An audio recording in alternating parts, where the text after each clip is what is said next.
Sup, my fellas. Don't forget to leave feedback, and enjoy the story. Once upon a time, there lived a famous blacksmith who preferred to spend all his time in the forge.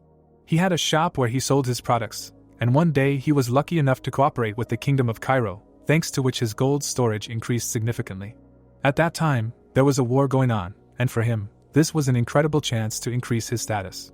After the war ended, the man fell to one knee, he was given the title of Baron, and this blacksmith became the owner of the lands where the protagonist will appear. The father of the young man in the red vest. Hans stood to the side, watching the old man tell the young master one of the stories. He raised his eyebrows, mentally asking why he was even listening to a story that everyone already knew. A few hours ago, the protagonist, parting his lips, asked if they wanted to say that he was the eldest son of the Dimitriev family, and this kingdom of Cairo, located on the continent of Salamander, and the world called Murim, does not exist? And indeed, he was now in a small town. The butler's eyes widened in shock, mentally saying that although this guy was not very smart, he had never seen him like this before.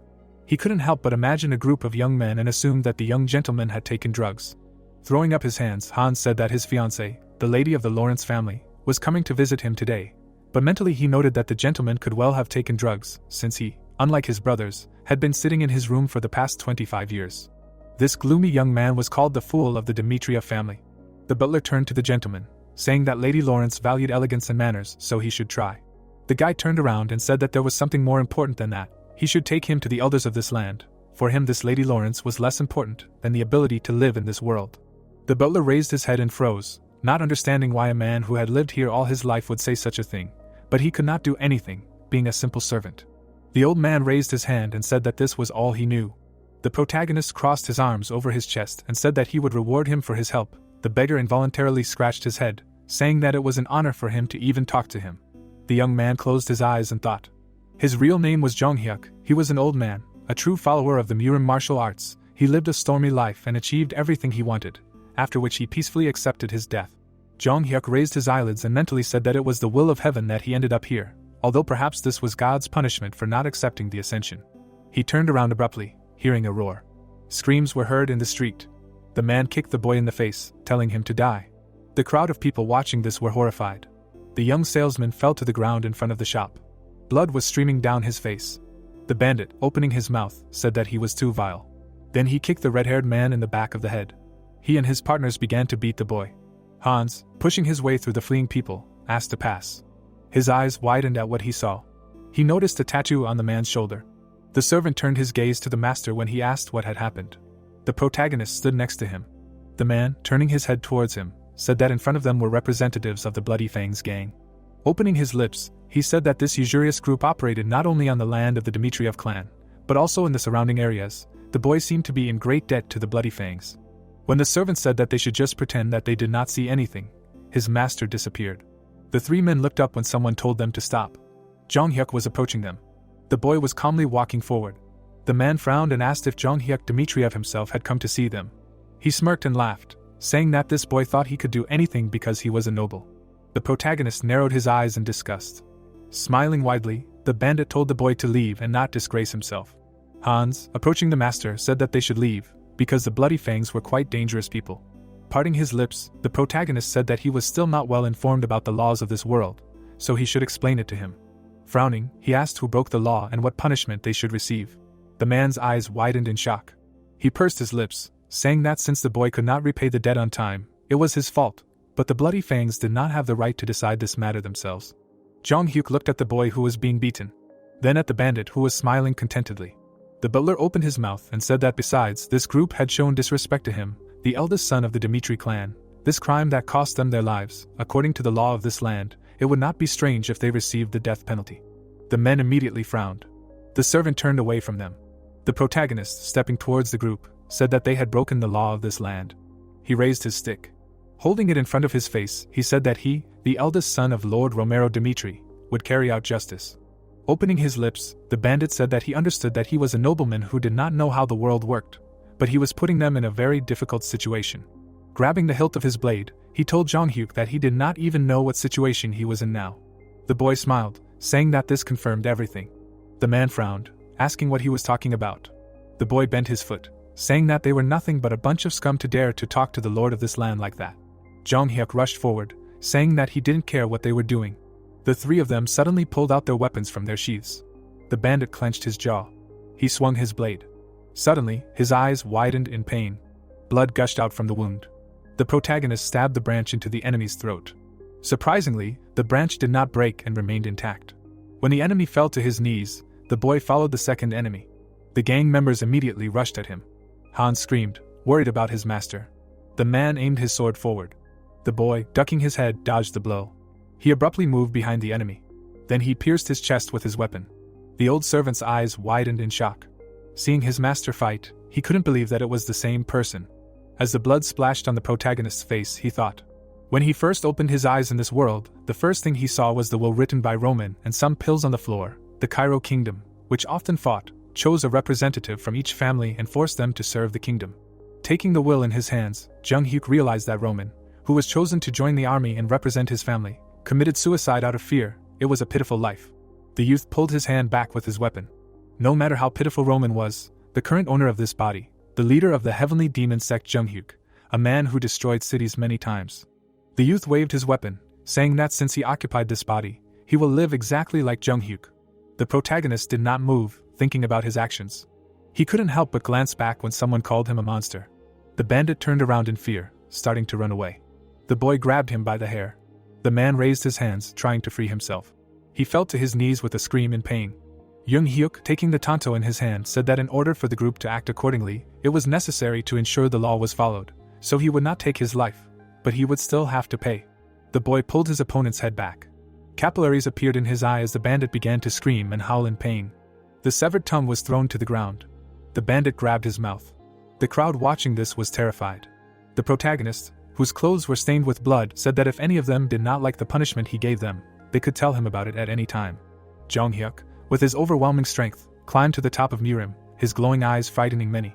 Hundreds and thousands of masters challenged him, but in the end, they all died on the battlefield. When their blood formed a river, the whole world recognized that the heavenly demon sect controlled all of Mirim. The youth looked at his hand, mentally saying that it took him too long to deal with the bandits. The corpses were lying on the ground. The leader of this group continued to bleed. Hansa's whole body shuddered when his master ordered him to call the guards and report what happened, and then tell them to take care of this matter. The man, putting his hand to his chest, accepted the order. He abruptly turned around and ran away. The protagonist, looking at his bloody hand, said that this body is useless, it has almost no life force, and the flow is simply terrible. Clenching his fist, he mentally said that he needed to gather information and strengthen this body as soon as possible. The young man stood up, called out to Jung-hyuk and thanked him for his help. The boy turned to him and said that he had misunderstood, he had not done it to help him. Frowning slightly, he said that the Bloodfangs had broken the law, so he had to punish them, and he was no exception, so he would have to tell everything and not even try to lie, if he wanted to keep his tongue. The red-haired man looked down. Parting his lips, he said that he understood him. Holding his hand, the boy said that his parents had borrowed money from the Bloodfangs to buy land for farming, and they could easily pay it off if they sold the crops. He screamed sharply, saying that those bastards had destroyed their entire crop themselves. Then Kevin's mouth dropped in horror. Looking at the destroyed cobs and plants, he realized that they would not be able to pay. Clenching his fist, the boy said that he later found out that those bastards did it themselves because they wanted his little sister. Kevin fell to his knees and said that it was unfair since they had never hurt anyone. A tear welled up in his eye as he asked Jung-hyuk to save his little sister. The protagonist narrowed his eyes. Looking at the boy, he felt like he was looking at a mad demon, one of the four heavenly kings. Raising his head, Jung-hyuk mentally said that he too had met a mad demon in a similarly seedy place. The boy bowed his head and introduced himself when the boy asked his name. Jung-hyuk turned around and said that he would check what he had said a little later and take care of what had happened today. The youth stopped when the boy shouted, thanking him. The boy closed his eyes. Something told him that this was not the last time they would meet. The carriage was driving down the road.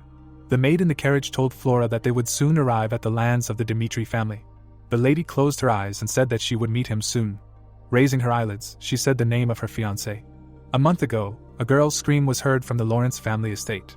The man standing at the window was calming his daughter, saying that she herself understood that their lands were in a precarious situation, and they simply had no other choice. The blonde began to look at herself, not believing that she would have to marry, and even to a member of the Dimitri family. She was horrified, imagining how she would spend the rest of her life in the Dimitri family, in which almost all were minors, musclemen without brains. Putting her hand to her chest, Flora wanted to object, but her father warned her with a shout. Looking into the distance through the window, He said that he was truly very sorry that her pathetic father had to make such a decision. When the carriage stopped, the blonde opened her eyes. She got out of the carriage, mentally saying that she was supposed to marry the second son, who had a bright future ahead of him, but even that was not destined to happen. The lady carefully followed Jung-hyuk. When he turned around, the girl mentally said that it was this man who forced her to marry him. The blonde lowered her eyelids. She knew that Roman was an idiot who lived for his own pleasure. There was no reason for courage and pride, although she understood the deplorable state of their land, but she simply could not do it. When the protagonists began to approach, Flora turned away. A shadow covered the girl's eyes. She was about to tell her future husband everything. Turning around, she suggested forgetting about marriage. Smiling, the young man said that it was a great idea. The lady widened her eyes, being shocked. Jung-hyuk closed his eyes, saying that he had heard about this marriage and he couldn't understand how such an idiot would even dare to marry someone like her, so he wanted to call off the wedding too. Flora gaped, not understanding what was going on. Turning around, the protagonist said that he should tell his father about this now. Flora shuddered and asked him to wait. When the young man turned around, the lady said that she heard that he himself wanted her to marry him. Did he really want to call off the marriage without a good reason? Opening his lips, the guy asked if she wanted to marry him. She replied by saying that she didn't really want to. Turning around and starting to leave, Jung-hyuk said that they both agreed to call off the marriage, so they should end this conversation here, and he would take full responsibility. He raised his hand and said that he was already called the idiot of the Dimitri family, so it wouldn't be such a big deal to add divorced to it. The girl's eyes widened as she looked at the boy. Looking at his back, she couldn't believe that he was actually being called an idiot. The door to the office closed and screams immediately came from inside. Romero gritted his teeth in anger when his son said that he had already made arrangements with Lady Lawrence. Romero scowled and shouted that even though the people called him an idiot, he, as a father, was trying to prove otherwise, and marrying into the Lawrence family was the best way for them, the Dimitri family, to gain a good position as nobles, and all he had to do was marry the girl, but he couldn't even do that. Jung-hyuk closed his eyes and apologized. His father grabbed his cup. He threw it at his son, asking if he thought an apology would fix anything. Pointing his finger at his son, Romero said that if everything had gone well, he could have done something about his summoning, but now that he was going to be sent to the battlefield in 6 months, did he have anything to say? As blood began to trickle down his forehead, the boy said that he had nothing to say, so his father said that he also heard that he had some problems with the blood fawn. Witnesses said that he punished them, but no one would believe him. He must have had help from someone. Standing up from his seat, the man said that the problem was that the blood fawn was a group that even he could not do anything about. Now he was responsible for his own problems, since he failed to do his duty. The protagonist put his hands behind his back, as his father said that from now on, he would deal with all the problems himself. Looking at his son who bowed his head, the man imagined how he would burst into tears, asking for his forgiveness. Raising his eyelids, the boy said that he understood everything and would deal with it himself. Turning around, Jung-hyuk said that all of this happened because of him. Now he must take responsibility for it, and now he will return as soon as he sorts everything out. The man froze, standing at the table. The protagonist left the office. He reached for his inside pocket. The young man carefully wiped the blood from his forehead. The boy opened his eyes when Flora asked him if he had gone crazy. Seeing the girl in front of him, Jung-hyuk asked what she was still doing here. Slightly moving aside, the lady said that the blood fangs were not afraid to terrorize even nobles. Raising her hand, she said that if he caused them trouble, they would not let it go, and what could he do without the help of his family? She put her hand on her chest and said that everything would be fine if he just apologized to his father. Turning around, the boy asked why he would do that. Turning to the girl, he told her that she really didn't know her place. The events take us to the Jung-hyuk mansion. The protagonist, smelling the disgusting smell of perfume from the servants spraying perfume on him, said that there was nothing they could do, since he smelled like blood. Adjusting his suit, the boy asked why it was so tight. The man only smiled awkwardly. Jung-hyuk glanced back as the servant asked him to show respect to Flora, since this was their first meeting. The protagonist frowned. He was just getting used to this world, and marriage now would add unnecessary trouble to him. Parting his lips, the servant said that they would be arriving soon, so they should wait downstairs. Jung-hyuk narrowed his eyes. Hans was right. He had no reason to disrespect a girl who hadn't caused him any trouble, but he needed to somehow break off this engagement without hurting her feelings. That was what he was going to do, but Flora, turning around, had no intention of showing any respect. She had been looking at him haughtily the entire time, which gave him even less reason to respect her. Now, standing in front of her, Jung-hyuk said that she was quite an arrogant person. He moved his lips, saying that he understood what she was getting at. She probably hadn't even considered his circumstances when it came to breaking off the engagement, but once he said that he would take full responsibility, she became worried. The lady bowed her head. The protagonist, narrowing his eyes, said that since the topic of breaking off the engagement had come up, she had no right to interfere with his decisions. The girl lowered her gaze in shame. The young man, leaving, said that since their paths were diverging, they should not interfere in each other's personal affairs. Jung-hyuk left Flora. The only reason he said that he would take full responsibility was to prevent any talk of marriage that could arise as a consequence of the broken engagement. Thus, the first and last meeting of Flora and Jung-hyuk took place. Now the lady was alone. Soon night fell, lights came on in the windows of the estate. As the man took the goblet of alcohol, his wife gently asked him to stop drinking for the day. Frowning, the man told Liana that he had raised his hand against his son again. Looking at the wine in the goblet, he said that when they were commoners, he often beat him, but since they became nobles, he promised himself that it would not happen again. Liana, stroking her husband's shoulder, said that thanks to this promise, their other children grew up and became decent people. Covering his face with his hand, the former blacksmith said that his eldest son was the only child who had lived through that difficult time with him. Now he did not know how to feel about him. The woman, kissing her husband, told him not to blame herself, despite the fact that he may not have been a good enough parent. They are the only ones who can influence the behavior of their children. She moved her lips and said that Dimitri Romero was not the type to let his son stray from the true path. He still had a chance to fix everything. And Jung-hyuk was a proud child. He probably said everything in the heat of the moment. The man opened his mouth and said that if they left things as they were, no one knew what would happen to him next time. The woman thought for a moment and suggested asking Captain Jonathan to help their son. The head of the family, Dimitri, nodded, agreeing with his wife. Soon a servant entered the office. Romero immediately ordered him to call Captain Jonathan. Hans, following behind the master, said that it was too dangerous to walk around outside.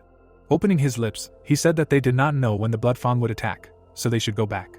The protagonist shook his head, asking when the Blood Fawn gained the power it has now. The man answered by saying that he did not know. The guy, looking into the distance, said that they got their bad reputation when they started mercilessly killing their enemies. They got it in the war of those who committed a crime, and bad reputation breeds fear, and fear motivates to do what is said. The man, gaping, said that they are still dangerous enough. The young man chuckled, saying that this is only for now, they can make him afraid. Events take us to another part of the city. We find ourselves near the Atelier restaurant. The waitress was serving beer to the guests. She put food on the table, saying that she brought what they asked for. Hans immediately smiled. The protagonist stood up, telling the servant that he can stay here and eat, but he needs to go. Turning his head towards the servant, he said that from now on he will continue the investigation himself. He needs to stay here, since it is too dangerous. Hans abruptly stood in front of the guy, saying that he will not allow him to do this. His pupils widened in fear as he said that even if he might be exposed to danger, he could never send the master alone. Jung-hyuk looked at the man in front of him in surprise and asked if he was really one of his men. Hans, startled, said that he was definitely one of his men. Passing by the servant, the young man said that he should stay here then, for he had done more than enough just by accompanying him outside. So the servant was left standing alone. He couldn't help but smile. The old man had never thought that Jung-hyuk would say such a thing before. Walking to the door, he decided that it was time for him to tell them about it. Jung-hyuk walked down the street. The only thing he had learned about Blood Fawn in a couple of days was that their strength was not very strong. Since they worked in small groups, it was difficult to track them down in the city. Perhaps they did not show themselves because they were afraid of the consequences if they failed to kill the protagonist.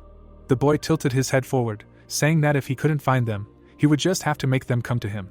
The boy had been walking the streets with Hans on purpose. They must have already figured out where he was going, and today was the day of regular night training. The boy walked into an alley. The number of guards on the streets had greatly decreased due to training, meaning that if they were planning to take revenge on him, this would be the perfect time. The man followed Jung-hyuk. He carefully took out a dagger. Many people frowned. One of them rushed at the boy, saying that this was revenge. Jung-hyuk stopped and didn't move. He tilted his head forward slightly. Jonathan turned around when he was called.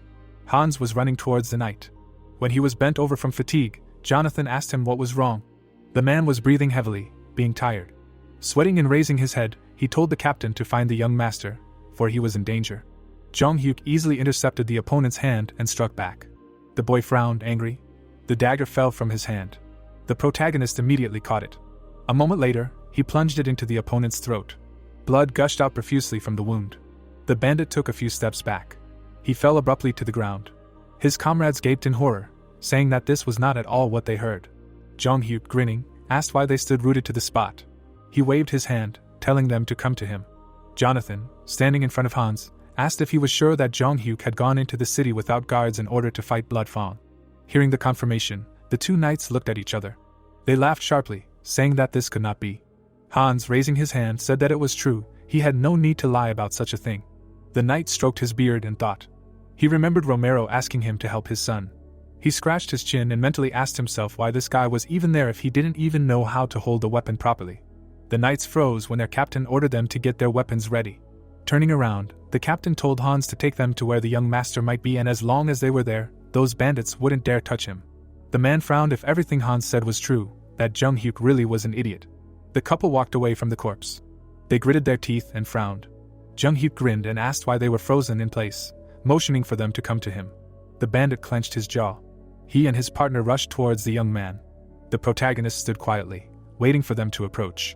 The boy ducked and dodged the enemy's attack. The young man looked away. Meanwhile, his blade had pierced the enemy's side. The bald man screamed in anger. He raised his sword to strike. He fell to the ground abruptly. His comrades gaped in horror, saying that this was not at all what they had heard. Jung Hyuk grinned and asked why they were frozen in place. He waved his hand and told them to come to him. Jung Hyuk frowned. He kicked the enemy in the body and knocked the weapon out of his hands. He fell to the ground.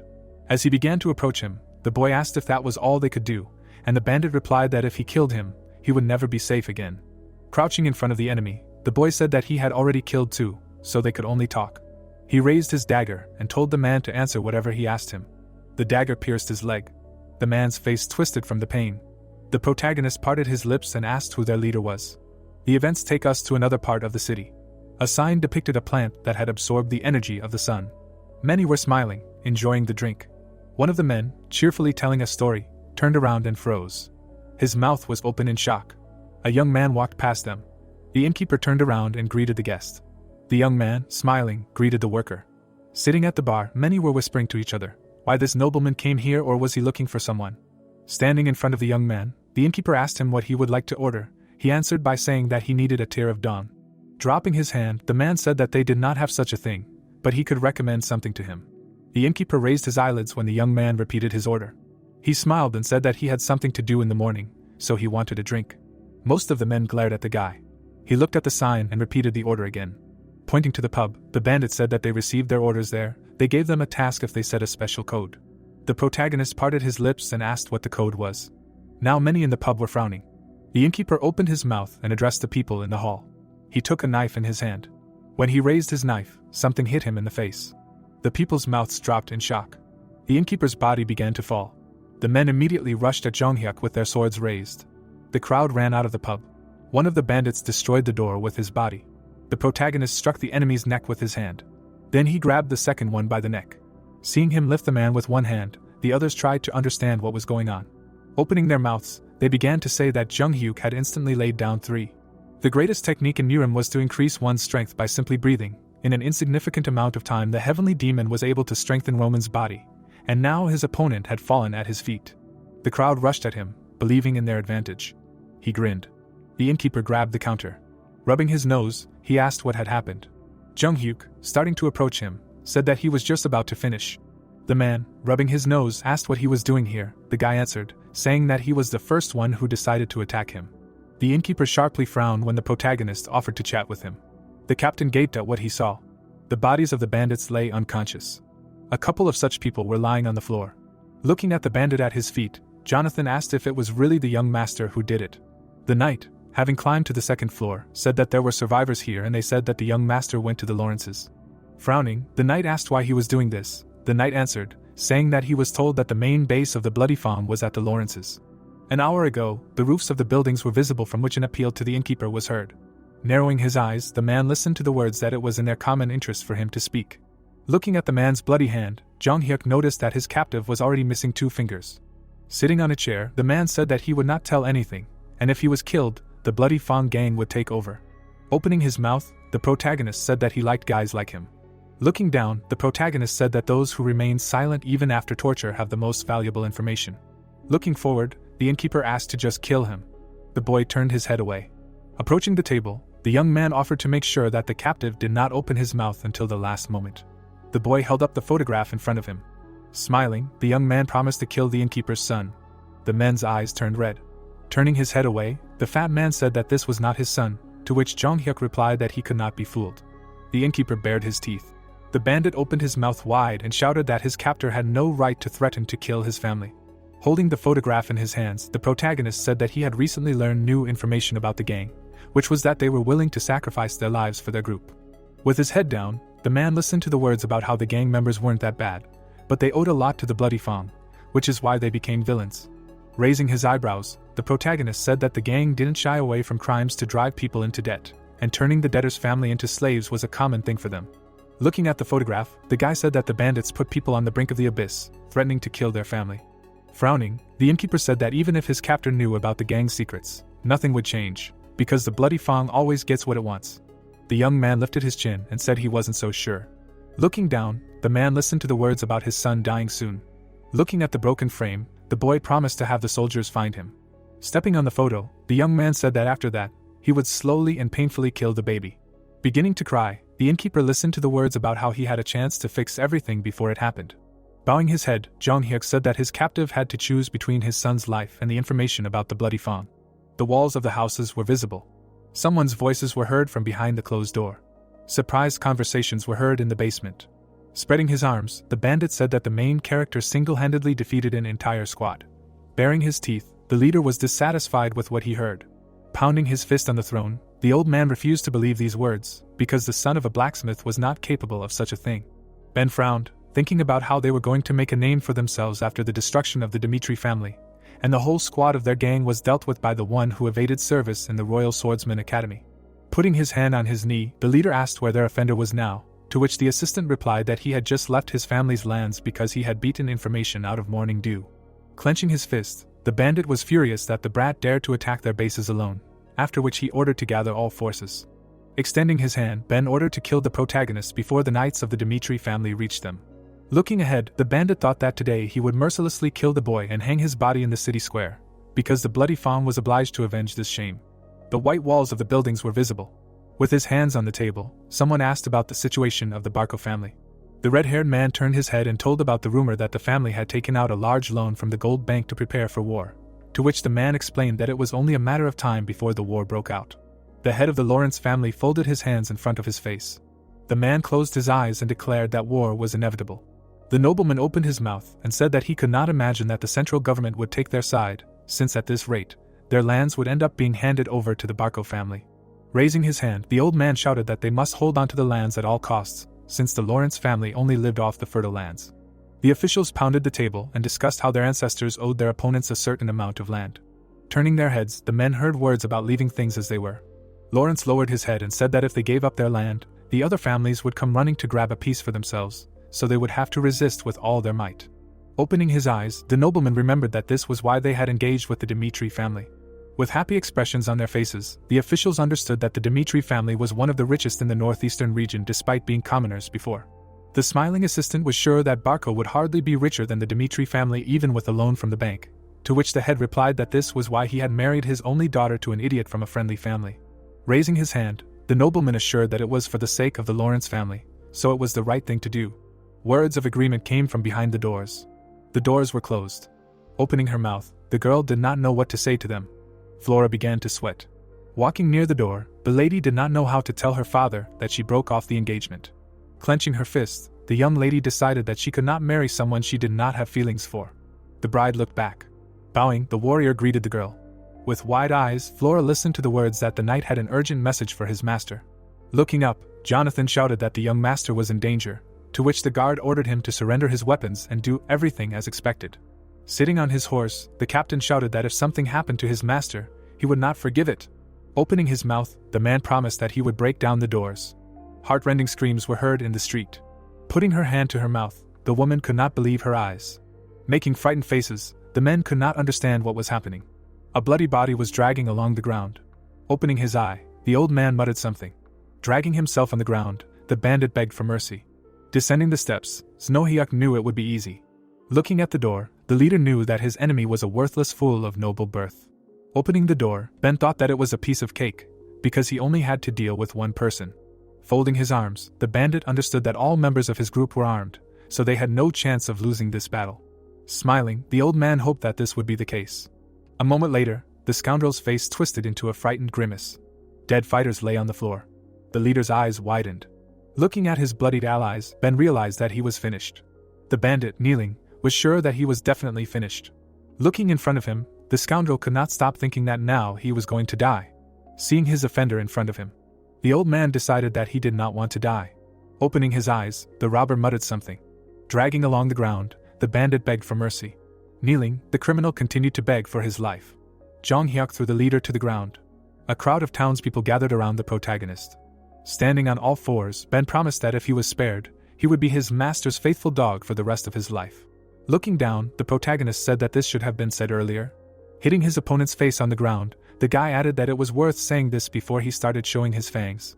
With surprised expressions on their faces, the residents listened to the words that this man was the leader of the Bloody Fang, so there was no need to feel sorry for him. Sweating, the boy listened to the story of how the gang crossed the Dimitri family, because they were trying to kill the young man so that the bandits could continue to deceive people. Opening his mouth, the young man spoke of the crimes of the Blood Fang gang. Stepping on the captive's head, Jong Hyuk declared that he would tear this evil out by the roots. The townspeople watched the execution with wide eyes. The captain, riding his horse, called out to the young master. Jonathan, sweating, couldn't believe his eyes. There were splashes of blood on the ground. There were murmurs coming from the castle that this was not true. The knight, with his mouth open, said that they had allowed the young master of the Dimitri family to cross the border of the land, but an hour later he appeared on horseback dragging a man behind him. The nobles turned their heads as they heard the words about the boy declaring the man a Ben, who was the leader of the Blood Fang, and then publicly executing him. Lawrence, raising his eyebrows, listened to the assistants say that they did not believe what was said. Raising his hand, the official said that the important thing was that the brat killed the man without the master's permission, so it could not be left like that. Squinting his eyes, the head of the Lawrence family thought that permission was not the main problem in this case, because the man who would soon become his son-in-law had dealt with the dangerous gang. Sitting in a chair, the man ordered the boy to be called here, because he wanted to hear everything from him himself. A couple of people walked forward. The doors began to open. Jong Hyuk, surrounded by his comrades, entered the hall. Looking forward, Lawrence was surprised that Jonathan was also here. Looking at the captain's face, the aristocrat assumed that the knights of the Dimitri family were involved in eliminating the gang. Removing his hands, the protagonist greeted those in the room. Pointing his finger, the head of the family asked if the protagonist had come all the way to these lands in order to commit such atrocity here. Opening his mouth, the guy began his speech by saying that everything began a couple of days ago, when a bloody Fang attacked an innocent citizen, so they were executed on the spot. Flora looked at the half-open door. The knight heard something behind him. Standing behind the wall, the girl called out to the boy. Pointing her finger, the lady asked why the young man had come into his father's office. With a surprised expression, the young lady listened to the words that she did not yet know what had happened. Opening his mouth, the young man explained that he could not leave the crime like that, so he went to the lair and killed the gang leader. Standing in place, Jong Hyuk stated that this was how it had happened. Frowning, the man said that the impudent man had no right to execute someone in his lands. Looking down on him, the protagonist said that he was not confident in the Lawrence family's ability to handle this problem on their own. Looking at the chapter, the protagonist stated that he was well aware of the crimes in these lands and how the executed man was repeatedly released on bail, so he decided to take care of everything himself and not trust this matter to the Lawrence family. The secretary frowned and shouted that this was an unprecedented impudence. Opening his mouth, the captain turned to the young gentleman. Closing his eyes, the boy said that he was disappointed with such an attitude, because he expected gratitude for having stained his hands with blood in order to solve the problem of these lands. Looking from under his brows, the Baron listened to the boy's question about whether he had done anything bad. Folding his arms, the aristocrat asked if his assistant knew about Ben, to which he replied that everyone knew that he was a criminal, but his connection with the Blood Fang gang was unknown. Looking ahead, the man suggested closing this topic, because if the Lawrence family had taken care of this earlier, then none of this would have happened. Bowing, the warriors listened to the words that they could go, and the young man would be rewarded for his efforts. The doors to the office began to close. Sitting on a chair, the Baron began to laugh. The secretary opened his mouth and turned to his master.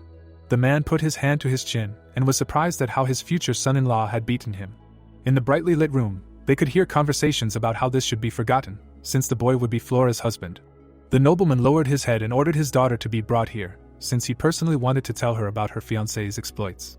The sun had set behind the mountains. Horses were galloping along the road. Looking away, the captain asked the young master if it was necessary to be rude to the Baron, since if he had gotten angry, everything could have ended differently. Looking at the many hills, Jong Hyuk said that the Lawrences were not responsible for what happened, and all he had done was show that their carelessness was to blame for what happened. Sweating, Jonathan listened to the words about the man not having heard about the cancellation of the engagement, so he did not want to punish his future son-in-law. Looking at the boy, the knight couldn't believe that this was the man he once knew. Looking at the way the protagonist looked into the distance, the man was sure that this was not the boy he once knew. Holding his hand, Jung-hyuk listened to the words about him being the son of a heavenly demon. Standing in front of the cliff, the dark figure said that if he really had enough skills to be the heir, then he should prove it by getting out of the cold hard ground alive. Looking down on him, the man said that he had 12 more children, but even if they all died, he would just make new ones. With wide eyes, the boy listened to his father's words about the only way to prove his worth was to seize power over everyone. Many boys stood around the prisoner. Blood poured out of the boy's mouth. Clenching his fist, the bully said that he did not expect that the son of the heavenly dragon would be so weak. The protagonist began to rise to his feet. A moment later, the protagonist rushed to attack. At the same moment, a strong punch flew into the boy's face. Watching the fight, the guys did not believe that Jung-hyuk would be able to get out of here alive. Remembering how the big guy hit him in the face, the guy understood that in childhood, children are protected by their parents. The fist flew at high speed.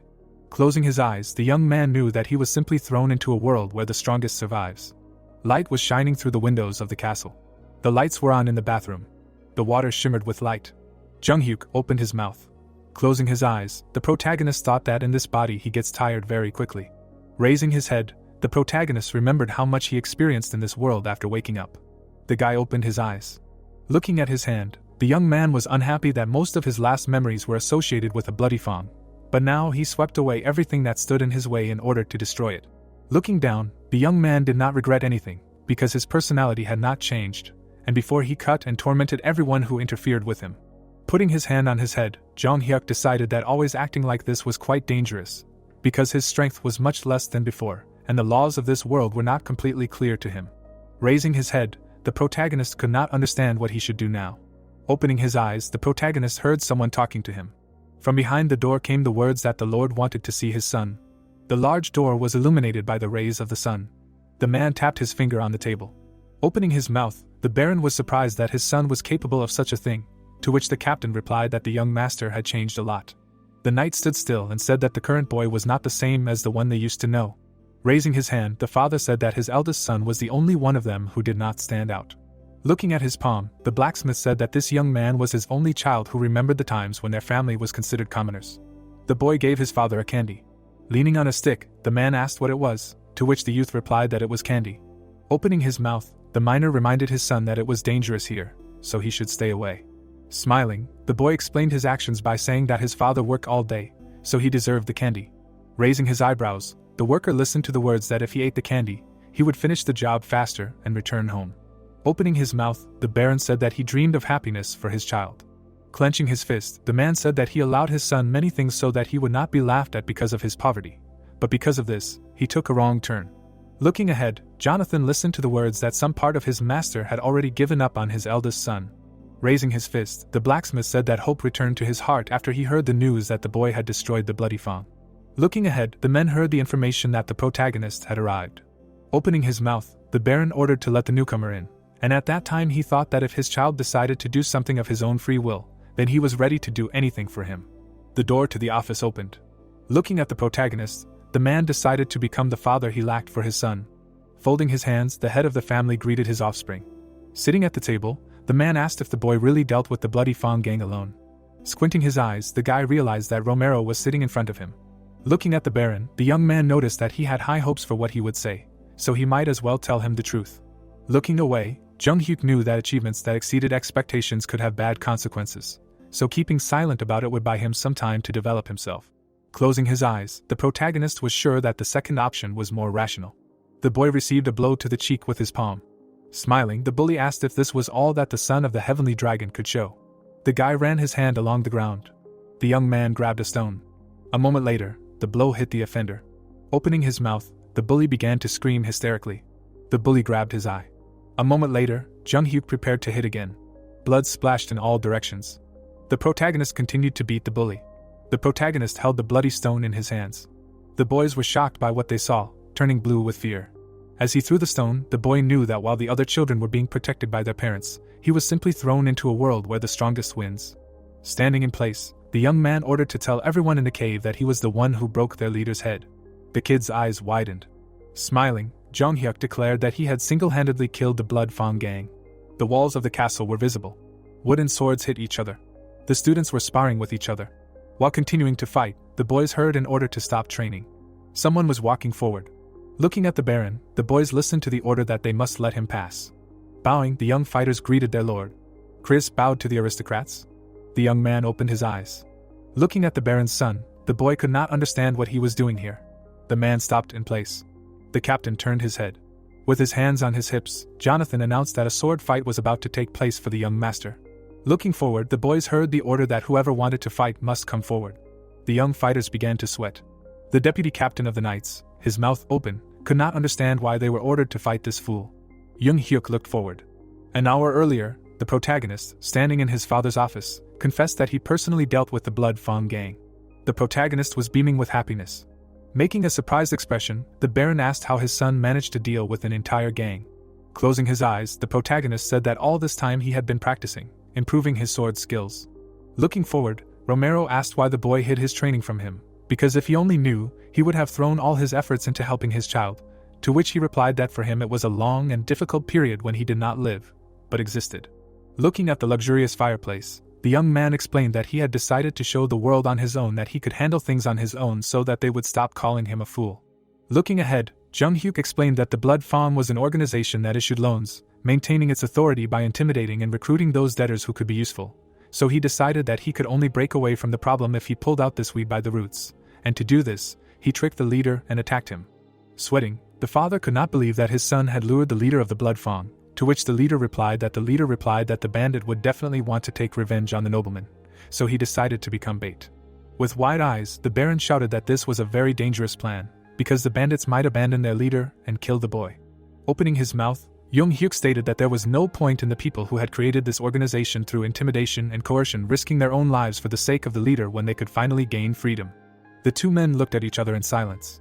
Lowering his head, Romero admitted that it would take a lot of courage and ingenuity to implement such a plan, but his son had never been known for such qualities. Opening his mouth, the Baron asked his child to fulfill one of his requests. Looking at the main character, the father asked him to demonstrate his sword skills. The man's eyes widened as he thought that he really wanted to see it with his own eyes. Standing still, the boys listened to the question of who wanted to participate in the duel. Looking away, Chris decided that there was no point in participating in this duel, because if he won, he would only get a headache, and if he lost, he would be humiliated forever. Looking at the captain, the boy knew that the candidate for this fight had to be someone who could stand up to the Baron's son to test his strength and maintain the prestige of the knights. Looking up, Jonathan declared that he would choose the fighter himself, while he himself thought that there was only one person here who could handle this. Holding his hands behind his back, Chris heard his name. Making a surprised expression, the deputy captain of the Knights of the Family, Dimitri, heard the order to take a step forward. Remembering how he ran to the call for help, the boy remembered that he first met Roman last year, when he received a report about the violence of some drunkard. Standing in the passage, the knights listened to the screams that someone was mocking him. Looking at the trash on the floor, the patrolman heard someone shouting that no one has the right to talk to him like that. Looking at the broken bottles, the guards listened to threats that this shop would soon be closed. The innkeeper held out his hand and asked for forgiveness. Roman, with his mouth open, ordered the man to shut up. Drooling, the drunkard told the innkeeper to shout at him to shut up. Raising an eyebrow, the Baron's son told the innkeeper to come to him. Covering his face with his hands, the worker asked the customer to calm down. Clenching his fist, Roman asked the knight who he was. Grabbing the guy's hand, the patrolman said that he would detain the offender despite his situation. A moment later, the drunkard hit the fighter on the cheek. With his mouth open, the Baron's son was outraged that someone dared to touch him. Opening his eye, Chris immediately understood everything. Looking at the drunkard shoving him, the man noticed that he had never trained his body in his entire life, as a result of which his physical fitness was several times less than that of any adult man. Looking at the reddened face of his offender, the fighter was dissatisfied with the fact that he bragged to everyone that he was the son of a baron, but in fact he was just a nobody. Rolling his eyes, Chris was sure that it was better to die than to become such scum. Opening his mouth, the boy heard the order to come forward. Sweating, the student tried to say that this task was not suitable for him, to which the commander replied that the young master had dealt with the bloody fawn alone, so in order to equalize the forces, he needed a worthy opponent. Stretching out his hand, Chris tried to dissuade the captain from this decision, but he insisted on his order. Baring his teeth, the boy accepted the instructions of his teacher. The opponents stood opposite each other. The deputy captain of the Knights of the Dimitri family resolutely looked forward. Jung Hyuk raised his eyebrows. Opening his mouth, Jonathan heard a new proposal regarding the upcoming fight. Chris frowned and said that he had trained to fight in real duels and battles, so no matter who his opponent was, he would not be cautious. Raising his head, the student said that if he was allowed to fight without restrictions, he would be honored to have the opportunity to fight the young master. The two men exchanged glances. The father looked at his son. The protagonist smiled. Chris' eyes widened as he noticed that his opponent was laughing. The boy swallowed. The captain's mouth widened as he stated that everyone agreed to the terms. The deputy captain of the Knights of the Family, Dimitri, clasped his legs together and heard the command to get ready. The protagonist took a fighting stance. Chris raised his sword. The young master did the same. The knight's pupils were narrowed. Jonghyuk, looking ahead, heard the command to begin the duel. The fighter jumped up. The young swordsman ran towards his opponent. The protagonist narrowed his eyes. The enemy's swords crossed. The students were amazed at their friend's speed with their mouths open. The captain couldn't believe his eyes with a surprised expression. Sweating, Chris was surprised that his opponent blocked the attack. Frowning, the student was furious that his opponent blocked the strike. The deputy captain of the Knights of the Dimitri family jumped back. Grabbing the sword with both hands, the knight thought that he felt a huge power when he crossed swords with his opponent. Looking at his opponent, the boy couldn't understand if it was just an accident. Frowning, the student thought that he didn't expect this. Making a dash forward, the boy should grind this guy into dust in order to calm down. Junghyuk dodged the next strike. Chris looked to the side. The enemies crossed their swords again. The protagonist looked at his weapon. A moment later, the opponents turned away from each other. Baring his teeth, the fighter anticipated his victory. The protagonist crouched down to dodge a powerful blow. The guy looked askance at his opponent. Chris opened his eyes wide. The young man quickly left his previous place. A sweeping blow flew right in front of the student's face. The knight's hair flew in all directions. The deputy captain of the Knights of the Dimitri family backed away. The fighter's legs got tangled. Covered in sweat, the warrior realized that he had almost lost. Making surprised faces, the men did not understand how this was possible. Opening their mouths, the guys noticed that their comrade had almost suffered a defeat. Frowning, the swordsman was amazed that the Baron's son was capable of such a thing. The guy stood still. Baring his teeth, Chris began to believe that his opponent had really punished the gang of Bloody Fangs. With his arms outstretched, the student convinced himself of this. That this is a fool he has known for a long time, so there is no need to worry about him winning this battle. Opening his mouth, the young man declared that he is now warmed up. Looking at his opponent, Junghyuk decided that he will be the first this time. A moment later, the protagonist moved towards his opponent. The knight looked forward in surprise. The deputy captain of the Knights of the Family Dimitri blocked the blow with his sword. Crossing swords with his enemy, the fighter was furious that he was too fast. The protagonist's leg stepped back. The guy looked forward. A powerful attack flashed through the air. Many blows flew towards the warrior. With their mouths open, the guys could not understand what kind of furious attack it was.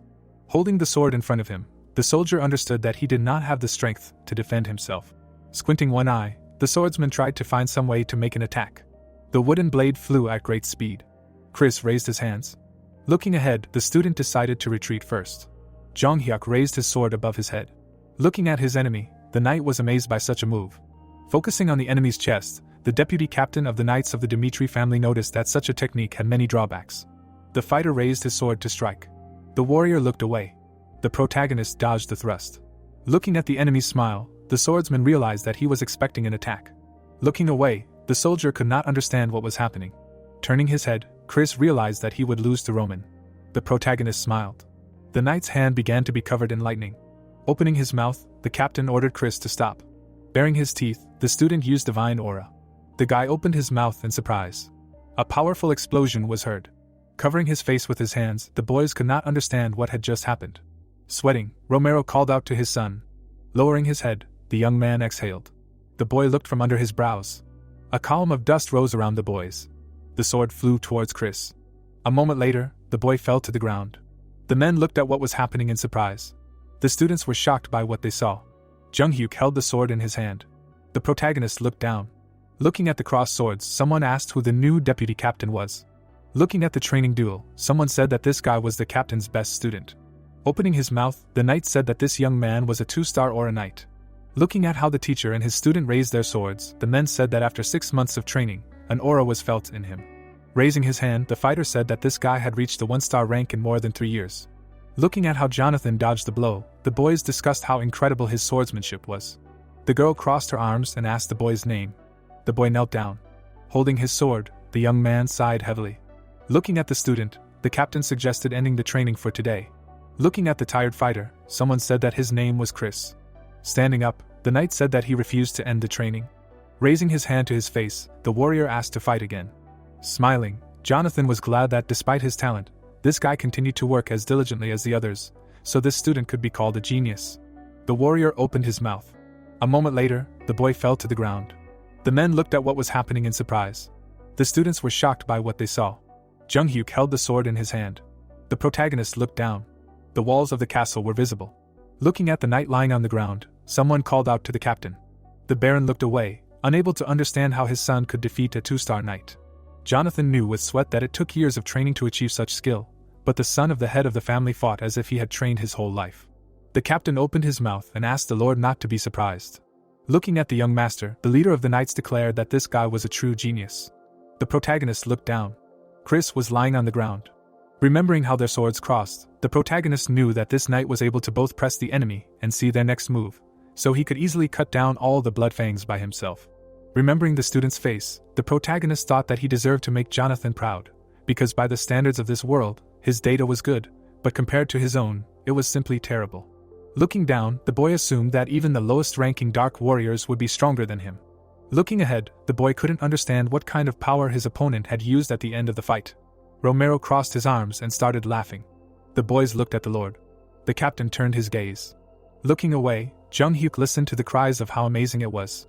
Beaming with happiness, the Baron declared that his son was a true sword master. Opening his mouth wide, the man asked Jonathan if he was sure of it, to which he replied that he had no other explanation for it. Lowering his head, the aristocrat said that it was simply unbelievable. Looking at his son, the father called him to him. Putting out his hands, the man said that he hadn't been in such a good mood for a long time. Folding his hands on his chest, the Baron said that rewards and punishments must always be earned, so the son can ask for anything. The boy smiled. Standing in place, the protagonist remembered that in 6 months he had to go to the battlefield, to which Romero offered to settle the issue with the call. Opening his mouth, the protagonist asked for permission to choose the people who would go with him. Sweating, the father could not believe his ears. Raising his hand, the man offered to solve the marriage issue, but his son interrupted him. Looking forward, the boy said that he would go to war. Romero raised his eyebrows in surprise. The Baron, closing his eyes, agreed to this condition. Looking ahead, the head of the family allowed the boy to regulate everything regarding his service himself. Standing in place, the young man asked for another request. Jung-hyuk looked away. The protagonist's gaze stopped on Chris. Raising a finger, the knight could not believe that he had to teach the young master aura. Crossing his arms, the captain explained that this was the Baron's order, to which the warrior replied that this was too much. Looking at the interior of the room, the swordsman recalled that after he used his aura, he was simply knocked out, and he woke up only now. Holding his head, the soldier said that this alone made him want to die. Jonathan looked down and asked the student to listen to him. Raising his eyebrows, Chris listened to the words that during the training process, he would learn about the incredible transformation of their old friend. Opening his mouth, the deputy captain heard that after the young master's training was completed, secret skills would be revealed to him. Getting up from the bed, the boy asked if the captain really agreed to this, to which he received a positive answer.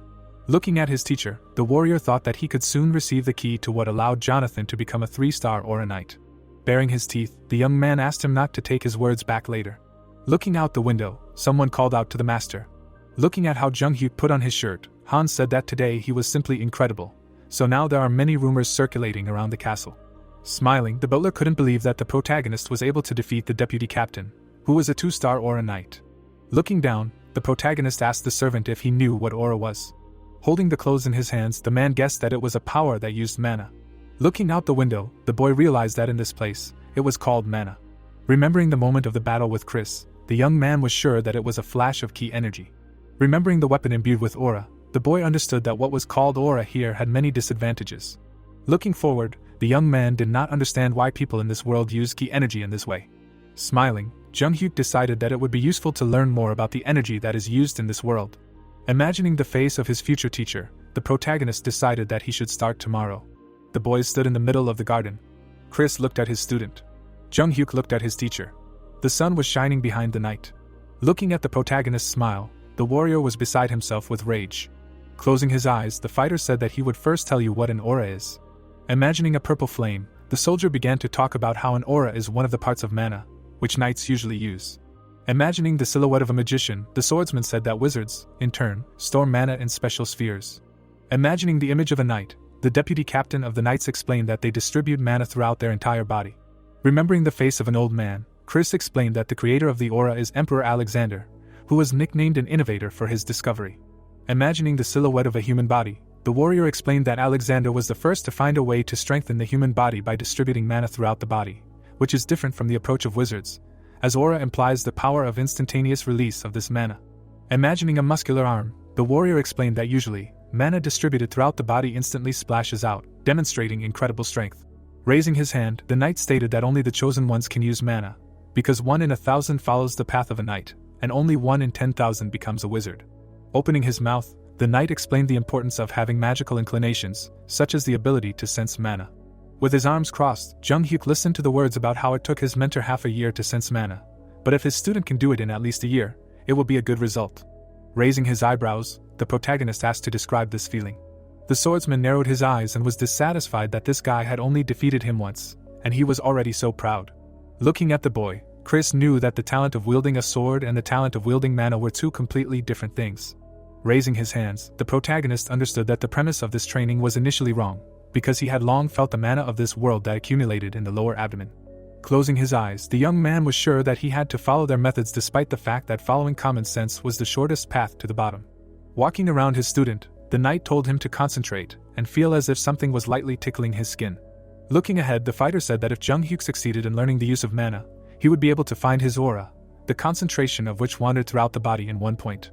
Covered in a pale veil, the protagonist listened to the words that when he managed to manifest his aura, he would become a 1-star knight of aura. Creating a small haze, the protagonist heard the words that the manifestation of aura can be used in different ways, for example, coating a sword with it, which will fill it with destructive power. Closing his eyes, the warrior said that the aura can also be applied to his body. The swordsman turned his gaze to something bright. The guy's body was covered in an orange glow. Raising his eyebrows, Chris could not believe his eyes. Looking at his student, the knight realized that he had manifested his aura. An orange haze enveloped the young man's shoulders. Looking forward, the young man realized that he was right and that the energy of ki was extremely ineffectively used here.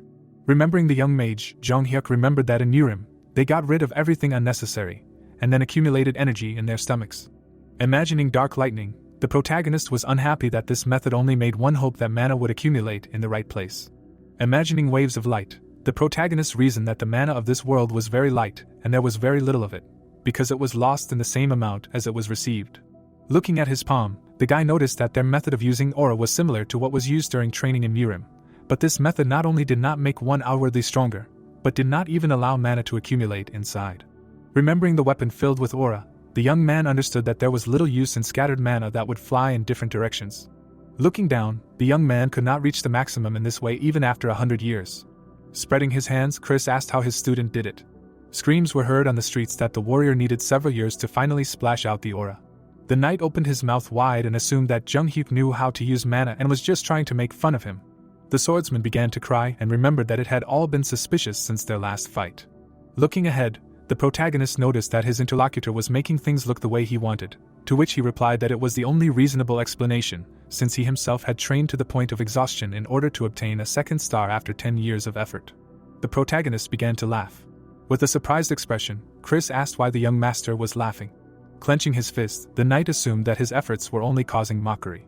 Smiling, the boy asked if they had ever come up during training as such. The warrior silently looked ahead. Lowering his head, the swordsman realized that the young master was now saying that the method passed down from generation to generation was a simple misconception. Recalling the training boys, Jung Hyuk said that he thought so while he was studying with Chris. Introducing the meditating people, the protagonist asked about the reason for being stubborn if the disadvantages of this method were obvious. Looking ahead, the protagonist asked if his interlocutor knew this. With his eyes wide open, the swordsman listened to the words that it was all because he blindly trusted his captain, from whom he studied, because it was much easier to just repeat after the others. Opening his mouth, the guy said that in 10 years of training, the knight never doubted their method, so it was funny. Putting his hands in his pockets, the young man said that the path that the deputy captain of the knights blindly followed was just a branch of the path of someone's doubts. Looking down, the young man understood that these doubts were making their lives miserable. Remembering the monks from his past life, Jung Hyuk knew that many mistakes always lead to an unsuccessful result, after which he only has to cope with the condemnation of others and his own despair. Closing his eyes, the protagonist declared that the training was over. Opening his mouth, Chris called out to the protagonist. The guy looked back. Turning his head, the knight asked him to tell him what he should do now. There was a pool of blood on the ground. The two fighters were standing on the edge of a cliff. Opening his mouth, the old man asked if his opponent would continue to go crazy, to which he admitted his defeat and from now on would follow his master. Clutching the earth in his hands, Blood Evil asked his new acquaintance to stop. Looking at the broken sword, the guy asked what he needed to do to become a powerful warrior like Jonghyuk. Kneeling, the beaten man reasoned that the protagonist could use a stronger ally, so it would be better for both of them if he trained him. With a scowl, the student begged the teacher to teach him. Chris looked ahead. Looking away, the protagonist was surprised that this boy had put his pride aside. The boy smiled. Opening his mouth, the young man said that it was very interesting. The blood demon was surrounded by waves of red energy. It was the one who had created the blood evil in the past, and then led it. The protagonist entered into battle with him. This man was one of the masters who dominated Mirim, and therefore their feud over demonic power was inevitable. The villain fell to his knees. In the end, a fierce battle ended in his defeat. Junghyuk looked away and remembered that back then, this boy overcame his shame and still asked to teach him everything. Chris frowned sternly. Putting aside his pride for the sake of his desire to become stronger, the boy compared him to the blood demon. The boy's eyes sparkled and called it interesting. Clouds floated across the sunset sky. The cultivator explained that he could not tell him how to become stronger, and the boy clenched his fist and asked what he should do now. Raising his eyebrows, the master advised him to stop believing everything he was told, and said that he could not change anything even if he heard his answer.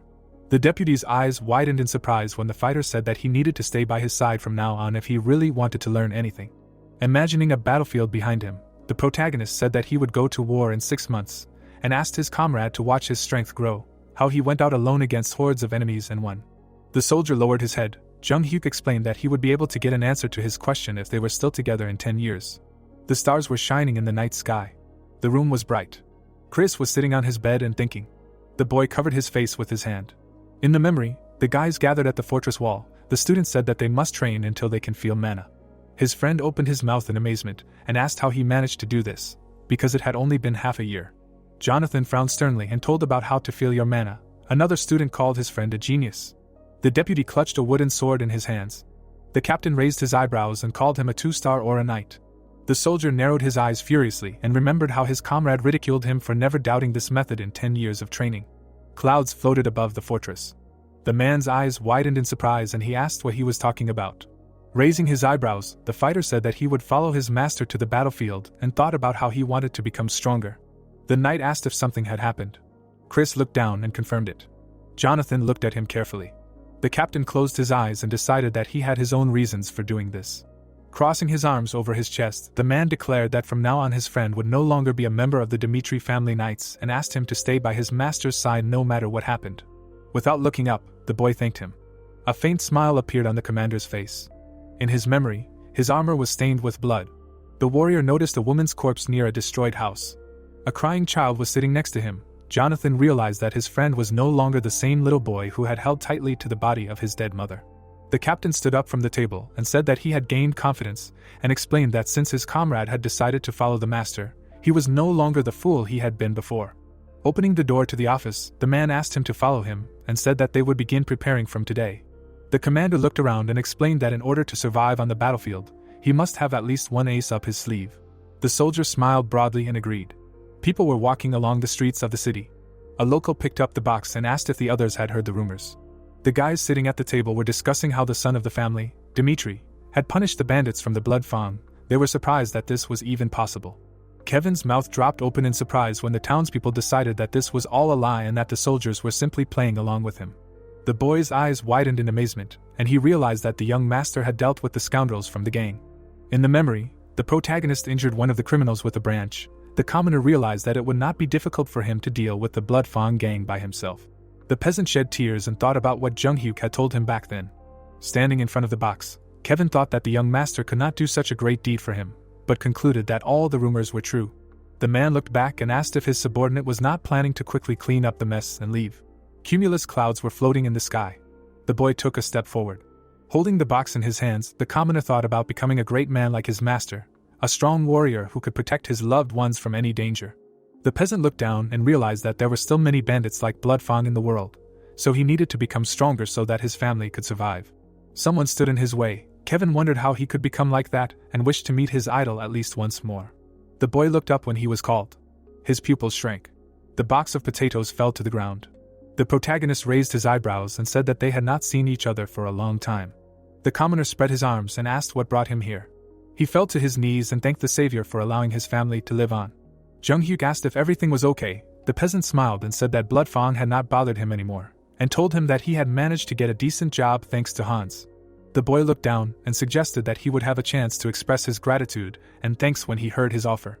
The young man crossed his arms and explained that he would no longer have to worry about his family's lack of means of support because he would have a warm home and delicious food. Kevin's mouth dropped open in shock when he heard that instead of struggling to survive, he would be able to enjoy life. The cultivator looked down at him and offered to live for him, promising to give him a new life in exchange for an oath of loyalty. The boy's eyes widened in shock. His lips trembled. The commoner hit his head on the ground and declared that he would live for his master. The peasant closed his eyes and promised to do anything, kill someone, risk his life, or even die. He frowned furiously and said that all he needed was a promise to take care of his family. The master narrowed his eyes and realized that his friend had shown his loyalty with blood and compared him to a mad demon. In the past, a great warrior had entered a bloody battle. One word from his master was enough for him to fight without even thinking about retreating. Blood trickled down Kevin's forehead, and his resemblance to a mad demon caused memories to flood the protagonist's mind. Smiling, Jung-hyuk concluded that his presence here was useful and declared that from now on, his friend belonged only to him. Clouds floated above the manor. Hans nodded when the boy asked him to help the boy settle in here. The commoner smiled happily and thanked him. The young man promised to find him later and asked him to rest. The cultivator looked back and said that he would be in the library if anyone started looking for him. The heroes went their separate ways. The butler invited the peasant to look around the manor. The stairs led to the second floor with cabinets. On the table next to the candlestick lay books. The master sat in a chair and read a book. The warrior turned the page and read that in order to become a knight, you first need to manifest your aura and earn 1 star. The protagonist put the book on the table. A 2-star knight must use his aura so that he can cut steel with it. Then the stars are divided depending on the power of the aura and its destructive power. A flag was fluttering behind Jonathan. 3 or more stars is a power that an ordinary soldier cannot obtain. In the whole kingdom such people are treated with special attention. The map showed the Salamander continent. There were even 6-star knights here. But unfortunately there were no those who had reached the level of 7 stars. The weapons and equipment sparkled, but not all fighters who are in the top 10 of the strength ranking have all 6 stars. Looking down, Jung-hyuk realized that he had checked the level of 2 stars on Chris, and assumed that Jonathan's 3 stars would be slightly lower than the average level. Holding the page in his hands, the guy read that receiving 6 stars means that a person has gone beyond the boundaries of human strength. A powerful explosion was heard. The size of the aura that is thrown out through the sword reaches several tens of meters, and its power is unimaginable. The 12 swords of the continent gathered in one place. They were the only ones on the continent with 6 stars, and they were treated as extremely important people in all the countries. Sitting at the table, the young man concluded that they were very strong, and was surprised that these people had achieved the best result even with such an inefficient way of using ki energy. Next to the candlestick was another open book. The man summoned waves of fire. The magicians who had mastered the magic of the 7th circle were called archmages. In other words, they were demigods, a real walking disaster. Meteorites fell from the sky. Their magic was able to turn the earth upside down and collapse the sky, and for many, their appearance caused more awe and fear than the presence of 6-star knights. Squinting, the cultivator remembered that there was no magic in Murim, and understood what he needed to do. After closing the book, the master assumed that the characters in it could become his enemies, and concluded that his chances of defeating such an opponent were very small. The warrior crossed his arms and thought that variables that could not be predicted were very dangerous. In the past, his cloak fluttered in the wind. The protagonist realized that he was not the kind of person who was born far from the dangers of the world, and decided that only those with sufficient knowledge and skills could survive.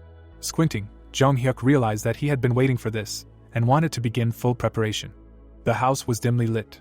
Hans opened the wooden door. The man looked at the master and said that it was here. The boy asked what this place was for. Standing in front of the house, the butler replied that this was a workshop used by the Baron in the past, and explained that entry was strictly prohibited for outsiders and was closed to the outside. The youth raised his eyebrows and concluded that this would be suitable for training. Standing on a bed of hay, the cultivator declared that he was going to stay here for a week and ordered his subordinate not to let anyone in. The master looked around and asked to only look for him if his people were in danger. The servant widened his eyes and agreed. Light was shining through the open door. The warrior lowered his head. There was straw under his feet. The protagonist assumed that this was Hans' work. Kneeling down, Jung-hyuk decided that this was very considerate of him, and thought that this would only make the flow of ki energy more dispersed. The hay was lying against the wall. The boy sat in the lotus position and began to meditate.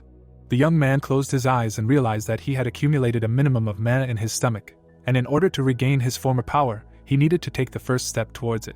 The cultivator opened his mouth and said the name of the first technique. His body was engulfed in flames. The master frowned furiously and thought that he needed to move his mana to get rid of the bad energy. Blood flowed from his mouth. Ignoring the bleeding from his eyes and ears, the warrior realized that, compared to an ordinary person, this body had accumulated a lot of bad energy that needed to be released. Sitting in the center of the room, the protagonist decided that he would need some mana to enter the first stage of a human, so he needed to at least briefly restore his former power. Jung-hyuk opened his eyes and realized that he had to protect each of his new acquaintances and achieve his goal. Gusts of wind swirled around the room. The guy thought that entering the human stage was the beginning of the path. A week later, people in black suits walked down the corridor. The office door opened. The butler greeted the guests and asked them to wait a bit while tea and sweets were brought. Flora, standing behind her father, looked down. The man looked back and asked where the young master was. The servant explained that he had business to finish. The heroes entered the meeting room. The head of the Lawrence family closed his eyes and said that he really did not like such sudden trips. The Viscount sat down on the sofa and concluded that they should wait.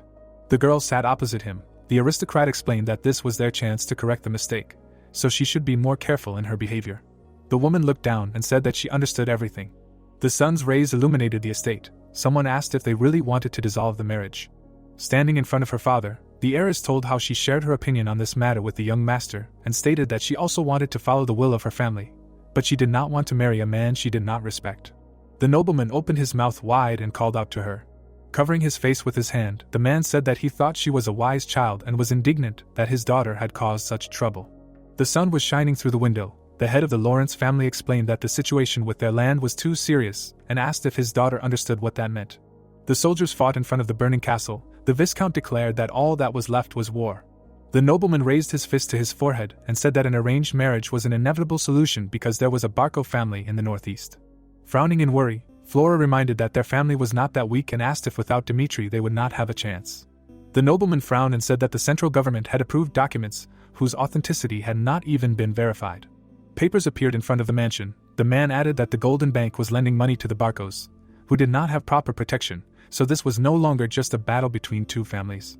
The head of the Lawrence family opened his mouth wide and declared that they could not defeat the forces given to the enemy. The girl approached her father. The Viscount explained that many wanted to deprive them of their land and good name.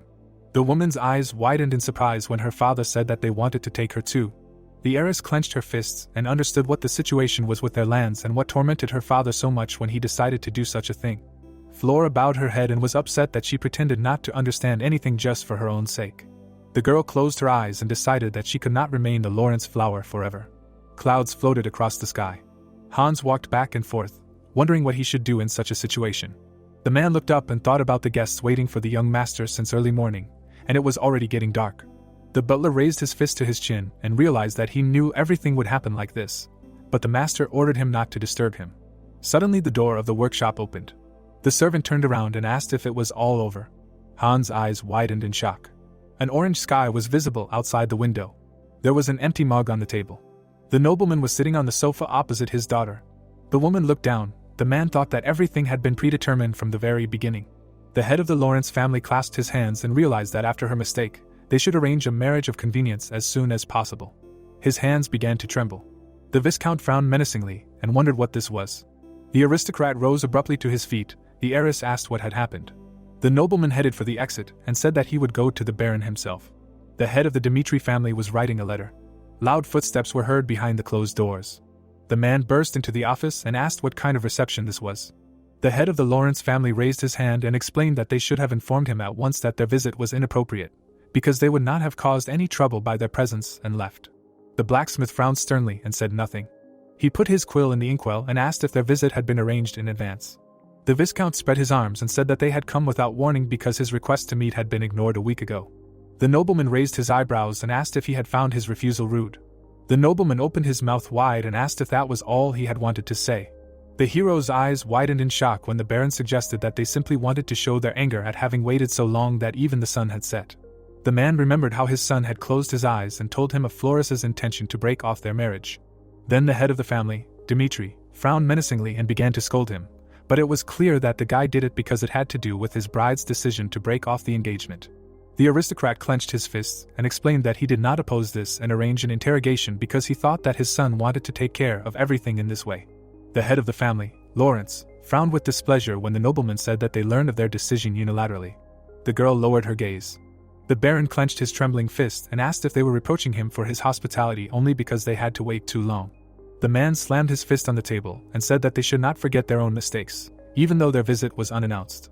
The woman closed her eyes when the head of the family, Dimitri, was indignant that guests were coming to him with such claims. The heroes silently looked at each other. Frowning, the noble explained that the Barco family had contacted him a month ago, claiming that he would have received some land and direct connections to the top of the government if he had forged an alliance with them. Ink splattered across the table. The noble said that he had declined their offer, and asked what they thought was the reason for that. The head of the Lawrence family raised his eyebrows and explained that his comrade would have benefited much more if he had agreed. The Baron frowned sternly and stated that his family had power, which meant that they had a choice. Sitting at the table, the man explained that he had declined the Barco family's offer because his eldest son adored Fleur. The Viscount looked down and thought that he should have been patient, but that he had made a big mistake because of his pride. The blacksmith crossed his arms and said that they must understand that their children were completely different, but they must remember the place of the Dimitri family. A burning family crest appeared. The value and importance of a person immediately changes when the surname Dimitri is added to his name. The heroes looked down. The head of the family crossed his arms over his chest and declared that this marriage was not for him, but for the Lawrence family. The girl frowned tensely. She suddenly remembered the time when she was young and sat at a desk at the academy. The teacher stood at the blackboard. In that place children from prestigious families studied, later becoming real aristocrats. The girl looked back and saw a child from the Joel family. The boy bowed his head over the textbook. His family's position was very dubious in the Northeast. The children sat at their desks. In a world where there were children who believed they were born noble, Joel was a mutant. The vase fell to the floor and broke. When the children of other nobles caused great trouble, they got away with it. But the boy was called to the disciplinary committee office. His father bowed to apologize to the teachers who were yelling at him. The children looked out the window and laughed when the man promised to keep a better eye on his son. Flora raised her eyebrows and thought only that she felt very sorry for these people. The girl looked down and realized that now it even sounded funny. The head of the Lawrence family bowed his head and said that he had nothing to say. The woman wondered who could feel sorry for whom in such a situation. The Baron crossed his arms over his chest. The Viscount explained that his daughter was still immature, which is why she made such a huge mistake. The heiress folded her hands in front of her and realized that they had no strength. Just like Joel, the man apologized for being rude. Bowing, Flora apologized and thought that the weak can only bow their heads before the strong. The heroes looked around when someone's voice was heard. The doors of the office opened. A servant announced that the young master had arrived. The girl's eyes widened in surprise and decided that she realized this too late. The protagonist entered the room. Jung-hyuk straightened his tie. He had a stern look. The guests stared at him in surprise. The guy reported his return. The blacksmith raised his eyebrows and asked how his training went. The young man approached the table and replied that everything was fine. The aristocrat suggested returning to this conversation later. The cultivator narrowed his eyes. The nobleman explained that he called him here in order to discuss the issue of marriage with Lawrence. The spilled ink reflected the light. The head of the Dimitri family said that he would follow his son's choice, no matter what the consequences of his decision. The master looked away and said that he understood what his father meant. The warrior closed his eyes and said that he understood perfectly what the union of the two families meant. The protagonist placed the handkerchief on the table and explained that in a situation where the Barcos were threatening the peace of the Lawrence, their family's wealth guaranteed their safety. The man raised his eyebrows in surprise and asked if he still wanted to enter into this marriage. After wiping off the ink, Jung-hyuk said that he thought it was worth it and explained that he changed his mind when he met the bride and heard her words about breaking off the engagement. Flora closed her eyes. The boy assumed that she heard rumors about him and decided that she could not marry such a man. The young man looked at the handkerchief and said that he wanted to be with the person who believed and followed what he himself had seen and experienced, regardless of how this world judged the son of the Dimitri family. The cultivator lowered the corners of his lips. The head of the Lawrence family frowned sternly. His daughter bowed her head. The master looked away and said that he wanted to continue breaking off their engagement without any changes. Everyone in the room stared at him silently. The Viscount closed his eyes and realized that a political marriage was his family's last hope, and now, because of the stain of shame called a spat, no family line would want to marry them. Flora was lost in the crowd. Now they would have to rely on their own strength to overcome the crisis. The nobleman raised his eyebrows and thought that if Dimitri were to form an alliance with Barco by chance, then even desperate resistance would be useless. Bowing, the nobleman realized that he had to stop this, and said that the blame for this mistake lay entirely with his family. The members of the Dimitri family looked at him.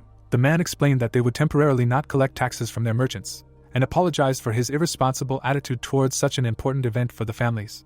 The Baron raised his eyebrows and replied that there was no need for that, because he was not interested in profits that would jeopardize the future of his son. The girl closed her eyes. The blacksmith asked his comrade to announce the dissolution of the engagement for personal reasons, because only in this way would they not have the need to unite with the Barco family. The Viscount closed his eyes and thanked him.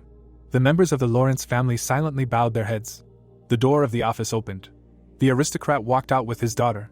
Finally, the nobleman looked back. The protagonist was standing next to his father. Jong Hyuk frowned sternly. The man closed his eyes and thought that he would have done everything to prevent his daughter from making a rash decision if he had seen its true value earlier. The head of the Lawrence family walked out thinking that it was a huge mistake. The doors of the study slammed shut. The members of the Dimitri family were left alone in the room. The boy looked back when his father called out to him. The heroes looked at each other. The Baron asked what had happened to him in just a week. Some time ago, the youth was bleeding. He spent this time in seclusion, cleansing his body of impurity in order to ascend to the Ing stage. The cultivator engulfed in flames thought that the Ing stage was the process of forming a foundation for cultivating the spiritual power of a divine demon.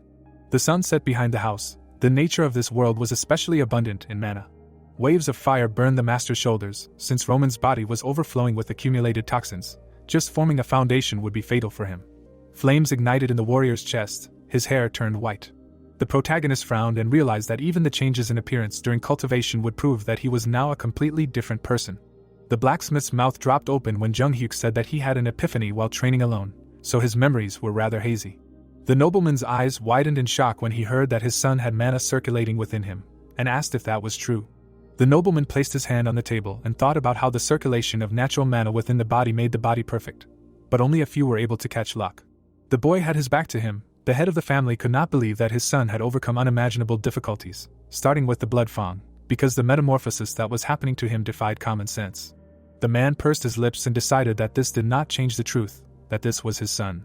The Baron raised his eyebrows and declared that he would not turn his back on him, no matter what difficulties awaited him. The blacksmith frowned and asked the heir to remember that he would always be one step behind to support him. The young man raised his eyebrows in surprise. In memory, the fighter leaned on his sword and gritted his teeth. A man approached him with a blade in his hands. The old man looked down and called him a pathetic nobody. The cultivator closed his eyes and realized that this man was not so cruel and cold-blooded. The nobleman looked at him sternly. The master saw in him a father who would not abandon a child in a dangerous place. The warrior pursed his lips. The protagonist smiled and thanked the nobleman, deciding that it was not so bad. The door of the office closed. Jung Hyuk left the room and someone stopped him. Flora lowered her eyes in embarrassment. The girl raised her eyebrows and apologized for judging him biasly and for arbitrarily disposing of an important event for the family. The boy walked past her and said there was no need for an apology, thinking that the wedding had never been part of his plans to begin with. The woman followed him and explained that she fully understood the reason for his anger, and that she had broken her promise despite it being a political marriage without a choice. The boy stopped when the heiress asked if she could tell him one thing. The cultivator looked back when he heard that she had a special reason for breaking off this engagement. Flora recalled how people had gathered at a social event where all the aristocracy of the northeastern region were present, and said that it happened there. The guests smiled. As soon as the news of the engagement spread, the nobles they knew shared a terrifying rumor. Someone raised their hand and leaned towards the girl's ear. Standing in front of the master, the woman said that he had been dabbling in drugs that destroyed the mind and sanity. The heiress frowned sadly and decided that he should know about it. The warrior narrowed his eyes suspiciously. Flora said that she understood that it was just stupid gossip and explained that she could not ignore it. The protagonist turned away and said that what happened in the past will not affect their relationship in any way. Jung Hyuk left and asked his friend not to interfere in his affairs anymore. The girl looked after him upset. The full moon was shining outside the window. The heroes were sitting in the office. The guy looked away and thought about the fact that there was no energy in this body due to addiction. Hans put a mug of tea on the table. The young man concluded that when Roman ended his life, the medicine he took retained some uneven energy in the body, but thanks to cultivation, he managed to remove all the toxins. The man stood up when the cultivator called out to him and asked if he had ever seen him swallow pills or if there had been any situations that had prompted him to think like that. The butler's eyes widened in shock and he asked what that meant. The servant was holding a tray in his hands. The master said that he was not trying to find a reason to reprimand him and that he wanted to look back on his past life not from his own memories, but from the outside. Hans squeezed his eyes tightly shut. The man clutched the tray and explained that he had not seen it personally, but there were some oddities in his actions. The warrior raised his eyebrows and asked when it had started. Half a month ago, Roman had entered the hall where a social party was taking place. The butler had looked at him in surprise then, because nothing had happened, but after returning to the estate, his ward had fallen into a strange state. The guy tensely pursed his lips and was covered in sweat. The doors to his room were locked. There were a lot of empty bottles of alcohol on the table. The servant suggested that there could well have been drugs at that party. The young man looked down. Hans said that this thought seemed insanely stupid to him. In the memory, Flora frowned excitedly and said the same thing. The cultivator squinted and asked who was the organizer of that party. A coat of arms appeared behind the nobleman. The man replied that it was Barco's eldest son. The master closed his eyes and thought about how on the eve of his political marriage with Lawrence, Roman accepted an invitation to a social party from Barco, and went crazy. The warrior imagined the body of a dead nobleman who committed suicide. Now it became clear to him what really happened. Pills were pouring out behind Roman's back. There were many ambiguities in his death from the very beginning. The suicide note he left behind only said that he was being sent to the battlefield in place of his two younger brothers, which he was very afraid of. Flora looked down. At that moment the decision to marry her had already been made, which the aristocrat really wanted. The formidable baron pointed his finger at his son. A married nobleman had several ways to avoid fulfilling his military duty. The protagonist frowned and thought that Roman could not commit suicide simply because he was afraid of military service. Sitting in a chair, Jung-hyuk asked if he and Anthony were close. The butler replied that they were very close friends, but recently there was some awkwardness between them. The guy narrowed his eyes in disbelief when he heard that this began since the rumors about his wedding with Lawrence. The young man imagined the newlyweds standing at the altar and thought that this marriage would be a huge hindrance to the Barcos, who wanted to take over Lawrence's lands. The image cracked. The easiest way to solve this problem is to make it so that the marriage could not take place. The cultivator frowned and concluded that Barco had resorted to tricks, which was the real reason for Roman's suicide. The master looked back when the servant reported that a few days ago, an invitation to a party had arrived from Barco's estate. The warrior raised one eyebrow in surprise and asked if he was really invited. Holding the note in his hands, Hans explained that it happened when the young master began training alone and asked what he should do about it. The protagonist smirked and wondered if they really didn't care about him. Jung-hyuk's eyes sparkled and decided that this was very annoying. There was a mug of tea on the table. The boy asked when the party would be. The man replied that it would be in exactly 2 weeks. The youth crossed his legs and asked his comrade to tell Barco that he accepted their invitation. The sun's rays illuminated the estate. The butler waved his hand and said that the young master was waiting for him. Kevin thanked his comrade. The servant narrowed his eyes and asked him not to be too surprised that the master had changed a little. The door of the room opened. The boy entered the room and said that he had been called. The cultivator looked back and called out to him. The commoner's eyes widened in surprise and understood what changes Hans was talking about. The master approached him and asked how he was finding life in the estate. The peasant replied that he was getting used to it without much difficulty thanks to the butler. The fighter looked down and said that there was only one problem. The warrior asked what happened. Kevin narrowed his eyes and explained that he was trying to figure out what role he was assigned in this place, but he did not know at all how he could be useful. The protagonist looked at him carefully. The boy asked what an ordinary person who was no better than a stone on the side of the road could do. Jung-hyuk frowned and replied that he was going to make it his sword. The commoner's mouth opened in shock when he heard this. The peasant raised his eyebrows in surprise and asked what that meant. The boy raised his hand and explained that others could not decide for a person what to be, so he had 3 paths to choose from. The youth bent one finger and said that his friend could abandon the path of the sword if he was afraid of holding a sword and spilling blood. The cultivator imagined his comrade following Hans and said that he would have to follow safe orders.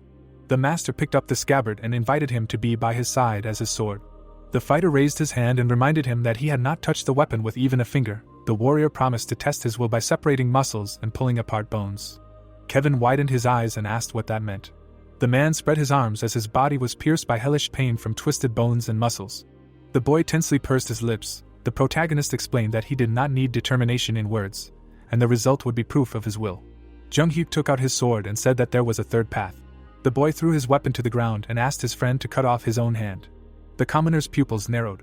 The youth lowered his hands and declared that he would gain strength faster than anyone else if he could endure the pain he caused himself until the very end.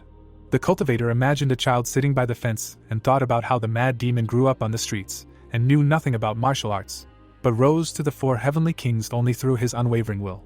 Squinting, the master wondered if his friend could prove it and said that any choice would benefit him, so he would have to find a use for it. The peasant silently looked at the sword lying at his feet. Clouds floated across the sky, and outside of the fortress of Dimitri was a dilapidated shack ready to collapse at any moment. On the bed lay a newborn baby. Little Kevin carried firewood with his father, having had to work from a young age to survive. The boy pulled the cart, following his parents and helping them with everything. There was no work he would not take on, but his life did not change.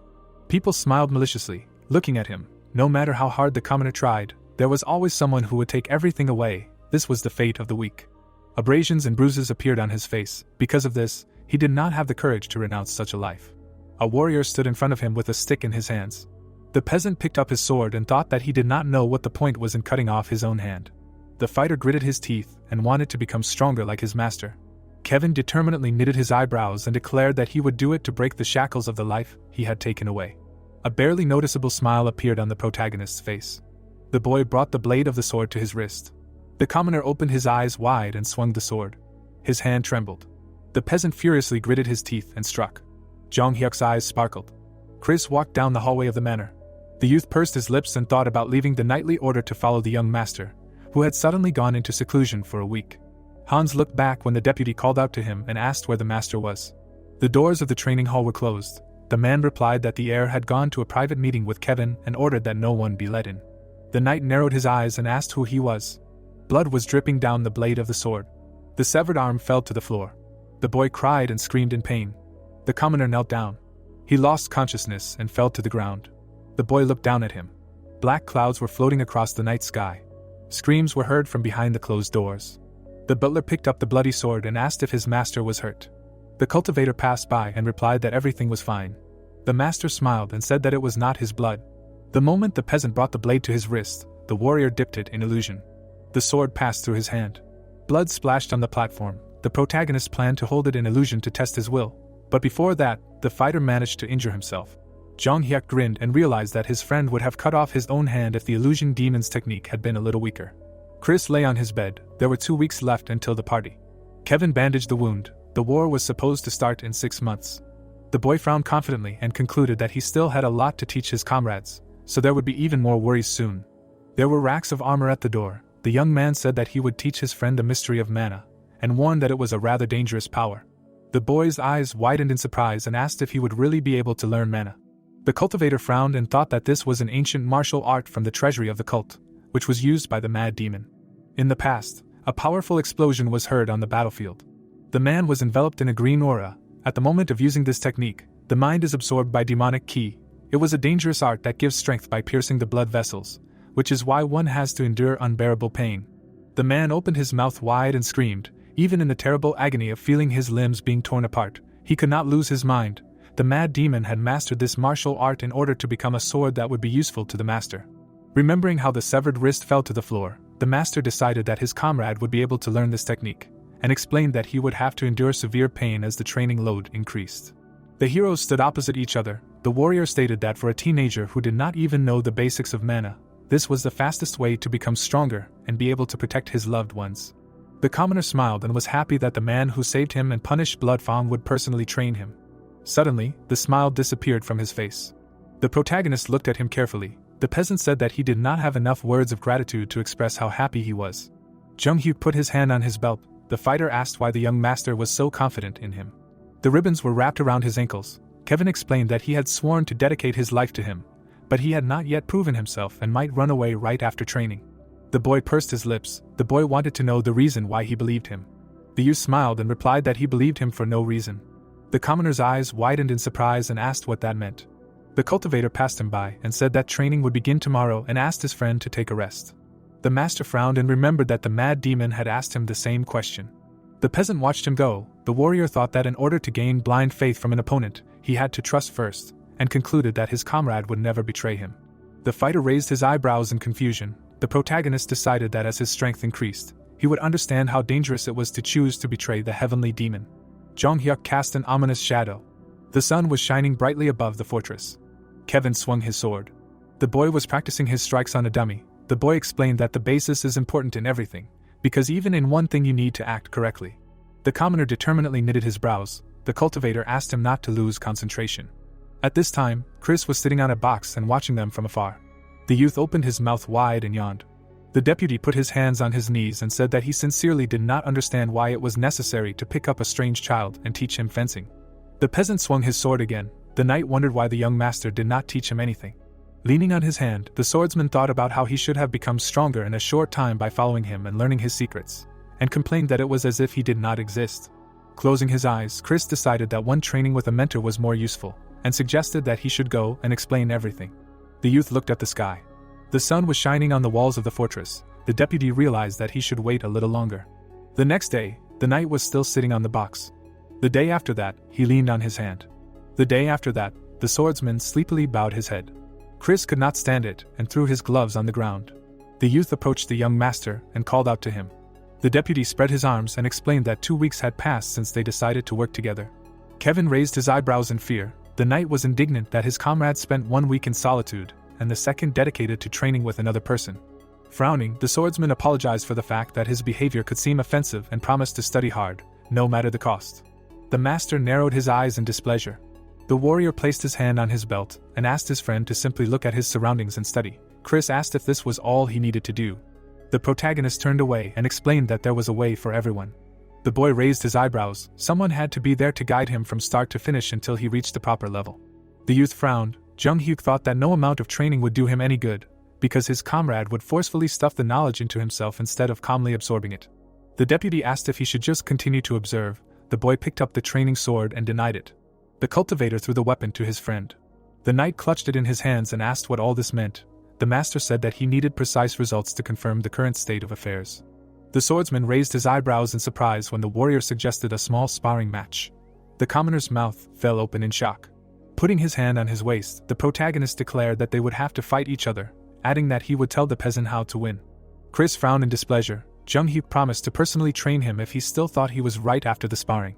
The fighter widened his eyes in surprise and asked if they really had to fight.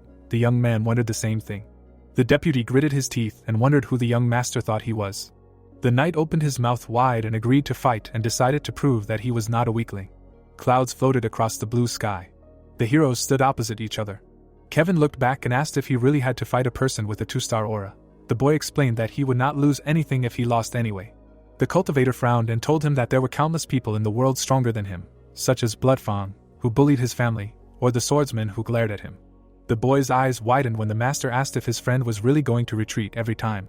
The commoner raised his weapon in front of him and declared that he would try to defeat him.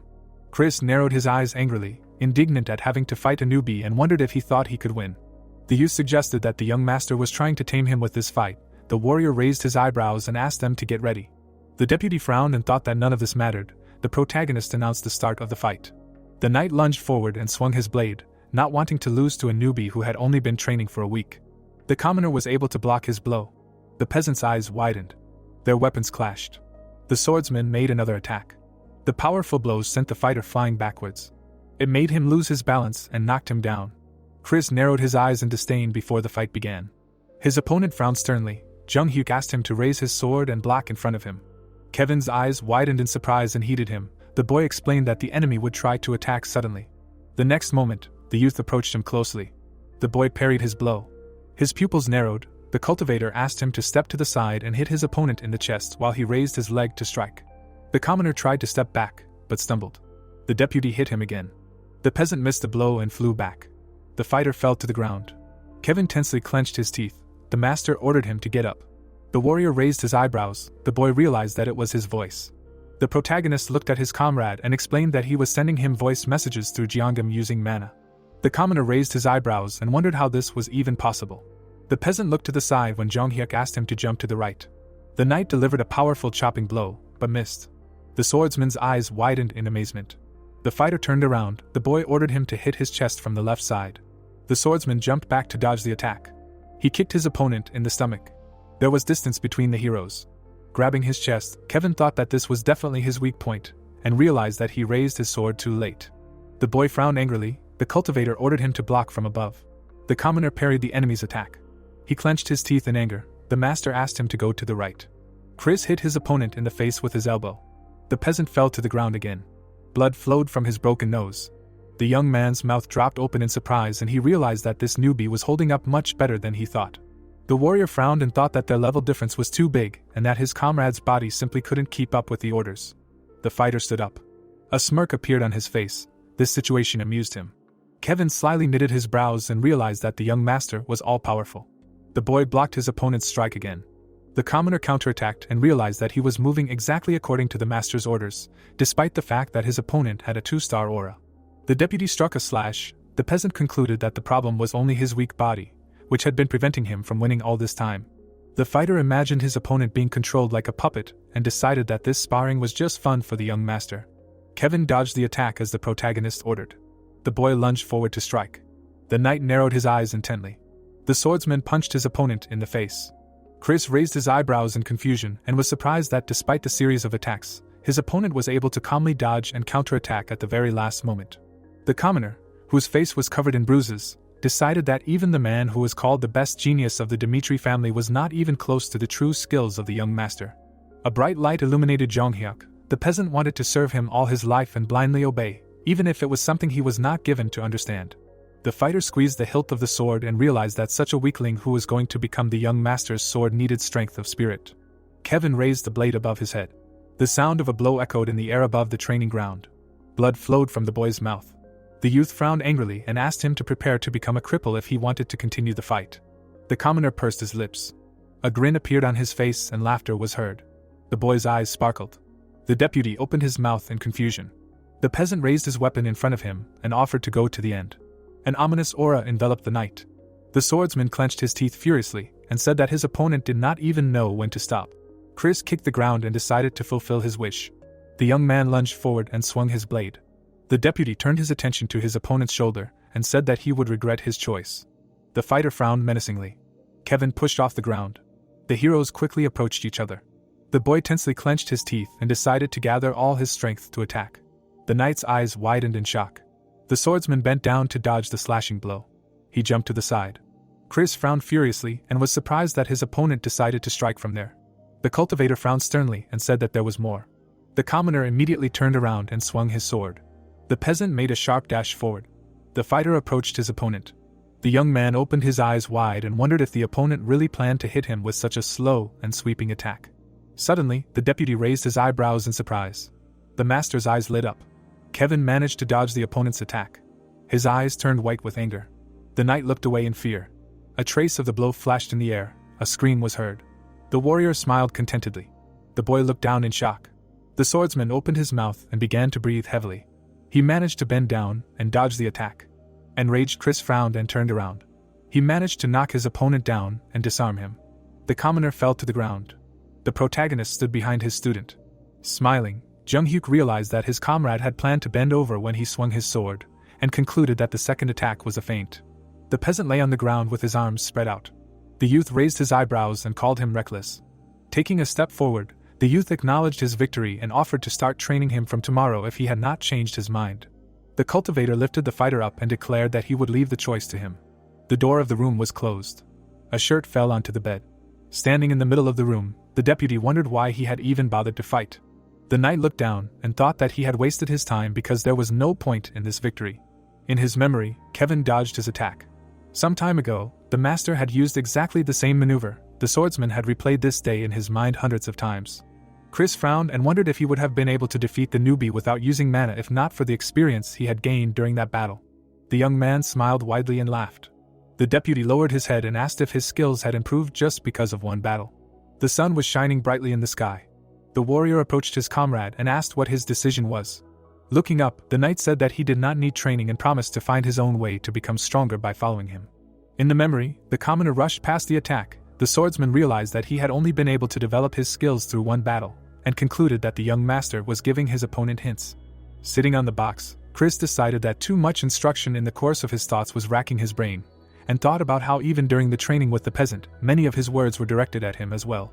The young man looked at the master and decided that he did not know what had happened, but he could say with certainty that he had risen to a level that even Jonathan could not reach. Frowning, the deputy concluded that the words observe and learn meant look back at your actions and know yourself, and wanted to become stronger to surpass his mentor. The protagonist, who was standing nearby, smiled. Jung-hyuk raised his eyebrows and suggested that they continue training. A week later, the sun's rays illuminated the roof of the manor. There were trees growing next to it. The day of Barco's social party had arrived. A week before, there were notices posted on the board. Among them was the news that the marriage agreement between Dimitri and Lawrence had been cancelled. Sitting at the table, a local said that it was because of Flora's mistake. His friend suggested that the Viscount felt sorry for his daughter after she had to deal with Roman. Holding a cup of tea, the noblewoman called the decision to cancel the engagement questionable when Barco was already holding a knife to his throat. Her husband decided that the eldest son Dimitri was even worse than the rumors said. While sweeping the floor, the maid remembered how the boy had defeated Bloodfawn, but her friend was sure that it was done to raise his reputation, so that he would be ready to break the agreement. The coat of arms of the Barco family was depicted on the wall, and loud laughter was heard in the room. Holding the document in his hands, someone was amazed at how easy it was to control this fool, since he really called off the engagement. Sitting in a chair, the nobleman asked if Roman would definitely attend the reception. The butler confirmed this, saying that this was the answer from the Dimitri family. Holding a glass in his hands, Anthony concluded that everything was going according to plan. The nobleman grinned and said that he had not been so excited about the upcoming party for a long time. A clear sky hung over the estate. The protagonist scratched his chin and asked if he really needed to wear this. A bright suit with a mother-of-pearl collar hung on the riser. Han stood next to him and explained that he couldn't go in just anything because this was his first official outing since the marriage contract was dissolved. Jong Hyuk frowned in displeasure as the man lectured him. The butler bowed his head and said that they had worked hard to get this masterpiece. The servant frowned sadly and asked if the young master didn't want to wear it. The boy smiled and agreed to try it on. Sunlight was streaming in through the window. Han said he knew his friend would respond that way. The man in armor stepped forward. Chris stood by the carriage and wondered why the newcomer hadn't arrived yet, and decided that at this rate the young master would get there before him. Kevin ran forward and apologized. The boy put his hand to his head and explained that he wasn't used to the armor yet. The young man covered his face with his hand and asked what was wrong with his appearance. The commoner said that even in the forge there was no armor that fit him in size. The deputy frowned and thought about how he almost lost to him, even though the young master was giving him hints. The peasant adjusted his helmet. Pointing at it, the knight asked his friend to listen carefully and said that they were the guard and face of the Dimitri family. The swordsman presented the family crest and said that the reputation of the young master depended on their actions, so they should pay special attention to their speech and behavior. The fighter opened his mouth wide and said that he would remember this. Chris frowned when Kevin called him master. The young man scratched his chin and asked him to ask if he had any questions. The boy thanked him. Clouds were floating in the sky. The deputy noticed that his comrade's helmet was askew. Bright rays of the sun illuminated the castle. Luxurious dishes were on the tables. Aristocrats were smiling, discussing something. Girls in beautiful dresses were walking around the hall. Holding a glass of wine in his hands, a nobleman said that, according to rumors, the eldest son Dimitri would be here today. The man smiled and was indignant that this man dared to appear at a reception at Barco's after forcing a political marriage. Covering her mouth with a fan, the woman explained that for this reason he was called a fool, and said that he would stick to one thing if he had brains. Standing at the table, people discussed the fact that, although the influence of the Dimitri family extends throughout the Northeast, maintaining relations with Barco in such a situation is already greed.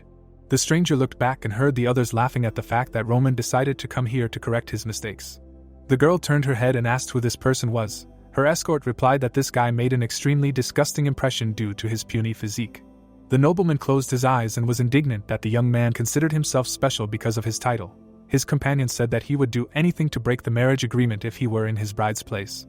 The butler raised his fist to his mouth and announced that the eldest son of the family, Dimitri, had arrived. All the guests looked around when they heard this. The doors of the hall opened. The protagonist took a step forward. A smile shone on his face. The people who were present at the party looked at him in shock and opened their mouths. Whispers were heard behind Jung Hyuk. The nobles could not believe that this was the man they saw earlier. The woman looked away, puzzled. She immediately stepped forward. The boy raised his eyebrows when the stranger said that it was a great honor for her to meet him. Sophia curtsied and introduced herself. Her eyes sparkled. The girl assumed that the boy did not know her name because her family did not have outstanding merits. But her father had long devoted himself to the kingdom of Cairo. The cultivator smiled broadly and stated that he was well aware of the Grizel family line. The master closed his eyes and asked how he could not know the name of a family whose history goes back more than 100 years. On the table lay books that contained information about all the family lines located in the Northeast. The warrior was sitting at the table. Hans asked why he needed all this. The protagonist spread the papers in front of him and explained that he was invited to the reception as a representative of the family. So he needed to show at least minimal politeness and find out which families the guests belonged to in order to attract their attention. With a confident frown, Jong Hyuk explained that the Grizel family was famous throughout the kingdom for its lumber, which was of excellent quality, and recalled that the youngest son of the family had recently awakened the ability to sense mana. The woman raised her hand to her chin, and the boy sincerely congratulated her on this achievement. The people watched them from the side. Their eyes widened in amazement, not understanding what was happening. Magner approached the boy and greeted him. The boy's mouth dropped open in surprise when the cultivator recalled that his father had participated in a war in the past and accomplished a great feat, and stated that he was deeply impressed when he read about it in a book. Ares approached him and noticed that he had changed beyond recognition, and the master complimented her appearance. Smiling, the warrior asked if her mother was okay, and explained that he had heard that she had been unwell lately. The protagonist narrowed his eyes and told him that 10 years ago, Dimitri had made a huge profit after a deal with the hero's family. Jung Hyuk grinned and thanked his interlocutor for his kindness. People smiled widely as they listened to his speech. The man approached the guest and explained that it had been difficult to start a conversation with him before because of his intoxication. The guy suggested that he should lower his glass. The butler leaned over to him and said that the young master was inviting him to his room. The young man looked down at him with disdain. The cultivator narrowed his eyes and concluded that it was time to find out who had disturbed his mental state. At this time, people gathered on the street. The guards looked at each other and nodded. Kevin looked to the side and asked what a social reception was. Chris replied that he shouldn't think about it because they wouldn't be able to get in anyway. The man raised his eyebrows and asked who they were. His comrade replied that they were people from the Dimitri family. The boy adjusted his helmet. The young man asked his friend to just take it off. The other guards approached them and laughed loudly. The commoner looked down when the guards were surprised that Dimitri brought a newbie here who couldn't even hold a sword. The deputy asked him to just ignore their words. The peasant's eyes widened when the scoundrel said that he expected nothing less from their family. In the memory, Roman stood at a party with a glass in his hand. Beautiful ladies stood in the distance. Flora raised her hand to her chin and smiled. Antony put his hand on his comrade's shoulder and asked who he was looking at. Watching the girls from the side, the boy asked who the blonde was. The aristocrat asked if he didn't know her. The guest folded her hands in front of her. The nobleman replied that it was the flower of the Lawrence family. The young man's eyes widened in surprise. The cultivator entered through the open door. Sitting on the sofa, the scoundrel asked what happened to him. The master frowned and concluded that this was the one he needed. The warrior approached the table. The heir of Barco was surprised that his friend had changed so much, and asked him to tell him everything. There were empty glasses on the table, which were traces of the presence of other people. There was a bottle on the floor. The protagonist realized that all the guests had been shown out before his arrival, which meant that now there would be a secret conversation. Smiling, Jung Hyuk decided to make his opponent not feel embarrassed, and replied that he himself did not know the reason for his changes. Raising his hand, the guy explained that he spent a lot of money to tidy up his appearance, and began to change day by day, without even making an effort. The young man smiled and said that he was very glad to see his friend after so much time. Anthony narrowed his eyes slyly. Having filled the glass with wine, the aristocrat hoped that his words could be trusted, and asked what he was guided by then. The cultivator took the glass and asked what they were talking about. The nobleman raised his eyebrows and explained that he was referring to the situation where his comrade locked himself in a room with his cousin and then formed a political marriage with Lawrence, betraying their friendship. The master frowned sternly. Sitting in a luxurious room, the scoundrel was surprised that a guest could do something like this on the eve of his own wedding, even though all secrets were kept at a social event. Placing his hands on his knees, the heir of Barco promised to keep it a secret and asked if the presence of the son of the Dimitri family at this reception could be considered as an agreement to his proposal. Antony grinned maliciously and offered to discuss the marriage with Barco. The warrior narrowed his eyes and wondered what they were talking about. Suddenly, the protagonist's eyes widened. In the memory, Roman stood in front of the entrance to the room. The doors were closed. The guy silently looked ahead. He asked his father to conclude an agreement on a political marriage with Lawrence. The young man pulled the handle and decided that he could not avoid Barco forever, so he needed to restore their old relationship. Sitting in his room, the aristocrat said that his friend was late. Next to him sat his younger sister. The nobleman introduced her. Waving his hand, the scoundrel suggested having a drink together, and explained that Amelia was in such a place for the first time and felt uncomfortable. The girl picked up the bottle. The heir of Barco asked her to fill a glass for the guest. Roman said that he could do it himself. Antony raised his eyebrows and asked if he had really become bold because of the marriage. The guy offered to discuss it, but the aristocrat, raising his hand, asked him not to worry and said that his family was no longer interested in Lawrence. The young man's eyes widened in amazement and asked if this was true. The nobleman extended his hand and offered him a drink. The eldest son Dmitri happily looked at the filled glass. He drank the wine in one gulp. His eyes were closed with joy. The next moment, Roman opened his eyes and felt a strong headache. Next to him lay naked Amelia. The guy woke up with her in the same bed. The young man opened his mouth in fear and wondered how this happened. Suddenly, the heir of Barco burst into the room. The scoundrel angrily clenched his teeth and asked what happened here. The eldest son Dmitri opened his eyes wide and tried to justify himself. The girl was lying on her side. There were glasses of wine on the table, but Roman did not remember anything. A burning candle illuminated the dark room. Anthony put his elbows on the table and was indignant that his comrade touched his younger cousin. The boy trembled with fear. The aristocrat explained that this problem could not be ignored.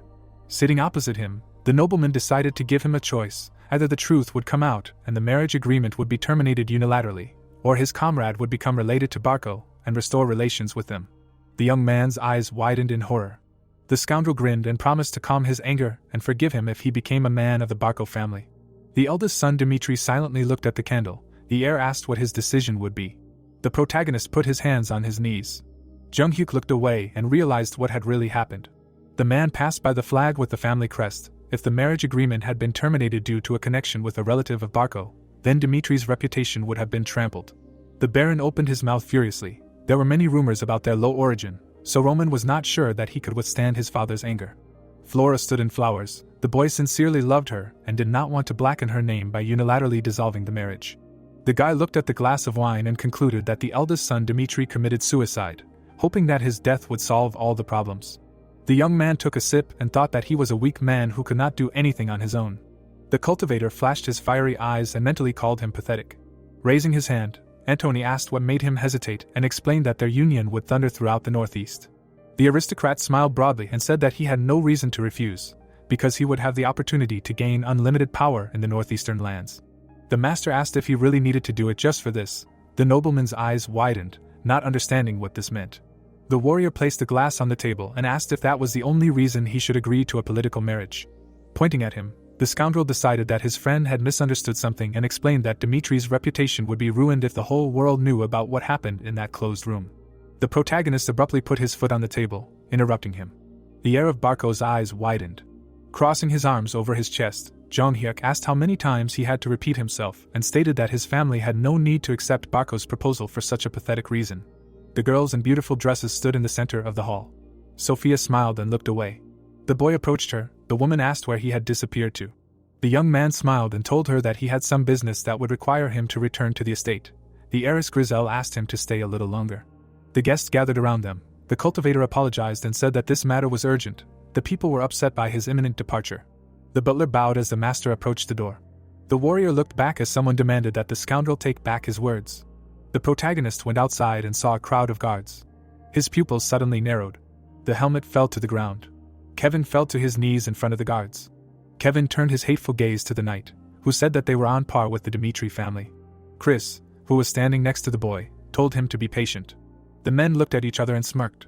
They said with smiles on their faces that no one except the Dimitri family could have thought of bringing a child into the guards. Even the helmet did not fit him. Standing next to the boy, the knight said that the level of the current Dimitri family had fallen significantly. Chris parted his lips and asked if the Barco knights were training in barbs instead of swords. Kevin touched the helmet and said that they didn't need to train with the sword at all to surpass this boy. That's why his master was called a fool. The boy pursed his lips. The knight turned his head when the boy told him to take his words back, for the young master did not deserve such words. The boy frowned and shouted, ordering him to take his words back. The man immediately struck the young man, being angry. The helmet flew off Kevin's head. Chris immediately grabbed the hilt of the sword. He began to pull out the blade, realizing that in front of him was none other than the Barco knights. Now he was standing in front of the knights whose family was in conflict with the Dimitri family. He frowned, realizing that if they made a fuss, not only the young master, but the entire family could get into trouble. Kevin stood up and said that he was his master's knight. Gritting his teeth, the red-haired man said that he was not going to get involved with cartoon knights like them, slackers. The man smirked. He ran forward, saying that we'll see how much longer he can hold on to his pride. Suddenly, someone grabbed his hand. The man raised his eyebrows, surprised. Kevin's mouth dropped open in amazement. Chris's eyes widened, clearly surprised. The protagonist grabbed the enemy knight by the hand. He then nodded. A moment later, he slapped the knight Barco. Everyone froze, looking at the warrior in shock. He involuntarily touched his cheek, mentally indignant. He did not understand how he could not react at all. The protagonist abruptly slapped him again. The knight's pupil shrank from shock. He began to straighten up, wanting to say something. Jung-hyuk immediately slapped him in the face. The man raised his head, wanting to curse. However, he received another blow to the face. The knight froze, his face twisted with anger. He turned his gaze to the boy.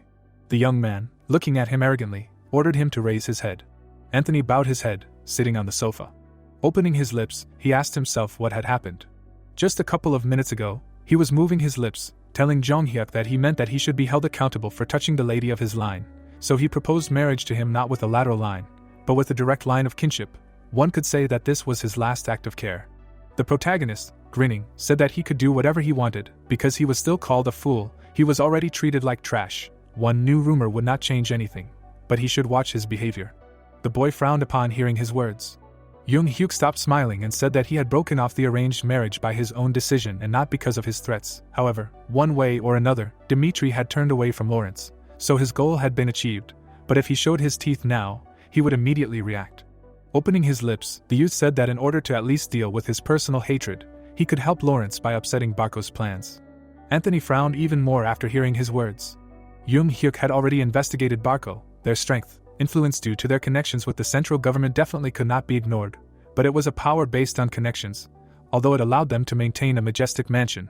But if we only consider wealth and combat power, the influence in the northeastern region was in Dimitri's hands, not Barco's. The protagonist lowered his gaze. Looking at the trembling youth, he asked him what he would do. Bowing his head, Anthony asked if he would interfere in their business with the Lawrences if they ended it now. The boy immediately confirmed it. Anthony, hearing this, said that then they would consider the matter closed. The young man, sitting on the sofa, understood that Jung Hyuk had changed a lot. He was no longer a fool. His actions, look and manner of speech suppressed the interlocutor. The boy grabbed his head, not understanding what happened to the fool he used to know. Anthony shuddered when the servant called him. The nobleman shouted, saying not to touch him. The servant, thinking, said that Mr. Jung Hyuk and his knight from the guard were arguing outside. The aristocrat immediately raised his head. The events take us outside the mansion. The girl covered her mouth in horror. The knights looked at each other, surprised. The knight, kneeling, asked to forgive him just this once, because he would not do it again.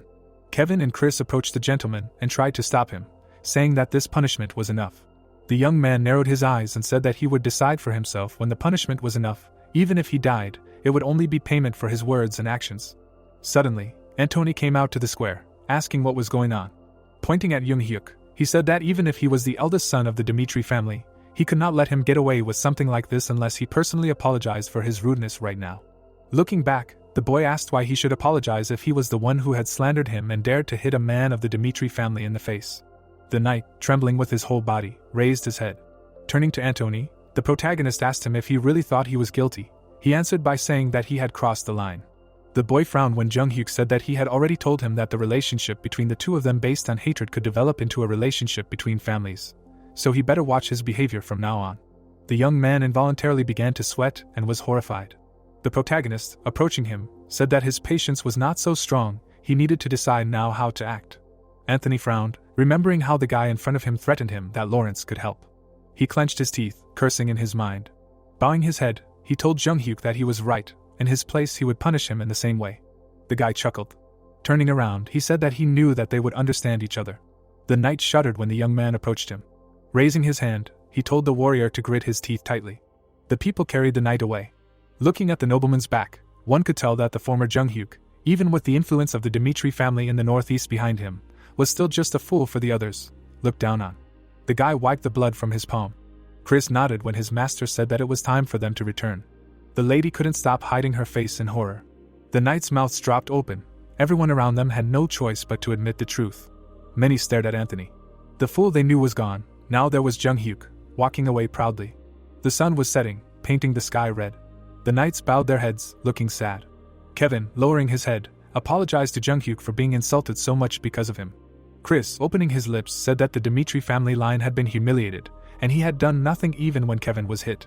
The protagonist crossed his arms and said that it must have been hard for them to hold back, but he was grateful for them for enduring it and waiting for him. The boys raised their heads. The youth moved his lips and said that carelessness would bring anger. Their choice had avoided the worst outcome. Frowning slightly, he said that this was not the answer he wanted. Looking at the mansion in the distance, he said that at least in the entire northeastern kingdom, there was no one who would dare to touch their family line. Looking down, he said that even if they had to hold back, they should look their opponent straight in the face, even if their gaze was filled with anger. Old Jung Hyuk was not the type to tolerate anyone getting high. Raising his eyebrows, he said that he would throw everyone at his feet, and if they wanted, they could follow him. They would have to get used to his method. Chris frowned, while Kevin was surprised. The carriage continued to drive, not even thinking of stopping for the next few hours. In the Dimitri family mansion, Han's voice was heard, saying that the information he had ordered about the Barco family line from the Black Moon Guild had arrived. He raised his hand and said that according to the Black Moon, their current position was worrisome. The protagonist took the papers and thought about it.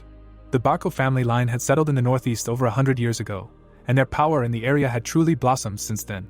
How a person from the Barco family line had entered the service of the central government was unclear, but their crest was clearly visible. Looking through the papers, the youth said that their military power was not that great. The servant thought about it, and said that he was surprised. He thought that due to their status, they had a strong military force. Looking through the papers, the protagonist said that the enormous power of the central government more than compensated for this. The Salamander continent consisted of 2 empires and 6 kingdoms. Among them, the Kingdom of Cairo was a small state, except for the mountain ranges in the northeast. All other state borders were in contact with other countries. Because of this, since ancient times, the kingdom has been tried to be conquered many times, sending their troops into it. There were too many dangerous enemies outside the country, so in order to survive, it was left only to concentrate forces in the central government, so the central government naturally gained strength. In particular, the right to conscription for service by the government had absolute power. If someone resisted the conscription, he was called a rebel and troops were immediately sent to suppress him. As soon as the rebellion was suppressed, the territory was returned to the kingdom's possessions, after which all the local lords who took part in the punitive operation received a piece of land as a reward, and the rest of the participants became the new obedient nobility. Hans nodded when Jonghyuk said that this system of power gave a kind of abstract power to the Barcos, who were connected to the central government. The young man lifted the paper and said that thanks to this, they were able to borrow a huge amount from the bank. Looking at the text, he said that he suspected that they took out this loan without much collateral, on a single guarantee of creditworthiness, and that the money was invested in the Berga mercenary group. The Berga mercenary group included more than 100 people, led by an A-rank mercenary, Berga. The main task of the organization was to suppress rebellions in the domains for money. The servant, with his hands behind his back, said that judging by the mass conscription of the people of their domain, they were going to attack the Lawrences within half a month. Sweat rolled down the man's face when he guessed that Lawrence would lose this war. His master agreed with him, saying that even just defending themselves, they would last for a month at most. The boy clasped his fingers, even though he had told Antony that he would not interfere in their family's affairs. But in order to continue living under the name Roman Dmitri, he could not ignore the Barcos who were threatening him. No matter what the Barcos did, they would not be able to resist the Dmitri family, they would simply be killed. Squinting, the boy said that if he borrowed the power of the family line, it would be easy to punish them, but then it would lose its meaning. Regardless of the fact that the Dmitri family came from the common people, the aristocracy of the northeastern region did not see Roman as a particular threat, as if he were a child among them. Now, Jonghyuk needed an irrefutable reason to break through, just like then. The protagonist stood up, saying that he must see his father now. Moving his lips, he said that it was time to fulfill the promise he had once made. The clouds floated calmly across the sky. People on the streets involuntarily looked around. Seeing the night, they all turned around. A warrior, whose armor was covered in blood, was walking down the street. He grabbed his helmet. Taking it off, Lucas said that then and now, Dmitri has not changed at all. Soon he approached the forge. He put his equipment on the table. The blacksmith, laughing, said that this battle seemed to be especially difficult for him. The guy, scratching his head, said that these idiots have only shit in their heads. They took and attacked him, and he almost said goodbye to his life. The man, picking up his sword, said that the quality of the equipment itself is not very good, so where did he buy it? Sighing and sitting on a barrel, the guy said that he found out about a new shop and because of this he almost lost his only life. The blacksmith shouted, saying that Dmitri has the best iron and equipment on the territory. His act was too stupid. Standing up, the mercenary said that was why he came here, thinking. The blacksmith said that it would take a long time to make a full set of weapons. Approaching the door, Lucas said that he was staying in Dmitri for a while anyway to heal. Opening his lips, he said that he was very tired of the battlefield. Coming out, the guy saw people crowded around the board. Looking at the excited group, he tried to understand what was going on there. Squinting, he mentally asked if the war had already begun. Approaching the group, he apologized, touching one man. The young man saw a call for soldiers on the board. He began to carefully read the text, which said that Rod Dmitri was looking for soldiers. The number of places was limited to 30 people, and the salary was 8 pieces of silver. The mercenary raised his eyebrows, mentally saying that an ordinary family of 4 spends about 5 pieces of silver a month on average, and 8 pieces of silver is not bad conditions, even taking into account the risk premium, if not for 1 point. At the very end, it was written that they would not be subordinate to the family clan, but specifically to Jonghyuk Dmitri. They wished to hire only those people who are willing to sacrifice their lives for him. Closing his eyes, the man next to Lucas told him that if he was thinking of signing up, he should not even hope, because there were already more than a couple of hundred willing. Smiling, the mercenary said that he had not thought about it. After all, he was a B-rank mercenary. But if they offered at least 50 pieces of silver, then he would think about whether it was worth swearing allegiance to the aristocracy. Suddenly, his eyes widened. Turning to the man, the mercenary asked if there really were already a couple of hundred willing. Was it really worth it? Raising his eyebrows, Lucas said that despite the excellent conditions, the employer was Roman Dmitri, a fool. Who knows what kind of suffering he would have to endure if he became his soldier? Some of the people turned around when they heard his words. Everyone stared at the mercenary as if he were a fool. The man, lowering his eyelids, said that he did not seem to know all the circumstances, for the young master was no longer that fool. Not only did he defeat the Bloody Fangs, but he also valued and cherished his people. The mercenary gaped in shock. Nodding, the interlocutor told Lucas that they did not believe him at first either, but after hearing Clark's story, they changed their minds. The mercenary immediately asked who Clark was. The man answered by saying that Clark's son became a man of Zonghyuk, and after that their poor life changed. The door of the store opened. Freshly baked bread was displayed on the shelves. Kevin, having bought a couple of loaves, was happy. The events take us to the Zonghyuk mansion on the previous day. Kevin, having taken off his helmet, was surprised when he was offered a vacation. The protagonist nodded, saying that he was giving him 3 days starting tomorrow. He should have a good rest and return to training. As he started to leave, he said that he had had a hard time, so he should spend some time with his family. The boy parted his lips and accepted the order. In the morning, the sun's rays came through the window. Kevin was putting on his usual clothes. After he got dressed, he said that it was unusual, before he had to work every day to somehow feed himself. Leaving the house, he said that he had not seen his family for a long time, since he entered the castle. Hans, approaching, called out to the boy. He handed him the clothes, saying that he should not go home like this. The young master had just prepared clean clothes for him. Putting a bag on top of the clothes, the butler said that he would need money to buy gifts for his family. From now on he would be paid 30 pieces of silver a month. He could spend it on gifts or luxury items. The young man froze, holding the clothes in his hands. Now, being satisfied, he carried a bag of pastries. Looking at his clothes, he said that he couldn't even believe that such soft clothes existed. In addition, he bought a lot of bread for the family. It was freshly baked. The smell was wonderful. Walking down the street, Kevin mentally said that Marie would like it. Her wish was to spread whipped cream on fresh bread. Every day, the girl frowned, asking why they had to eat only stale bread. Kevin smiled every time his sister scolded him, but even so, he could never buy any, because freshly baked bread cost twice as much as cold bread. One day, bandits broke into their home. Then the family members trembled all over with fear. The boy hugged the bag tighter to himself. Frowning, he said that he would definitely become stronger under the young master's leadership, and his family would not have to go through such a thing again. Soon he approached the house. The boy, being amazed, opened his mouth. His mother smiled contentedly, sipping tea. His father was also smiling while eating bagels. Marie was playing with flowers. He stood in the middle of a small courtyard and froze. It seemed strange to him that he was sent not to a poor area, but to the outskirts of the castle, but he did not expect this. Marie turned her head. The parents turned around abruptly when their daughter screamed. Kevin trembled slightly when he was called. The mother immediately hugged her son, saying that too much time had passed since their last meeting. The young man, being hugged, looked at his father, who understood everything and said that Mr. Hans had come to them and said that the young master had ordered to give them a house and land for cultivation. The boy's eyes widened when his mother said that Hans had helped a lot so that they could settle in the city.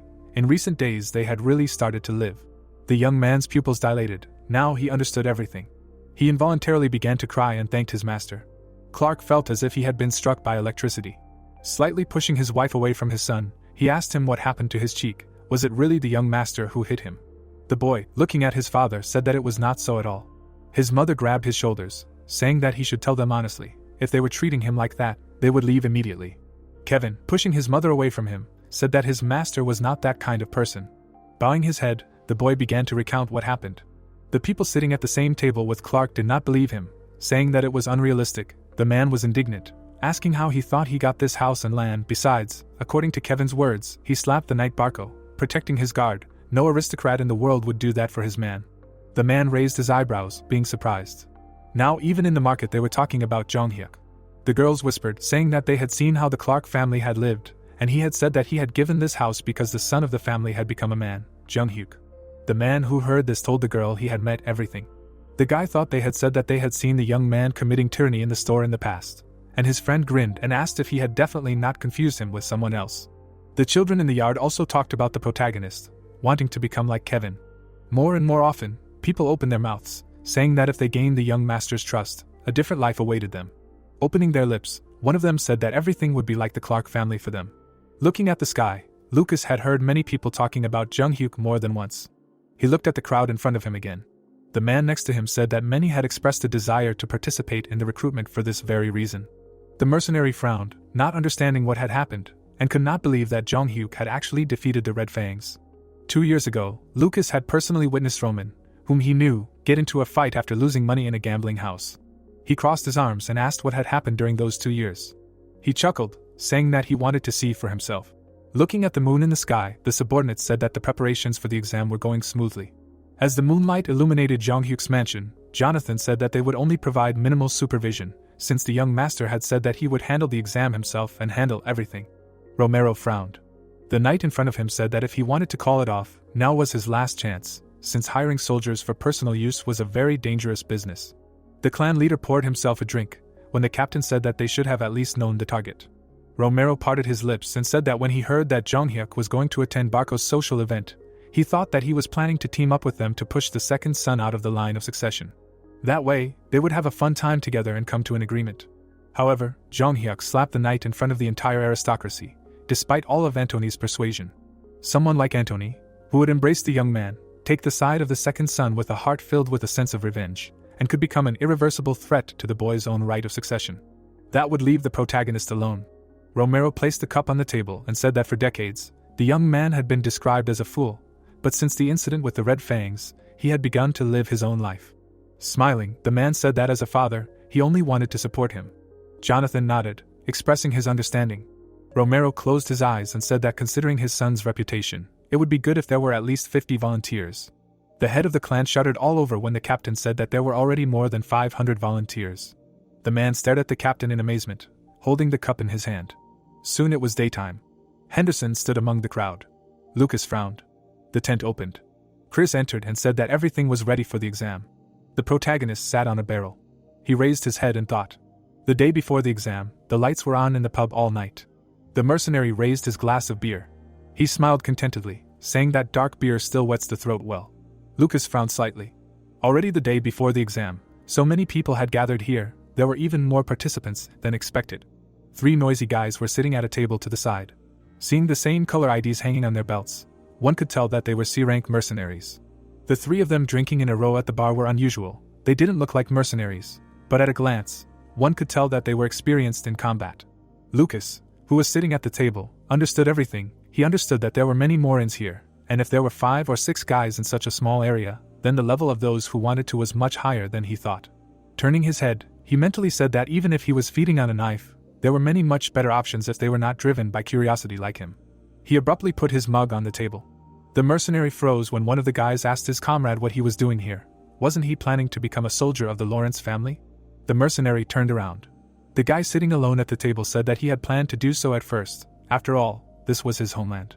Looking at the mug in his hand, he said that when he saw how the eldest son of the clan, Dmitri, defeated the Bloody Fangs, he changed his mind, and perhaps those who were not there would not believe him. That day, the boy was in that square and saw everything with his own eyes. Jonghyuk was covered in blood, dragging the leader of the Bloody Fangs by the hair. No one could have imagined that a young gentleman from a noble family came to a foreign land to punish the Red Fangs, who caused suffering to his people, after which he smashed the leader's head. What he saw that day was something he would never forget. As if he was alone in the darkness, he was overcome with trepidation. The 3 mercenaries chuckled when Henderson said that people doubted and denied what happened in Lawrence, but he himself saw and felt it. The 3 warriors at the bar also smiled. Henderson slammed the table, saying that Jonghyuk was not a weakling at all. He was a true leader who was ready to fight for his people. The men chuckled when the young man said that this recruitment was a good chance to become a man of Jonghyuk, and he wanted to pass the exam, get a residence permit in Dimitri's territory, and live as a member of Dimitri's Jonghyuk. Lucas couldn't help but shift his gaze. He couldn't believe that someone like Roman deserved to give his loyalty. The pub was noisy that day. In the morning, it was decided to hold the exam at Dimitri's training ground. The crowd, walking to the ground, were having fun, saying that they would drink after the exam. Lucas, on the other hand, frowned, not understanding what he should choose. Looking at the frowning warriors, he realized that they were tormented by doubts, just like him, the participants, who doubted the veracity of the rumors. Crossing his arms over his chest, the mercenary said that everything would be revealed a little later. He looked around, not understanding why everyone had suddenly become silent. Jonghyuk's foot stepped onto the ground. He was approaching the crowd, accompanied by 2 knights. The young man was dressed in ceremonial armor. The people involuntarily bowed their heads. The mercenary who bowed his head realized that no one had given an order, but everyone had unconsciously lowered their heads and made way. Now, looking at the back of the young man, he realized that the rumors were true. A little further away were steps. The protagonist began to climb them. An aura of suppression emanated from his body. The people raised their heads when he told them to do so.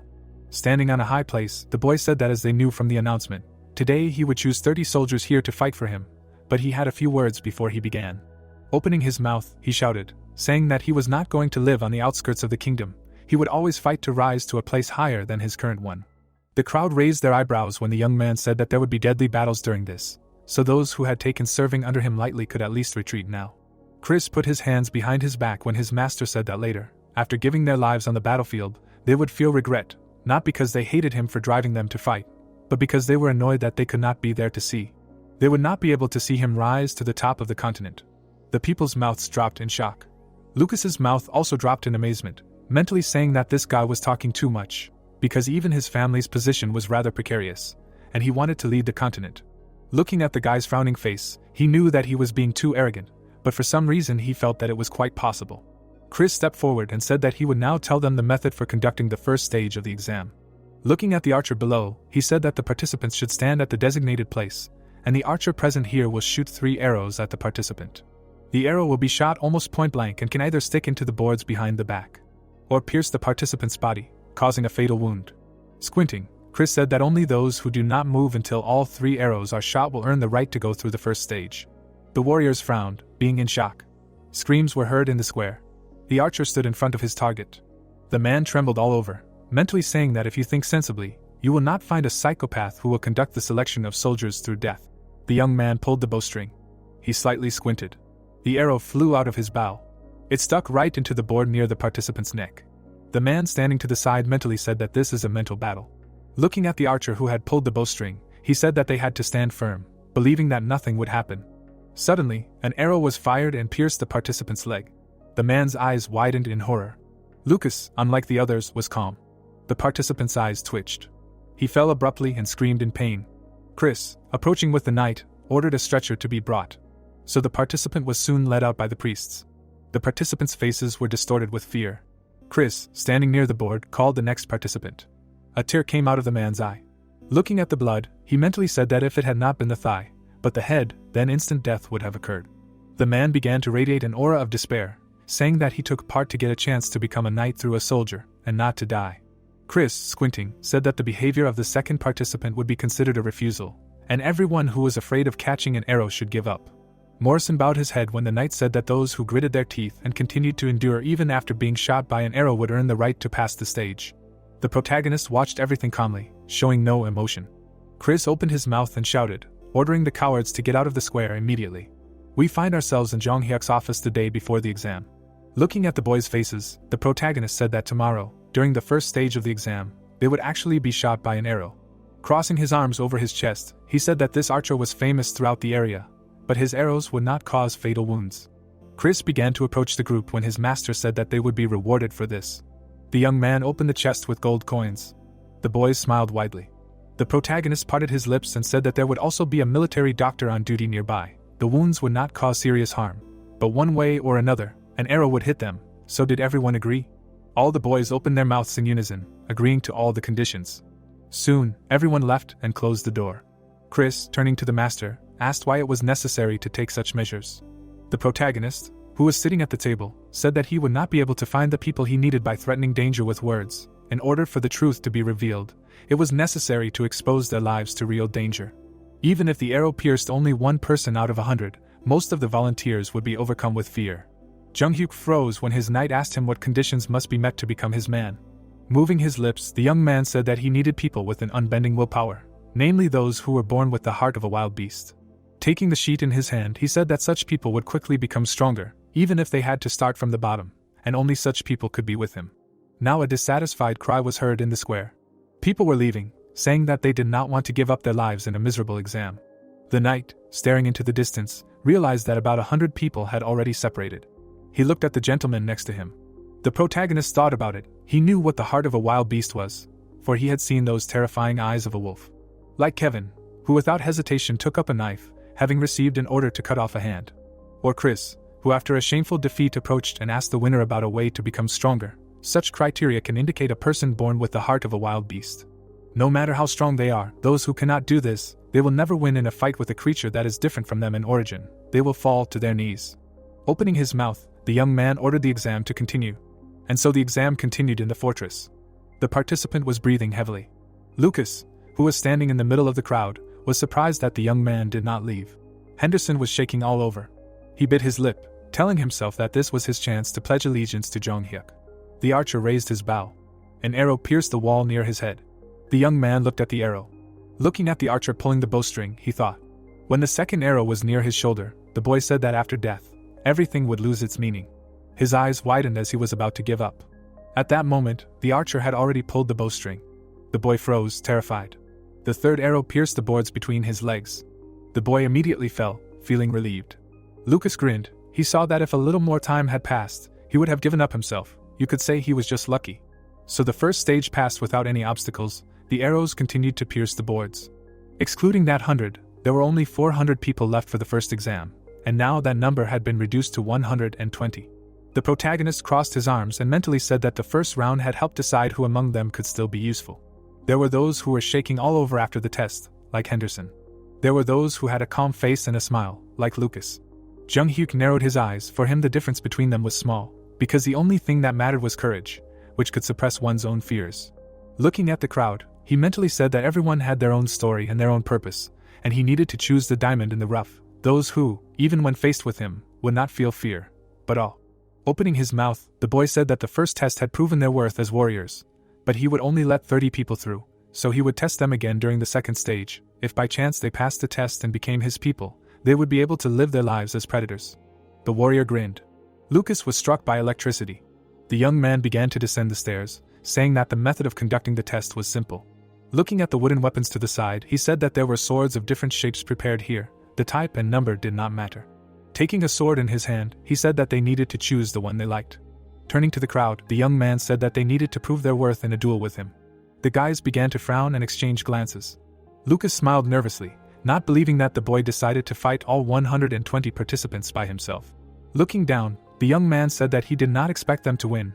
Whoever could stand against him for at least a minute would immediately count the stage and be given conditions and a position higher than the existing ones. One of the men opened his mouth. Everyone looked at him when Vulcan said that he wanted to fight first. The man's face had a menacing look and a scar across his eye. Soon he stood in front of the boy. The protagonist immediately asked the name of the participant in front of him. Hearing the name, he looked at the sword in his hand, asking if he was sure that the sword would suit him. The man answered, saying that it was not a problem. Vulcan stared at his opponent, mentally saying that his composure was amazing. Maybe the rumors about him destroying the Blood Fangs single-handedly were true, but even so, he would not be able to defeat him in 1 minute. Chris picked up the hourglass. Looking at the young man in plate armor, the man told himself that he would pass if he held on for just a minute, but he was not going to do that, even if he could become his master in the future.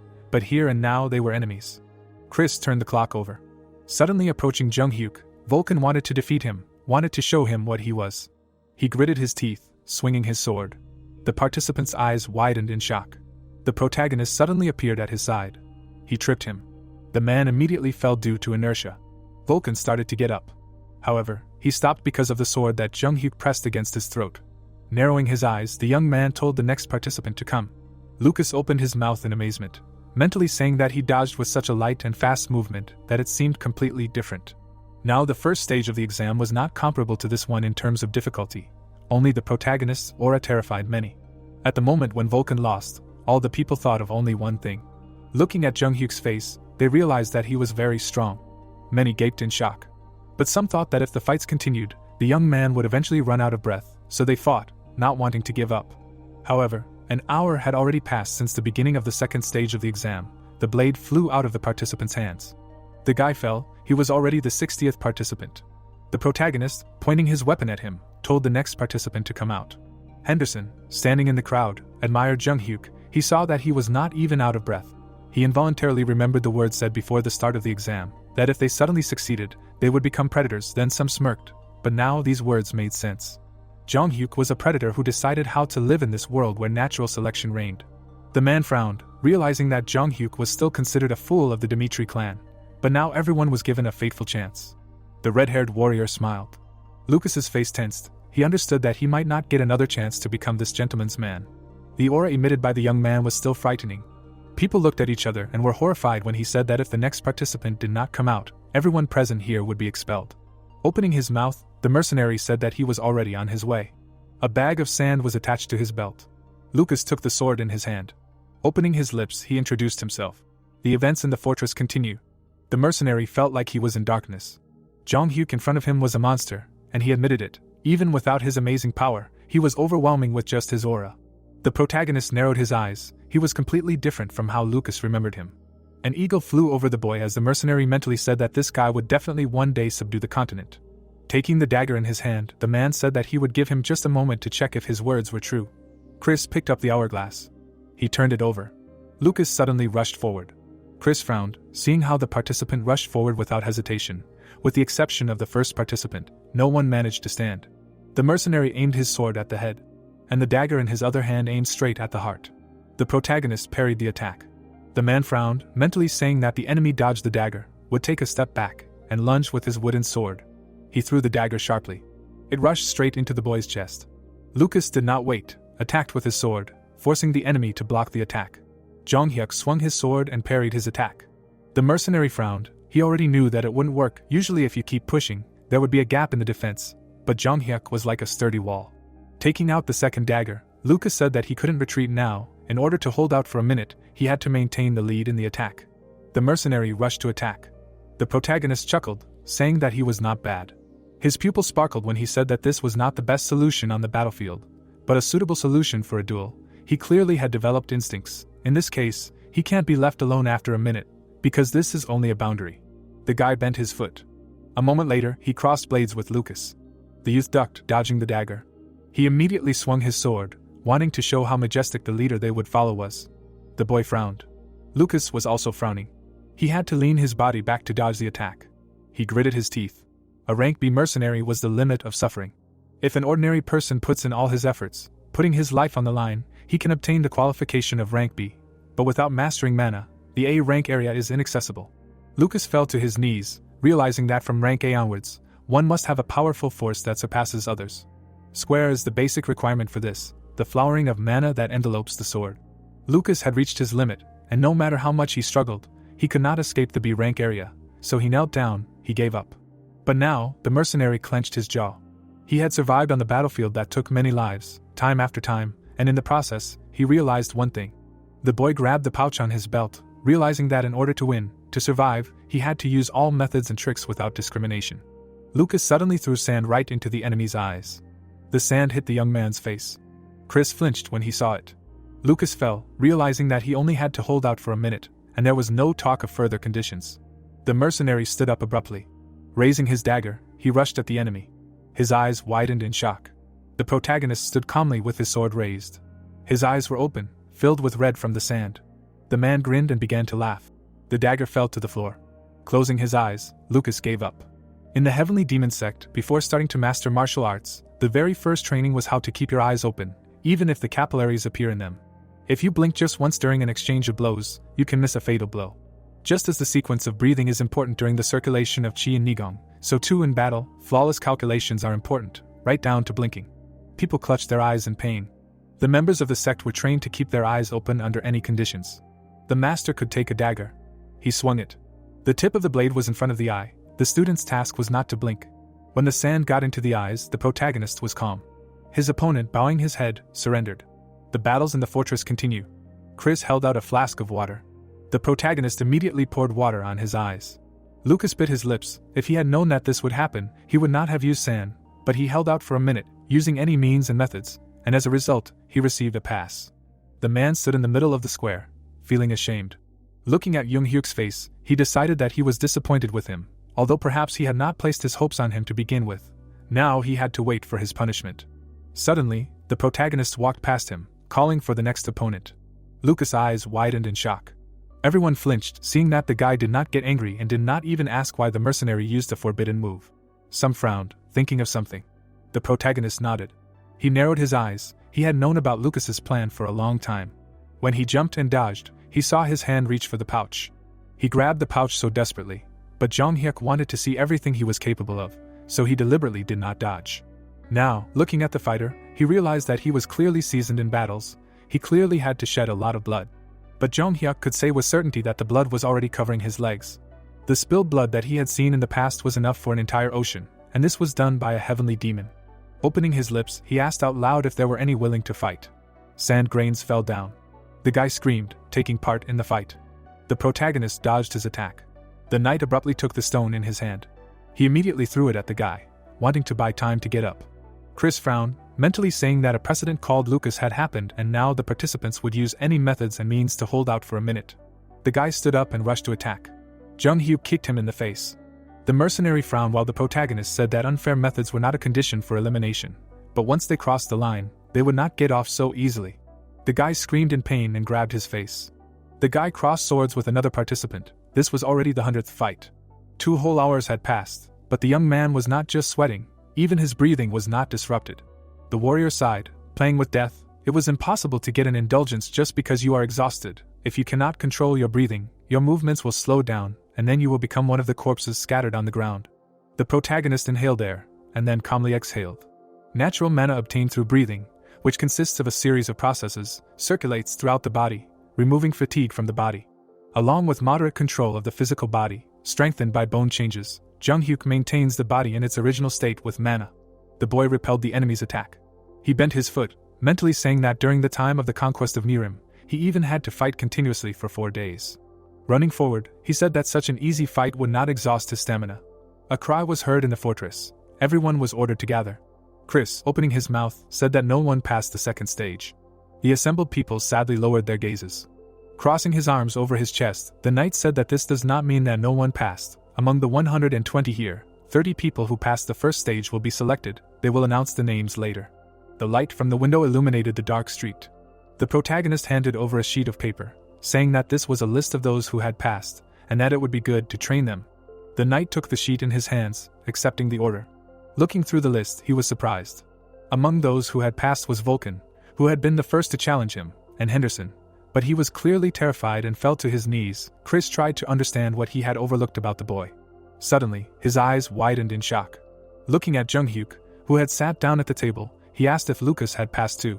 The boy sitting in the chair asked if there had been a problem with that. Chris, after thinking about it, said that he admitted that he was a B-rank mercenary and had decent qualities, but in this fight, he had resorted to a dirty trick. In addition to throwing sand in his eyes, the mercenary immediately dropped his hands and surrendered, not finishing the fight, when he decided that he had already lost.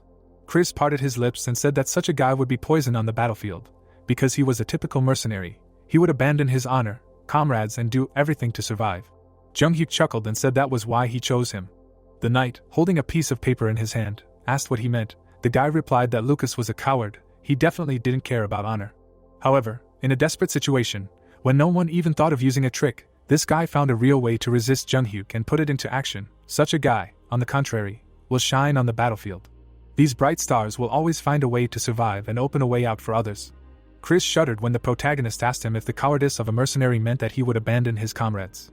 Jonathan frowned and said that those who survive on the battlefield are not knights like him who can use aura, but those who survive on the brink of death, always cold-bloodedly assess the situation and calculate their actions.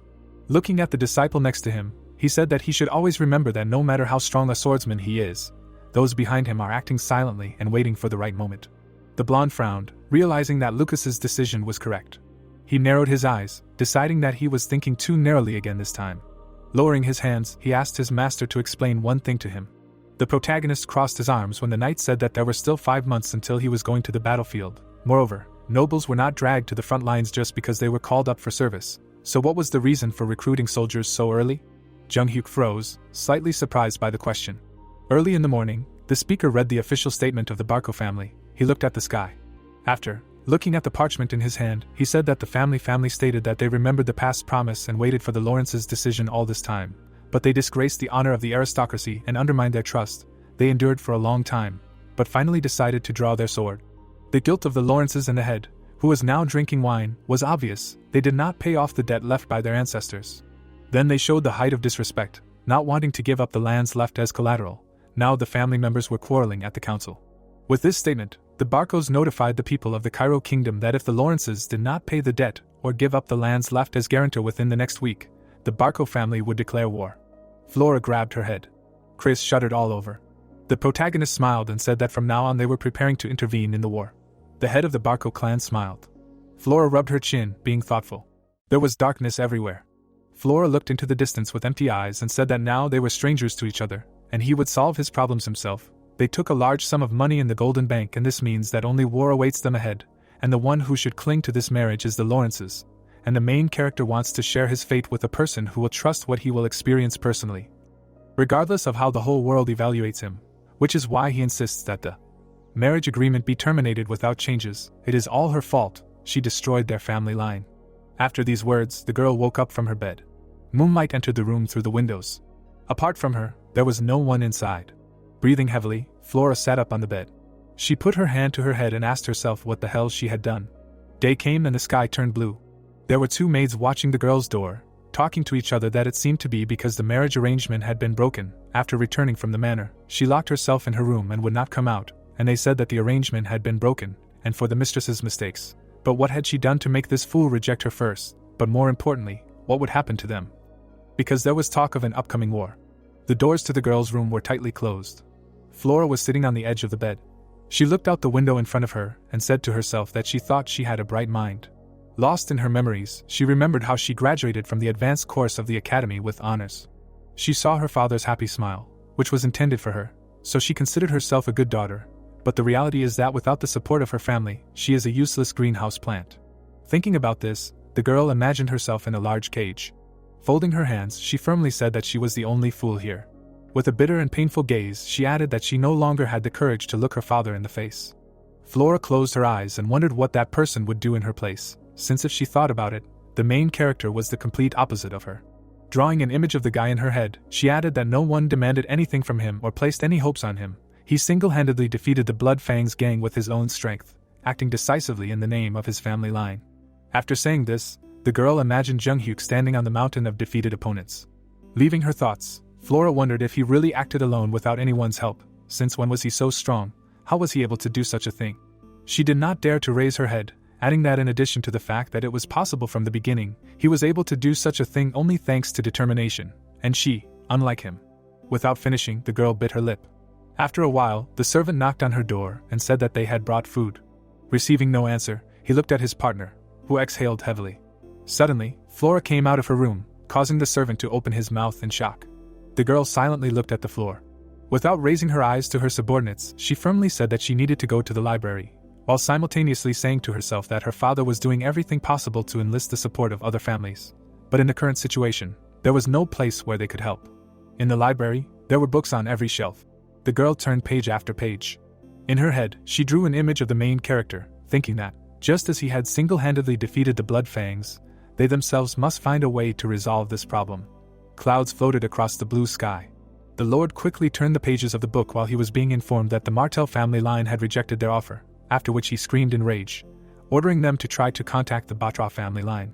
A few minutes later, the servant returned and reported that the Batra family had rejected the proposal, adding that they had stated that they would support the construction of the canals they had always requested, but they could not help in this matter, after which the man raised his head in shock. The Lord suddenly pulled the book he was reading towards himself. When he stood up, the boy extended his hand and reported that due to Barco's statement, it would be difficult to get outside help in the current situation. At this time, Flora was actively reading the book. After a while, the servant, with a drop of sweat running down his face, told the Lord that there were rumors that those who tried to interfere in this northeastern conflict would definitely face Barco's revenge. At this time, the girl began to read another book. The messenger straightened out the paper and said that if the Lawrences did not pay the debt or give up the lands pledged as guarantor within the next week, the Barco family would declare a feudal war with the approval of the central government. And as soon as he finished speaking, Flora slammed the last book shut. After that, she looked at the table in silence. When suddenly the girl put her hands to her face and said to herself that there was only a week left before the war. Her eyes filled with sadness, because she understood that the maximum that the Lawrences could get in the current situation was this. The head of the Lawrence family slammed his fist on the table with all his might, and shouted that it was a curse. He frowned angrily and said that before the conflict they had gone out of their way to curry favor, and now they were pretending that they did not exist, after which he asked if there was an answer from the Golden Bank. The guy who was in his office lowered his head and replied that there was an answer. They said that they would consider the offer to hand over the land as collateral, but most likely it would not be limited to a week, and given their huge investments in Barco, they decided that it would be more profitable to help them than them. Hearing this, the man covered his face with his hand and said that in the end, everything they had achieved with sweat and blood did not really decide anything. After these words, everyone in the office lowered their heads. Suddenly, one of those present opened his mouth and said that it might be better to surrender. Without raising his head, he continued to say that because of Barco, they were deprived of outside help, and the difference in strength was obvious. So if they surrendered and did as they wanted, they would be able to protect innocent soldiers and would be able to save at least part of the family lands. Those present listened to him in silence. After finishing, the man did not dare to raise his head. The head of the family looked at the floor. His eyes were full of sadness, and he said that there was meaning in these words, when suddenly he was informed that Mrs. Flora wanted to see him. The doors to the office were closed, and the man replied that he would meet his daughter later, since he was busy now. But as soon as he said this, the girl entered. The head of the family looked up at Flora in surprise. The daughter stared at her father and firmly said that she had something to talk about. At that moment, the protagonist slowly opened his mouth, and when asked what he had just said, he replied that everything was as he had said. He folded his arms and added that he planned to involve the family name of Dimitri in the war between the Barcos and the Lawrences. The father sat opposite him and asked if he understood what that meant, to which he firmly replied, yes. At that very moment, the man restrained himself from throwing his cup onto the saucer and shouted, asking if he understood it, and was still saying it, adding that the war between the Barcos and the Lawrences was a legitimate battle approved by the central government. He continued to shout, frowning angrily, that after his cancellation of the marriage agreement with the Lawrences' eldest daughter, their reputation was ruined, and if the Dimitri interfered, the aristocrats from the northeastern part would break their agreements with them, and in the worst case, the central government could send an army to defeat the Dimitri. He exhaled heavily, put his hand to his head and said that if he decided to help the Lawrences because of a simple whim, then it would be better to stop, otherwise he had already decided that he had grown up, to which the boy asked what he wanted his future life to be. The man gritted his teeth and shouted loudly, asking why he suddenly decided to ask about this, to which he replied that his desire to interfere in the Barco War was not because of a simple whim. The protagonist looked down and explained that in fact, Barco's eldest son had recently tried to threaten him. This was done because the Barcos were afraid that his marriage could interfere with their plans. He had no evidence to prove what had happened that day. But here's what he thought. Despite the fact that people considered Dimitri to be the real power in the northeast, the Barcos thought that they had already subjugated them. And even with their strength and power, they did nothing. They must have thought that they were completely satisfied with the current situation. The warm rays of the setting sun fell on the roof of the building. Romero froze in place at his son's words. Jung-hyuk suddenly looked up at his father and finished saying that he was different, he wanted power, and was not going to silently watch as not only Barco but anyone else slandered Dimitri's name. The man continued to frown as he listened to his son. The expression on the guy's face did not change as he said that there were enough reasons, just as the Barcos had come up with a non-existent reason to declare war. Because for those who have power in their hands, a reason is nothing more than a joke. The protagonist remembered his past, where people followed him, and said to himself that his new life, he still feels like he is crossing an ocean, but he is sure of one thing, his true essence has not changed at all, his life must be filled with power.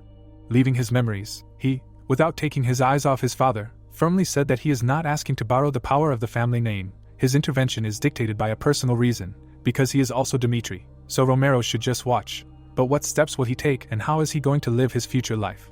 Some time ago, the protagonist's father looked out the window and said that no matter how much you climb up, you can't change your origin, no matter how much you accomplish, no matter how much wealth you accumulate, even if you own land in your possessions, you will still remain a commoner. The girl sat on the couch and, looking at him, asked if he collaborated with other aristocrats in the capital, to which he laughed and replied that nothing like that happened. Sitting down next to him, he added that you can immediately tell from their eyes that the looks directed at him are not looking at an equal aristocrat. Romero remembered those burning eyes that burned through him. The interlocutor smiled easily and asked if he wanted to change this. Then the man smiled back and firmly answered, no, he is quite happy with his current life, he does not want to go out of his way to get something else, but he hopes his sons will be different. There was no one else in the room, and Romero continued to say that he hoped that, unlike him, who was content with small holdings on the outskirts, these children would go beyond their status and aim for a higher place. Stars began to appear in the sky. Currently, the protagonist frowned, looking at his father. The man looked at his son with his mouth open in surprise. He saw his burning eyes and knew that he could not stop him. He suddenly looked at his hand and remembered that he dreamed that someday this moment would come. Romero looked at his hand covered in scars and added that at some point his son grew so much, after which he told him to do as he saw fit and to tell him if he needed his help. The protagonist did not take his eyes off his father. When suddenly the man put his fist to his chest and exclaimed that he was his son, and he was Romero Dimitri, Roman Dimitri's father, and no matter what he did, he would not have to bear the responsibility alone. Hearing these words, Jung-hyuk smiled contentedly. Clouds floated across the blue sky. The guy stopped in front of a large board with an emblem painted on it, and asked if it was really here. He looked up and added that the words about Dimitri's forge being the largest in the kingdom were not empty words. Imagining the men working, he said to himself that this was a workshop where several blacksmiths could work at once, and there were 30 such workshops on this street. The clanking of metal could be heard from everywhere, and the air seemed to tremble. The men worked with metal from morning until night. The protagonist looked around and said to himself that he kept thinking about how Dimitri could accumulate such wealth. But this sight dispelled all his questions. Having imagined a huge mine, he added that the iron mine on the outskirts of the estates is considered the largest in terms of deposits in the kingdom, and the forges of Dimitri possess great skill, which allows them to sell personally mined iron at a high price. Having drawn the coat of arms of his family in his head, the guy finished that it was for this reason that the aristocracy of the northeastern region of the kingdom does not intend to spoil relations with Dimitri. Having imagined a lot of weapons, he added that it is not that they are simply afraid of the power of Dimitri influence. The whole point is that if the kingdom of Cairo stops receiving iron weapons forged from Dimitri, it will deal a crushing blow to the kingdom. Having abandoned his imagination, Jonghyuk, looking to the side, realized that here he is, a man who can even be called a symbol of the Dimitri family line, a master blacksmith. Even when the main character was sitting opposite his father, he was telling him that he planned to settle everything on his own, but he would need help with the combat weapons of his soldiers. Then the man took the cup and replied that he needed to go to Master Hendrik. Raising the cup to his mouth, he added that previously, as the head, he had decided all the issues of the forge, but with the receipt of the title, Hendrik, with whom they worked together, began to do this, and as the master of their city, he is responsible for all iron production. Raising his head to his son, the man added that if he said that this was his request, he would provide everything that was needed, to which the son, nodding, thanked his father. When suddenly Romero frowned and warned that when he came there, he should remember one thing: the blacksmiths Dimitri had a strong self-confidence. They would not be loyal to him just because he was born in the castle of Dimitri, because only someone who understands iron and has the skills to manage it can earn the trust of true blacksmiths. At the moment, the blacksmiths were looking closely at the guest. Some of them did not pay attention, but someone openly showed their displeasure. The protagonist looked at them with burning eyes and understood that everything was as his father said. He felt all the looks on himself and thought that, in addition to everything, if you take into account the behavior of Roman in the past, such an attitude does not seem strange at all. Bright rays of the sun illuminated everything around. The old man put his hand on his hip and asked what brought him here. Jonghyuk's brows furrowed and he realized that it was Master Hendrik, and he said that he knew that his father had told him the reason for his visit in advance. Without taking his eyes off the boy, Hendrik asked if he really needed equipment for 30 people. Frowning, he mockingly said that he thought the boy had run out of money for entertainment again and had come to steal something to sell. The protagonist did not react to these words, after which the old man said that there was a mountain in the corner, and he could choose what he wanted from it and leave. It was enough to equip 30 people. Hearing this, the boy turned around to look at the armor and weapons thrown on the floor. Without taking his eyes off them, he asked if he really was offering him to take it, to which the boy firmly answered yes. The aura around Jonghyuk changed and he asked in displeasure if this was all he could do, to which he folded his arms and shouted that if he was not satisfied with this, then he should leave here. The protagonist picked up the sword from the floor and addressed the old man. Turning around abruptly, he said that it seemed that Dimitri's iron products were unfairly reputed to be the best in Cairo, and then asked if this was really trash he was passing off as weapons for soldiers, so he would ask again if this was really his limit. As soon as he said this, Hendrik began to shake. He gritted his teeth in anger. His eyes filled with anger, and he couldn't help but shout that he swears that Dimitri's iron products are the best quality in Cairo, and then asked how he, who never shed a drop of sweat in front of a hot brazier, dared to evaluate Dimitri's iron products, adding that if only his father, Baron Romero, hadn't personally asked for it, he wouldn't have given him even this. Because while his younger brother carried out his errand for several years in a row, being the heir, he, the eldest son, was chasing skirts in the street and wasting his life in vain. The protagonist, sword in hand, silently looked at the old man. The swords lay on the floor like trash, and the blacksmith continued to say that the guy was even more incorrigible trash than those things lying on the ground. Pointing his finger at Jonghyuk, he shouted in rage that he couldn't do anything, being the eldest, and he was simply trash that was incapable of anything. The protagonist, having listened to all the accusations, continued to look at the old man, saying to himself that the same situation was happening again, after which he said that he could not help but understand his anger. Raising the sword to the sky, he added that this weapon had a tint, as if it had simply been held in the sun, and during the forging process the master had failed to distribute the force evenly, and most likely this was the result of unsuccessful forging by an inexperienced blacksmith. Looking out of the corner of his eye at his interlocutor, the guy added that this was precisely why it could not be called Dimitri's product, and since he could not deny it, he did not call it trash, but decided to criticize it with its help. After these words, shock appeared in Hendrik's eyes. At the same second, Jonghyuk struck the air with his sword. Showing his aura, he lowered his weapon and said that his soldier had just died because he couldn't cut the enemy with that trash sword, because the blade with an uneven surface couldn't perfectly cut through the flesh, and the soldier who couldn't pull out the sword stuck in the muscles lost his head with a confused expression on his face, and then asked how unfair it was. The blacksmith stared at the boy, who continued to say that his soldier had done his best to survive, but because of the trash lord had given him, he had no choice but to die. While the old man was trying to ask what he was trying to tell him, the protagonist leaned over to the armor and asked what he thought it was for. Picking up the chainmail with one hand, he replied that it was needed to protect the body from an enemy attack at least once, since the armor had to withstand its bulky weight.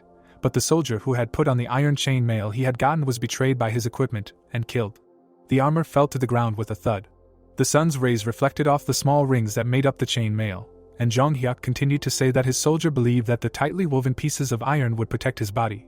But the nameless blacksmith's experimental product failed to stop the enemy's attack, and a hole was made in him, cutting through his flesh, and all his insides fell out through the iron chainmail. Immediately after these words, Hendrik raised his head and shouted in rage, asking what he was trying to tell him. With a calm expression, the protagonist opened his mouth and asked if he still didn't understand what he was talking about, while saying to himself that it was natural for him to be angry, because the eldest son had never been interested in the affairs of the forge, and here he only showed up when he needed help and began to evaluate the products, and he understands his thoughts, his feelings, but he crossed the line. After these thoughts, he struck the chain mail with all his might with his sword. Staring at the old man, the boy said that if he had not recognized the trash in the items lying on the ground, his loyal soldiers would have entrusted their lives to the trash without suspecting anything, because this was not something to avenge personal petty grievances. The lives of 30 people depended on it, and even if he did not know about it, he turned his back on the truth. Having said this, the boy pulled out a sword from the armor, which was pierced through by a light blow. Squeezing the hilt of the sword in his hand, Jong Hyuk asked if he could really boldly call himself a master representing the Dimitri family line. He suddenly approached the blacksmith closer and shouted in rage that because of the trash that he gave him for personal reasons, innocent people almost died. Fear appeared in the old man's eyes, and he said in a trembling voice that he did not intend to at all. But before he could finish speaking, the protagonist squeezed the sword handle even tighter and said that his intentions did not matter, because the purpose of the weapons and armor was extremely clear. He asked on behalf of his father, Romero Dimitri, and in the end he received this trash. The guy showed his powerful aura and with burning eyes asked if his actions could be regarded as disobedience to his father. The protagonist stood in front of the blacksmith and said that he knew that he did not intend to show disobedience to his father, he simply did not want to give him good equipment, but this problem in itself could be regarded as disobedience. Angrily knitting his eyebrows, he added that this was not just his personal request, because the owner of this land ordered to equip him with good weapons and armor. He suddenly remembered how in his past life a man was kneeling in front of him, and he said to himself that at the moment when the line between master and servant is erased, the hierarchy and order collapse, and both the loyal servant and the servant who was like a friend must be punished to the fullest extent if they cross this line. Leaving his memories, Jong Hyuk showed his aura and said that he would ask again if he could regard his actions towards him as disobedience to his father, to which the old man answered in a trembling voice that such a thing would not happen. At this time, the blacksmiths heard their quarrel and decided to come, asking what was going on. Hearing this, the protagonist glanced behind him out of the corner of his eye. Suddenly, one of the men pointed his fingers at the guy and shouted that this was impudence, then asked how he was behaving with Master Hendrik, and his comrades added that they did not know what was going on, but they could no longer watch how the fool of the family, Dimitri, dared to pick on the master. The protagonist continued to hold the sword in his hand, and the blacksmiths saw this. Their eyes immediately filled with anger and hatred, and they shouted loudly, asking what he was going to do with the master, adding that he needed to be captured first. Hearing this, Jong Hyuk was still calm. Suddenly, Hendrik opened his mouth and shouted loudly, ordering everyone to stop. He looked at the blacksmiths and repeated his order. Then he lowered his head and apologized to the guy, because what happened was completely his mistake. Many years ago, the teacher hit Hendrik hard in the face and shouted that he was just a bastard, not only that he couldn't do as he was told, but also that he was fooling around, adding that he told him that he was not yet ready to forge a sword on his own, after which he ordered him to take his trash, and if he did that again, he would never set foot in the forge again. Young Hendrik silently lowered his hand. Clouds floated across the blue sky. A guy not far from the forge was chopping wood and said that his teacher was just a pig on muscles. He was not the head of the forge at all, because he didn't even teach him anything, he only drove him on small errands, and at the slightest provocation he immediately pounced with his fists, so it was unknown how long it would take until he became a blacksmith. He suddenly looked away in surprise when he heard his teacher shout, asking if trade was really a game for him. The boy was holding a gold coin in his hands and saying that they understood that this money was not enough to buy a good sword, but this was all his savings, so if he sold him the sword, he would pay him back 10 times more later, because all he had was a strong body, and he needed a weapon to earn money. The head of the forge, with his arms folded on his chest, silently listened to the boy, and then shouted at him to go beg somewhere else. Hendrik carefully looked out from the corner, and saw that the boy had lowered his head in sadness and said that he had only one request, because he had to take care of his family, to which his teacher shouted in rage, asking if he hadn't heard that he had told him to leave here. Hendrik frowned with displeasure at these words. The guest of their forge was leaving with his head down. When suddenly he turned around, that's when he heard Hendrik's voice, who was running after him with a sword in his hands. Fluffy clouds floated across the blue sky. Taking the sword out of its sheath, the boy asked if he was really just going to give it away. Then the young blacksmith extended his hand and explained that he had heard his story, and if he needed a weapon in the workshop, he should at least take that, to which he happily thanked him and asked to take at least the coin he had. The boy could not take his pitiful gaze off Hendrik, who refused the money, explaining that he was going to throw the sword away anyway, so he should be grateful that the sword made by his hands would be useful somewhere. Hearing this, the boy smiled warmly and thanked the young blacksmith. Hendrik looked at the man he had helped with a smile and kindness in his eyes. But after a while, shock and horror appeared in his eyes. The boy he had given the sword to was lying dead on the ground. Blood was flowing from his mouth, and flies were flying around. The young blacksmith covered his mouth with his hand from this picture. Unable to contain himself, he rushed away from the crowd. Breathing heavily, he heard people saying that he took up the defense of the merchant guild and died immediately. But if only his sword had not broken in the fight with the bandit, everything would have been different. That is why it is necessary to have a good weapon, and now it is unknown what will happen to his wife and child. These words brought blood to Hendrik's eyes. He knelt down while the people continued to discuss the dead boy. Tears appeared in the eyes of the young blacksmith, and he realized that this was the same as killing that man. Currently, he was tightly clenching his hand into a fist, saying to himself that since then he swore that this would never happen again. But what had he done again? Closing his eyes, the old man added that it was only because of his dislike for the boy that he was going to repeat the events of that day. How pathetic he was. After a short pause, he raised his head and said firmly that he would pay for his actions, which greatly surprised the other blacksmiths. Suddenly, shock appeared in his eyes when the protagonist said that if he regretted what he had done, he would not ask him anything more.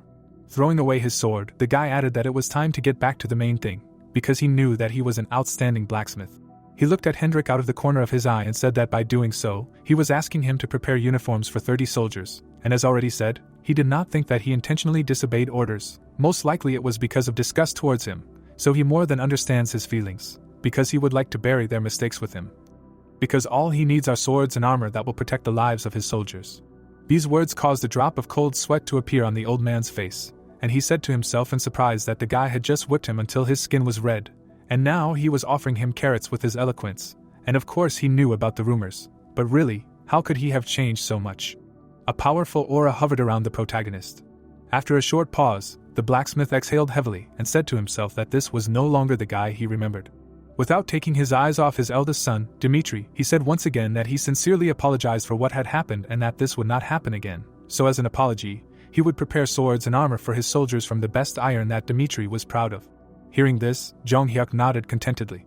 The sun brightly illuminated everything with warm rays, and Hendrik shouted loudly, ordering the blacksmiths to return to their places and get to work. After a while, the coals were burning brightly in the furnace. Hendrik and the other blacksmiths were hard at work. A newly made sword lay on the anvil, and the protagonist asked if he had really stolen Master Hendrik's sword.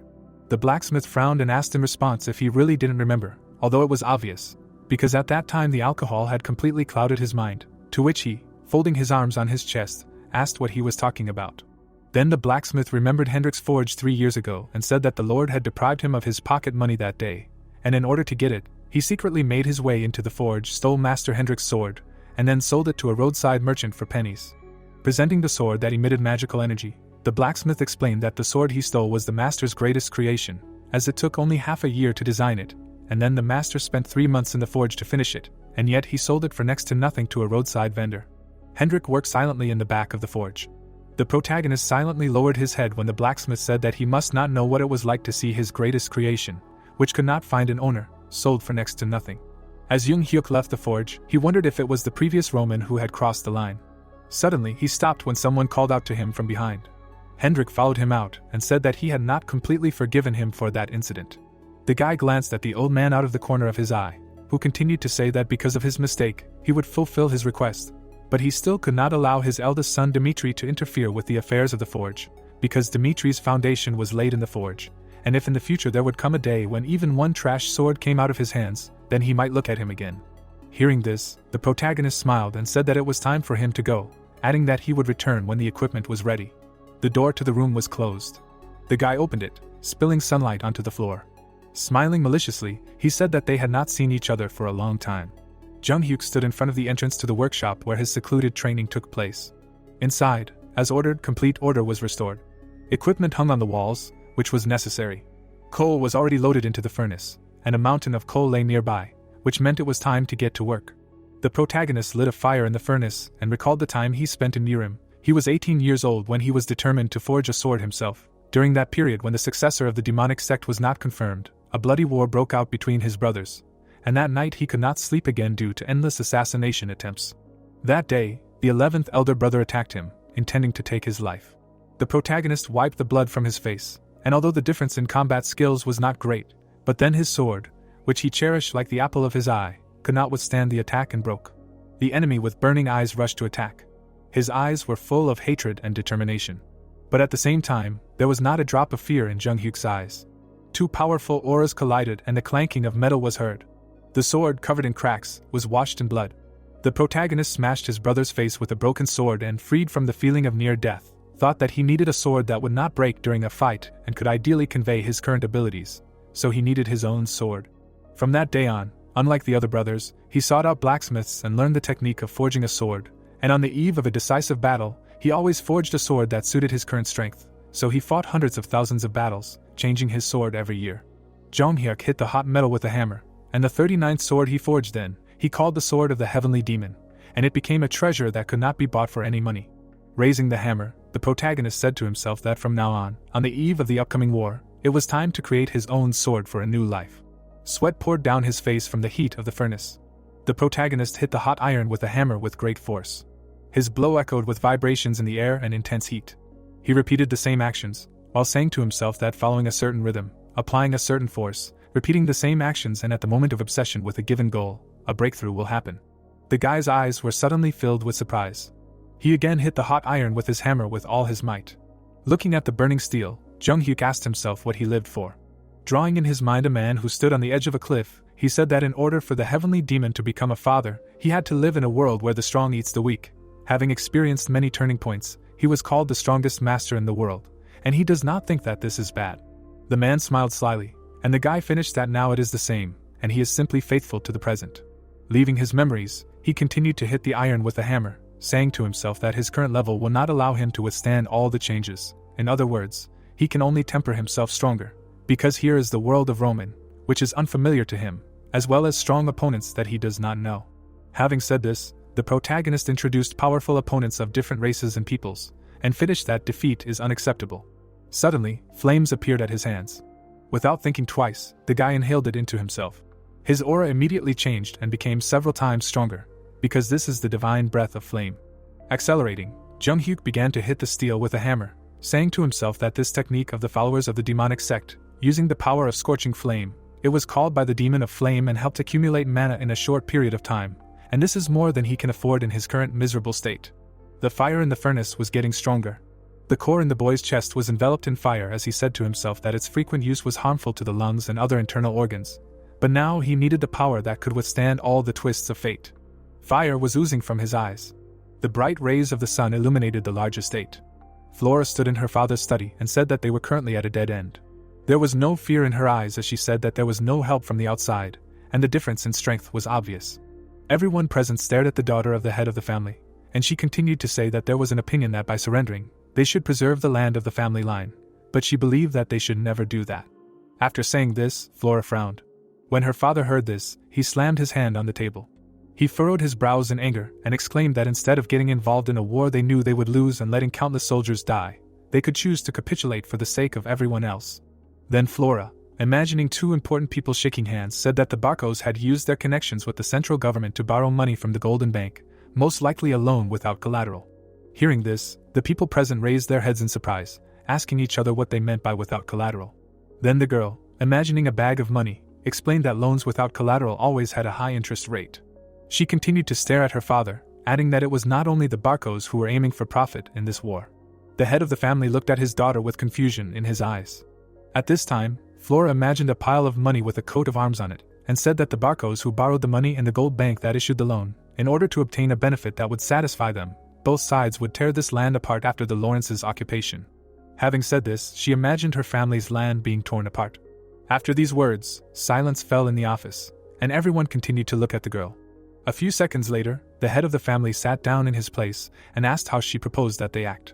With her hands folded, the girl replied that there was only one way, a fight to the death. She opened her eyes wide and explained that this was the only way that would allow them to survive. Hearing this, her father clenched his fists tightly and said quietly, "A fight to the death, then." He lowered his head in disappointment and said to himself that at some point he was filled with hope, looking at his daughter's bold statement. The girl continued to look at her father without a trace of doubt in her eyes. Her face expressed self-confidence, and the head of the family thought that she, who had the ability to see through the situation, would suggest an extraordinary way, but in the end it turned out to be within the bounds of the ordinary. After these thoughts, the man closed his eyes. Imagining the closed fortress gates, he asked if the best she could really suggest was to lock the fortress gates. Then the girl knitted her eyebrows and replied that she was not simply saying to endure. She imagined burning fields and said that they should give up this year's harvest and set the fields on fire. She imagined storerooms full of food and added that they should gather as much food as possible, and then they would be able to hold out until winter came. Having said this, Flora imagined snowy mountains and snow falling in huge flakes. The head of the family looked shocked at what she heard and he asked if they really only needed to hold out until winter. Flora continued to stand in the same place, answering that it was true, because although the Barco family was able to borrow a huge amount thanks to their connections with the central government, that was all, the interest on the loan would increase every minute.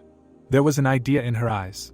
She imagined the crest of the Golden Bank and explained that a huge part of something, the influence of which covers the entire continent, is the Golden Bank. Imagining her hand reaching out to the head of the Barco family, she added that if the war did not end quickly and the time dragged on, the Barco family would be pressured with interest, and the Golden Bank was not the kind of power that could be intimidated by close ties to the central government. Those present listened with surprise in their eyes to the daughter of the head of the family, who continued to say that mercenaries act for money, and this money originated from the Golden Bank. Having said this, she imagined an army of mercenaries walking under a rain of gold coins. Leaving her imagination, she, without taking her eyes off her father, finished saying that when winter comes, there will also be an unfavorable time for a siege of the fortress, and then they will run out of steam on their own. Having said this, the girl opened her eyes wide. After hearing this, the head of the family raised his eyebrows in shock. His people began to exchange glances, agreeing with his daughter's idea. But the man did not hear their conversations, there was only darkness in front of him. He remembered his daughter in the garden and said to himself that when the incident with Dimitri happened, he thought that he had spoiled his daughter too much, but the truth was different. He could not take his eyes off his serious daughter, asking himself when she had grown so much. When suddenly the head of the family jumped to his feet. Proudly raising his head, he declared that Flora's words were true, and from that moment on they would begin to prepare for desperate resistance, and would hold out to the last. Hope and firmness appeared in the eyes of everyone present. Brows furrowed, the head of the family finished, saying that they would preserve the legacy of the Lawrence family, even if the fortress walls collapsed and death awaited them, they would fight to the very end and survive. Flora, standing in the same place, silently looked at her father. There was not a drop of fear or doubt in her eyes. At this time, sweat poured down the face and body of the protagonist. The sword he had created was cooling in the water. The warm rays of the sun illuminated the roof of the workshop. A few minutes later, the boy went outside, saying to himself that for a person, any event that happens for the first time will be considered special. He raised the newly created sword to the sky. Looking at it intently, Jung-hyuk said to himself that this was his first sword, which would perfectly suit his current strength. Putting it in front of him, he firmly said that he would take a name from this world for it and call it Salamander. His eyes were brightly shining from an excess of strength. Someone came forward. The man approached the gates of the fortress. Behind him, a cloak with a coat of arms fluttered, which depicted a deer. The soldiers looked down tensely. The nobleman smiled slyly. Opening a scroll, the Barco representative gave 3 options to choose from and said that the first was to open the gates and surrender, since only surrender was their only way to save their own lives. The guards spread their arms in fear. The head of the Lawrence family stood above. A nobleman offered to wage war against them under the supervision of a judge from the central government. Standing at the foot of the walls, the scoundrel explained that they would go out onto the plain and decide the winner accordingly or have a duel of mighty warriors. The man frowned and said that any method of deciding the winner would do, and that they were willing to accept the method that the enemy proposed. The Viscount frowned sternly. The nobleman bowed his head and said that they did not believe that the pretext under which the Barco family declared war was just. He stepped forward and explained that the evidence of their ancestral debt had been forged. The nobleman frowned furiously and shouted that he would not sacrifice his people. The head of the Lawrence family looked down and asked the intruder to return to the estate and tell this to his leader. The Barco representative opened his mouth wide and said that there was a third option, which involved giving up the pride of a noble family. The scoundrel lowered his hand with the scroll and suggested that the enemy lock themselves within the walls of the fortress and defend themselves to the death. The man stepped aside and said that his family would accept their decision in any case. The nobleman turned away and added that they would wait for retribution for the blood spilled during the siege. The soldiers trembled in horror. The Viscount opened his eyes wide and realized that the war had already begun. Enemy troops gathered in front of the fortress. The archers pulled back their bowstrings and opened fire. The arrows crashed into the steel shield. The warriors under the flags of the Barco family rushed to the attack. The helmet fell to the grass. The nobleman angrily clenched his teeth and called his opponent arrogant. The commander stood next to him. The army that the Barco family had prepared was more than 3 times larger than Lawrence's army. The captain frowned and thought about how he had expected victory within an hour. The map showed the progress of the battle. The steel helmet lay on the ground. Everything had not gone according to plan. The fighter narrowed his eyes and explained that their enemy was fully prepared. The fortress had a deep ditch dug, filled with water, which prevented the soldiers from getting closer. Arrows pierced the ground. Apparently Lawrence had a huge amount of military supplies. The Viscount clenched his fist in displeasure. On the table lay a map of the fortress. The man wondered what could have happened in 1 week for the Lawrences to choose to fight to the end. Standing in front of the table, the nobleman thought about how they had to capitulate to protect their lands. The nobleman's eyes widened as he realized that they had locked the gates of the fortress without fear in the face of the death of their entire family, and he wondered where things had gone wrong. He glanced at his comrade when he asked what they should do. The scoundrel frowned sternly and ordered him to prepare it immediately. The captain flinched in fear, but agreed. The Viscount grinned and realized that his enemy was not so resilient and that he would not be able to withstand Barco's pressure. The man introduced the beautiful lady and recalled how the head of the Lawrence family had sold his great treasure to the Dimitri family. The nobleman confidently frowned and decided that the enemy would tremble like a true coward in the face of danger. Clouds floated above the fortress. Standing in front of the soldiers, the nobleman reported that no one knew when the enemy would attack them again, and ordered everyone to brace themselves and raise their weapons. The old man looked away and declared that his daughter was right. Flora stood within the fortress walls. The Viscount told her that the Barcos were confused and had withdrawn their troops, and asked how she had come up with that idea.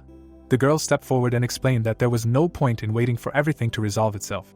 The woman frowned and said that they themselves needed to become stronger. The heiress narrowed her eyes and added that she was going to live by that principle in the future. Tears appeared in her father's eyes. The man turned to her and apologized for forcing her to marry Dimitri, because at that time it seemed to him that this was the only way to save their family line. A smirk appeared on his face. The head of the Lawrence family approached his daughter and expressed confidence that she would make the right choice, no matter what happened. Flora smiled happily. Suddenly, her eyes became round with fear. A powerful explosion was heard in front of the heroes. The fortress wall was destroyed. Smoke was coming from it. The girl put her hands on the fence and wondered how this was possible. A giant magic circle appeared above the catapult. The soldiers standing at the wall shouted that the Barcos had prepared a flare. The woman frowned tensely and thought about it being a magic weapon that would fire a huge explosion magic at the fortress walls. The heiress opened her mouth in fear. The wind swirled around the catapult. As it was a strategic resource, one charge of which required tens of gold, it could not be used without permission from the central government, no matter how rich the owner of the weapon was. Flower Lawrence clenched her fist and was surprised that the Barcos had the power and connections to rent a flare, despite the huge loan. Flora bowed her head and realized that there were only 2 ways to stop it: to counter with a magic weapon of the same level, or to open the gate and go out themselves to destroy the flare manually. The girl widened her eyes in fear and realized that both methods were impossible. The woman closed her eyes and thought that they could only give up. The maid ran up to her and reported that a magical message had arrived. The heiress looked back and wondered what it was about. The maid put her hand to her chest and explained that the Dimitri family knew how to help them and asked her to accept the message. Flower Lawrence raised her eyebrows in surprise and asked what that meant. An image of the smiling protagonist appeared in her mind. Flora frowned and asked what was meant by a way to help her family in a time of danger. A hologram of Jung-hyuk appeared in front of her. The guy looked down and explained that he was planning to take revenge on the Barco family for personal reasons. The girl's mouth dropped in surprise. The guy said that the only question was when he should take revenge, and he promised to move up the deadline and act right now if the Lawrences agreed to follow his plan. The woman's eyes widened in confusion. Standing in front of the magic crystal, the heiress asked what would be required of them to carry out the plan.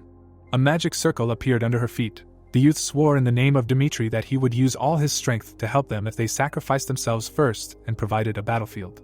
Flower Lawrence's hair fluttered in the wind. Flora clenched her fist and thought that the ally suggested this knowing their situation, so she had no choice, even though it was shameless to ask them to sacrifice themselves. The girl lowered her gaze and promised to do anything if it could protect her family. The cultivator raised his index finger and asked for a reason to join the war. The enemy troops gathered at the fortress walls. The master explained that he needed a reason since the marriage contract had already been terminated. The woman looked up in surprise and asked how she could do that. The warrior lowered the corners of his lips and suggested that she announced that Anthony had molested her. The heiress opened her mouth in shock. The protagonist introduced the smirking villain and explained that although they had never crossed paths, she needed to report the harassment that had caused her to break off her arranged marriage with Dimitri. Flower Lawrence fell to her knees. Her value in the eyes of the aristocracy would fall and her fine reputation would be stripped from her after such a decision. The chains on the family crest broke. Jong Hyuk stated that she could obtain a valid reason to resolve the family crisis if she gave up her privileges. The boy raised his eyebrows and said that this reason would allow him to intervene in the war. Flora pressed her trembling hands to her chest. The boy frowned and explained that his friend should say that Anthony had harassed her before the engagement was called off, while they were still connected. The girl looked down tensely as the cultivator stated that he would never forgive those who touched his people. The woman pursed her lips. At this moment, another explosion was heard near the fortress. The fire engulfed the bodies of the soldiers. The guards ran to the place where the shell had hit and ordered that an iron fence be quickly erected. Dust fell from the ceiling around the heiress. With her eyes closed, the Flower Lawrence said that she would accept any conditions and asked her comrade to immediately deal with the villains from Barco. The hook caught on the wall fence. Someone ordered to do everything possible to prevent the enemy from breaking into the fortress. The head of the family raised his hand and shouted that they must hold out at all costs. The warrior climbed the wall. The killer pounced on the Viscount with a sword. The man looked at the blade in fear. The arrow pierced the fighter's head and threw him back. Flora lowered her bow. The aristocrat looked back and called out to her. The girl frowned and explained that they must open the fortress gates and confront Barco head-on. The nobleman spread his arms and asked what it meant. The woman said that the Dimitri family promised to help if they went out and distracted the enemy. There was an army behind the protagonist. The heiress said that this was the only way to destroy the Flash. The old man's eyes widened in surprise and asked why he needed it. The Flower Lawrence explained that now was not the time to go into details. Flora smiled confidently and added that the eldest son Dimitri was not the type to lie. There was a magic stone on the ground. Jung Hyuk stood in front of him. The guy narrowed his eyes suspiciously. Chris approached him and asked if they were really going to attack right now. The cultivator answered negatively. The young man opened his mouth wide and said that if they dragged out time, Lawrence could be destroyed. Standing in the middle of the clearing, the deputy said that the flash was a powerful weapon that could destroy an entire fortress wall. A burning castle could be seen in the distance. The knights said that they needed to immediately attack the enemy from the rear if their goal was to help Lawrence and disrupt Barco's plans. The warrior raised his eyebrows and asked why he would do that. The swordsman widened his eyes and asked what that meant. The protagonist lowered the corners of his lips and explained that it was not a question of whether Lawrence would be destroyed or not. Chris stood in front of a pile of corpses. Jong Hyuk stated that compared to the death of a few hundred strangers, it was more important to him that none of his men shed blood. The soldiers' eyes filled with blood. Many would die because of this war. The wounded fighters shed tears. Their problem was that they followed an incompetent leader. Standing in a pool of blood, the boy said that he was not going to senselessly sacrifice those who swore allegiance to him. The youth narrowed his eyes nervously and said that he understood everything. The cultivator turned and left. The gate moved. They fell on the opposite bank of the ditch. The head of the family opened his mouth wide and ordered his subordinates to attack. The soldiers came out of the fortress. The guards put their spears forward and rushed into battle. The commander grinned and concluded that the enemy did not know his place. The captain dealt a powerful blow with his axe. A malicious grin appeared on his face. The severed limbs fell to the ground. The warriors shook with fear. The fighters threw down their weapons and begged for salvation. Flora raised her hand and ordered them to stand to the last and not retreat. The girl tensely rounded her eyes and thought that her friend would never appear if they could not even play the role of bait. The horse ran forward at a rapid pace. It was heading towards the enemy camp. The Viscount looked back and asked what was happening. The master rode ahead, his cloak fluttering in the wind. The soldiers followed him on horseback. The moment when they had to put their lives on the line had come too soon. Chris frowned and felt a strong sense of unease. Kevin looked ahead tensely. He was very anxious. Looking away, the warrior concluded that this was the reality they would have to experience for themselves, and promised to give them the promised life if they managed to survive. The cavalry rushed forward. The protagonist realized that the lives of his comrades depended on their own strength and will. Before this, Jung Hyuk opened his mouth wide and declared that their primary goal was to attack Barco from the rear and destroy their assault weapons. Standing in front of his army, the boy said that he did not expect much from them in the strategy, and suggested that Lawrence would not be an ideal bait. The young man lowered his gaze and declared that he would take the front line and clear the way, while his friends followed him and finished off the remnants of the defeated army. The fighters stood around him. The cultivator reminded them that they needed to destroy the outbreak. The Viscount and his subordinates saw the cavalry approaching from the forest. The man gritted his teeth and wondered how they were going to face his army. The soldier raised his sword when the noble ordered him to prepare for the mad guests. The guards raised their shields and raised their spears. The master approached them on horseback. The horse reared up, and the protagonist swung his sword. After a few blows, he managed to break through the fortification. The spears pierced the horse's body. Once the Murim people, who belonged to the Orthodox clans, said that there was always a heavenly demon at the forefront. Jong Hyuk jumped off the saddle. The boy appeared in the air above the enemies. The youth turned around and delivered a powerful blow. His gaze remained indifferent. Facing the heavenly demon face to face was akin to suicide. People wondered why he always took the most dangerous role. The cultivator took a step forward. Then and now, the reason was always the same: the strongest warrior at the forefront must undermine the enemy's fighting spirit. The fighters trembled with fear overwhelming them. The master swung his sword and declared that he would attack if they did not do so first. Kevin clenched his teeth tensely. The boy opened his mouth wide and ordered the others to follow the master in attacking. Chris looked back in surprise. Their comrades opened their mouths in amazement. The riders rushed forward, killing everyone in their path. The spear pierced the horse's neck. The commoner's eyes turned bloodshot. The sword sank into the enemy's head. The peasant slashed, wanting to follow his master. His crazy eyes lit up. A blue aura enveloped the young man. The deputy dashed forward and killed 2 enemies. The protagonist approached a squad of soldiers with shields. Someone shouted that they must stop this monster. Jong Hyuk cut off the villain's head. The guy looked ahead and realized that this was the goal of their plan. The cultivator began to cut his way to the catapult. Burge's eyes widened in amazement and asked if this was really the eldest son of the family, Dimitri. The chest was full of gold. A huge amount was at stake in this task. The man took his sword out of its sheath and decided to personally sort it out, since the fate of his squad depended on it. The captain jumped up from his seat. The master rushed towards him. The opponents crossed swords. As it turned out, rank of mercenaries were distinguished by the fact that they knew how to control aura. The blades hit each other. The commander was enveloped in fire. He had a 2-star aura. The villain's eyes widened and he felt like he couldn't even move. The warrior grinned. His sword exerted a strong pressure on his opponent's weapon. The protagonist parried the attack and pushed the enemy back. Berge gritted his teeth and wondered what the hell that was. Jong Hyuk struck him a few more times, pushing him back. The man frowned angrily. The captain fell to his knees behind the boy. His severed head fell to the ground. The mercenary of the A rank could only hold on for 5 seconds. The soldiers opened their mouths in fear. Chris and Kevin smiled happily. The Viscount opened his mouth wide and ordered his subordinates to kill the enemy. The fighters raised their shields in front of him and said that it was too dangerous and that he needed to take cover. The young man frowned in displeasure. The cultivator looked ahead and thought that the flash was a creation of magic that was not in Murim. In front of him stood a giant catapult. The master, enveloped in dark energy, decided that this was the unique merit of the heavenly demon. The warrior raised his sword in front of him and used his special technique. His crazy eyes turned white. A giant wave of energy crashed down on the flash. The nobleman watched in horror. The catapult debris fell down. It was completely destroyed. The protagonist opened his mouth wide and turned to Lawrence. Jung Hyuk raised his blade above his head and shouted that he managed to destroy Barco's assault weapon. The people standing on and near the fortress wall began to rejoice. Flora covered her mouth with her hands. The girl burst into tears and said that he really succeeded. The boy stood in front of the wood debris. After losing Barco's central power, there was nothing left to do but retreat.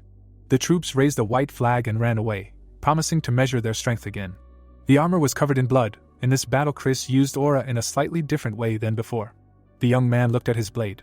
A blue haze enveloped him. The deputy tried to concentrate his aura as much as possible, just like his master did, and as a result, even in a fierce battle, the mana consumption was low. There were corpses of enemies behind him. Everyone around mocked the knight for copying his mentor, but he continued to progress. The swordsman smiled and admitted to himself that his master had used the right method in training him. Chris put his weapon back in its sheath. Suddenly, the young man's eyes widened. The wounded soldiers rose from the ground. The deputy looked at them and thought about how they had rushed after their master, gritting their teeth and trying to keep up, and were very tired. The knight smiled confidently and realized that none of the 30 soldiers had broken away and no one had received serious injuries, which was why the master had chosen them. The fighter bowed his head. Lucas leaned on his sword. Kevin looked up and thought about how they had only survived for one reason. The protagonist walked in front of the destroyed catapult. The boy mentally called him a monster that goes beyond common sense. The soldier's eyes widened in surprise. Jong Hyuk looked down at his comrades and said that everyone had successfully survived and that their role was fulfilled. The fortress gate opened. The guy entered the castle with his fighters. The young man looked around. The locals surrounded him and shouted that Lawrence would never forget the feat of his eldest son, Dimitri. The Viscount looked at the hero from the side. The man frowned and thought that he knew this man was unusual from their first meeting, but was surprised that he was able to destroy the outbreak with his own hands. The cultivator waved his hand at the people. The aristocrat recognized his overwhelming talent. The nobleman imagined him as a white tiger and realized that if everything went according to plan, this monster would become his son-in-law. The predator approached him closely. The old man clenched his fist and was sad that all of that was in the past now. The head of the family raised his hands and called him a great hero. The Viscount extended his hand and said that he was very happy to meet him again. The master smiled. They shook hands. A bright light illuminated the hall of the manor. The warrior approached the door. Flora stopped next to him. The girl put her hand to her chest and thanked her comrade. Standing next to him, the woman explained that they could not properly play the role of bait, but even so, the young master did not turn away from Lawrence in a difficult moment and helped. The protagonist looked at her. The heiress said that she wanted to sincerely thank him. Jung-hyuk frowned and said that he simply played his part as promised. Flower Lawrence took a step towards him. The boy added that they played their part exactly as he planned. Flora raised her hand and explained that she wanted to repay him for his favor, although most likely, he did not need to accept her gratitude. The boy turned his head. The girl said that he could safely ask for anything at the meeting. The woman folded her hands in front of her and promised to listen to him and reward him. The cultivator smirked. The master raised his eyebrows and decided that there was no point in refusing if his ally was not going to change her mind. The warrior pulled the door handle. The protagonist opened it and suggested that they go into the meeting room first. People gathered at a long table. Jung-hyuk scratched his chin. Someone said that if Barco was asked to end it here, they would definitely agree. Sitting at the head of the table, the head of the family explained that Barco still had impressive fighting power left, so they should bury the past and find peace. The boy pursed his lips and concluded that the Lawrence family were herbivores.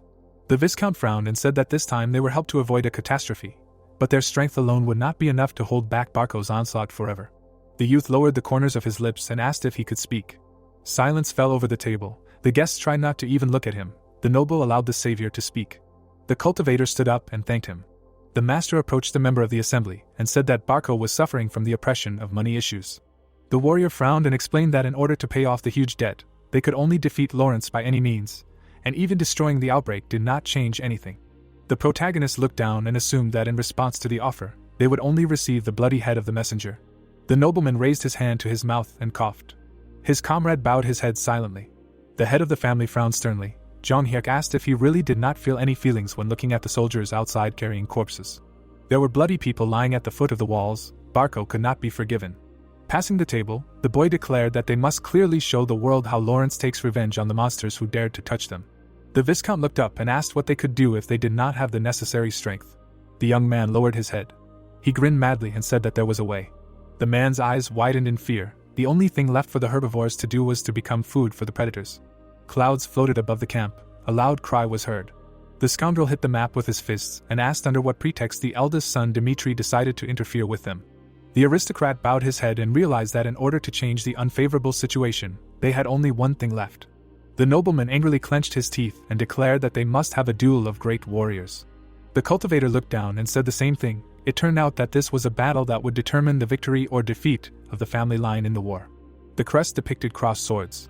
The head of the Lawrence family frowned and said that it had been a long time since the duel of great warriors had changed to a battle of connections and wealth. The leader of the Barco family held coins in his hands. His family had connections in the central government, and considering the amount of money they had borrowed from the Golden Bank, it was scary to imagine what kind of person they would invite to come out for a duel. The man introduced a knight with glowing eyes. The sun was shining through the window. The master said that he understood what was being said. The warrior smiled and added that he would give them confidence in victory right now. The Viscount sat on the chair next to him. The nobleman raised his eyebrows and asked what was being said.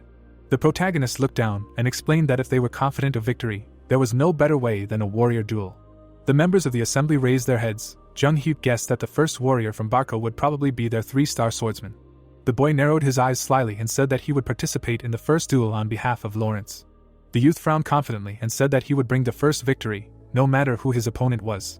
The noble turned to him. The cultivator said that no matter how outstanding the talents of Barco were, against 1 victory and 2 losses, it was meaningless. Chris was enveloped in a blue aura. The master decided that he was destined to complete the third duel and that his genius was capable of leading to victory in the battle even against a 3-star opponent. Standing next to the head of the Lawrence family, the warrior asked if this was not enough to consider the battle won, and said that they would be able to regain their lost reputation if they won the duel. The protagonist looked at Floor. Jung-hyuk smiled and asked her to make a decision. The girl looked at him, puzzled. In the memory, the heroes looked at each other, and the woman said that the savior could ask for anything at the meeting. The heiress frowned tensely. Standing in front of her comrade, the flower Lawrence wondered if this was what he really wanted. Flora frowned and thought about how if her friend took part in the duel, her family would have to bear the responsibility in case of failure. An image of a burning fortress appeared in her mind. The guy looked at her sternly. The girl mentally called him a very dangerous person. The woman closed her eyes and said that she supported the idea of holding a duel. The man handed the messenger a scroll. With the consent of both parties, the duel was approved. Everything was decided within a week after the order was given.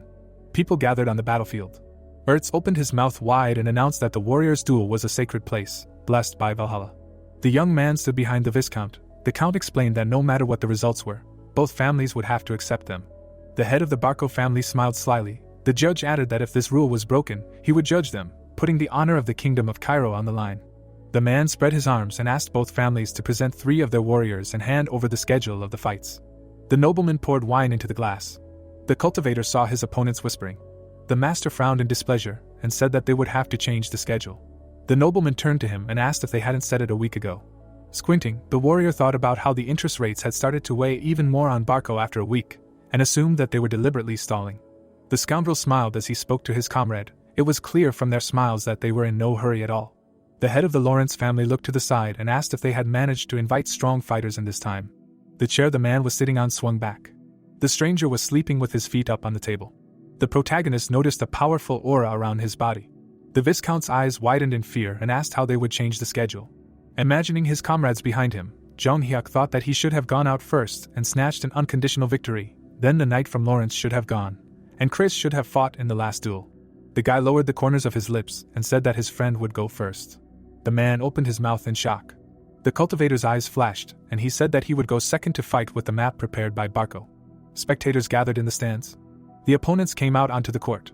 Jansen frowned sternly and introduced himself. The young man looked at him sternly and said his name.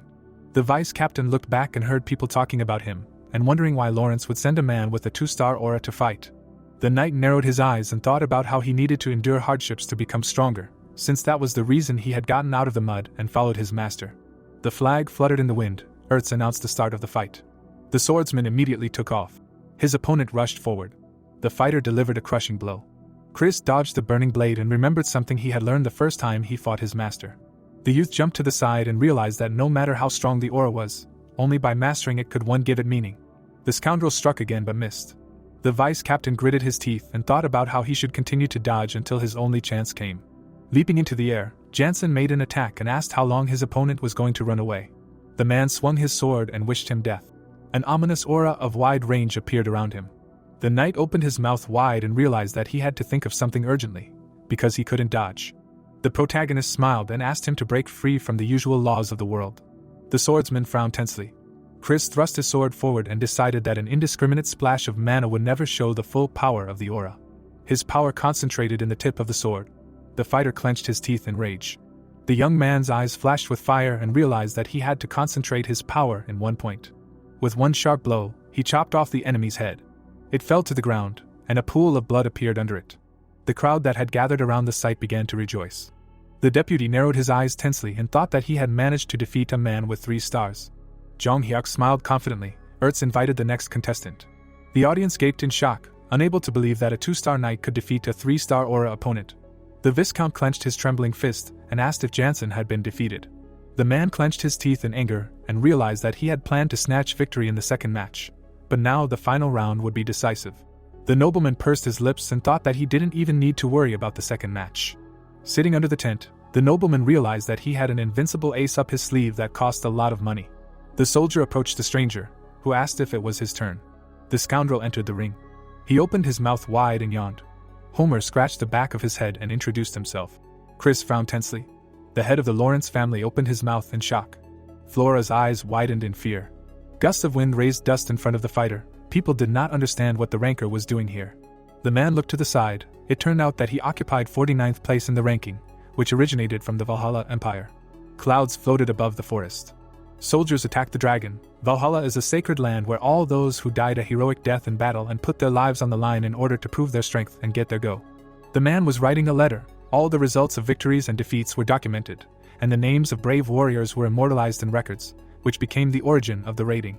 The man in the white robe opened the scroll. With the expansion of the Empire's influence, this culture spread throughout the continent, and the supreme leadership of the Valhalla Temple personally chose people for the first 100 places in the ranking. The head of the Lawrence family opened his mouth in horror, and was surprised that Barco had sent this man to fight, since there was no one in Cairo who did not know about his reputation. Homer fought the soldier. Wandering around the kingdom and enjoying fights with strongmen, he received the nickname of the Wandering Swordsman. A girl standing in the crowd told him that he had fought a 4-star knight who was in 30th place in the ranking. The local man opened his mouth wide and said that he had managed to achieve 4 stars, so Lawrence would probably refuse to participate in the fight with him. The man put his hand on his belt and yawned. The audience felt sorry for the family who had managed to win the first fight with such difficulty. The main character grinned. Jung-hyuk crossed his arms and thought about his opponent. The man in the robe handed him a scroll. The boy had been monitoring Barco's movements using the Information Guild, but he had only managed to obtain the information that was already on display. The young man looked at his opponent, and wondered if this was Barco's secret map that he had hidden through information warfare. The cultivator furrowed his brows confidently, and decided that he would look forward to this fight. Casting a huge shadow on the enemy, the master concluded that Barco had still not managed to find out what he was like and wanted to give them a chance to witness a battle of strongmen that they had only read about in books. Flora grabbed her friend's hand and asked him to give up this fight. The girl opened her mouth wide and said that this man was ranked 49th, and that he was regarded as a great warrior who would rise above 30th place in the future. His name appeared on the tall pyramid of ranks. The woman frowned and asked if her companion was so confident that he could win, and explained that only by refusing to fight could he save his life. The warrior frowned in displeasure, and the heiress said that she would pray that they would win the next fight. Homer looked away. His green eyes lit up. The protagonist glared at him, and the man noticed a sense of absolute superiority in his gaze. Flower Lawrence put her hand to her chest and explained that now was the time to pay for the change, so they would send out their knight. Flora opened her mouth wide and said that there was no reason to risk their lives in a fight they knew they would lose. Jung-hyuk pulled his hand out of her grip. Looking down at his friend, the boy said that he did not want to explain all the details to her, and asked her to just get out of the way, his red cloak fluttering in the wind. The young man stepped into the ring and announced his name. The cultivator held his sword out in front of him. The scoundrel also raised his weapon. The two opponents looked at each other. The ranker thought that his opponent had at least a 2-star aura, since he managed to destroy the Flash. The fighter narrowed his eyes and was indignant that he had to fight with small Fry and not Fernando, who was in 30th place in the ranking. Homer lowered the corners of his lips and decided to end this as soon as possible. The man, covered in a blue aura, rushed forward. Chris and Kevin opened their mouths in amazement, and were amazed at his speed. The scoundrel delivered a powerful blow. The blade of his sword approached the master. The ranker jumped to the side and ended up behind him. The knight smirked and mentally called his opponent interesting. The warrior turned around and cut the air with his sword. His blade blazed with purple fire. The fighter widened his wild eyes and asked what kind of method his enemy was using to release his mana. The protagonist frowned menacingly and thought that his opponent thought he was weak and decided not to fight with all his strength. A powerful energy enveloped the swordsman. He declared that he would deal with his opponent with all seriousness. A strong shock wave spread throughout the ring. The spectators closed their eyes and felt the incredible pressure of his aura. Standing in front of the bursts of energy, Jung-hyuk wondered if this man was really ranked 49th. The guy narrowed his eyes and concluded that there was no point in dragging out this fight. The young man took a step forward. His sword was enveloped in an ominous aura. The cultivator invited the enemy to try to withstand it and thought that the technique of the heavenly demon has no equal. Homer stepped in a puddle. A giant wave fell on him. The man smiled and asked if his opponent could control such mana. Water engulfed him. This formation had no name. The master cut his opponent's body with his sword and thought about calling this technique by the order of execution. The warrior frowned sternly. The protagonist took a step forward. Jung-hyuk closed his eyes and called his technique the third formation.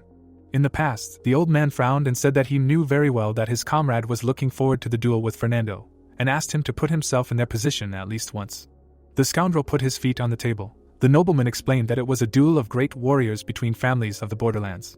The ranker put his hands behind his head and realized that he had rejected all orders as soon as he received the A-rank mercenary certificate, and was only busy wandering around the kingdom. The knight grinned and decided that he had no reason to refuse. Traces of blood appeared on the ground. Flora's eyes widened in amazement. The audience gaped in shock, not understanding what had just happened. Homer collapsed to the ground, a talented swordsman who had entered the rankings before reaching 4 stars and who had been aiming for 30th place, died in one blow. The boy brushed the blood off his sword and walked past him. The youth looked down and wondered how a man who had failed to conquer the peak could show arrogance in front of him. The cultivator sheathed his sword and concluded that he was judging everything by the standards of his past life, not this world. The villains pounced on him from all sides. Newram was like a galaxy filled with talented fighters. It was a place where everyone was ready to meet death for their carelessness. Looking to the side, the master realized that the local mysteries of the teachings were ineffective, and asked the judge to announce the results. Ertz tensely clenched his teeth and called his eldest son, Dmitri, the winner. The soldier's eyes widened in shock and he wondered how that was even possible. The fighter pursed his lips and asked if Homer was really dead. Chris clenched his fist. The deputy opened his mouth in surprise and realized how strong the young master really was. The knight frowned and wondered if the warrior had already had that much strength during their fight, or if he had made an unimaginable growth spurt afterward. In the memory, they crossed swords. The swordsman decided that the master did not have abilities that would surpass Homer's skills back then, but too little time had passed for the latter option. The protagonist stepped down from the ring. Chris wondered how that was even possible. The young man lowered the corners of his lips and thought about how he thought he could surpass his master when he defeated Jansen in the fight. The deputy frowned sternly and realized that his conclusions were hasty. The Lawrence family flag fluttered in the wind, as there was no longer any point in wasting manpower in a duel between warriors with a predetermined outcome. An allowance was made for the possibility of changing the list of names. Ertz opened his mouth wide and said that both families could consult and send a new fighter. The head of the Barco family bowed his head and trembled. The Viscount's eyes widened, realizing that it was over, and wondered how Homer could lose. The ranker put his sword behind his back. Unlike all the riffraff of the northeastern region, he was a real knight, which could be counted on the fingers of one hand in the entire kingdom. The nobleman's eyes widened in madness and thought that the mercenary guild had sent him a fake.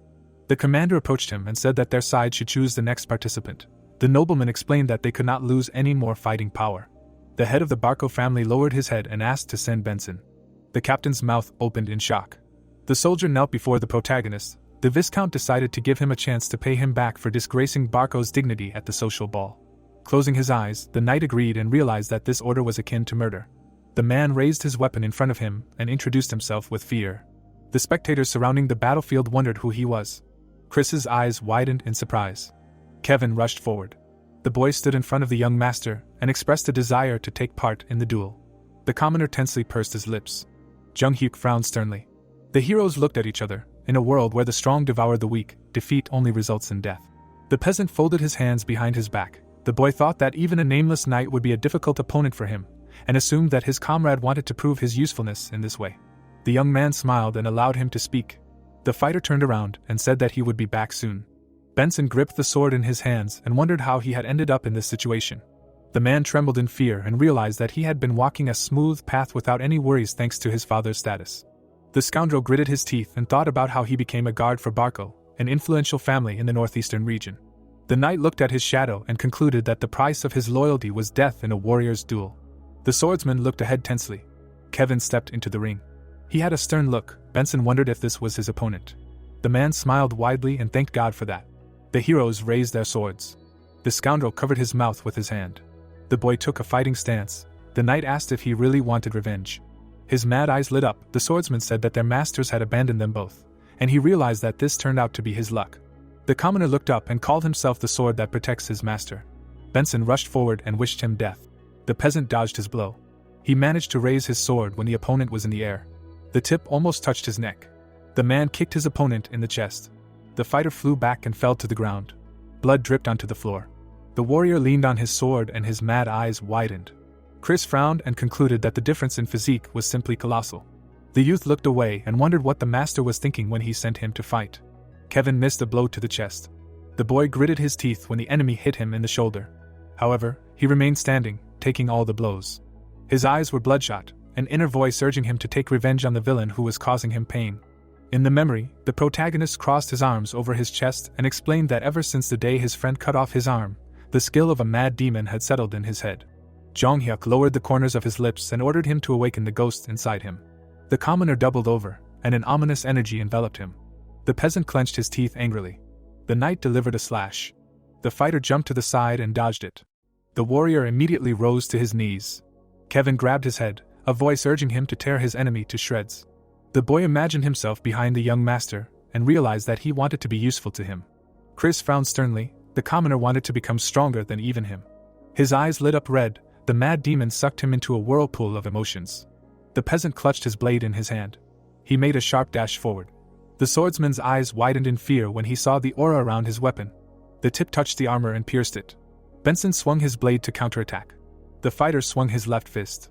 The man began to cry and wondered why his opponent did not stop. The warrior grinned madly. Blood spurted around the heroes. The youth opened his mouth in amazement. The spectators widened their eyes in shock. Kevin pierced the enemy's chest with his sword. A smile shone on his face. The boy took out his blade and struck a few more times. Blood particles rose into the air. Flora covered her mouth in horror. Her father was shocked. The commoner rose to his feet. The peasant came down from the platform. He knelt before the protagonist and said that he was back. Jung-hyuk nodded confidently and praised him for his excellent work. The fighter beamed with joy. The duel of the great warriors ended with 3 victories out of 3, with Lawrence in undisputed leadership. The boy stood under the awning, attracting everyone's attention. People gathered in the square. Like the tales of heroes that have been told since ancient times, the rumors mixed truth and fiction, and people began to praise the exploits of the young man. The man put his mug on the table and asked if his friend had heard the story. The locals were sitting in the tavern, discussing how the Barco suffered a crushing defeat at the hands of Lawrence. The commoner raised his hand and declared that all his relatives lived on Lawrence's lands. The cultivator raised his sword above his head. He was considered the savior of the family line, who single-handedly exterminated hundreds of Barco soldiers at once. The peasant raised his mug and told the story of how the master destroyed the outbreak with one blow. The tavern was filled with people, and everyone was sure that without the great warrior, the Barcos would have already planted their flag on the lands of Lawrence. A child ran along the street with a stick in his hands and called himself the eldest son. Dimitri, the water dragon who hid deep in the family, rose to the sky. The main character looked around, and heroic stories about his adventures began to accumulate one after another. The sun was shining over the Barco castle. There were piles of papers on the table. Sitting at it, the head of the Barco family concluded that this was the end. The Viscount bent over the documents and realized that he needed to pay the debt and interest to the Golden Bank and pay for the hiring of Homer from the Mercenary Guild and compensation. The man slammed his fist on the table. The papers flew into the air. The aristocrats gathered together and laughed. When the Barcos had influence in the northeast, they crowded to meet with them. Now everyone turned away from the nobleman. The scoundrel gritted his teeth and decided that everything would have been different if his eldest son Dimitri had not intervened. Suddenly, the head of the family lowered the corners of his lips. The Viscount clenched his fists and realized that the guy had done something that should not be done in high society. The man smiled slyly and realized that this was his last chance to save his family line. A few days later, representatives of different families gathered at a round table. The aristocrat confidently frowned and sincerely thanked his comrades who had visited his estate. The girl scratched her chin with her hand. The nobleman said that as long as they exist, the Northeast will have a bright future. The old man asked him to get to the point. The scoundrel looked away and explained that the reason for one family attacking another plays an extremely important role in high society. The members of the meeting narrowed their eyes in displeasure. The head of the family clasped his hands and said that this war was intended to make the enemies pay for the ancestors.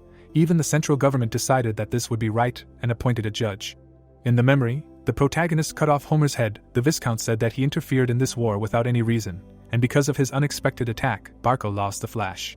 Chris and Kevin stood next to the gentleman. The man was outraged that even at the warriors' duel there was not a single person from Lawrence. Slamming his hands on the table, the aristocrat shouted that this defied explanation, and asked by what right the eldest son Dimitri decided to help Lawrence.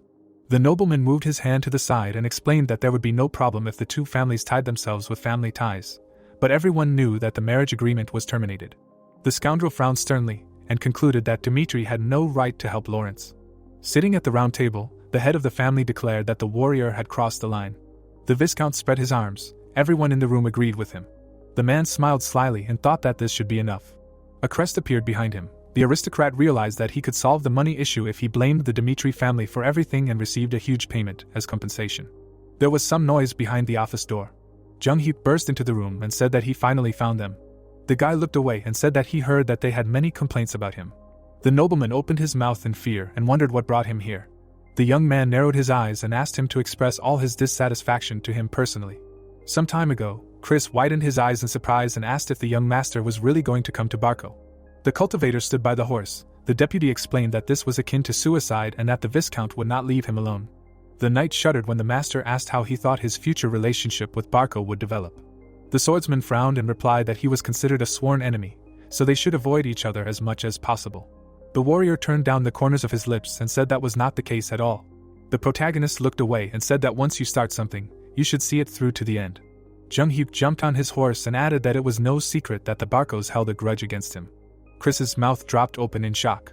Holding the reins in his hands, the boy explained that now that the enemy's position was so precarious, it was best to nip their revenge in the bud. The youth lowered his gaze and said that he would go there alone. The deputy stared at him in fear. The cultivator entered the office and asked for the purpose of the head of the family gathering everyone here. The Viscount gritted his teeth and wondered how a child of a baronial line who had not even inherited the title dared to ignore the difference in status. His furious eyes lit up. All the guests stared at the master. The man assumed that his low birth had not taught him the laws of nobility, and decided to kindly tell him about them.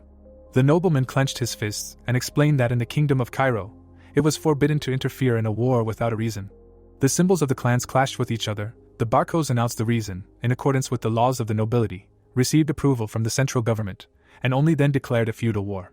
The nobleman frowned angrily and asked if, in his opinion, this rule appeared because they were stupid. The protagonists looked up. The scoundrel said that they were doing all this to save each other's good name. The head of the family slammed his hand on the table and shouted that ignorance of the laws does not exempt him from responsibility. The Viscount opened his mouth wide and asked if the enemy understood how stupid his act was. Jung-hyuk narrowed his eyes in displeasure. The man furrowed his brows and explained that because of one son's misdeed, Dimitri would not escape the reproach of all the nobility in the northeastern region. The boy stood silently in front of the table. The aristocrat's mouth opened in fear when the boy asked if he had finished speaking. The cultivator smirked and decided that it was his turn to tell the truth. The nobleman's pupils narrowed. The master lowered his head and explained that Lawrence and Dimitri had originally been bound by a marriage agreement, but the bride had rejected it. The member of the assembly widened his eyes in surprise. The warrior asked what they thought was the reason for the cancellation of the engagement. A drop of sweat rolled down the guest's cheek. The protagonist explained that all the rumors about him were untrue. Jung-hyuk pointed his finger forward. He narrowed his eyes menacingly and explained that the eldest son Barko's threats were to blame. The head of the family opened his mouth in horror. The boy placed his hand on the table and suggested that they return to the time of Barko's social evening. Antony invited his friend to his room, and Roman, being on friendly terms with him, attended the party at his invitation before his marriage to Fleur. The youth came to in the same bed with Amelia, and her older brother promised to keep it a secret if the engagement was called off. The cultivator frowned and explained that his comrade had carefully planned a trap to separate Lawrence and Dimitri. The members of the assembly looked at each other. The master grinned and thought about how the moment weakness was exposed, it ceased to be one. The Viscount jumped up and asked if he really thought anyone would believe him. The warrior closed his eyes. The man declared that he could not cover up the truth with his disgusting language. The protagonist looked ahead and decided to give another reason for his intervention in the war between Lawrence and Barko. The nobleman gritted his teeth and asked what they were talking about. Jung-hyuk imagined Antony harassing Fleur, who was bound to him by an arranged marriage, and said that his actions shocked her so much that she decided to break off the engagement. The boy furrowed his brows sternly and added that the nobleman could ask her if he did not believe him. Narrowing his eyes, the youth thought about how the scoundrel had lured him into a trap with a lie, and decided to do the same to him. The cultivator clenched his fist and explained that he had intervened in the war using only his own strength in order to not inconvenience his family, and to avenge his beloved. The master spread his arms and asked if they still thought that he had no reason to intervene in the war. The woman crossed her arms over her chest. The man turned away, thus destroying Barko's arguments and finding his own reason. With wide eyes, the head of the family realized that there was no point in fighting for the truth of the reason now, and wanted to buy time. The Viscount closed his eyes and decided to find a new solution, promising to check the veracity of this data later. The nobleman looked ahead tensely when the warrior called out to him. With his back to him, the protagonist suggested making a choice now and ending with Antony being punished for his personal insult. Jung-hyuk's eyes flashed, and he asked if the enemy really wanted to blow this up into a family-level issue. The guy turned to the table and threatened to go home and tell his father if the head of the Barko family did not make a choice right now. The Viscount's eyes widened in horror, and he wondered what all this meant. The man imagined the burning ruins and realized that he could not choose war with Dimitri under any circumstances, because facing them in the current crisis would lead to the collapse of the family. The nobleman grabbed the arm of the chair. The nobleman bowed his head and said he did not want to make this a family feud and promised that his eldest son would kneel and beg for forgiveness. The young man turned down the corners of his lips and said that he had not asked him to do so. The scoundrel opened his eyes wide and asked what that meant.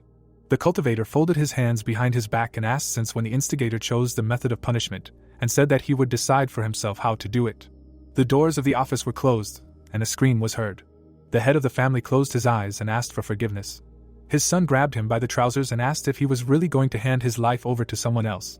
Anthony burst into tears and explained that the warrior would never spare him and asked his father to reject Dimitri's offer. The Viscount opened his mouth wide and ordered him to come to his senses.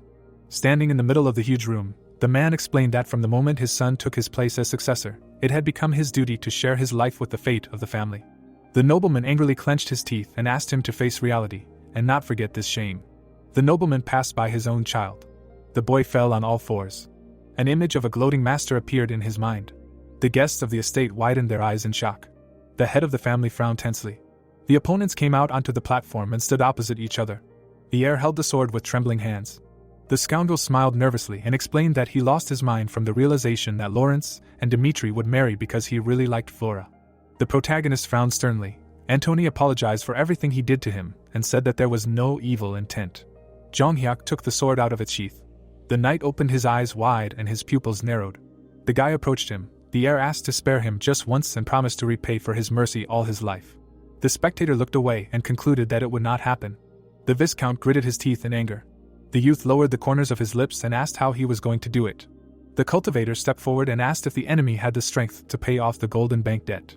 The master swung his sword and declared that even the vaunted connections with the central government could not cover up the atrocities he had committed, so the Barco family line was finished. Walking up to the enemy, the warrior said that he had humiliated him in front of everyone and lured him into a trap with a dastardly plan, and asked if that deserved forgiveness. The man's eyes widened in fear. The protagonist pierced the villain with his sword and declared that he had no reason to forgive him. Jonghyuk gave the enemy a stern look. Blood gushed out of Anthony's mouth. Once upon a time, a boy stood in the middle of a battlefield. He had to wage a bloody feud to survive. The young man's brows furrowed. He managed to withstand the attacks of his older brothers who tried to kill him every night and take their lives. Someone sitting on the roof asked what his problem was. Hoyle leaned on his hand and said that his young friend did not know how to compromise. The man looked down and explained that he would dive head-on into a situation once he saw an enemy in his opponent. The cultivator gave him a stern look. His face was stained with blood. The older brother condemned him for his lack of generosity towards his opponent, and said that this problem could be fatal for him. The master narrowed his eyes and mentally called the fighter a truly great man who possessed generosity. Hoyle placed his hands on his knees and smiled. Clenching his fist, the warrior replied that he understood what was being said and explained that his method was to trample and destroy the creature that showed hostility towards him. His eyes sparkled. The protagonist stated that he had lived like this in the lowest levels of the demonic sect and that it would not change in the future. Jonghyuk looked at Anthony and thought that only death was the only way to eradicate all variables.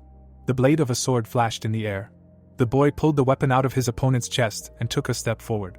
The boy fell to the ground, an end no one could have foreseen. The head of the Barco family rushed forward. The Viscount ran to his son. The man picked up his lifeless body and screamed. His eyes were bloodshot. The youth looked back and asked if there was a problem with this.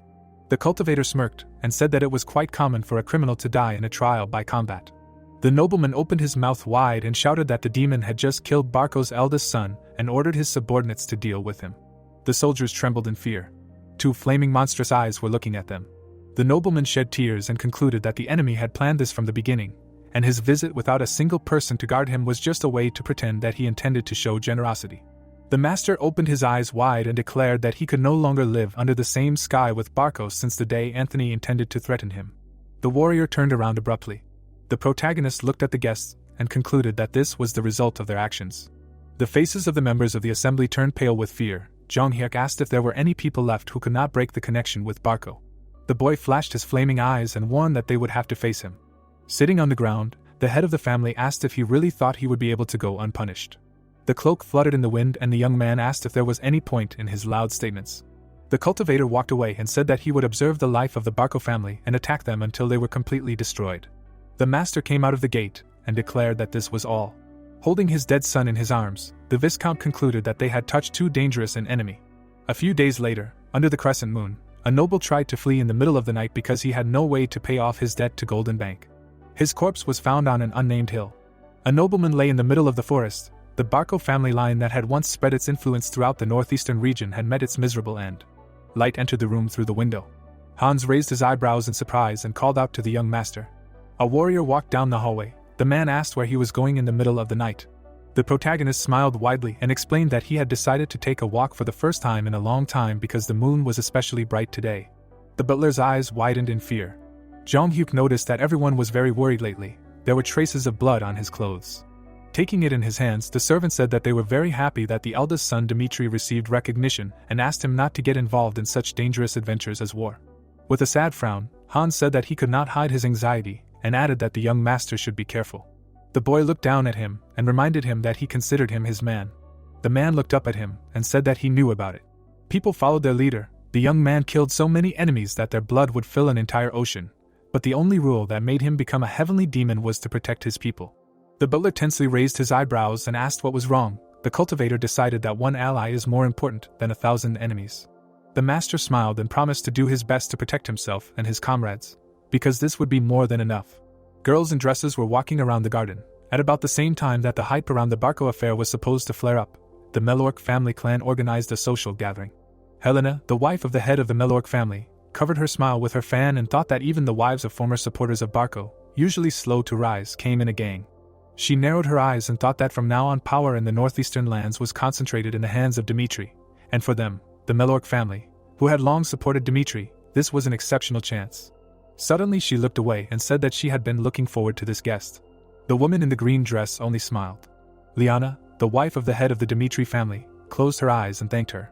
The woman stood in the garden, and Helena said that she had prepared a special wine for the guest. Liane raised her hand to her face, smiling, and the representative of the Melorc family thought that usually this guest spent her time with the wives of the nobles, recruiting supporters of the Dimitri family. She imagined the face of Baron Romero and thought that he did not have such an amazing talent for diplomacy and politics, and that perhaps, if Liane had not laid the path ahead, the Dimitri family would have fallen to the onslaught of Barco before it had consolidated its position. The woman stepped forward and thanked everyone for taking the time to attend this meeting. She placed her hand on her chest and added that she had gathered them all here today because she thought that as neighbors they should understand and get to know each other better. The guests looked at her in bewilderment when she said that until now not all of them were striving for the same thing. Standing before the visitors, Helena added that since the situation had changed, they needed a new point of support. She smiled. There was an underlying meaning in her words. While the women looked gloomy, the hostess decided that she would really tickle the nerves of everyone who supported Barco. Her eyes shone brightly when she thought that at the same time she would be generous and accept them. There was cake and tea on the table. The woman stood up and asked what Liana thought of Veronica. Another guest's mouth dropped open in shock when the young lady replied that Veronica would be a great match for Jonghyuk. Helena closed her eyes and added with a smile that Jonghyuk was already 25 years old, and for the sake of the future, he should quickly find a wife and start a family. Liana looked away in surprise, and the host of the meeting said that she did not say this because she was her daughter, but she thought Veronica would suit Jonghyuk very well. The other guests noted with nervous laughter that not long ago her daughter accepted a proposal from another family, and Helena's greed knew no bounds. Liana drank tea, and the women said that Jonghyuk needed to make a special choice when it came to marriage, and that he should definitely come to their mansion later. Helena looked down and thought that her daughter had fallen in love with that guy at first sight. Holding the cup of drink in her hand, she said that her daughter was still very young, but in the future she would become a real beauty. Her face was reflected in the tea while she thought about how the protagonist had been a fifth wheel in high society for the past 6 years. Imagining his image, she thought that the reality in which he, the eldest son, could not inherit the headship of the family tied him hand and foot, but he had the potential of being a 4-star swordsman. There was a blue sky above the castle, and the woman thought that this alone was a guarantee of a prosperous future, and if the guy also inherited the Dimitri family, then they would not find a more suitable groom, and in an instant, Jonghyuk turned from a fifth wheel into a dream man. Liana looked straight at her, and said that she was pleased that she spoke so flatteringly about her son. Putting the mug on the table, she added that he had already been hurt very much once. With a slight smile, she said that she hoped that he would meet a girl he truly loved, and not one that his family was forcing on him. The guests shuddered in surprise when the protagonist's mother added that for this reason there was no point in talking to her about political marriages. The women smiled when she said that this meant that the one who took possession of it first would win. There was a night sky above the estate. The girls sat at the table, thinking that strength was necessary to survive in the world. She frowned and thought that Lawrence had lost the battle with Barco, and she had said that if they held out until winter they would have a chance to win. Then she imagined explosions and thought that there were too many variables in the reality that greeted her. Flora looked down and thought that Jonghyuk had foreseen absolutely everything and had bravely rushed into battle to save Lawrence. Then she imagined the image of the protagonist and thought about what she needed to do to become like him. Her cheeks immediately turned red. Then she shook her head and began to convince herself that she did not like this guy at all, because he was an arrogant egotist who only cared about his own gain. Then she looked down and thought that she was still curious about what kind of person he was and how he could be so strong. She wanted to get to know him better. She closed the book and decided to go for a walk. Flora walked down the dark corridor. She placed her hands on the railing and thought that whether she was interested in the protagonist or not, the engagement was already broken off and there was nothing else between them. She looked up and thought that she had no way or reason to meet Jonghyuk again. Flora turned around when someone called her loudly. The blue-haired girl smiled and said that they hadn't seen each other for a long time. She raised her hands, looking at the girl kindly. Sylvia of the Lawrence family smiled while Flora didn't understand what she was doing there. The doors suddenly swung open. The protagonist's ex-fiancé ran up to her father and shouted that the Lawrences were responsible for holding the ball in the Dimitri domain. She frowned and asked why her father didn't tell her about it. He turned around. The head of the family looked at his daughter and replied that this incident had opened his eyes to many things. The girl's mouth dropped open in shock when her father added that in a situation where no one could make a decision, she had shown intelligence in pointing out the right path. With his hands behind his back, the Viscount said that because Flora had led Jonghyuk to the battlefield, they were able to win this war, and he would not repeat the mistakes of the past by belittling his daughter. He placed his hand on her shoulder and said that from now on, he would no longer force her to do the family business. Flora's eyebrows rose high in surprise when the man told her to live for her own dreams. She turned away and thought that this was all touching, of course, but she wanted to go to the ball. The girl then opened her mouth wide and asked why Sylvia was invited to the ball. Considering that she had come all the way from the capital, there was another purpose for her visit. There were envelopes on the table, and the Viscount replied that it was his personal whim. The head's daughter introduced the joyful Sylvia and thought that with her help it would be possible to restore the connection with Dimitri that had been lost due to the breakup of the engagement. With a serious face, she said that if that was the reason, she understood. Then, Flora put her hand on her chest and added with a smile that since she owed the protagonist a favor, she would follow her friend and take on the role of escorting her. The father shrugged, saying that her daughter did not have to get involved in this, and he would make sure that she would not have to deal with that family anymore. The girl frowned and angrily said that she would escort Sylvia. The Temple of Valhalla, a branch of Cairo, was visible. Someone was holding a scroll in their hands, asking if it was true. A hooded man was sitting at a table, talking about how a 25-year-old son of a provincial noble had killed a 4-star swordsman with one blow. There was no way that could happen. He smiled and thought that if this was not a nonsense rumor, then a terrifying genius had already been born. The priest with a mad expression decided to see for himself. It was seen how the lady got off the carriage, and it was said that the planned ball would take place in the evening. From afar, it seemed like the daughters of the aristocrats had arrived early on the lands of Dimitri. The girls were smiling happily. They were wearing expensive jewelry. Sylvia, with her mouth slightly open, said that this is what the heir of the family Dimitri is like. The lady, clasping her hand, said that the rumors were not lying, and he really is sad. The daughters of the aristocrats were walking along the street. There was a bucket of stones on the ground. A tall building was visible, and it was heard that anyone would understand that these were the lands of the blacksmiths. The ladies continued walking along the alley, and one of them said that she did not even know how to live in such a place, because in the capital even commoners care about some minimal favorable appearance. A member of the Lawrence family, wiping her face with a handkerchief, noted that it was now clear to her that the head of the family, Dimitri, was far from art. The blonde crossed her palms, and it was said that Sylvia's father, the younger brother, the Viscount, settled in the capital as a merchant. Raising her eyebrows, the girl muttered that if compared to the capital, both Lawrence and Dimitri were just a village. Noticing human silhouettes in the distance, the lady asked if they were miners. The workers smiled happily and discussed something. Suddenly, one of them turned his head towards the ladies. The ladies were opposite the guys, and they objected that the mine workers boldly walked along the street. The aristocrat's daughter, turning around, explained that this was the problem with the Dimitri lands. The blonde's face was serious. The main character walked past her. Suddenly, the girl's pupils dilated. The lady turned around abruptly. Jonghyuk held the pyx in his hand, and the lady wondered if it was him. A moment later, it seemed like the man was quickly moving his legs. Hans, through the sweat on his face, turned to his master. Wiping the protagonist's clothes, the butler said that he could not stop him from going into the mines, and then asked if he could at least take care of himself a little. Touching the guy's face with a handkerchief, the servant exclaimed that he only wiped a little, and the towel had already turned black, after which he replied that this was enough. Suddenly, the girls looked in the direction of the young man, and at that very moment the subordinate said that every day he returned covered in dust, which broke his heart into pieces. The ladies, blushing, wondered if this was the heir of the family, Dimitri. Raising the corners of her lips, Sylvia muttered that he was more handsome than she thought.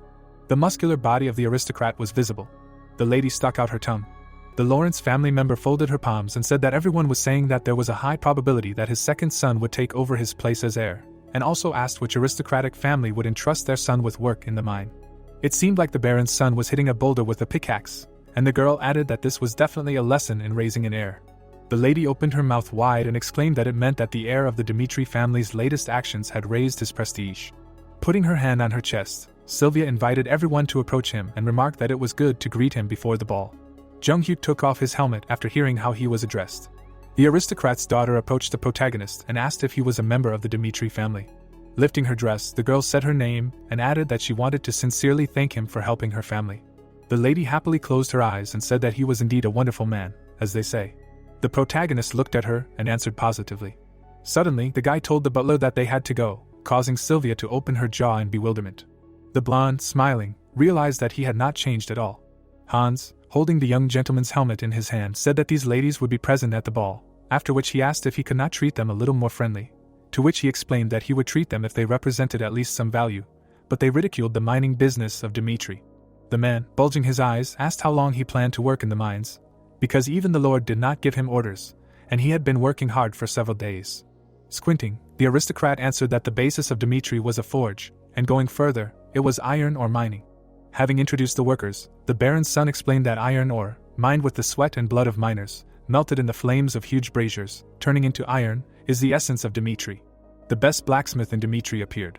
The back of the protagonist was visible, and he noted that it was impossible to coexist with the people of this land if they were understood only in words, and only wanted to be in solidarity with them, having gained experience. A second later, Jong-hyuk moved away from the servant. The subordinate, through tears, wondered, and when did he manage to grow so much? The roofs of the buildings appeared, and it was heard that from now on Hans would perfectly wash away any dirt, for the sake of his master. After some time, a view of the castle opened up. The swordsmen swung their swords. The blonde, standing in front of the warriors, asked to repeat again. The guy sighed heavily, and the protagonist explained that the experience in the war with Barco had cultivated reckless loyalty in the soldiers. Presenting the long sword, the noble added that he had given the basic teachings of the demonic sect, the spiritual teachings of Azura, and the techniques of the Azura sword to all the soldiers who had gone through the war after Roman. A powerful aura surrounded the soldiers, and then the Baron's son said that this knowledge was a real treasure that could unlock the potential of the swordsmen of the aura. Looking at the soldiers, Jong-hyuk thought that with this, they had mastered the basics of combat power, but it was still not enough. Narrowing his eyes, the protagonist muttered that he needed his own personal reconnaissance force that could get all the details of the enemy. Crossing his arms, the protagonist understood that the problem was that creating a reconnaissance army required the appropriate money and talent. Lowering his eyebrows, the guy added that he did not have such freedom yet, and then turned to Chris.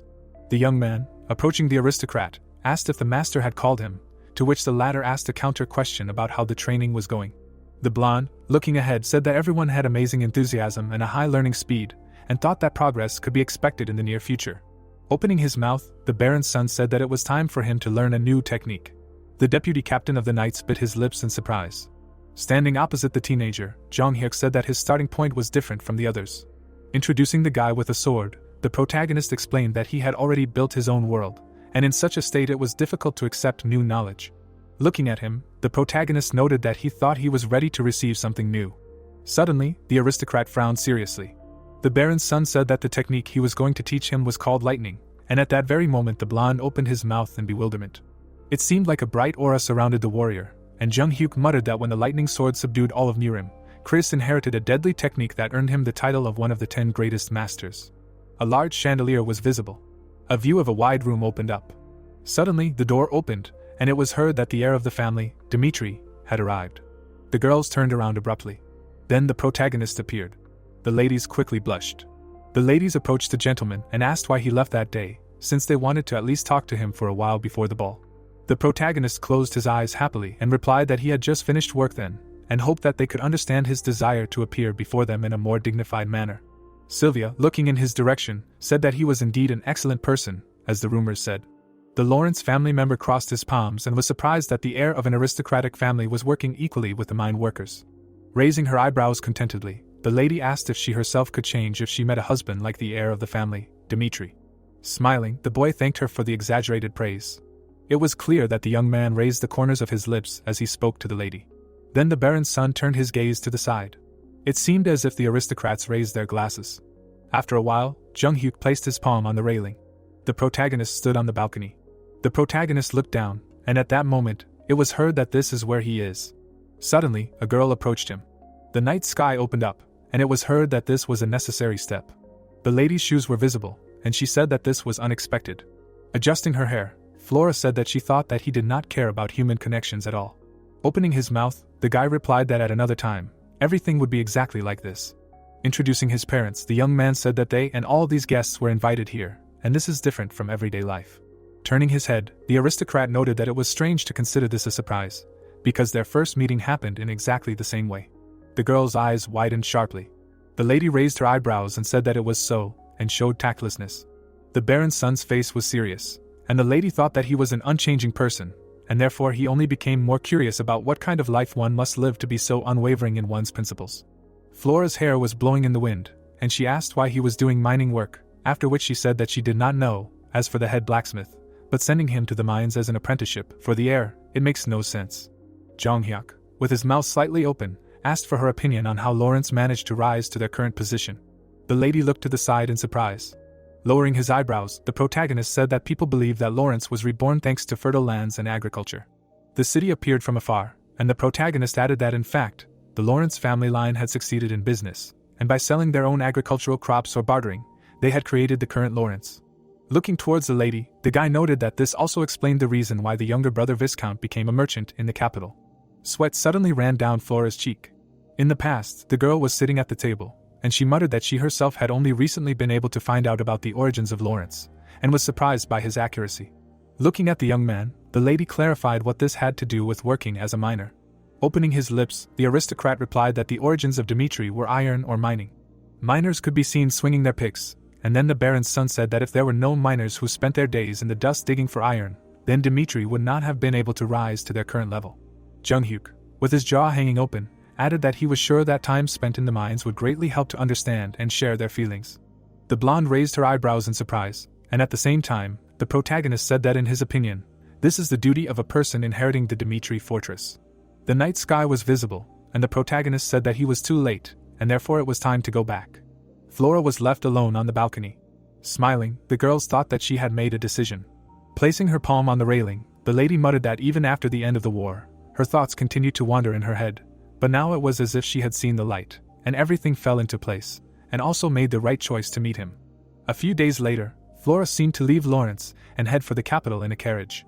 The lady looked out the window happily, and it was said that the moment had come when the Lawrence flower finally left the greenhouse and went out into the real world. Suddenly, Jacob, clenching his jaw, said that it was cool. Hendrik, sitting opposite him, asked how work was today, to which he received the answer that everything was as usual, and no matter how much he mined this damned ore, there was no end in sight. The chief of iron mining, looking ahead, noted that they had only mastered the foot of the mountain. The entrance to the mine was visible, and it was explained that even if several generations changed, and the Dimitri family would exist for hundreds of years, the veins of the Iron Mountain would not dry up, and Jacob, who had lived his whole life as a miner, was sure of it. The master, raising the glass to his mouth, said that 2 weeks ago everyone was only chatting about the heir of the family, Dimitri, taking up work in the mine, after which he asked if he had calmed down lately. The man sharply raised the corners of his lips. Half a month ago, a guy carrying a sick box said that they were saying that from today on the main character would work in the mine, and his colleague did not understand why. Approaching the canopy, the worker said that he himself did not know, and would probably pretend that he was trying and leave. Morkan, crossing his arms, said that Lord Dimitri had completely lost his grip. Looking in the direction of the miners, the veteran miner added that this should have been done earlier, if he planned to raise his son as an heir, and until now only blacksmiths were held in high esteem, and miners were avoided. Opening his mouth wide, the big man exclaimed that even the third heir, Dimitri, had been taught blacksmithing since childhood. The muscle man added, opening his jaw in anger, that they had never been taught how to mine iron. Morkan explained that this was direct evidence that Lord Dimitri neglected them, to which one of the workers scratched his cheek and asked if he had jumped too far. Frowning, the veteran miner said that the Iron Mountain was the foundation of Dimitri, and the blacksmiths took all the credit. Raising his hand, the miner shouted that he must have been kicked into working here, but he was not going to blindly bow at his feet, and then offered to show the heir of the Dimitri family how hard and responsible work in the mines was. The boy's shoes were visible. Jacob, standing in front of the miners, said that from today on, the young master would be working with them. One of the workers scratched the back of his head. The men clenched their jaws. Jonghyuk calmly looked around. The chief of iron mining extended his palm and said that they should always remember that the most important thing in working in the mines is firstly safety, secondly safety, and thirdly safety. It seemed as if the miners began to fuss, hearing that they should move faster. Squinting, the protagonist thought that they were completely ignoring him, but he did not care about their behavior. The protagonist imagined a golden shield and weapon. Biting his lips, the guy muttered that how people Dimitri live, what power they have, and what they can do on this land. To implement the future plan, Dimitri must find out all the ins and outs. A view of high mountains opened up before him. Suddenly, a miner, holding onto a minecart, shouted that they should not relax, because they were still far from the daily quota. The young man grabbed a heavy bag. Turning his gaze to the side, the aristocrat realized that everything was systematized. The worker could be seen swinging his pickaxe, and at that moment the Baron's son muttered that the duties were clearly divided, and the mine shaft was quite safe, and wondered why the iron of Mount Dimitri attracted everyone's attention. The man, wiping the sweat from his face, replied that it was not only because it was easy to process in forges. Presenting several ingots, the miner explained that the iron ore itself was of the highest grade, and therefore people recognized its real value. Extending his index finger, the miner added that mining iron ore in other areas incurred great losses in trade, but Dimitri could carry out all stages of the process on his own territory, and hence such a large profit. Turning around, Jonghyuk heard the question of whether Dimitri was called billionaires for nothing. Looking away, the protagonist thought that the supply of materials and trade turnover are feasible within the boundaries of the domain. Bearing the title of the city of blacksmiths, Dimitri makes a premium, and the prices are higher, compared to other iron, and this has been going on for decades. A tall structure appeared, and the protagonist muttered that perhaps the wealth accumulated by Dimitri was much more impressive than he assumed. The boy's pupils narrowed after the miner told him that this place was not suitable for idle chatter. The worker, putting his pick on his shoulder, noted that if he did not plan to work, then he should not disturb others. Frowning, Morkan added that he should leave. The young man turned his head sharply. The veteran bit his lips angrily. The aristocrat apologized and said that he needed to concentrate on work, which made the big man look at him in surprise. Then the Baron's son grabbed the bag. The miner turned his gaze to the side in surprise. A week later, a tray of food appeared. Sitting on the floor, Junghyuk said that they had worked together for a whole week, and that they only spoke to him when he asked questions. Chewing his food, the protagonist wondered if this was local hazing. Suddenly, a miner approached him. Morkan, looking at the protagonist, asked if he could ask him just one question. Opening his mouth, the veteran miner said that he had been watching him for a week, and therefore could not understand. Opening his lips, the worker asked why he was working there at all. Imagining the entrance to the cave, the miner said that even the apparent heir of the family, Dimitri, the second son of Radval, had never appeared in the mine. An aristocrat in a helmet appeared, after which the miner added that now the eldest son had come, supposedly to teach the heir lessons, and therefore thought that he did not value the miner's work. It was seen how the miner stuck a shovel into the ground, and Morkan explained that he had been working nearby on purpose to watch him, but he had turned out to be more diligent than he had expected. Sweat was running down the face of the Baron's son, and then the veteran noted that it would be more accurate to say that he had worked even harder than the other miners, fulfilling his allotted quota. Filled sacks lay on the floor, and one of the workers said that he had heard from the servants from the estate that the lord had not ordered the young master to work in the mine. The miner clarified whether this was his own decision, which caused the big man's pupils to sharply narrow. Suddenly Morkan bit his lips. Sitting on the ground, Junghyuk asked which of the two answers he wanted to hear, the ideal or the truthful one. The miner opened his mouth and asked if he could hear both. Smiling, the protagonist replied that he would start with the ideal one. A huge structure was visible from afar, and the protagonist explained that Dimitri was a mining town, and the mine fed all of its residents. Residents of the settlement were outside, and at the same time, the guy added that he wanted to understand the residents not just by statistics, observing them from afar, but to personally try to live their life. Opening his jaw, the miner clarified that there was a need for this, to which the young man noted that there was. Lowering his eyebrows, the aristocrat explained that as long as his last name was Dimitri, he was obliged to do this. Pressing his lips together, the miner thought that this was the ideal answer, and these were the words that one would like to hear from the ruler, and the image of the nobility that they dream of. Squinting, the Baron's son said that the real reason was that he was not Dimitri's master, and although he had amassed a huge fortune, it belonged to his father. Looking ahead, Junghyuk added that this was why he came to the mine, and also to find out what he could do for Dimitri to fairly request his share. Suddenly, Morkan smiled. Covering his eyes with his hand, the miner exclaimed that this was the point, namely, to demand a fair share of his property from his father, and he had not even thought about it. Sitting opposite the protagonist, the worker said that he thought that he had come to the mine only to compete for the place of the heir, after which he muttered that in order to lay the foundation, the young master did not come to the forge, but to the mine. Squeezing his fingers, the veteran realized that this meant that he understood how important their work as miners was. The miner lifted the corners of his lips and said that he would tell him everything that interested him. Morkan's mouth was visibly open, and the protagonist said that he diligently answered the endless stream of questions, and was able to get amazing information from him. Presenting a map of the mountain range, the guy explained that the Dimitri mine was the largest in the kingdom, and it would not be an exaggeration to call it the largest on the continent, especially the unexplored lands beyond Dimitri, called the edge of the continent. Gold coins appeared, and then the young man noted that if everything up to this place was developed, then Dimitri's wealth would know no bounds. Taking his chin, the miner said that the volume of production was not that great for the conditions that Dimitri had. The workers were installing high pillars, and the miner said that the workplace was too dangerous, which slowed down the rate of ore extraction, and ultimately led to a decrease in production. Looking ahead, the big man said that the Lord was providing all possible support to ensure safety, but the entire mining industry was one big danger. Smiling, the muscle man added that earthquakes were quite common in the mountains of the northeastern region, and also asked how ordinary people could prevent a natural disaster. A second later, the aristocrat's eyes widened in surprise. The miners were sitting on the ground. With his mouth wide open, Morgan asked what was going on. The miner, with his jaw open, replied that the 8th shaft of the mine had collapsed and buried one laborer. Standing near the hole, the big man wondered what to do now, and it was heard that there was a danger of further collapse, and therefore they could not take urgent measures.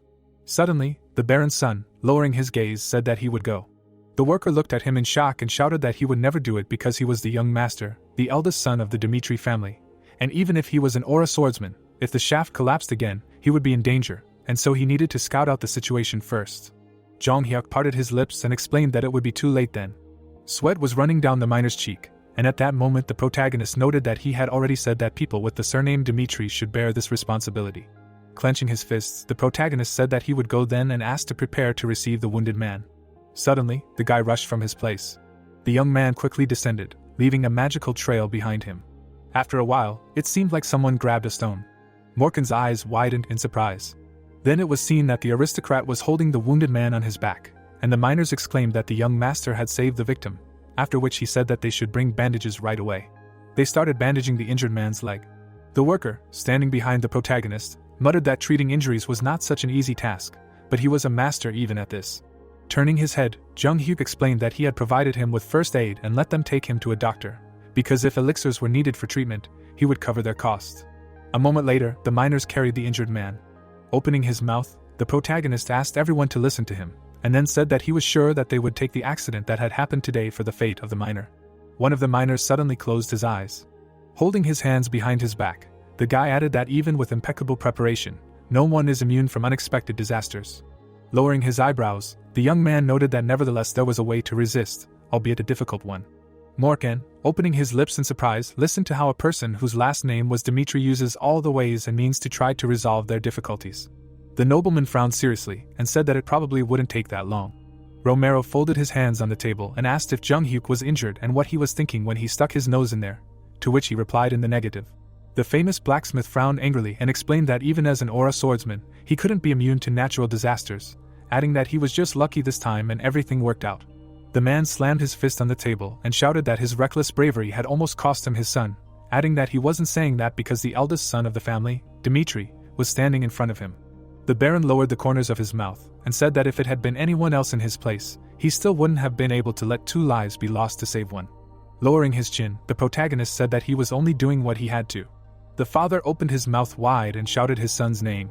Looking down, the aristocrat noted that even if he went back in time, his decision would not have changed, and then added that there had been an accident in the mine, and he believed that as the one responsible for the Dimitri family, he had made the right decision.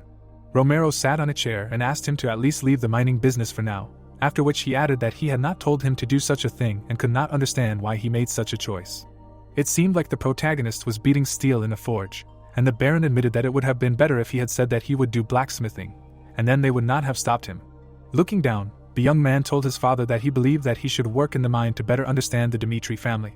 A steel entrance arch was visible, and it was said that this family line gained fame thanks to the technology of forge smelting, but most of the inhabitants of the lands worked in the mines to feed themselves. Frowning angrily, Jung Hyuk pointed out that it was natural that his only path was not the forge, but the mine. The man's pupils visibly narrowed, and he inquired about what his son had realized. With his hands clasped behind his back, the protagonist explained that he had been able to understand the difficulties that people endured, to which his son asked him again. Raising his palm, the aura swordsman stated that he had seen that his father cared deeply about the workers' conditions and safety, and added that the mine's laborers respected him for this, but even this effort was not enough to avoid the dangers of the mining industry. A view of the mine's recess opened up, and the nobleman said that it was impossible to predict when an earthquake would occur, and the mine shaft would collapse, and collapses occurred so often that it was impossible to remember them all. The famous blacksmith placed his hands on the table and noted that he knew about it too, and then added that as his son had said, it was impossible to prepare for or prevent, to which his son replied that there was a way. Lowering his chin, the boy explained that magical innovations could be introduced. Looking down, the man thought about his words, then said that his desire to secure the mine shaft was commendable, but asked how much he thought the artifact was worth. A magic stone appeared, and the Baron explained that an astronomical sum would be required to protect the entire mine shaft with artifacts. A bright glow was visible behind the swordsman's aura, and he replied that he knew this, and besides, the air shield artifact had a limited duration, to which the father asked if he still claimed that it was necessary. Looking straight ahead, the young man explained that with the installation of artifacts, the volume of iron ore production would increase and there would be no need to slow down the development of the untouched part of the mountain. Strong gusts of wind seemed to fly over the high cliffs, and the eldest son of the family, Dimitri, said that these were opportunity costs. Clenching his hand into a fist, the boy noted that if they spent an astronomical amount on equipping artifacts, but at the same time earned a large sum, then this could no longer be considered a loss. The mine workers looked out from behind the wall, and Zhonghyuk said that after they introduced separate workers who would be responsible for safety, thereby reducing risks, part of the increased profit could be used for the welfare of laborers, after which he clarified how his interlocutor was his idea.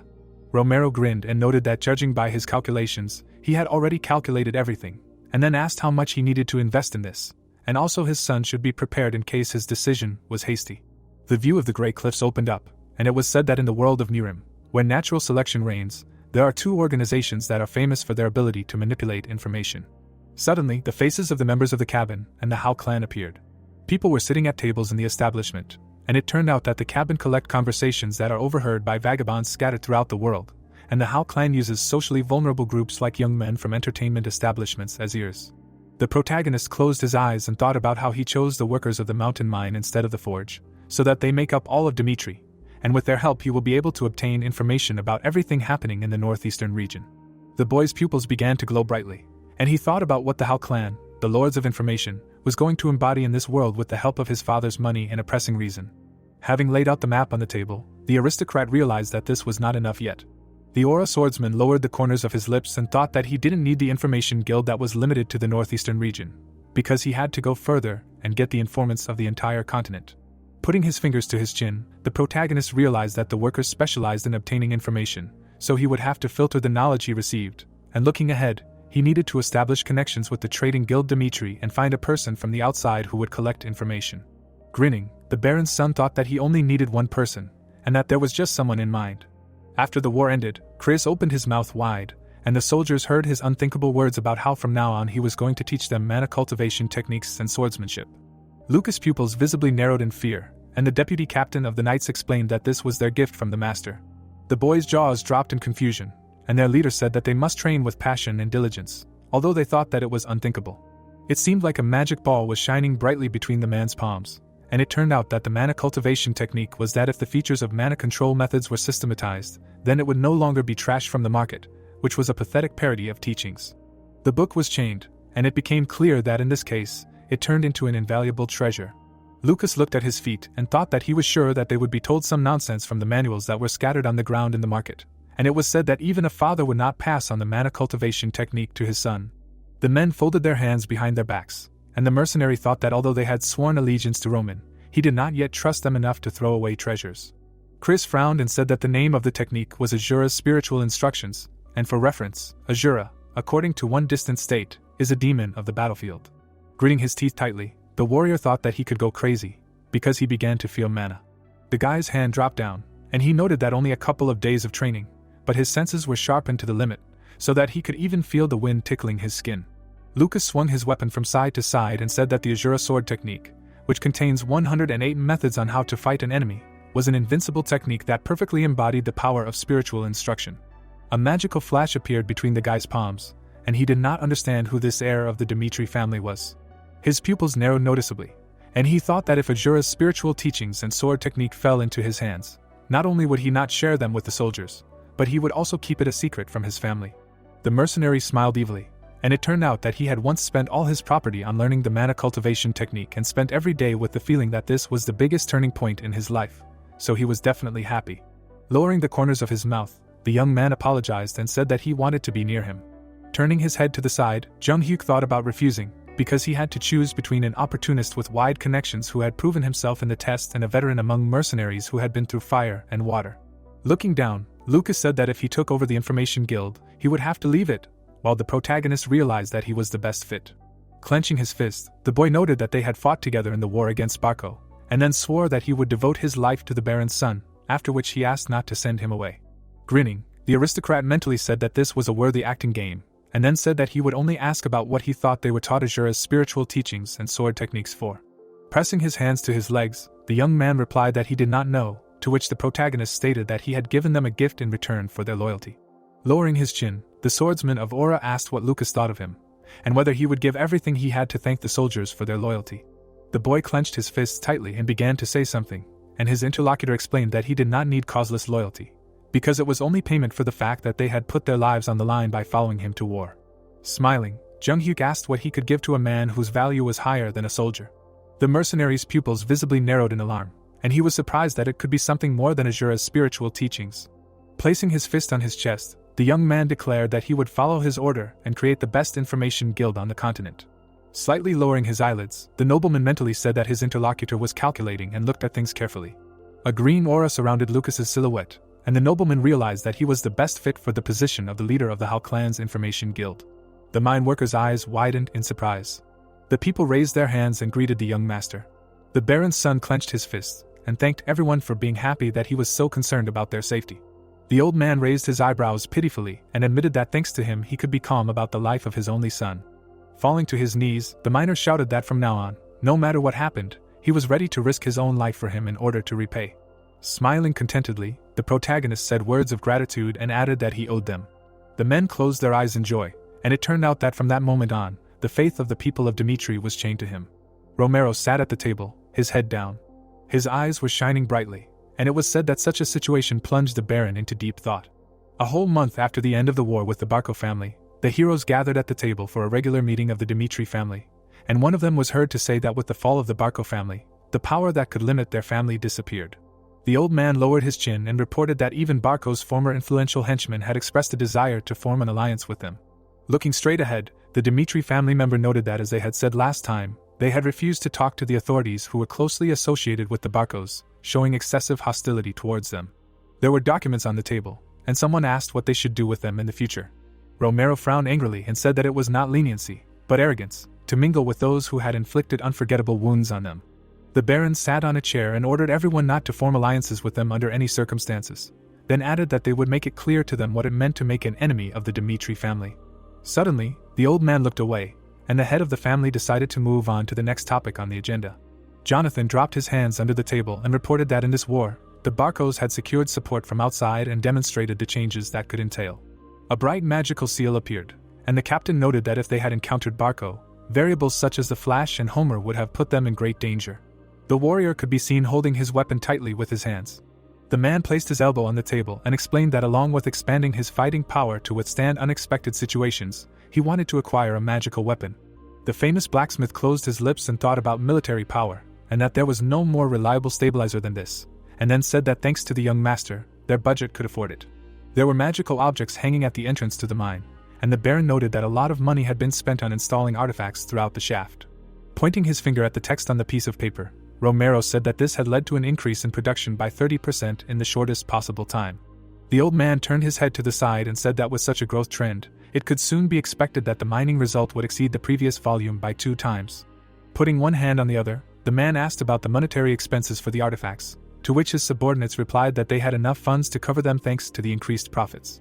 The miner swung his pickaxe, and it turned out that Zhang Hyuk's decision was correct, because he himself, without following anyone's orders, decided to mine iron in the mountains. The ore fragments flew in all directions, and it was said that he had personally encountered the problems that arose during the case and found the most rational solution. The members of the Dimitri family smiled broadly, and it became clear that this case allowed the young master's reputation, which had undergone drastic changes from the outside, to be finally settled.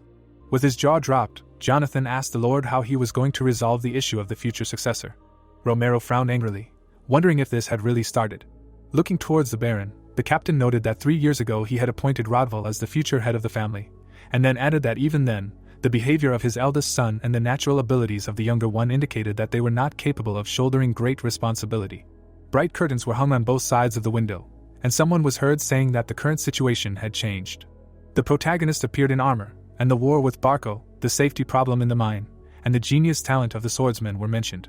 There was a painting of a girl on the wall, and family member Dimitri noted that the young master was showing the qualities of a competent ruler in his current actions, and everyone agreed with his words. The old man's pupils noticeably narrowed, and he stated that although the head of the family had not yet made an official statement, he believed that fair competition was necessary. The heirs of the Dimitri family stood with their backs to each other, and it turned out that their rivalry had sent ripples across the quiet surface of the family. Frowning gravely, Romero thought about his sons and how the eldest had proven his worth in a short period of time, but the younger had shouldered the responsibilities of successor from an early age. Putting his hands to his mouth, the Baron wondered if it would be right to belatedly pit their heads against each other. Putting his elbow on the table, the man said that first of all he would observe the situation and think about what decision to make. Gripping his chair with his fingers, the famous blacksmith sighed heavily. The head of the family sat at the table and thought about the fact that the question of inheritance should be decided with the consent of key figures, such as personal officials, the owner of the mine and the owner of the forge. The father of the heir to the Dimitri family closed his eyes and decided that at least 3 of these parties had to agree so that he could arrange a rivalry for the children, even if it would cause a ruckus, and then asked for Hans. The servant's eyes widened in surprise and he said that he did not understand what was being discussed.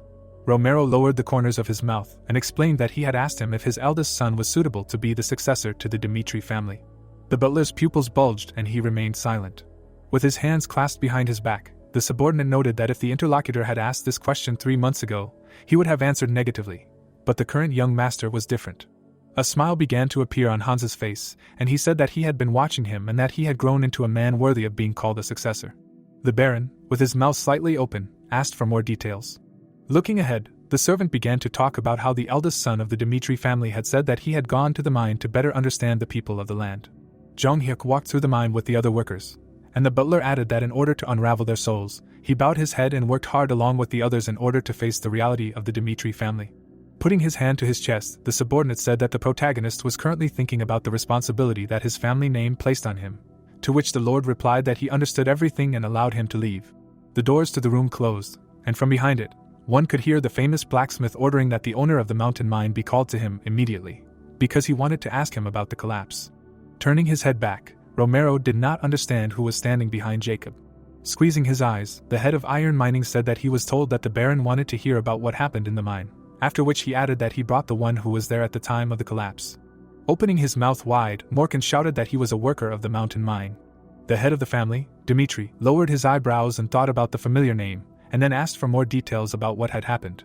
The miners were standing near a huge pit, and it turned out that the accident had happened a week after the young gentleman had appeared in the mine, and then the shaft had collapsed and buried one of the workers, and because of the danger of a subsequent collapse, they were going to take the safe way, as dictated by the management.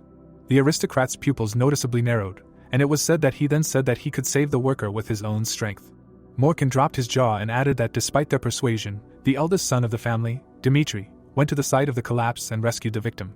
With bulging pupils, the miner admitted that at first he did not like the young aristocrat, but now he understands how stupid he was to think so.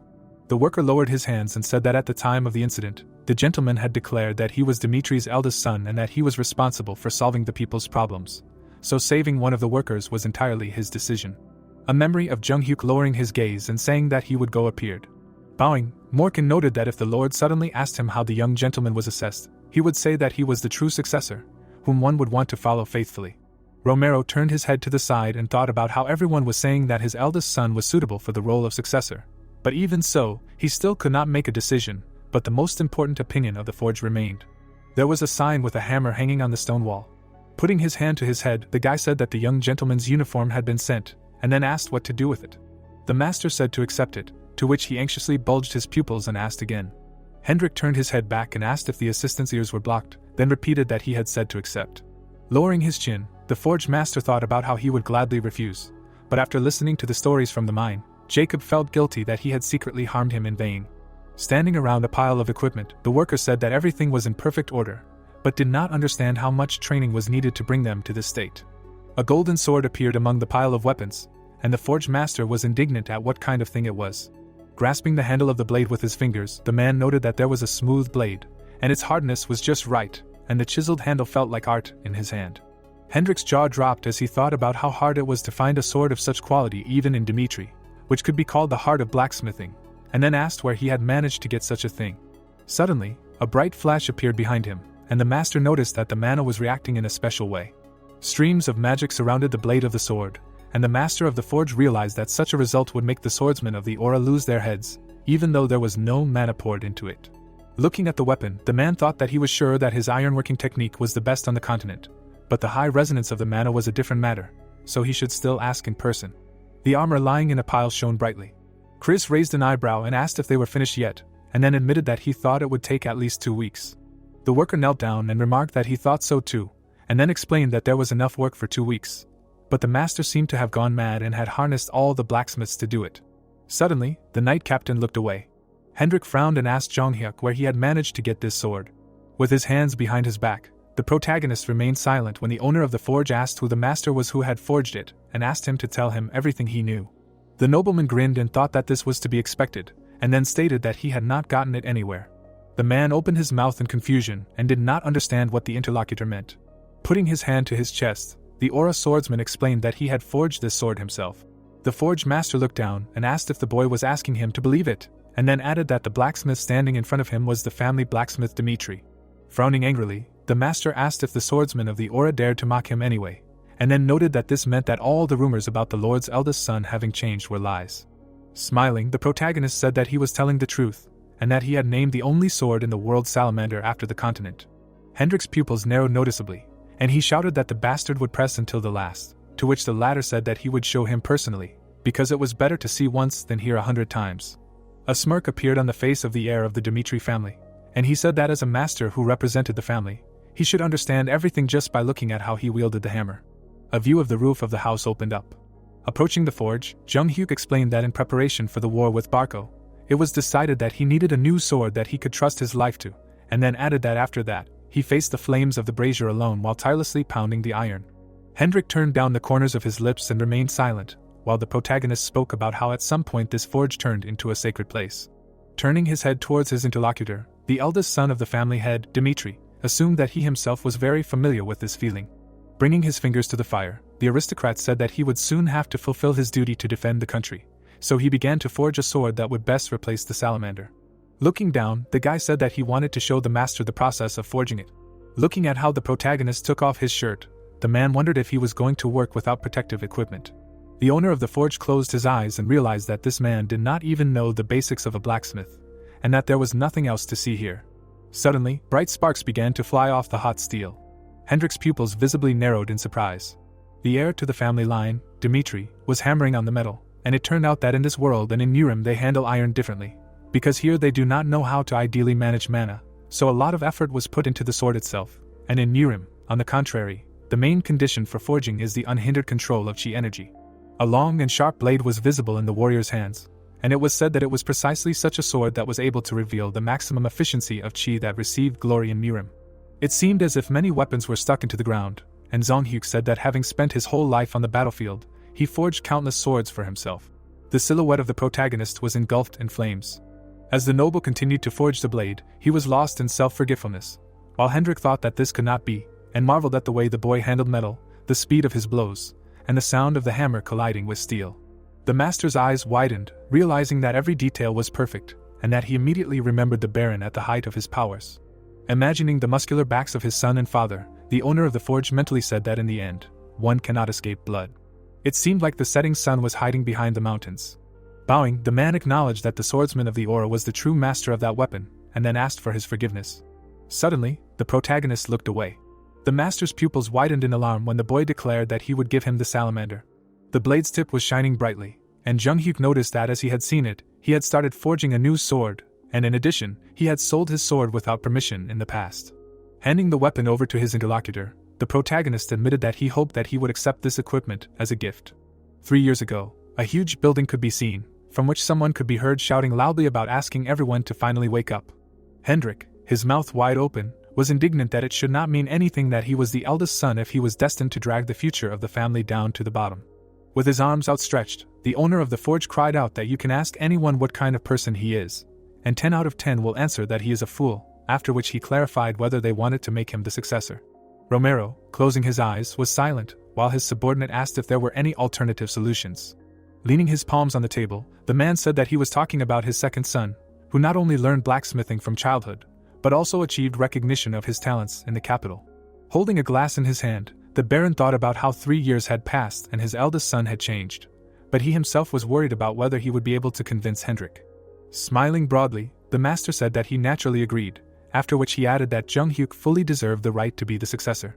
Sitting on a chair, the famous blacksmith asked if the interlocutor was speaking seriously now, to which he clarified how he could lie to him. It seemed like the main character was hammering steel, and the owner of the forge noted that the aristocrat was working hard in a place where no one saw him.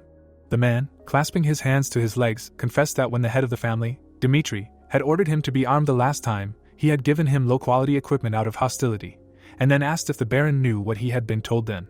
A pile of knightly equipment appeared, and Hendrik said that the young master had reproached him for committing murder by arming soldiers with such trash.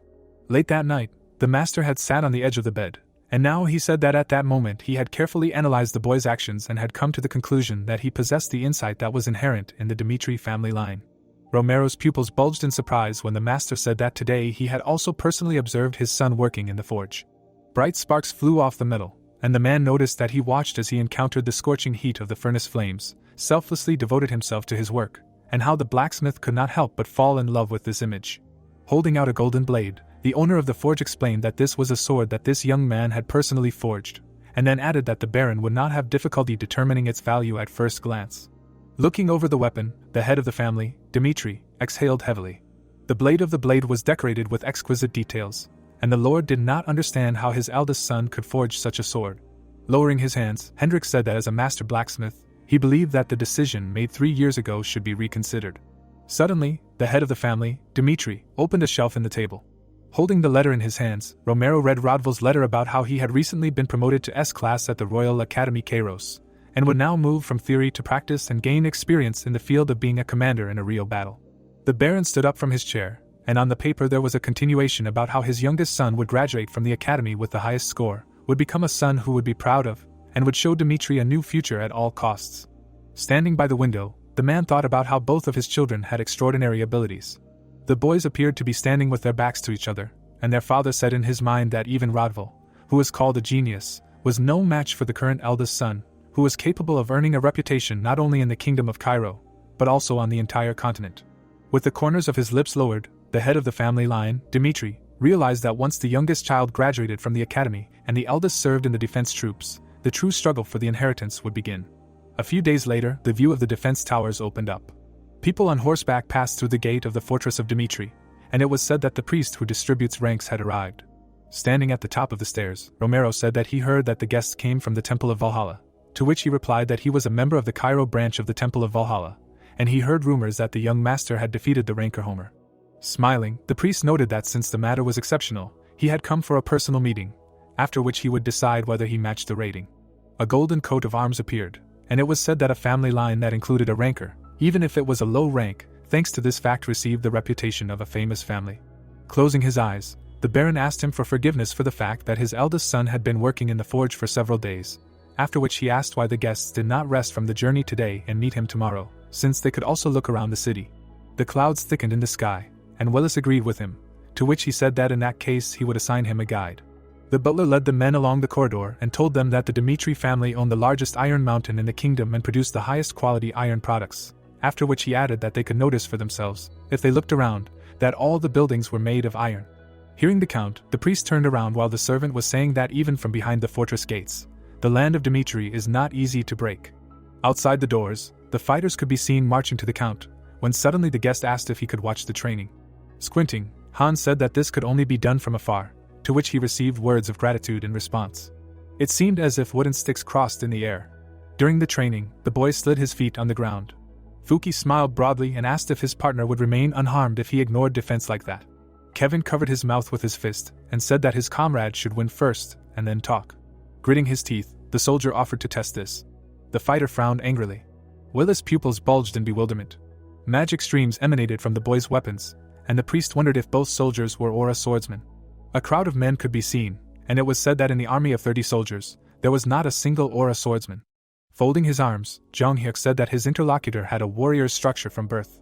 Fuki scratched his head and asked him again, and it turned out that until now no one could understand the meaning of the word said, and after a couple of weeks, one day, something happened. The soldier's sword was enveloped in energy flows, while he successfully awakened mana. The youths dropped their hands from fatigue, and it was said that since then, the warrior's attitude towards training has changed dramatically, and in order to become stronger, to break through the barrier, they'd put their lives on the line. The sharp blades of the swords crossed in the air.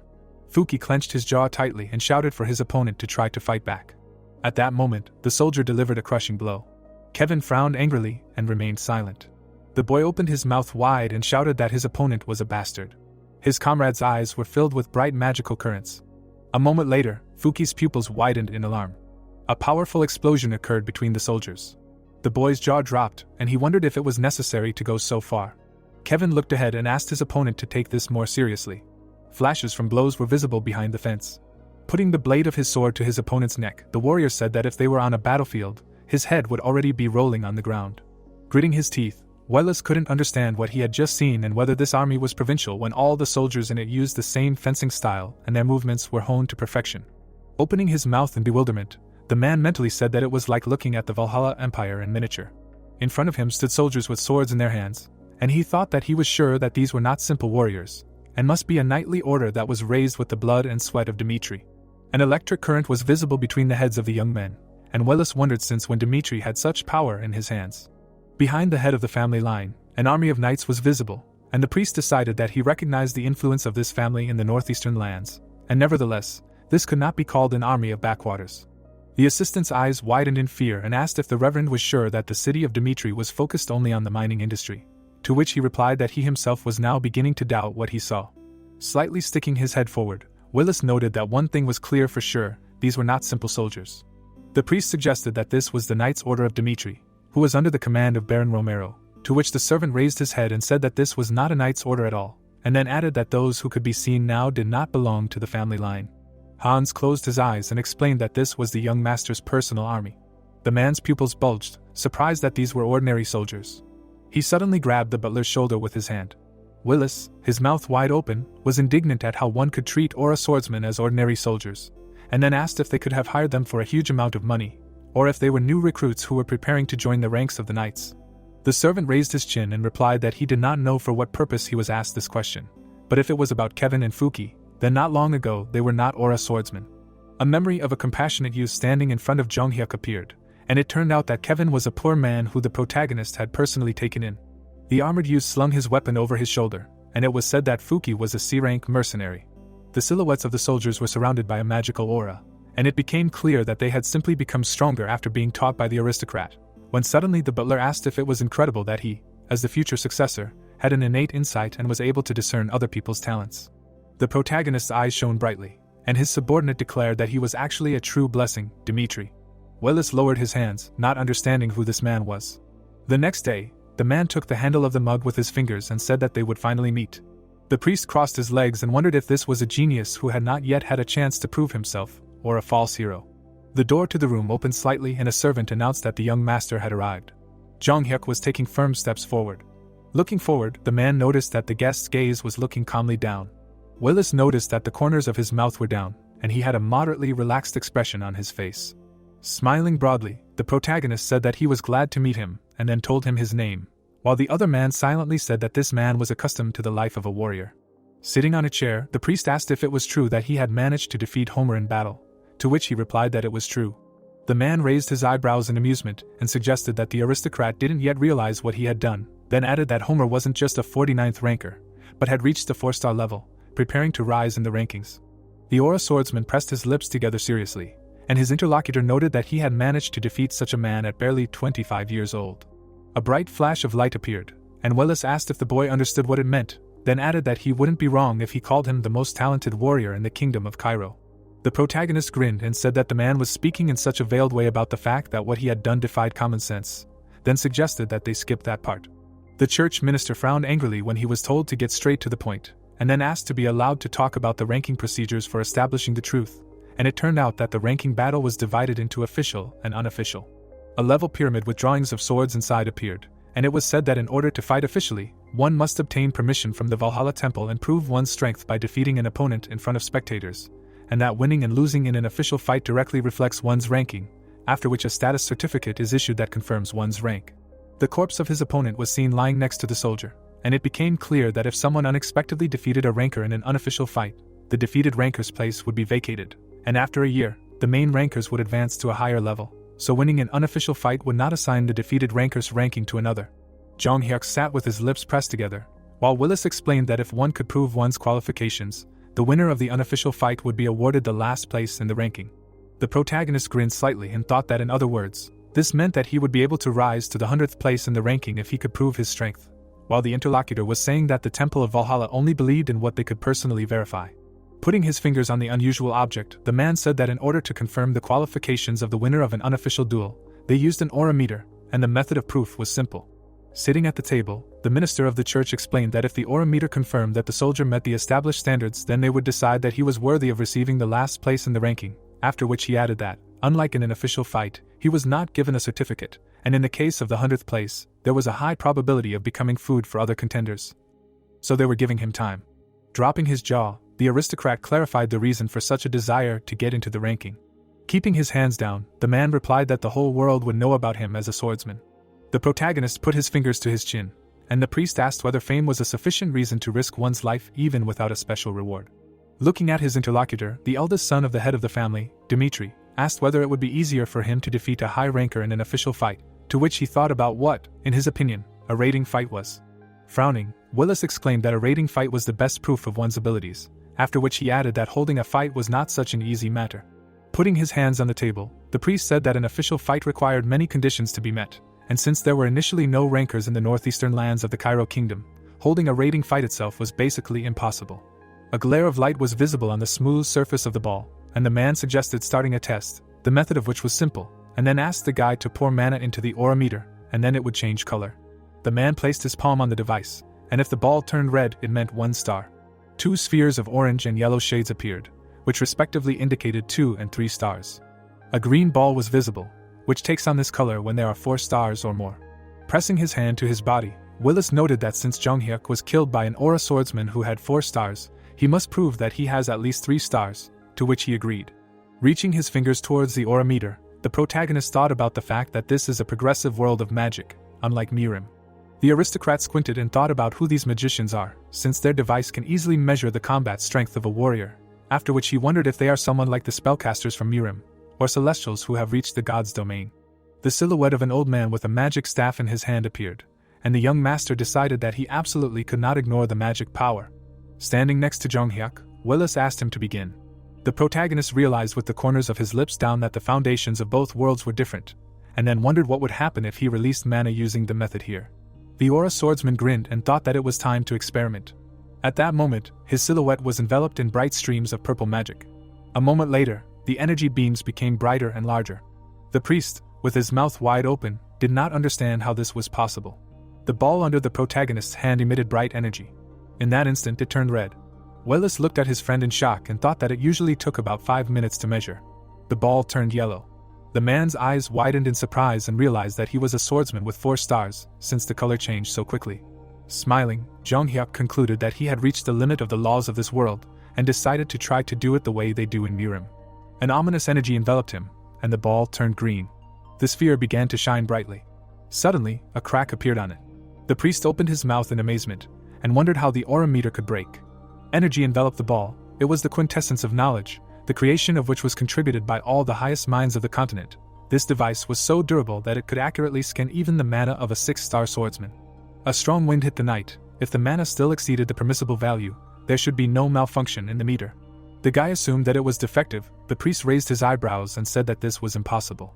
Frowning, the Valhalla member explained that he could not give a clear answer because such a case was an exception, and realized that the aura meter had definitely glowed green before it split.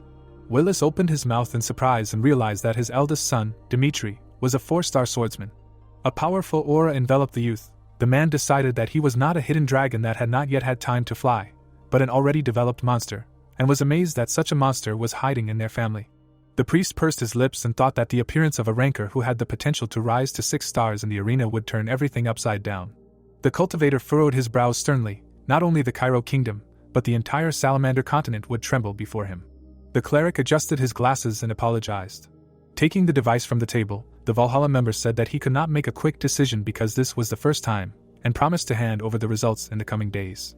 Holding the broken orb in his hands, Willis declared that it was time for him to go, and realized that the purpose of the empire that built the temple in the kingdom of Cairo must be fulfilled. The man frowned sternly, and concluded that he should learn more about the eldest son of the Dimitri family. Sitting at the table, the priest thought about how his life had changed greatly since he was 25 years old, and wondered if a person could change that much. Looking at the papers, the priest realized that the warrior had worked cleanly from the extermination of Bloodfang to the war with Barco, and decided that his audacity allowed him to risk the lives of others to realize his own plans. The Valhalla member looked down and thought about how this man not only had the fighting power of a monster, but also had the head on his shoulders to use it. Holding the documents in his hands, Welles realized that there was nothing wrong with the aurameter, and assumed that it was damaged by an incomparable force. Putting his hand on the table, the man remembered that green was a normal result, and decided that he should report it right away. The priest approached with a shining crystal and nominated the eldest son, Dimitri, as a candidate for recruitment. The eyes of the great warriors lit up, but they were not barbarians eager for battle. The swordsmen approached the ministers of the church. They knew how to act in order to gain status, and came up with a way to lure foreign talents to themselves, using the so-called ranking system. A huge hand hung over the soldiers. The knight of each country considered it an honor to get into the ranking and had a dream of becoming a ranker, thanks to which the empire could find talents even without having large human resources. A hologram of a man appeared. He ordered to promote the eldest son Dimitri to rank A and find a way to recruit him. The stranger's lips turned down, and he explained that when recruiting warriors from abroad, safety was the first priority, so they should make him feel at ease about Valhalla. Welles put his hand to his chest and agreed. Bowing his head, the man decided to tell the Dimitri family that the aura meter had malfunctioned and that the eldest son had 3 stars instead of 4, and suggested that they end by unofficially giving him the 100th place. The priest grinned and explained that in a small kingdom like Cairo, there would be quite a fuss just because someone had made the list at all. The protagonist smiled. The next day, the statement of the minister of the church shocked the entire kingdom, as the youngest ranker was born. In the center of the square of the capital, there was a fountain.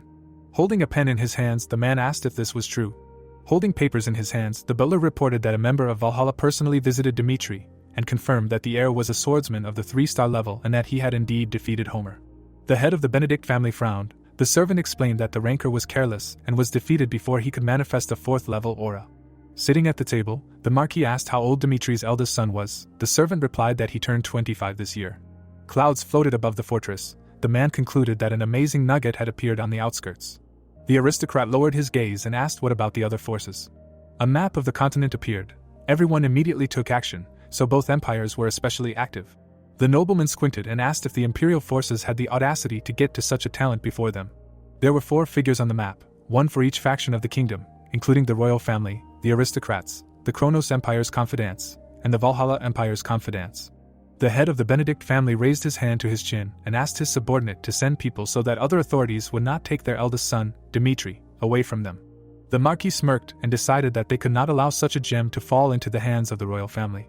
Black clouds hung over the western front line.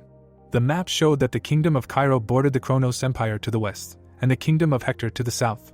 The soldiers entered the battle. Kronos, which owned 2 of the largest mountain ranges, demanded that Cairo become part of it, and had been resolutely attacking the borders for several years. The tip of the sword pierced the shoulder of the fighter. Inside the country, traitors to the motherland, being supporters of Kronos, urged everyone to surrender. On the ground lay a mountain of corpses. The knight standing in front of her was outraged that they fought for the country, but did not have the right to even a normal funeral. Rodval frowned and said that he was already used to it, because they had to spend more than a day or 2 here. Folding his hands behind his head, the swordsman said that he did not know that the reality of the front was so terrible, and said that he was already thinking about forgetting about the diploma of the academy and returning to his homeland. The torch fell on the dead bodies. The fire quickly spread and engulfed them. The warrior lowered his gaze and thought about how this was the pitiful reality of a small state, and that there was not a single day that would pass peacefully, due to the external forces that were targeting Cairo on the western front. The boy looked away and told him that his comrade's older brother had become a ranker. The fighter narrowed his eyes in displeasure. Clenching his fist, Rodval wondered if he had actually managed to rise to the level of 3 stars, and decided that his brother was not capable of it at all. Lowering his head, the swordsman decided that these were just rumors, and declared that someone who could not even protect himself could not become a ranker. Standing in front of the blazing fire, the knight concluded that the truth would soon be revealed. Clouds floated above the mansion. A servant reported that a foreign guest had come to visit the young master. Sitting on the sofa, the stranger explained that he served His Majesty and decided to get straight to the point. The man clasped his hands and offered the protagonist to become a royal knight. The ambassador closed his eyes. The head of the Benedict family frowned. All 4 factions of Cairo began to take immediate action to get the dragon lurking on the outskirts. Jonghyuk smiled confidently. The masked man held a sword in his hands. Being in the royal guard that protected the ruler of the country was the highest honor allowed to a swordsman. Sitting at the table, the aristocrat said that it was an extremely rare case when someone was personally offered to become a royal knight, and added that usually such an honor can only be awarded after passing a rigorous selection. Grinning, the guest called the eldest son Dimitri an exception, and offered him to move to the capital, swear allegiance to his majesty, and join the guard without any tests. The guy asked if this was all. The stranger narrowed his eyes and wondered if this meant a refusal. The young man raised his eyebrows and asked if it was not obvious, and stated that he was completely satisfied with his life and did not experience any hardships, so he did not need to move to the capital and make his life more difficult. The man frowned and reminded him that he would have his own estate in the capital, and the Dimitri family would be granted a higher title. The cultivator asked if this was the maximum of the royal family. The ambassador's mouth opened wide, not understanding what this meant.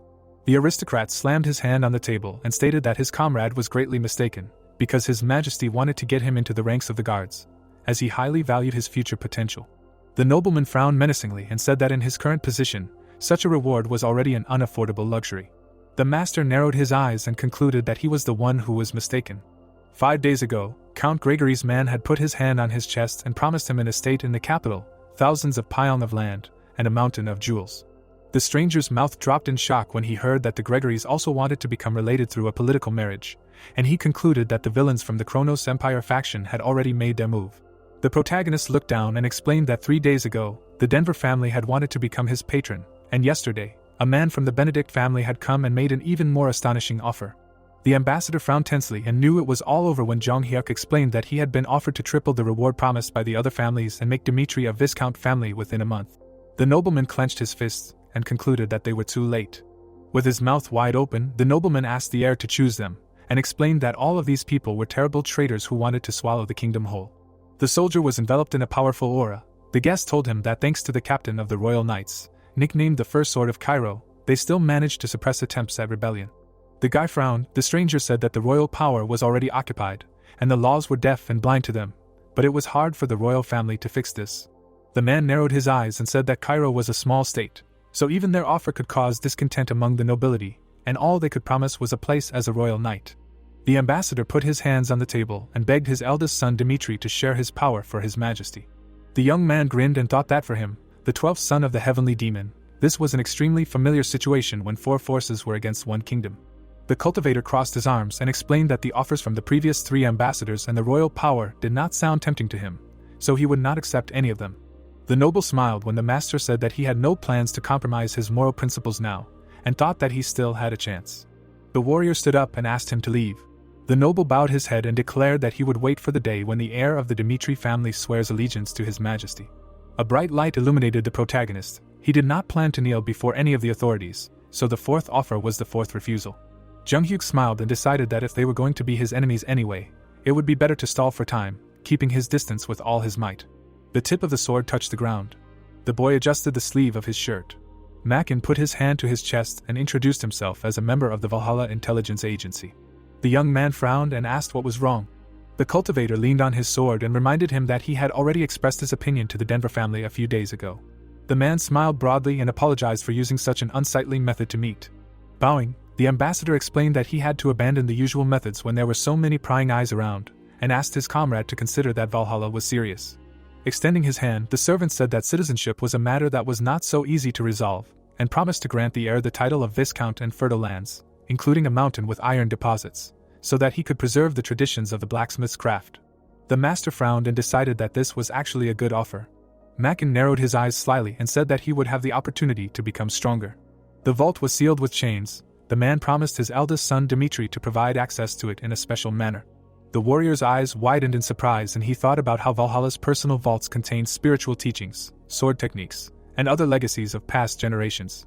The books were chained, and the vaults were divided into several levels depending on the value of the contents.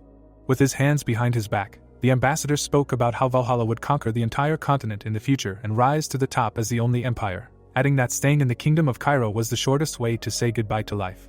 Narrowing his eyes, the servant offered the heir to join their ranks and thought about how this was a significant reward and a suitable threat. The protagonist frowned sternly and refused. Makin's eyes widened and he asked what this meant. Jung Hyuk leaned on his sword and explained that he was refusing not because he was not satisfied with the conditions or because of loyalty to another country. The man asked what prompted him to do this. Turning away, the boy said that he had received many offers recently, and wondered how to increase his own value without making any choice. The young man introduced the most influential people and asked him to think about the current situation of the Kingdom of Cairo. There were pieces on the chessboard. The cultivator explained that he should not just swear allegiance to one of the four forces, but decide for sure what his future steps would be, and he did not need verbal offers now. The ambassador opened his mouth in amazement. The master said that he wanted to personally test over time whether it was worth it for him to risk his life. The warrior smiled and realized that he had to present himself in the eyes of others as an honest man who was completely and utterly devoted to his country. The guest smiled and thought that in front of him was a man who would be difficult to make bend his knee, but who would be faithful to the oath until the end of his days, having given his heart once.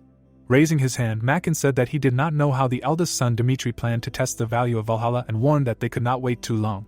The man smiled and hoped that he would be reasonable and not delay in answering their offer. The protagonist smiled and agreed. The ambassador turned to leave. The guest looked back and said that he had prepared a gift in the name of their future bond. He narrowed his eyes and asked his comrade to be careful from the southern front lines, because this place was a time bomb that was ready to explode at any moment. Jung Hyuk approached his father, who was upset that their son had decided to leave the estate. The boy smiled confidently and promised to return safe and sound. His cloak fluttered into the air. Hugging her husband, Liana asked him not to worry so much and explained that this was not the western front line, which bordered Kronos. The girl smiled and told him that their son had been assigned to the quiet southern lands. Romero frowned sternly. The woman expressed confidence that the young man would return home safely. The man looked after him and said that he still could not calm the excitement in his chest. The cultivator resolutely knitted his brows and said that it was time for them to go. An army stood in front of him. At that time no one knew how the march to the southern front line would turn out. The detachment entered the city. The master said that today they should rest here, and tomorrow at dawn they would move to the southern barracks.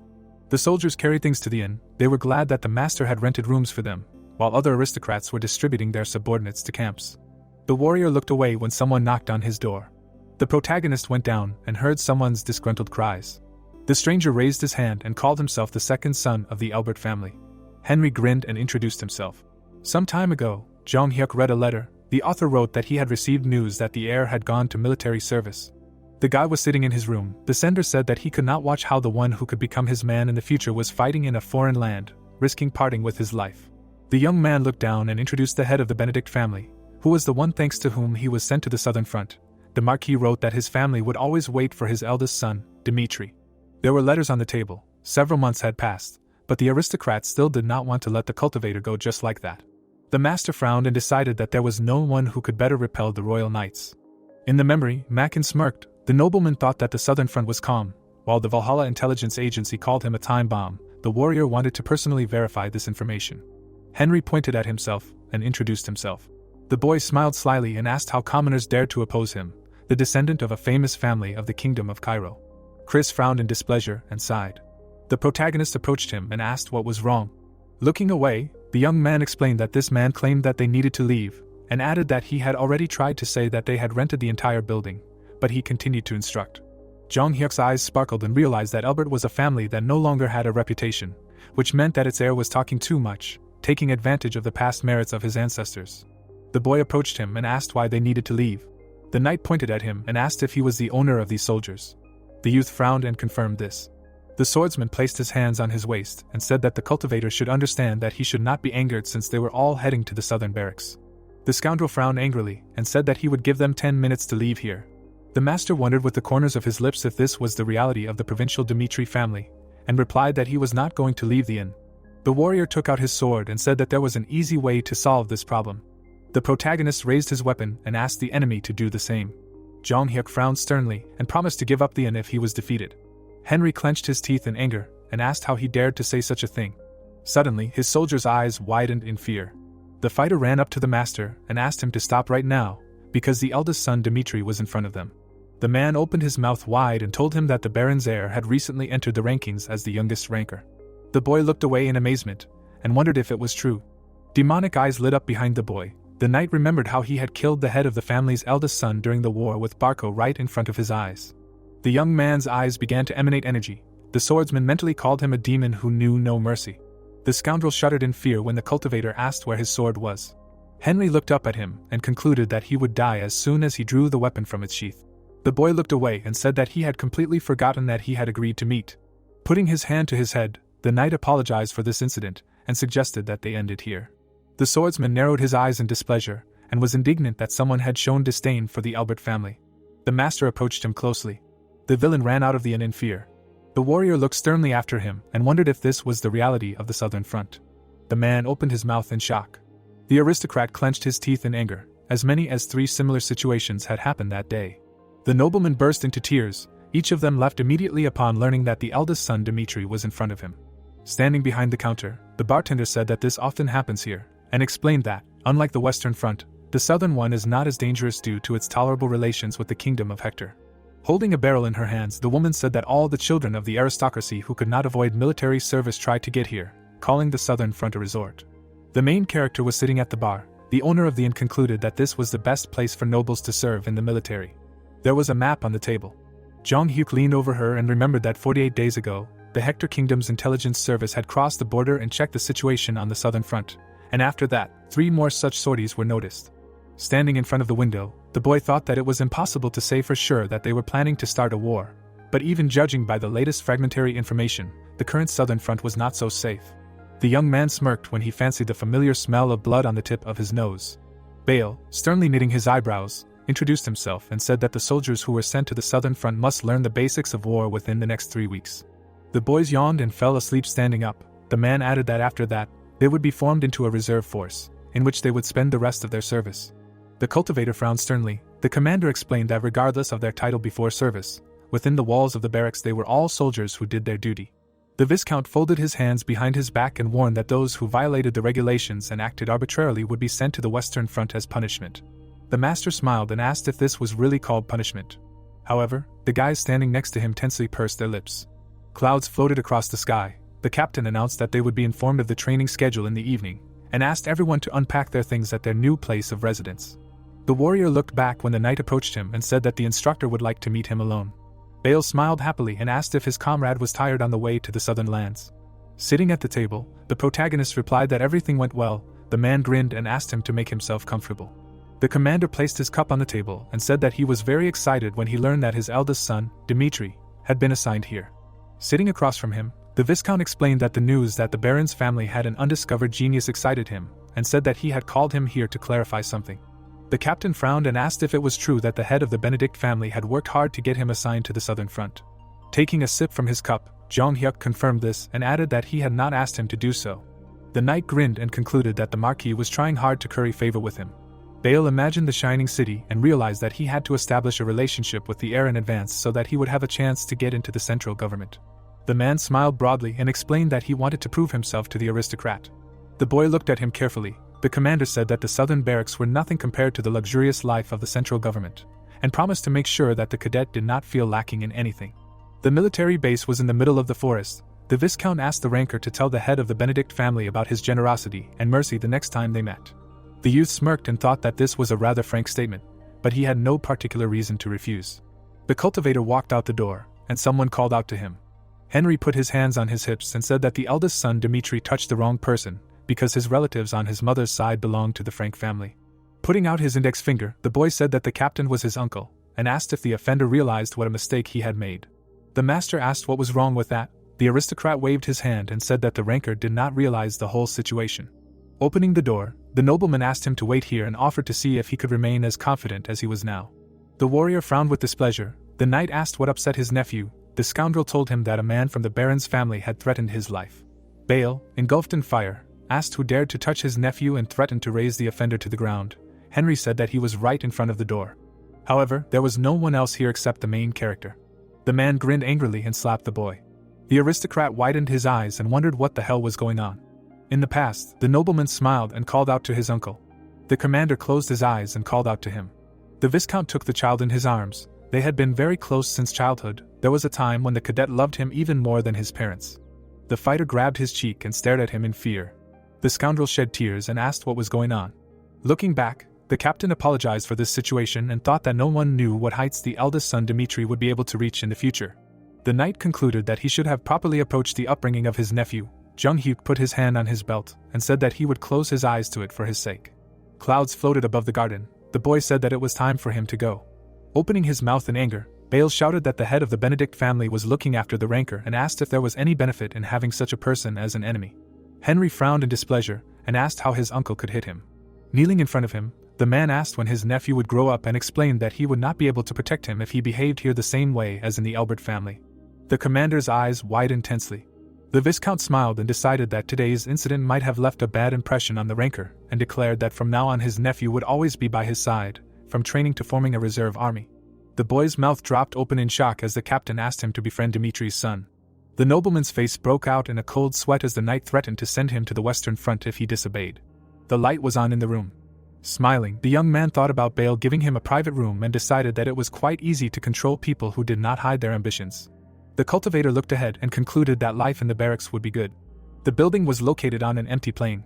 Someone was bending over documents and was indignant at having to prepare nobles for war games. McBurney looked down and remembered how he had once been a veteran who distinguished himself on the Western Front. Enemy soldiers surrounded him. Only loyalty to the kingdom prompted him to volunteer for the Western Front. In 10 years he managed to survive in dozens of battles. The man opened his mouth in fury. Starting from the bottom, he rose to the rank of commander, who leads an army of 100 men. During a fierce battle, defending the Western Front, the knight lost his right hand, in which he held a weapon. The swordsman raised his head and sobbed. At that moment, more than the pain, he was tormented by the realization that his life as a warrior was ingloriously cut short. Sitting at the table in front of him, the captain decided to assign a comrade to the southern barracks as recognition of his feats in the military field. The instructor bowed his head. The commander hoped that he would continue to work for the good of the Kingdom of Cairo, even though he had to leave the battlefield. The veteran closed his eyes and agreed. Accepting reality was the most painful thing for him. McBurney walked up to the children. The training system was in complete disarray. In the Western barracks everyone trained equally, while the aristocracy of the Southern barracks were completely exempt from training. Standing by the window, the man had clearly planned out the training system, starting with 3 weeks of basic endurance training, but there was no point when no one wanted to do anything. The soldiers were resting, sitting under a tree. The knight frowned sadly and wondered why this was even necessary. The instructor took a step forward and decided to at least pretend that training was taking place. The boy put his hands under his head and promised to show his friend what real pleasure was when he came to visit his estate. The commander passed by the children. The veteran closed his eyes and thought that he was tired of this idleness on the front lines. Suddenly, McBurney's eyes widened in shock. In front of him stood a group of guys led by the main character. Chris and Kevin frowned sternly. The boys looked down. The man was shocked that someone in the southern barracks had lined up in perfectly straight rows. Jong-hyuk looked ahead sternly. The knight wondered if he was not familiar with the order of the southern barracks. The instructor extended his hand and explained that this place did not force aristocrats to train. The commander smiled and suggested that he take a rest, sit in the shade with the others and watch the training. The boy looked away and asked if this was really happening because of them. The boys sat in the shade of the trees. The veteran answered in the affirmative.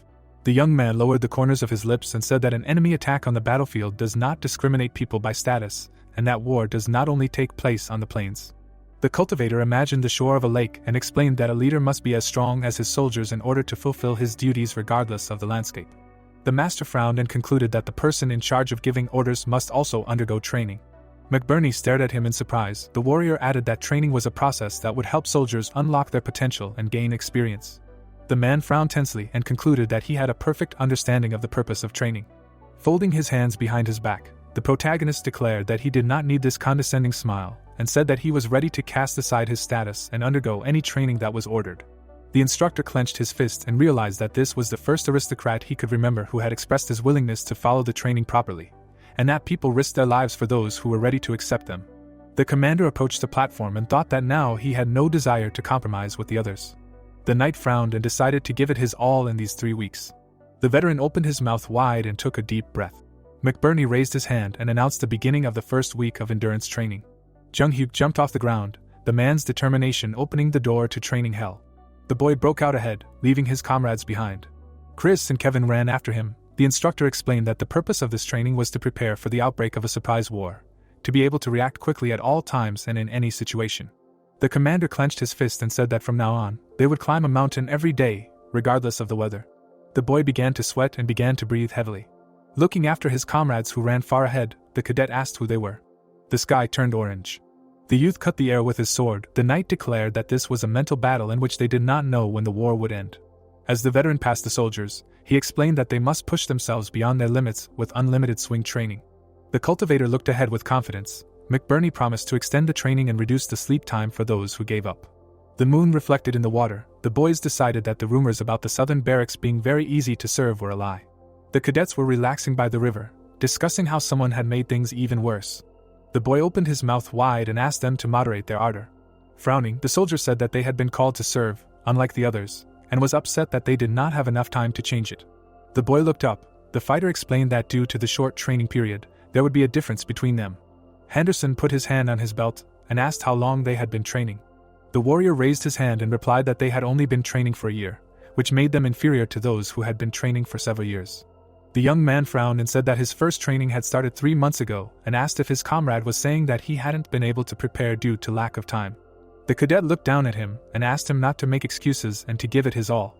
The boy stood in the crowd. The day he saw the recruitment notice for soldiers, he made a clear decision. There was a surprised expression on his face. He wanted to become the main character's man. Henderson frowned and thought that they were recruiting personal soldiers, which would hardly require serious qualifications, but this was a huge mistake. He imagined Lucas and Fuki running to the stunning terms of Jonghyuk's offer. The boy was suddenly surrounded by predators, turning into a herbivore. A bead of sweat appeared on his cheek. He began to doubt that he would be of any use in this place. The blonde looked away when Henderson said that he was not worthy of accompanying the protagonist. He crossed his arms, asking why Henderson decided that, and Henderson replied that he was an ordinary newbie who did not know how to hold a sword properly. The youth looked down and added that he had been farming all his life, and it was too arrogant of him to decide to follow Jonghyuk. Chris frowned to the side and asked if the newbie was giving up because he was inferior in level to the others. His hair covered his face, and he said that when he first met Kevin, the boy had nothing but malice in his eyes. The cadet raised his eyebrows in surprise when Chris said that he did not understand why the protagonist picked up a boy from a poor family. The boys fought, and the blonde reported that the current Kevin had turned into a warrior in a short period of time, whom no one dared to ignore. The boy remembered being hit in the face and said that he was the same way, and the first time he met the protagonist, he blindly attacked him and almost lost his front teeth. He looked away and added that back then, he was no better than a frog that was stuck in a well, and he, like Kevin, changed thanks to the teachings of their master. Henderson's mouth dropped in shock when the soldier told him that even though he was pathetic now, he could grow up like everyone else. A bead of sweat appeared on his cheek in fear when the blonde added that the reason was because Jung-hyuk was the one who would give him such an opportunity. The boy clenched his hand into a fist and admitted that he couldn't believe in himself. The newbie practiced with the sword. He figured that since he was chosen from a crowd of volunteers, there must be a reason for it, but he still had trouble imagining how he would become stronger. Henderson looked straight at him and said that he would rely on the foresight of the protagonist, and since then his life began to change. The newbie closed his eyes in battle. The last few months he devoted himself to training. He stood on his toes. He was sick, he fainted, but despite everything, he tried his best to catch up with his comrades. Then he changed, becoming muscular. He concluded that eventually he was able to become who he is now. The guy looked at him stunned when he asked that when he stood on the border of death and life, where you can only survive by killing, would the newbie also say that he could not fight because there was little time to prepare? The muscleman frowned and said that, realizing their weakness, they not only do not try to improve, but also drag others down with them. He put his hands on his waist and concluded that he saw no reason to fulfill their request. The boy gritted his teeth. Henderson walked away and insulted these guys. In his soul, the protagonist's soldiers had already started a war. The crowd of people ran forward. The brutal endurance training continued, the difficulty only increasing with each passing day. There was a weight on the warriors' legs. They went to the very end despite the pain. The boy closed his eyes as he quickly ran forward. The soldiers were resting near the trees. The boy smiled and said that the people from the southern front were wasting their energy where it was not needed, because of their pathetic origin. But if they did not do at least this, then where would Dimitri be able to get recognition? Then the company laughed. The fat man looked away, thinking about how he could gain favor. Another soldier was practicing with a sword, and the fat man thought that it was simply wonderful to communicate with fellow aristocrats and befriend them. He frowned and thought that he did not know what to expect from a commoner.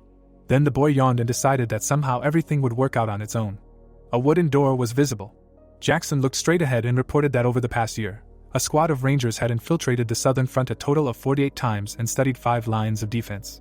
The king sat on the throne while his subordinates said that all forces were thrown into defending the western front against the Kronos Empire, and the southern front was ignored. The old man frowned when Jackson concluded that the attack on the southern front would be easy. The crest of the Hector kingdom was visible, which was once a powerful state comparable to the Kronos Empire.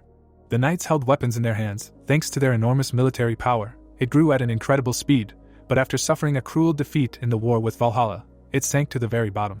The tiger and the eagle looked at each other. The prestige of the Hector kingdom had fallen to the level of Cairo, and was now reduced to one of the 6 kingdoms on the continent, forced to bend under the empire. The king turned around when his son said he wanted to speak. Edwin looked at his father and said that for the past 5 years, the Hector kingdom had been experiencing an unprecedented crop failure in history. The young man frowned and added that the money borrowed from the gold bank to solve this problem had turned into huge interest and was squeezing their throats. He imagined the empty chests and said that the kingdom no longer had the strength to hold on, and if this continued, Hector would lose the meaning of being called a kingdom. The old man touched his face with his hand and said that he understood this too. Edwin stood next to the king, saying that after losing the war, Hector distanced itself from further wars and from this history, so as not to make the same mistakes again. The king closed his eyes and his son said that it was different now because they had prepared enough for the past year. He looked down and added that for the sake of the desperate people, for the sake of their kingdom, his father had to make a decision. The old man frowned and thought that he could not say the word war out loud and that his son was not like him at all. The king sat on his throne asking if Edwin was sure, and the boy replied that if he were not sure he would not have started this conversation at all. The man closed his eyes and said that from now on he would hand over all authority in the war to the prince. The boy nodded silently. Then he looked at his father and said that he would obey. A crowd of soldiers could be seen, while in the southern barracks 3 weeks of training came to an end. The general smiled broadly and said that from today on he would assign someone to the reserve detachment on the 5th line of defense. A soldier stood in front of him, and the man added that he had worked hard for this. The door was closed and the general said that the boy could always contact him if he needed anything. Jackson frowned and thanked someone for their time. A cadet stood in front of him, while the man said that thanks to him, he realized what he was working for and would be able to train new soldiers with more diligence in the future. He then handed over a folded piece of paper. The protagonist looked down and Jackson said that he had collected information about the southern front and the local landscape. It would be useful in case a war broke out. The boy smiled and thanked him. Jackson narrowed his eyes and thought that he wanted to follow the protagonist. While Jung Hyuk smiled, the man thought that after 3 weeks of observing this cadet, he realized that he deserved to have his life dedicated to him. The man stood still. Looking at the boy, he thought that this gentleman had already gathered outstanding talents around him, and there was hardly a place among them for an armless cripple who couldn't even swing a sword. Jackson bowed, coming to the conclusion that he would only be a hindrance to Jung Hyuk. Then he turned around and walked away. The young man held the plans in his hands and thought about how much Lucas had to suffer to assemble this. He thought with a smile that this guy deserved respect at least for his sincere good nature. There were 2 knights on the first defensive line of the southern front. Edwin turned around and opened his mouth in shock. A huge army was approaching them. Henry recalled the face of the general who said that he was specially assigned to the same reserve detachment with the main character on the 5th line of defense, and in these 2 years the fat man must win Jung Hyuk's friendship by any means necessary. The soldiers were walking towards the military camp. Henry led the knights, not understanding why he had to fight, but he was glad that he was in the 5th line of defense. Suddenly, he frowned and sweated. A loud cry rang out in the camp that the kingdom of Hector had declared war. The fat man's mouth fell open in shock, not understanding what it meant. He looked at the tents and realized that the protagonist had disappeared. The wind was blowing through the gate. After the kingdom of Hector declared war, the first line of defense was hit, but the army of the 5th line of defense was most at risk of defeat. The soldiers fought fiercely and shouted loudly. Bruce, the commander of the 5th line, raised his eyebrows in shock and said that it was all over here. People were sitting in the tavern. This place had long since lost its appearance as a front line, and the aristocrats who came to serve were not forced to perform military duty, and they were waiting for a rather comfortable life. Bruce was playing with the coins with a smirk, all because the responsibility for this lay on the man who happily accepted their requests for bribes, filling his own belly. The man sweated in horror. He thought that defending the 5th line of defense to the end was suicide. Then he opened his mouth wide and shouted loudly for the soldiers to hold the line until the end, and if the enemy broke through, then the innocent people would be in danger. Standing on the wall, the commander shouted for the soldiers to not retreat under any circumstances. Then he ran away, and the young man asked where he was going. Bruce turned around and shouted for the soldiers to stall for time, because he was going to directly report this to the king directly. Jung Hyuk looked away and shouted for them to move to the 5th line of defense now. The knights opened their mouths wide and replied that they accepted the order. Then the squad rushed forward despite the fact that the southern front as a whole has a low defensive capability. Among all the defense lines, the 5th one has the oldest equipment, a rabble of soldiers and, on top of that, a useless commander. The protagonist frowned and thought that, in other words, the southern front has the worst combat power. He imagined the drawing and thought that they decided to station a reserve troop in case of an emergency 2 hours walk from the defense line. The guy clenched his hand into a fist and thought that they had at most an hour to reach their destination. Bruce waved his hand when he saw the reserve troop. The commander approached the protagonist and demanded that he protect him and take him to the rear, because now the priority is not the reinforcement of the 5th line, but the safety of its commander. Jung-hyuk looked down and asked what he was doing here without soldiers. Bruce raised one finger and called the youth an insolent person who belongs to the minor aristocracy at most. The young man said with a serious face that he saw no point in listening to him any further. Then he grabbed the scoundrel by the throat. He pressed his fingers into his skin, saying that if he was here now, it could only mean one thing. The protagonist narrowed his eyes and added that the so-called commander had abandoned his unit and fled. He leaned closer to Bruce and said that according to military regulations, a deserter, regardless of title, could be executed on the spot. Then Jung-hyuk cut off the scoundrel's head with one movement and said that if he had retreated with the army, at least he would not have died at his hand. The commander's head fell to the ground, and the protagonist ordered his soldiers to move on. In place of the fifth line of defense, there were dead knights lying on the ground. Stephen gritted his teeth and thought that he knew this day would come someday. He fought with the enemies, thinking that the commander had fled and abandoned them. Suddenly, someone attacked the guy. Blood flew out of his mouth. The soldier fell to his knees. Two opponents jumped towards him, and he thought that this was the end. Suddenly, someone destroyed them. Blood sprayed in the air. Stephen frowned in shock, looking away. The protagonist stood in front of him, saying that Bruce was dead, and from now on, he was responsible for the defense line. The warrior was kneeling in front of him, and Jung-hyuk thought that this guy's name was on the list that Lucas gave him. The protagonist imagined the face of his comrade who said that the only one of value on the 5th defense line was Stephen. The commander looked down and said that he would trust his many years of experience in the 5th defense line, and also asked him to answer if there was a way to protect this place. The wounded soldier looked at the guy in shock, who added that if he said that there was no hope, then he, as the one in charge of the reserve troops, would order all soldiers to retreat. Stephen raised his head and honestly admitted that their military situation had already deteriorated greatly, and retreating would be the right decision, but then they would give the enemy an advantageous position. The youth presented a map of the area, and thought that if the Hector kingdom was occupied by one of the 5 defense lines, he would have a route at his disposal through which he could deliver provisions, in which case the war would drag on for a long time. Jung-hyuk looked straight ahead and came to the conclusion that in this case, there was only one way. The warrior frowned at him, and the protagonist said that they should use an iron fence to prevent the enemy from passing through the fortress gate. The commander then looked to the side and said that from now on, he would buy time to set it up, and then ordered Stephen to gather soldiers and prepare the fence. The wounded boy frowned in shock, surprised at how easily the protagonist agreed to such a reckless plan.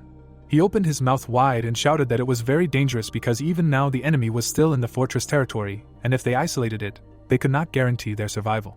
While Jung-hyuk was saying that he understood his comrade's concerns, the enemy was approaching him from behind. Stephen opened his eyes wide and gritted his teeth in shock. The commander casually stepped aside and said that he was not a fool who was ready to part with his life, knowingly believing the plan to be impossible. Jung-hyuk then cut the enemy's body with his sword. The soldier opened his mouth in shock, realizing that this guy did this without even seeing the attack. Suddenly, a squad of soldiers ran up to the young man. The protagonist looked to the side and said that from now on they would ram the path to the fortress gates. He ordered the entire army to follow him. The warriors put their hands on their chests and loudly shouted that they accepted the order. The wounded soldier opened his mouth in surprise and realized that there was no fear in it. He did not believe that such a strong relationship between a master and a subordinate was possible. Jung-hyuk looked at the young man and ordered him to prepare. Stephen still stood with his mouth open while the protagonist said that the war was starting. The blonde frowned. The other soldier's eyes turned red, and the wounded warrior thought that he now understood that their loyalty came from respect. The squad quickly ran forward following the protagonist. While blood splashed in the air, someone asked if he, even with his 5th love for this country, should put himself in danger for it. The commander attacked the enemy, thinking that in the end, war is a game where the weak have no choice but to sacrifice themselves, and now that the Cairo kingdom has recognized his worth, he has received special privileges. He frowned, looking straight ahead. Many arrows were flying towards him, while he thought that there are many ways to avoid war, but there are difficult circumstances, the reality of a small country, and from such a bad reality, the blood, on the contrary, only boiled in his veins. Jung-hyuk swung his sword and cut the arrows. With a wide smile, the boy came to the conclusion that he longed for a life in war. The soldiers quickly ran forward, shouting that they were following their master. The blonde swung his weapon, which left a blue glow in the air. The spear of another warrior emitted red energy. The sword hit the shield, and each step of the commander certainly led to death. The blade was at the enemy's head. When the young man killed 10, Hector's soldiers rushed into battle, trusting each other. Blood flew in the air. When he killed 20, the soldiers realized that the enemy was stronger than they expected. Red drops flowed from the tip of the sword, and when the number of brutally killed exceeded 50, the faces of the enemy soldiers distorted in horror. Jung-hyuk stood on the corpses of the defeated enemies. The warriors looked at him with fear and called him a monster. The survivors began to run away. Barak frowned and asked what was happening here. A bead of sweat appeared on his cheek, and he thought that they had recently rammed the fortress gates. They were confident of their victory, but at some point their forces began to be pushed back. The commander of the fifth line fiercely fought with the enemies, waving his weapon. Suddenly, he sharply looked up. The man's mouth opened in fear when he realized that the guy saw him from such a distance. Then the protagonist quickly ran forward. Barak frowned, not understanding whether the youth was going to kill him alone. Then he raised his hand and loudly ordered his subordinates to kill the protagonist before he became even more furious. The soldiers with shields and swords began to surround the guy. Jung Hyuk's eyes shone brightly, and he thought that you, the enemy commander, were too careless. Then he jumped forward and thought that he was able to understand the strategy of war after going through countless battles. He cut off the heads of the opponents, while thinking that as soon as the head of the enemy commander flies off, the enemy formation will immediately begin to disintegrate. The youth with a furious expression on his face decided that he must kill the commander. Suddenly, 3 more enemies appeared in front of him, who intended to deal with him. Suddenly, the protagonist's weapon began to emit purple energy. He used the second formation technique. Then he waved his hand and black splashes appeared in the air. Dust rose. A gap formed between the opponents and the protagonist. The soldier sat on the ground, trembling with fear. Barak was covered in sweat and opened his mouth in horror. Then he quickly ran forward. The man walked up to the protagonist and introduced himself, putting his hand on his chest. He frowned, about to say something, but did not have time. Then his head tilted to the side. Jung Hyuk held it in his hand. He opened his mouth wide and shouted loudly for the warriors of the Cairo kingdom to listen to him. Holding Barak's head in his hand, he said that the enemy commander was dead, but if they spared the rest now, they would definitely get angry and come back again. The guy stood at the top, shouting loudly that even if they had to shed their blood, the soldiers must put their lives on the line and punish the enemies. Henry was sweating, asking what was going on here. He looked at the gap that had formed in the ground, saying that he now understood why his uncle had ordered them to get closer to the protagonist by any means necessary. The blond man said with a serious face that there were no casualties, having lost their commander. Hector's soldiers scattered in all directions, and thanks to the courage of the protagonist from the soldiers, the fifth line of defense was protected. The warriors listened to him with serious faces. Jung Hyuk looked at his subordinates, telling them to use elixirs to heal their wounds. Stephen frowned in surprise, not expecting the commander to supply all the soldiers with elixirs. He imagined 2 flasks with red liquid, and thought that this was a healing potion that was developed in the magic tower, and it is known for its fabulous price even for the lowest rank. The guide poured medicine onto his hand. Stephen stood to the side, thinking that this commander had overwhelming strength, reckless decisions, and a generous attitude towards the soldiers, and that the trust between this guy and the soldiers was not just a formality. Suddenly, Jung Hyuk approached him and told him to tidy up the battlefield and prepare for the second wave of attack. He added with a serious face that he needed a soldier who was well versed in the topography of the southern front. Stephen frowned and asked if the protagonist was going to leave immediately. The commander looked straight at him and replied that he was right because the war was not over yet. A wooden door was visible. Kobe raised his hand to his face and introduced himself. There was a map on the table, and someone asked what the shortest route to the rear was. The guy put his hand on the drawing and said that this route would take 2.5 hours, and that they needed the shortest route that would take no more than 2 hours. Kobe looked down, wondering how the commander knew that the mountain route would take so long. Jung Hyuk's face was extremely serious. The boy sweated and concluded that this was not just a guess, and that he had studied the topography of the southern front to some extent. He said that he did not know that the protagonist was so familiar with the area. The boy looked down and said that when Stephen received his order, he most likely thought that he was not familiar with the southern front at all. The protagonist then frowned and added that he had studied the basics in case of an emergency, but did not understand everything thoroughly, so he needed the help of a local. Kobe nodded and thought that this commander was different from the aristocrats who came to the southern front for the carefree life of the army, and that with his help, the southern front would have hope. The warrior then walked outside. The meeting lasted only 10 minutes. The soldier looked straight ahead and reported that Chris and 30 people had finished their preparations. Suddenly, Jung Hyuk looked to the side. Someone was walking towards him. The man had pink hair. It was Henry, with a displeased expression on his face. The protagonist looked at the guy with disdain in his eyes and asked what he was doing here. Henry lowered his head and replied that he wanted to apologize for his past mistakes first, while saying to himself that if he said he was here to get closer, he would be chased away immediately. Without raising his head, he continued to say that it would sound shameless, but he wanted to follow him and help, and as an aristocrat of the Cairo kingdom, he could not stand aside. Jung Hyuk glared at the guy, saying that whether he followed him or not was his choice, but he had to make one thing clear.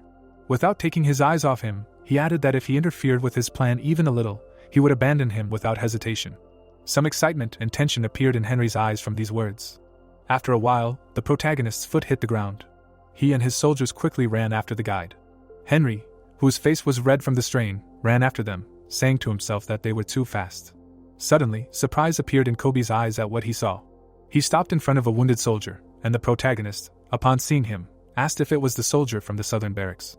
Crouching down next to him, he asked what had happened here, to which the soldier, with the last of his strength, replied that the southern barracks had been attacked. Unable to open his eyes, the soldier begged for help. Jung-hyuk stood up and wondered if the enemy had attacked not the front line, but the southern barracks in the rear. Imagining a burning and destroyed area, he said to himself that it seemed like the soldiers had escaped after reaching this place, and there was a high probability that the attack had happened half an hour ago at its worst. Drawing a map of the area in his head, he added that then it meant that the Hector Kingdom had attacked 5 defensive lines at the same time, using a rapid response army. Suddenly, shock appeared in his eyes, and the guy asked himself, "Is it really so?" and then gave the order that they should first get to the southern barracks. At this time, the soldier's hand was tightly gripping the hilt of his sword. Opposite him stood 2 rivals who laughed and said that they should leave him, because he would die anyway, or he could surrender, and then they would kill him painlessly. The wounded guy stood up and shouted loudly for them to go to hell. McBurney frowned furiously and continued shouting, asking if they really thought that he alone would die, adding that even if he had to sacrifice his life, he would take one of them with him, so let them risk attacking him. His torn uniform was fluttering in the wind, and he was saying to himself that if only his right arm was still there, everything could have ended differently. The soldier gritted his teeth and said to himself that he wondered what had happened to the master. He drew an image of the main character in his mind and added that he was the only one on the southern front who did not let his guard down for a second, although he heard that he was assigned to the 5th line of defense, but he thought that the master did something. McBurney remembered the empty look of Jong-hyuk. Leaving his imagination, he continued to look at the opponents, thinking that he was on the threshold of death, remembering the master, and this showed that he still could not part with the battlefield. But suddenly, cracks appeared on the wall behind the opponents. A second later, it shattered into small pieces. The opponents turned around in shock and screamed, asking what was going on. Had Cairo already sent troops to help? The man's foot stepped on the broken wall. The opponents looked at the protagonist in fear and screamed, asking who he was, were they really reinforcements, and how did he know? Jung-hyuk frowned in anger when he saw the opponents. His eyes expressed contempt and hatred, while he wondered what a good thing it was that McBurney was still alive. Chris killed the opponent at this time and screamed in rage, ordering the soldiers to destroy the enemies and save the survivors. The guys immediately rushed to attack. A fierce fight began, and the clanging of iron was heard. At this time, the opponents furiously rushed to attack the main corner of the hero. They made several quick strikes with their swords. But suddenly Jung-hyuk hit them with a special blow, because he wanted to take them alive. Magic energy emanated from his fingers.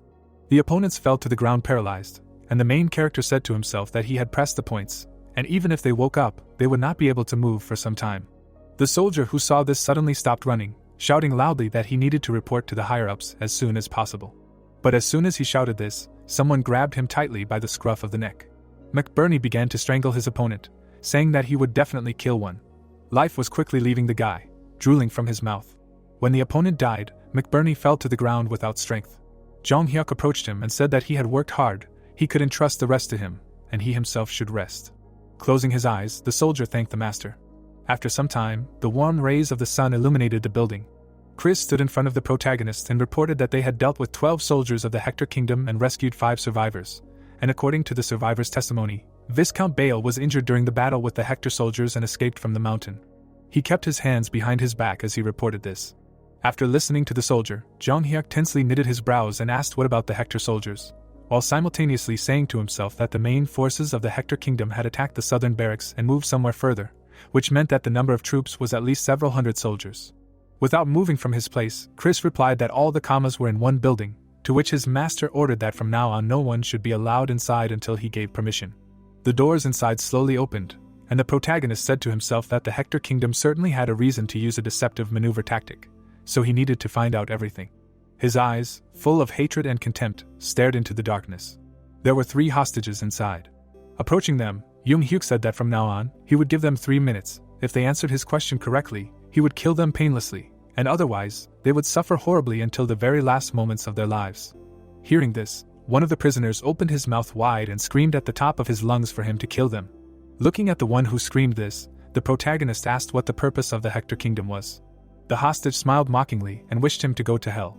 Then Jung-hyuk lowered his head and asked a second question, what were they doing in the southern barracks? to which the hostage screamed in response for him to just kill him already. And when the 3 minutes were up, the protagonist touched the hostage's body with his fingers. At that very second, his face changed, and blood spurted out of his mouth. Raising his hand, the eldest son of the family, Dimitri, said that he called it the method of separating tissue and squeezing bones. They would feel the pain of twisting muscles and bones all over their body and would meet a very slow and painful death. And of course, he was sure that they should have been prepared for torture. But this was the first time they would experience such a thing. Seeing his comrades slowly dying and screaming in pain, the second prisoner opened his mouth in shock. Turning to the protagonist, he shouted loudly, asking if he really thought this would change anything, because even if he heard the plans of the Hector kingdom from him, it was too late to stop them. But as soon as he said this, Jong Hyuk leaned towards him with a sly smile on his face and replied that this was exactly the answer he was waiting for. His eyes suddenly lit up and he explained that he had not expected to hear the truth from them in the first place, he just wanted to see how they would react. And it seemed like he was right, their true target was in the rear.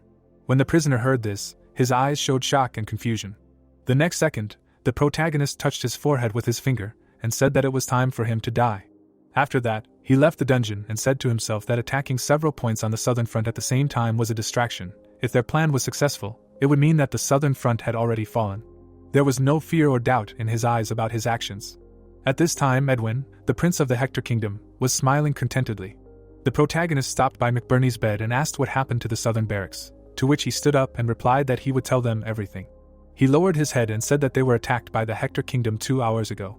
Descending into his memories, he remembered how he was preparing for horse riding training, but suddenly the soldiers of the Hector kingdom appeared and attacked them, but quickly gathered the warriors. They fought back, but due to the great difference in strength, they were simply slaughtered, and he also does not know if the commander of the barracks, Viscount Bale, is alive. After saying this, he imagined a man who pointed his finger into the distance and shouted loudly. Jong Hyuk did not take his eyes off the warrior, asking him if there was something special about the enemy's appearance. McBurney looked at the gentleman and replied that they were lightly armed, and the face of the man, who seemed to be the commander, was covered in scars. The guy kept his arms folded across his chest, saying to himself that the commander had a scarred face, and the entire army was lightly armed. After some thought, he lowered his head and said that this must be a squad of rangers. Hearing this, the veteran raised his eyebrows in surprise. Then the protagonist introduced a man with scars on his face and said that in the Hector Kingdom Ranger squad, there was a man who valued the scars on his face, received in countless battles, no less than orders and medals. With surprise in his eyes, McBurney looked at the gentleman, saying that he did not understand the reason for attacking the southern barracks. He clenched his hand into a fist, adding that if they had gained an advantageous high ground, wouldn't it be better to use this advantage and destroy the front line? Then Jong Hyuk drew the enemy's movement in his head and explained that they were not aiming at the front, but at the rear, and therefore attacked the southern barracks. Looking at the floor, he added that since the southern barracks was located on the way to the rear, they had no choice but to attack. A drop of cold sweat appeared on the warrior's face, and he asked him in confusion what he meant by this, to which he replied that the Hector Kingdom was currently using a feint. There was not a drop of fear in the guy's eyes as he said that the attack on the defensive line was just a distraction, their true target was located in the rear. Raising his head, he finished saying that this was a teleportation gate. After hearing this, shock and horror appeared in McBurney's eyes. At this time, the protagonist imagined the teleportation gate, and said to himself that it was a magical solution to compressing space. Imagining several such portals connected by magical energy, he added that since the gates allowed one to cover a huge distance at a time, capturing them during the battle was an important strategic move, and as a result, the enemy would not only be left without reinforcements, but would also pave the way for a counterattack or set new coordinates for the captured gate. Imagining a huge rock in the middle of the portal, Jong Hyuk said to himself that it was for this very reason that an explosive device was installed in the teleport gate in case of a counterattack. Leaving his imagination, he continued to look at the interlocutor, saying that in this war, the Hector Kingdom is full of firm confidence in its decisions, and a win-win strategy that will definitely lead to victory if successfully implemented, and this strategy is to conquer the teleportation gate. Hearing this, McBurney opened his mouth in shock and shouted that then they should immediately go to help the rear. The protagonist continued to stand in the same place, answering that this is not the case, and then asked if he received a request for help from the rear. Then the man tightly clutched the blanket in his hand and asked if this really means anything. Jung Hyuk lowered his gaze and, imagining the portal that the rivals are moving towards, said that the Hector Kingdom Ranger squad left the southern barracks an hour and a half ago, and now the teleportation gate should have already been conquered. Having said this, he imagined the enemies on the defensive line. Then he introduced the enemy in their rear and said that the entire fighting force of the southern front, including them, was completely isolated. Looking at the veteran, he finished that from now on, they would have to survive on their own without help from the kingdom. At this time, there was a large hole in the ground at the state border of the Hector kingdom. The subordinate knelt in front of Edwin and reported that he received a message that the soldiers had overcome the southern barracks and were now almost at the rear position, repelling the attack on the defensive line. The Cairo kingdom was completely unable to figure out their strategy. As he said this, he kept his head down. Edwin's hair fluttered in the wind, and he replied that it was too early to relax. He stood at the teleportation portal and added that speaking of attacking Cairo's defense in places where the enemy was not going to surrender, time would inevitably drag on, and their goal was to destroy the fortress wall right before their eyes. Imagining a huge hand hanging over the wall, he added that if the strategy succeeded, they would naturally be able to take over the entire southern front. There was no doubt or fear in his eyes as he said to himself that the key to the success of the strategy was security, adding that they had been studying the structure of the southern frontier for about a year, introducing Jackson's Rangers into it. Edwin continued to look at his subordinate, saying to himself that if they had put all their strength into the attack from the very beginning, they would have been able to crush everything in just 4 hours, but at the moment, the most important thing for them was the existence of the teleportation gate. The rays of the bright sun reflected off the huge blue core. Shifting his gaze, the soldier said that in case of a worse outcome, they must be prepared to destroy the teleportation gate, because if the plan failed, they would destroy the teleportation gate and switch to the background. Impenetrable darkness covered Edwin's face and body. The subordinate looked at the master with surprise in his eyes and said to himself that he had a terribly rational judgment, and it was not for nothing that he was called the star of the kingdom of Hector, and his existence would revive the kingdom again. A portal activated behind the guy. At this time, the soldier's blood splashed in all directions. The ranger commander killed the enemy and said to himself that from this moment on, a battle with time began, because until the enemy revealed the plan, it was necessary to successfully establish communication. Raising his head to his subordinates, who had dealt with the opponents, he ordered them to hurry. A year ago, Edwin was sitting at the table and telling Jackson that the kingdom no longer had the strength to hold on, and the further it went, the more they were pressed by the interest of the gold bank, so if they suffered another crop failure next year, the state treasury would lose its last savings. Raising his gaze to his interlocutor, he added that this was precisely why he wanted to make him an offer. Extending his hand to the man, he asked him how he felt about trying to conquer the southern front of the kingdom of Cairo with him. Hector spread a rumor that the prolonged crop failure was a curse from God, and in a situation where the country could collapse at any moment, Edwin, called the best genius in the history of the kingdom, became a hero, like fate, born in troubled times. Edwin, holding his hand in front of him, smiled. So during the year, the kingdom of Hector infiltrated 48 times into the territory of the southern front and using spies, dug a tunnel to the rear. Secretly entering through the finished tunnel, a squad of rangers was able to take over the teleportation gate. Jackson's subordinate looked up at the commander and reported that the connection was successfully established. Immediately after that, the portal began to activate. Less than a minute later, Edwin came out to his subordinates, and everyone greeted him loudly. Turning to the boy, Hector told him that he was entrusting him with the 1st Division. He was to deal with the remnants of the defeated army of the rear and firmly fortify the defense in case the kingdom of Cairo sent reinforcements. After that, he turned to Jackson, who was kneeling in front of him. Without taking his eyes off him, Edwin said that the connection with Baron McCleary, who was in charge of the 5th line of defense, had been lost, and then asked him if he knew anything about it. Jackson's left eye, which had a scar, had never opened, and the man replied that they were still figuring out what happened, but this was the 5th line of defense, so there was no reason to worry, because it was known to be the most problematic on the entire southern front, and it was decided that a small detachment would be enough to crush it. As he said this, he drew an image in his mind of McCleary, behind whom was an army of soldiers. Edwin continued to stand in the same place, saying that he remembered telling everyone that they should not attack recklessly, no matter what the situation was. Clenching his hand tightly into a fist, he added that when the plan was completed, Baron McCleary would receive a separate punishment regardless of the achievements.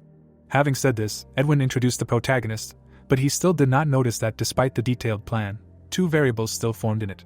One of them was the 1st line of defense. There were many black silhouettes walking near the wall, preparing to repair the fortress wall until the enemies attacked again.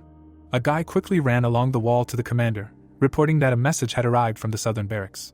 Hearing this, Donald turned around in surprise and asked if it was really from the southern barracks. A few minutes later, he contacted the protagonist and asked what made him contact him in the current situation. Jong-hyuk looked down at the man and replied that he would get straight to the point. It seemed that the Hector kingdom had used a feint to take over the teleportation gate located in the rear, and before the Hector kingdom surrounded them from all sides, they should abandon the fortress and take refuge in the mountains, ordering all the remaining forces of the south to gather there. Donald listened to the guy with his arms folded across his chest. When he finished speaking, he made a dissatisfied face and said to himself that the mountainous landscape of the south was so complicated, and he was just saying this as advice. Waving his hand carelessly, Donald told the protagonist that they would figure it out themselves, and that was it. After these words, the connection was cut off. Seeing this, Jong-hyuk began to leave, saying to himself that since this had happened, they would abandon all the remaining lines of defense except for the fifth. Going out to his soldiers, he ordered them to pack their things. There was anger and hatred in his eyes as he said that they were heading to the mountains right now. The communication crystal lit up after a while, and information was transmitted, stating that the base in the rear was not communicating. Donald bit his finger in anger and screamed in his head that this was a curse, and then asked if what Jong-hyuk said was true. He looked at the floor, adding that even if the lands closest to the southern front promised to send reinforcements, it would take them at least half a month to get here, and then asked himself if there was no way. He frowned deeply, thinking that if the fortress could hold out until the reinforcements arrived, then they would have a chance to win. But after 4 hours, the enemy forces surrounded them from all sides, and Donald realized that they were completely isolated, but he did not understand how this was even possible.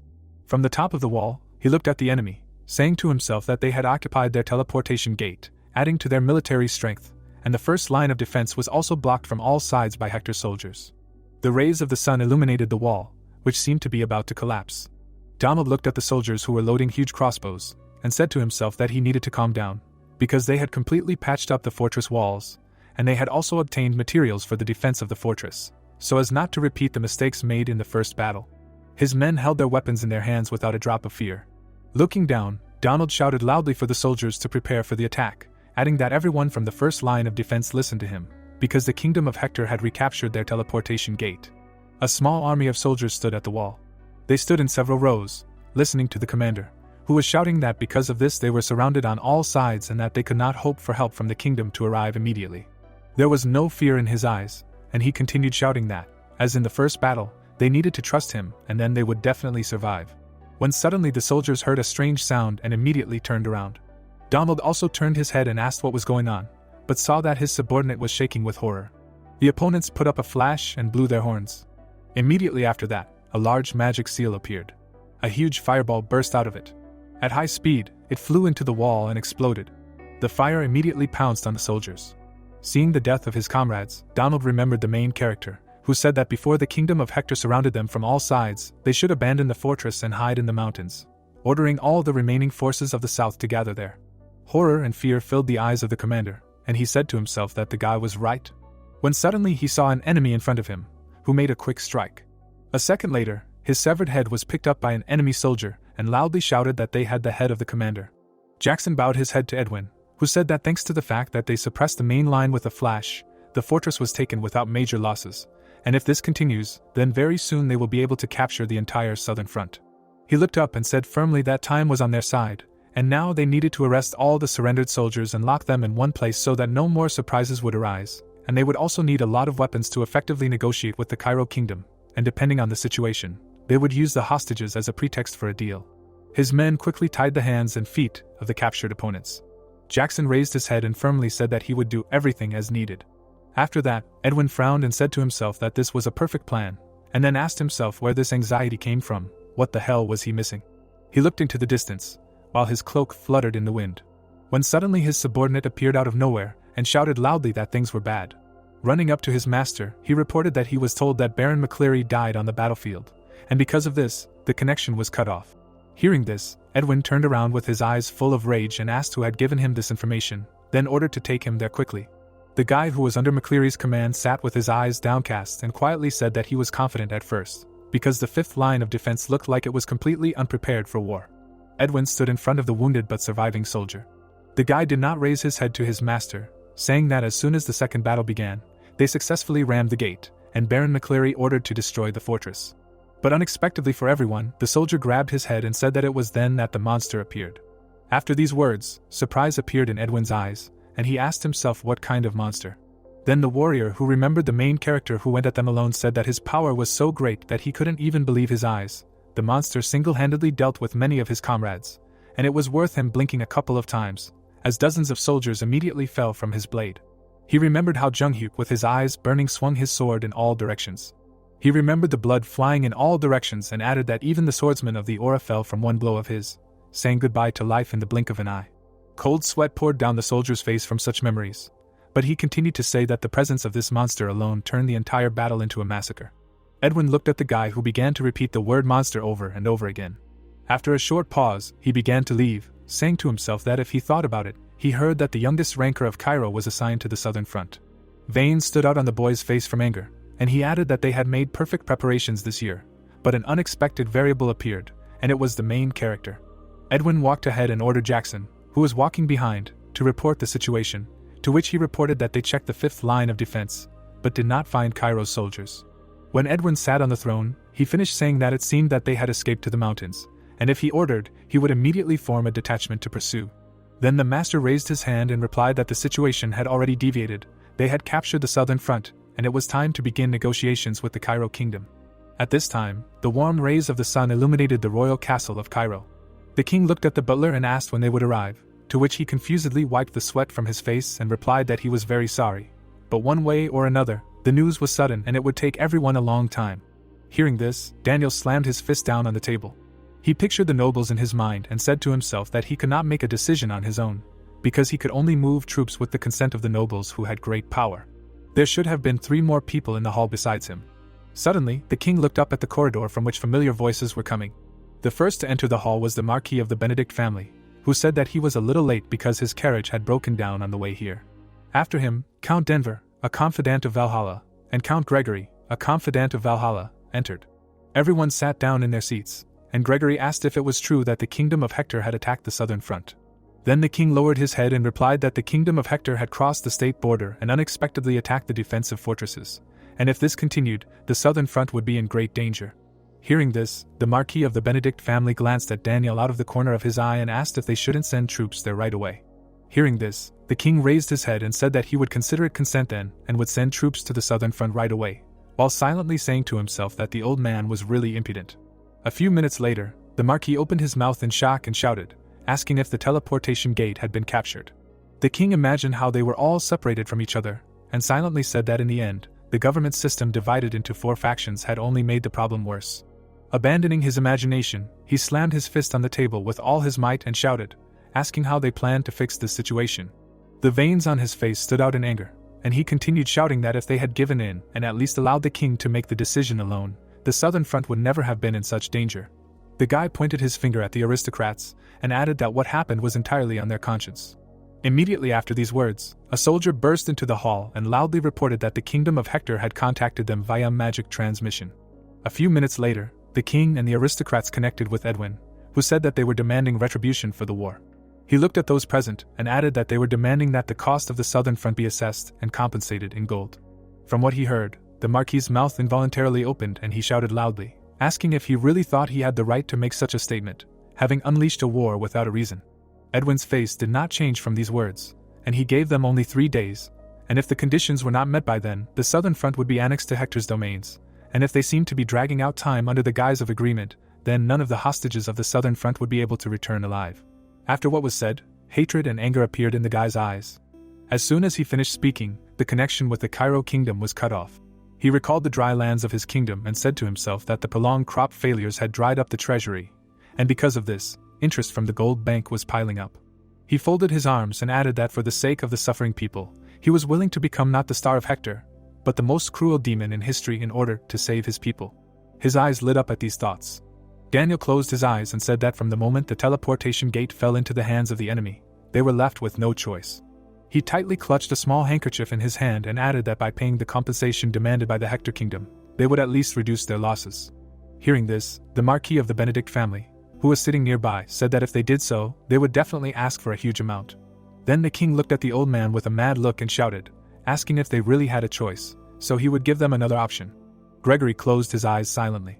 The Marquis of the Benedict family did the same.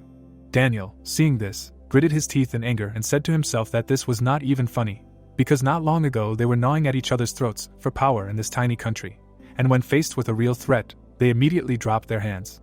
After a short pause he, having calmed down a little, said that everything was decided, they would accept the conditions of the kingdom of Hector. When suddenly Denver, without raising his head, firmly said that he was against it. After he said this, everyone present turned to look at him. Then the guy raised his head and explained that the southern front had a protagonist. He drew an image of Zonghyun in his head and added that according to the report he had just received, he had won on the 5th line of defense, so if he could change the current state of the war, they would have a serious chance of winning. As he said this, Denver did not move in his chair. A drop of cold sweat appeared on the king's face, and he replied that he recognized that the protagonist was an outstanding swordsman.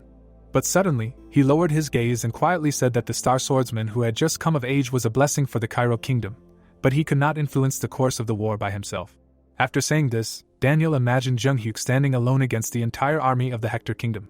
At this time, the old man turned to the king and said that it was true, the main character was the future of the Cairo kingdom, so rather than use a dubious adventure, having lost a talented person in a foreign land, it was better to first minimize the kingdom's losses.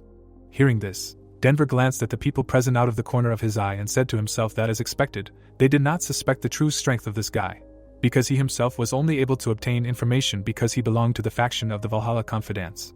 He remembered how the people in cloaks handed him the scroll.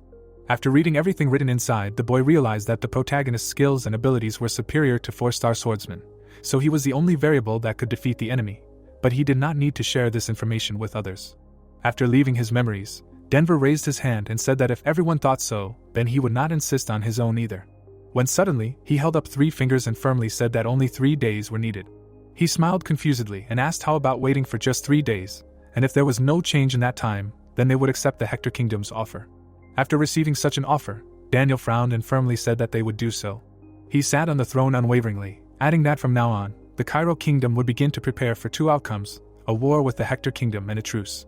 At this time, horror appeared in Henry's eyes from what he saw. He and his soldiers looked at the first line of defense, which was burned to the ground, and said to himself that it was all over. This was Cairo's complete defeat in the war. Turning around abruptly, he screamed in horror that they needed to retreat to the mountains right now, while saying to himself that he was not a war hero and did not need any honors. Looking at his soldiers, Henry screamed that they needed to run away from here faster. Less than a minute later, his foot hit the ground. He ran ahead of all his soldiers, screaming in his head that first he needed to survive, and then he would figure it out. But suddenly there was a powerful surge of energy. A man appeared in front of Henry, whose eyes were burning with a bright green fire.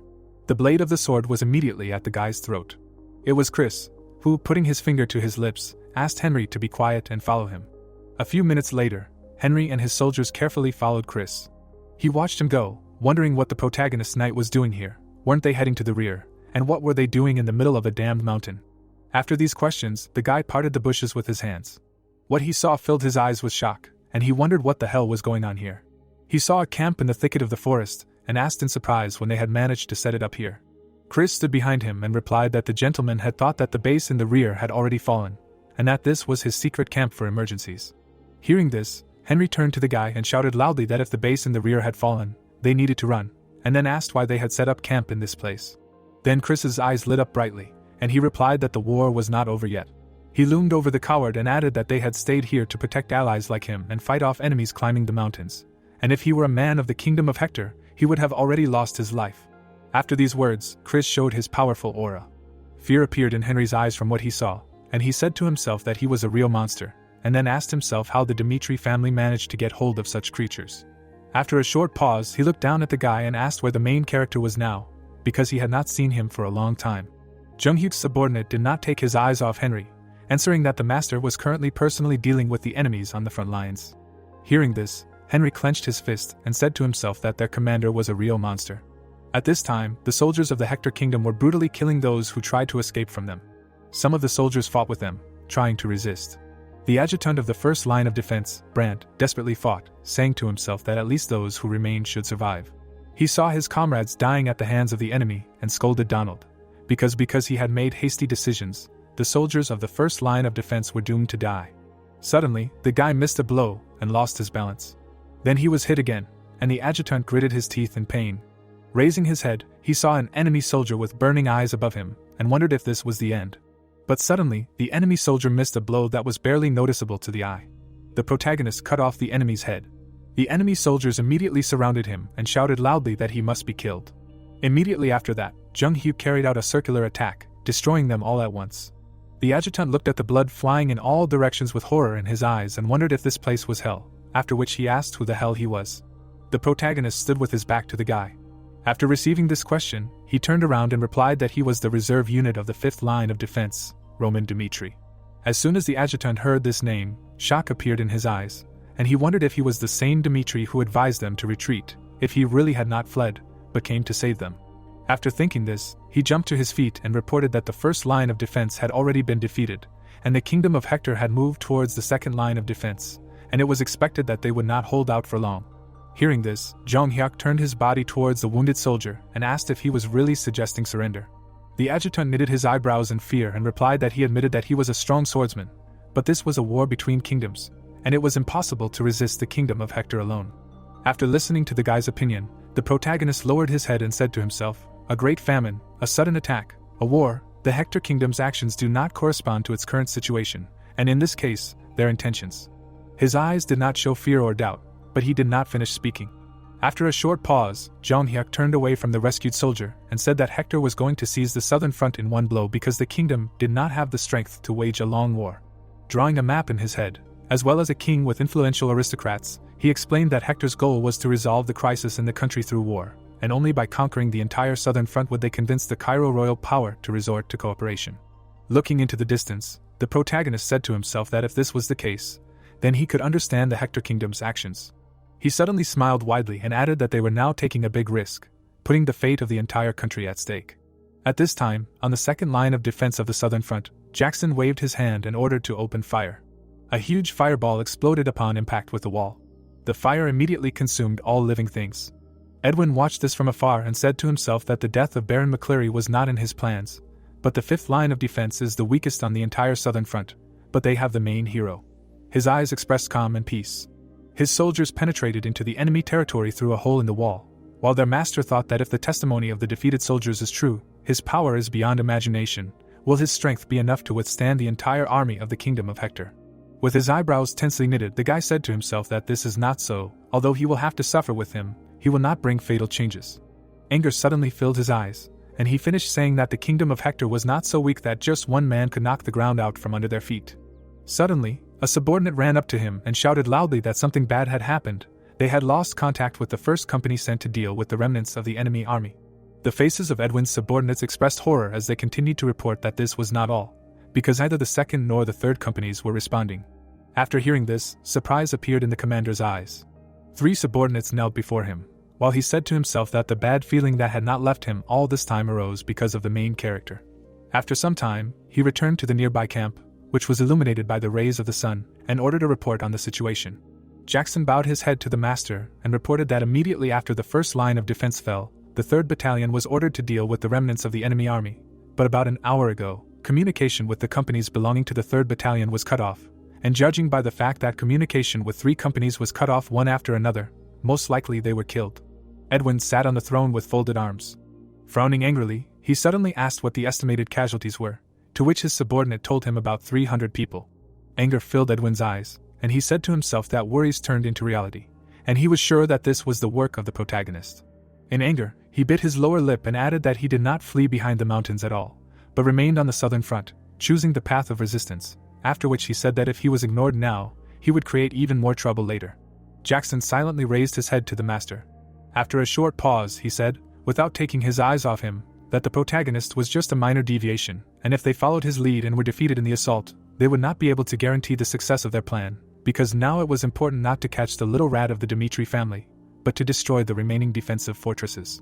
Edwin looked closely at his subordinate and firmly answered that this was not so. His expression was cold, and he explained that now it was precisely important to deal with the rat that had ruined the plan. As soon as he said this, his eyes lit up with excess rage, and the guy finished by saying that they needed to immediately recall the soldiers from the second line of defense. Jackson, hearing this, quickly nodded and said that his order would be carried out, simultaneously asking himself why he was so fixated on the protagonist. Night fell, and the stars appeared in the sky. Edwin's soldiers lined up in several rows, after which the master was informed that, according to reports, he was hiding on this mountain. The master folded his arms over his chest, looking at the mountain, because after devoting the entire last year to developing a plan, he could instinctively feel that Dmitri was a dangerous element. He looked at his subordinates, and said that he understood what they were thinking now, but he, as a military leader, must always be prepared for the worst outcome, adding that the remaining unconquered lines of defense were the least of the evils.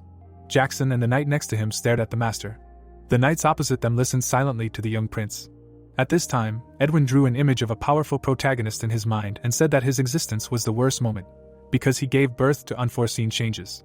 Jackson, hearing this, tensely drew together his eyebrows and said to himself that there was always iron logic in the master's decision, so all that remained was to trust him.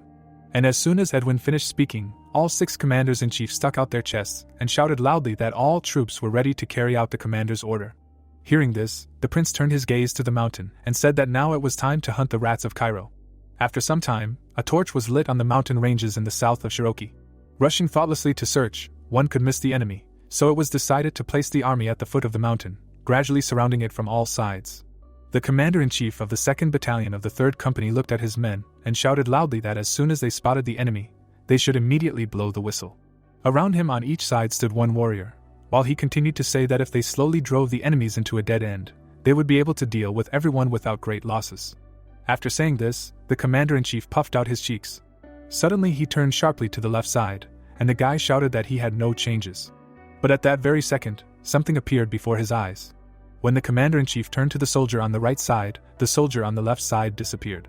Having learned that his subordinates had no changes, the guy raised his eyebrows in surprise and said to himself that everything was fine. But suddenly he saw that there was no one around him. Horror and fear immediately appeared in his eyes. The commander-in-chief grabbed the whistle with trembling hands. But as soon as he put it in his mouth, the main character appeared behind him. In less than a second, he broke the enemy's neck. Immediately after that, the guy fell to the ground. Jong-hyuk looked around and said to himself that the Hector kingdom was more determined than he thought, because he planned to make the most of it while they were attacking the defensive lines, but they were so intent on eliminating him that they even abandoned the 2nd line of defense, and their commander was definitely not mediocre. Immediately after thinking these thoughts, he took off. Torches were set up along the entire mountain, when suddenly a loud cry was heard, informing that an enemy had appeared and that they needed to check their comrades nearby. At this time, the protagonist cut off the head of one of the enemies. The enemy soldier looked around and shouted loudly that they should gather together, blocking the retreat route. But as soon as he shouted this, Jong-hyuk, with burning eyes, deprived him of his head. A crazy smile appeared on the guy's face, because he had not felt this for a long time. He suddenly remembered the heavenly demon who proudly raised his head and said that Jung-hyuk would live as a darkness demon for a year from now on, and said to himself that the 12 sons of the heavenly demon, having risen from the bottom, were forced to constantly prove their abilities just because they were the offspring of the heavenly demon. The protagonist's first mission was to hunt down and exterminate the low-ranking followers who had fled after causing trouble in the demon sect, and he successfully dealt with all of them in 3 days. However, the missions became more and more difficult each time, even reaching the point where it was impossible to win in a direct duel, and so Jung-hyuk had to find other ways to kill his opponents. In the demon sect's storage, he found the Dark King's combat technique, and the Dark King, who was once a petty thief, independently mastered the method of using darkness, after which he achieved unprecedented power, becoming famous as a great robber. Although he met a terrible end at the hands of the heavenly demon's followers for coveting his vault, he still managed to contribute to the history of Murim. The protagonist learned all of the Darkness King's methods, which made him much stronger and more resilient, and then completed the mission without shying away from any methods or means. A year passed, and Jong-hyuk's aura became terrifying, and he, who had killed 38 famous masters, was called the ghostly shadow of the demonic sect.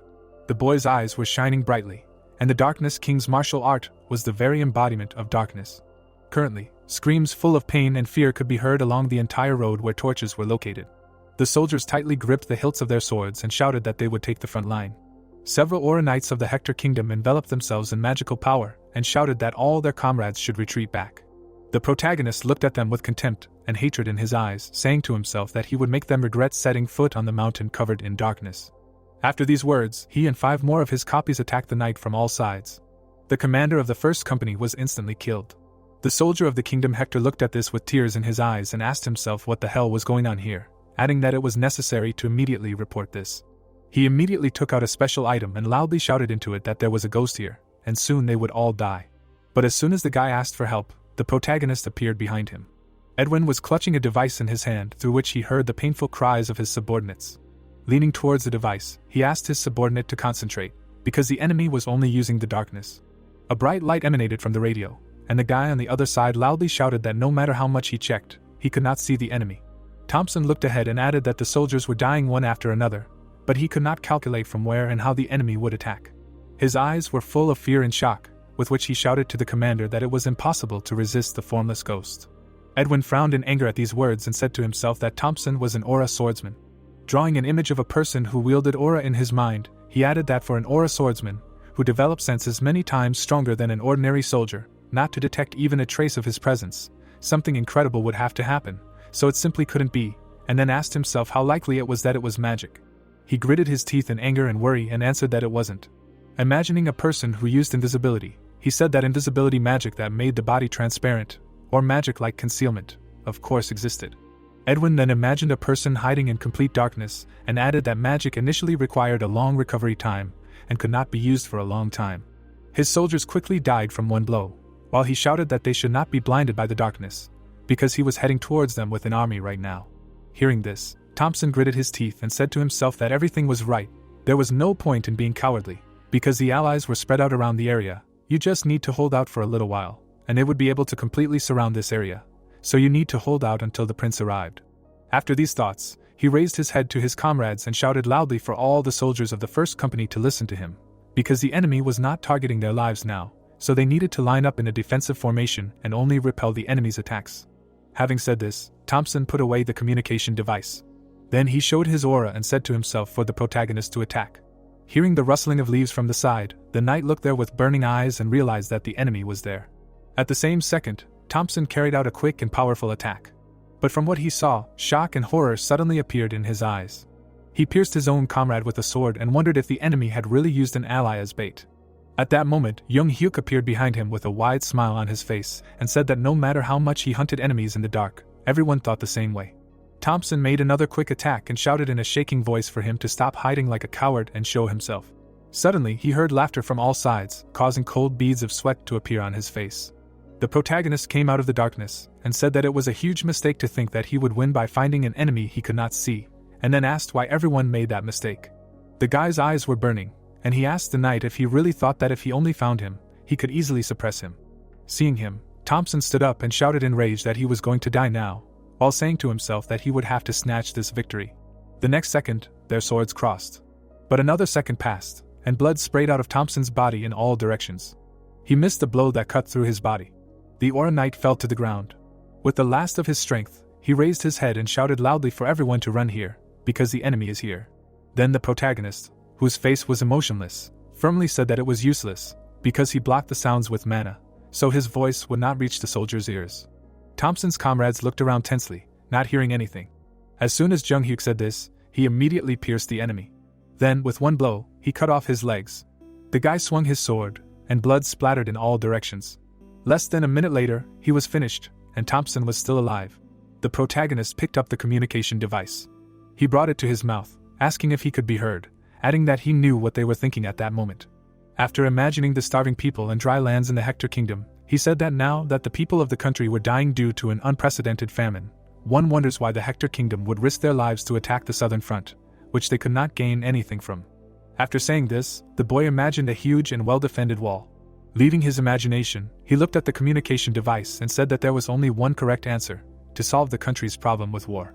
Without moving from his place, he continued to say that he was sure that they were going to shake a huge amount of money out of Cairo, using the southern front as a hostage, but the miscalculation was that he found out about this plan, and they did not have time, because with such a shortage of provisions, they would not last even 3 months, and he would interfere with their plans until the very end. Thompson gritted his teeth in pain. The bright light from the communication device highlighted the protagonist's figure in the darkness, who was saying to himself that this had achieved the goal and they could no longer ignore his existence. Then suddenly the light became a little brighter because Edwin asked if he was Dimitri. Hearing this voice, Jong Hyuk smiled contentedly and said to himself that he had finally appeared. The prince looked at the communication device and said that he would not deny what he had said, because the kingdom of Hector was experiencing a severe famine and they could no longer borrow money from outside. Imagining a snake writhing in an infinity sign, he added that in order to free themselves from the bridle of endless debt, they only had to make this decision. A bright light emanated from the magic stone in the center of the device, and the protagonist asked if he was asking him to understand their situation, to which he firmly answered, no. Edwin narrowed his eyes and said that this was to explain how desperate they were and that the fate of the kingdom of Hector depended on this war. Introducing his frightened soldiers, he admitted that they really did not have time, but that did not mean they could retreat. Having said this, the prince imagined a mountain of dead soldiers and finished speaking, even if he had to walk over the corpses of his fallen comrades. After a short pause, he imagined death with a huge scythe in his hands and asked to tell the royal family of Cairo that if they suddenly failed to get anything, they would spray the corpse poison of the necromancers everywhere and turn this place into a land of death. Having abandoned his imagination, Edwin frowned, said his name and said that as the prince of the kingdom of Hector, he was ready to do anything to save his people, and then asked the enemy what his choice would be. The protagonist silently looked at the communication device. The prince's eyes showed a calmness as he asked whether he would follow along with the Hector kingdom, which was being driven to the edge of a cliff, or whether he would agree to cooperate with them. Jong Hyuk listened with a cold expression to his opponent, who was saying that Cairo's life depended on his choice. The boy looked at the communication device with eyes full of strength. Raising his head, he said to himself that while studying the southern front, he often came across the name Edwin. Drawing an image of him in his mind, he added that unlike his useless father, he took the place of the central core of the kingdom thanks to his outstanding abilities. He received recognition both at home and abroad, and on top of that, he was entrusted with the command in this war. Thinking about this, the protagonist imagined the endless army of the Hector kingdom. After thinking about this, his expression did not change at all, and he thought that he could not help but acknowledge his abilities, but he dared to threaten him. Immediately after these thoughts, Thompson's face turned red and he screamed in pain. Hearing the scream of his subordinate, Edwin shouted with shock and anger in his eyes, asking what he was doing. The protagonist stabbed the sword into the enemy soldier's thigh and reported it to the prince, who then shouted at him to kill him instead, because even if he was an enemy, there was no need to resort to torture. Looking at the communication device, Jung Hyuk said that this was a very touching reaction, but he did not care at all about the circumstances of the Hector kingdom, so he should not be mistaken, because the war had already begun. After saying this, he spun the sword in the enemy soldier's leg. The guy imagined the enemy army that was storming the southern front, and said that they were the ones who crossed the line first, so they had no right to ask him to show humanity, so he would do what he thought was right. These words brought beads of cold sweat to Edwin's face. Pulling the sword out of Thompson's leg, the protagonist firmly told him to try to stay out of his sight, because he would not leave a single one alive, and even if he decided to run away, raising a white flag, he would follow them to the last and stab them in the back. Having said this, he pierced the body of the enemy soldier with his sword. His eyes were filled with hatred and anger, with which he proudly called his name. After that, he smiled and added that if Edwin chose desperate resistance, they would soon meet him. At this time, the prince's eyes were full of shock and fear from these words. The connection was broken, and he realized that the protagonist was more dangerous than expected. After some time, Jackson came into the prince's tent and asked what he planned to do, to which he replied that all military forces should be immediately mobilized and a tight circle should be created around the place where the signal came from.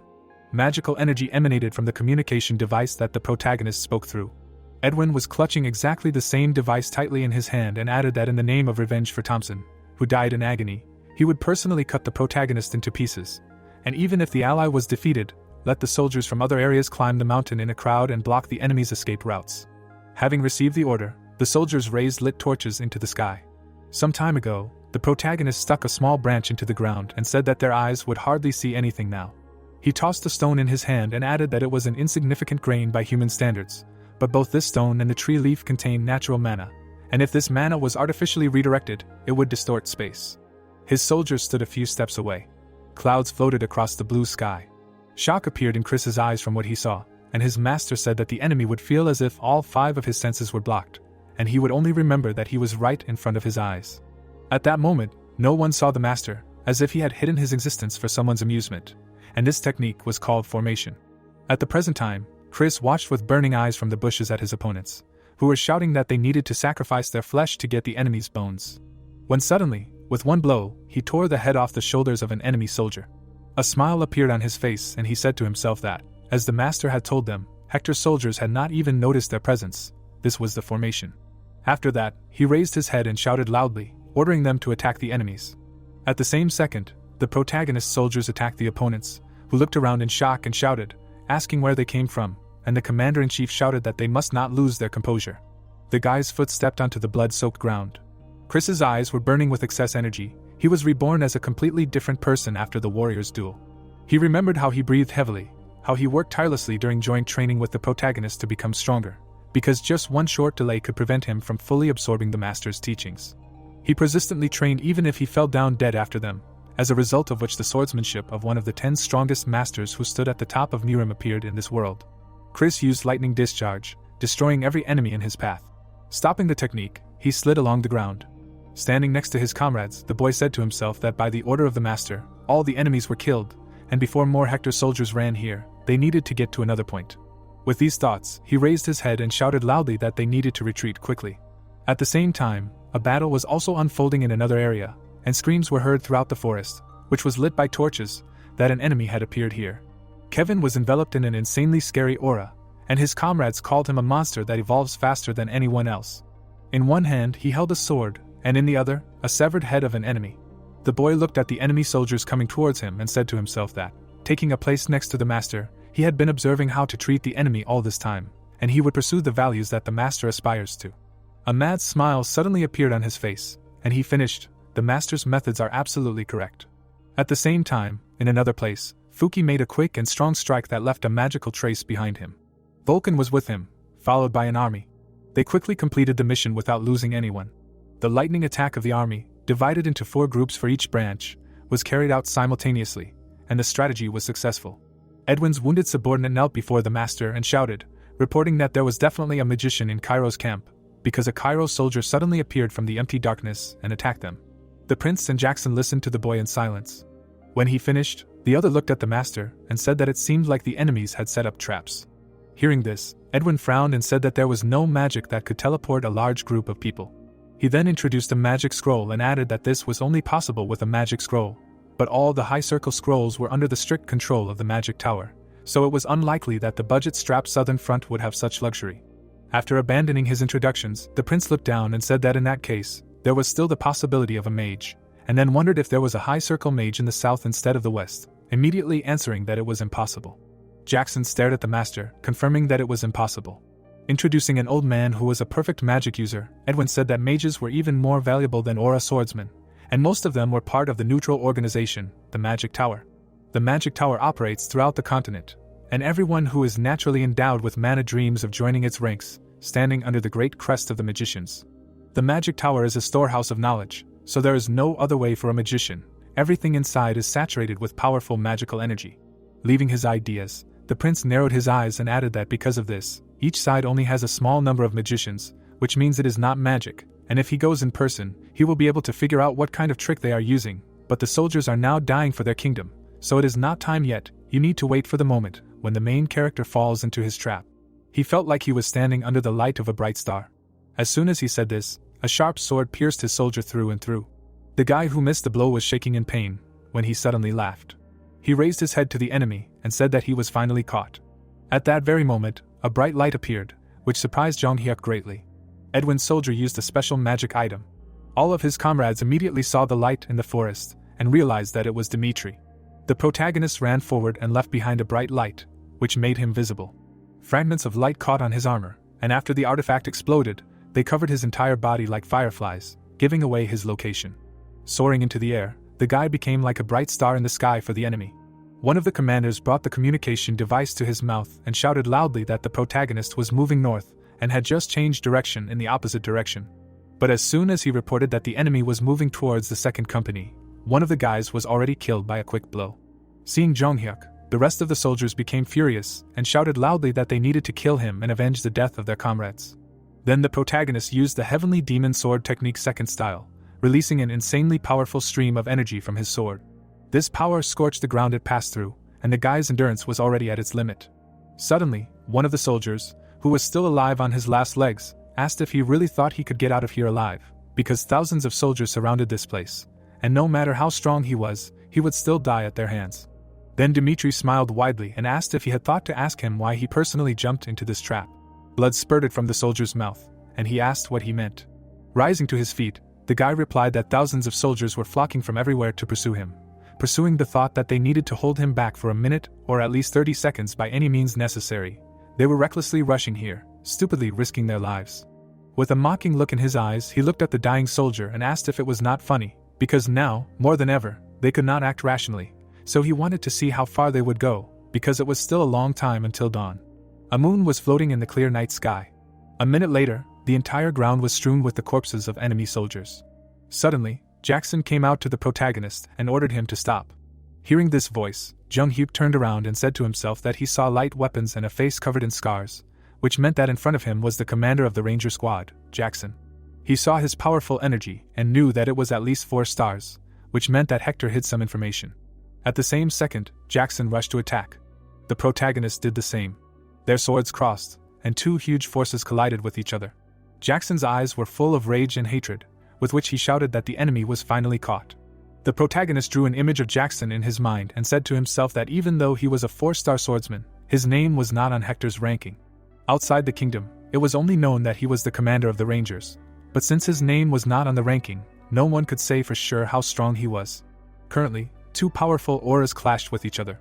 Jackson looked at his opponent with hatred and rage in his eyes, saying to himself that he did not even flinch from his attack. He saw a smile on the protagonist's face and understood that they underestimated him, because in the world he was known as a 3-star swordsman, but it was all a lie. Imagining himself standing among the many corpses of his men, Jackson said to himself that a level starting at 4 stars was already a disaster in itself, and now he understood why the soldiers suffered an inglorious defeat. Their swords trembled from the tension they were experiencing. The ranger commander gritted his teeth and said to himself that his opponent was strong. Suddenly, a powerful magical energy enveloped the blade of Young Hyuk's sword. He immediately made 2 quick attacks on his opponent's weapon, causing him to realize that he was the one giving up. Blood suddenly spurted from his cheek, and he admitted that Dimitri was an outstanding warrior, but he had no chance of escape. After thinking these thoughts, he jumped back a few meters. Then, he immediately took out a whistle. Putting it in his mouth, the man whistled loudly, and then shouted for all the warriors to come here and surround the protagonist. Enemy soldiers immediately ran out of the forest. They surrounded Young Hyuk, and Jackson told him to surrender. Hearing this, the guy smiled and asked what it meant to surrender, adding that it was certainly a funny offer, but it seemed that they still did not understand the situation, because some misunderstanding had arisen. At the same moment, he destroyed the magic that was cast on him, and said that he could not be captured by some fragments. Seeing this, shock appeared in the eyes of the ranger commander. The glowing fragments of the artifact fell to the ground. At this time, the protagonist clenched his hand into a fist and added that he was sure that he would break through any environment, and even if they squeezed him from all sides, it would not be able to catch him. After these words, he broke away from the spot. At the same moment, he found himself behind Jackson, who asked himself in horror when he managed to get behind. The guy turned his back to the man and said that if he was the commander of the Rangers and a talented warrior of the Hector Kingdom, he was here now.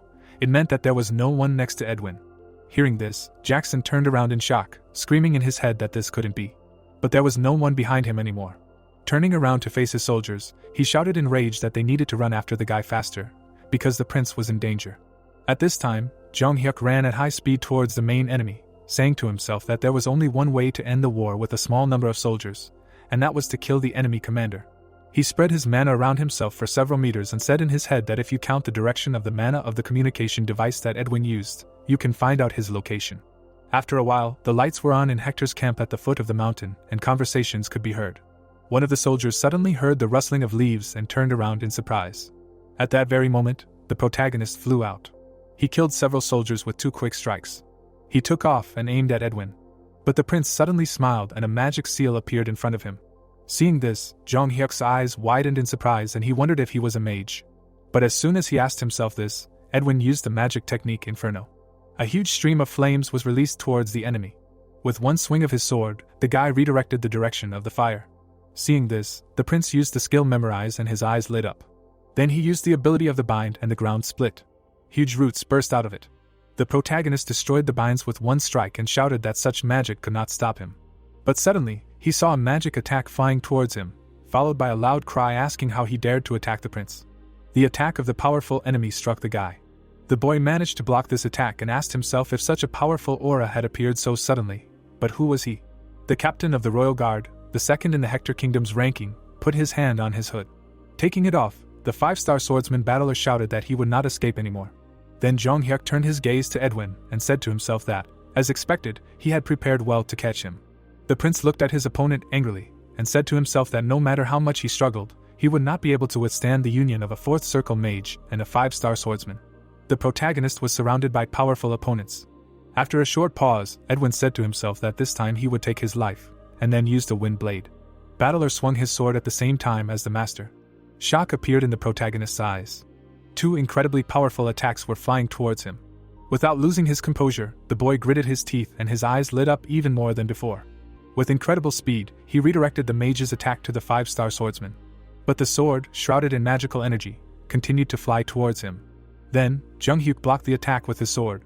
An insanely powerful explosion of magical energy was heard. Kneeling, he leaned on the sword, saying to himself that he expected it to be a trap, but he never thought that Edwin would be a mage and bring the 5-star swordsman in the guise of an ordinary soldier. Having said this, he imagined the prince with a fireball in his hand and battler, who had been hiding under a hood all this time. Abandoning his imagination, the protagonist smiled widely and said that it was interesting. His eyes lit up again, and he added that now, balancing on the edge between life and death, he finally felt that he was alive. The swordsman's eyes widened in surprise at what he saw, and he wondered if the guy was really at a level that he could withstand an attack from him and the prince together. And what's more, he was only in his early 20s. Where the hell did this monster come from? When the protagonist stood up, the man said to himself that it was fortunate that he hadn't reached his level yet, but that was only for now.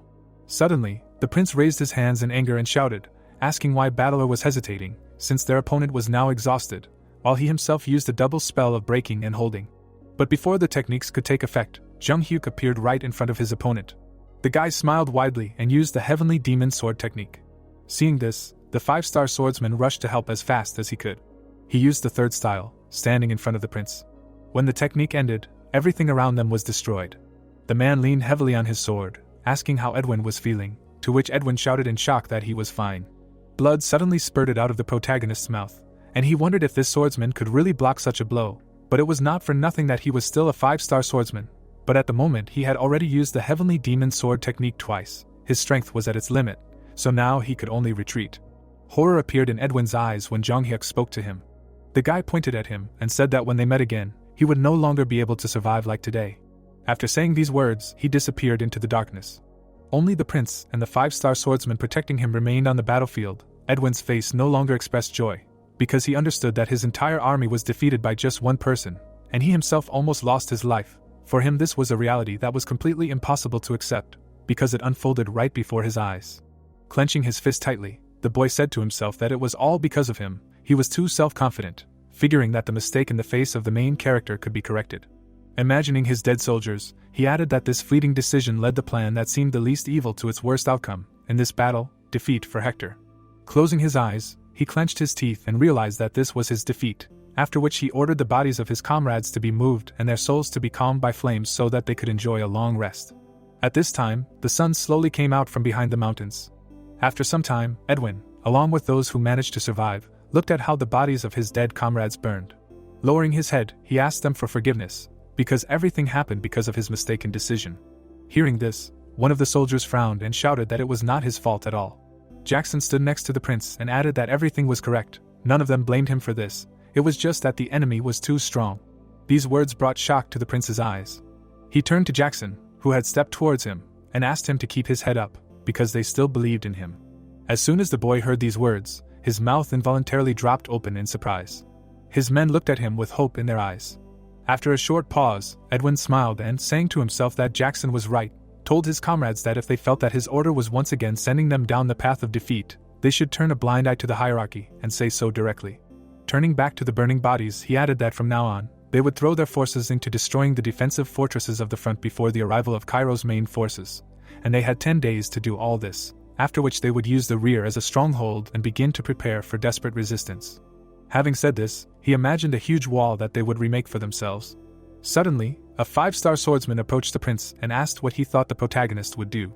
The boy then introduced the mountains and replied that although he admitted that he was a dangerous enemy, but unlike the mountains, which had the advantage of a landscape, a battle on a plain was a different matter.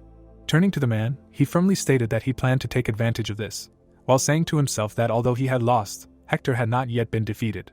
Jackson then knitted his brows and asked the boy if he was sure that he could extract compensation from Cairo with just a desperate resistance, to which he replied that it was not necessary to receive compensation from Cairo, since they would offer a deal to the Kronos Empire.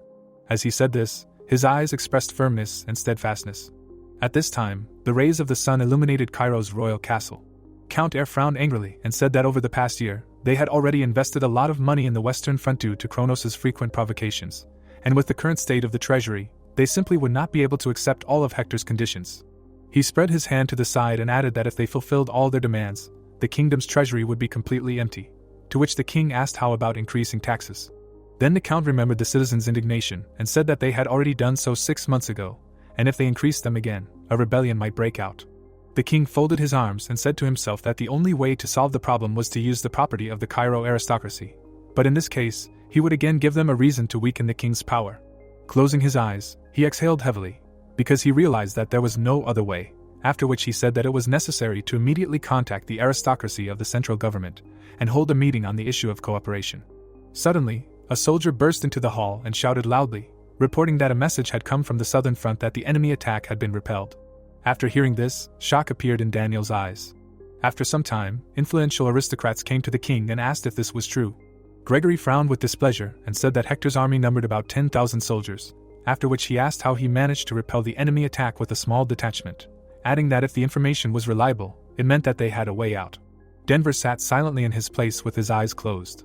Opening them, he wondered if the protagonist had really managed to resolve such a difficult situation.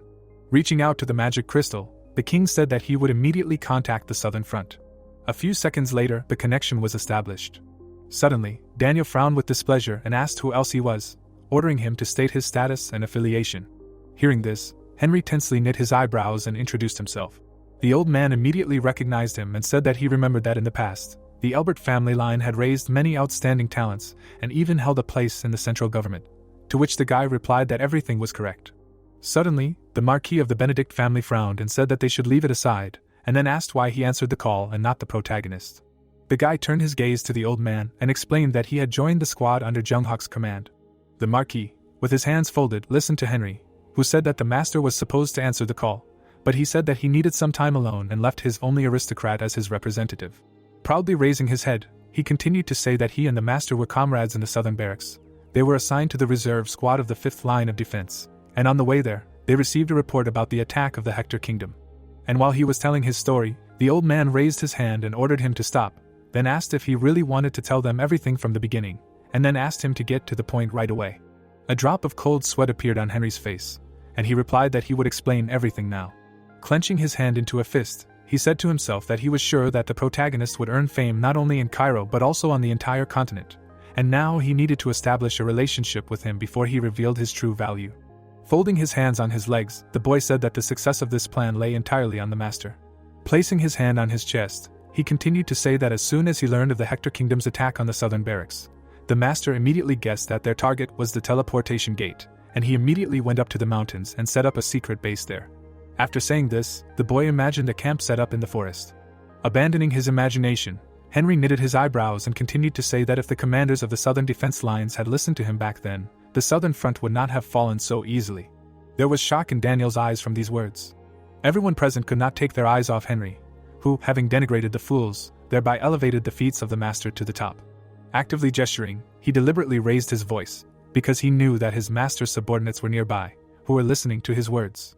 Raising his hand, he said that until dawn they fought under the command of the protagonist. In total until the end there were no more than 200 of them, but when Junghak took command into his own hands, they managed to resist the enemy, which outnumbered them by tens of times. When suddenly he sharply clenched his hand into a fist and shouted loudly, "And win the victory," adding that he and his comrades are ready to resist the kingdom of Hector to the last in this war. When the connection was broken, the king quietly said that they were weak.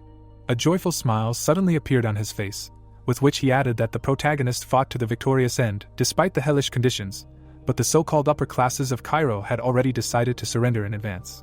The Marquis of the Benedict family looked at the boy and said that he was right. Since Hector had captured the teleportation gate, they had already mentally admitted defeat. Raising his hand, he added, but this proved that the warriors of Cairo had an unbreakable will, and now that the hero of Cairo had appeared on the southern front, it was their turn to use the opportunity given to them to counterattack. Gregory suddenly slammed his fist on the table and shouted that additional forces should be sent to the southern front immediately, because Hector, who had crossed the state borders, needed to be taught a lesson. Immediately after that, Daniel knitted his eyebrows and declared that he would break the agreement with Hector. His eyes were full of confidence, with which he said that from now on they would direct their forces to regain the pride of the Cairo kingdom, after which he ordered the servants of the other families to be summoned and all available information about the southern front. After receiving the order, the powerful nobles left the king's hall. On the surface it seemed that the central government nobles were trying to protect the southern front, but after the meeting, their ultimate goal focused on one thing. Each of them had different expressions on their faces, but they all wanted to get the protagonist for themselves. At this time, there was a magic stone on the ground that helped contact others. Henry turned to the protagonist's people and said to himself that this call convinced them even more, adding that after the war, Junghak would definitely join the central government, and if he could gain his support, he could move up the career ladder. Following this plan, he handed the premium beef jerky to Chris and said that he must be very hungry, but Chris refused.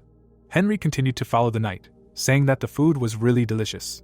Suddenly, the guy turned around and asked him if he really thought that he didn't understand what he was planning.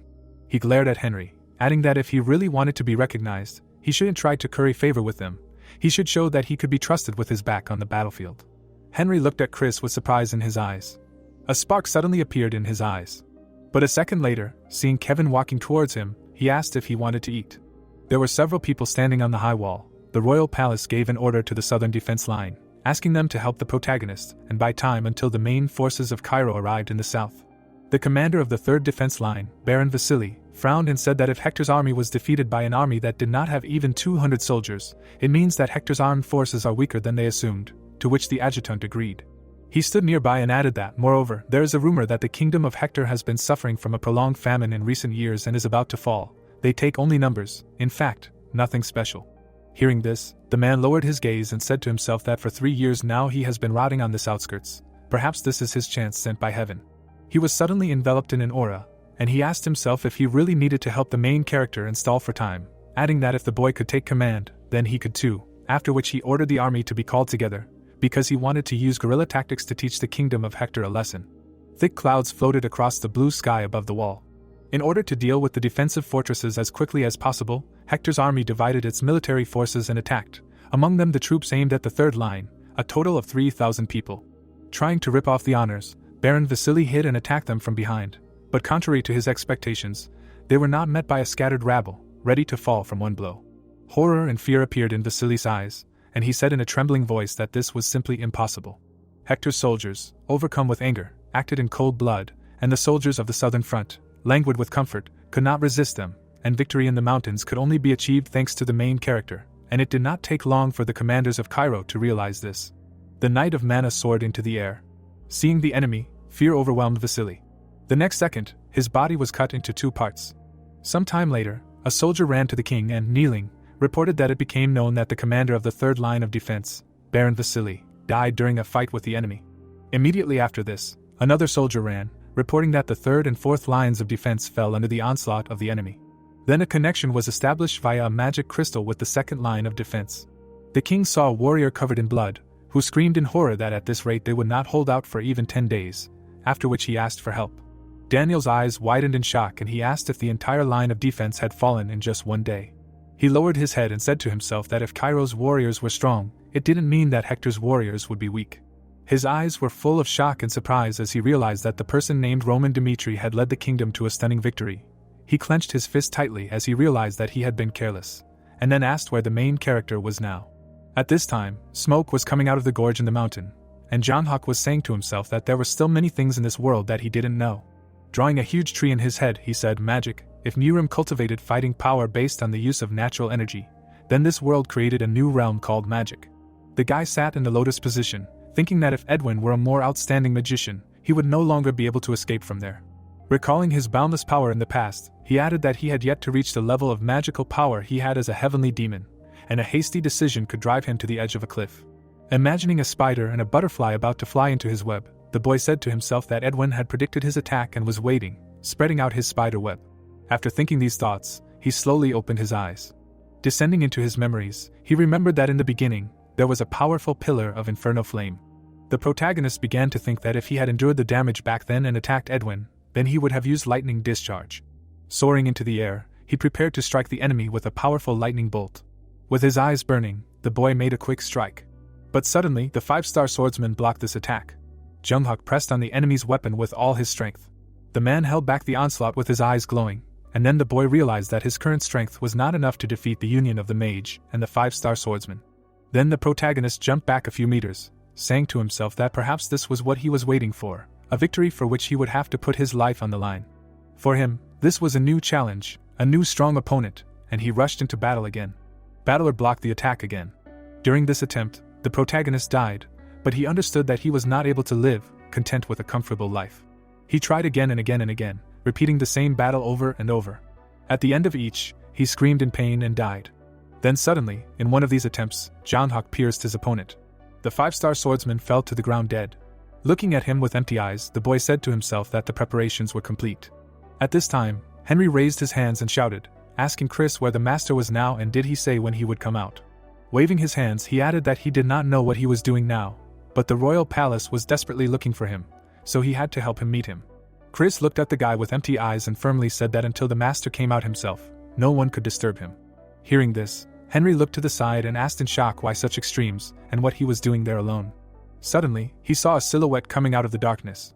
A few seconds later, Jonghak came out into the sunlight. A few minutes later, in his tent, he listened to Chris, who reported that, as he expected, the third and fourth lines of defense were destroyed in just one day, and the second line was also significantly inferior to the enemy in level.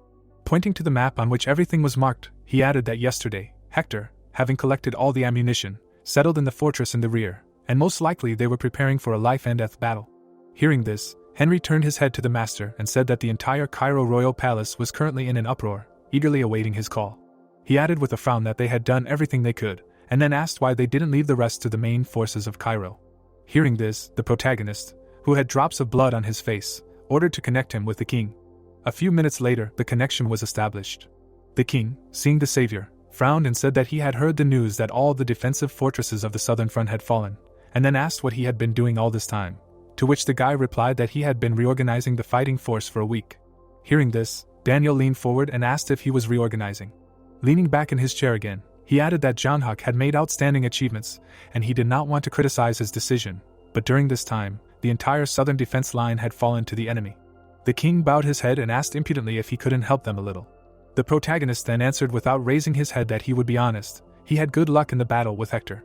He continued to say that if it was a battle on the plains where there were no advantages of the mountainous terrain, even he would have no way to help them, since Hector had put his life on the line in this war. He imagined a 5-star swordsman in his mind and said that Battler, the second-rank swordsman in the Hector kingdom, had joined the battle. He then introduced Edwin and said that he was actually a mage. Hearing this, the king's eyes showed shock and he shouted, asking if Battler, the 5-star swordsman, was also a mage.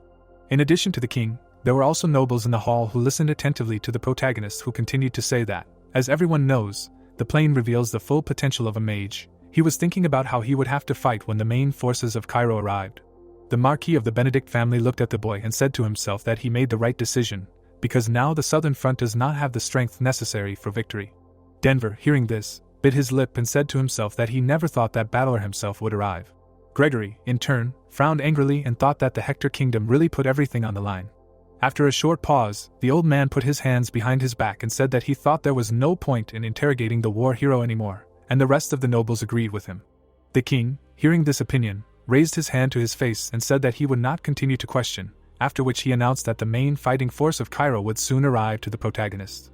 He suddenly leaned forward and lowered his hand, adding that Hector had already settled in the rear fortress, and once the main army had completed all the proper preparations and attacked, Jonghak should join them and provide assistance. Hearing this, the boy slightly narrowed his eyes and said to himself that even if Hector had broken the agreement with Cairo, he had not given up on continuing the war, and then asked himself what the best choice the enemy could make, and what was the worst for them. After thinking this, the protagonist looked at the king, apologized, and said that time was not on their side. Hearing this, Daniel tensely knitted his eyebrows and asked what he wanted to say. A bright light came out of the magic crystal, and Jonghak replied that they had a maximum of 3 days after the main army arrived, because if they were unable to destroy the rear fortress within that time, then Hector would definitely involve an external force like the Kronos Empire. Having said this, the boy imagined Edwin and the ruler of the kingdom of Kronos shaking hands.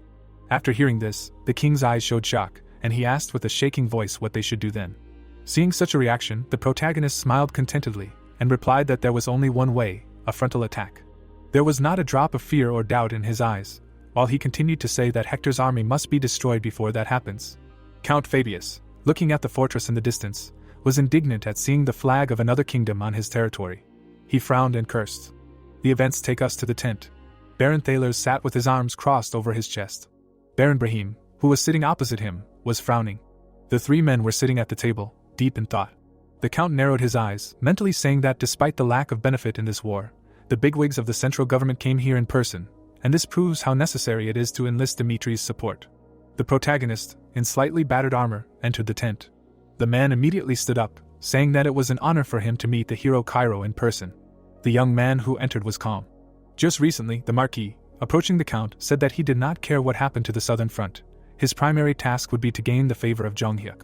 Raising his hand, the old man said that if they lost the war with Hector, the responsibility could be shifted to the royal family. But if another faction took away Jonghyuk, it could upset the balance of power. The scales that signified balance would be broken. Count Fabius now frowned, mentally saying that the eldest son of the family, Dimitri, was known for his influence throughout the northeast, although he was worried about the fact that the family came from commoners, but he was barely in his 20s. Pointing to a chair, the man told the young man to sit down. Placing his hand on his chest, the Count said that he served Marquis Benedict, and he heard the Marquis personally connect him with the southern barracks. Smiling, he said that the Marquis asked me to tell him that although he did this with the best intentions for them, he felt guilty for how things turned out. The guy, sitting at the table, said that no one could have predicted this. The Count, after thinking, asked to spare him a minute, because the Marquis had prepared a special gift for him. Baron Thalers, sitting to the side, thought about it.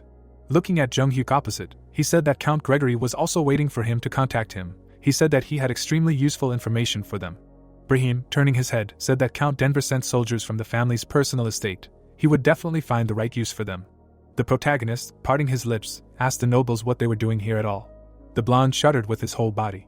Narrowing his eyes, Jung Hyuk said that he was not so naive as not to understand for what purpose they were looking for a meeting with him. Then he explained, saying that right now the enemy was under their noses, marking their territories with his flag, holding his head proudly raised on the walls of the fortress, and in the current situation it would be correct to discuss his position. After Hector was crushed, Jung Hyuk was going to challenge the ranker's condition to become the strongest sword of Cairo.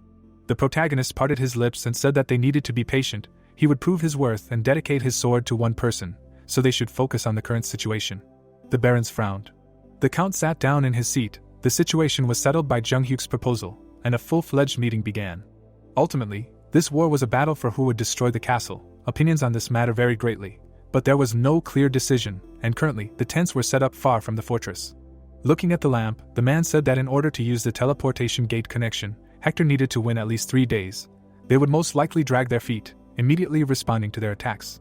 The Count raised his hands and said that in that case, Hector's military force would be no more than 10,000 warriors left, but they brought more than 20,000 soldiers. The protagonist sitting at the table said that although they were outnumbered by the main force, but as long as the mage Edwin Hector existed, he could not claim that they had the advantage. Smiling, the boy said that it did not mean that there was no way. The knights were running around the fortress due to the attack. The main force of the Cairo kingdom, the knights were heading towards the fortress. At the head of the knights was Count Fabius. He was stepping forward towards the fortress. Jung Hyuk shouted sharply, ordering the soldiers of Hector to listen to him. He raised his sword, saying that he, as a warrior representing the Cairo kingdom, challenged the butler of the Hector kingdom to a duel. The prince standing on the walls of the fortress was taken aback, not understanding what the boy was planning. Jung Hyuk frowned and continued shouting, saying that he did not want any more meaningless sacrifices, the same from their side. The young man's cloak fluttered as he said that if they were to win this battle, Cairo would humbly accept Hector's offer. But if, on the contrary, he were to win, they would leave the kingdom. Edwin frowned, silently telling himself that with his current strength, Jung Hyuk would not be able to defeat Butler, yet he stubbornly insisted on a duel. This was some kind of trap. The crystal on his sword flashed as the young man said that if they did not accept his offer, he would crush the rear fortress, even if it meant parting with his life. Raising his sword high, the young man gave them 10 minutes, during which time they should make a wise decision. The prince froze and was horrified. Butler, frowning, said that he would fight. Edwin, who was sitting in front of him, said that it was impossible. The man raised his head, asking them to believe in him just once, and he would cut Dimitri's throat and find a way for Hector to escape. The boy suddenly shouted, saying that it did not mean that he did not trust him, but in just one night they had lost 700 men, having fallen for his provocation. The smell of burnt flesh of soldiers still lingered in his nose. The warrior, who was on one knee, thought about it. The red-haired boy told him that he believed in him, but Dimitri was definitely up to something. The butler looked up at the prince, decisively saying that he was confident that he could defeat the enemy, no matter what he had prepared.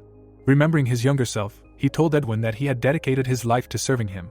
So did he really look like a coward in his eyes, who could not accept a challenge, afraid of falling into a trap? The boy bowed his head, asking him to promise him one thing. The man shuddered all over when the prince said that he did not want to lose him, and if he felt even a hint of strangeness, then he should immediately run. The warrior immediately gave his promise. And so the butler found himself at the gate. He walked out of the fortress, saying that he had met many crazy people in his life, but this was the first time he had met someone like him. He covered his body in mana and said that he did not know what kind of trap he had prepared, but he would do his best. The protagonist, who stood in front of him, said that when they clashed swords in the mountains, he wanted to see how their battle would end, so there was no trap here. Grinning, the boy told his opponent to do his best, because by killing him here, they could get what they wanted. The butler grinned widely, calling the boy a lunatic. A moment later they clashed, crossing their blades. Reaching the level of 5 stars, one can prove one's strength to the entire continent. The strength of just one person is enough to change the course of the battlefield and destroy everything around him. The butler drove an aura through his body at an insane speed. Since the honor of the Hector kingdom was at stake, he attacked from the very beginning, not planning on dragging out the fight for long. The man swung his sword, intending to kill his opponent with one blow. His blade collided with the boy's blade. The protagonist gritted his teeth, holding back the onslaught of his opponent. The ground beneath him shattered and cracked. Edwin's mouth dropped open in shock. The Earl and Baron frowned, seeing the beginning of the battle. The golden blade rushed towards its target. Jong Hyuk jumped up, dodging the sword. His foot caught on something. The boy immediately frowned. The butler appeared behind him with his sword raised. Jong Hyuk had to quickly block the enemy's attack. The sword pierced the ground. Mana burst out of the sword, cutting everything in its path. The Earl sweated with fear, wanting to curry favor with Jong Hyuk. He reluctantly agreed to this duel. But he could lose now, then all their efforts to recruit him would be meaningless. A shock wave spread from the point of collision of the two opponents.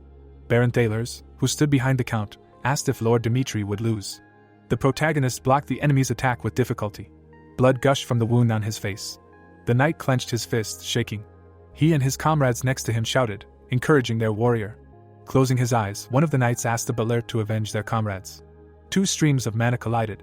Hector's best warrior parried the enemy's attack, seeing how his counterattacks were becoming faster and faster. Looking at the smiling youth, the butler realized that he was no longer simply parrying. His sword was repeating the path of his own sword. The man clenched his teeth, realizing that he was being studied. The youth's pupil shrank. He was glad that he could finally understand what his position was in the new world. Imagining the two opponents side by side, he said that one blow was enough for him to defeat the 4-star Homer, but he could not defeat the 5-star swordsman. The current him must look up to Butler with respect, as if he were a rock. The blade in his hand began to glow. The youth rushed forward. He was going to break through this rock and climb to the next level. Butler, frowning deeply, shouted, calling the youth an impudent boy.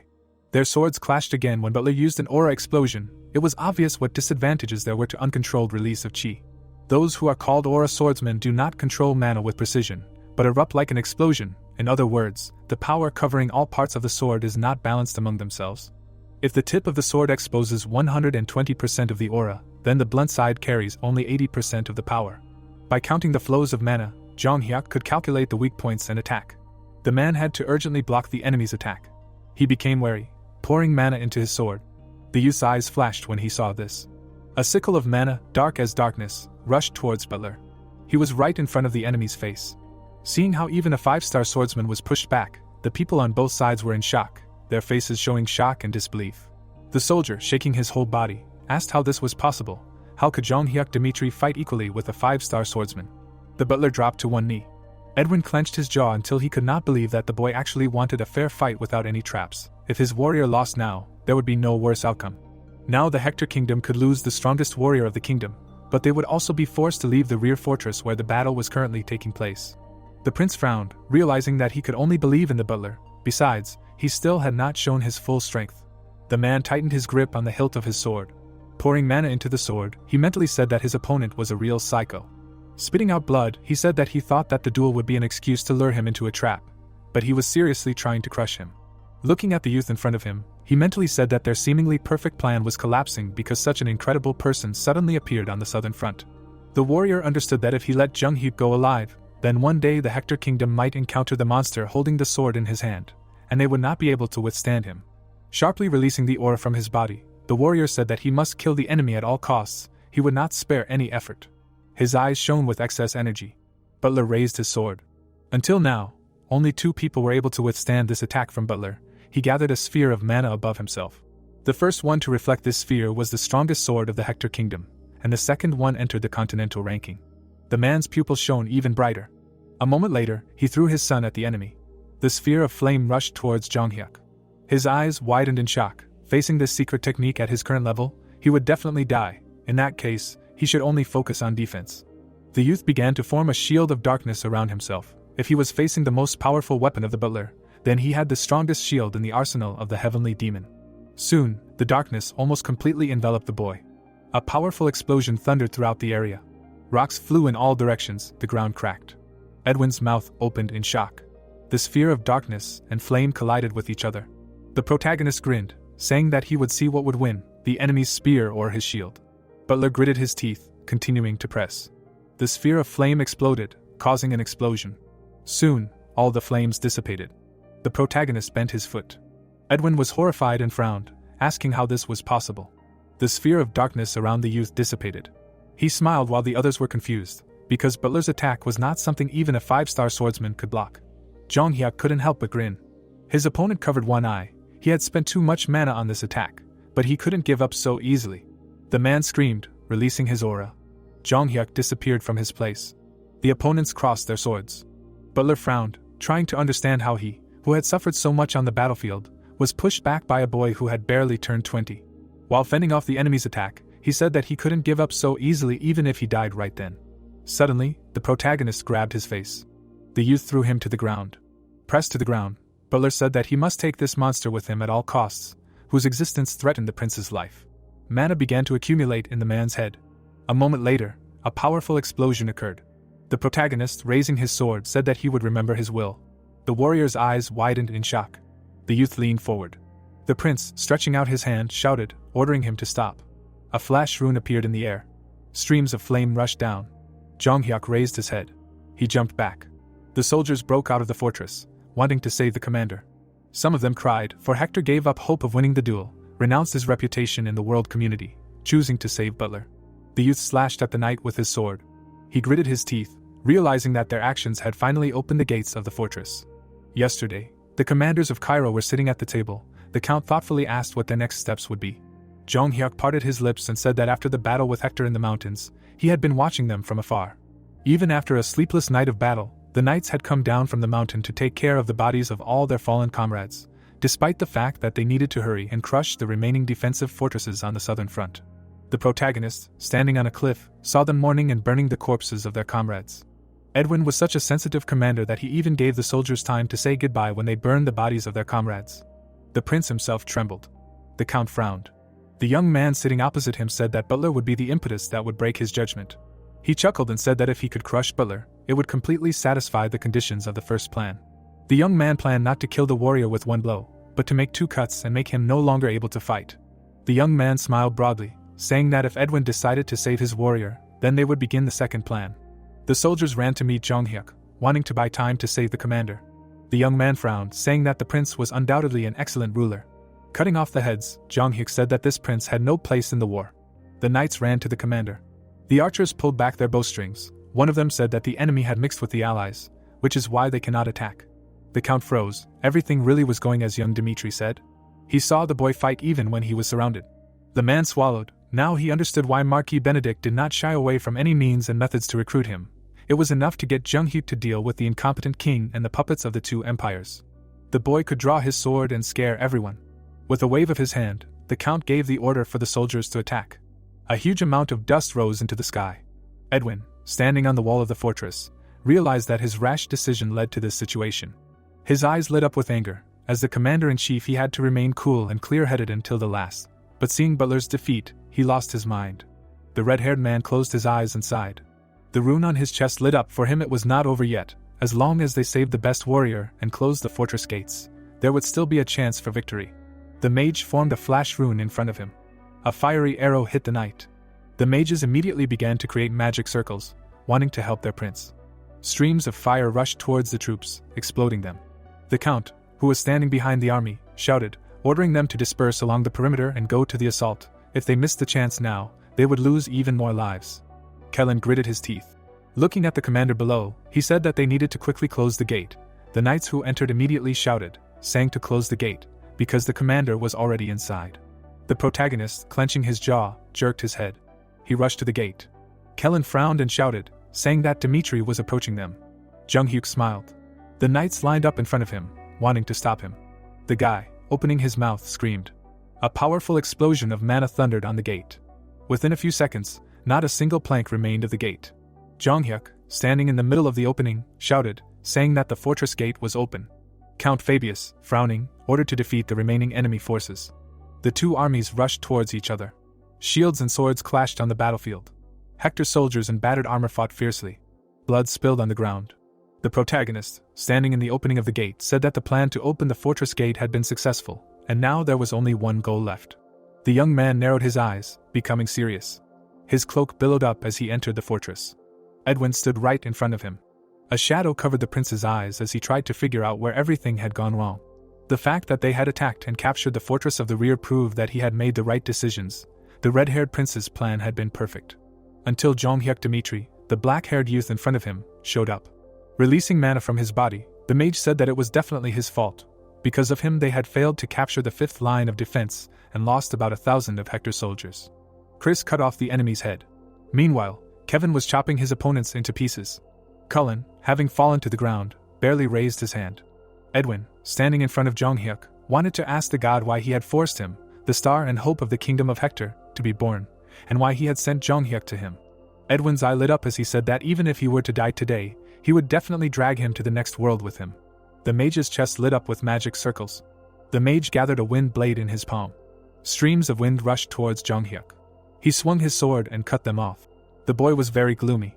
The knights ran towards him, saying that they needed to protect the prince. 3 mana swordsmen attacked the boy at the same time. The boy's pupil flashed. In an instant, he cut through the bodies of his opponents. The boy frowned when he saw the approaching route. Huge tree shackles bound him. Reaching out, Edwin used Inferno Fire magic. The tree shackles were immediately engulfed in flames. The tip of the sword burst out of the fire. A mana sword was formed, cutting through everything in its path. Edwin gathered a cloud of lightning in his hand and said that Jonghyuk was not the kind of opponent who would fall after such a thing. A pillar of lightning struck the swordsman. The prince smiled, seeing that his attack had hit its target. The protagonist's leg was smoking. He abruptly moved behind the mage, saying that he acknowledged his strength, but this was the end. The blade of the sword rushed towards Edwin. Blood gushed out from the wound. Cullen covered the prince with his body. Crying, he asked his master to run. The red-haired man roared in rage and despair. The corpse of his subordinate fell in front of him. Edwin raised his head and screamed. The protagonist leaned his sword against the mage's head, saying that it was pathetic. Standing in front of the red-haired man, the youth told him that he would soon follow him. Someone ran across the battlefield. A crowd of swordsmen rushed towards Jonghyuk. The boy easily blocked his opponent's attack. Afterwards, he had to fight off 2 swordsmen attacking at the same time. Jackson picked up the prince. He scowled and shouted at the prince to come to his senses. Did he really want to die here? As he ran away, he said that even if he was called a cowardly loser, he had to live to the last, so as not to devalue the decision of everyone who had sacrificed their lives for him. Tears welled up in the warrior's eyes. He looked at the walls of the fortress and ordered everyone to retreat. A group of knights surrounded Jonghyuk. They had to stop him to buy time. The swordsman scowled and shouted, saying that the prince must definitely survive. Suddenly, the young man in front of them exploded. Edwin opened one eye. He saw Dmitri cutting apart the bodies of his knights. Looking at the furious face of the young man, he said that he was clearly a devil. The swordsman bowed his head and asked Jonghyuk to retreat, for he had already won this battle. The protagonist standing before him said that he had already warned them that he would kill them all the next time they met. Standing in the middle of a small crater, he said that they were the ones who started this war. Opening his lips, the youth said that they should stop whining like they were the victims. The martyr's head separated from his body. The Cairo knights rejoiced outside the fortress. Their enemies had shamefully fled. The count, entering the fortress, tried to understand where their hero had gone. He was horrified along with the baron and froze. The person who had turned the outcome of the once-losing war was sitting on a mountain of corpses. The boy grinned, saying that he had been waiting for them for too long. The events take us to a city where rumors about what was happening at the front were already spreading. A man raised his hand and said that according to the merchants who came from the south, the situation on the battlefield was extremely tense. The guy sitting opposite him said that he felt like they could be forcibly conscripted. His interlocutor objected, saying that this was nonsense, because even when they were attacked by the Empire, they were not called up, and here only the kingdom. Looking at each other, a couple of guys said that it would be good if taxes did not go up because of the war. Looking at the barrels, someone cursed, asking how it was possible to live peacefully in this country. The events take us to the Royal Academy of Cairo, Class D rank. William smiled, looking at his opponent. His sparring partner was Lawrence Dmitri, an insecure black-haired youth. The teacher, closing his eyes, shouted, announcing the beginning of the fight. William immediately moved. His opponent barely blocked his attack. The boy rained blows on Lawrence. The boy clenched his teeth. He closed his eyes sharply and screamed. William shifted, ending up at his side. Grinning widely, he called Lawrence a weakling. A moment later, he brought down a blow on his back. The boy, holding himself up, almost fell on his face. As William straightened up, the students standing behind him began to praise him. The teacher, crossing his arms over his chest, told Lawrence that he had previously told him that he would study fencing when he entered the Royal Academy, but he could not even keep track of his opponent's sword, squinting in fear. Closing his eyes, the man said that it was pathetic, and if he showed himself like this during the exam, he could start preparing to transfer to Class E. The sweaty boy froze in shock. He clenched his fist, knowing that if he transferred to a class of 15 at 18, no one would take him seriously. Lawrence was sitting on a bench. William and his friends, who were walking to the side, saw him. The boy approached Lawrence, saying that it was funny. The instructor Rodwell from Class S was so amazing that he aroused everyone's admiration. He chuckled, saying that because of this, when he was a child, he even thought that all the people of the Dimitri family were outstanding warriors. But he seemed to have briefly forgotten that there was such a thing as the lineage limit. After introducing Rodwell, he said that it was a miracle that a person like him was born into a family of no birth. William knitted his eyebrows together, saying that miracles do not happen to the same family twice. Lawrence frowned, mentally saying that he was constantly haunted by his brother's name. The boys chuckled, saying that it was so boring. Remembering something, one of them asked if it was true that Jung Hyuk had defeated Homer. William, chuckling, said that he could swear that these rumors were spread by the Dimitri family themselves, because they had to somehow resolve the issue with the firstborn, who was known as the fool of the family. Turning his gaze to Lawrence, he told his comrades to look at him, and then they would understand everything.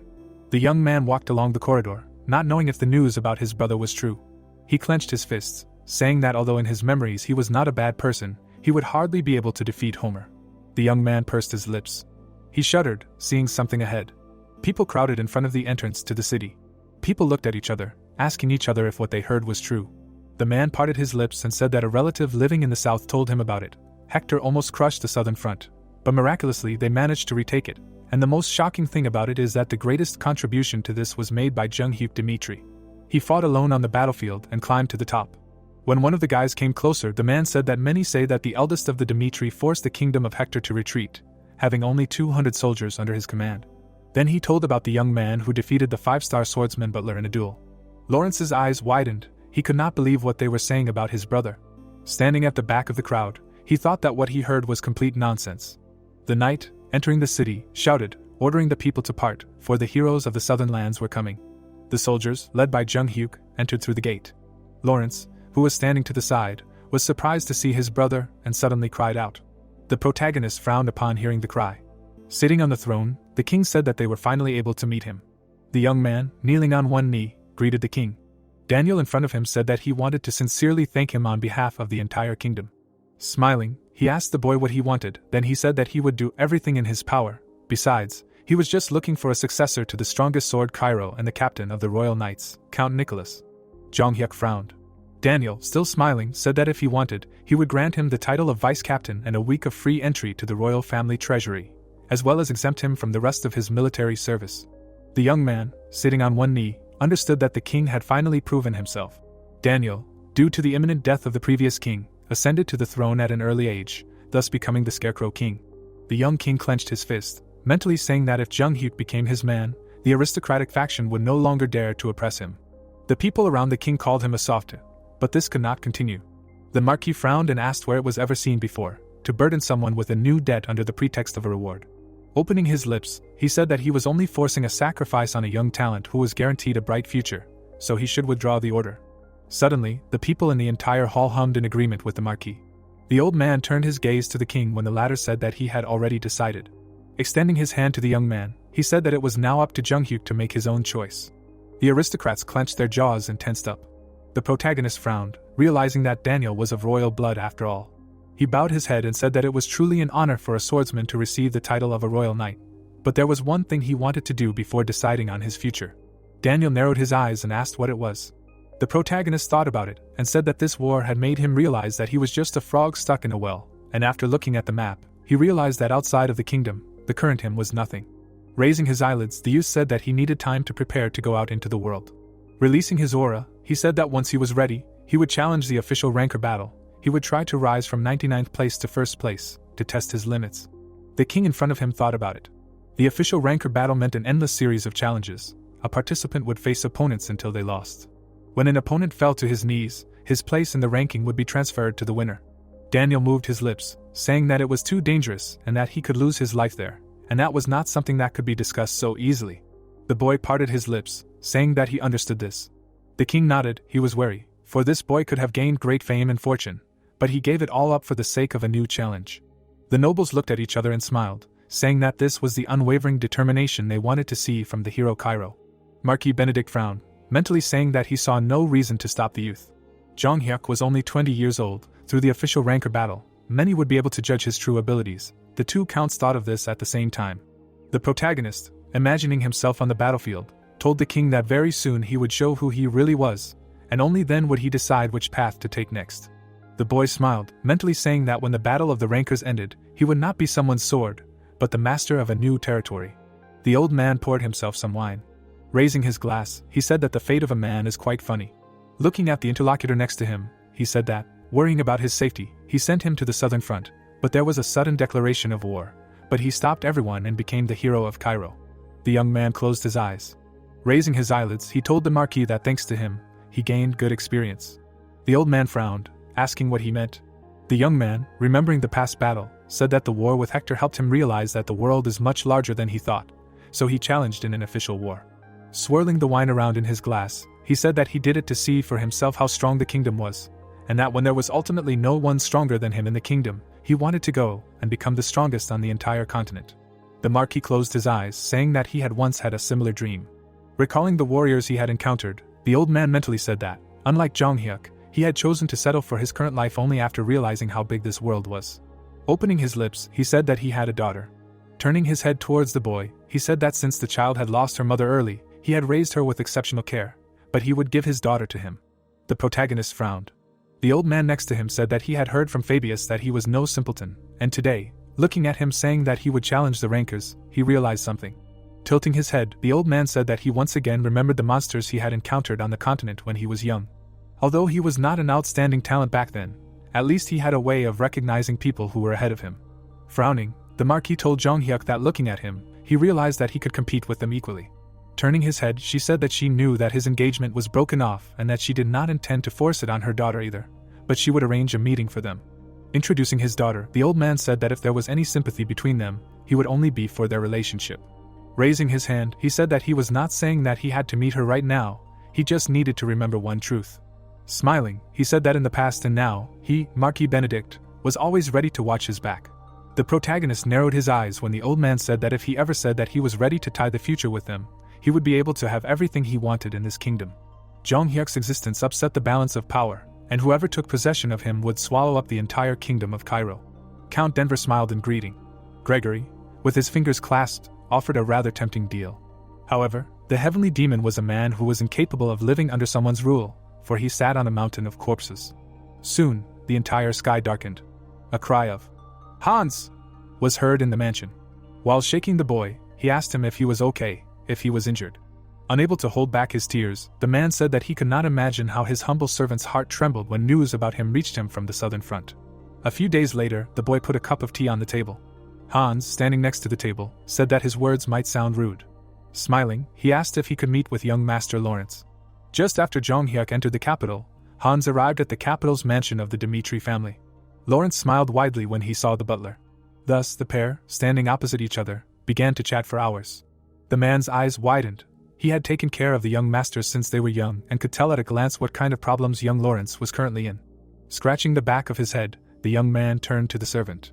Lowering his hand, he asked if what had happened to his elder brother was true. Not long ago, he saw him enter the capital surrounded by guards. People were smiling broadly, happy to see him. Hans, closing his eyes, said that during his absence, many things had happened in their family, and he himself had to listen to rumors about the young master. Lawrence's mouth dropped when the servant said that all the rumors were true. Jung Hyuk had broken off his engagement to Lawrence. Then he went to war with the Barrow family and killed Homer. Hans moved his lips and said that this time the master had performed a brilliant feat on the southern front. A shadow of horror covered Lawrence's face. He could not imagine that everything would turn out to be true. After thinking about it, the butler said that lately even their father could not rejoice enough at the change in the young master. Hans raised his hand and said that they could not talk about Jung Hyuk, but rather meet him in person. The young man waved his hands, saying that he would meet him later. Watching the boy go, the servant thought, all three Dimitri brothers were born with different temperaments, and among them, Lawrence had the most vulnerable soul. Opening his lips, the man told the protagonist that he felt like the young master was being bullied at the academy. He clearly wanted to ask for help. The protagonist drank his tea. Putting down the mug, he thought, Lawrence was his younger brother, and the age difference between them was great. There was no need to take care of him just because he was his younger brother. The young man put the cup on the table. Looking at the butler, he said that he would meet him. Hans, being happy, smiled. The protagonist, looking closely at the old man, thought that since this was Hans's request, he could fulfill it. So Jong Hyuk remained in the room, looking at the smiling man. Phoebus walked down the corridor, saying that the recruitment of the son of the Dimitri family was temporarily postponed. He frowned and said that he still had a way to snatch points for the Marquis. The Count smiled, saying that the Marquis would definitely be happy. Although all the people's attention was focused on Jong Hyuk alone, in reality, his subordinates were not weak either, and the Count understood this. He narrowed his eyes, saying that if he could recruit them, it would make the Marquis happy. He was especially attracted to Chris with the lightning element. With such a talent, any noble in the capital would welcome him with open arms. On the other hand, the Count himself would never have known about this if he had not personally been to the southern front and seen the battlefield. The warriors led by Kevin were excellent fighters, and if he could only lure them over to the side of the nobles, he would gain the Marquis' trust in no time. Chris waved his sword, saying that when they first met, the distance to the master was no more than an outstretched arm. He believed that he would be able to surpass him someday. Now, he trained and understood that the master had risen to an incomprehensible level. The duel with Butler was a particular shock for him.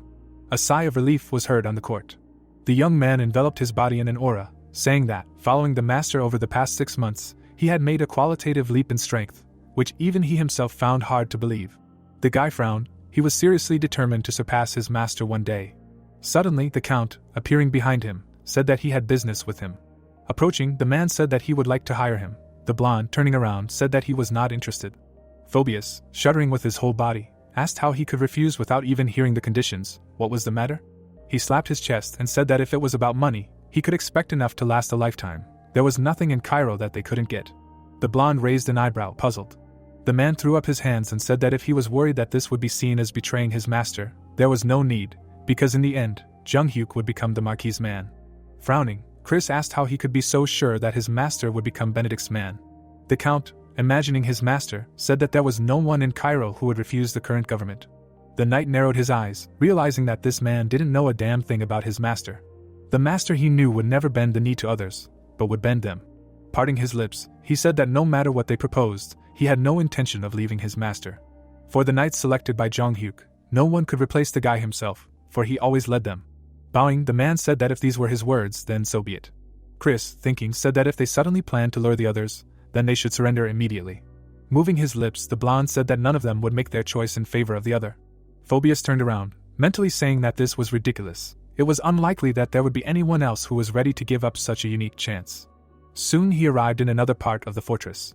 Kevin, releasing the aura from his body, said that he would rather die than serve someone else. The Count frowned upon hearing his answer. The guy, scratching the back of his head, suggested pretending that this conversation never happened. Vulcan waved his hand, saying that if he had not met the master, he would have remained a nobody.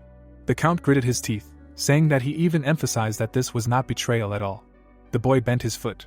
Fabius turned around and saw Henderson. He abruptly covered his ears and ran away.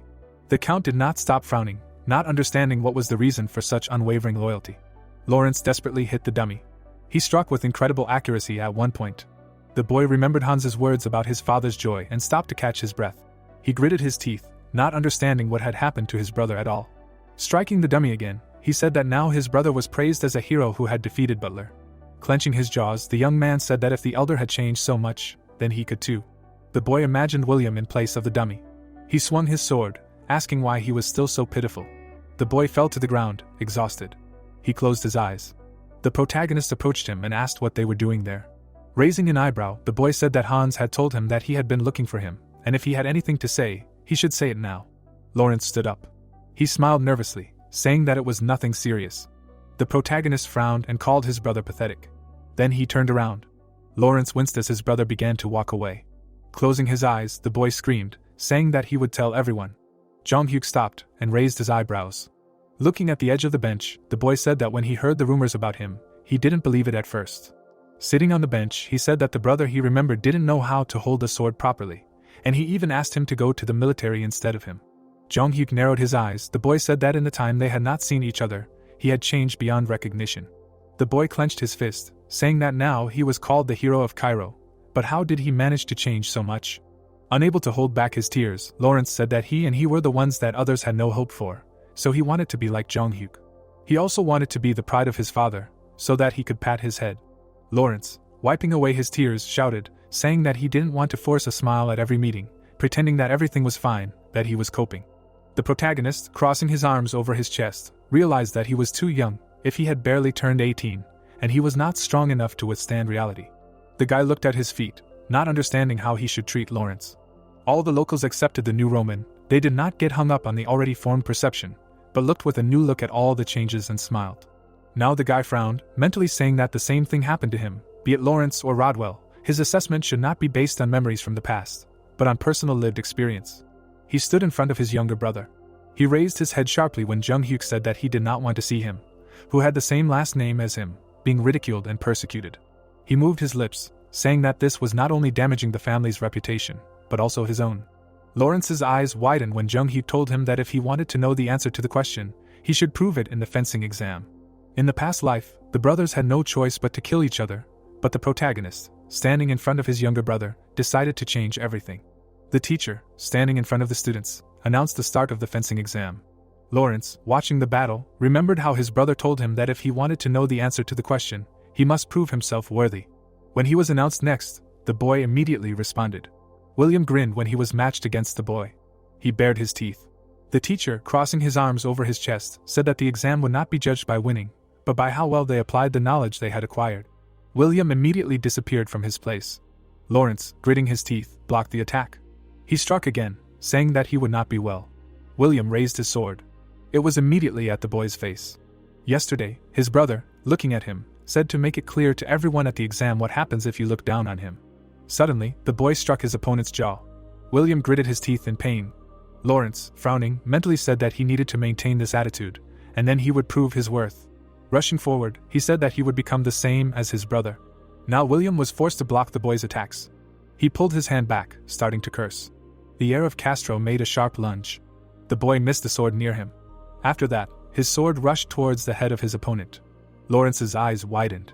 The teacher parted his lips and told him that he had been on the verge of death. The boy stood up when the man said that when William's attack came down on him, he had dodged a direct hit. If he hadn't dodged at that moment, they probably wouldn't be talking to each other now. The instructor smiled and said that he had done well today, and that he had never thought that he had no talent after watching him all this time. Then he explained to Lawrence that he had always been scared in his thoughts and had started to tremble, which was why he hadn't been able to reach his potential, both in the last sparring and in the exam. The teacher, after thinking about it, had deliberately paired him with William because he had to overcome that. The boy raised his head and asked if he was serious.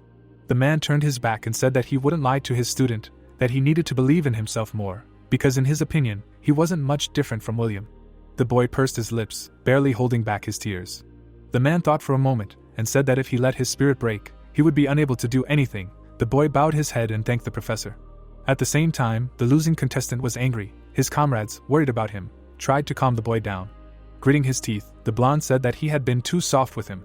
And now he dared to look at him with such a look. Turning around abruptly, he said that he would not let this go easily. This boy should at least lose his arm. The blue-haired boy asked if he was really willing to go that far. His friend next to him asked if he had forgotten who his brother was. Jung Hyuk Dmitri was nicknamed the hero of Cairo. If something went wrong, it would escalate into a family conflict. William chuckled, saying that he was the son of the Castro family. They would not be able to do anything to him. His father was friends with Marquis Benedict, and William was confident that no matter what he did, no one would dare lay a finger on him in Cairo.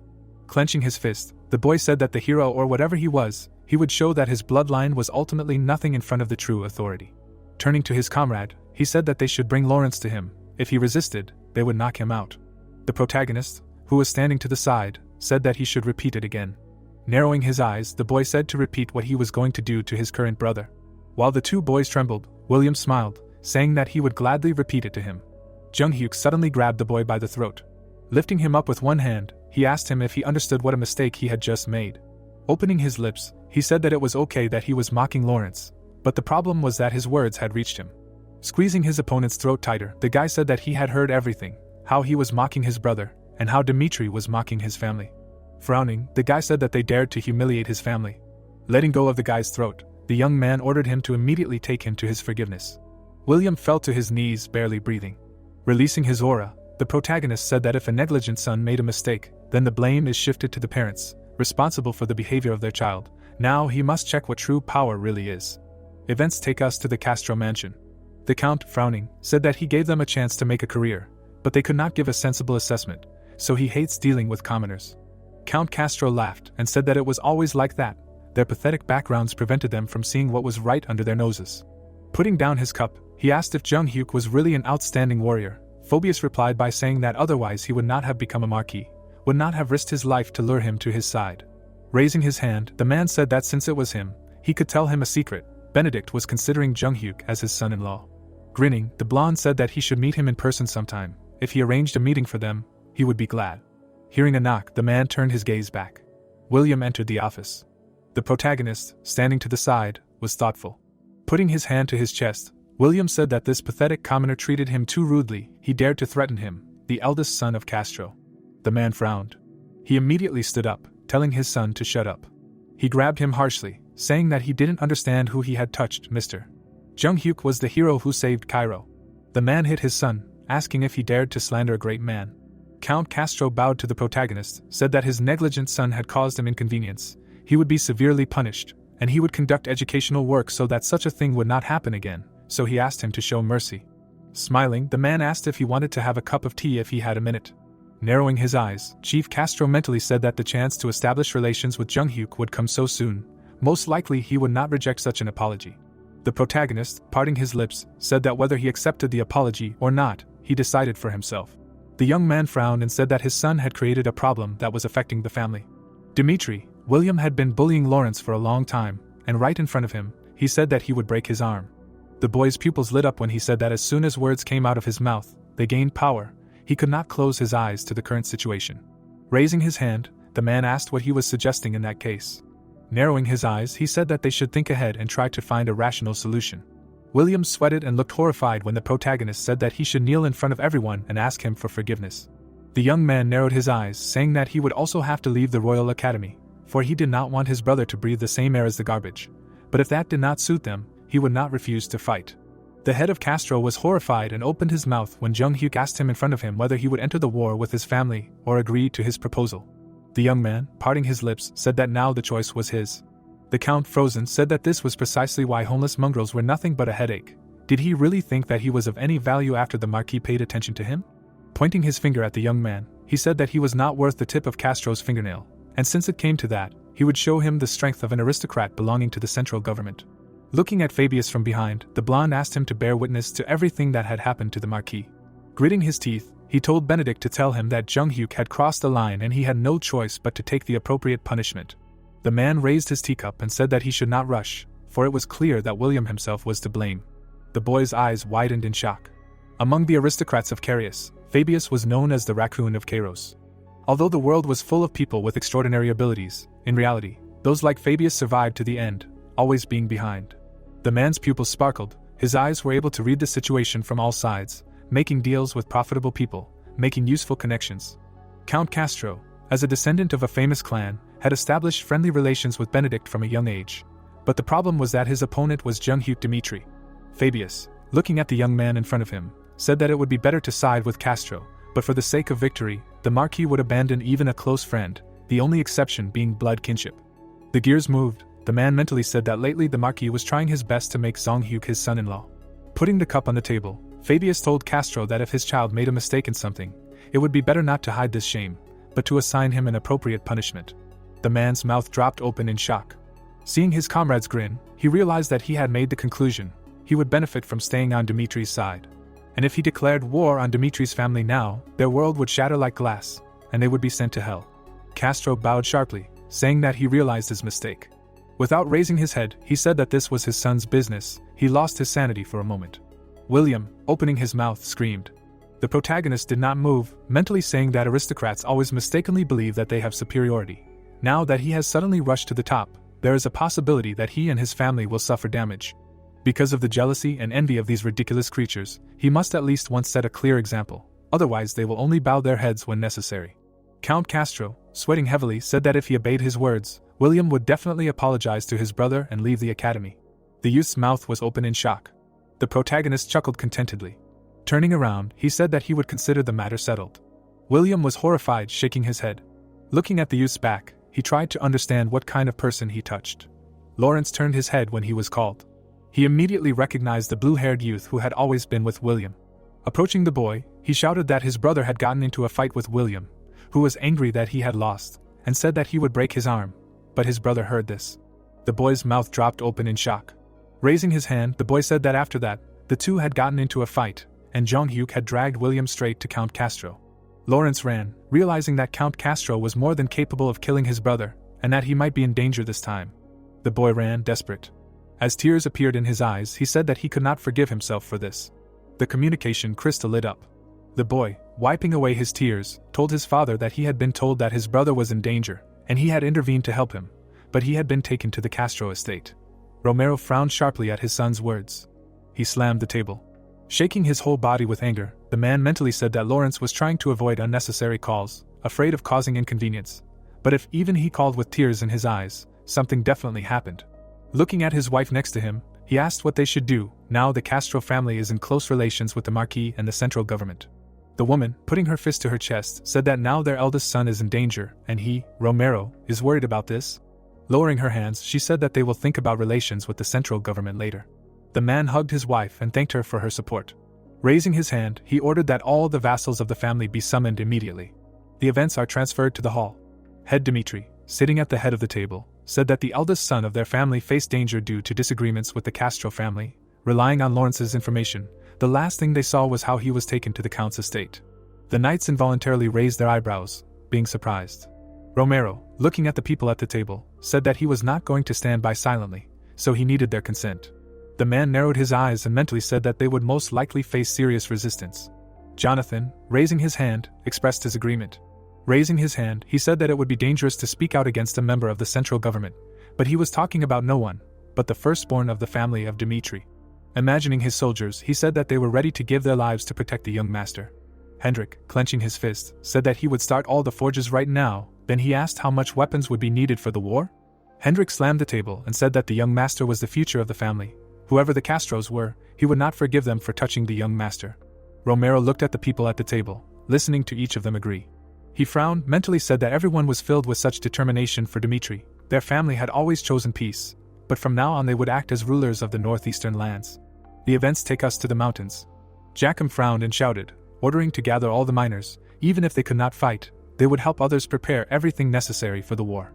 Morkan, clenching his fist, said that these aristocrats looked askance at the life of the master. Blacksmiths and miners began to make weapons faster. Hendrik hit the hammer, saying to forget about rest for the sake of the young master. Everyone who lived under the protection of Dimitri's family threw all their strength into saving one person. Less than an hour passed before the work boiled in complete chaos. The protagonist with a smile on his face left the estate. Lawrence bit his nails, very nervous. The guy, leaving the academy, thought that his father would definitely send people to help. Gritting his teeth, he decided that he needed to find his brother. Off to the side, he saw the students crowding together. The boy's eyes widened. The protagonist was walking into the academy with William in his arms. The boy hit him on the back. William. Kneeling the aristocrat, Jung-hyuk said that he now had to apologize. If he couldn't, his family would pay in full instead of him. The head of Castro approached and told his son to apologize quickly. The boy gritted his teeth and asked for forgiveness. He bowed his head, asking for forgiveness and asking him to accept his apology. Lawrence's eyes widened. The man, sweating profusely, asked him to accept the apology, and he promised that it would not happen again. Then he bowed and apologized himself. Standing on the balcony, Lawrence asked how he managed to do this. The man, Jung-hyuk, replied that today he intervened not only for him. Frowning, he said that they had insulted the Dimitri family, and he, as the representative of the family, felt the need to put them in their place. The young man parted his lips, saying that if they continued to mock him, forcing him to bow his head, people would begin to belittle Dimitri's authority. The boy nodded and asked for forgiveness. The protagonist, turning to his brother, said that his name was Lawrence Dimitri. He wanted his younger brother to never experience something like this again. Pointing to the crest, he said that he should understand what his strength was and what he could do next. If Castro had known from the beginning how powerful the Dimitri family was, he would not have been able to treat him so frivolously. The young man froze with a surprised face. His eyes widened. Clenching his fist, the boy said that he would remember his words. He would not let himself be offended again. Looking at his brother's smile, he mentally said that he also no longer wanted to be cannon fodder in the fight between brothers. The boy suddenly realized, as if he had been struck by lightning.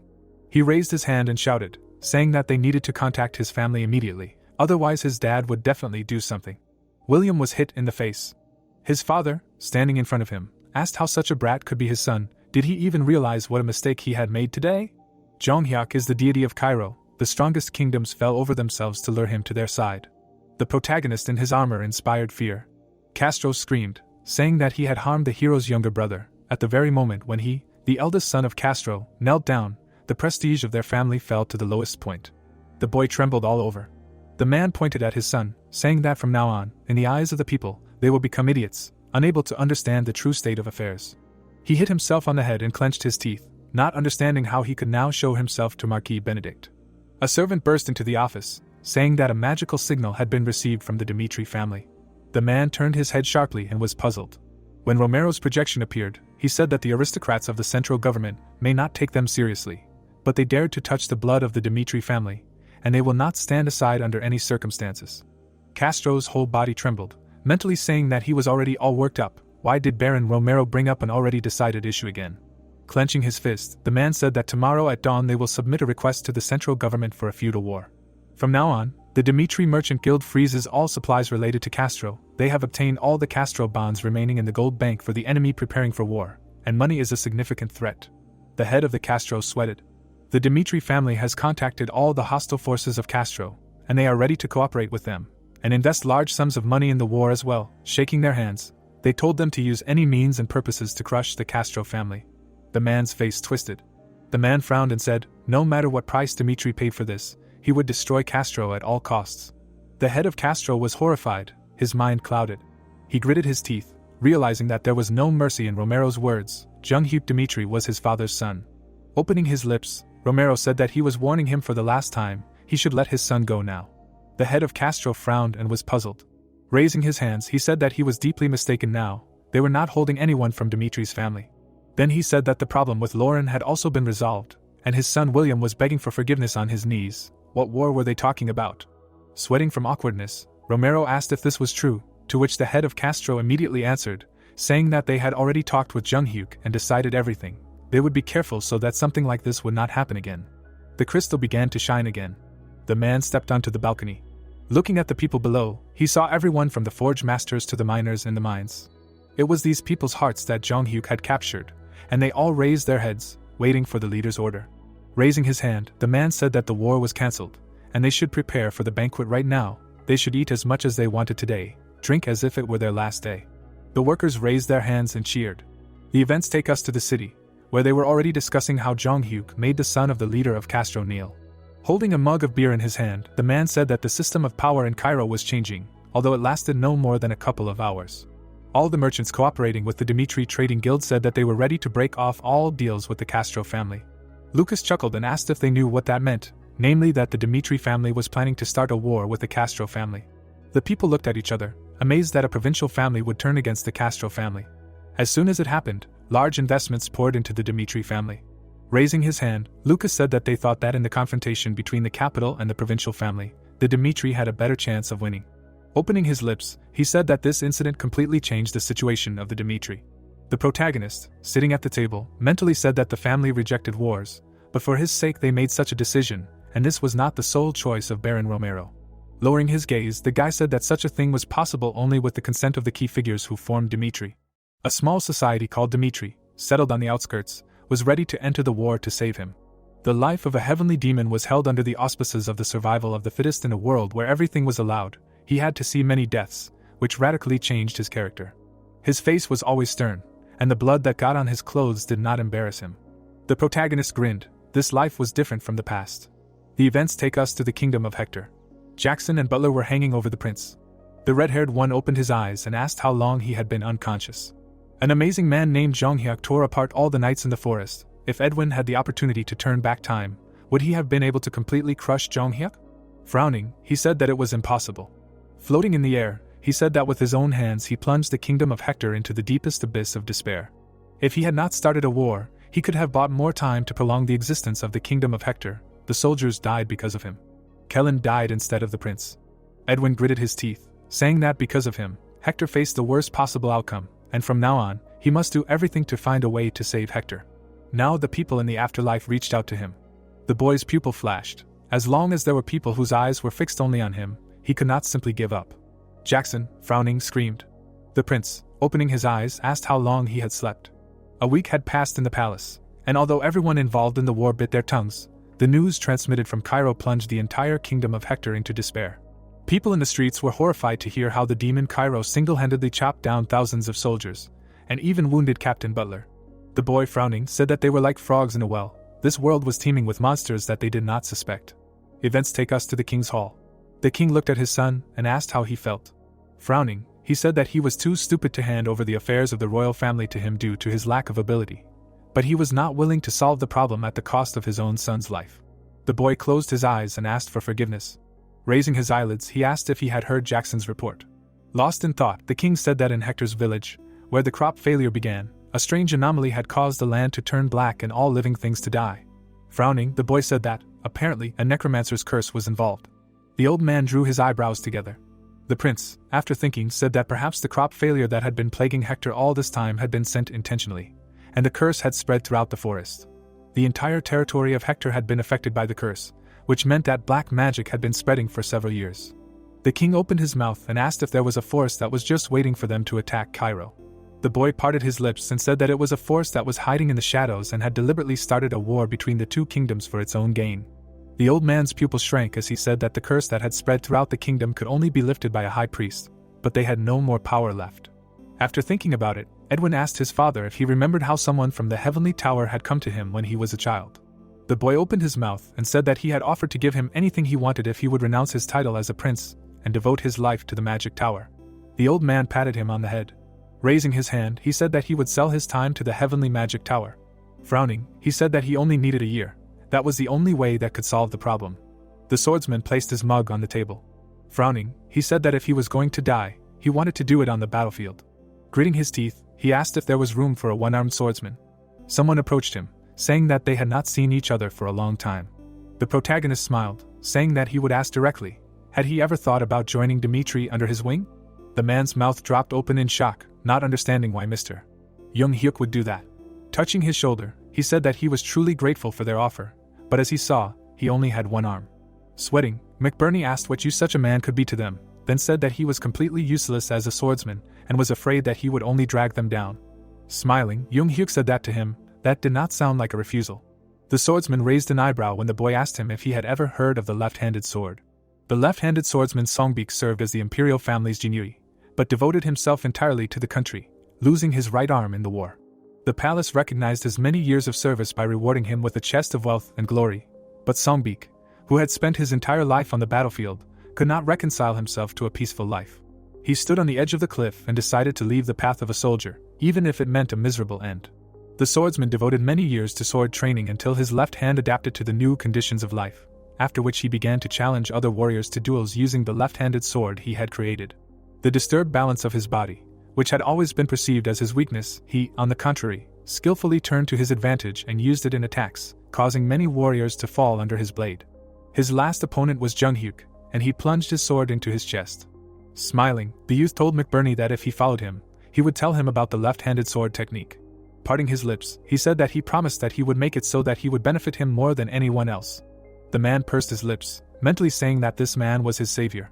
If only he could live his life not as a one-armed cripple, but among warriors, he would do whatever it took.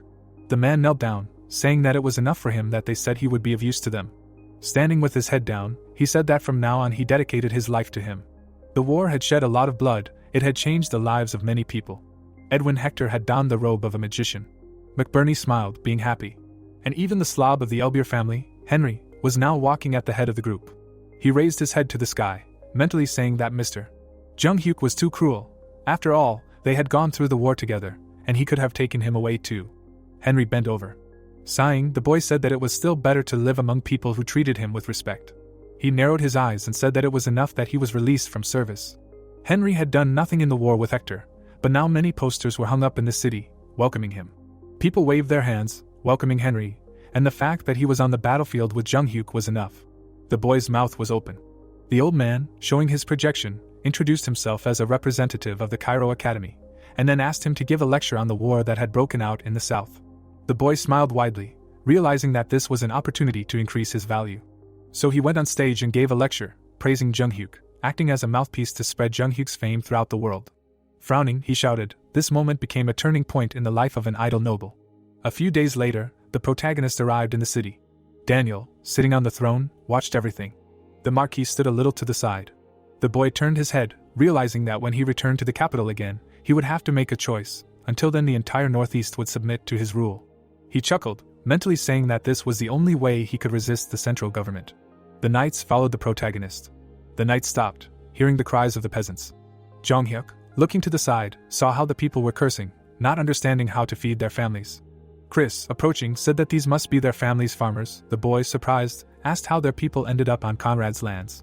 Opening his lips, the blonde said that there was not much land for cultivation on their territory. Some of the residents borrowed land from Conrad to farm. The young man bowed his head. He shook his head, ordering that the people be brought to him. He must listen to them and understand what happened. When the farmers approached, one of them said that they had made a contract with the Conrad family, borrowing the land here for 10 years. Raising his hand, he said that in a month it would be time to harvest, but the Conrad family announced that they would vacate the land in a week. It turned out that the people were holding on, saying that they could not leave, but they sent people away and turned the land into a bare field. The man closed his eyes and cried, saying that it was very unfair. If they could not harvest, then how could they live on? Chris nodded and said that what had happened to the farmers was sad, but they could not interfere in this matter. Then he explained that the land borrowed by the farmers belonged entirely to the Conrad family, and interference could cause conflict between the families. Opening his lips, he said that this family was also connected with other aristocrats of these lands. They had formed an alliance. The Northeastern Alliance was a small one, created by powerful families for their own benefit, where everyone covered for each other. The blonde's eyes widened when the protagonist said that inaction would only make the situation worse. His eyes lit up when he said that they had to get to the root of the problem before they felt they could do anything. Chris bowed, obeying the order. He knew that if the master made a decision, it was the duty of the subordinate to follow his will.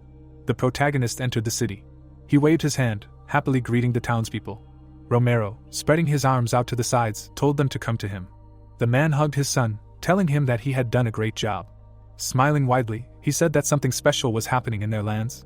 Grabbing his son by the shoulders, he said that he had prepared a grand banquet in his honor. He would eat his fill today and drink as much as he could.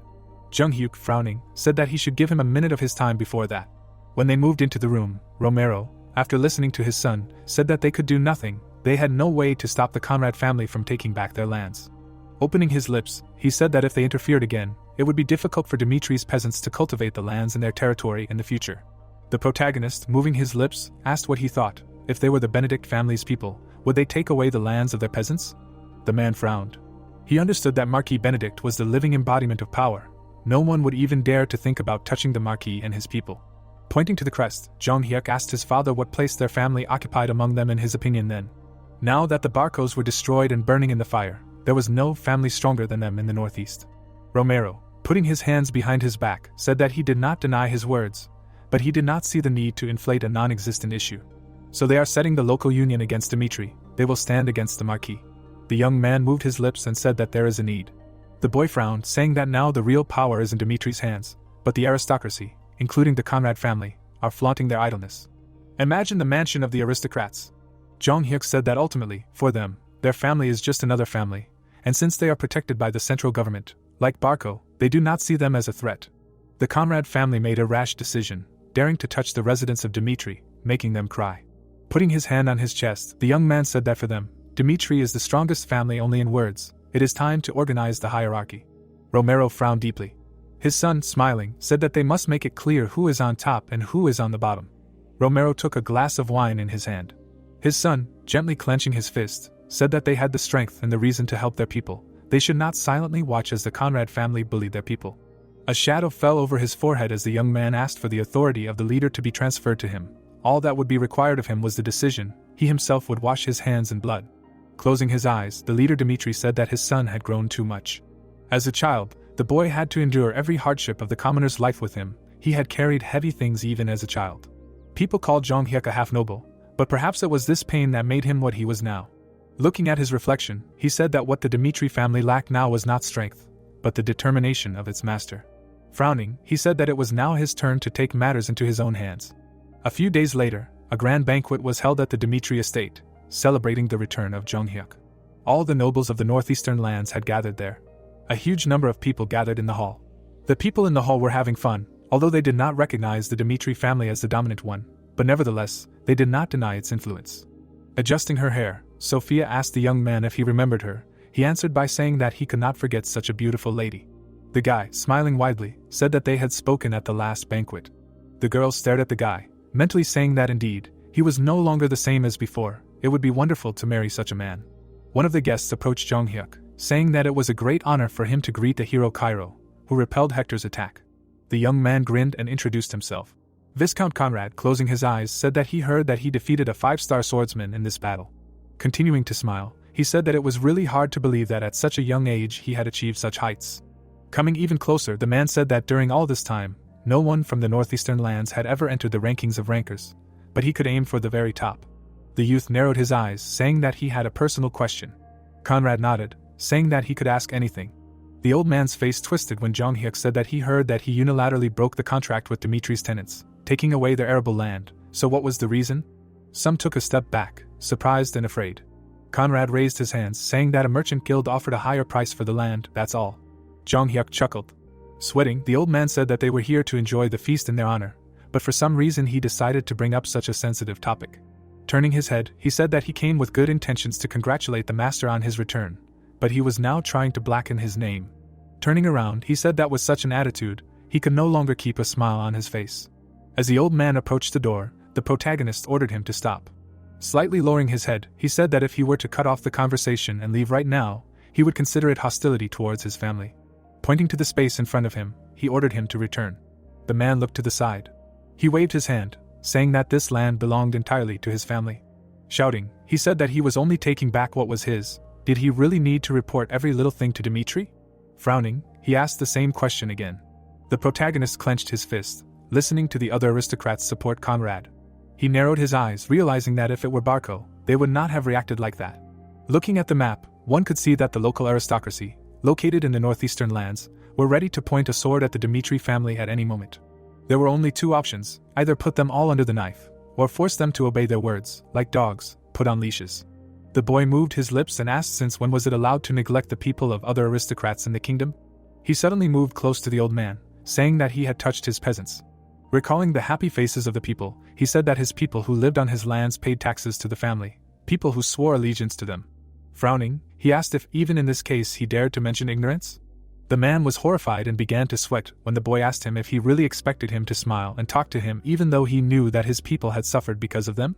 After that, Jung Hyuk said that this issue had already been discussed at the family meeting, and his father had handed over absolute power to him, and he was not going to turn a blind eye to this issue. The old man's eyes widened in shock. The aristocrats began to exchange glances. The protagonist raised his hand and said that if people from other domains were to spend time on his land in the future, he would hold them to 100 times more. He bared his teeth and said that they should check who among those who criticized him today could then say that it was an insignificant problem.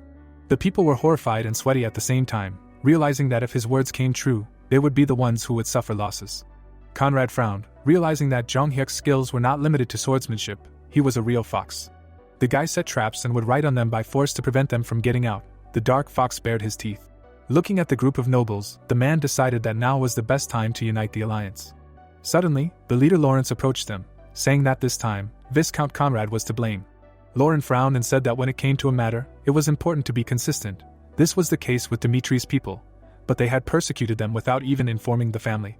He extended his hand and said that he should just admit his mistake and apologize. The man frowned. These people had shown no sympathy when they confronted Barco, they only grinned. This alliance was in name only. Spreading his arms out to the sides, Chief Lauren asked the people if he was right. Conrad was taken aback and seemed to be in darkness when many supported Lauren. The old man shook his head, mentally saying that Dimitri's close family had joined forces to drive them into a corner. Bowing, the man said that he would be more careful in the future. Romero, sweating involuntarily, asked if he was sure that their categoricalness would not cause problems. Crossing his arms over his chest, he said that the Northeastern Alliance would not back down under any circumstances. The boy frowned, saying that in order to once and for all put the hierarchy in order, they had to make the opponent exhaust all of their strength. Jung Hyuk explained to his father that only by uniting and opposing Dimitri, trying to destroy them in every way, gritting his teeth. Raising his hand, he said that only in this way could they feel absolute powerlessness and accept the difference between them and Dimitri's family. The man jumped up from his seat, saying that this boy was too arrogant. The nobles crowded around, saying that people would stop taking the Northeastern Alliance seriously. Conrad frowned, asking if they had a way to solve the problem. Everyone at the table suddenly became silent. The man clasped his fingers and said that he was already questioning the purpose of the alliance. They all knew that Dimitri's family had an incomparably powerful army, and they also had Jung Hyuk, who had defeated Butler. Opening his mouth, the old man said that they could not cope with the usual methods. The nobleman in front of him asked how about contacting the central government. The alliance members began to discuss a way to put pressure on Romero using the hands of the Central Alliance. They decided to grab onto the lifeline.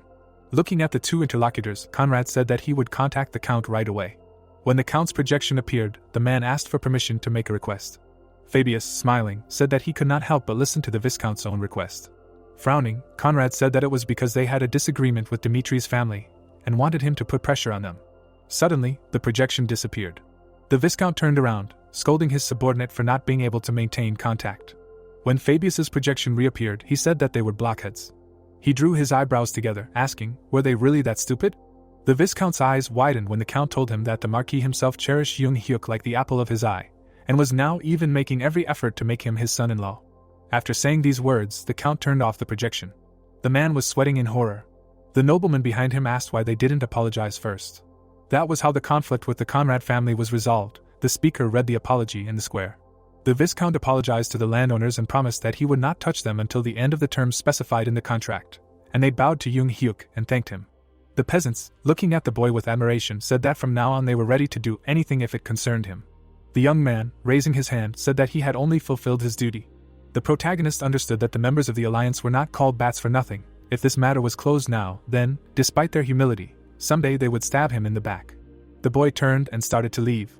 The next day, he stood on the balcony, announcing that Dimitri's family was going to hold a sword tournament, and for the sake of fairness, he and Captain Jonathan would not participate. The people's mouths dropped in admiration. The participants would be divided into groups of 6, and the jury would choose 6 winners in total. The young man, looking down, said that he had fought in the war against the kingdom of Hector. He and his soldiers had already experienced how big the world was, and that experience had made them stronger. Opening his mouth, he said that they would use the tournament to prove it to them. One of his soldiers would join each of the 6 groups, and if someone could defeat him and win, he would receive more than just a prize. In addition to a pile of gold coins, the winner would also be able to have a wish granted. Raising his hand, one of the boys asked if people from other families could participate. Jung Hyuk smiled, saying that as long as they confirmed that they were the swordsmen of the northeastern lands, they would not look at any other conditions. The people below perked up and raised their hands, being happy. Conrad, sitting at the table, said that this tournament was a great chance for them. He clasped his fingers and said that if the victory went to the swordsmen of the alliance, then they, as the winners, would have the right to make a wish. Then they would not fish out an apology, but would act like mature, sensible people, offering to bury the hatchet and join forces, extending a hand. Then they would be able to strengthen the damaged relationship with the clan. Looking at the candle, one of them said that it was unclear whether they could win. Nodding, he said that without them, there would be many who would be interested in the tournament, whether they would be able to win by eliminating all competitors. After thinking, one of them said that Kevin and Chris would participate in the tournament. If these two were to participate, it would be hard to win. They would laugh at the participants. Conrad threw up his hands and said that the tournament would be divided into 6 teams, regardless of Chris and Kevin. They just needed to select a winner for each group. Imagining 6 battle points, he said that if they mobilized all the forces of each family, put up an equal number of participants, then at least one of them would take the victory for his team. The people at the table agreed, saying that this already sounded like a plan. Narrowing his eyes, the Viscount said that there was exactly a month left until the tournament. If they could not take advantage of the chance, it would be bad. They would be left behind, and Dimitri would absorb them. Frowning, Conrad said that they needed to snatch victory by any means necessary, even if they had to put up a master from another land as a man of the northeast. Crossing his arms over his chest, the young man told his knights that he was sure that they had already heard about the sword tournament. With his lips parted, Jung Hyuk said that from now on, for the next month, they would compete against each other to compare their skills, and he would select 6 warriors to represent the family in the tournament. The knights raised their heads, their mouths gaping. The youth narrowed his eyes, realizing that although they had returned from the battlefield, their war was not over yet. Kevin could envelop his sword in an aura, a power like a sharp blade that was ready to cut off heads at any moment, so that his subordinates would strive for such power. With his lips moving, the youth said that the one who raised the prestige of the Dimitri family by representing them in the tournament needed a worthy reward. Looking at the crowd in front of him, he said that the reward would be a top-ranking technique. Whether it was spiritual practice or sword technique, the youth swore that he would help him rise to a higher level. Fuki couldn't help but smile. Everyone suddenly tensed up, realizing that even a small part of the master's knowledge had strengthened them. The chance to master a top-ranking technique was undoubtedly a huge success. Jung Hyuk narrowed his eyes, mentally saying that this tournament had 2 purposes: to make the aristocracy of the northeastern region realize reality, and to train his subordinates. The boy smiled. After the tournament came to an end, a very interesting situation would develop in the northeast. The soldiers saluted in unison. Jung Hyuk tightly gripped his sword, saying that there was exactly a month ahead. It was also the time to equip himself. Heavenly demon Jung Hyuk was born on the border between death and life, Although he was accustomed to danger, it was quite foolish to bring trouble upon himself. The youth narrowed his eyes, saying that in this month, not only his subordinates, but he himself should also advance. Lucas approached the guy and asked him if he had called him. The guy answered by saying that he was going to go on a closed training for a month. The mercenary, closing his eyes, accepted the order. Holding out his sword, Jung Hyuk said that he would not accept any report unless some serious incident happened in the family, during which time he should take care of selling this sword. Looking at the sword in his hand, he said that he initially called it Firestorm, but it will find a new owner. He decided to give it the name Flame, and how to sell it, he must decide for himself. Lucas stared at the sword in his hands in surprise. Having drawn it, he began to examine it. Picking up the blade, Lucas said that it was immediately obvious that the sword was excellent, it was just unclear why it was sold. Thinking about it, the mercenary decided to put the sword up for auction anonymously. He smiled, saying that those who understand swords will definitely pay a tidy sum. The events take us to Adelin, a city in the northeastern region with the most developed trade. An inspector stood in front of the man in the robe. He began to check the sword on the table. Frowning, the guy felt an unusual energy from the sword. Putting away the crystal, he asked the seller what kind of auction he preferred. He answered, saying that he wanted free bidding with complete anonymity. After thinking, the worker said that in such an auction there is no minimum bid, and the commission is 10%. The man smiled, saying that he was familiar with this. The worker took Lucas along with him. Maurice, smiling broadly, introduced himself as the manager of the auction hall. The appraiser, checking the sword, said that the sword was very solid. After thinking, he said that the sword had the most optimal weight. Presumably it was forged by a master of his craft. Now they need to test the resonance with mana. Resonance with mana was divided into 10 levels. You need to get at least 3 levels so that the sword can receive the title of a true named sword. The appraiser's mouth opened in shock. Maurice turned around when the man shouted, saying that the resonance level reached 10 stars. No, it was even higher. This sword was actually strengthened by the flow of mana, even if it was too powerful. The head of the auction hall was sweating. The next day, the auctioneer raised his hand and said that in the entire history of the auction, such an item had never appeared. Smiling, he mentally said that from the local onlookers to the rich people of the capital, they were able to lure everyone. Pointing to the goods brought out, he said that he would introduce them to the main event of the evening. He picked up the canvas, showing the flame sword. The people immediately stared at the sword in admiration. Looking at the crystal in the sword, the auctioneer said that the true power of flame lies in the response of mana. Raising his hand, the auctioneer said that a rapier named Needle with a 7-level resonance was sold at a shocking price of 300 gold. The seller waved his hand and said that the flame was above level 10, and that it could also expand the power of the aura infused into it. The buyers began to whisper. The auctioneer smiled broadly and said that he had seen many swords with names at auctions, but he had never seen one like the flame. He extended his finger and said that the bidding was about to begin. The man shook his head and waved his hands as one after another people bid different prices. Number 39 raised his sign, bidding 100 gold. Guest number 12 doubled his bid, smiling. The red-haired marquis chuckled. The bidders were cursing, arguing, and laughing as they bid. Number 53 raised his sign. The auctioneer screamed in shock when he saw that the guest had bid 1,200 gold. Number 12 gritted his teeth in anger. The head of the trading guild that operated throughout the continent was the owner of untold wealth. He remained neutral in political matters, but for a good thing he turned into a fighting rooster, rushing forward regardless of who his opponent was. Valentino smiled, watching everything. At that moment, no one could yet guess what a wave would cover the entire kingdom of Cairo because of his purchase. All 6 important figures would be affected. Spreading his hands, the auctioneer noticed that guest number 53 had doubled his bid, thereby raising the final bid to 1,200 gold coins. Turning around, the buyers listened to the words that such an amount had never been heard in the entire existence of the Adelian auction hall. Smiling, the Marquis understood that the true value of the signature sword flame was not only in the degree of resonance with mana. Looking at the blade, the man knew that it was a symbol of someone having managed to break through the 10th level. Presenting the signature and magic sword, the nobleman spoke of a dilemma that every swordsman faced. A man with a sword appeared, and the man then spoke of how only by using magic weapons could one reach the peak of one's abilities and release one's aura. But swordsmen with mediocre skills chose magic swords in the hopes that they would help them enhance their abilities. Looking at the knight with a red aura, the Marquis said that swordsmen who rose to the rank of ranker only valued signature swords that could make the most of their aura. Frowning, the nobleman knew that such a thing was worth all the treasures, because if the master who forged this sword were to display it for the 2nd and 3rd time, the value of the flame would not be able to rise since this sword was a kind of first in history. On the shelf lay the signature blade. Looking ahead, the collector understood that the collection of a true master was recognized for its rarity only by one criterion, which was first place. Looking down, the boy thought that the Marquis was a greedy collector, because if someone was unlucky enough to cross his path, then they could say goodbye to life. Raising his hand, the auctioneer shouted that guest number 53 had bought the lot for 1,200 gold coins. Looking at the buyer, the seller asked what method of payment the visitor would prefer, to which he received the answer that the payment would be made right now, because he needed to see the flame as soon as possible. Looking at the chest of gold, the aristocrat pointed out that there were 1,300 coins here. Spreading his arms, Maurice reminded that the amount to be paid was only 1,200 gold coins, after which the collector explained that 100 gold coins were a gift from him. Sweating, the fat man thanked the rich man for such a generous gift. Frowning, the marquis asked to tell about who forged the sword he bought. The auctioneer closed his eyes and said that he could not reveal the identity of the one who made this blade. Looking forward, the nobleman admitted that nothing could be done about it, in response to which the seller thanked the understanding visitor. Smiling, the guest asked to inform him about new things from this master.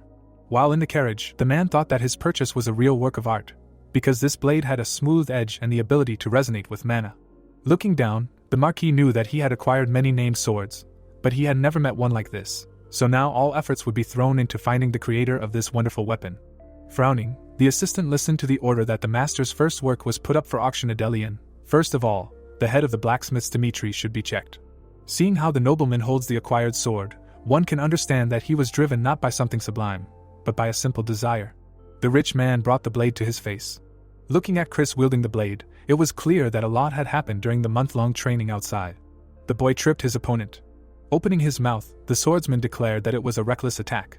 The young man bared his teeth. The wooden sword was rushing towards the student's face.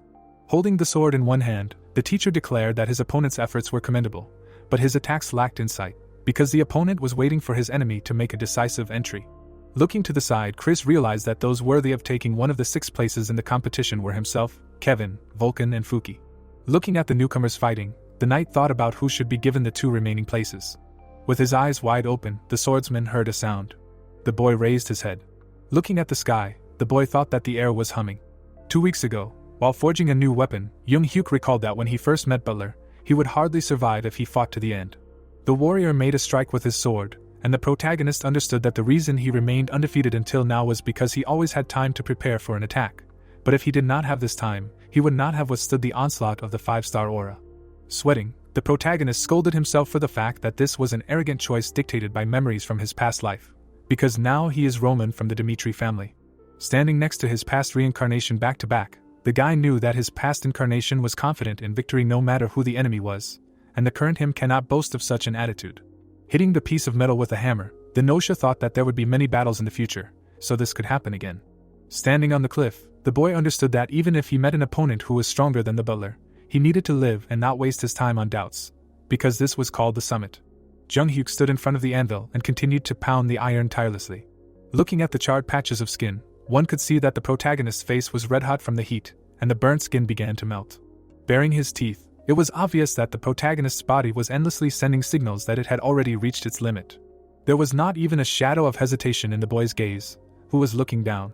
Covered in fire, the young man understood that everything must be reborn.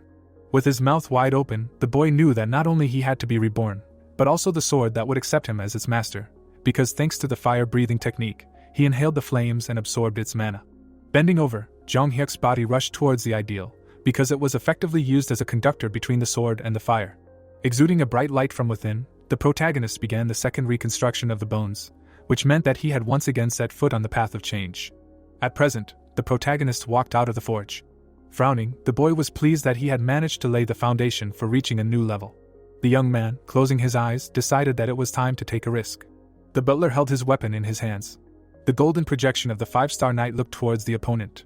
Standing in front of the enemies, the boy wanted to fight 2 warriors at the same time. The illusions jumped high. Watching the men swing their swords, the young man realized that the heavenly demon sword was divided into 3 levels. Watching the blows flying at him, Jung Hyuk knew that his blade had 3 styles on the first level, 3 on the second, and 3 on the third.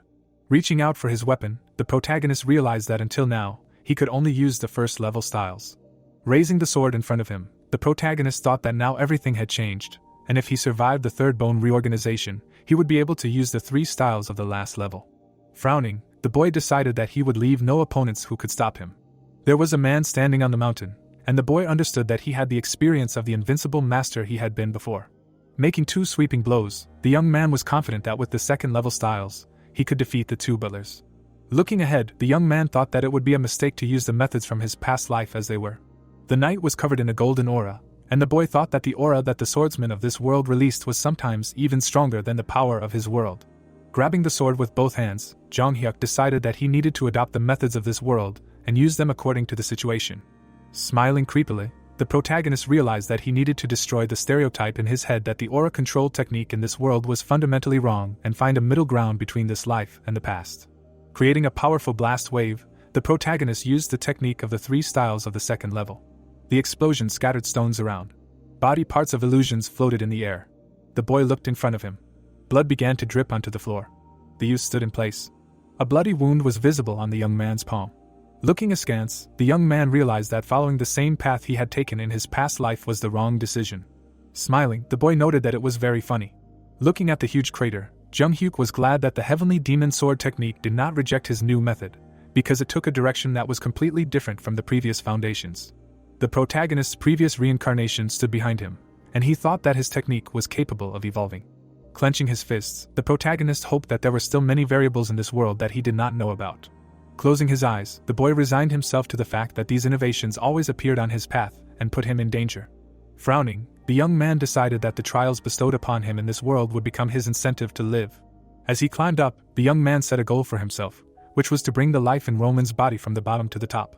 Sweating, Chris asked if his master was okay. The knight silently looked forward. Looking at the hole in the ground, the swordsman could not understand what had happened. Looking back, Jung Hyuk replied that nothing had happened. Opening his mouth, the fighter was extremely surprised that his master did not even use magic to do all this, after which the latter declared that everything was fine. Bowing, the soldier said that they would return back. Standing in front of the giant statue, one could understand that a person falls into awe when faced with a wall that he cannot overcome. Biting his lip, Chris thought about his master climbing another level.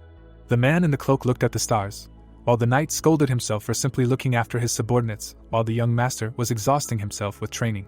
The assistant closed his eyes. Clenching his fists, the warrior decided that in addition to winning the tournament, he must defeat each opponent, because then he would show the colossal difference between them. As he walked away, the soldier wanted to become even stronger. A month later, holding his blade in his hands, the master was happy with the work he had done. Smiling, Jong Hyuk could not decide what to call the new weapon, because the swords named Flame and Salamander signified his new life. Looking up, the protagonist wished for the third sword to express his current self.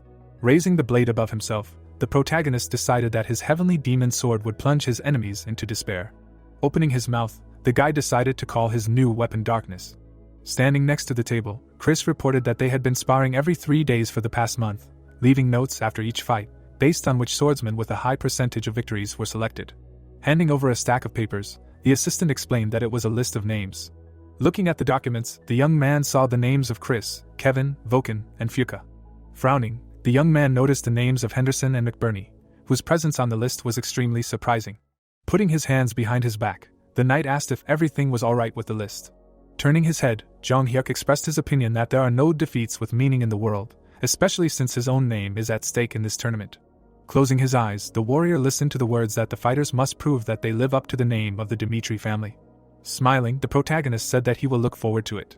The day before the tournament, opening his mouth wide, the warrior was surprised that his interlocutor would also participate in the competition, to which he replied that his motivator was a monetary reward equal to 100 gold coins. Smiling, the mercenary said that he would demonstrate his experience gained on the battlefield, in response to which the knight wished his comrade to get into Chris's group and fly out at the very beginning. Kevin grabbed his dagger, and the guys discussed how this guy was a real demon. The warriors looked away, and the participants said that these guys were just huge. The comrades stood under a beam of light, and the fighters hoped that they would be able to avoid this company at the tournament. Raising his hands up, the mercenary dreamed of getting into the dream group. Looking at the man pointing at the board, it was clear that 6 groups of the sword tournament were announced, the composition of which caused joy in some, and sadness in others. Raulo clutched his head, could not understand why they had to go against Chris. Looking at their master, the servants wished him not to despair, because there were excellent swordsmen in their family. Smiling, the Viscount said that it was too early to give up and throw in the towel, since the other side would have a one-armed cripple fighting on their side. Opening his eyes, the old man was sure that the winner would be someone from their family. Folding his arms, the man reminded those present that the continued existence of the Northeastern Alliance depended on this tournament, so their family was obliged to win. Clenching their fists, the officials shouted that the Dimitri family was no good for anything. On the day of the sword tournament, the spectators in the stands cheered. Exhaling the air from his lungs, the old man was disappointed that because of the alliance, he could not even refuse to participate. With a sad expression on his face, Rollo advised his assistant not to try to jump above his head, since he did not need vain sacrifices. To which the assistant replied that ever since his participation in the tournament was confirmed, he had to train for victory through sweat and blood. Max glared and said that Chris was an outstanding warrior, but he was also a 2-star swordsman, so there was no reason to bow his head in fear. The Baron beamed with happiness. Clenching his fist, the nobleman ordered the knight to surrender if he felt danger. As he walked away, the warrior thought that this was his chance to leave a deep impression on the minds of his master and the crowd. Clenching his fist, the fighter decided that he would definitely make a statement. Max began to sweat. Looking at Chris covered in a blue aura, the knight could not understand where his opponent got such a killing intent. The swordsman bit his lip. Holding the flag in his hands, the boy shouted that the first group match had begun. The warrior rushed to attack. 1 second later, a blow was flying towards the boy. 2 seconds later, the soldier knocked the weapon out of his opponent's hands with one blow. Max raised his head. The young man dealt his opponent a powerful blow to the face. 3 seconds later, the fighter was lying on the ground. Standing in front of his fallen foe, the winner listened to the announcement that the first round was over, allowing him to move on. Sweating, Rollo was horrified by the huge difference between their teams. Frowning, Kevin heard the announcement that he would be allowed to move on. Looking at the wolf, the referee called his name. Smiling, Fuki heard the announcer address him.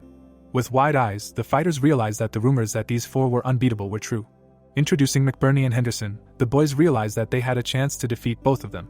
After the announcement of the groups, standing next to the information booth, the fighters could not believe that Henderson from the Lawrence family would be representing the Dimitri family.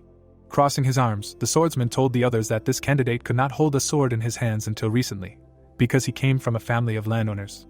Looking at the fighters, each of the 6 representatives of the Dimitri had his own reputation. Standing back to back, Kevin and Chris were nicknamed Flash and Demon Cairo. Watching the boys swing their swords, people avoided fighting these two. Looking at Vulcan and Fuki, one could tell that these mercenaries made everyone who looked at them tremble in fear.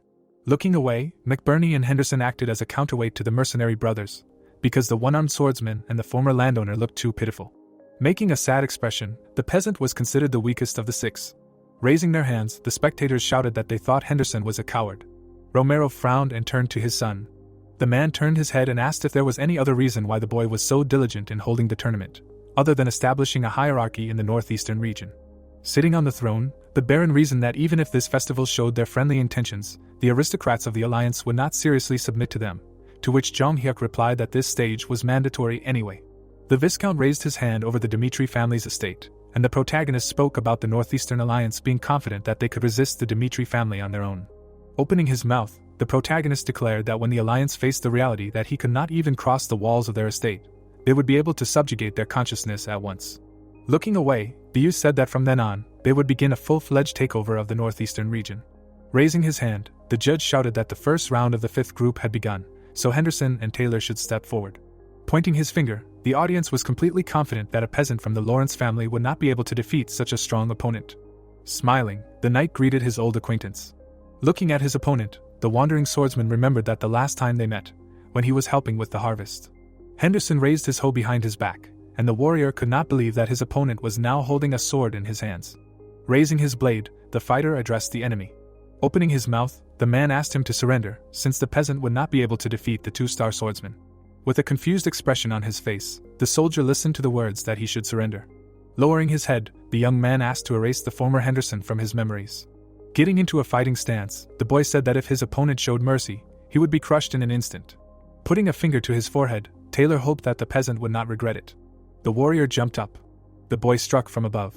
Sweating, the knight was surprised by how impressive this strike was, because this was not some second-rate imitation. With the next swing of his sword, Henderson used the Azura sword technique. Baring his teeth, the fighter decided that he would become a man worthy of his master at any cost. Sitting on the floor, the boy realized that he had spent a lot of effort in order to begin to feel mana and learn how to release it. The turtle lay on the sand, and the soldier remembered that he was like this animal, because he was always at the end. With wide eyes, the young man was proud of himself for never stopping and moving forward. Taylor frowned. Releasing a golden aura, the warrior did not want to lose this fight like this. The young man slid backwards. Opening his mouth, the knight screamed that he would have to finish this. The fighter flew into the air. Henderson's eyes reflected his opponent. With his hand on his hip, Critch said that when he first saw the boy, he was nothing more than a weakling, but now he had undergone great changes. The student was beating up a dummy, and the teacher said that for the past month, he had strived for victory while others accepted defeat. Henderson listened with his mouth open, saying that if he had not challenged and surrendered then, he would not have been able to change his life. Looking away, Chris declared that his protege was worthy of standing by his master. A spark passed through the youth's eyes. The fighter's sword was filled with a blue aura. In an instant, the enemy's blows met. Taylor flew back. The man bared his teeth. In front of the warrior's face was a blade. Kneeling, the swordsman realized that he had lost. With their mouths wide open, the onlookers could not believe what they saw. Sweating, the boy shouted that it takes everyone more than a year to begin to feel mana. Henderson raised his fist and listened to the rapturous applause. The aristocrats looked at the winner. The official frowned and noticed that the situation was going in the wrong direction. Looking ahead, the Viscount ordered everyone to keep their composure. Grabbing the chair, the man asked them to trust him, and then the final victory would be for the Northeast Alliance. Walking up the stairs, Kevin thought about how he was 5 seconds slower than Chris. Jung Hyuk stood behind his assistant, and the boy knew that when people asked who the master's sword was, everyone would answer that it was Chris. Frowning, the boy decided to prove his worth to the master in his own way. Opening his mouth, the spectator shouted at Miles to kill his enemy. Covered in a green aura, the member of the Northeast Alliance realized that his opponent was Demon Dimitri. After making a series of attacks, the martyr decided that he must fight with all his strength from the very beginning. A moment later, Kevin hit his opponent in the stomach. Baring his teeth, the fighter said that his enemy was a cowardly rat. Frowning, the warrior hoped that the boy would at least once fall for his blow. A second later, Miles' nose was bleeding. Watching his opponent raise his dagger to attack, the man realized that he had to dodge. Numerous blows fell on the knight's back. Covering his head with his hands, the fighter was not sure whether he could defeat such a monster. The spectators watched the fight in horror. Grabbing his opponent's leg, the swordsman declared that he was giving up. At this time, looking down, Kevin was glad that he had managed to prove his strength by breaking his opponent. Before the start of the first round, Soya opposite the students, the captain said that this tournament was organized by a young master, in which the former vice-captain of the knightly order would participate. Opening his mouth, Jonathan ordered the newcomers to watch his fight carefully, since in this case they could gain knowledge on the path of the knights of the Dimitri family. Sweating, the students shouted that they understood the commander's order. Looking forward, Chris listened to the words that he was entitled to advance to the second round. With a surprised expression, the spectator assumed that this participant was too strong. Looking down, the captain was surprised at how much his former student had grown. Looking down, the swordsman understood that he was the sword that represented his master.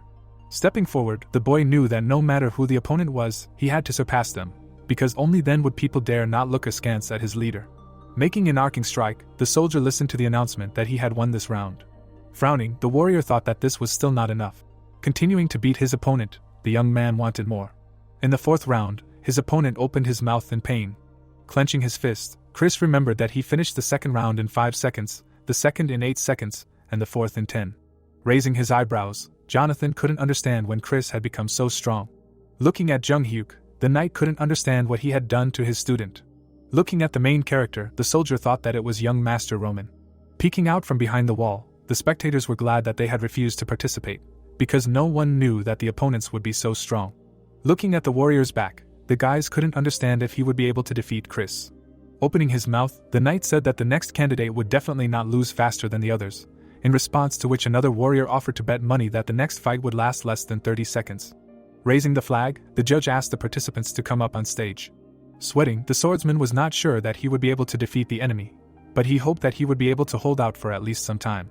Frowning, the man thought that if he could hold out for at least a minute, he would be able to make a name for himself. The soldier jumped up. A moment later, the blow struck the warrior's body. The captain looked at what was happening in surprise. The spectators watched the fight in horror. The warriors exchanged glances and discussed the fact that their comrade did not even have time to swing his sword. Looking at the lying body, the participants heard the words that Chris became the winner of the first group. Descending the steps, the young man spent 27 seconds in the arena for all 5 rounds, resulting in the Northeastern Alliance. Looking decisively ahead, the warrior quickly won the victory for the first group. Holding his opponent by the hair, Quinn achieved a clear victory thanks to superior strength. Holding blades in their hands, Vulcan and Fuki smashed the enemy to smithereens thanks to their enormous physical strength. Covered in sweat, Henderson broke the prejudice that he would fail. The swordsman stood his ground, and at this time the last hope of the alliance was the 6th group with the one-armed McBurney in the composition. The Viscount put his hands behind his back and asked Gabriel how he was feeling. The knight opened his mouth and said that he was doing fine. Looking at his servant, the old man understood that he was the secret weapon of the Conrad family, who had been trained with all their might since childhood, and that was why he became a 3-star swordsman. The opponents crossed blades, and the Baron thought that the rule about limiting the aura in the tournament seemed fair, but even thanks to it, it was impossible to overcome the difference between the superior strength of a 3-star knight. Looking away, the nobleman was sure that McBurney had just been lucky with his opponents until now, but now his end had come. Pointing his finger, the Viscount reminded that all the swordsmen except Gabriel had already dropped out. Frowning, the man listened to the words about not showing excessive pity to the opponent. Smiling, the warrior could not believe that the one-armed cripple had a chance to defeat him. Looking down on him, the brute thought about how losing one arm had completely destroyed his body's balance. Holding his sword in both hands, the swordsman knew that even when his enemy's right arm was healthy, this commoner did not have the courage to cross the threshold of the knightly order, and now he was participating in a fencing tournament, which was the greatest pride of the knights. Raising his hand, the referee announced the start of the duel. Leaping forward, Gabriel decided that he would not need an aura in this fight, because he would show how high the wall of reality was. McBurney parried blow after blow. Smiling, the knight noticed that in order to avoid the attack, his opponent had to dodge to the right. The one-armed swordsman jumped to the side, and the brute reasoned that he was completely open on one side, because he only used one hand. The warrior raised his sword above his head. McBurney listened to the cries of it being the end, his brow furrowed. A moment later, the boy parried the blow from above. Sweating, Gabriel was surprised by such an unusual movement. The boy made a circular attack. Spinning around himself, the youth approached his opponent. The boy crouched. Baring his teeth, the knight shouted that his opponent would regret what he did. Standing in place, the warrior released the red aura. Sweating, the fighter realized that this participant had not reached the third round by accident, because it was not even his imbalance that was the problem. Imagining many geometric shapes, Gabriel realized that the imbalance that arose from the loss of his arm was now used intentionally. Folding his arms over his chest, Jong Hyuk explained that the basis of fencing is the use of body balance. Looking at the student, the protagonist said that losing one arm is a fatal weakness for a swordsman, but the left-handed sword technique compensates for the loss of balance with specific movements. With his mouth open, Kevin thought about the fact that the creator of the left-handed sword technique also lost an arm, and then independently came up with a way to deal with it. The stranger stood on the white road, and the boy decided that this master did not stop looking for a new path, thanks to which he was able to create a left-handed sword. Squeezing the earth, the boy considered himself a powerless cripple. Raising his head, the young man assumed that he had seized on an illusory hope. Inflicting many blows, the young man firmly decided to achieve victory in the name of the master at all costs. Baring his teeth, Kevin knew that his life as a swordsman was not over yet. The blow struck Gabriel in the chest. Standing over the body of his opponent, the boy remembered his leader. Smiling, the young man was grateful to the master for giving him a new life. The young man lowered his gaze. Looking at the victors, someone thought that in the end, all the victory went to the warriors of the Dimitri family, which meant that the Northeastern Alliance could only throw dust in the eyes, so the entire Northeastern region belonged to the Dimitri family. The man's fist began to tremble, and he himself decided that it was all over. The swordsman looked at the Viscount, and he realized that the prestige of the alliance had now fallen to the lowest point.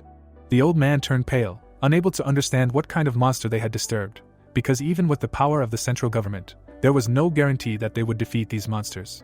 Opening his mouth, the assistant asked what they should do now, to which the Baron replied that there was no point in asking now. As he walked away, the nobleman said that now that all their swordsmen had been knocked out, they would become errand boys. Sweating, the fighter guessed that the eldest son of the Dimitri family had done something to McBurney to make him so strong. With his head down, Taylor said that in a line of swordsmen with great names, there was always that first swordsman. Jung Hyuk stood on the ledge, and the knight said that the title of first swordsman was given to the one whose great power was known throughout the continent. Looking forward, the man said that the protagonist had risen to the title of ranker on his own. The protagonist held his sword near his face, and the participant explained that the first swordsman of the Dimitri family was their eldest son. With his hands in his pockets, Taylor advised his comrades to swear allegiance to the Dimitri family if they wanted to succeed in fencing. Jung Hyuk opened his mouth and said that everyone had worked hard. Looking at the fighters, the protagonist said that some of them needed strength, while others were driven by respect for him. Looking at McBurney, the protagonist added that some did not have another chance. Lowering his head, the guy added that these are all the reasons why the guys swore allegiance to him. Looking forward, the young man said that in his understanding, an ideal relationship is formed when both have something to give to each other. Imagining a thick rope, the young man was sure that even after a long time, the connection between the teacher and his students will be unshakable, because they know what they want from him. Smiling, the boy reminded the guys that he placed high stakes on their aspirations.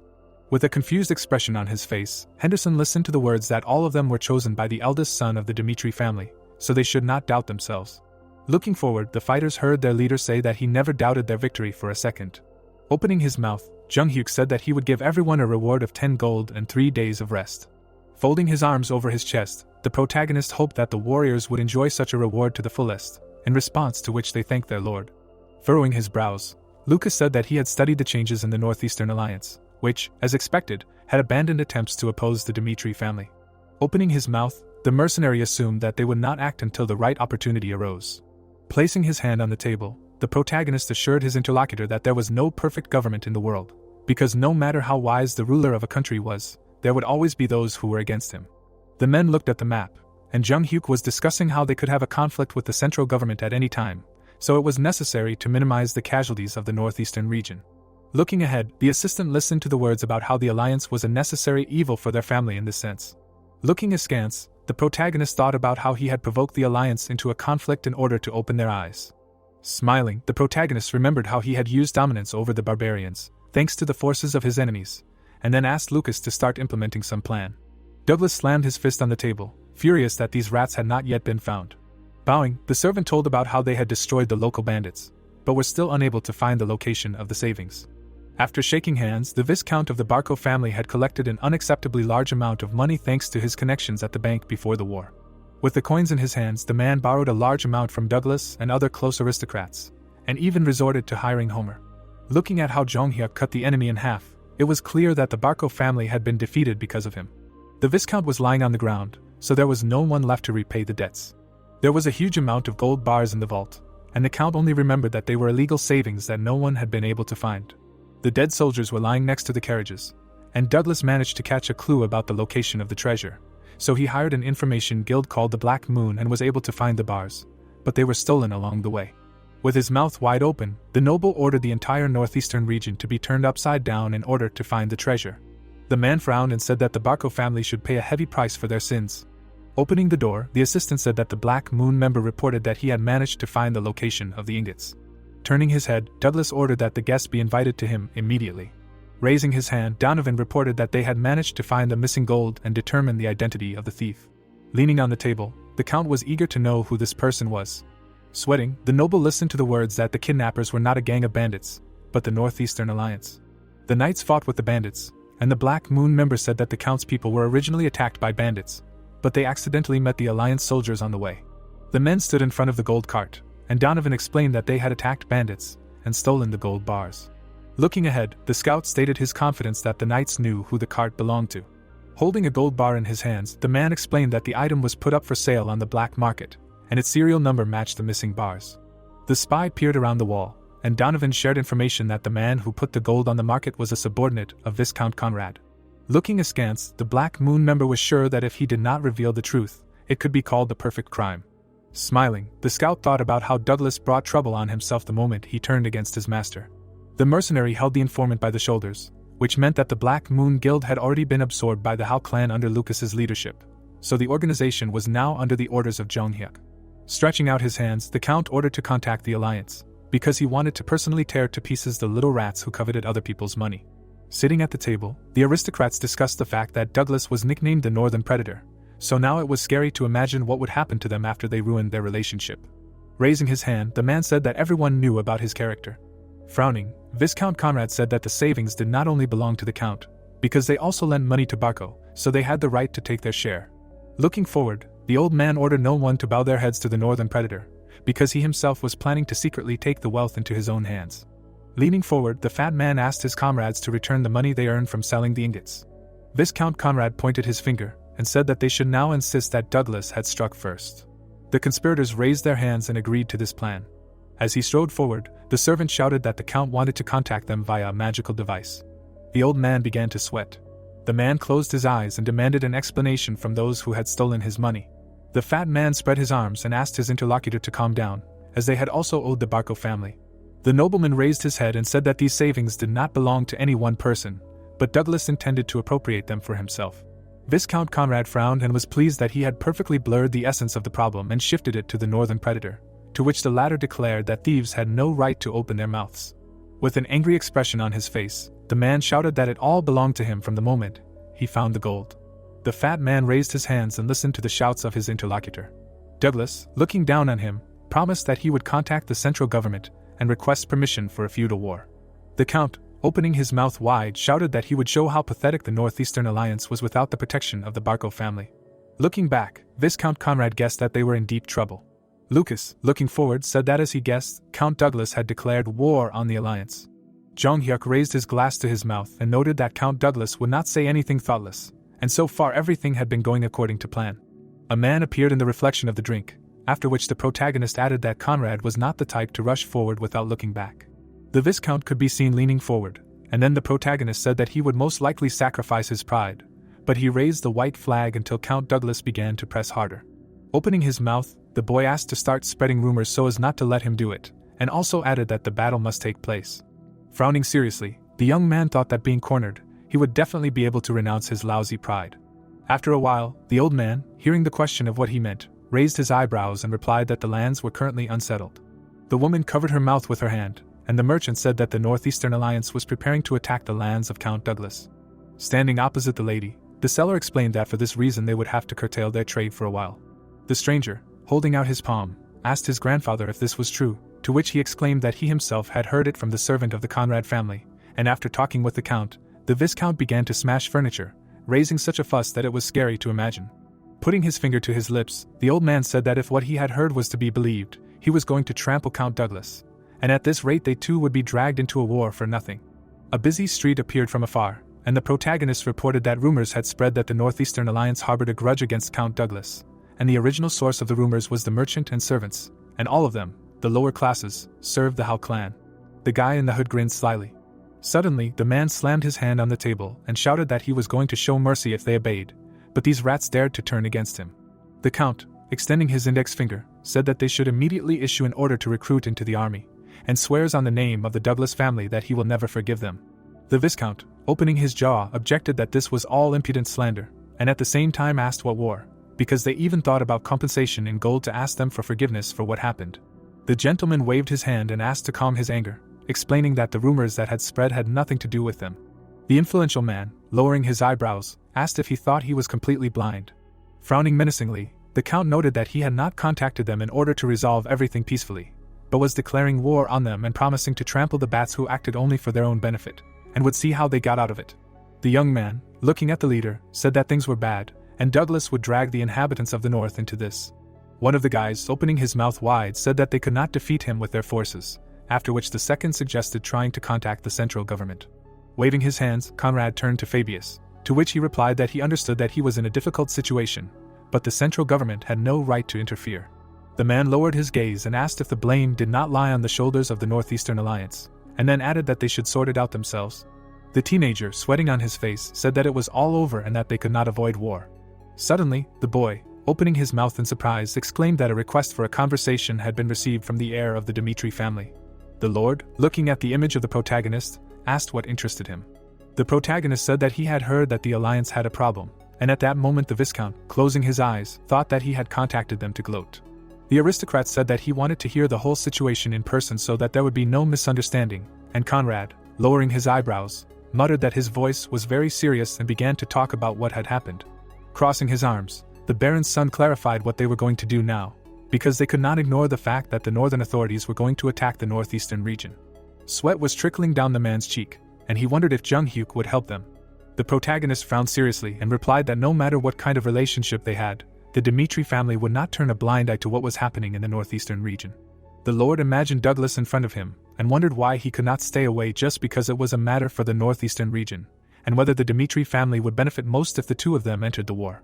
The lord narrowed his eyes and wondered if he had any purpose.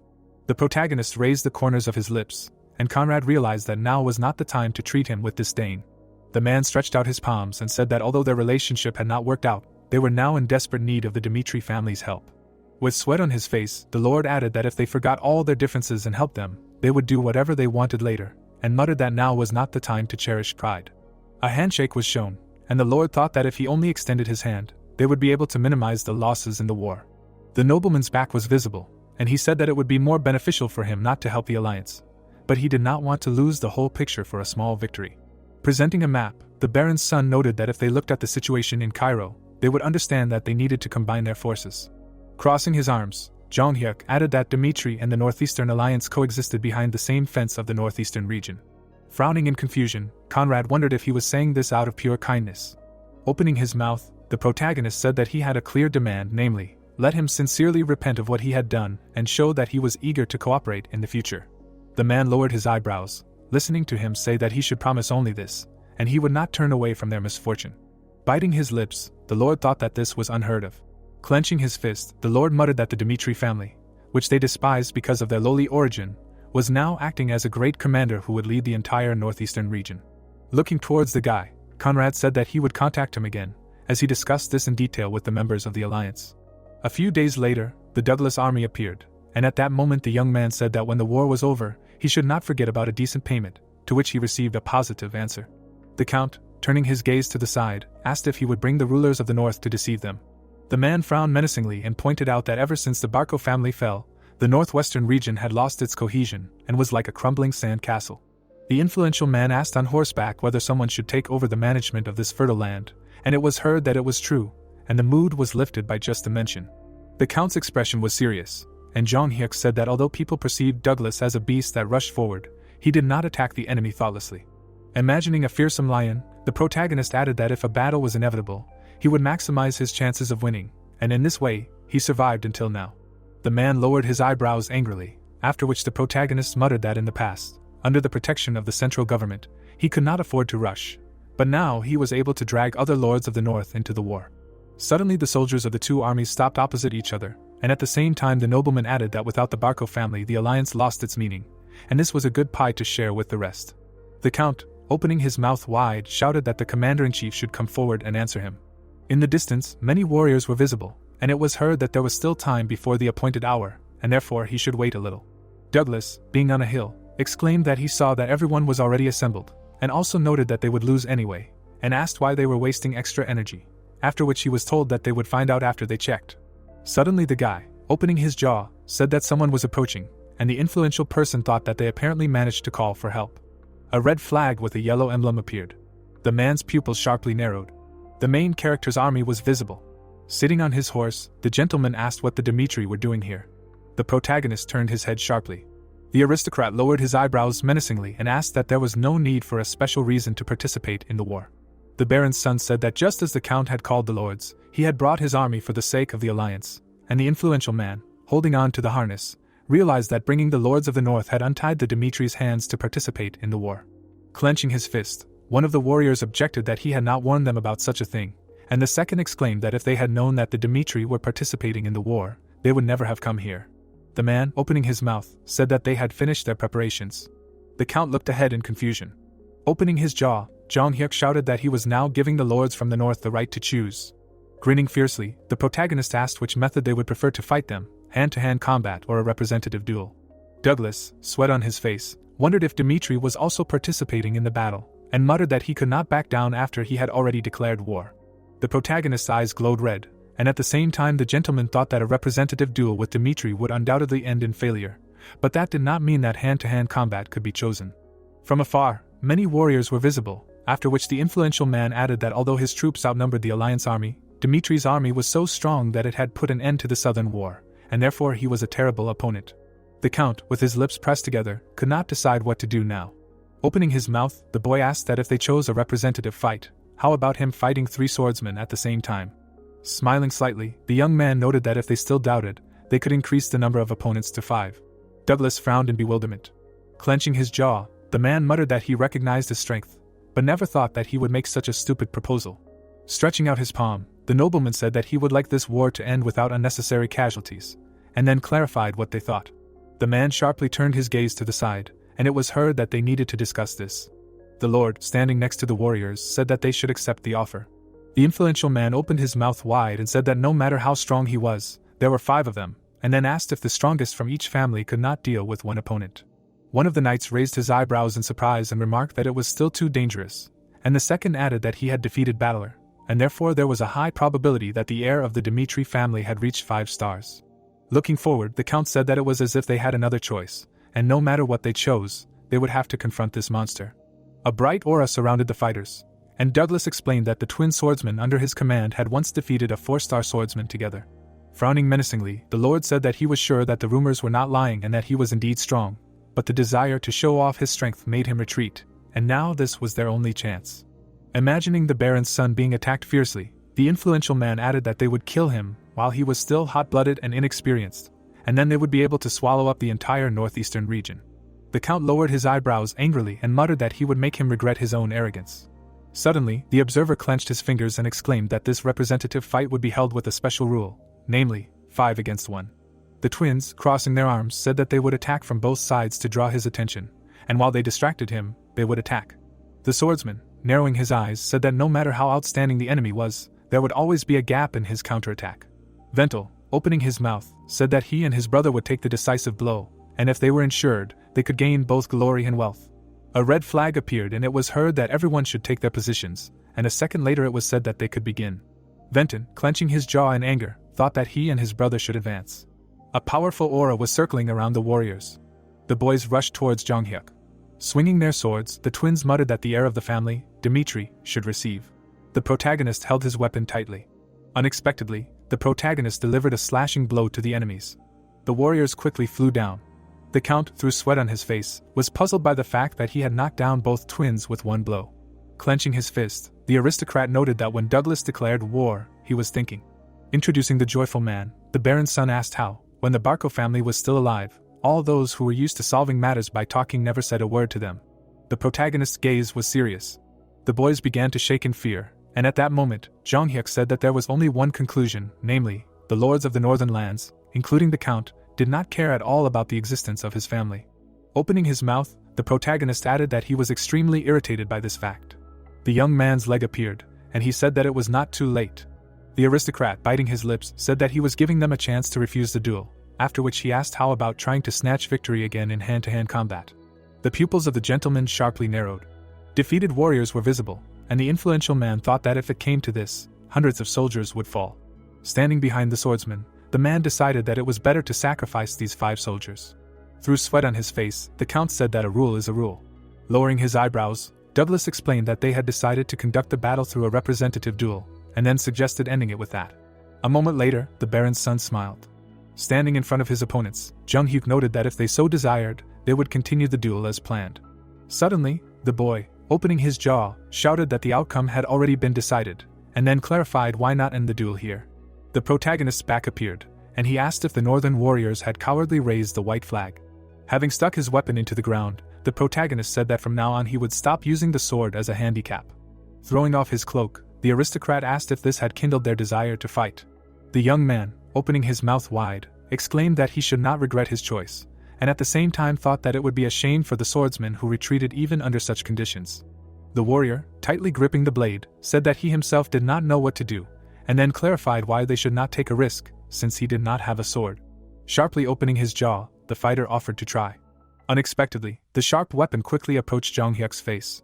It was visible how the protagonist raised the corners of his lips. Suddenly, the protagonist broke the sword with one blow. A second later, the aristocrat furiously attacked his opponent. The Baron's son pushed away the remaining enemies. One of the warriors was lying on the ground. Suddenly, the guy rushed from his place. The young man stood on his opponent.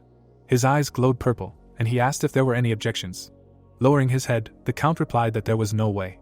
Then Jonghyuk walked towards the Viscount. Conrad, leaning forward, noted that he had worked hard, and the protagonist said that he hoped that they would get along in the future. Through the sweat on his face, the man thought that if they had chosen an open confrontation with the Dimitri, then now a cruel reprisal would await them, not their opponents. The protagonist smiled slightly, after which the gentleman said that, as the heir of the Dimitri family had planned, this moment had finally established the hierarchy in the northeastern region. A few days later, a tall building appeared. People were sitting at the table. The aristocrat, crossing his fingers, said that his father had given him the right to lead this meeting, and also asked if there was anything they were still dissatisfied with. The men calmly closed their eyes. Opening his mouth, the Baron's son decided to tell the gentleman about the new agenda. Lowering his eyebrows, Jonghyuk asked them if they thought the Cairo kingdom was on the right path. Introducing the knights, the protagonist explained that during Hector's invasion of the southern front, the hardest thing for him was not the war with another kingdom. The men's faces were serious, and the protagonist added that it was harder to confront enemies among your own people, and the commanders-in-chief of the southern front did not want to believe his words. A map of the lands was shown, after which the boy said that while the leadership of the central government was engaged in a futile struggle for power, the southern front fell. The master, through the sweat on his face, heard that if it were not for him and the soldiers, the war with Hector would still be going on today. Waving his hand, the young man said that if Cairo, controlled by the government, was again drawn into a military conflict, then in response, the central government would select soldiers from each region to use as human shields. A powerful flame surrounded the castle, and then the noble said that then, unlike the provincial aristocracy, who would suffer huge losses from losing their army, the aristocracy of the central government would only continue to strengthen their power, and this incident should force them to face reality. The Baron's son added with a stern frown that Cairo's reality was unfair. The men listened with sideways glances as he said that's why he decided that the kingdom needed changes. Sitting at the table, Jung Hyuk asked why the northeastern region shouldn't follow the example of the aristocrats in the capital who revel in power under the name of the central government, and join forces to protect each other. The protagonist bit his lips and thought that when the Dimitri started to take large-scale action, the central government would hardly give him much time. The boy waved his hand, and the protagonist realized that they needed to unite the northeastern region as soon as possible. The young man lowered his gaze and muttered that this was the only way the central government wouldn't be able to act rashly. Jonathan, looking sideways, noted that if the aristocracy of the northeastern region joined forces, they would definitely be able to reach the central government. After introducing the eerie forest, the captain of the knightly order of the family Dimitri added that the situation was such that, with the exception of the Lawrence domain, the lands of the northeastern region were not fertile. A carriage was seen passing over a bridge, and then the guy said that most families bought food from outside, and if they went against the government, there was a high probability that it would freeze trade. A view of a huge castle opened up, and at that moment, the aristocrats said that the trading system was established by the government. A piece of a map was shown, after which the Baron's son explained that if they cut off this connection, the provincial aristocrats would forever become dependent on others. Raising his palm, Jung Hyuk said that if the gentleman made a decision, then he at least had a way to solve the problem with food. The protagonist pulled out a large document, and said that this was their future development plan. The protagonist crossed his arms and noted that compared to other areas, the northeast had many mountains, and in particular, on the outskirts of the lands of Dimitri there was an unbroken mountain range. Wooden fences were visible, and then the guy said that they were in an advantageous position to repel an enemy attack, and first of all planned to build a huge fortress where they could evacuate people. Having imagined the lands sown with wheat, the young man added that they had also cultivated the mountain lands, and would henceforth engage in agriculture in order to be able to provide for themselves.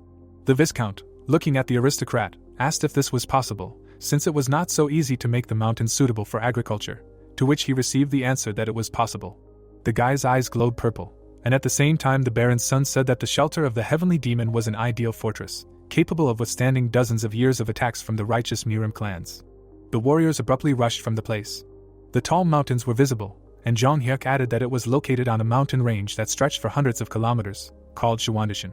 Lowering his eyebrows, the protagonist thought that the mountain range was similar in shape to Shawandishan and the revival of the blacksmith clan. Biting his lips, the protagonist wondered whether it should be called a coincidence or fate. A piece of paper appeared, and it was heard that it separated land suitable for farming, and part of the land was already being cultivated, and it would take some time. Raising his hand, the guy noted that if everything went well, they would be able to gain power, thanks to which the central government would no longer be a threat to them. The Viscount, clenching his fist, said that this was simply amazing.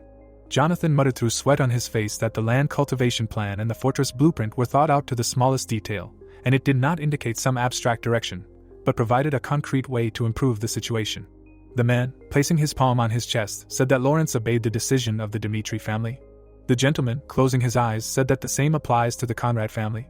Smiling, the nobleman said that from now on, Dimitri proclaims their union and alliance, and also realized that they managed to get the northeastern region. After some time, a glass of wine appeared. Romero, bringing the drink to his mouth, thought that the current Dimitri family, under the leadership of the heir, was following the right path. Frowning seriously, the famous blacksmith thought that he was ashamed in front of Rodwell, who had spent a lot of effort, but no one could replace the current heir. Holding his hand behind his back, the gentleman said that the moon was very bright. The Marquis, sitting at the table, read that Hendrik had not sent any of his swords to auction, and it was said that he had spent the past month in tossing and turning. The man, lowering his eyebrows, wondered that if this was not the head of the blacksmiths of Dimitri, then who was the master who could forge such a sword? Valentino clutched the paper on which it was written that this was not his sword, and there was no one in Cairo who could forge such a sword, and he could turn the entire continent upside down, but he would not find such talent. Suddenly, the assistant, opening the door, exclaimed that it became known that the head of the blacksmiths of Dimitri had been seen with a sword that looked like flame. The gentleman, stunned, opened his jaw and shouted that they should take it to Dimitri immediately. After some time, Hendrik, looking ahead, asked why he was looking for it. Closing his eyes, the Marquis decided to get straight to the point, and said that a month ago at Adelian's auction he had bought a sword named Flash, after which the head of the blacksmiths noted that he had written about it in a letter. Raising the corners of his lips, the richest man in the kingdom said that his instinct told him that flash was a real treasure. It was clear how furiously the blacksmith worked, and then the greedy collector added that the master who forged a sword that perfectly resonated with mana could safely be called the best in all of Cairo. A sharp weapon appeared, and Valentino explained that this was the very same sword flash. The master's pupils sharply narrowed. Grinning, the Marquis muttered that he thought so.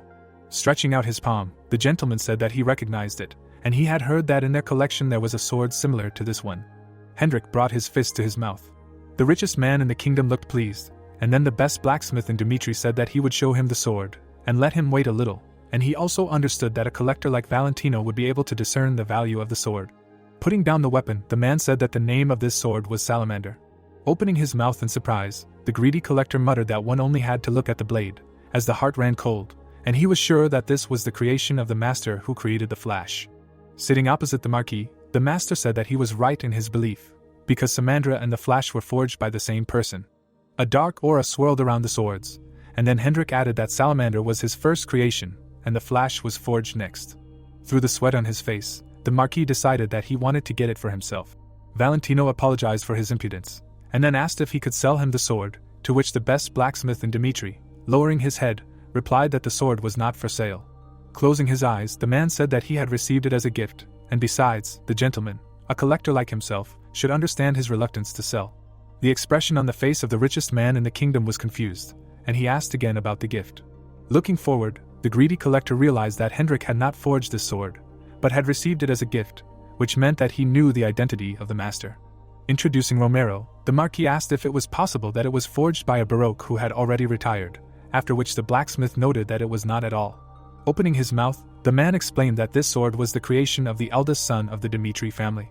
The menacing protagonist appeared, and then Valentino wondered if the youngest ranker Cairo had created the best sword in the kingdom.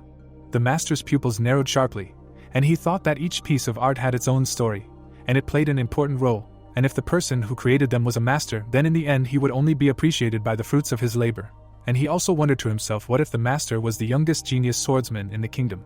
The weapon emitted a bright light, and the richest man in the kingdom muttered that people would begin to attach special meaning to the sword, and its value would skyrocket, and its true value would not be determined by its rarity alone. The greedy collector placed his hand on his knee. Smiling, the Marquis decided that he wanted to meet the heir of the Dimitri family right now. Suddenly, it seemed like Jung-hyuk was fighting Chris. One of the warriors kicked.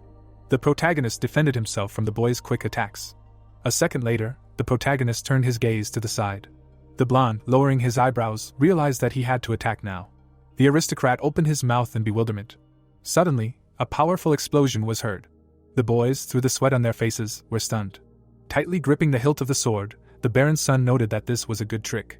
Extending the weapon towards Chris, Jung-hyuk explained that when he splashes out power and the desire to kill, a gap inevitably forms in the attack, and therefore he must have a secret advantage that will knock the opponent off balance, to which the latter replied that he will remember this. The Marquis looked ahead in surprise and wondered if this was the level of the heir of the Dimitri family. Imagining the two warriors fighting each other, Valentino muttered that lately the whole kingdom has only been talking about him. Fearsome swordsmen were visible, and the richest man in the kingdom asked what place in the ranking of Cairo would be awarded to him after he defeated the second-ranked Hector. Biting his lips, the gentleman thought that looking at this with his own eyes, he understood that his abilities surpassed the rumors circulating around the world. The protagonist's gaze was serious, after which the greedy collector added that if he also mentioned that he was a blacksmith, then perhaps the kingdom of Cairo possessed the greatest talent on the entire continent. Suddenly the butler, looking towards the protagonist, said that a guest had come to see him. At that moment the Marquis smiled contentedly. The guy extended his palm to him and introduced himself. Looking at his hands, Valentino wondered if they had really forged the flash. Opening his mouth wide, the gentleman asked to be called by name. Putting the sword on the table, the richest man in the kingdom explained that he had come to him because of the flash. Squinting, the young man realized that it was the flash that Lucas had entrusted to him, and then the greedy collector said that during this time he had mobilized all his forces and resources to find the master who had forged the flash. Looking ahead, the Marquis asked if he really was the one who had created the flash. Introducing Valentino's face, the nobleman explained that he was the richest man in the Cairo kingdom, nicknamed the Greedy Collector, and had the most influence among the nobles who remained neutral. Various treasures were shown, and then the Baron's son added that by owning the trading rights of Cairo, he had amassed such wealth that the power could shake the balance of power. The gentleman's back was visible, and Jung-hyuk noted that despite the proposals of the four factions, he made it clear that he would remain neutral. Smiling, the protagonist thought that he was an interesting person, and also answered positively. Raising the corners of his lips, the protagonist said that he forged the Flash. With a satisfied jaw, the man exclaimed that it was indeed him, and this was a great honor for him, and he did not know how much he wanted to meet him. In the past, the Marquis looked at the rare weapon, and said that when he first saw the Flash with his own eyes at the auction, he was very surprised. Valentino extended his palms and added that after all, Dimitri was the shrine of blacksmiths, and he must have inherited the Baron's talent. The boy could be seen frowning seriously, and the richest man in the kingdom asked if he would allow him to take a look at the sword he had just held in his hands, to which he received a positive answer. Opening his mouth, the greedy collector asked what the name of this sword was, after which the young man said that he called it Darkness. The gentleman, presenting the two blades, muttered that both Flash and Salamander were shockingly outstanding named swords. Through the sweat on his face, the man thought that this darkness, which had absorbed the prevailing darkness, was on a completely different level, and in each new sword there was an amazing growth trend. It seemed like the blacksmith was working furiously, and then the Marquis wondered what kind of incredible sword this monster would forge in the future. Sitting on the sofa, Valentino asked if the heir of the Dimitri family would mind listening to his unusual proposal, and at the same time said that if he was going to sell the sword, then let him give him a chance to buy it back. A rare weapon was lying on the table, and then the richest man on the continent added that if he created a new sword, he would like to see it first. Opposite the aristocrat, the greedy collector said that he did not care about the place or time, be it a distant country or some wilderness, because he would do anything to get to him. Smiling, the gentleman said that if he promised to fulfill these 2 points, then the Valentino family would henceforth support the Dimitrievs. Lowering his eyebrows, the Baron's son asked if he would give up neutrality. The man raised the corners of his lips to ask if he understood what that meant, and then explained that he would abandon the neutrality that the Valentino family had maintained until now. Looking ahead, Jung-hyuk replied that he wanted to hear a specific reason. Introducing the 4 faction leaders, the Marquis said that they had been putting a lot of pressure on him lately, and they would not be able to remain neutral forever. Scratching his forehead, the richest man in the kingdom said that he had been thinking for a long time about which of the authorities to support.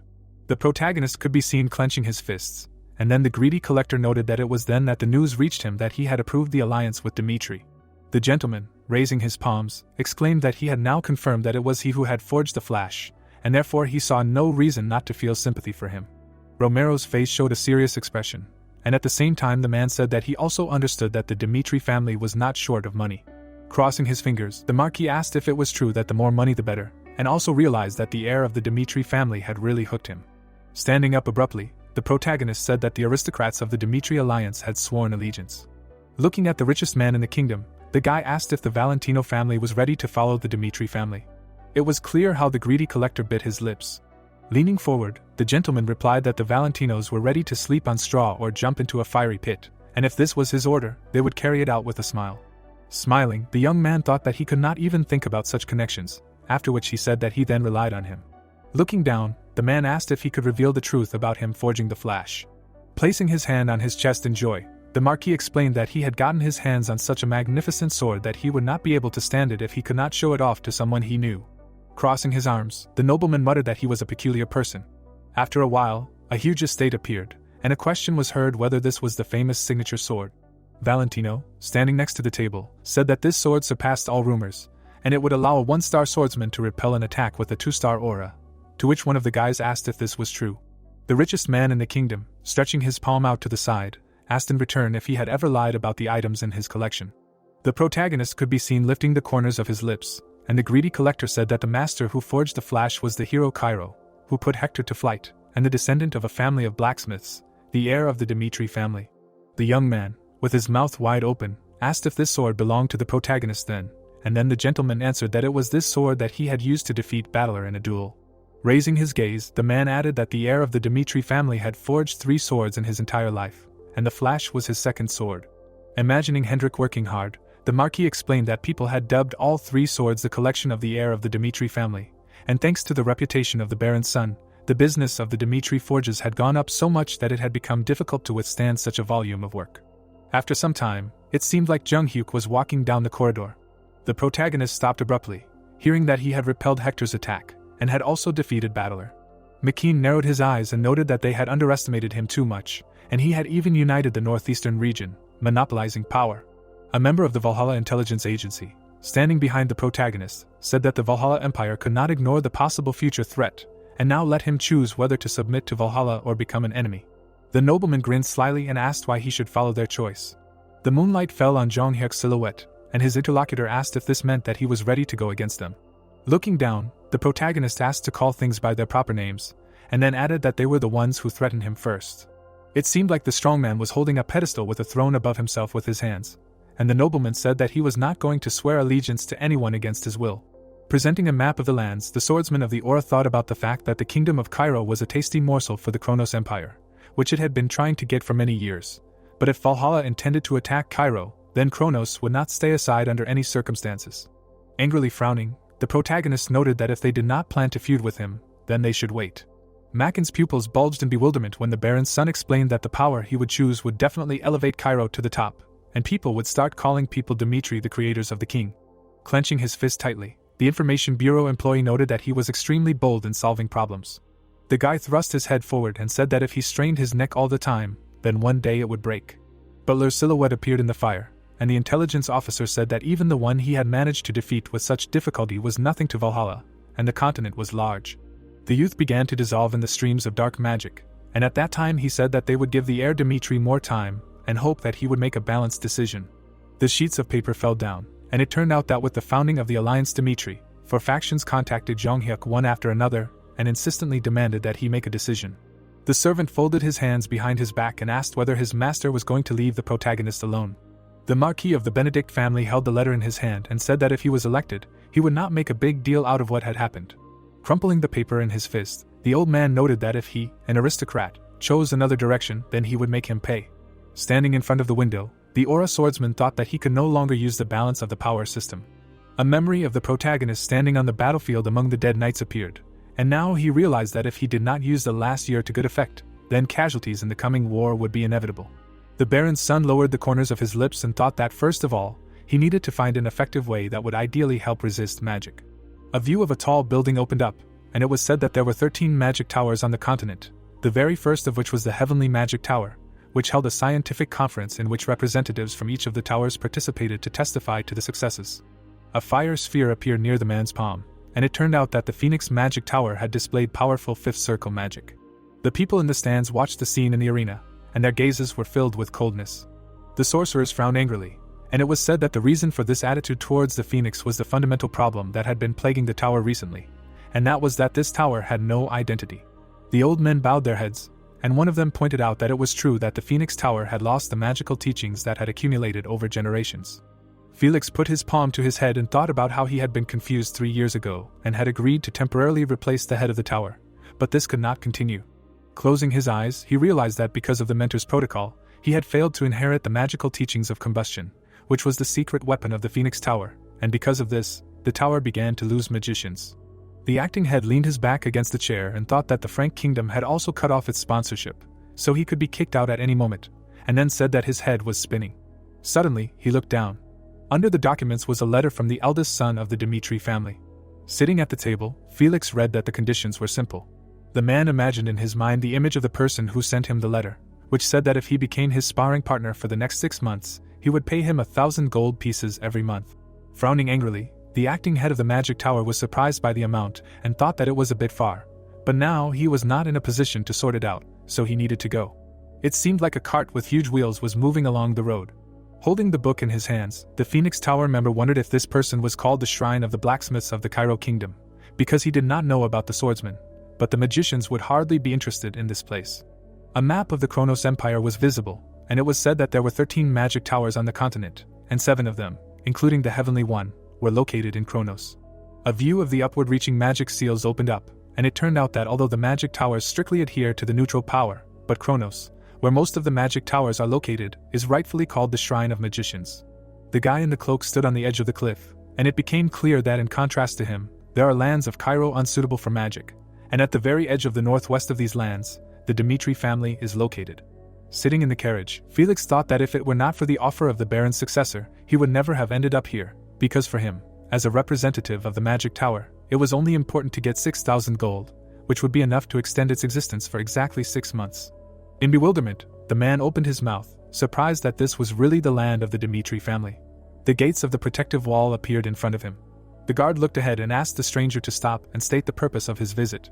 Having shown him the document, the acting head of the Phoenix Tower said that he was a member of the Magic Tower, after which he added that he had arrived at the invitation of the young gentleman.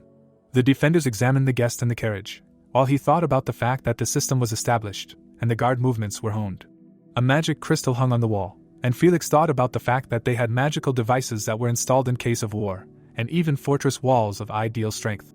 Frowning angrily, the mage realized that for a provincial town, this one had a grandeur that could be compared to the estates of famous families. Extending his hand forward, Jong Hyuk introduced himself, and then said that he was glad to meet him. Shaking his interlocutor's palm, the man said his name and thought that this guy did not look like an ordinary person.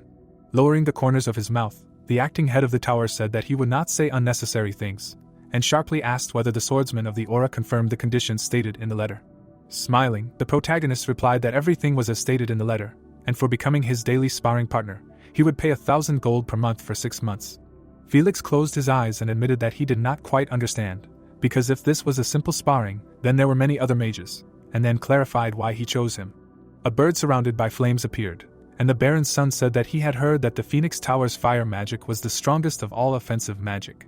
The young man extended his palm forward and noted that the tower had not been doing well lately, so he decided that for a reasonable fee he could buy the time of such an outstanding mage. Standing opposite his interlocutor, Jong Hyuk said that if he got hurt or died during the sparring, he would not be held responsible for it, and then added that he only asked for a promise to give it his all. Felix's eyes shone brightly, and he asked if the protagonist was sure that he would not regret it, and then wondered if he was serious or looked down on mages. A view of the protective barrier around the Dimitri family's training ground opened up, and one of them could be heard suggesting that the opponent attack first.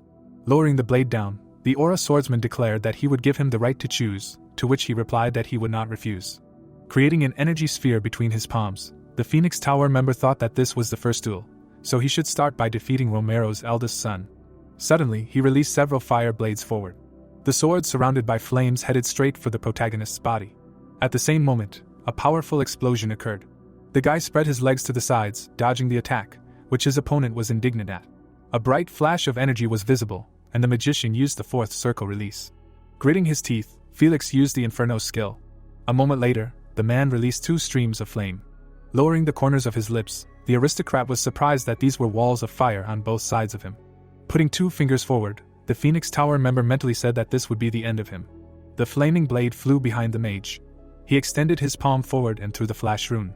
Frowning angrily, the acting head of the tower mentally said that although it was weak, he would not be able to move with it. Suddenly, Jong Hyuk appeared behind his opponent and asked if he was going to use the magic of the 5th circle, which scared him. Raising his elbow, Felix did not understand how there was not a single burn left on him even after the pillar of fire. The protagonist began to move his fingers from top to bottom. Having created a magical portal of flickering in front of him, the aristocrat decided that he should retreat first. Suddenly, his pupils noticeably narrowed. At the same second, the swordsman of the aura rushed forward, and his opponent was surprised that he had already managed to catch up. Gritting his teeth tightly, the mage used restraint. A green barrier hovered in front of the protagonist's face, and his opponent noticed that he had shackled him at the legs, which would help him gain 10 seconds. A moment later, the guy bent his body down. The enraged successor to the head of the family, Dimitri, clenched his fists tightly. Gritting his teeth, Felix cried out in alarm, after which he thought about proving to him that he was worth thousands of gold. Streams of fiery energy flew around the magician. Jong Hyuk turned his gaze to the splash of magic flying next to him. At the same second, the protagonist swung his sword. With bulging eyes, the acting head of the Phoenix Tower said that this could not be. Approaching his opponent, the aristocrat declared that this would be the end of today's sparring. The boy grinned and suggested that they meet at the same time tomorrow. Lying on the ground, the wizard thought about how he was sure that this man had predicted every spell he cast, since he could even resist the flicker. Spreading his arms and legs wide, the man thought that there was no technology in the world that could predict spells, but he did not understand how he had managed to do it then. Closing his eyes, the member of the magic tower wondered if he would be able to win if they clashed again in battle. Squinting his eyes, the wizard decided that at this rate he would never see victory, and then asked himself to think and turn on his brain. A man with a braid of hair appeared, and Felix said that when the head of the tower disappeared without a trace, the burning that was passed down by inheritance was also lost, and then everyone said that the end had come for the tower. Sitting at the large table, the acting leader noted that he had thrown himself into research and had successfully restored part of the burning spell, and for this, people called him obsessed. The next day, the heroes met again at the training ground. A bright seal appeared under the mage's feet, and he thought that if the opponent was able to predict the trajectory of magic, then he needed to make it so absurd as to make it impossible to calculate. Due to the use of the stone edge skill, the ground under the man's feet began to fall apart into pieces. The wizard stood on the edge of a high cliff. A smirk appeared on Jong Hyuk's face. Lowering the corners of his lips, the acting leader thought that the main advantage of magic was that it was not necessary to aim at the opponent. At the foot of the mountain, a wave of fire swept across the ground. The protagonist began to rush forward, and his opponent decided that he needed to act now. A powerful stream of magic hit the aristocrat straight. Magic waves protected the protagonist's silhouette, and his enemy wondered if it was an aura shield. Felix frowned angrily, not understanding if it was an artifact, and then cried out indignantly. The aura swordsman struck with his fist, and the sorcerer realized that he had made the shield with his own strength. Suddenly, the man began to fall down from the high peak of the mountain. The Phoenix Tower member narrowed his eyes, and the heir of the family, Dimitri, said that this would not work. Standing over the body of his opponent, the guy noted that from now on he allowed him to use any means. Looking down, the Baron's successor said that he could bring more mages with him and fight him as a crowd, after which he added that he would also change the condition. The wizard's eyes widened in surprise when the young man explained that if he managed to defeat him even once, he would immediately pay 10,000 gold as a reward. The view of the buildings in the city opened up, and the man realized that this amount was enough to feed 40,000 people for a year.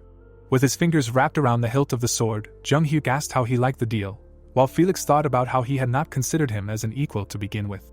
Clenching his hand tightly into a fist, the member of the Phoenix Tower decided that from now on it was a matter of honor, so he would definitely bring him to his knees and empty the treasury of the Dimitri family, and then said that he agreed. The magician created a protective barrier in front of himself, and it was said that in the first week there was a series of endless losses and an attempt to study the strategy of the aristocrats' battle, and starting from the 8th battle, the sorcerer began to actively use the immobilizing spell. Putting his palm in front of himself, the man used the slowdown skill. Clouds of white smoke scattered in space after using the fog ability. At the same second, a magic trap appeared under the protagonist's feet. Felix clutched his head, not understanding why he was figuring out all of his attacks, and then added that he had suffered his 30th defeat during the 30th duel. Sitting in his chair, the mage decided that it was time for him to admit that he shouldn't dwell on his self-esteem. Teleportation beams appeared in front of the man's face, and he realized that he couldn't defeat the aristocrat alone. The old man lowered his chin and asked if the acting head of the tower was suggesting that they fight as a crowd. The mage placed his hand on the table, and his subordinate explained that magic was a force that was difficult to control, and he was talking about duels, and then added that he was also the tower head's confidant, so he needed to stop messing around on foreign soil. Knox frowned angrily and noted that if something went wrong and the family's eldest son, Dimitri, was hurt, they would not be able to cope with the consequences. Lowering his chin, Felix said that he understood what was being discussed, but that there was a whole 10,000 gold coins at stake in the duel. The man said that if they joined forces and defeated the nobleman, he would give them half of that amount, to which the nobleman pressed his lips together and asked if that was true. Slightly tilting his head down, the 5th circle mage asked if they only needed to win once, to which the nobleman replied that it was true, but one should not think that everything was that simple. In the magical rays, the silhouette of the acting head of the tower was visible, who explained that he should be called the worst enemy of the mages, so they needed to develop a strategy, to which he was told that there was no need. Waving his fingers, Knox asked the chief not to worry, because they could solve this issue in no time. A few days later, Jong Hyuk stood in front of a group of mages on the training ground, saying that he would give them the first blow. A magic sphere appeared in the wizard's hand, and he released a fiery explosion. Felix closed his lips, thinking that he had erased the traces of failure in just a month. The bodies of exhausted mages lay around the protagonist. Looking at his palm, the nobleman realized that thanks to the second bone reorganization, he had reached a level of dominance over cold and heat, and almost no fire could harm him. Knox lay face down on the stone floor, exhaling heavily. Closing his eyes, the young wizard muttered that Mr. Felix had said that there was another sky above the sky, and did not understand who he was, and the other asked about what battles he had participated in. With his hands behind his back, the acting head of the tower ordered his subordinates to wait here. The man began to walk away, saying that he would go and talk to him. The protagonist's lips dropped in confusion when the Phoenix Tower member said he would be frank and noted that he was not at all sure that he could defeat him, but at the same time he simply could not contain his curiosity. Standing directly in front of his interlocutor, the sorcerer asked how he managed to predict the spell every time and neutralize it, to which he agreed to explain. Extending his palm forward, the successor of the family line, Dimitri, said that he would tell him how he prepared for the duel. Suddenly, the mage's pupils noticeably narrowed. Looking to the side, the man noticed this place, and then wondered if he had really read all the books on magic here. A book surrounded by magical flows appeared, and it was said that mana, which comes from the magic cycle, is able to resonate with nature. A bright flash of fire was visible, and it became clear that fire combines with fire. A large wave rose above the surface, and it turned out that the water resonated with water. A powerful stream of wind began to swirl, and it was said that the wind combined with the wind. Felix's eyes lit up brightly, and he thought that at the moment of creating such magic, a kind of signal and an approximate attack pattern arises. The magician lowered his hands, and Jong Hyuk explained that it is possible to calculate in advance what kind of magic the opponent will use, based on the amount of mana, its form and attribute, which will allow you to react quickly enough. The sorcerer opened his mouth in bewilderment, and thought that he could not believe that he embodied all three conditions at the same time, while the main character explained that firstly, you need to have the ability to read resonance, secondly, have knowledge that will allow you to recognize the type of spell by the form of resonance alone, and thirdly, lightning-fast decision-making is necessary, which is based on the information received.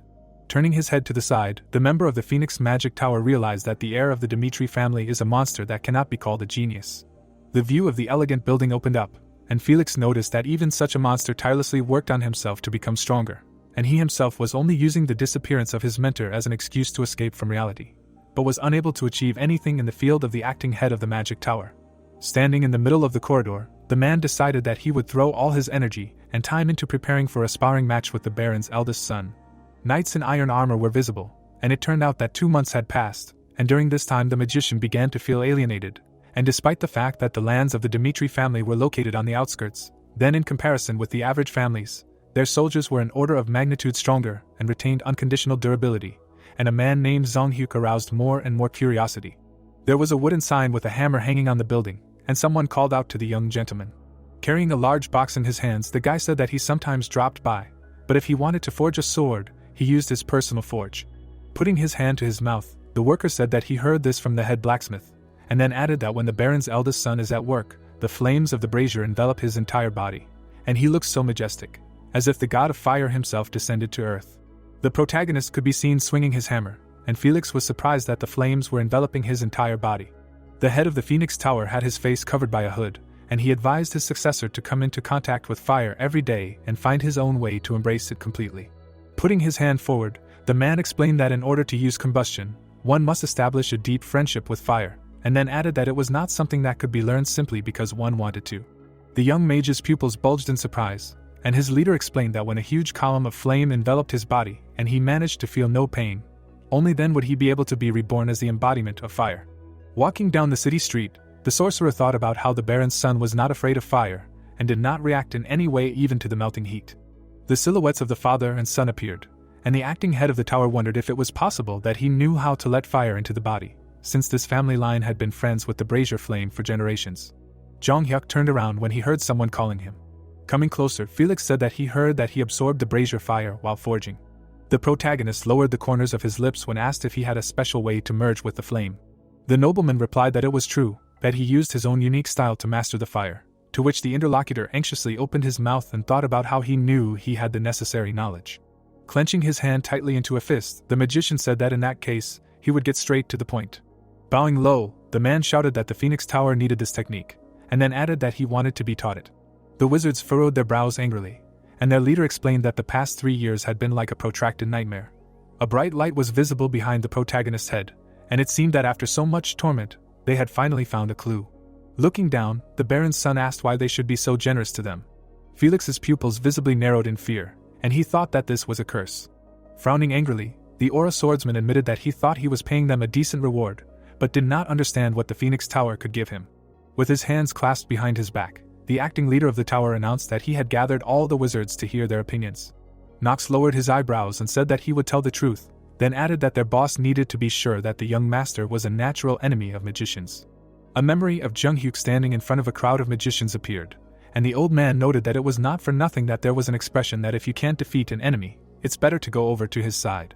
A man's hand was seen holding a huge tower, and the fifth circle magician explained that they were despised in the Frank Kingdom, so he didn't see anything wrong with giving him the Phoenix Tower. Felix, his eyes wide in confusion, asked if his subordinate really thought so. The magician simultaneously grinned and explained that they also had eyes. The man frowned angrily as he thought that there was no such thing as one of the 13 magic towers seeking to personally establish ties with a foreign country, but they had to change that prejudice. Standing before the wizards, Felix declared that from now on he would entrust the future of their tower to the Dimitri family. It seemed as if a large number of carts were driving through the fortress wall, and it turned out that after that, the Phoenix Tower had seriously begun moving. Running into the room, the subordinate loudly called out to the head, when suddenly the latter asked what was going on, to which he received the answer that he needed to look at this draft budget that would be allocated to them. Holding the paper in his hands, the acting head of the tower mentally said that he thought that the move would hit their budget, but he did not understand how it happened that they had to pay 24,000 gold every year. A man in a black robe appeared, reaching out for the coins, and it was said that people called mages monsters that devoured money. Precious crystals lay next to the book, and it became clear that in order to ascend to the highest circle, mages needed expensive goods, such as magical teachings or stones. The boy closed his eyes and cried out that he himself did not believe his eyes, and then added that he was told that if this was not enough to cover the expenses of the tower, they could even submit an adjusted budget plan for consideration. Felix's eyes widened in bewilderment, while the young mage noted that he thought it would be better for him to go out for a while. A view of the large rooms in front of the castle opened up. The man's mouth dropped open in surprise, not understanding what kind of giant it was. Chris smiled and said that they had decided that the Phoenix Tower would like to expand its influence, so now it can take on 1,000 workers, and then asked how they liked the idea. Standing behind the head of the night squad, the wizard admitted that he was still a little confused, and then added that he did not think that the master would do so much for them. Looking away, the deputy captain said that the heir of the family, Dimitri, valued his people more than anyone else. The young man noted that they would have to get used to it, to which the magician's pupils bulged in fear. Raising a finger up, Hans said that in his absence, the assistant should not deviate from the young master's daily routine for a second. Mofi wrote everything down on a piece of paper, while his mentor explained that he needed to hand him a towel on time to wipe off the sweat, and also prepare water of the right temperature in advance. The butler closed his eyes and thought that although he was worried, this guy had graduated from a Delian academy, so everything would be fine. There was a doll in the box, and the servant thought that his sweet granddaughter would like this gift. Bowing, the subordinate said that he had been waiting for him, to which he asked what that meant. Standing in front of the carriage, the guy asked him to get in, to which he asked if they were really waiting to take him. Hans held the gift box in his hand, and the young master's servant said that it was his order. Garrison looked down in confusion and asked how that could be understood. The servants were bustling around the room while the table was being prepared. The woman opened her mouth wide and called out to her husband. The butlers were smiling and chatting among themselves, when suddenly someone said that they did not understand what was going on, but these people were sent by Junghyuk, and the only son Hans did not understand why he would do this. Waving his hand, Lucas introduced himself and explained that the successor of the Dimitri family sent him to repay Mr. Hans for his loyalty and service. The guy asked to trust them with the preparations for his daughter's birthday, to which Garrison's jaw dropped and shouted that he did not understand at all, because his father was only the butler of the Dimitri family. The man's pupils bulged in bewilderment when he was told that the young master greatly appreciated his father, and then asked if he had told him about it. It seemed like the protagonist was leaving the table, and the butler's only son said that there was a time when he was called a fool who did not understand at all how selfless his father was and what sacrifices he made for him, so he did not agree. But his father did not completely lose faith in him. Hans closed his eyes and said that the young gentleman had been through a hard time and had lost his way, adding that he was actually very kind. Biting his lips in sadness, Garrison muttered that he thought his father was wasting his time. Putting his hand to his face, the man thought about his parent. The view opened up to a decorated room and large tables, when suddenly someone was heard wondering about this. The girl put her fingers to her mouth and asked if they had come to the right address, and the other guests did not understand where all this was coming from. Taking a step forward, the knights shouted for everyone to move aside. A dark silhouette was visible in the doorway, and the butler's only son wondered why a guest had suddenly arrived with guards. Hans's eyes widened and he called out to his son, who was surprised by his appearance. Closing his eyes, Garrison ran towards him. Hugging his son, the servant exclaimed that his father had returned. There was a pile of chests and boxes near the wall, and the young master's subordinate announced that it was time to open the presents. Untying the bow on the box, the butler's only son noticed that his father had prepared the first present for her. Smiling broadly, the little girl exclaimed that it was a very beautiful doll, which she asked to buy for her every day, after which she expressed her gratitude. Turning his head to the side, Garrison noted that the next present was coming, after which he thought about it. In a small box, he noticed a ring with a ruby from Viscount Conrad. The corners of the mouth turned down, wondering why the aristocrat would wish a child from a commoner family a happy birthday. There were letters lying next to the jewelry boxes, and they turned out to be gifts from Count Adelian and Viscount Lawrence. The man held another box in his hands and remained silent, and then wondered why the vaunted aristocrats would send them gifts, and then realized that all the expensive gifts were given by them only to prove themselves to Hans. It seemed like the butler was carrying the young gentleman on his shoulders, and it was said that he looked after him even when he was called a fool, and raised him from the cradle. The glare of light reflected in the round eyes of the servant of the Dimitri family, and it became clear that he had become an important person for the aristocrats, who would act as a link between them and the Baron's son. Hans's granddaughter closed her eyes in satisfaction, and her father thought that these were too serious gifts for a small child, but that did not mean that he would not be able to accept them. The man looked away, realizing that this was a difficult situation, and then said that he would open the gift from the young master last. Hans's eyes widened, surprised that Junghyuk had sent a gift. Suddenly, Garrison's pupils visibly narrowed, and he cried out in alarm. At that moment, a letter of recommendation for admission to Glory Academy was visible in his hands. Lowering his head, the butler's only son muttered that for the sake of his daughter, the successor of the family, Dimitri, wrote a letter of recommendation to Glory Academy. The academy building opened up, and it turned out to be the best educational institution that a commoner could dream of, because it was not so easy to enter even with money. A moment later, the man turned his head towards his father. Garrison put the paper to his face and thought about how grateful he was to his parent and the young master. The lights were on in the windows of the Dimitri family castle, and he could hear someone saying that it was too expensive a gift. Raising his hand, Hans explained that the fact that he remembered and acknowledged him was enough to feel that his efforts were useful. The protagonist closed his lips in confusion. The fighter clenched his teeth tightly from the effort. The blonde boy looked away and asked if the blood demon regretted following him. The young man put his knee to the ground and said that he did not regret it. Grinning evilly, the martial artist noted that the fact that they believed in him made him want to follow the master for the rest of his life. With his hands behind his back, the aura swordsman said that looking back on the years, he realized that he had spent more time with the butler than with his father, and then added that despite the difference in social status, the man named Hans was special to him, although it was said that he was the bond that was left behind by the heir of the family, Dimitri. The servant pressed his fists to his chest while his superior stated that he was his man, and by showing him loyalty and sincerity, he had the right to receive something from him in return. Smirking, Jonghyuk said that he sincerely congratulated him on his granddaughter's birthday. A year later, the Valhalla temple in the Cairo region appeared. Water dripped from a watering can onto the flowers. The priest put his hand in his pocket and remarked that he was very sad. Willis raised an eyebrow and thought about how when the young master who had returned from the southern front mentioned the Battle of the Rankers, an unprecedented event had occurred in the Cairo kingdom. The silhouettes of the swordsmen were surrounded by a magical aura, and the man said that the Rankers of Cairo had stopped competing with each other and had begun preparing for a duel with the heir of the Dimitri family, devoting a whole year to this. The protagonist's cloak was fluttering in the wind, and it turned out that it was quite difficult to say where the line of the Baron's son was drawn, because after the duel with Homer, he was officially awarded the 100th place in the Cairo ranking. Blood began to splash from the warrior's head, and it was said that the Aristocrat had defeated Butler, who was in second place in the Hector Kingdom's ranking, and thus showed his ability, so this is where the dilemma arises. A wicked smile appeared on Jonghyuk's face, and the priest thought that everyone from the 1st to the 99th place could become his prey. Grinning, Willis decided that no matter what choice they made, once the protagonist took action, there would be a huge change in the rankings of Cairo. Waving his arms from side to side, the subordinate called out to the reverend and shouted that there was a message from the young master. Smiling widely, the priest asked if it was true when his assistant shouted that he was going to start the official battle of the rankers. Holding the paper in his hands, the man asked if he had finally made his move. Sitting at the table, Butler thought about the strange things that had been happening at the border of Cairo lately. The rays of light fell on the elegant chairs, and it was said that it all started with the head of the Phoenix Magic Tower of the Frank Kingdom, and then the important figures of the magic towers that are located in Kronos disappeared. A shadow fell on the castle towers, and it turned out that the Kronos Empire, which suffered the most damage, was sure that this was the work of other countries. The ruler of the empire put his hand forward and declared for everyone to conquer the continent. Maps of the lands of the two countries were visible, and it was said that at such a time, the smaller countries suffered the most, and especially Cairo, which borders Kronos, because the reality was that war was inevitable. The old man frowned seriously and decided that in order to resist, they needed a solid system of power sharing, otherwise they would not survive the era of turmoil with a weak king. A memory of Jonghyuk attacking the knights appeared, and Butler thought that if the noble faction managed to recruit the Baron's successor, then they would no longer be able to ignore the current power distribution system.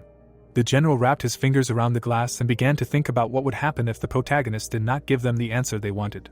Suddenly, the glass in the five-star swordsman's hand shattered into pieces. The old man frowned angrily and asked about the current location of the heir of the Dimitri family. The subordinate spread his arms and explained that it was because he was currently in the north, to which he was asked again. Hector, the kingdom's best warrior, pursed his lips and wondered if he really wanted to rise from the bottom. Unrolling a paper scroll, Willis shouted that they were starting their official ranker battle. Jaden gripped the hilt of his sword with his fingers and wondered if he had said that he was aiming for the very top, and had ended up challenging him. The opponent took a step forward and the man in 99th place in the rankings thought that if he really was such an incredible master as they said, he would hardly want to get involved in a protracted war, thereby wasting his strength on low rankers. Jonghyuk closed his lips and his opponent mentally said that if he looked closely, he is an ordinary little boy. The protagonist put his weapon forward and his opponent remembered that he heard that he had already set a fight for the next ranker, so he was being impudent. Suddenly, powerful magical flows appeared around Jaden, and he decided that in this case, he would fight with all his strength from the very beginning. At the same time, the aura swordsman kicked off the floor with his foot. A moment later, he stabbed his opponent in the neck with his blade. The boy began to fall down and groan in pain. There was a defeated opponent on the ground, and someone said that the fight was one-sided and there was no point in it. The priest crossed his arms and asked if it was necessary to go down the thorny path of fights. Wouldn't it be better to start right from the 30th place? The main character smiled and answered that even if people called him a hero, they constantly questioned his abilities. He remembered how he had defeated many rankers and said that he would prove that he had achieved this solely with his strength. The boy frowned in shock. Then he smiled madly and thought that this was the Junghyuk he wanted. In front of the protagonist stood an army of soldiers. There was a popular belief that he would not be able to rise from last place to first place through a series of victories, because even if he defeated a person a day, he would spend at least 99 days. The boy stood in the arena, having defeated the enemy in the second to last place, and not even a week had passed before their fears were completely dispelled. Willis raised his hand and shouted loudly that the boy had won and moved up one place in the rankings. The warrior turned around. With a serious face, he said that he was ready for the next enemy. The boy received a blow to the face. Then he fell backwards. The audience watched the fight attentively, not understanding how it was possible that the protagonist defeated 3 rankers in just one day, since they had the power of 3 stars. The protagonist was radiating a red aura, and the audience said that he spent no more than 10 seconds on all 3, and in just 2 days he defeated all enemies up to the 91st place. Someone was walking on water. The blonde was running away from a huge mouth that was trying to devour him. Suddenly the mouth closed, and blood leaked out between the fangs. Jaden suddenly rose up on the bed and screamed loudly. He frowned, not understanding what it was. The doctor turned around and asked if he was awake, to which the guy asked him a counter question about what he was doing here. The man raised his eyebrows and replied that he rushed headlong at a strong opponent and was flattened with one blow. The warrior lay on the ground, and the doctor added that a whole day had passed since he lost consciousness. Putting the bottles on the shelf, he said that he was at least glad that out of all those who fought the protagonist, he was the only one who woke up. The blonde opened his mouth in horror when the man said that this guy defeated 5 enemies, including him, that day. The doctor put the bottle back and asked the young man if he understood what that meant. He introduced Junghyuk and said that they were not his rivals to begin with. Jaden suddenly grabbed his chest and let out a painful groan. He clenched his teeth and thought that his body was about to fall apart. The man turned around and said that he would not be able to move fully for a whole month. The blonde began to tremble in horror when the doctor said that he did not know what kind of magic the protagonist used, but the muscles in his opponent's body turned into a complete mess. He clenched his teeth and decided that he needed to stop the others. Letters and envelopes were visible. The blonde wrote a message that the protagonist was a monster, and that he couldn't put up a second against him. Today he turned his muscles into mush with a blow, and according to the doctor, he won't be able to move for a month. The man opened his mouth in shock, looking at the letter. 2 men were talking at the table. Jaden also wrote that a fight with this guy leaves only fear behind. Junghyuk pressed another opponent into the ground with one blow. He defeated them again and again, rising higher in the rankings. People held white flags in their hands. A week passed, and rumors about the protagonist, as if they had never happened, feeling an insurmountable difference in abilities. All the rankers from 31st to 39th place surrendered without a fight. The blade was stuck into the table through the envelope. It seemed like everyone rallied, accepting defeat, and only someone in 30th place accepted the protagonist's challenge. The blonde opened his mouth wide and loudly asked if his comrade had heard what they were saying about this monster. His friend remained silent, and did not even look at him. The boy frowned bloody brows and shouted that only warriors from the 10th place could become worthy opponents for him. Fernando looked down and replied that it was his choice. Then he approached his comrades, who shouted what kind of raid on their reputation was this, and said that it would only concern them, not him. He frowned and added that they were the ones who chickened out by accepting defeat, so they should not force him to surrender. The blonde walked to the door and called his comrade a stubborn donkey. The young man clenched his hand into a fist and thought, the reputation of a ranker does not matter to him at all, and all he needs is experience with a strong opponent that will compensate for his lack of ability. In front of him on the floor was a huge shadow. There were 2 opponents in the arena, while the spectators were actively sharing their opinions about the upcoming fight. Fernando frowned and thought that he wanted to become a scapegoat for the protagonist, but in return, he must show him the world he lives in so that he can move forward at least one step. Junghyuk looked at another opponent seriously. Then a red flag rose up, because it had begun. The less experienced warrior immediately rushed forward, emitting a bright orange aura. The protagonist did not move even when he was right in front of him. The youth held the weapon tightly in his hand. His face was focused. When he swung his sword, the protagonist dodged the blow. He froze in this position. Then he looked to the side and saw a bright flash of light next to him. After that, he straightened his back. Fernando stood behind him, breathing heavily and thinking that this guy was only dodging and that he was probably too weak in his eyes. The boy gritted his teeth and thought that the enemy could trample on his pride as much as he wanted because he had long forgotten what it was. Suddenly, he opened his mouth in surprise when he heard Young Hyuk telling him to direct the flow of mana as he said from now on. He widened his eyes in surprise, not understanding if it was magic. The protagonist turned around and said that the reason he was weak even with 4 stars was because his mana output was unstable, and if he continued to use the same methods, he would never be able to become stronger. He imagined the flows inside the body and added that when mana was released normally, it was taken in and released through the outlet channel. The boy imagined a human body and said that all the boys on the Salamander continent used the same internal mana channel. Young Hyuk smiled and said that, however, there was more than one mana channel. Fernando sweated in shock when he heard these words and thought that this was the ravings of a madman. A blue glow was visible. When an aura was emitted, a person splashes out mana through the corresponding channels, and although everyone uses their own technique, different from others, but the formation of a channel using a generally accepted algorithm is known to everyone and the only correct principle. Fernando looked at the protagonist with distrust. He frowned when Jung Hyuk said that it was difficult to learn a new channel that had already been formed, but it was worth the risk at least once. The guy gritted his teeth in anger and thought that he would win back the enemy once, and that he still did not care about other people's views and reputation. Suddenly they began to fight again, and the protagonist advised the young man to suppress the energy of mana and delay it. He imagined the sea waves and added that then the mana itself would show him the exiting path. He imagined a powerful splash of water and said that once Fernando felt a new path, he should push the mana out. The boy closed his eyes. When he opened them, his body was already studying the golden energy. He was shocked that this was actually possible. Jung Hyuk smiled and decided that it was time to end this. He then raised his sword high. The blade was right in front of his opponent's astonished face. Fernando lay on the ground while the spectators talked about how he only proved how incredible his enemy was. The boy suddenly sat up and frowned his thick eyebrows. He looked at the skilled fighter who was already walking away and called out loudly. The spectators looked away, not understanding where he suddenly rushed to. Fernando caught up with the boy and asked how he knew about his dilemma. He thought that he simply did not have the talent of Kaori, but he did not even think that the problem was in its release. The protagonist looked at him seriously and replied that the fact that he was using a 4-star aura already indicated that he had reached a high level. The youth opened his mouth in surprise when his opponent added that compared to the level of mana, the emission power was catastrophically weak, and in this case, there was a high probability that the problem was in the aura channels.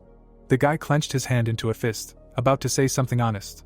Then he put his hand on his chest and said that he saw hope in these words, but so far he had only managed to grasp a thread, and it would be difficult for him to make progress on his own. Fernando looked closely at the protagonist and asked if he would teach him how to break through the aura channel. Jung Hyuk scratched his lessons and replied that teaching was not a problem, but he did not like deals without payment. The guy bowed slightly and asked what he wanted then. The experienced warrior looked at his former opponent and said that he should follow him and live for him. The young man got down on one knee, thinking that this man would guide him on the true path. He swore allegiance to him. The members of the noble faction were sitting at a round table, discussing how the protagonist had been acting so unpredictably lately, and that at this rate he might actually be able to defeat Count Nicholas. The old man frowned and said that there was no need to rush to conclusions, because even though Jung Hyuk had defeated Balor among his achievements, Nicholas was a high-flying bird. He presented 2 silhouettes. Nicholas was the royal knight and Cairo's first sword. He was known for being unable to get close to others. The count stood in front of the protagonist. The latter's actions had revealed a new potential that no one could have imagined. The man looked away and asked what would happen if the protagonist defeated the royal knight. The nobleman furrowed his gray brows and replied that the reason the royal faction had been able to survive until now was because of Nicholas, and if Jung Hyuk were to defeat him, it would pave the way for a new government in the Cairo kingdom. He presented a map of the continent, and decided that they had to prevent this. He then clenched his fist and thought that if he did not accept their offer, they would have to eliminate the protagonist by any means necessary. The old man looked down and ordered that everyone secretly summon an army to the capital with their family, and no matter what choice the protagonist made, they would not let him escape their hands. The ranker in 10th place fell to his knees and surrendered. The boy furrowed his brows and turned around. He looked at the stands and thought that the stage was set. He then opened his mouth wide and shouted loudly that he was truly disappointed. The audience looked at him in shock as he said that he had officially declared the beginning of the ranker battle a year ago, and he hoped that they would prepare for this battle with him. The young man raised his hand and shouted that after defeating Jaren, he realized that there was no opponent in Cairo who could take his sword except for Count Nicholas. He imagined the image of a royal knight, and added that he would now shorten this meaningless process. The protagonist frowned and said that in 3 days, at this very place, he would fight the 9th through 2nd ranked rankers one by one. He would infect them all and challenge the first sword. Someone clenched their fists. The boy's statement raised the whole kingdom of Cairo on its ears. Bruno looked to the side and said that he and Jaren were almost on the same level in ability, but the protagonist defeated him with a stunning margin. Oscar looked down and said that there was no backing down. He introduced Junghyuk's face and added that he had denigrated the ranker in 10th place in front of everyone, saying that his abilities were too weak, and also announced that he was going to fight them all on the same day. The boy slammed his hand on the table and said that if the warrior refused to participate, people would call him a coward. Then Oscar introduced Marquis Benedict and said that this old man promised to reward them all for this. The young man frowned and swore on his life that he would definitely infect the protagonist and defend their pride as swordsmen for everyone to see. The others raised their fists in the air, loudly shouting that they agreed with him. Oscar smiled slyly. 3 days later, a crowd of rankers walked forward. The spectators looked at them happily, saying that they did not expect that they would really react to the provocation, and that now it was difficult to predict who would win. They approached Junghyuk, who thought that he felt threatened. The aristocrats always joined forces, becoming one. He frowned and thought that Cairo would not let him drag it out any longer. Looking straight ahead, he came to the conclusion that there were only 2 ways left: either he would absorb them or let himself be eaten. The boy took out his sword, preparing to fight Bruno. The opponents stood opposite each other, and the aristocrat thought that from the very beginning his enemy aimed for a quick fight. But not everyone would hold out until the end to turn this into a protracted war. Suddenly, he opened his mouth wide when the protagonist suddenly attacked him. Bruno coughed up blood. The youth turned around and said for the next opponent to come out to fight. He also easily attacked another aristocrat. Another enemy was defeated, coughing up blood. The next opponent received a strong blow to the face. The protagonist attacked another aristocrat with his foot. The 3rd ranker was lying on the ground. The remaining ranker was sweating and shaking in fear. Junghyuk turned around and asked if he was the last one. A soldier came running to the king after a while and, kneeling down, shouted loudly that the fight was unequal. In just 1 day the protagonist had defeated all the rankers from 9th to 2nd place, and no one would stop him from challenging the very first one. Hearing this, Daniel raised his hand to his face and said quietly, "This is what it all led to," and then asked Nicholas if there was any way to avoid the fight with Junghyuk. The first sword Cairo looked at the king tensely. Daniel then imagined that several hands were reaching out to him, and added that he did not doubt him, but if the first sword was defeated in the current situation, then his already precarious position would be destroyed by the aristocrat faction. Hearing this, Nicholas frowned and firmly replied that this would not happen, adding that he should just believe in him, and then he would prove to him again that he was not called the first sword Cairo for nothing.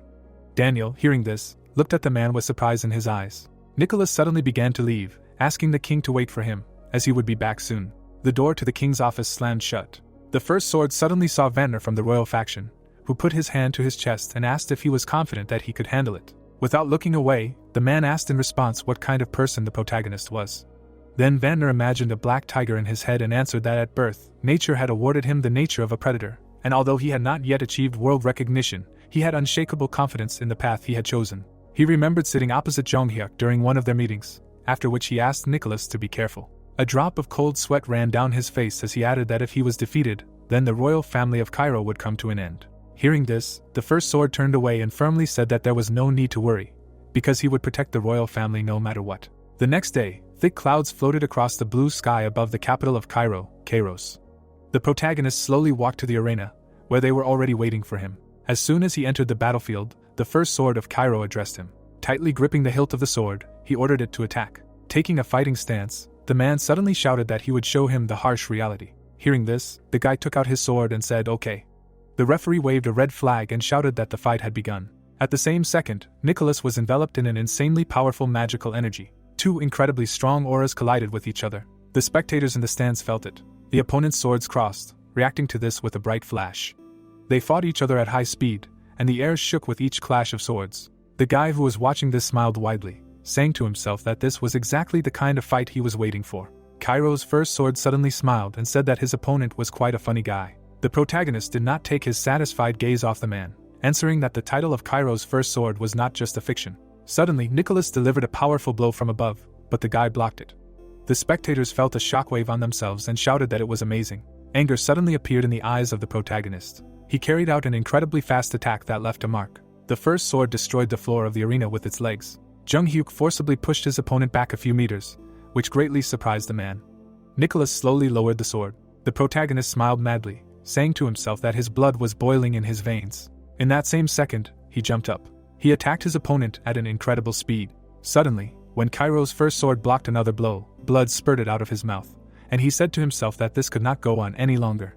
He immediately counterattacked, but the protagonist dodged Jong Hyuk's sword into the air, and Nicholas said to himself that he was a practical guy, and if he won, he would hardly go over to the royal family side, which is why he could not lose. Immediately after these thoughts, his aura became several times more powerful. From what he saw, surprise appeared in the eyes of the protagonist. His opponent, using a secret weapon, was preparing to strike. A few seconds later, Cairo's first sword made a powerful blow. Jong Hyuk followed the trace left by his opponent's sword in the air with his eyes. Nicholas used the destruction technique, which struck the arena with a huge column of light. Raising his sword, the protagonist used the Sky Demon technique. Using the second level and first style, he used all his strength to counter his opponent's strength. In less than a minute, rocks began to rain down from the sky. When the smoke cleared, everyone saw Nicholas kneeling, wondering if he had lost. Suddenly, what the boy saw made him surprised. Cairo's first sword, leaning on his sword, struggled to his feet and said that he could still continue, to which Jung Hyuk asked him why he was making such a sacrifice. Hearing this, the man smiled and asked in response what he meant by why. Pointing his sword at his opponent, he replied that of course it was because he was Cairo's first sword, adding that he could destroy him, but he could not break his will. After saying this, he rushed forward with a loud cry. Running up to the protagonist, Nicholas swung his sword. But before he could strike, the boy made a quick strike. Blood spurted from the man's mouth, and his eyes filled with pain. After that, he fell dead on the floor, and the main character said to himself that this was the last moment of the life of a great man who had taken over an entire era. All the spectators were shocked by such a sight. The judge rose from behind the rubble and said that Roman Dmitri thus became the first ranker of the kingdom of Cairo. Hearing this, the guy put his sword back in its sheath with a satisfied smile on his face. But there was not a drop of joy in the eyes of the Valhalla member. Turning away, he said to himself that they had underestimated him, but no matter how they thought about him, this monster would still exceed all their expectations, because he was not going to bow his head before Valhalla, so he needed to be gotten rid of. With these thoughts, he began to leave. His body slowly dissolved, going into the darkness. After some time, the main character walked along the center of Kairos with his soldiers. Each of them had a serious expression on their face, and the people looking at Jung Hyuk were surprised to hear that he had already defeated Nicholas at such a young age. Suddenly, the boy stopped when he was addressed. The leader of the aristocratic faction, Marquis Benedict, frowned and said that he had heard that he had even defeated Count Nicholas, earning his admiration. But as soon as he said this, soldiers came running out from all corners. They surrounded the protagonist and his army, and the old man said that after seeing Count Nicholas defeated, he wondered why it took him a year. But now he seemed to understand. Jung Hyuk looked at the aristocrat in silence without a trace of fear in his eyes. Imagining a huge wall, Marquis Benedict suddenly asked if it was true that this time was needed for the Dmitri family to reorganize and expand their power. His face showed displeasure, with which he said that now was the time to make a choice. Extending his hand towards the boy, he asked him whether he would follow the aristocratic faction or choose someone else, adding that it would be fine if he chose the former, but if he chose the latter, he would pay a heavy price, and then asked again what his decision was. Hearing this, the protagonist lowered his head. His eyes were fixed on the ground. He recalled how the eldest master of the heavenly demon sect, Ho, smiled and said that now their future relationship would depend on his choice, so he must choose whether to follow his brother's example and join his ranks, enjoying fame and fortune, or to appear before him as the heir to the sect. The protagonist's three brothers stood to the side. In front of the high steps stood Jong Hyuk himself. He tensely knitted his eyebrows, saying to himself that he did not know which choice would be in his favor, submission or conflict. Ascending the first step, the boy asked himself what he wanted. The protagonist approached his brother and apologized. Hearing this, Ho raised an eyebrow in surprise. But unexpectedly for him, Jung Hyuk raised his sword above his head. Looking at his brother with disdain in his eyes, he firmly said that he was not the type to live for someone else. Leaving his memories, Jung Hyuk smiled and said the same thing. Hearing this, Marquis Benedict clenched his fist and shouted in anger that he had made a stupid choice. Stretching out his hand, he said to himself that one way or another, power or reputation was in his hands, and then asked himself what he could do in this situation, because it did not matter how strong he was. The protagonist and his entire army silently listened to the old man, who was shouting in rage that in the name of Benedict, the head of the central government, from now on the Dmitri family, who were making unjustified attacks on neighboring lands, was suspected of inciting a rebellion, and a thorough investigation would be conducted regarding this, so the guy should surrender himself under arrest right now. As soon as Marquis Benedict finished, his soldier jumped up. At that very moment, blood splashed on the old man's face. With one blow, the protagonist killed the subordinate aristocrat, who screamed in shock, asking if he really thought of disobeying, adding that this should be regarded as a rebellion. Then the guy spread his hand to the side and replied that he should call things by their proper names, because this was not submission to his majesty, but to him, Marquis Benedict. He smiled mockingly, adding that of the two of them, he was more likely to plan a rebellion. Hearing this, the old man furrowed his brows in anger and shouted in rage that he had completely lost his mind, because the central government represents the kingdom of Cairo and acts in accordance with the will of His Majesty the King. Looking at the dead soldier, he added that with his frivolous choice, the protagonist doomed the Dimitri family to death. After hearing this, the smile disappeared from the guy's face, and he firmly said that the king would decide which of them was right, after which he ordered Chris and Kevin to clear the way. Having received the order, the guys rushed to the attack, answering that they would do everything. Chris left an electric trail behind him with quick blows. Kevin, showing his wild aura, brutally killed the soldiers. Looking at this, the old man gritted his teeth and said in a trembling voice that they were just crazy bastards, while saying to himself that he could not even imagine that they would arrange a massacre right in the middle of Kairos without a shadow of fear. The protagonist stepped into a pool of blood with his foot. He killed the soldier who attacked him with one blow. Marquis Benedict, along with the other nobles, began to run, while ordering his men to attack, adding that if someone was found who brought the head of this troublemaker, a generous reward awaited him. The Aura Knight blocked Jung Hyuk's way and shouted in rage at him to stop, because he was in Kairos, and then asked him if he really thought that he could get away with it after this. But before he could finish speaking, the protagonist cut off his head from his shoulders, telling them to do what they had to do, and he would do his own thing, while saying to himself that it was time for repression. At this time, the palace of King Cairo was brightly illuminated by the rays of the sun. A soldier ran into the king's hall and shouted loudly, reporting that a battle was unfolding right now in the very center of the capital, and he was told that the protagonist was unilaterally exterminating the faction of the aristocracy. Hearing this, Daniel grabbed his head with his hands and asked in fear if there was a massacre in the capital. But what should he understand by this? A rebellion. The vice-captain of the Royal Knights, hearing this, furiously knitted his eyebrows and shouted loudly, ordering that the Royal Knights and all the court guards be called immediately, because the rebels could break into the palace at any moment, and their primary task was to protect His Majesty. At this time, the king squeezed the armrest with his hand and said to himself that in the end, you can't escape fate. But suddenly he raised his head in shock when a soldier told him that the protagonist was asking for an audience. After some time, Jung Hyuk knelt in front of Daniel and greeted him. With some apprehension in his eyes, the king looked at the guy and asked how he could explain his actions. Jung Hyuk held his hand over his heart and replied that immediately after the Battle of the Rankers ended, Marquis Benedict came to him with a couple hundred soldiers and demanded that he join the noble faction. Opening his eyes, he added that he only obeyed him, not Marquis Benedict, and therefore rejected his offer, and if His Majesty promised him one thing, then the Dimitri family, as the Sword of Cairo, would destroy the entire noble faction and eliminate the chaos reigning between the authorities. Daniel silently listened to the strongest swordsman in the kingdom, but after the words spoken by the protagonist, shock appeared in the king's eyes, and he wondered if he would really rid him of the noble faction. Without getting up from the throne, he asked if the guy was really offering him a deal, to which he replied that he was at the southern front when the Hector kingdom crossed the border. Recalling the sword stuck in the ground, Jung Hyuk added that although Cairo's defensive line had time to repel the attack, it fell in a matter of seconds, and the root of all of Cairo's problems was the four factions, because if only the power system had been debugged, the southern front would never have been taken away from them. As he said this, the boy imagined the king holding his hand over a scale.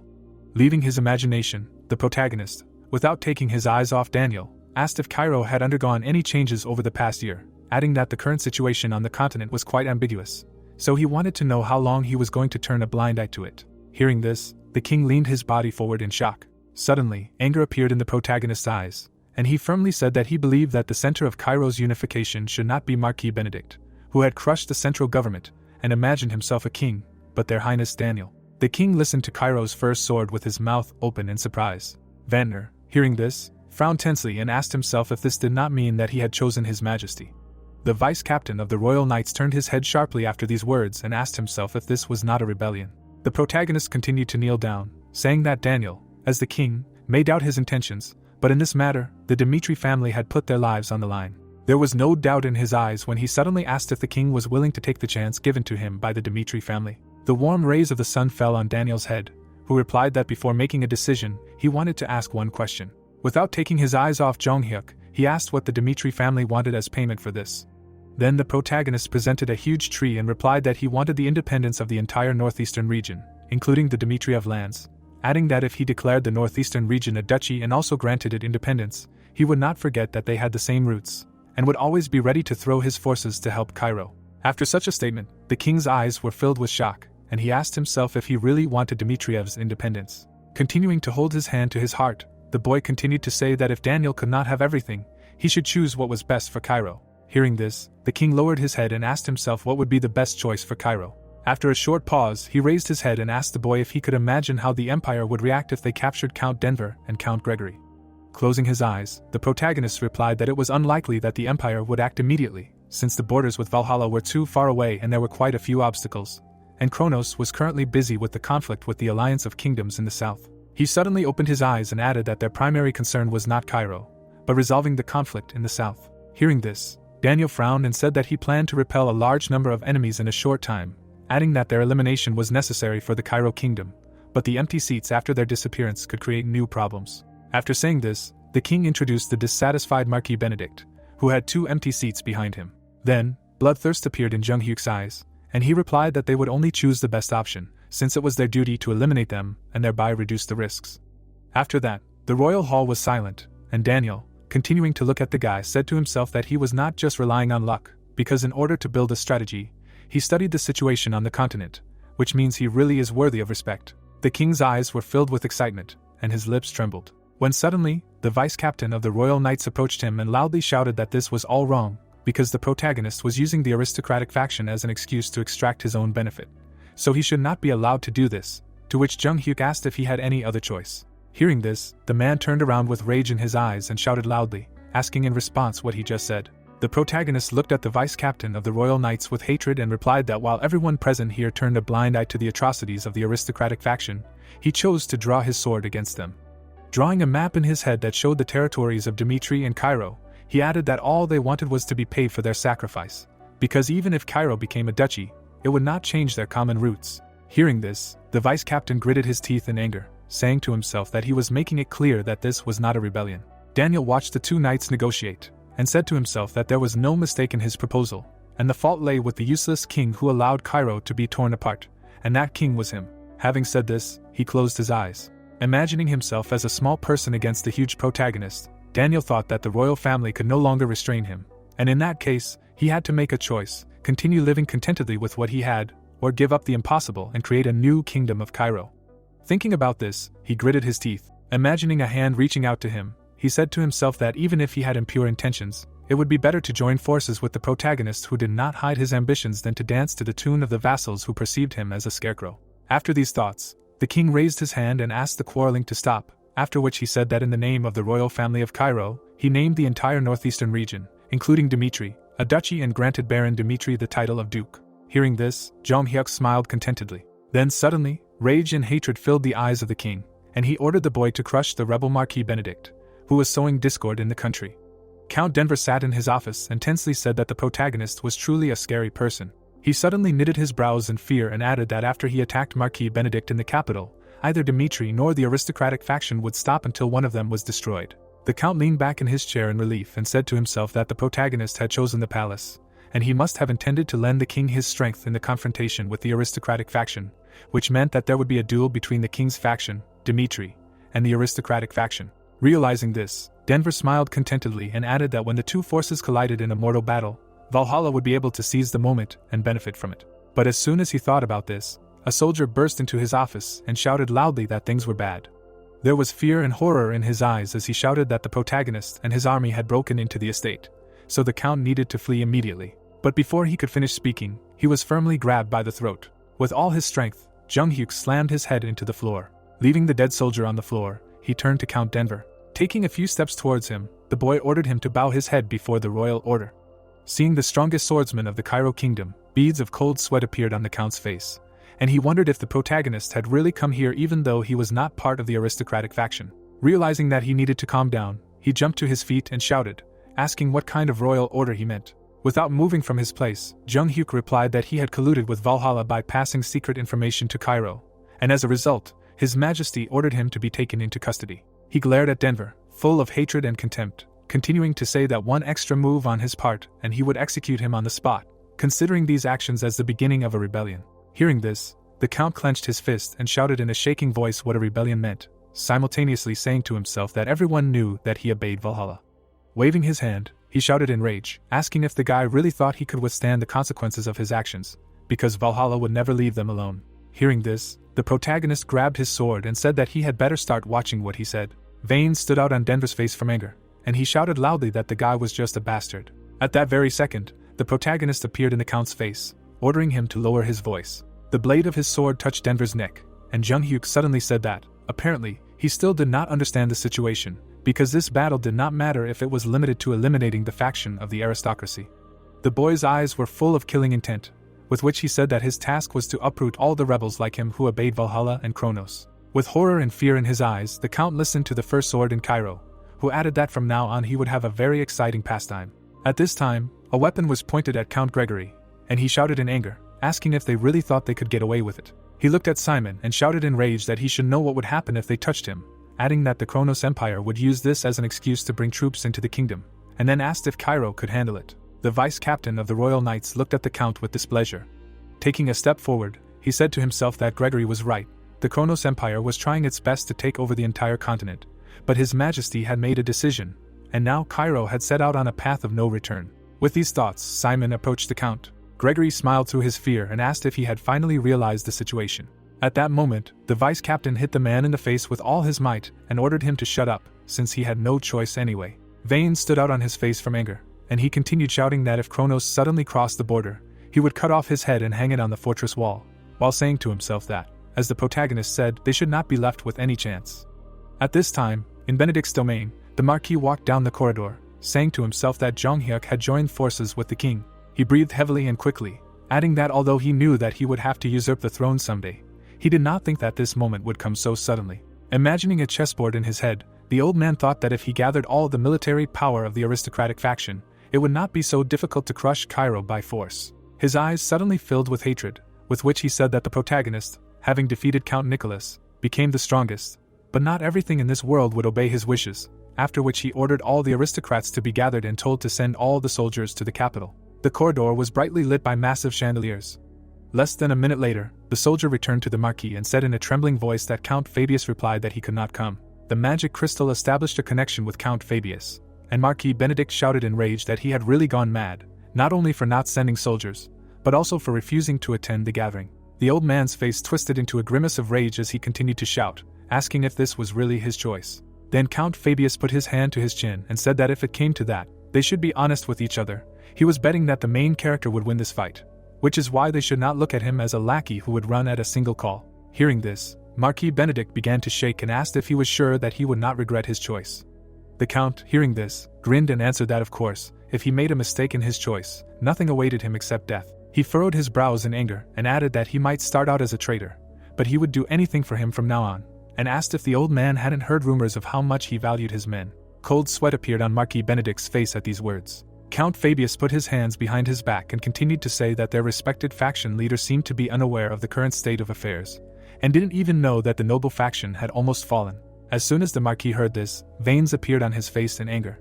At the same time, Valentino extended his hand forward and shouted loudly that he swears to support the Dimitri family. The Dimitri family's ally, Valentino, bribed all of Cairo's mercenaries, so they all gathered into one army. Due to the actions of the neutral forces led by Marquis Valentino, the noble faction could no longer recklessly throw soldiers around. The protagonist was in the court conference room, reporting to the king that a few days ago, Count Paulos of the aristocrat faction and several families under him had decided to go over to their side. As soon as Daniel heard this, shock appeared in his eyes, and he said to himself that these aristocrats, even if he had not accepted the Dmitriev's offer, they would have successfully carried out a coup on their own, and this war was led by the first sword of Cairo.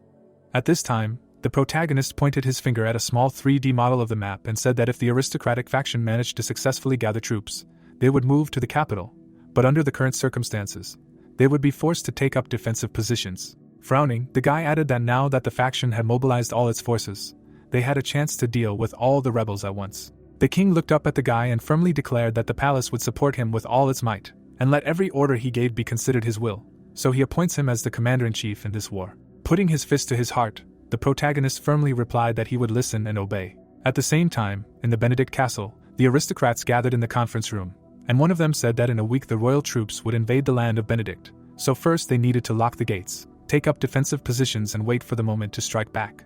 The man turned his head and said that Marquis Valentino was extremely strict about his neutral position, but even such a person declared that he would support the protagonist, and then asked if they could win this war. Marquis Benedict folded his arms and remained silent. One of the nobles looked away and said that the faction could not use even half of its fighting power at the moment, and then asked how about turning to the supporters of Kronos and Valhalla. since their leaders had also been taken into custody, so if they offered them favorable conditions, he was sure that they would agree to take their side. The old man nervously fiddled with his hands and said that it sounded good, and then asked how long it would take to win them over. The man looked at him and said that it would take at least half a month to convince them and gather the troops together, after which the Marquis handed him the rights to settle this issue, because even though the war came suddenly, they had long been preparing for war with the royal faction. Looking at everyone present, the old man suddenly shouted loudly that those who would seize power in Cairo would be their faction of nobles. Daylight entered the room through a small window. Nicholas suddenly woke up in bed and quietly said that he was not dead. With pain in his chest, he sat up on the bed and said to himself that only his external injuries looked serious. But the protagonist did not intend to kill him. From the realization of this, surprise appeared in his eyes. The man suddenly remembered how the guy dealt him the final blow, and said that he should not worry about the consequences. The protagonist, knitting his eyebrows, added that he had no intention of betraying Cairo. Leaving his memories, Nicholas turned his head and said to himself that he needed to scout out the situation first. A few minutes later, a knight was running quickly down the corridor. Simon ran into the captain's room and said that he thought he would die, but what luck that he woke up.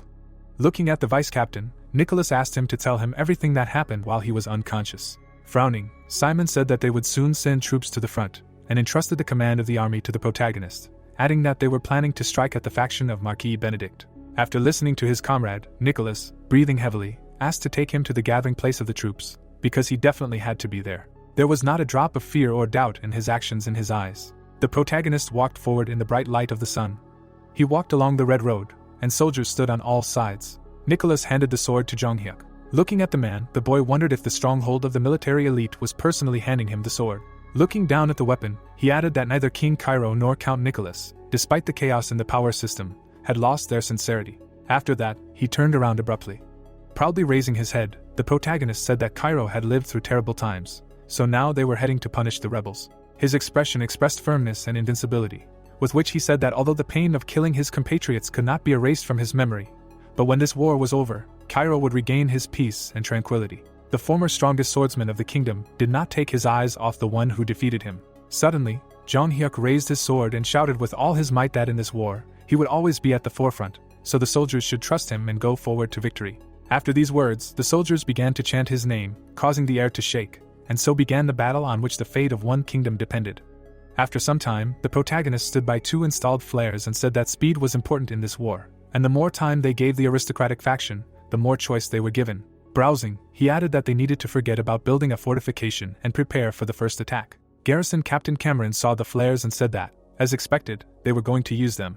Smiling contentedly, the guy said to himself that a powerful magic shield was installed along the perimeter of Benedict's castle. It was able to withstand dozens of flare volleys, and if it was fed with mana stones in time, it would instantly restore its strength. But he did not understand what they were going to do. At this time, a crowd of people in red cloaks joined the attacking structures.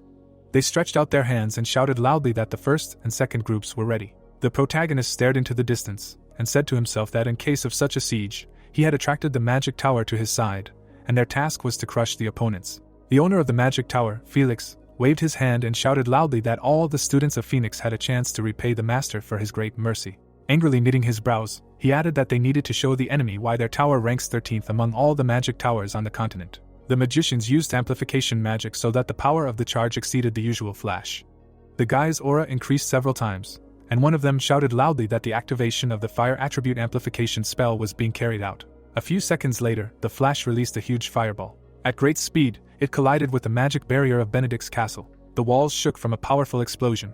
One of the soldiers turned his head to the captain and shouted loudly that the strength of the first defensive circle was rapidly declining, and if this continued, they would not last long.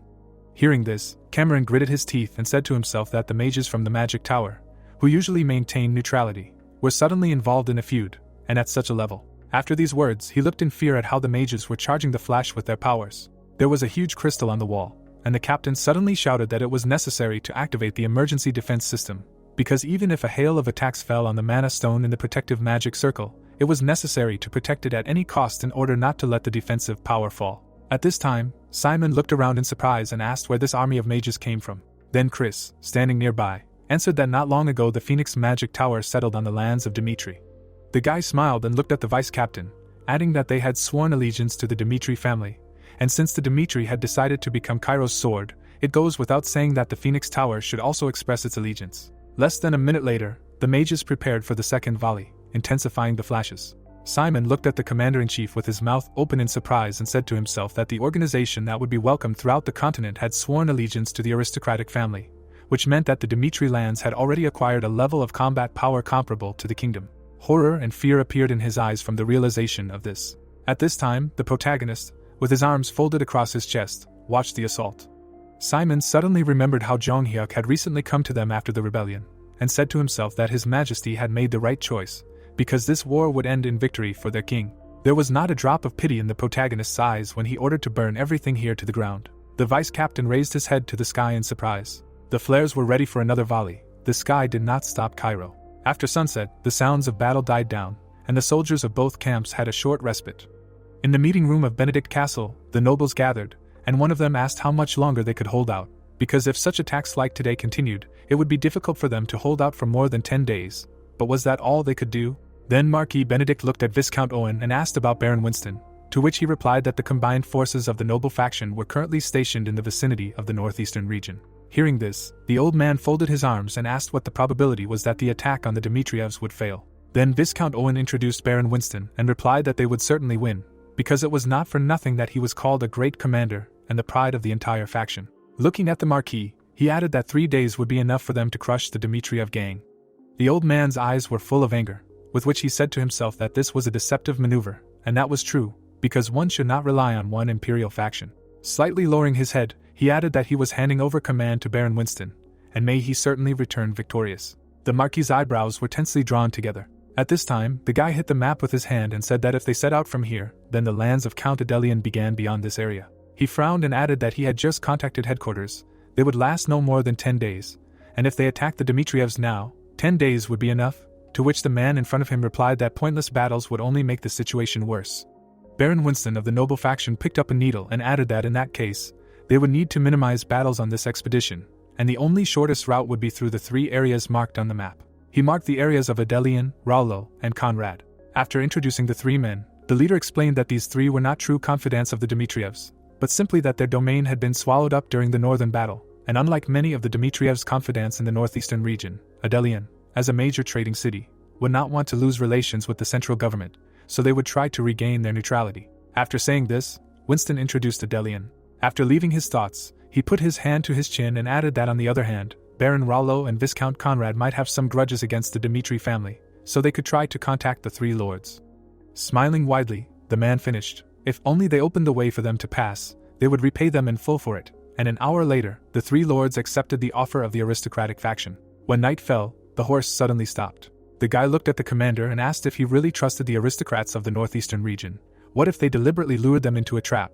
To which he firmly replied that he knew it. He rode ahead, adding that even if it was a trap, all of Dmitri's elite warriors were busy besieging Benedict, which meant that the remaining soldiers were nothing more than a bunch of ragamuffins. Winston looked ahead, asking if the boy really thought they could stand against the elite army of the noble faction. The boy's brows drew together, and he firmly replied that it was impossible. The general looked at the field they were riding through and explained that in a terrain open on all sides like this, their forces would not be enough to repel an attack even if the entire northeastern region came running. Hearing this, the boy opened his mouth in surprise and said to himself that he had thought of everything down to the smallest detail, adding that after all, those from the western front were birds of a different feather. But suddenly, a fire appeared in the darkness. As soon as Winston saw it, shock appeared in his eyes. Dozens of torches lit up in the darkness in front of them. Captain Jonathan of the Knightly Order rode out towards them on a horse and shouted loudly that the Marquis Benedict faction was rebels, so they must lay down their arms right now, otherwise they would be tried for mutiny. Seeing the opponents, the guy turned to the commander in fear. Winston suddenly furrowed his brows in anger and shouted loudly, ordering them not to talk nonsense, because Marquis Benedict was not a rebel. Without taking his angry gaze off Jonathan, he continued to shout that on the contrary, he had an offer for them. If they let them pass, then the Marquis would show them mercy and accept them into his ranks. But if they continued to show hostility, they would kill them all right there. Having shouted this, the commander swung his sword. A powerful aura enveloped his body. Hearing this, the man on whose head the hood was quickly nodded. Folding his hands, the 5th Circle Mage Nox said that he would do everything. After these words, fire appeared in his hands. Using the fire cannon, the old man directed a stream of fire towards the opponents. An insanely powerful explosion was heard. The enemy soldiers began to be devoured by fire. Immediately after that, Jonathan waved his hand and ordered all the soldiers to rush into the attack. The warriors killed their opponents with quick strikes. Winston looked at this with horror in his eyes and said to himself that this could not be, because he had never encountered such a powerful army even on the Western Front. Jonathan, putting magical energy into his sword, rushed to attack on his horse. Hearing the sound of hooves, the enemy commander turned around in fear and said that some knight from the outskirts would not be able to kill him. But before he could finish speaking, Jonathan, using the Azura sword technique, cut the enemy into 2 parts. A week had passed since the beginning of the siege of Benedict, and another flash charge exploded after colliding with the wall. Marquis Benedict, with horror in his eyes, ran along the corridor and shouted, asking what was happening to Baron Winston, why he still had not contacted. Then a soldier approached him and said that they had received a message from Baron Winston's adjutant, and the fact was that the entire army that stormed Fortress Dimitri had fallen, and the Baron had died on the battlefield. As soon as the old man heard this, his mouth involuntarily opened. A few minutes later, he gathered all his confidants in the meeting room and said that it was all over.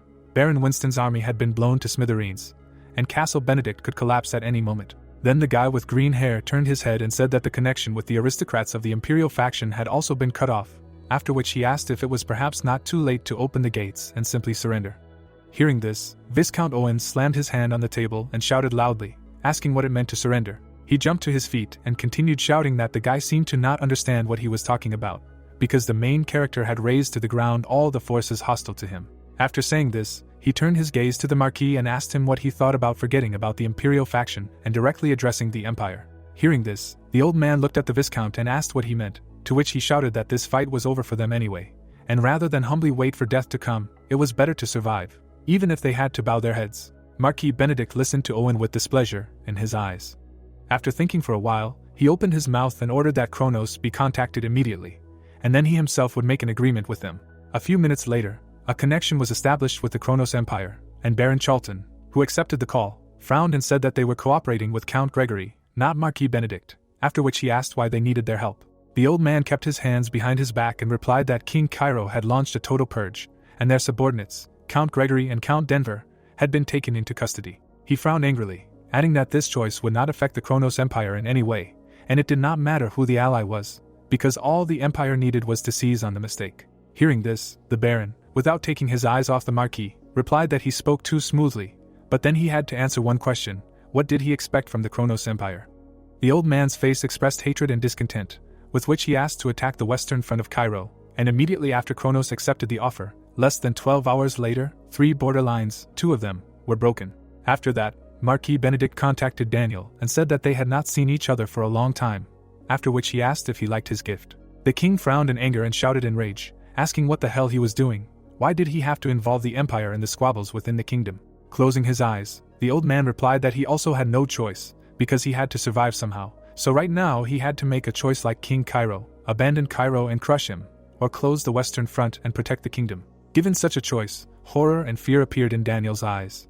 Cold sweat began to run down his face, and the Marquis continued to say that he needed to think carefully, because he was the king and had to make a wise decision. After these words, the connection was severed. The king looked at the extinguished crystal and said to himself that he once called Marquis Benedict uncle. Clenching his hand tightly into a fist, he added that now he had driven him and the entire kingdom to the very edge of the cliff. Drawing a map in his head, he thought that if he now called off the attack on Benedict Fortress and the noble faction and transferred his forces to defend the western front, the Cairo kingdom would survive, but the surviving noble faction would become even more brazen, hiding behind Kronos. Thinking about this, Daniel imagined the emperor of the Kronos Empire and Marquis Benedict. After a short pause, he turned his head and addressed Simon. With his brows furrowed in anger, he ordered the protagonist to be contacted immediately, while silently saying to himself that even if he remained a weak and incompetent king, he would not go down in history as a traitor to the motherland. When the connection was established, the king said that Marquis Benedict had entered into an alliance with the Kronos Empire, and the second line of defense on the western front had already fallen, and it was only a matter of time before the third one would fall. He frowned, adding that the elimination of the aristocratic faction was an important matter, but the imperial army could not be allowed to do whatever it wanted. Hearing this, Jonghyuk, looking at Daniel, calmly said that he would regret it in the future if he could not suppress the entire rebellion at once, to which Daniel firmly replied that he understood this, but the horror that had engulfed the West would soon engulf the entire kingdom. Having said this, the king imagined a huge skull hanging over the entire kingdom. Suddenly, the protagonist bowed his head and said that they had been prepared for this since they decided to carry out the purge, so it didn't matter whether it was Count Gregory or Marquis Benedict, and then asked what he thought would happen if they left the enemies who had sold out their homeland in the rear. Hearing this, the king imagined himself standing ankle-deep in a quagmire that was dragging him to the bottom. It stuck to his feet, not lagging behind, and the first swordsman Cairo said that now it was only one step back. But in the future, in order to return one step forward, he would have to sacrifice many people. Without a drop of fear in his eyes, the boy continued to look at Daniel, thinking that perhaps if he were born in a peaceful time, he could have become a good king. But he still could not accept reality. And this is exactly what was needed to fight in such a dark time. Daniel closed his eyes from the tension. Then the protagonist introduced the lines of defense and said that, unlike the two previous lines of defense on the Western Front, there was a capable army in front of the third one, and that Kronos had prepared for this attack in a hurry and had not been able to mobilize their full combat power. Simon and Vantner listened to the guy with worried faces. Jong Hyuk introduced the capable commanders-in-chief and said that the king should trust them, because if they dragged out the time, then in 3 days he would deal with the entire faction of Marquis Benedict. Proudly raising his head, he finished by saying that after that he would reach the Western Front and stop the attack of the Kronos Empire. After listening to the first swordsman Cairo, the king looked at him and firmly said that he was giving him 3 days, and at all costs he must punish all the rebels. After this conversation, the protagonist moved his troops into the night when the aristocratic faction let down their guard, thereby blocking the path for retreat from Benedict's fortress. The soldiers were waiting in ambush until the magic shield on the fortress walls reached its limit. Jong Hyuk stood in front of his soldiers and said that the shield covering the wall could not withstand it any longer, so they would deal the final blow tomorrow. Suddenly, a man came out to him. There was an army behind him, and he asked to be allowed to stand at the forefront. Approaching the protagonist, Count Fabius said to himself that as he had found out, he was one of those who fairly requited what was deserved. He suddenly remembered how Marquis Benedict contacted him and told him that he was a member of the aristocratic faction, but refused to carry out the order to gather, thereby joining its ranks. Frowning, he asked for a chance to prove his loyalty. Hearing this, Jong Hyuk smiled contentedly and said to himself that he was similar after all, adding that the blood demon was distinguished by his boundless loyalty, and the mad demon was driven by the desire to become stronger. Drawing an image of a two-faced demon in his mind, the boy said to himself that he had changed as many as 3 masters before rising to the rank of the 4 heavenly kings, and was quite a quirky old man. The two-faced demon was constantly smiling and muttering to himself. He fought for his life until the last and stayed by the side of the final winner, Jong Hyuk. And like that day, the protagonist looked at the man in front of him and said that there was no need to flash a fake smile in front of him, because if he proved his usefulness, he would turn a blind eye to his past. Hearing this, Fabius put his fist to his chest.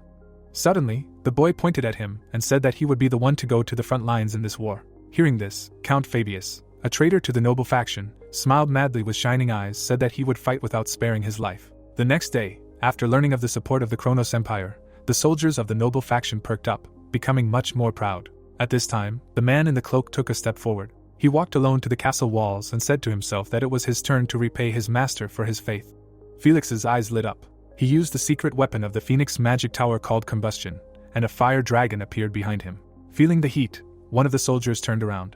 Suddenly, everyone on the wall saw the fire dragon and screamed in horror, asking what it was. Fire penetrated the eyes of Felix, who used fire rain. A huge magic seal appeared above the walls of Benedict Castle, and a fire rain began. The attacks were blocked by magical protection, but a few seconds later, an insanely powerful explosion was heard, which destroyed the barrier. Felix, with his arms outstretched, smiled contentedly. The fortress wall collapsed, and a huge hole appeared. Seeing this, Fabius smiled widely and ordered his soldiers to follow him. He and his men rushed to attack, shouting loudly that they would punish the evil rebels without sparing their own lives. But suddenly an enemy or a soldier appeared in front of him. He struck the count's horse with a huge hammer. The man did not lose his head and used acceleration. He soared into the air, taking on a task that others would try to avoid, and risking his life proved his worth. At high speed, he fell right on the enemy soldier, killing him. When Fabius was surrounded, he got rid of the opponents with a quick circular strike, and the protagonist said to himself that he was no longer young, and no one would blame him if he decided to stay behind the soldiers like the other aristocrats. But in this choice he put his life on the line. He fought his way forward, killing the enemy soldiers, and when the enemies ended, his body was already shaking. Count Fabius fell to the ground, saying to himself that he had played his part, and from that moment on it was the protagonist's turn. Jong Hyuk entered the castle grounds through a hole in the wall, and everyone screamed in horror that he had to be stopped, because the demon Cairo had appeared. Hearing this, the guy smiled contentedly, and said to himself that he liked being called. Cameron, who was standing on the ruined wall, looked at the protagonist and said that he was a demon incarnate, a truly incredible monster. The protagonist killed everyone who stood in his way. At that time, the magic crystal in the conference room caught fire, after which information was transmitted that things were too bad. The troops had broken through the fortress wall.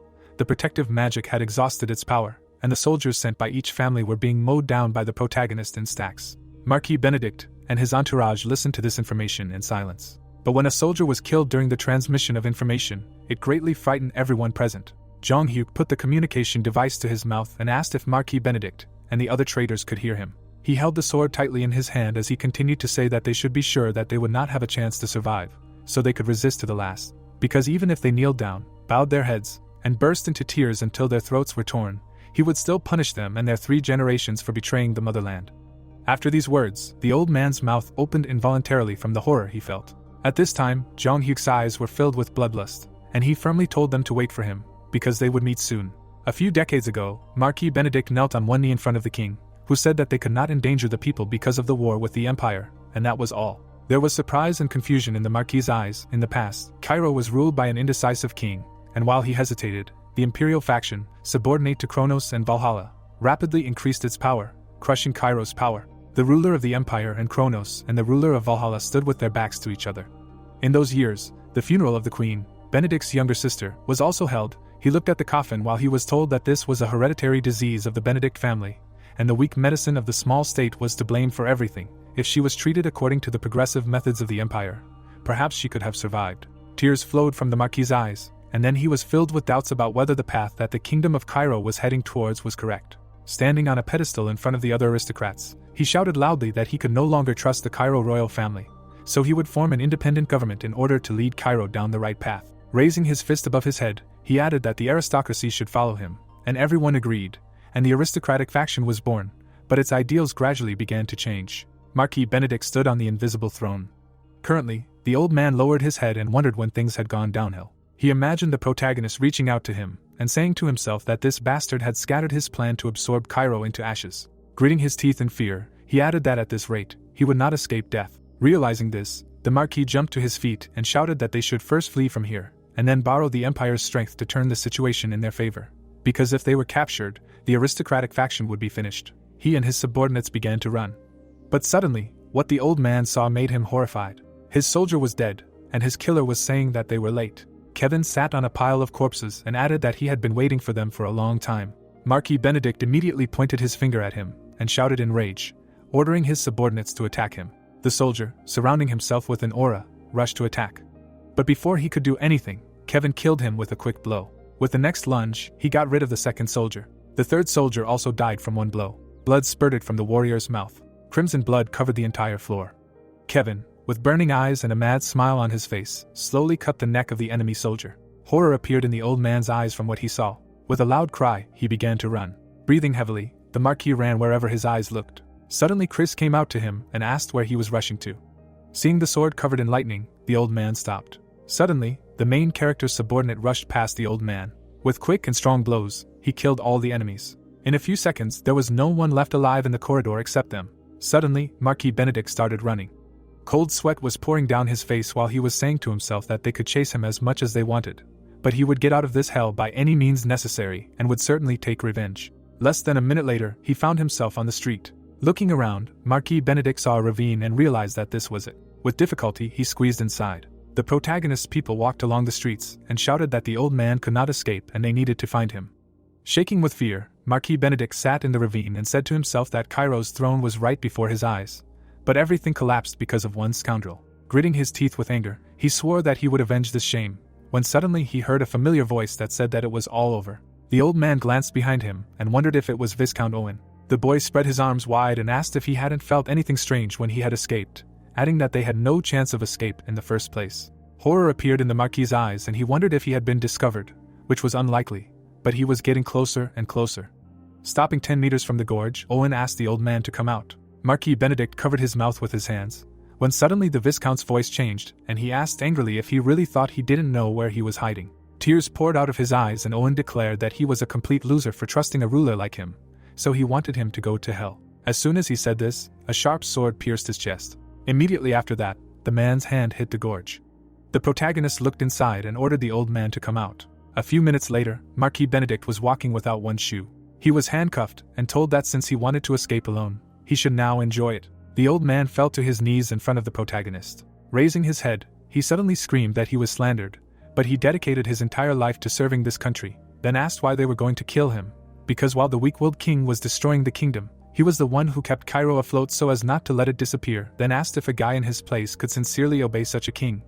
Jong Hyuk silently looked at the screaming old man. Sweat poured down Marquis Benedict's face, and he continued to scream that the Kronos Empire had crossed the border of Cairo more than once, and the country itself was literally teeming with traitors, and let him just try to say that he was wrong. The protagonist frowned. When the old man finished, he explained, without taking his eyes off him, that he would not criticize his choice, because he was sure that Cairo had a chance to resist the influence of the empire. Well, let him look at the results, what he was able to achieve in the end. Surprise appeared in the Marquis's eyes from such words.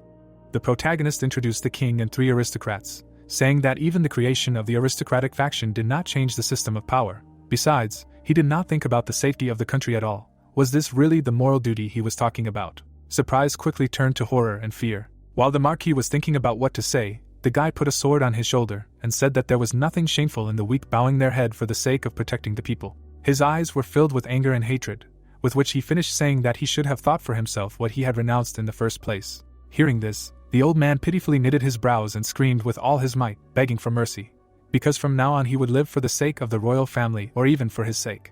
Hearing this, the boy narrowed his eyes and replied that it was too late. Having said this, he took the life of the Marquis, and these were the last seconds of this outstanding personality, who was once called the current government. At this time, the evening rays of the sun were entering the royal palace of Cairo through the massive windows, when suddenly a loud cry was heard that a report of victory had arrived. The king's subordinate bowed his head and said that the protagonist had besieged Benedict's fortress. Hearing this, Daniel waved his hand and shouted loudly that he ordered him to immediately go to the border front right now, and later he would fully reward him for his military merits, simultaneously saying to himself that he had succeeded. But now was not the time for joy, because Kronos' actions did not inspire confidence. At this time in the west, the ground was soaked in blood and littered with weapons. On the western front, on the third line of defense, a communication crystal lit up, through which the king's order was transmitted that they needed to hold out for 3 days, and during this time the rebellion would be suppressed, after which the main character would be sent to help them. Flora, with her brows drawn together, heard that she was right. The only woman on the western front and a famous person, after meeting Roman, she left Florence, entered the Royal Academy and learned the art of combat there. She volunteered for the western front and became the first female advisor in the history of Cairo. Standing on the defensive wall, she gave orders, and due to the uniqueness of the case, society was divided in opinions, but she proved her competence and began to gain recognition.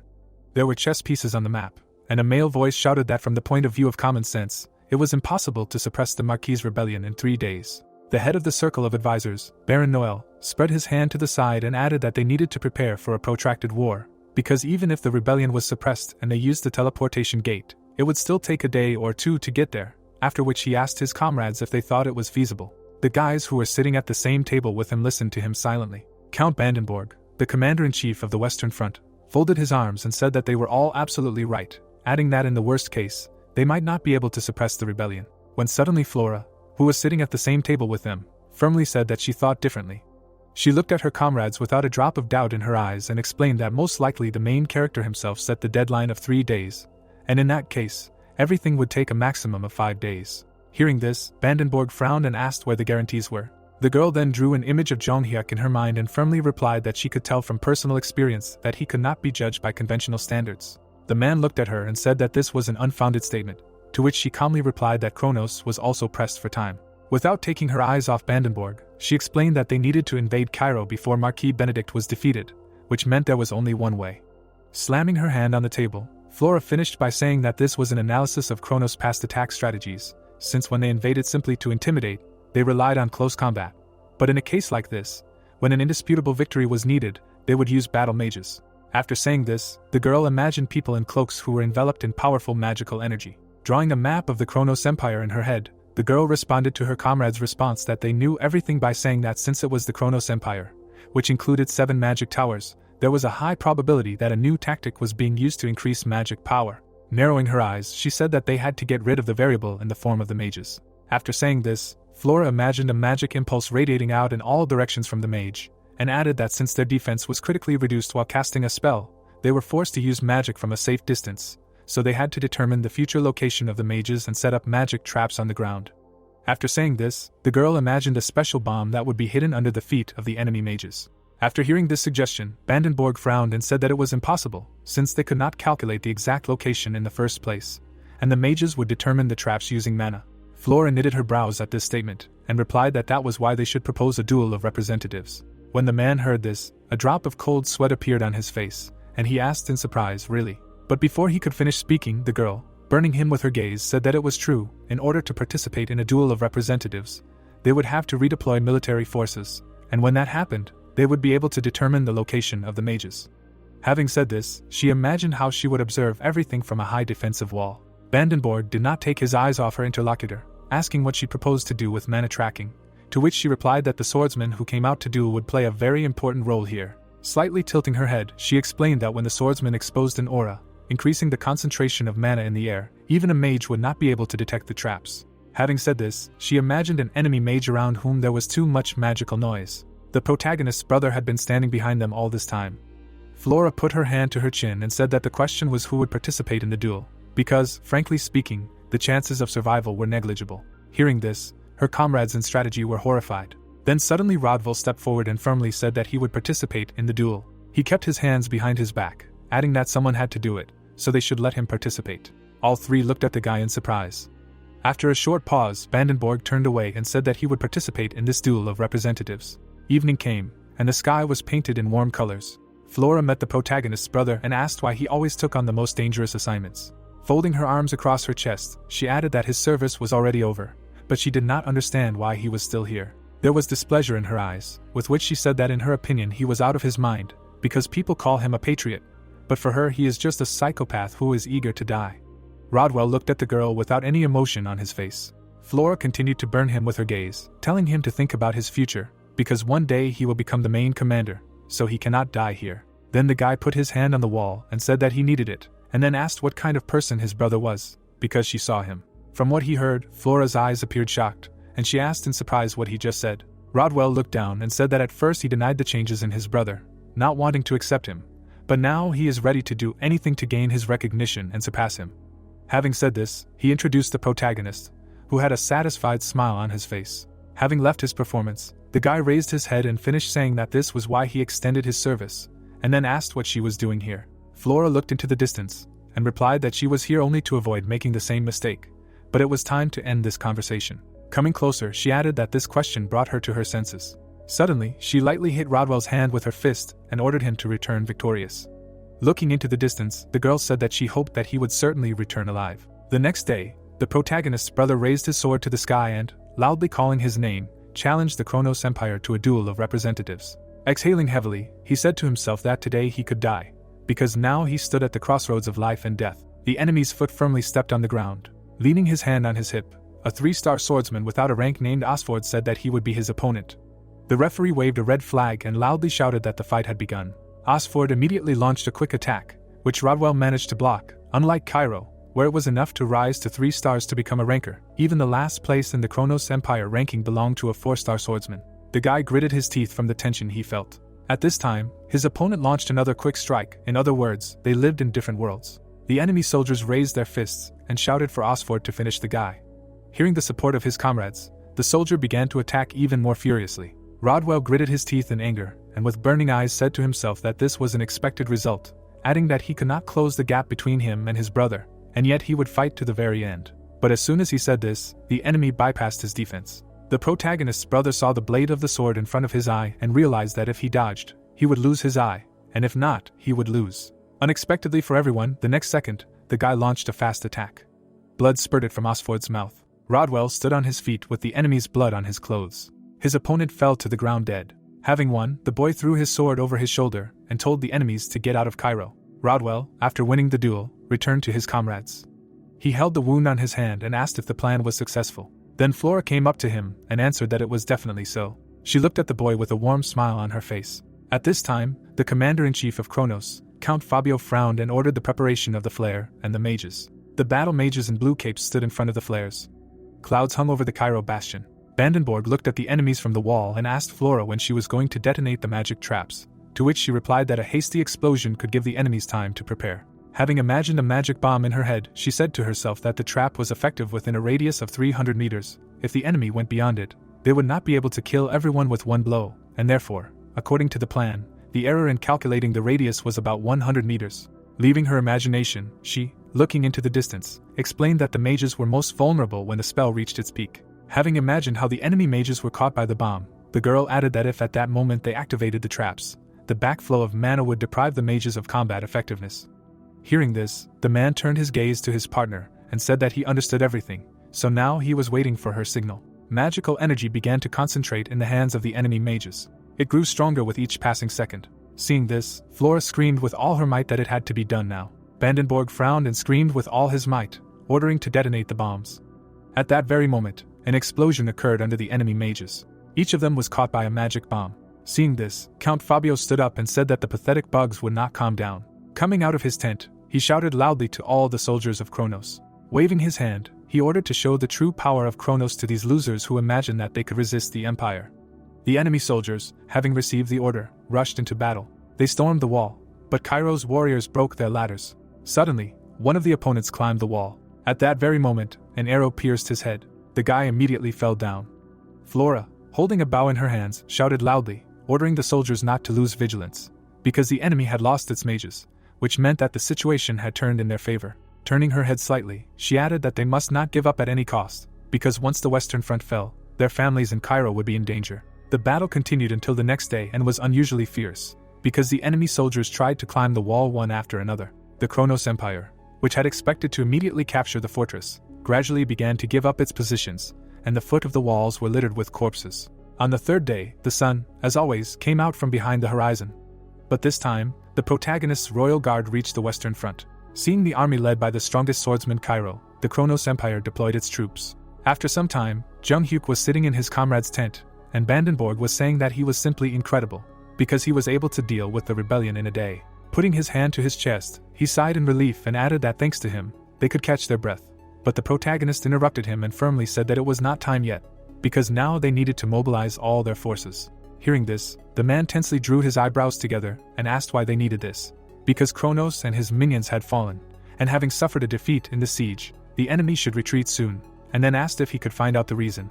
Then the guy pointed his finger at the map and replied that the enemies had invaded Cairo's territory. His finger pointed to the foot of the mountains, while he continued to say that if they had put up with Kronos' oppression until now they should show a different side of themselves. Removing his hand, he continued to say that His Majesty the King had given him power in this matter, so they needed to gather an army and prepare to open the fortress gates. There was not a drop of fear or doubt in the guy's eyes when he said that they would go in pursuit of the enemies returning to the Empire and fight them back. After hearing this, Rodval opened his mouth in surprise and asked himself if this man was really his brother. Descending into his memories, he remembered how he always saw the main character drunk, sleeping on the table. Knights constantly carried him out of bars, and his life was far from fencing, so it was common to see how the guards kicked him out of the tavern for another rowdy behavior. Leaving his memories, the guy continued to look at his brother, asking himself how in such a short time he had changed beyond recognition.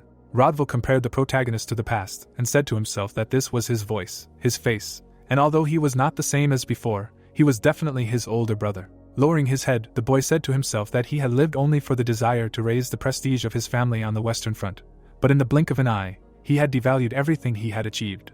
Thinking about this, he imagined how everything around him was covered in cracks. Rodval used to see the light in front of him, because everyone around him called him the future Dimitri, but in reality, it seemed like he was just marking time. Right now, he was in pitch darkness, asking himself what he had been trying for all this time. At this time, the protagonist raised his head. Baron Noel brought his fist to his mouth and said that even if they caught up with the Kronos army, he did not understand what benefit Cairo would get from this.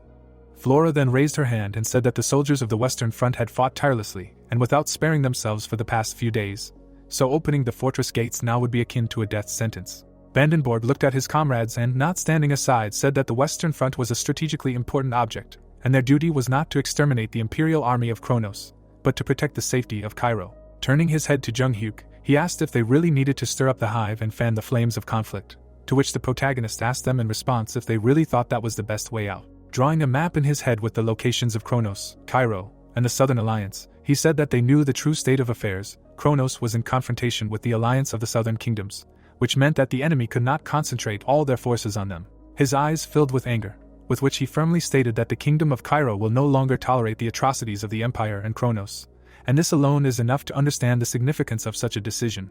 Hearing this, Vandenborg swallowed hard, and then asked what he should do.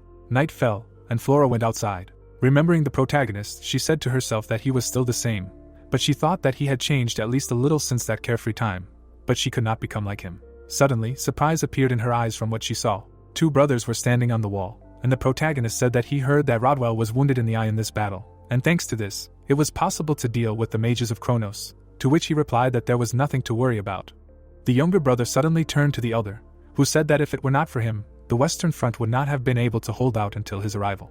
The boy was taken aback by these words and turned away, asking what kind of nonsense he was talking about. The protagonist introduced all the people dear to him and said to himself that Rodval was his blood brother in this life. He had built new relationships with the people around him and was going to get closer to him in the same way. Leaving his introductions, Jung-hyuk, looking at his brother, said that he might not be so happy to see him now, but he still had to remember one thing. Turning around, he firmly said that if he followed him tomorrow, he would see what the price was for Kronos touching a member of the Dimitri family.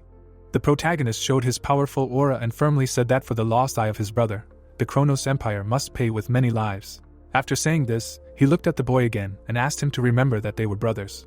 A connection was established through the magic crystal with Baron Charlton from the Ministry of Foreign Affairs, who frowned and reported that Marquis Benedict's rebellion had turned into a complete failure. The royal guard had arrived at the Western Front, so he had better deploy his troops. Hearing this, Count Fabio clenched his fist and shouted that Marquis Benedict was nothing but a pathetic worm. They had come to meet him and attack the Western Front, and he had not been able to hold out for even a day.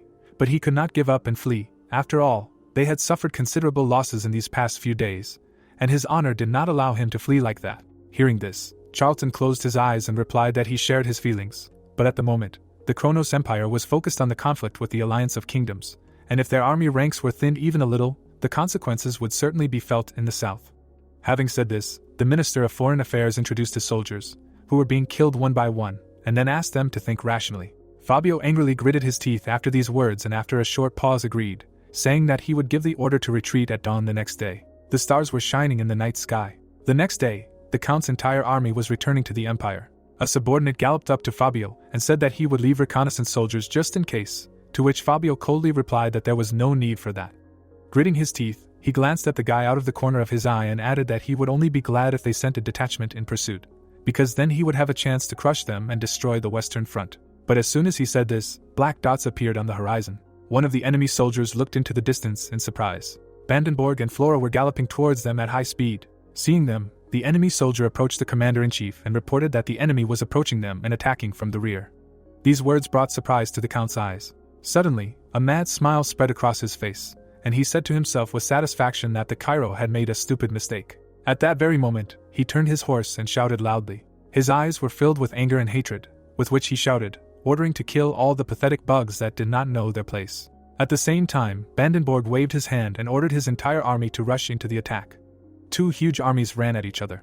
The previous night, when the protagonist was sitting in the tent for negotiations, he said that, as they assumed, the Kronos Empire was preparing to deploy an army, so their plan was simple. After imagining the central attack and the rear attack in his mind, which would be carried out on two separate units, he explained that since the enemy had spread out into a long column, they would split their forces in two and attack them from the center and rear at the same time. So he wanted Rodwell and Chris to attack the center, and Marquis Vandenborg and advisor Flora to attack the rear. Hearing this, Noel looked at the boy and said that it was a good plan, but dividing the forces was too risky, especially attacking the rear. Then Jung-hyuk frowned and said that once they attacked the center, he would send the soldiers, including Chris, to the rear, because they needed to break the column, sowing chaos among the enemy, and push through their ranks. Then they would be able to hold on to an unconditional victory. Imagining the crest of Kronos itself shattering into small pieces, he firmly said in his mind that Cairo would definitely win. At this moment, blood spurted from the mouth and throat of the enemy soldier. The captain saw this and shouted loudly that his men were idiots who could not control themselves. Raising his head proudly, he shouted with all his might that their opponent was Cairo, and they were brave soldiers of the Empire, and they should not let themselves be broken. The soldiers of Kronos oppressed the opponents, attacking them relentlessly. While holding back the enemy's attacks, Vandenborg gritted his teeth and said to himself that as expected, the Imperial soldiers, who were used to fighting, were an order of magnitude more skilled, and at this rate they would be outnumbered. But suddenly he raised his head and shouted at the top of his lungs, ordering them not to retreat even a step and to show the Imperial fiends the will of Cairo. At the same time, unlike Vandenborg's soldiers who were engaged in heavy fighting, a one-sided massacre unfolded in the center of the column, and the enemy soldiers, raising their shields, retreated back. The protagonist soldiers, using the spiritual practice of Azura, rushed into battle. Seeing this, the opponents screamed with horror in their eyes that they could not believe their eyes, because they looked like ordinary soldiers. But at the same time they knew how to use aura. And while they were shouting this, Jung-hyuk's men destroyed the opponents. The protagonist and his brother watched the massacre while sitting on horses. There was horror in Rodwell's eyes from this picture, because he did not understand anything. He held the horse's reins and said to himself that Dimitri's soldiers were not just fighting on equal terms, but suppressing the soldiers of the Empire, who were famous for their strength. The soldier of Jonghyuk killed the enemy with one blow. Rodwell looked at this with his mouth open in surprise and understood that it was not that this soldier was special, all of Dimitri's soldiers had turned into monsters. He suddenly turned his gaze to the side, thinking that his older brother had started this. The protagonist looked at his men with a cold expression on his face. Then Rodwell suddenly remembered how his brother had turned away last night, and said that if he followed him tomorrow, he would show him what the price was for touching a member of the Dimitri family. Leaving his memories, the guy continued to look at his brother, saying to himself that at that time he did not understand what these words meant, but now he seemed to understand. Suddenly, the protagonist, without turning his head, turned to Chris. He glanced at the soldier out of the corner of his eye and said that from now on they would split the remaining squad in half, as planned, so he should immediately take the soldiers and head to the rear. Chris silently looked at his master. Without taking his eyes off the soldier, Jonghyuk finished saying that he would deal with the Kronos soldiers who would move in that direction himself. As soon as Rodwell heard this, beads of cold sweat appeared on his face. Chris and the soldiers rushed to help in the rear. Horror appeared in Rodwell's eyes, and he wondered if his brother would really leave him. At that moment, an arrow flew into the head of an enemy soldier. Flora, turning back, called out to the commander, simultaneously saying to herself that they were starting to be pushed back. Hearing this, Vandenborg waved his hand and shouted that it was time to build a wall of shields. All the soldiers immediately created a defensive structure, and the enemies, seeing this, screamed, asking if they themselves had attacked and now went on the defensive. Vandenborg's soldiers pressed their entire bodies against their shields so that there would not be a single gap. And while they were defending themselves, black silhouettes appeared on the horizon. Seeing them, Vandenborg loudly shouted that reinforcements were already close, after which he ordered to remove the shields and rush to the attack again. Chris and the allied soldiers ran at gigantic speed to help. Lightning suddenly began to strike from his eyes. The guy carried out a chain attack, killing several opponents at once. He stopped not far from Flora, who said to herself that she expected this from the protagonist's knights. She looked at the battlefield with wide open eyes, adding that they were able to push back the Kronos Empire with a small detachment. Suddenly, the enemy knight kicked the ground and shouted in rage that they were all useless worms. The 3-star swordsman of the Kronos Empire showed his aura and shouted in rage that he would be his rival. But before he could finish speaking, Chris cut off his head from his shoulders. His eyes were full of hatred and indifference. It was at this very moment that the man who would shake the entire continent truly declared his existence. At this time, a shock wave was spreading in all directions in the center of the Kronos Empire army. The protagonist destroyed everyone who approached him. He killed the enemy soldiers with quick strikes. There was not a drop of regret or pity for his opponents in his eyes. Count Fabio, seeing this, clenched his teeth in fear and said that this could not be. Suddenly, a subordinate ran up to him and shouted that things were no better in the rear, and at this rate they could be routed. The commander's jaw dropped at these words, and he shouted that they had to get rid of the protagonist first, because if they killed him, they could go straight to the back of the squad. But as soon as he said this, Jonghyuk smiled madly. With a sharp jerk, he broke through the crowd of enemy soldiers. The count's eyes were filled with horror at what he saw, and he said to himself that their opponent was crazy, and then asked himself if he really thought of going straight through the army and killing him. At the same time, the Aura swordsman kicked the ground and ordered the protagonist to stop. The captain of the 10th Knightly Order of Kronos, Gustavo, furrowed his brows in anger and shouted in rage that he would be his opponent. The sword of the 78th place in the continental ranking and the first place in the Cairo Kingdom's ranking clashed. Gustavo, who was ranked 35th in the Kronos ranking, was smiling widely, and the protagonist was saying to himself that he was stronger than Nicholas. Suddenly, an enemy soldier pressed his sword hard. Thanks to this, he was able to fly into the air. Gustavo began to attack from above the enemy, but Jonghyuk blocked every attack. Suddenly, 2 Aura swordsmen appeared behind the protagonist. The guy with eyes full of bloodlust looked at them. Without thinking, he performed a circular strike, killing the opponents. Gustavo, seeing this, opened his mouth in shock and said to himself that he did not move even when he and the Aura Knights attacked at the same time. He saw the enemy's burning eyes and realized that he was much more dangerous than he thought, and if he left him alive, there was no telling what this war would turn into. So even if he had to risk his life, he had to eliminate the threat. After thinking these thoughts, Gustavo placed his hand on his stomach. By pressing a special point on his body, he removed the restrictions. His aura became several times stronger. Jonghyuk immediately noticed this and asked himself if he was really using innate energy now. There was a brightly burning ball in the area of his opponent's stomach. Imagining a huge tree with a child lying at its roots, the protagonist said to himself that innate is not a power that can be accumulated artificially, but life energy that a person receives from birth. In the past, he sat in the library and studied materials on the continent, and learned that in this world, they had not yet invented a way to use innate energy. At present, he looked at a powerful opponent and understood that a year ago he would have been in trouble. But suddenly, a bright trace of a blow appeared in the air for him. Gustavo carried out an insanely fast and strong attack.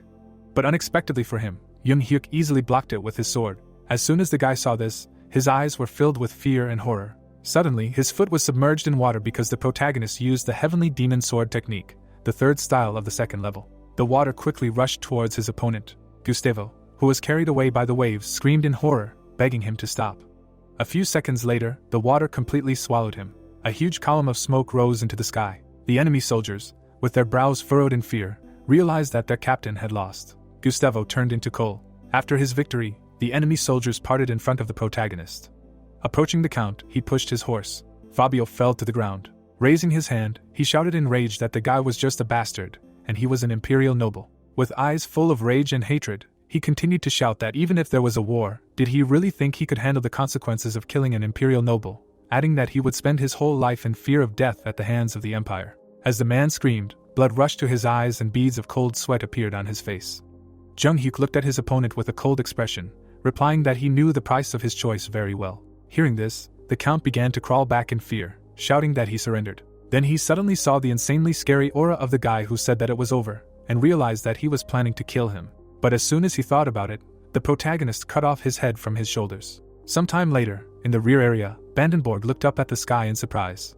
He looked at the huge column of smoke rising up, asking what the hell was this explosion. Then Chris turned around with a smile on his face, and replied that there was no need to worry. Furrowing his brows, he firmly said that the commander would not make them worry. Vandenborg watched the guy leave, asking himself how he could be so confident. And as soon as he asked himself this, a signal flare exploded in the sky, which meant that the protagonist had succeeded. Clouds floated across the blue sky above the royal palace of Cairo. The king was sitting on his throne. Suddenly, a soldier burst in. Seeing him, Daniel smiled widely. A few minutes later, contact was established in the hall via magic crystal. Vandenborg, clenching his hand into a fist, smiled widely and said that there was a clash in the western region. They managed to kill Count Fabio, the commander-in-chief of Kronos, and then the remaining soldiers were taken into custody. The king, frowning tensely, asked what their losses were. Then the count, looking at Daniel, replied that thanks to the enormous contribution of the protagonist, the allies suffered minimal damage. Hearing this, the king turned around and said to himself that he had even done his role too well, and now they needed to successfully negotiate with the Kronos Empire. He waved his hand and ordered his subordinates to ensure the safety of the prisoners of the Kronos Empire, as they would complete this task without any additional casualties. Simon and Vantner, who were kneeling on one knee, joyfully shouted that they heard and obeyed. Clouds of black smoke rose above the plain of the Western Front. The bodies of the soldiers who died during the battle were engulfed in flames. The protagonist closed his eyes and placed his fist on his chest. Jung Hyuk lowered his hand and asked his comrade to deal with the encirclement.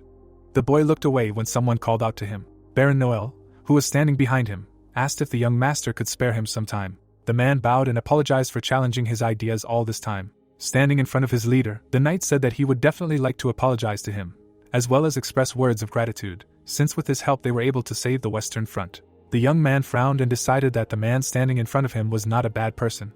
The swordsman looked up at him. The cultivator explained that unconditional faith on the battlefield was the same as deadly poison, so he also needed the opposite opinion. The master said that his friend was just doing his duty. The soldier closed his eyes and thanked him for these words. The guards led the prisoners into the fortress. Baron Noel suggested that this would give them an advantage in negotiations with the Empire, but the warrior did not agree with him. The man's mouth opened in surprise. The protagonist asked him not to hope for negotiations. Jung Hyuk sternly knitted his brows and concluded that the Empire would never agree to this. A flag was flying behind the army. They were aggressors who always invaded someone else's territory first, using brute force, and if they were attacked in response, they always resisted it. The emperor sat on the throne. A good reason is always needed for a war between states. But this is nothing compared to logic. The boy explained that what was important to them was that they had lost to the small kingdom of Cairo. The knight's eyes widened and he asked what they should do in that case. The boy gave him a stern look and said that they would have to endure that someday for the sake of the kingdom's continued prosperity. The cultivator picked up a chess piece and added that the side that took a step back would only have to shoulder all the losses, so they would have to endure another war called negotiations. The sun was shining above the palace. Someone decided to announce the position of Kronos on behalf of His Majesty. Baron Charlton frowned menacingly and said that the Kronos Empire had attacked the kingdom of Cairo at the request of Marquis Benedict. The king stood in front of the hologram. The Minister of Foreign Affairs explained that they had given the order for the troops to turn around, making their position clear since the Marquis had been defeated. The ambassador looked down at the enemy and asked what Cairo had done. In the memory, the cultivator entered the battle, his army not only attacking the retreating Kronos army, but also committing a brutal massacre on the Empire's valuable personnel. The master cut off Count Fabio's head. With a stern frown, the monarch stated that they were waging a war, and asked if they had done wrong in punishing the enemy. The monarch's eyes widened when the noble replied in the affirmative. The noble cast an angry look at the enemy, and said that the empire wished for them to pay a fair price. With his mouth wide open, Daniel shouted that Kronos had attacked them first, and added that Cairo would officially raise the matter with the world community. With a smirk, Baron Charlton replied that they could do whatever they wanted, and explained that even with the prisoners captured, Kronos would never sit down at the negotiating table. The man furrowed his brows slyly, and decided to give them a choice. The king's mouth dropped open in shock when the minister asked to give them the hand of his eldest son, Dmitri. The protagonist grabbed his hand. The ambassador said that if he personally came to the empire, gave his hand, knelt down and asked for forgiveness, the empire would no longer remember what happened. The aristocrat frowned menacingly, and said that they would face a large-scale war with Kronos if they did not agree. The monarch tensely pursed his lips. His hand trembled. The nobleman gave them 10 days to decide this issue. The ruler thought that he had to endure these insults because his country was weak. The hologram disappeared. Vantner ran up to his majesty. The man furrowed his brows and shouted that Kronos was going to eliminate Dimitri's eldest son in advance, realizing that in the future he would become a threat to them. Daniel lowered the corners of his lips and explained that he was the hero of the kingdom of Cairo. The people welcomed the hero as he entered the gate of Jonghyuk. Every person in Cairo considered him a great warrior. Raising his hand, the king asked what would happen if they renounced him to save their own lives, saying that there would be no more people loyal to their kingdom. The monarch's eyes widened, asking for the hero to be called here, and decided to speak with him personally. 2 days later, the boy knelt before the throne. The ruler briefed him on the situation, and asked what they should do. A bright light illuminated the boy. The cultivator placed his hand on his knee and explained that if they accepted Kronos' offer, the kingdom of Cairo would inevitably become a vassal of the empire. The master frowned sternly and declared that he would personally go to the empire and resolve this issue. Daniel's eyes widened in fear. He opened his mouth wide and shouted that he would never follow the lead of the empire, which was only waiting to punish them. The king, sitting on the throne, said that his comrade could lose his life if he personally came to Kronos. The nobles silently folded their hands behind their backs. Count Fabius put his hand to his chest and asked if he could speak. The monarch turned to him and decided to listen to him. The man explained that the young master knew a way to solve this problem. The knight stepped forward and added that his majesty believed that his desire to go to the empire was a rather dangerous choice. The commander sternly knitted his brows and asked why they did not send a person there who could fully express Cairo's opinion.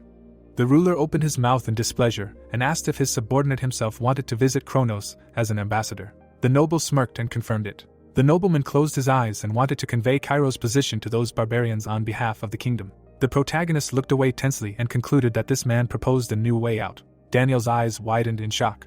The palace guests turned away. Jonghyuk assumed that his comrade would be the best fit for this role. The raccoon was enveloped in an ominous aura. Such skillful politicians as Count Fabius could be counted on one hand in Cairo, because he knows how to read the situation, quickly and confidently make decisions that will benefit him. The man stood next to the boy. Although in the past this man was the core of another faction, his abilities were not empty chatter. His eyes lit up. The emperor was enveloped in a blue haze. The king said that his subordinate could lose his life as soon as he set foot on the territory of the empire, and asked if he was ready to take such a risk. The knight put his hand to his chest and promised to do everything possible to successfully cope with this mission. The monarch extended his hand and asked what his eldest son Dmitri thought about this. Moonlight illuminated the corridor of the palace through the windows. The commander stood behind the young man. Extending his hand, the cultivator assumed that his comrade had some purpose in volunteering to be an ambassador, and asked him to tell him everything. The nobleman placed his hand on his heart and declared that he did not dare ask for unconditional trust, but was willing to swear an oath right then and there. Closing his eyes, the nobleman said that he did not expect the young master to treat him the same way as his men, and expressed his desire to devote his entire life to serving him. Count Fabius introduced the confident soldiers and asked his friend to consider that his ulterior motive was to prove his loyalty to him. The protagonist frowned sternly in thought. The man smirked and added that he was willing to do anything to become stronger and gain wealth and fame. Jonghyuk narrowed his eyes and thought that his offer sounded surprisingly sincere. The knight knelt down and asked the young master to accept it. Standing before him, the boy concluded that he had already learned the true nature of his relationship with his subordinates, since he dared to say such a thing. The youth smiled widely and decided that he liked it. The cultivator clenched his fist and addressed his comrade. The master confidently knitted his brows and said that his man would be able to enjoy whatever he wanted. A few days later, clouds floated above the castle. The diplomatic delegation of Cairo rode out of the fortress gate. Standing on the wall, the warrior watched them go. The heroes rode along the road. The assistant asked how his master was able to survive after betraying his faction. The servant raised his eyebrows and was surprised that he had managed to stay alive under the tutelage of an influential man. The commander frowned and said that people were mistaken about some things. His subordinate opened his mouth in surprise when the nobleman said that even betrayal had its romance. The nobleman introduced himself to the scoundrel and explained that he always served the strongest faithfully and truly, so that in the future he would be in their place. There was a heart on the saucer. Count Fabius added that if there was someone who would bravely make sacrifices that even loyal vassals were not ready to make, then the master would keep it for himself to use. The man held out his heart to the master and said that this unique chance gave a reason to accept even traitors. Looking around, the knight decided to end his lecture here and thought that he also did not like the life of a traitor. His horse walked along the path. The commander realized that the reason he had to betray someone was simply because there was no one in this world to whom he could swear allegiance. The nobleman smiled and decided that his eldest son, Dimitri, might be different. The heroes stopped in front of a palace in the capital of the empire. The nobleman frowned tensely and wondered if this was Kronos. Count Fabius looked away when a guard asked him to follow him. They walked along a corridor where giant statues of warriors stood. The guard's shoulder pad had a pattern in the form of a sun. A blue aura enveloped him. This man possessed powerful energy, despite the fact that he belonged to only the 7th Order. Following him, the man concluded that his escort was even stronger than Count Nicholas. The heroes stopped in front of tall doors. At that moment, they opened, and a bright light burst out from the hall. The knight's eyes widened and he realized that he was about to enter an unknown world. In front of him, on a dais, was the throne. The commander realized that he could lose his life for just one wrong word. The emperor leaned on his hand. The ruler squinted contemptuously and asked if his eldest son Dmitri had come to see him. The aristocrat looked down and felt his greatness take his breath away. As soon as the nobleman introduced himself, the guard grabbed him by the head. The guard pinned the ambassador to the ground. Looking down at him from above, the monarch said that his representative had clearly explained that the heir Dmitri had to come here in person and give his hand. Count Fabius closed his eyes and tried to say something. With a sad frown, the scoundrel said that he understood Cairo's intentions and ordered his subordinate to cut off the guest's hand and declare a large-scale war. The warrior grabbed the man by the hair. The knight opened his mouth wide and shouted that the kingdom did not want war. The guard pinned him to the ground with his knee. The commander said that they could cut off his head or his hand after giving him a chance to explain himself. The villain lowered the corners of his lips, asking him to remember these words, and said that the ambassador would die on this very spot if he could not convince him. The nobleman put his hand to his chest and understood that his words should convince them that for Cairo these were forced measures and that the empire was not in a situation to act rashly. The soldiers pursed their lips in displeasure. Without servility or belittling the pride of his opponent, the nobleman began to speak ingratiatingly. The scroll was sealed. Count Fabius emphasized that Kronos had no serious reason to interfere in the rebellion and that all 5 kingdoms, with the exception of Valhalla, agreed with Cairo's point of view. Some time ago, the protagonist frowned and explained that even if a war with the alliance of 6 kingdoms began, the empire would emerge victorious. The heroes stood opposite each other. Jung Hyuk said that when Kronos noticeably weakened, the threat of war with Valhalla would hang over them, and this could not help but strain them. Bowing, the man declared that the kingdom wanted peace, and asked the enemy to cut off his head if, despite all this, Kronos still wanted to start a war. The emperor raised his eyebrows and called him quite smart. The knight smiled. The ruler promised to turn a blind eye to the problem if they released the prisoners. Grinning, the monarch decided that the punishment of his eldest son Dmitri was another matter, and warned that from now on, a murderer would come to him every night. The commander opened his mouth in shock. The scoundrel explained that he must collect payment from him for the spilled blood of his compatriots. The nobleman clenched his fists and thought about how his opponent had never wanted a large-scale war with Cairo from the start. The man raised his hand over the map. The villain had driven the kingdom to the edge of a cliff to rescue the captives. The corpse of the main character lay before him. The emperor had staged this farce to raise the prestige of the empire by killing him. The ruler smiled slyly and said that such a trick would not work next time. Bowing, the nobleman realized that he simply wanted to prove his abilities and asked for forgiveness. Standing by the window, Jung Hyuk praised him for his excellent work. Count Fabius asked if this was what the young master expected. The boy looked back and explained that there was not a single time that the Kronos Empire made concessions because he was their target from the beginning. The man opened his mouth wide and asked if his comrade was sure that he could handle this. The young man asked him not to worry about it, since it was his problem. The cultivator furrowed his brows confidently, and remembered that the endless threat of assassination had always been a part of the life of a heavenly demon. The master scratched his chin and wondered who his opponent would send. The monarch smiled slyly. Sitting on the throne, Daniel declared that his subordinate had conspired with the Kronos Empire, thereby putting the country in danger. Kneeling before him, Count Gregory admitted it. The nobleman frowned in displeasure and asked what his fault was. The nobleman opened his mouth wide and asked if it was a secret to anyone that he was subordinate to the Kronos Empire. Gritting his teeth, the king was astonished at his impudence and declared that his confession alone was enough to label him a rebel. The scoundrel smiled and said that his majesty was deeply mistaken. The emperor placed his hand on his knee. The traitor asked if Kronos would really stand aside if he was killed. His eyes were bloodshot. The traitor explained that they always take revenge with blood. Standing in front of the throne, Count Gregory asked to hand it over to the Empire and asked if it would not be safer. The ruler narrowed his eyes and thought about the fact that his words were not without meaning. The protagonist looked back. The monarch wanted to deal with the imperial faction once and for all, but in this case, an even greater wave of anger would fall on the eldest son, Dmitri. Daniel looked down tensely in thought. Jung-hyuk lowered the corners of his lips and asked if he could speak. Hearing the agreement, the boy frowned and said that Emperor Kronos wanted to make him pay in blood. Standing in front of the man, the young man reminded him that his words were irrelevant to this matter. The aristocrat's eyes widened in fear when the cultivator explained that Count Fabio and Captain Gustavo were such important figures that he could not be compared to them. The giant eyes fixed their gaze on the master. The entire attention of the Empire was focused on him. The warrior looked down at the nobleman and concluded that his execution would not change anything. The protagonist glanced to the side and said that the peace in Cairo had ended the moment Marquis Benedict was sentenced. The king frowned sadly. Jung-hyuk asked him to make a decision for the sake of the future of the kingdom. The ruler lowered his head and realized that he was once again in his debt. The monarch stepped forward and declared that the royal dynasty would not forget the dedication of the Dmitri family. Standing in front of the traitor, Daniel decided that he had not only conspired with Kronos, but also tarnished the good name of Cairo. The traitor opened his mouth wide and tried to justify himself. The king raised his hand and sentenced the traitor, who had endangered the country, to death. There was a gallows in the square. Denver's mouth dropped open in fear and he concluded that he should have not considered this man a target for recruitment, but immediately realized what a threat he posed to the Empire and eliminated him. The man looked back and said that it was not too late to swear allegiance to the Empire. In the memory, the heroes clashed in battle. The nobleman explained that Captain Gustavo was only ranked 78th by the continent's standards. Standing on the scaffold, the nobleman spoke of the countless talents in Valhalla and asked if his eldest son Dmitri really hoped to cope with these monsters. With his mouth wide open, the traitor asked him to think about it, and shouted that even if the conversation with Kronos was over, the same could not be said about Valhalla. The traitor decided that after his death, their relationship with Valhalla would end. The cultivator grinned and hoped for it. Count Denver gritted his teeth in horror. The executioner raised the noose around his neck. The man said that only a fool could turn two giants of the continent against him. The hatch beneath his feet opened. The rebels were hanged, and thus the three factions of Cairo set out on the path to destruction. Count Brandenburg knelt. Daniel declared that his subordinate had bravely repelled the attack of the Empire and raised the prestige of Cairo.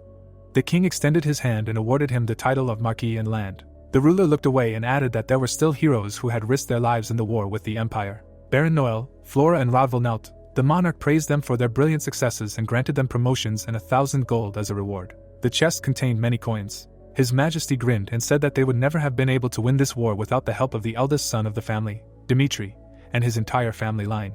The nobles gathered before the throne. Daniel declared that he had to reward the hero accordingly. The people were outraged that they already had power that all three destroyed factions could not compare to.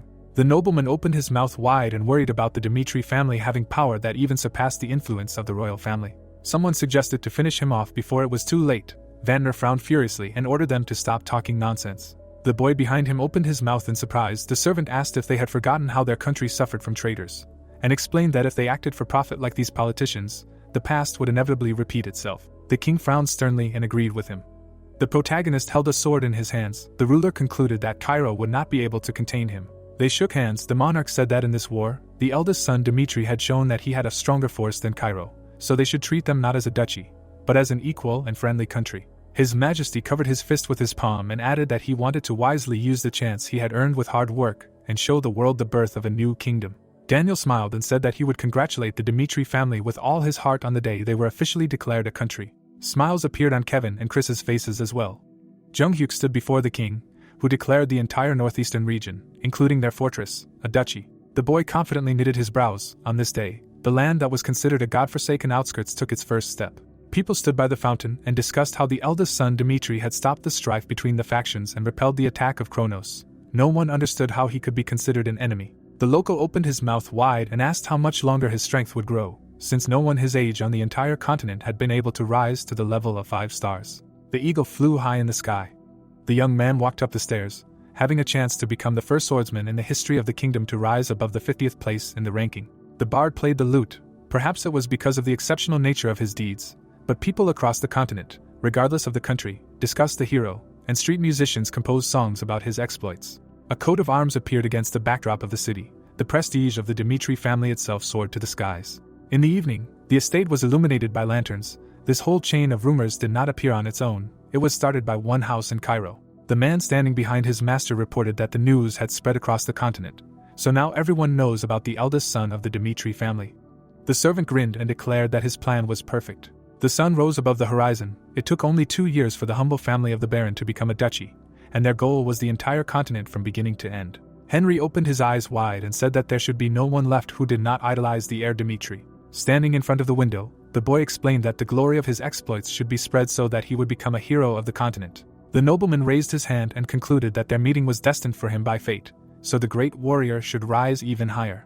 The nobleman looked back. Someone could wonder how his fate had developed during this time. Judging by the diagram, the knight also raised his authority to the skies, igniting interest in the achievements of the main character and people. The swordsman spoke about them in the lecture hall of the Royal Academy of Cairo.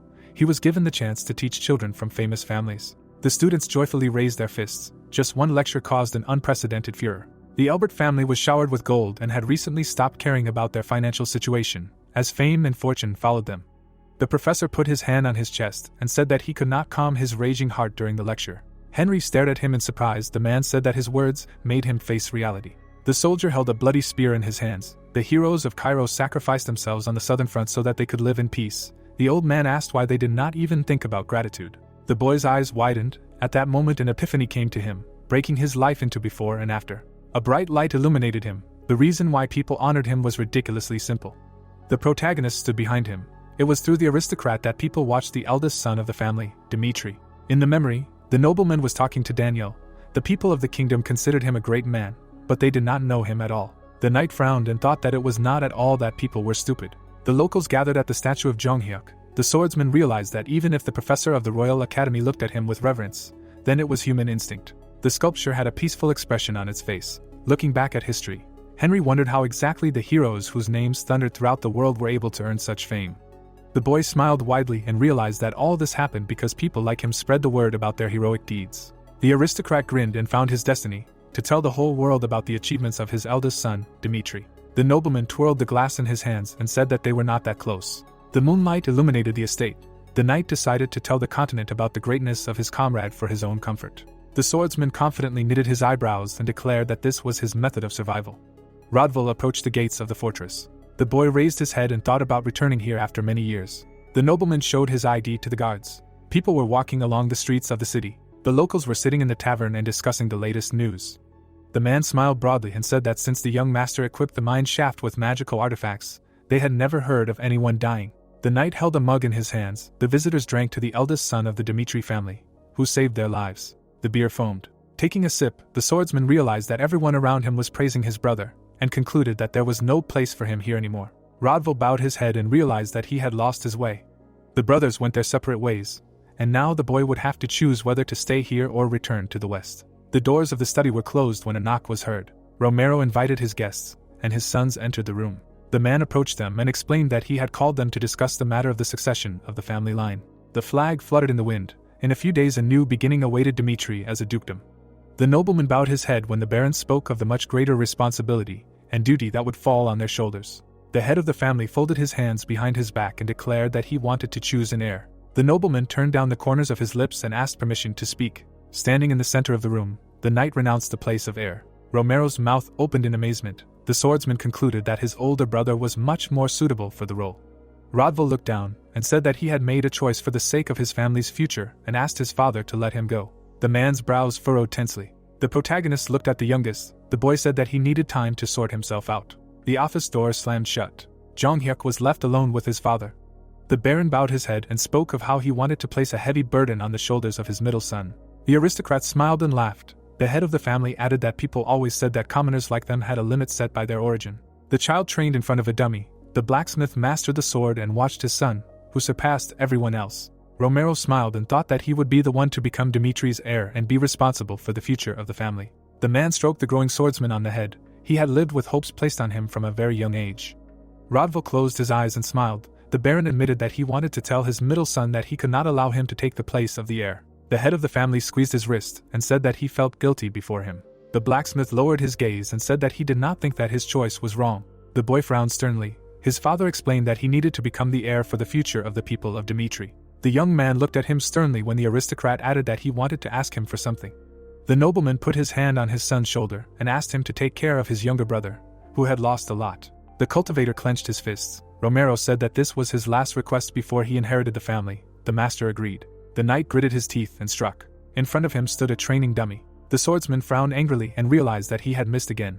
Rodwell thrust his sword into the ground and thought about how he had been aiming for the head, but as soon as he swung the weapon, the target was slightly further away. The boy leaned on the blade and realized that it was all about the difference in sensations. The warrior stepped into the clearing and said that his brother would never be able to defeat the enemy in front of him like that. The noble looked up in surprise. The protagonist explained that despite long training, losing one eye meant more than just a visual limitation.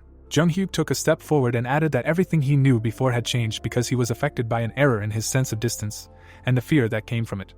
The boy imagined his brother getting into a fighting stance, and said that if he stopped clinging to the loss and wisely used all his knowledge, he would be able to see a different world, different from the one in which he relied entirely on vision. The youth lowered his gaze and offered his help. The knight bowed his head. The swordsman grinned and asked why he should listen to his advice. The cultivator looked down. Rodville asked why he was so worried about him if he had already become the heir.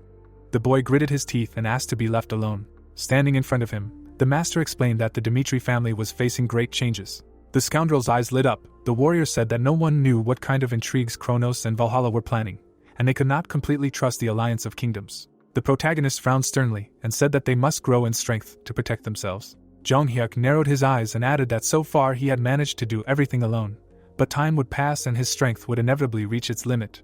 The riders rushed forward. The boy said that if the Empire attacked them with an army, he would have to go to the battlefield. The nobleman's mouth opened in surprise when the youth called him his younger brother. The cultivator stepped forward and stated that he wanted him to be the person to lead Dimitri in his absence. The master placed his hand on his shoulder. The warrior's eyes widened, glowing. On the map of the southwest of the continent, there were 4 kingdoms: Umberto, Redford, Odelia, and Frank. The people folded their hands together. Being on the border with the empires, they founded an alliance of kingdoms for their own protection. The warrior leaned on his sword, united in order to survive. The factions instinctively felt how important the eldest son Dimitri was. The people gathered around the table in the kingdom of Umberto. Someone said that the rebellion that unfolded in Cairo was a great threat to them. Count Verdi frowned and explained that the heir of the duke had settled the problem without a single hesitation. The protagonist opened the book. He managed to attract the alliance to his side, and this clearly showed that he possessed not only physical strength, but also high intelligence. The man looked away and said that there was no guarantee that the union of the southern kingdoms would last long. Raising his hand, the nobleman called his eldest son Dimitri the key to the continued existence of their kingdom and offered to marry the princess to him. The king closed his eyes and asked if she had a lover. The nobleman slammed his hand on the table and explained that they had no time to worry about some insignificant feelings because this was their only chance. Sitting at the head of the table, the ruler decided to delegate responsibility for this matter to a subordinate and asked him to marry Dimitri at all costs. People walked the streets. Time passed. Dimitri was proclaimed a duchy, and it was plunged into a festive atmosphere. Jung-hyuk's parents smiled. Someone suggested that they think about marrying their son. Smiling, Count Verdi apologized for sounding like bragging and said that Princess Umberto was called the treasure of their kingdom. The girl was holding a book in her hands. The man said that she graduated with honors from a famous academy. The aristocrat closed his eyes and asked if the wedding of Umberto's first woman and Dimitri's eldest son didn't sound wonderful. The nobleman decided that this would guarantee a bright future for the 2 kingdoms. Someone approached him and reminded him that the princess already had a lover. Viscount Ringo raised his hand and explained that according to rumors, they often met with the son of some baron. Count Verdi, opening his mouth wide, asked what they were talking about and declared that this was impudent gossip. Bowing, the man asked him not to deny the obvious, and said that the kingdom of Redford had many girls from famous families. Marquis Martin frowned furiously and declared that for Umberto and Redford, marriage to the Duchy of Dimitri was an unaffordable luxury. Romero opened his mouth in surprise when the aristocrats began to quarrel among themselves. The Duke lowered the corners of his lips and asked them to stop, saying that they were not interested in a marriage of convenience. The head of the family smiled and explained that if his son met a girl who could win his heart, they would welcome her with open arms. The nobles shuddered tensely and stared at him. Sly smiles appeared on their faces. Baron Larson came out onto the terrace and called out to his friend. Felix looked back and asked if he had come as a representative of the kingdom of Frank. Approaching him, the man explained that the sudden disappearance of the Phoenix Tower had confused His Majesty, and asked if his comrade would like to return to Frank. The nobleman frowned and swore that they would no longer spare funds for its financing. The boy looked ahead and reminded them that the kingdom had broken the agreement with the Phoenix. The nobleman promised to take responsibility for ensuring that this time everything was different. The young man smiled and asked his friend not to try to convince him otherwise. The magician put his hand to his chest and said that they had found a man who recognized their value and swore allegiance to Dimitri. Clouds floated above the castle. The magician asked his comrade to return to Frank and say that from now on, Phoenix had nothing to do with the kingdom. People gathered in the guest hall. The protagonist noticed that both empires did not send their representatives to them. Holding a glass of wine, Jong-hyuk thought about how Kronos had announced his intention to kill him, and Valhalla was not going to turn a blind eye to the death of Count Denver. The king and the emperor exchanged stern glances. Both empires showed a desire to conquer the entire continent, so bloody battles awaited them ahead. The guy imagined himself in front of the monarch and realized that the alliance with the neighboring kingdoms would also be short-lived, so in the end he would have to confront Kronos on his own. Hans put his hand to his chest and said that a guest was waiting for him in the office. The young man asked if he had an appointment with someone. The man frowned tensely and said that it was the prince of the kingdom of Hector. Edwin closed his eyes and said that they had not seen each other for a long time. The cultivator frowned sternly. The boy congratulated him on the fact that Dimitri was proclaimed a duchy. The master silently sat down on the sofa. The aristocrat was surprised how he managed to cope with the rebellion in Cairo and repel the Kronos Empire. Squinting, the warrior said that they were not on the right terms to praise each other, and asked the guest to get straight to the point. The nobleman sat down across from him and said he hadn't expected to meet them anywhere other than on the battlefield. The knight looked up and explained that the war between Cairo and Hector had been orchestrated by someone behind the scenes. The swordsman presented the dead land and explained that Hector had started the war because of a crop failure that had been going on for years. The soldiers had gathered by the polluted water, and once the war was over, evidence had come to light that the crop failure had been artificially caused. Strange smoke was rising from the swamp, and reports of blackened earth and piles of dead animals were coming in one after another. The lich raised his hand, and the disaster was immediately attributed to the necromancer's curse. The prince looked down and declared that black magic was an area that no man should touch. Edwin presented an open scroll and reported that 10 years ago, the Empire of Kronos had suffered the same crop failure as Hector. The soldiers took the prisoner out of the cell. They deliberately hid the truth then, but later it was found out that these signs were the results of experiments in the field of black magic. The emperor rose above the map. Kronos wanted to subjugate the entire north of the continent and begin a full-scale capture. The boy put his hands on his knees and said that the same could happen to the future duchy of Dimitri. The nobleman clasped his fingers and suggested joining forces to resist the empire. A drop of sweat rolled down his cheek. The protagonist crossed his legs and said that he expected this. The nobleman introduced the people in black robes and wondered how he managed to find out the truth, which was difficult to uncover even with the help of the information power of the kingdom. Jong-hyuk adjusted his gloves and explained that his sources found circumstantial evidence. Besides, it was too obvious who benefited from the two kingdoms shedding blood. The boy frowned and added that there was something else. The youth clasped his hands and asked why they should participate in a plan led by Hector. The knight raised his eyebrows in surprise and asked if his comrade was rejecting his proposal. The cultivator narrowed his eyes and wondered if their kingdom was in the right state to suggest such a thing. The farmers were cultivating the land. The Hector kingdom was at a dead end, and it would take time for them to restore fertility to the parched soil. The robed men were standing in the garden. The support of the sky tower alone would not be enough to completely solve all the problems. Sunlight was shining through the window. The master looked down at the guest and said that he did not want to hear the obvious facts from him, but rather the weighty reasons why they should join forces. The nobles were smiling and chatting in the main hall. Laughter could be heard behind the closed door. The prince sat silently on the sofa, his head bowed. His hands trembled. Edwin said that he would not deny the weakness of the kingdom. The soldiers held flags in their hands. The boy offered his comrades support in the war, which they would have to shoulder entirely on their shoulders. The knight opened his mouth wide and asked if Hector's plan was not a continuation of the fact that they dragged the alliance of kingdoms into the matter. The swordsman's eyes widened when the warrior stated that in the face of the enemy in the form of the empire, the alliance could only survive if they united. The nobleman looked down. The protagonist asked if he trusted the alliance, and whether their relationship would last until the very end. Jung-hyuk stood up. The boy folded his hands behind his back and said that Kronos would destroy the sand castle called the Alliance of Kingdoms. People stood in different sectors. Human relationships are extremely complicated things, because they express trust and loyalty to their people and suspect everyone who remains behind a high fence. The nobleman looked closely at his friend. The boy reminded that the kingdom of Umberto bordered Kronos the closest of all. Fires appeared on the map. Systematic losses shook the internal policy. So first of all, Kronos will recruit Umberto. King Redford opened his mouth wide. He spent the entire state treasury on gambling. His vassals tried to solve the problem, but in the end they turned to the Golden Bank. The cultivator grinned and said that the way out for Redford, who was mired in debt, would be betrayal. People stood behind Danielle. The master asked if their fate would be different from Frank or Odelia, because they had the same problem as Cairo in the past. Traitors were hanged on the scaffold. Cairo restored stability, eradicating the factions of the aristocracy and the empire, but other kingdoms are unlikely to follow suit. The warrior went to the window and concluded that the four kingdoms have enough weaknesses to bend under the empire. The prince's eyes widened in amazement when the protagonist said that this applies to Hector too. Dust was flying over the mountain. The alliance of the kingdoms was nothing more than a sand castle that could collapse at any moment. A bright light illuminated Jong-hyuk. He explained that he saw Hector's sincerity because, unlike other countries, he had a weighty reason from the Kronos Empire. The crest was on the scales. The only question was whether the current Hector with its poor situation had any value. The boy lowered the corners of his lips and decided to ask his question again. Edwin bowed his head. The young man asked why Dimitri should join forces with him. The boy smiled and said that he himself knew that if this continued, the kingdom would begin to collapse from within, following the path of inevitable collapse. Soldiers stood behind the commanders. The knight agreed that Hector did not deserve to lead the plan. But even so, they were not going to give up on revenge. The young man narrowed his eyes. The swordsman asked what about serious reasons for unification. The noble stepped forward and explained that war was a battle of attrition and that even Dimitri would need cannon fodder to pave the way for him.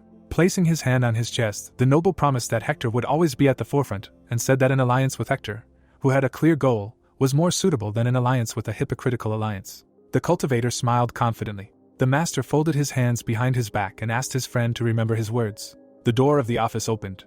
The prince looked back and stated that he had realized that there were variables that could not be influenced when they first met on the battlefield. Locking himself in the heavenly tower, Edwin began to meditate to make himself the same variable as the great warrior. The boy furrowed his brows sternly and declared that Hector would definitely become stronger. A powerful energy accumulated behind him. The protagonist noticed that his magical power was bursting to get out. Jong Hyuk smiled and thought that only because of this night, the kingdom of Hector deserved to take a place in his future plan. A week ago, Flora was playing chess with her friend. The girl picked up a piece and told him that after the battle that took place in Cairo, the eldest son Dimitri went to the castle of Marquis Benedict to deal with the rebels. Two pawns stood opposite each other. In the end, the rebellion was instantly suppressed, but this decision had many dangerous consequences. The woman looked down and concluded that if the battle dragged on, the imperial faction would certainly join the rebellion. The man picked up the piece and decided that his bold decision was supported by the magical Phoenix Tower, so a protracted rebellion would only play into the enemy's hands. The old man adjusted his glasses and asked what his opponent thought about the decision to open the fortress gates. Sitting opposite him, the heiress asked if it was necessary to endanger the Western Front. The aristocrat agreed that it was a risky choice. The pawn was under attack from the knight. The eldest son Dimitri had an unshakable confidence that he could defeat Captain Gustavo on his own. The nobleman looked down and explained that war was an experience that could not be acquired from a book, and even risky decisions could become brilliant moves depending on the situation.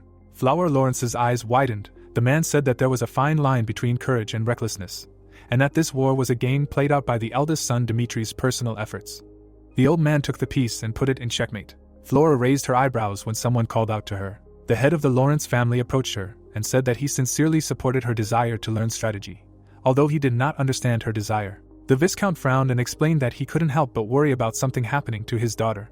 The girl folded her hands in front of her, and the nobleman asked her to return to her family.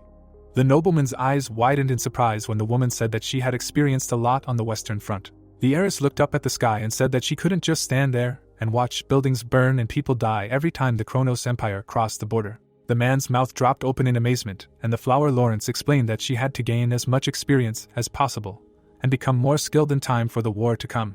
Flora smiled and said that she was going to join the army. Dimitri. Chris frowned and asked what his friend would do about it. Sitting at the table, the protagonist called his friend a valuable asset and wondered if she should be accepted into the army. There were books on the table. Jung Hyuk asked his comrade to tell the girl that she had a week. The guy turned his head and said that he would accept her into service if she proved that she was fit for military service during this time. Closing his eyes, the knight agreed and thought that this meant a refusal. Early in the morning, the sun rose over the forest. The cadets opened their mouths wide and began to breathe heavily. They ran along the forest path. Waving her arms, the woman realized that this was quite a serious strain. The heiress fell far behind her comrades and hoped that this would end soon. Chris ran ahead of everyone. Flower Lawrence's eyes widened in shock. The young man looked back and shouted that they had to run 10 times to the top and back. The knight frowned sternly and rushed forward. Flora stopped and looked after the soldiers. The girl closed her eyes and realized that she had no other choice.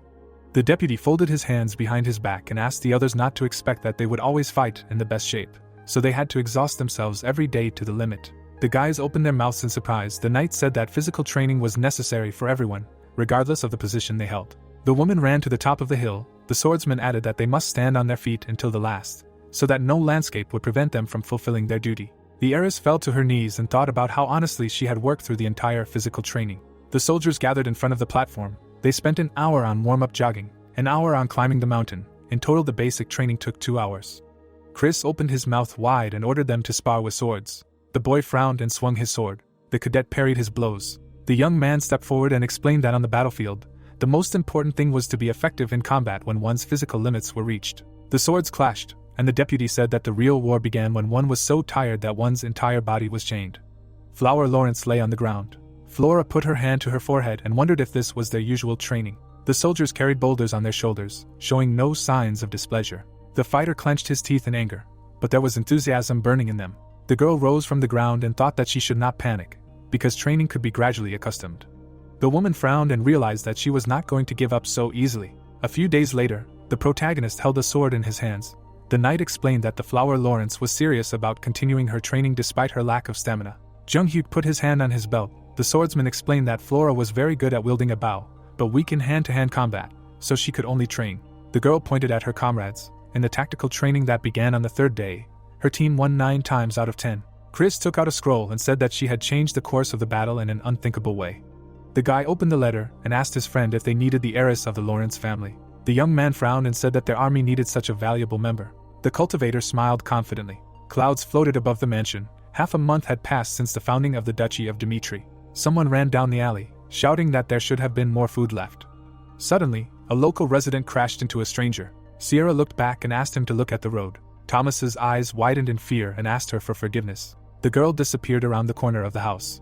Holding a cigar in her teeth, the woman said that they would put the plan into action tonight. Dozens of eyes were watching from the shadows. The commander asked her subordinates to gather information about the Duke's guards without making unnecessary noise. Soldiers were walking across the square. Sitting on a bench, the captain decided that this was a pretty impressive level. A blue aura enveloped the knights. The assassin concluded that she could lose her life if something went wrong. Someone standing behind a tree reported that, judging by the results of the mine's research, in the event of an emergency, the guards would arrive at the scene within 5 minutes. Sierra looked away. The stranger said that the same thing happens at night. The assassin narrowed his eyes and said that there were many strong soldiers in the duchy, so they needed to be more careful than usual. The girl raised her head and assumed that they had increased security, expecting an attack from Kronos. The woman smiled slyly and wished to quickly break through all the guards and plunge a dagger into the enemy's heart. Her comrade stood behind a tree. The commander asked to tell everyone else to act according to the plan. In the evening, the guild members gathered in the clearing. The captain said that they must get inside in 15 minutes. The masked men nodded when the assassin said that she would go there first. Sierra put her hand to her chest and thought that the eldest son of the Dimitri family had no chance. The stone on her mantle sparkled. The cape seemed to dissolve into thin air. Soldiers patrolled the streets. The girl disappeared into invisibility and jumped into the air. The dagger ended up at the back of the fighter's head. The warrior immediately raised his sword to repel the attack. The knight turned and threw the enemy back. The guard picked up the device and reported that they had found an intruder on the ramparts. The guards took up fighting stances. The commander clenched her teeth tensely. Her subordinates looked around when they were ordered not to move. The captain opened her mouth wide and shouted that they should deal with the guards and leave. The stranger took a step forward and was surprised that the right hand of the head of the Akorch Guild had appeared here in person. The tavern owner stopped in front of the soldiers. The assassin asked who he was. The head of the Hao clan took off his mask. Lucas smiled confidently and introduced himself. Sierra narrowed her eyes and wondered if this was the same information guild that operated in Cairo. The guy looked at her from under his brows and said that they knew about their intrusion into Dimitri's territory 2 weeks ago. The innkeeper smiled when the girl entered the house. The merchant stood in front of the boxes of apples. All of them were members of the guild. The young man imagined a blacksmith forging a sword, a miner with a pickaxe, and even a homeless beggar. Their eyes were bloodshot. All of them served the Dimitri family. The woman frowned and realized that she could die if she lingered here. The commander raised her hand and ordered her subordinates to clear the way. The guild members rushed into battle to break through and get inside the castle. The soldier struck a powerful blow with his sword. Blood sprayed into the air in front of the captain. The assassin's eyes widened in shock and realized that her opponent was too strong. The assassin's corpse fell to the ground. The knight swung his sword and gave the enemy 10 seconds to explain why he should leave her alive. Sierra raised her dagger and asked if the villain really thought he could win, and shouted that there was another, true sword in Akorch, which had just now entered the estate and had already killed Dimitri's eldest son. The fighter grabbed her by the face. Lucas knocked the villain down and slammed her to the ground. The boy smirked and said that they already knew that, and asked if there was any more news. The girl's eyes widened in fear and wondered if they really knew everything already. Scarlet blood spurted, and the young man explained that she had no choice but to die if she had nothing more to say. The knight wiped his sword and asked his subordinates to clear the streets and surround the courtyard. The soldier asked if they needed to go inside the estate. The swordsman smiled broadly and said that his friend should be given the opportunity to have some fun. Darkness fell on the house at night. The stranger touched the floor with her foot. Ilya landed on one knee and smiled. Her dagger glowed. This girl not only successfully completed all of her orders, but also distinguished herself with particularly cruel behavior, tearing the skin off her victims. This was her 10th order. The woman looked around and realized that there was no more attractive prey than a hero who had become famous throughout the continent. The killer extended her hand to the mouse. The rodent ran forward along the corridor. The beast stopped in front of the bed. The man was lying under the blanket. Judging by the sound of his breathing, he had fallen asleep about an hour ago. The assassin's eyes lit up. She thought about her victim peacefully indulging in sleep, not even suspecting what awaited him. The villainess opened the door to the room. Ilya extended her hand to the main character. The girl swung her dagger and decided that her mission was over. Jung-hyuk opened his eyes and asked if it was really she who controlled the mouse. The woman clenched her teeth and thought that she couldn't fail. The boy raised his hand and touched the tip of the knife. The killer immediately moved her hand behind her back. She closed her eyes and wondered how this was even possible. A powerful, ominous energy enveloped the boy.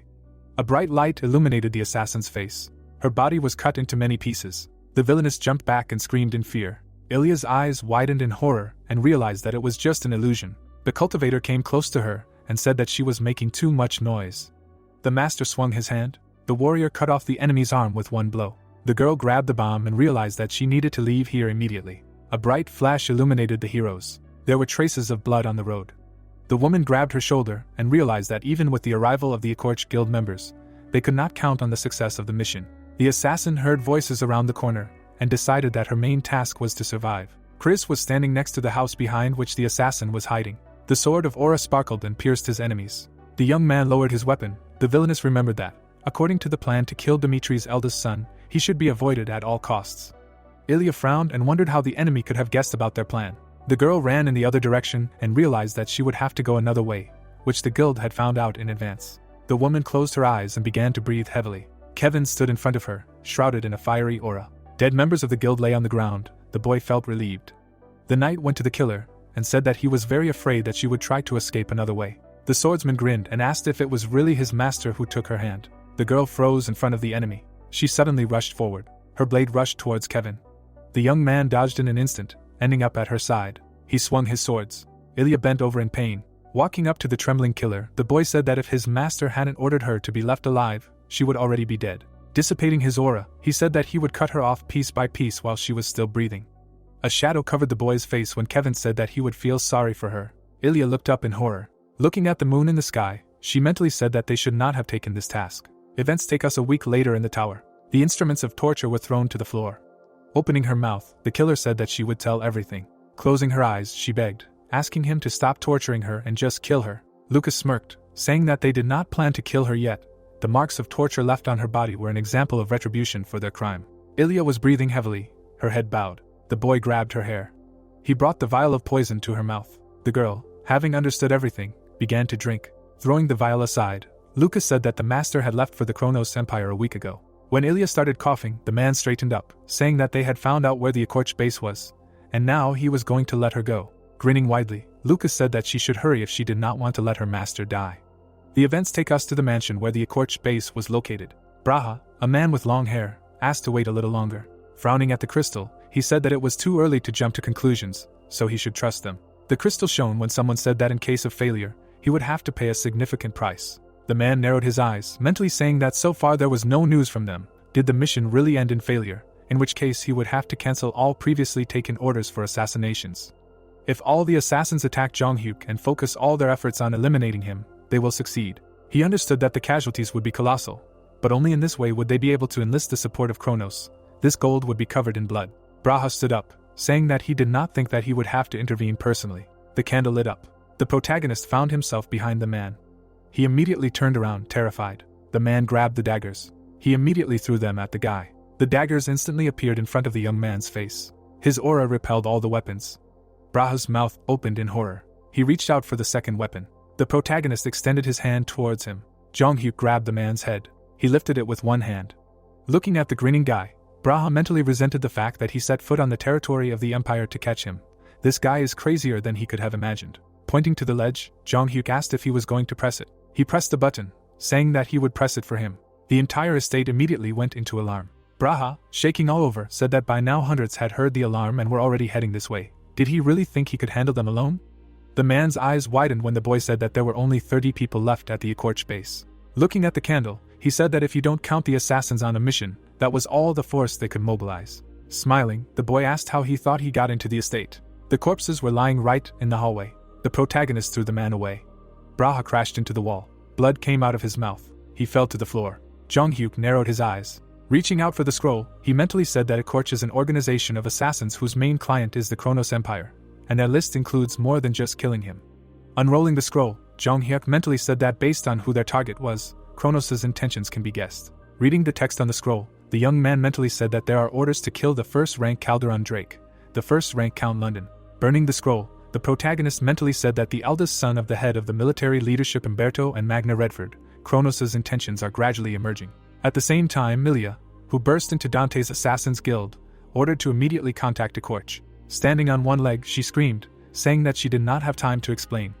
The communication crystal lit up, then the worker said that the connection was not established. Ilya gritted her teeth, mentally telling herself that the situation was difficult. If the base did not communicate, there was only the second option. She immediately ordered to contact Kronos. When the projection of the man appeared, the girl said that Jong-hyuk guessed about their plan and set traps. Ilya opened her mouth and screamed, saying that the entire mercenary group sent to the duchy was destroyed, and Jong-hyuk himself had already crossed the imperial borders to attack the Akorch base. The man, after listening to her, asked if that was all. The girl's eyes widened in shock. Frowning, Kronos asked again if that was all. Opening his lips, Ilya asked if they really used them as bait. The hologram of Kronos answered, saying that they only carried out their mission as originally planned. They would have been paid the promised reward in full. Afterwards, he said that His Majesty the Emperor had officially declared his intention to kill Jong-hyuk. The entire continent knew that they were thirsting for his head and were reaching out their hands to him.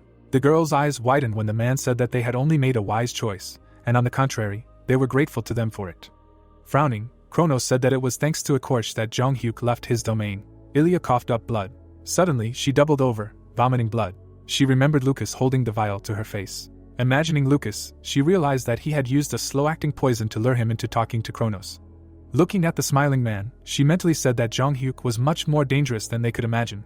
Taking a closer look at his face, she did not want to reveal the truth. The assassin fell to the floor. Thus, the best assassin of the century met her miserable end, dying right on the floor. The entire Braha mansion was ablaze. The heads of the assassins and their heads were hung on stakes. The protagonist stood in front of the mansion. He turned around and walked away. The crescent moon was faintly glowing in the night sky. Standing in the middle of the forest, the young man ordered his opponent to show himself. A cold wind blew across the clearing. The mummified assassins appeared on the trees. The trio of assassins walked into the clearing. Looking at the mummy-like appearance, Jong-hyuk said that these were most likely shadows devouring the darkness of Kronos. The young man frowned, mentally saying that the Emperor had attracted the most dangerous force to kill him. The eyes of one of the assassins flashed when he asked how long ago he had noticed them. The young man smiled, saying that he had noticed them from the very beginning. The crowd of assassins rushed towards him. The young man grabbed his sword. He swung his sword. The killer's torso was separated from his pelvis. A moment later, his body had completely recovered. Looking at the killer's back, Jong-hyuk realized that attacks were not working on him. His pupil lit up as he decided to become even faster. He turned into lightning and attacked the enemy. Turning his foot, he said that the killers used unusual magic. The young man stood up. He did not know the nature of this strange power. The tentacles of darkness lengthened. Jong-hyuk had once experienced something similar in Murim, creatures that used a now forbidden power to suck the strength of the living. Then he stood in front of him, tense. The protagonist parried the enemy's attack.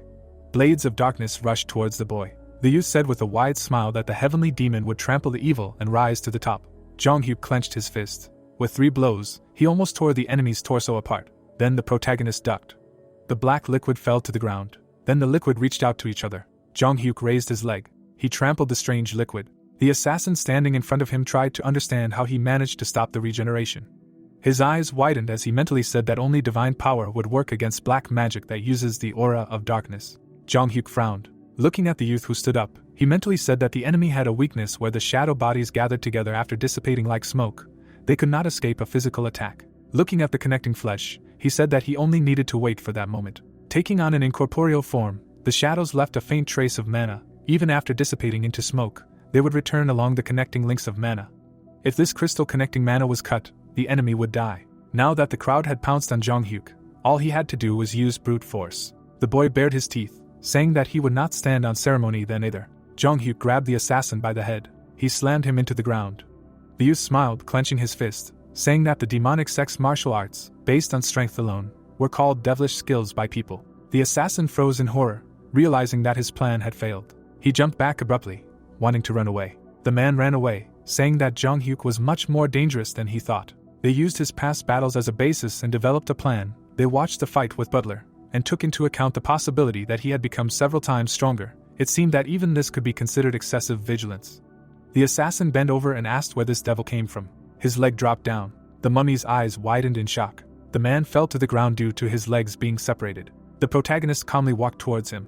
The man turned around, horrified that the boy had already dealt with all the shadows. The young man held out the artifact, ordering him to contact the Empire and report what had happened. The assassin's pupil narrowed from tension. When Jong Hyuk placed the artifact on the ground, someone asked the assassin if he had eliminated the target. He replied by saying that the plan had failed. Sitting with a sword pressed to the back of his head, the mummy said that they had completely wrong ideas about Jong Hyuk.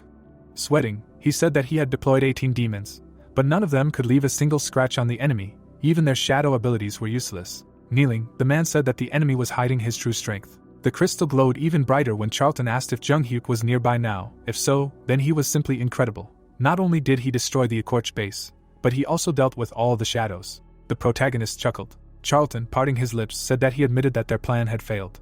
Clenching his fist, he said not to think that this would make the Empire surrender. If they failed once, they would try again. Putting his fingers together, he said that he would send assassins after him until he died, then they would see how long a mere mortal could withstand the onslaught of the Empire alone. The protagonist stood in front of a huge mansion. Jung Hyuk smiled, saying that it was his turn to warn him. He grabbed the enemy by the throat. Then he squeezed his throat, causing the killer to scream in pain.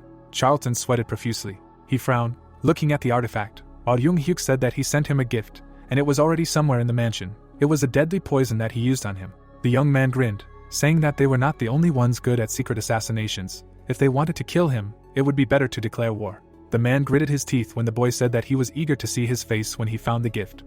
Charlton, raising his hand, ordered to search every corner of the mansion. A couple of hours later, the voice of a servant was heard in the mansion. He reported that they found no traces of intrusion. Pointing to the bottle, he said that they found this vial on the table. Charlton, standing in the doorway, wondered if this clear liquid was the deadly poison. Clenching his jaw, he ordered the carriage to be prepared, for he was going to Behemoth. The events take us to the magical tower of Behemoth. This organization specialized in various poisons, and was also considered the best in the entire continent in the art of creating antidotes. Mateo, studying the poison, said that they brought a very interesting thing. The Baron, standing behind him, shouted, telling him to stop chatting and see if it could be neutralized. Soon the old man approached the test subject. He carefully tipped the vial. The poison, splashing onto the prisoner's face, made him scream in pain. Mateo immediately gathered mana in his hands, using the cure for poison. His mouth dropped open, realizing that the antidote did not work. Frowning, he asked the Baron behind him where they even got this terrible poison. Trembling all over, he said that he could not neutralize him at the moment. Charlton bowed his head, mentally asking what kind of thing this Jong Hyuk had created. Kneeling down in front of the Emperor, the man said that this was all Jong Hyuk had done so far. The Emperor, narrowing his eyes, asked what kind of person he thought this hero Cairo was. Introducing the boy, Charlton said that he was indestructible, and would not bow his head to anyone. The man sweated in horror when the Emperor ordered the demons of the abyss to be summoned. Opening his lips, he said to make it clear to this hero what would happen if he went against Kronos. The demons would tear him to pieces. The renowned hero Jong Hyuk would be left lying without arms and head as a warning to everyone, so that they would never dare to even think about rebelling against the Empire again. Putting his hand to his chest, the Baron accepted the order. The young man landed on the wall. Stepping onto the path, he said that even with magic power, it would not be easy to neutralize the poison. This poison belonged to the Tang family of Sichuan, who owned thousands of deadly poisons. Their gourds were full of poison, not sake. They were like the deadliest snake. Hanging the breastplate on the mannequin, the protagonist said that the Kronos Empire would have to act more cautiously. Adjusting his clothes, he said that the threat of retaliation by killing would make them refrain from actions that harmed themselves. Adjusting his frill, the guy said that these were all just temporary measures to delay the moment. One day the war would break out anyway. During this time it was necessary to prepare in order to be fully armed. The servant, handing over the letter, told the master that he had received an invitation from Valhalla. The protagonist took the letter in his hand and began to read it. Valhalla invited him to a festival that celebrated the warrior spirit. If he did not arrive in Valhalla one day before the festival in 100 days, it would be taken as a refusal. Chris, who stood in front of Jung Hyuk, said that this year's representative of Valhalla was Barbossa, who was called the 12th Sword of the continent. It was obvious that he intended to officially take revenge on him for killing Count Denver, because he hanged him. A 6-star swordsman and 6th in the ranking of Valhalla, he was the monster Barbossa, 11th in the ranking of the continent. The protagonist chuckled, saying that the methods of Kronos and Valhalla were completely opposite. If Kronos does not disdain any methods and means, then the Valhalla Empire is absurdly straightforward and attacks openly, using fighters. Chris, with his hands behind his back, said that he saw no reason to accept the invitation.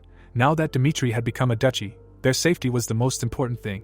Putting the letter on the table, the boy said that there would be no problem refusing the invitation. With one hand behind his back, the young man said that there was still one problem. If he ignored the invitation, the Valhalla Empire, which placed great importance on military honor, would proclaim itself the winner and undermine his reputation.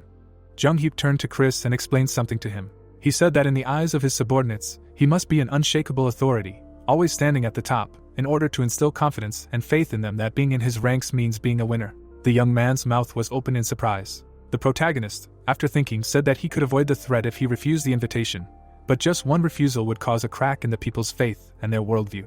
Clenching his fist, he said that he would accept the Empire's invitation. Gritting his teeth, Jung-hyuk said that it was his duty. At that time, a rumor was spread among the assassins that a court had taken an order to kill the protagonist, but was destroyed and set on fire. Due to this, the visibility of orders in the northeastern region decreased. Especially no one favored orders related to Jung-hyuk.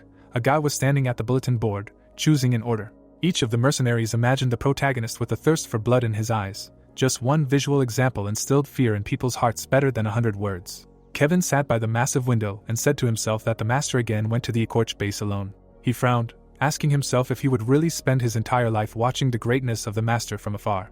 After introducing all his comrades, the guy added that although many say that they are improving at an abnormal speed, but this is not enough to keep up with the master on his path. Saying this, he imagined how the soldiers, along with him, are looking at the back of the protagonist. Having abandoned his ideas, Kevin, folding his hands, said to himself that in order to resist the predators that dominate the continent, he needs to become even stronger than now. Suddenly, he glanced to the side out of the corner of his eye, hearing a familiar voice saying that he had developed a magic circle that increases the density of mana within a certain radius. The guy immediately looked out from behind the corner and saw Felix walking down the corridor, who continued to say that it was true that the radius had not yet been finalized, but in another 6 months he would be able to eliminate the errors in calculating the area.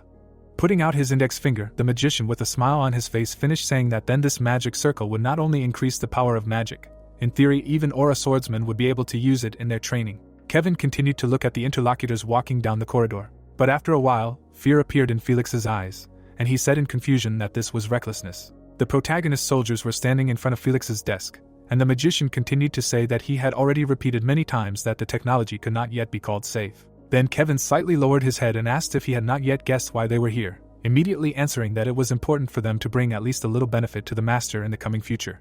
Felix looked at the guys with surprise in his eyes. Kevin drew an image of Emperor Kronos in his head and finished that it was all because the enemy they would have to face was an empire that had been dominant for hundreds of years. After listening to the guy, the magician frowned tensely and asked them to remember that safety must be above all else, because he would not be able to look the master in the eye if they were crippled before they did anything for him. The soldiers looked at Felix without taking their eyes off, but when he gave his consent, satisfied smiles appeared on their faces.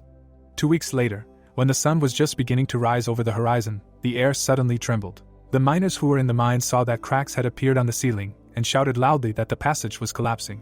At the same second, the air shield, which was attached to each of the beams, was activated. The collapse of the mine stopped, and the guys, breathing a sigh of relief, said that they were saved, and all thanks to the artifact, when suddenly one of them called out in shock for Mr. Morkan. What the miner saw filled his eyes with shock, and he asked what the hell was that. The earthquake had created a hole in the wall. Behind it was a passage leading to a secret dungeon. Inside, everything was covered in magical symbols. The miners looked deep inside and said that they needed to call the magician Felix right away. After some time, Felix touched the magic symbols with his hand and said that the entire iron door was literally enveloped in magical energy. If someone tried to open the door by force, it would provoke an explosion, so first he would try to cast decryption magic. The protagonist stood behind him, listening to him attentively. The magician's eyes suddenly lit up, and he began to read the spell. Looking at Felix, Jung-hyuk folded his arms across his chest. Less than a minute later, the door carefully opened. Suddenly, the doors swung open and cold came out from inside. A flash suddenly flashed in the darkness. Something flew out at high speed towards the protagonist, who was unperturbed. The arrows were stopped by a magical barrier around the guy. Not reaching their target, they fell to the floor. Felix, sitting by the wall, said in fear that, apparently, this dungeon was strewn with traps. Jung-hyuk immediately moved forward, declaring that he would check what was inside. Hearing this, the mage put his hand to his chest and shouted loudly that it was too dangerous, because it was unknown what kind of traps were installed here, after which he asked to give him time, and he would study everything. Then the guy looked at Felix and replied that if someone lived here, he already knew about their presence, and the more they dragged out time, the higher the risks. After these words, he moved into the dungeon, ordering the mage to wait here. With firm and quick steps, he moved forward. The corridor of the dungeon was lit by torches, and the protagonist said to himself that there were most likely mechanical traps here, adding that if you think about it, the Chegal family used similar methods. Immediately after these thoughts, he stepped on the pressure plate with his foot. Spikes immediately appeared from the walls. They began to fall on the guy from both sides. Long and sharp spears flew out of the darkness at him. At that moment, a powerful explosion of magical energy was heard. Jung Hyuk's eyes were shining brightly. His magical aura stopped the traps that were about to destroy him. When he suddenly stopped, hearing the sound of stomping in the distance, he peered into the darkness, from which a furious cry suddenly came, which said that this was their land, and if he took another step, he would say goodbye to his life. The protagonist immediately raised his sword and, loudly calling his name, declared that the endless mountain range belonged to the Dimitri, so he should introduce himself and reveal his status. The man, who had a thick beard on his face, opened his mouth and shouted in anger that he should not talk nonsense, because this place belonged to the Dimitri since time immemorial. Slightly lowering his weapon, the boy interrupted his interlocutor and explained that he was not here to bargain with him, because the Endless Ridge was Cairo's land, and the Dimitri had inherited the right to own it, so if he continued to insist on his own, he would declare them enemies. Then tiny legs appeared from the darkness, and a rough male voice shouted that they were just damned humans. Throwing his axe over his shoulder, he ordered not to try to impose human laws on them. At what he saw, shock appeared in Jung Hyuk's eyes, and he wondered if this was really a dwarf. He suddenly noticed that the stranger's hand was shaking with fear, and he himself shouted in a trembling voice that they had settled in this dungeon a long time ago. Looking at them, the boy wondered what he should do with this race living in the Endless Ridge. After a short pause, he showed his powerful aura and said that, as he said, this land could belong to them, but all he needed was the assurance that they would not harm them. Hearing this, the dwarf's eyes grew furious and he shouted, asking why on earth they should. But before he could finish speaking, he saw the shining hilt of the man's sword. Calming down, he, without taking his eyes off the weapon, asked if he could take a look at it. Hearing this, the protagonist became even more confused. Then the dwarf smiled broadly and with a blush on his cheeks shouted that he only needed a few minutes. If he showed them his sword just once, then they would seriously consider the agreement. Less than a minute later, he and his comrades wondered with surprise in their eyes whether such a sword really existed in the world, because everything about it was perfect, both in strength and shape.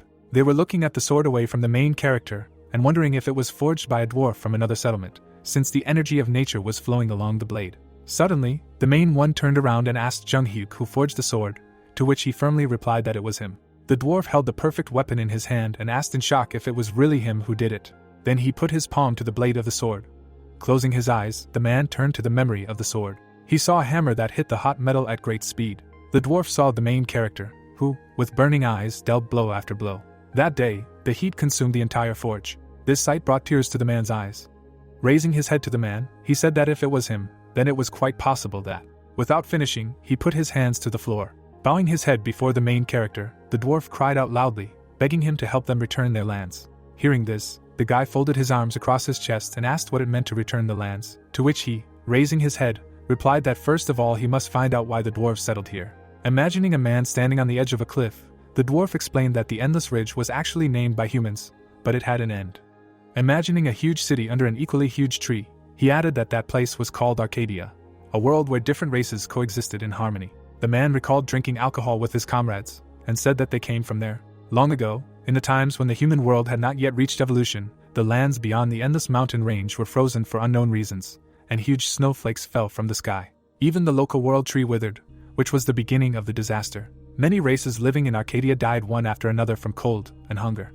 And then their ancestors had to leave this place in order to survive. The protagonist, having listened to the dwarf, asked how far it was to the point, which made the man come to his senses and say that, in general, this is how they settled in the Endless Ridge. Inside, the dwarves worked tirelessly, installing rails and minecarts. A couple of decades ago, they found a cluster of devilish flames. The elder dwarf looked at him with his eyes widened in shock. Having drawn a core full of fire in his head, he said that it has enormous power, capable of burning the entire world to the ground. But if used correctly, it is the only hope to melt the tree of the world. Leaving his memories, the man put his hand to his chest and said that in the memory of the sword he saw how he freely commanded the flame, and perhaps their meeting was predetermined by the Lord himself, so he tearfully begs him to take the clod of devilish flame. Jung Hyuk, not taking his eyes off his interlocutor, listened to him. The dwarf suddenly opened his eyes and declared that if he fulfilled their request, he, the leader of the Brown Rock Dwarves, swears on his name that he will fulfill any request he makes. The guy's arms were still folded across his chest. Closing his eyes, the protagonist said to himself that in the body of Dimitri's novel, fateful encounters that remind him of his past life overtake him, and then asked himself if this could be called a coincidence, because Dimitri is an ancient line of blacksmiths, and the endless mountain range is part of their domain, and this is very similar to the heavenly demon sect and Mount Shirwan-Dashan. Thinking about this, he imagined the tireless blacksmiths of his lands. Imagining himself walking along one of the paths available to him, Jung-hyuk said to himself that although he chose a different path, the experience from his past life helps him live the current one, so he wants to see what exactly drew him to this world. After these thoughts, he opened his brightly burning eyes and firmly declared that he would fulfill their request. From what he heard, hope appeared in the dwarf's eyes.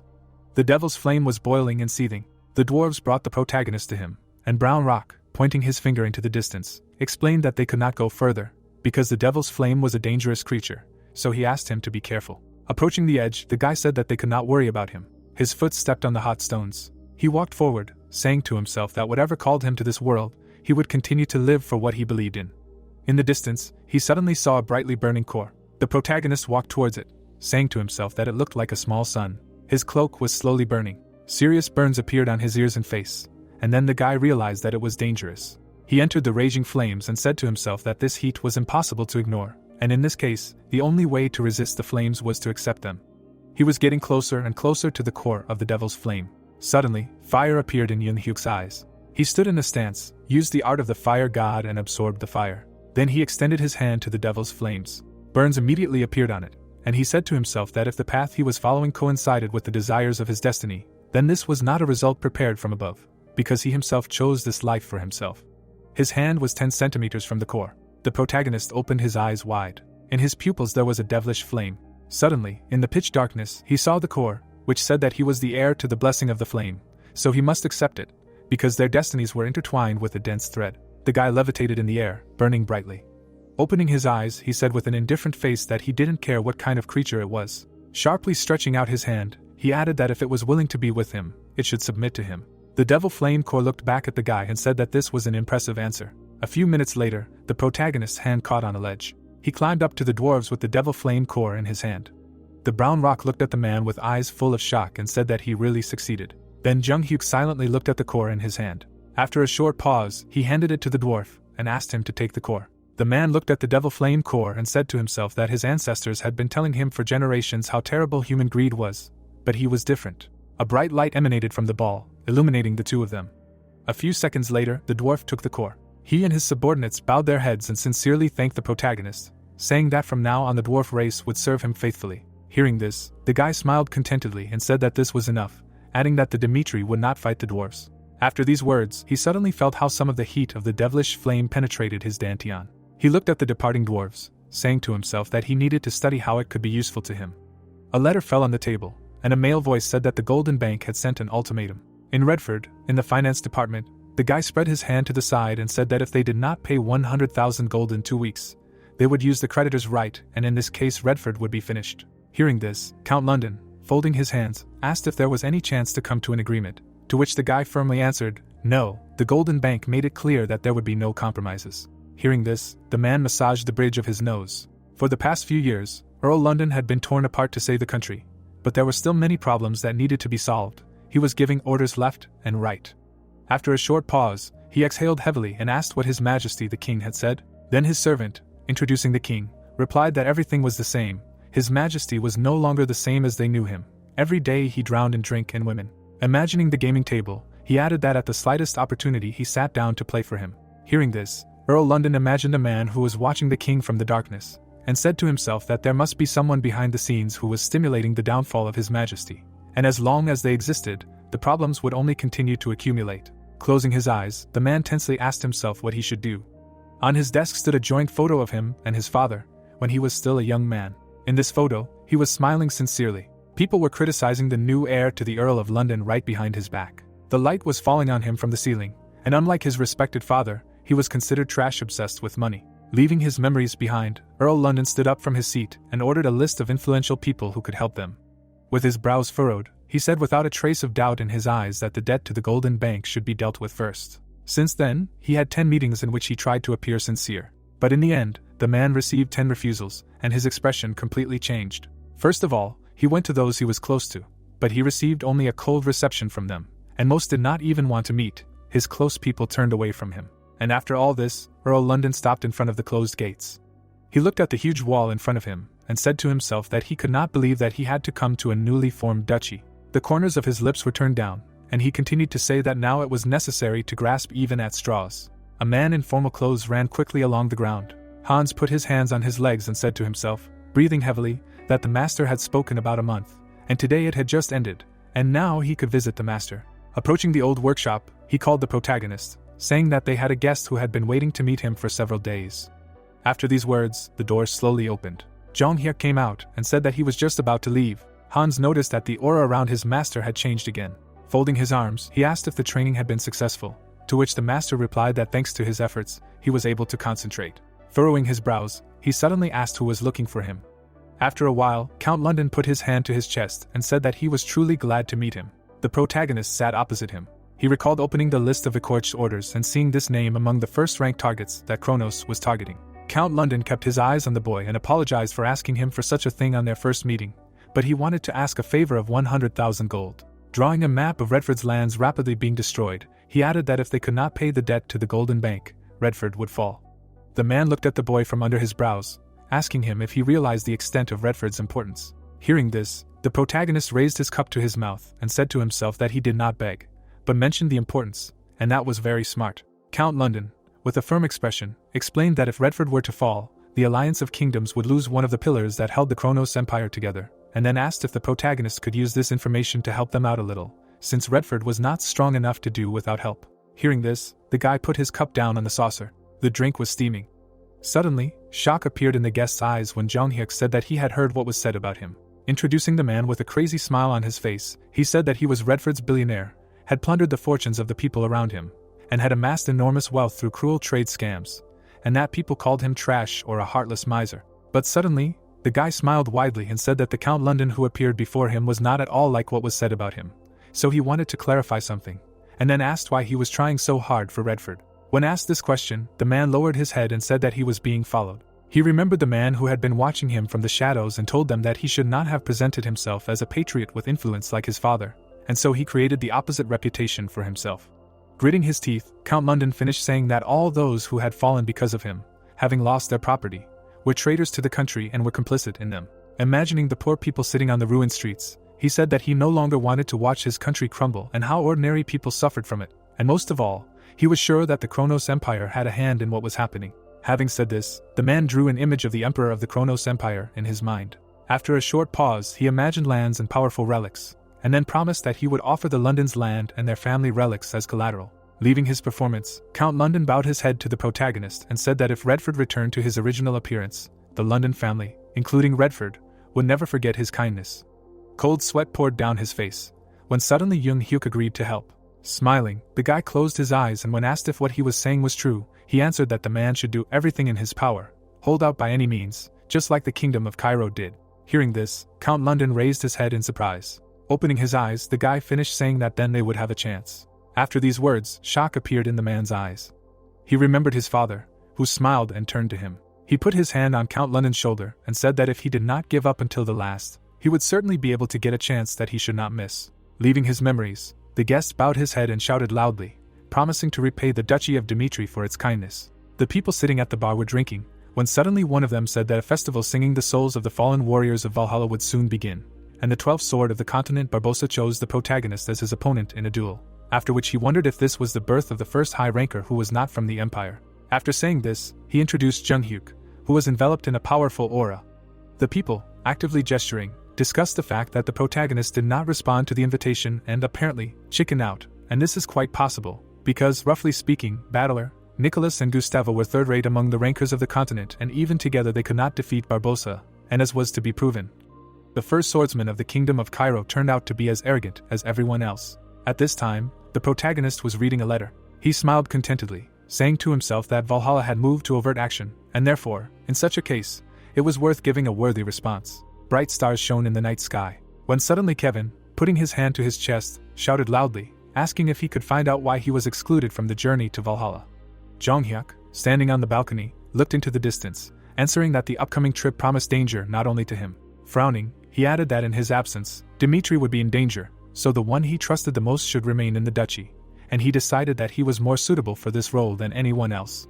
At these words, Kevin's eyes sparkled, and with a blush on his cheeks, he asked himself if the master really trusted him and not Chris. Clenching his hand into a fist, he suddenly shouted loudly that he was very grateful to the master for believing in him, so he would throw all his strength into protecting Dimitri. The protagonist glanced at his subordinate out of the corner of his eye, telling himself that he was as simple as a nickel. After that, he looked into the distance again and thought that in the future, they would have to emerge victorious from an unthinkable battle, so he must certainly prove that the 12th sword of the continent did not have absolute power. The wind blew torn leaves through the air. Jung-hyuk smiled broadly, firmly saying that this was the reason he was going to Valhalla. During the day, strong gusts of wind continued to blow green leaves through the air. The protagonist walked next to Earl London and said that there were many ways to protect the country, after which he asked why he did not reveal the truth. Then the man introduced their walking king and explained that the responsibility for Redford's problems did not lie solely on His Majesty's shoulders. Imagining how civilians staged a rebellion, setting the castle on fire, he added that even if they tried to overthrow him, the country without a king would plunge into even greater chaos.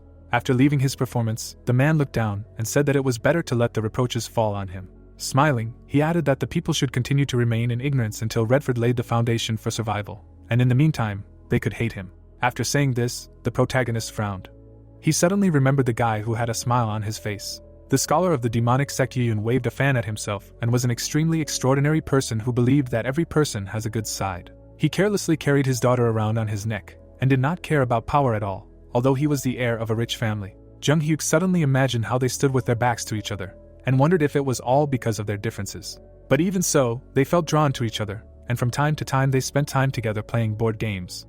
They were sitting on top of a mountain, and the protagonist was saying that he had heard that he had gone to a poor area to help people. Taking the figure in his hands, he added that he might have had the best intentions, but now the people would be idly waiting for him to return. Without looking up, Jung-hyuk continued to say that if he did not show up again, they would get angry and hate him. Raising his head to his brother, he added that if he gave them a finger, they would bite off his whole hand, because that was human nature, and his people were similar, no matter whether they were poor or rich. But Yu-hyun only smiled at this. Closing his eyes, he said that maybe he was right, and they would hate him, but he was only doing what his heart told him to do, and if there was someone like him in the world, there should be someone like him, for the balance of the universe. Having said this, the guy took the black figure in one hand and the white one in the other. Hearing this, the protagonist smiled and said quietly, "Balance then." He was not like him, but he did not dislike the man named Yuchen, and a year later, Yuchen's naked body was found in the middle of a poor street. The protagonist stood over his brother's body and said that he had acted too stupidly. On the day of Yuchen's death, he had turned the entire poor area upside down and burned it to the ground. After killing many people, he was finally able to find the criminal who had killed his brother. The guy was crawling back in fear. Tears were pouring out of his eyes, and he was shouting in a shaking voice that he had made a mistake. But he just wanted good clothes and he was not going to kill him. As soon as he said this, the protagonist's hand whistled through the air. With one sharp movement, he tore off the criminal's head. His eyes were full of hatred and anger, with which he said to himself that poor or rich, a person is a person, and if he continues to sacrifice something voluntarily, he will later be forced to give it up by force. Currently, Jung-hyuk looked at the Earl of London and saw him as Yu-hyun's brother. Early in the morning, the man bowed to the boy and thanked him for his help. He smiled broadly and said that he would return to Redford and pay off all his debts. After saying this, they shook hands and Jung-hyuk wished Count London to be careful on the road. Less than a minute later, the carriage and the cart behind them sped off into the distance. That same night, the carriage entered a stone road. It was driving through the center of Redford. Inside were several chests of gold. Count London looked at them. Then he suddenly remembered the protagonist, who frowned and said that he should be careful, because anything could happen once the people realized that the London family and the Redford kingdom were separated by a low wall. Without taking his eyes off him, the guy added that sacrifice was not the only way to save the people. Leaving his memories, the man closed his eyes, saying to himself how wonderful it would be if he were Redford's man. Putting his hand on the chest, he added that the debt to the gold bank was only the starting point, and it would be the beginning of changes in Redford. Suddenly, surprise appeared in his eyes when he heard a loud scream. People started running out of the alleys. A dozen people surrounded the carriage, shouting loudly that it had gold inside. The coachman raised his head high and ordered the soldiers to protect the carriage. The people pounced on the knight, and he, wondering why there were so many rebels here, realized that there was nothing left to do but bear his aura. Immediately after that, his sword was enveloped in powerful magical energy. What he saw caused horror to appear in the eyes of the commoners. The aura swordsman made a quick circular attack, when he suddenly stopped, seeing a child in front of him. But unexpectedly for him, the boy threw sand into his eyes. Losing his balance, the aura knight fell to the ground. The villagers with eyes that were full of bloodlust surrounded him. The next second, blood spurted in all directions. The coachman, seeing this, clenched his teeth in rage and screamed in his head that these were not common rebels, and then asked himself who the hell. But before he could finish speaking, something stuck into his neck. A poison dart came out of a blowpipe. It was operated by a man whose face was hidden under a hood. The soldier's head began to slowly droop, and when he fell asleep, a rebel immediately ran up to him. When suddenly the carriage door opened, the Earl of London came out into the street with his hand outstretched and shouted loudly, ordering everyone to stop, after which he explained that the money in the carriage was needed to solve the problem of the country's debts, and if they were the people of Redford, then there was no need to attack them. The rebels looked at the man in silence. Cold sweat ran down the Earl's face while he continued to beg the people to stop, because without this money, Redford had no future. When suddenly Jacqueline appeared above him and asked why the dirty traitor was talking such nonsense. Immediately after that, he hit the Earl of London on the back of the head with all his might with a club. Blood poured down the man's face. His eyes slowly closed as he watched the rebels take the gold from the chests. After a few seconds, his eyes closed completely. The next day, the protagonist waved to the people of his country, who accompanied him to Valhalla and shouted at him to wipe the noses of all the arrogant ones for the honor of the Duchy of Dimitri. He rode in front, and his soldiers rode behind him. Kevin, putting his fist to his heart, said to himself that he would definitely protect Dimitri. Hans, with eyes full of pride, looked at the Lord and asked him to be careful. At this time, the horse galloped very quickly across the field. Lucas was sitting on it, and said to himself that he must warn the Lord as soon as possible. The day before the attack, the bartender handed Jacqueline a mug of beer and said that there was a rumor that the Earl of London was going to plunder the property of the country, and there was also information that tomorrow morning he would use this money to escape to the Duchy of Dimitri. At this time, the man was already sitting in the carriage. Hearing this, Jacqueline slammed his mug on the table and shouted in rage that he was just a dirty traitor. Standing on the bar, he raised his fist above his head and shouted loudly that they would no longer turn a blind eye to the traitor's atrocities and would stop Count London together. Those present at the bar also raised their fists above their heads, chanting the guy's name. At this time, people opened their mouths in shock and asked in a trembling voice how much money was there. Jacqueline looked at the 3 chests that were full of gold coins and said to himself that this money would be enough to provide a comfortable existence for the people of Redford for at least a year. He gritted his teeth in anger, saying to himself that London was a traitor after all, after which he shouted loudly, calling everyone. People began to emerge from the dark alleys. Spreading his arms to the sides, Jacqueline shouted loudly that he would give everyone the money stolen by the traitor London. He sincerely fancied himself a noble robber, giving money to people in need. He smiled broadly and believed that he was doing a good deed, returning the stolen goods to their rightful owners.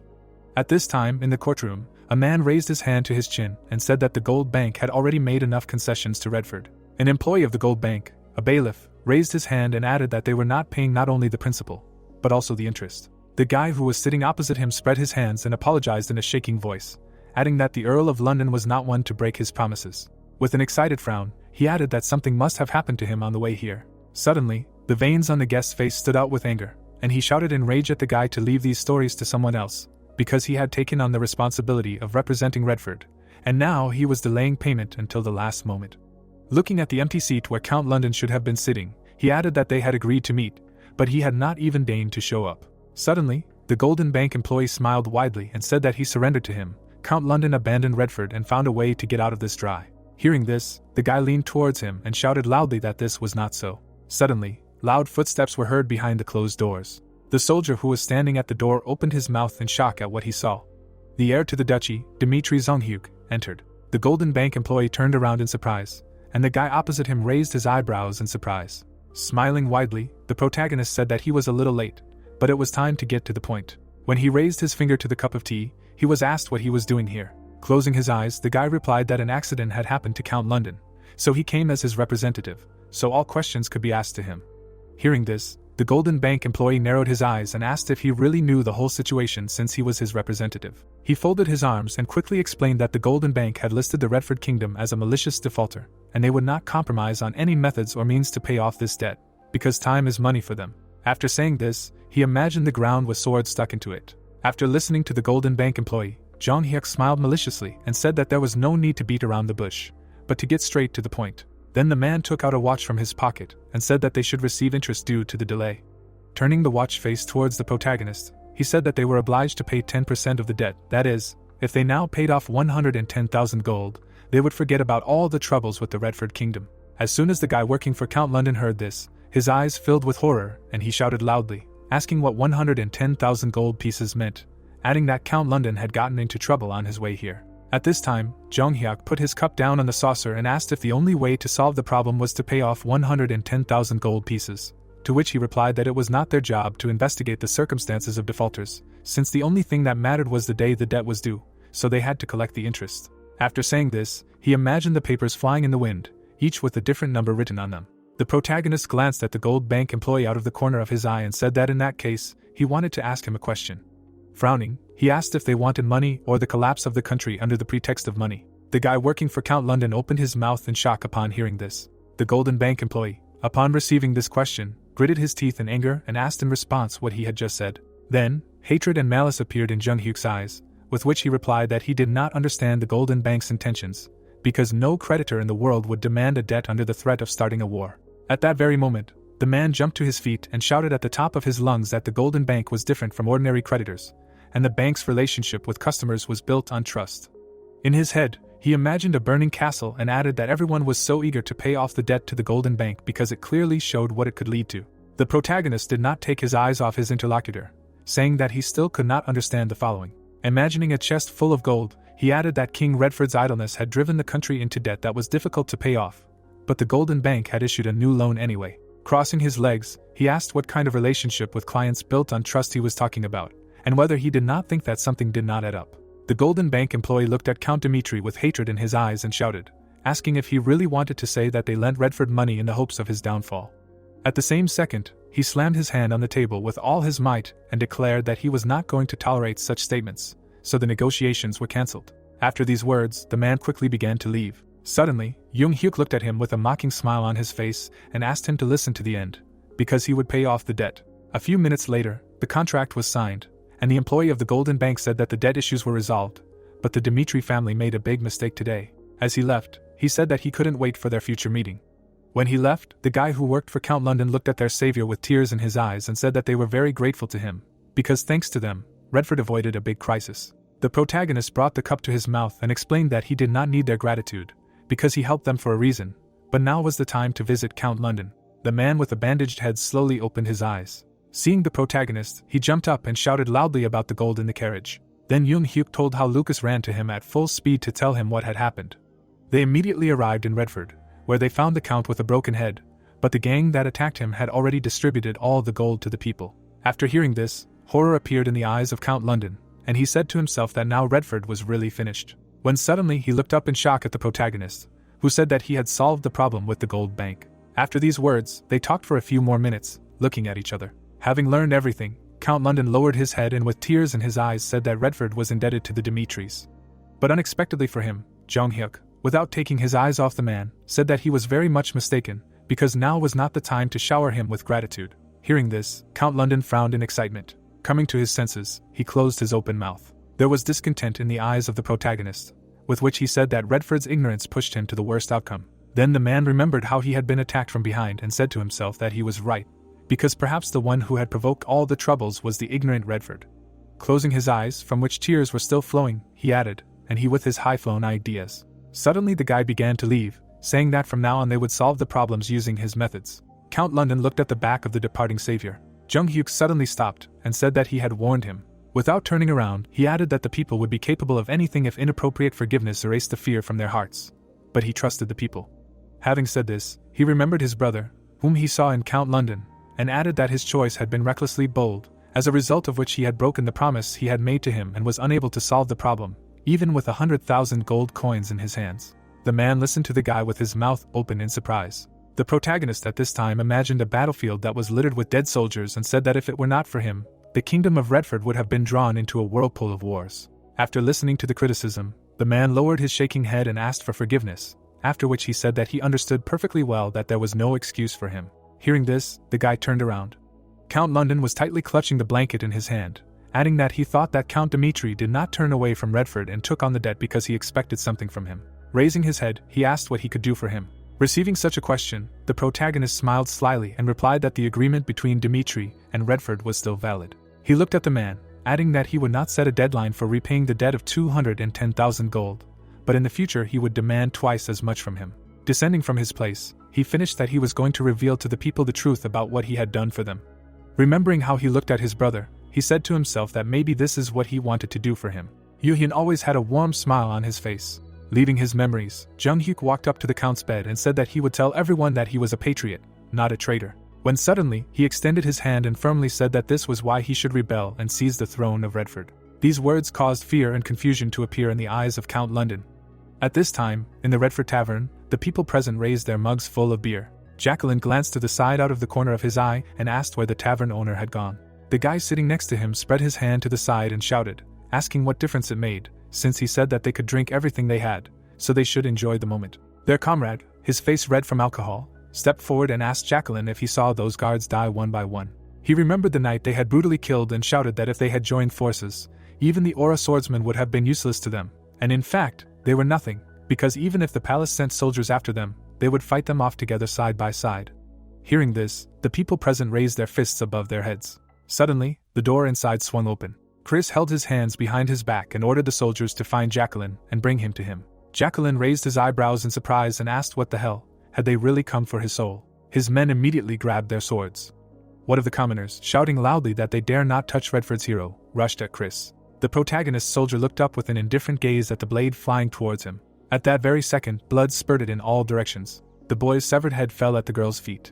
She began to back away in fear, screaming that their comrade's head had flown off, and the man next to her noticed that their coat of arms did not belong to Redford.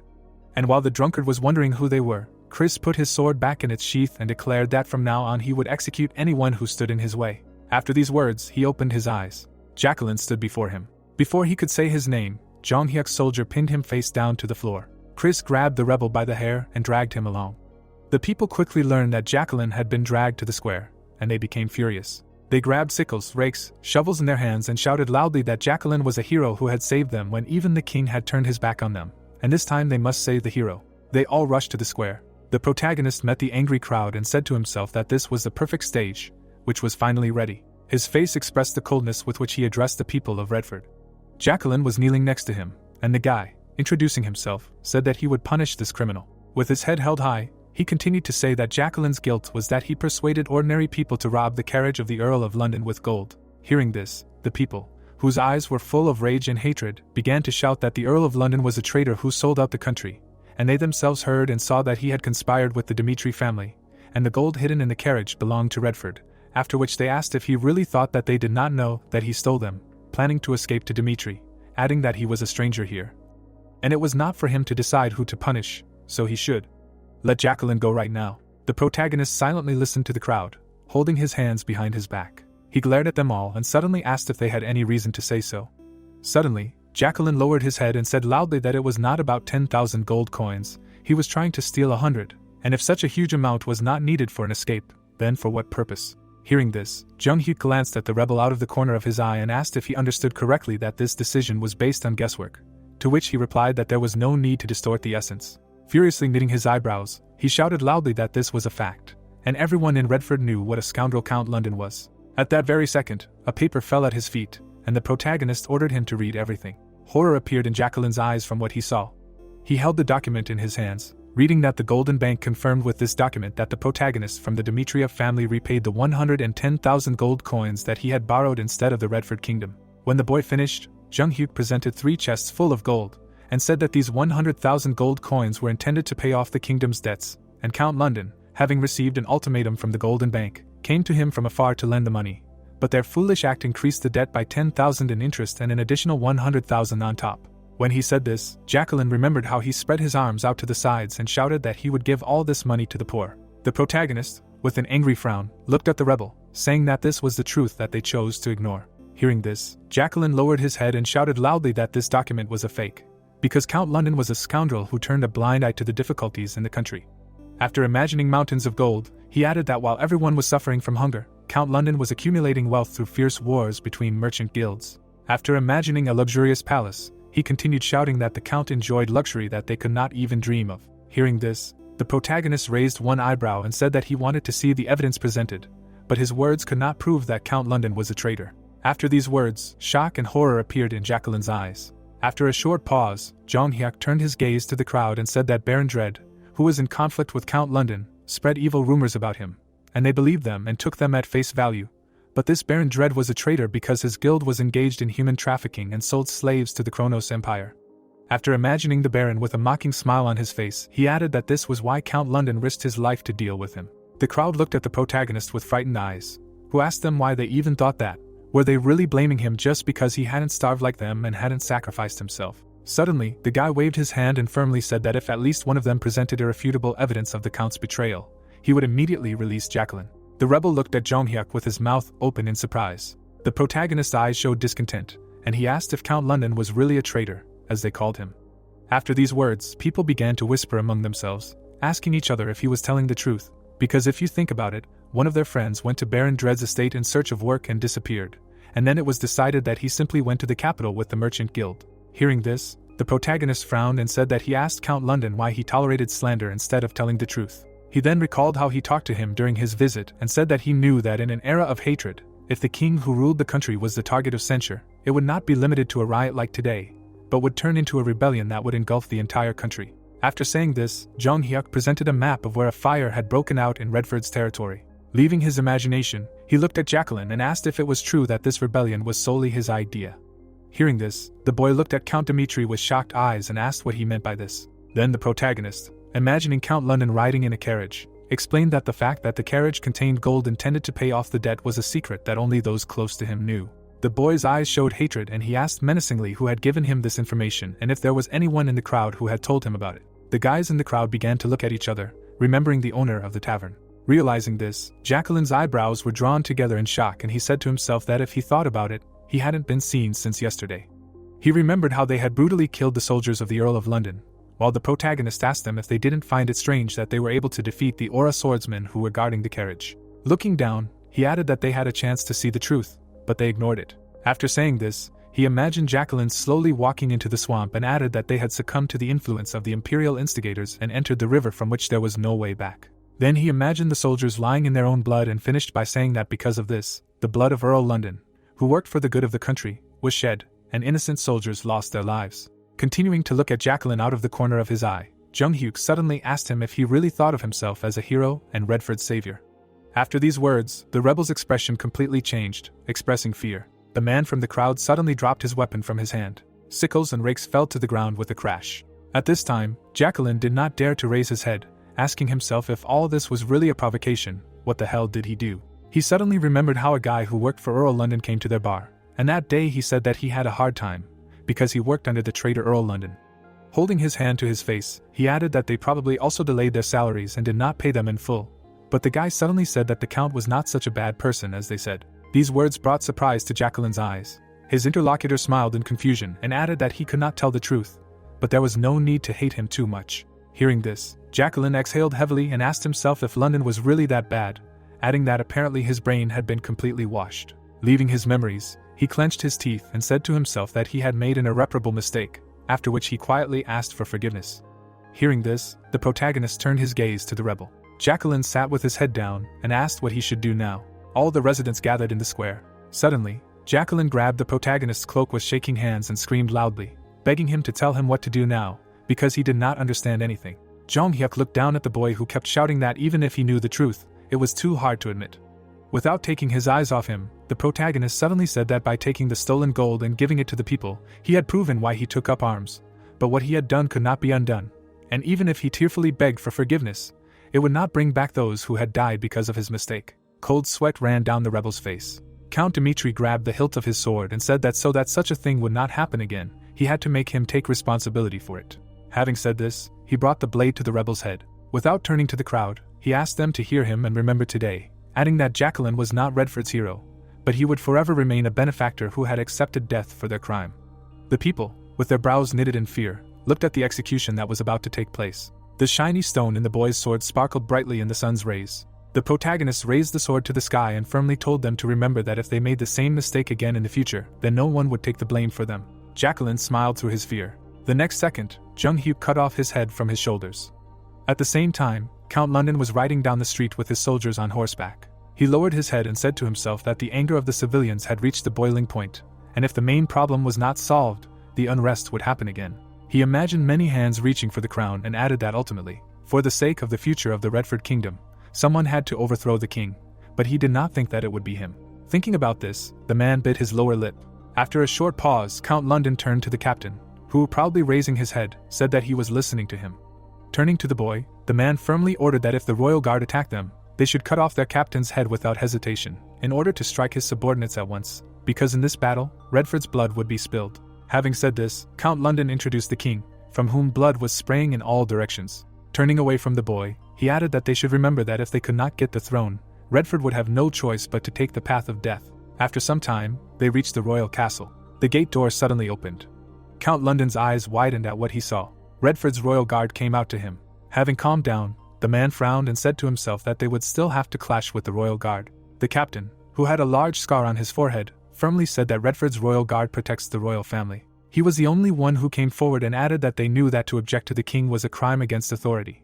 But for the sake of the future of the country they had made a decision, and now they would close their eyes and ears to it. Having said this, the captain closed his eyes and asked to do what was necessary for Redford, for the country. His soldiers parted for Lord London. Seeing this, the man opened his mouth in surprise and said to himself that it turned out that he was not the only one who wanted changes. A few seconds later, he walked forward with firm and confident steps. Throwing open the doors to the royal hall, he loudly declared that he was asking for an audience. But suddenly, what he saw horrified him.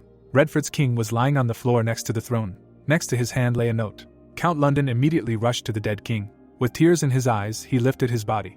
Blood continued to flow from the man's mouth. A few minutes later, Earl London read the letter, which said that the king, after hearing that he was attacked, could not hold back his anger at himself, and he also regretted turning his back on him, even knowing how he was sacrificing himself for Redford. But now he had the courage to reveal the whole truth, so he wrote this note. One day he received a letter, and it said that if he did not start living a dissolute life, they would take the lives of his children, and he ignored it, thinking it was a stupid joke, but the contents of the letter came true. With his mouth open in shock, Earl London wondered if someone was targeting the Redford royal family. But who the hell were they? He clutched the note in his hands, in which the king wrote that the contents of the letter came true. This force did not stop at killing his eldest son, they also took the life of his little daughter right there in the castle. His second son was poisoned with a deadly poison.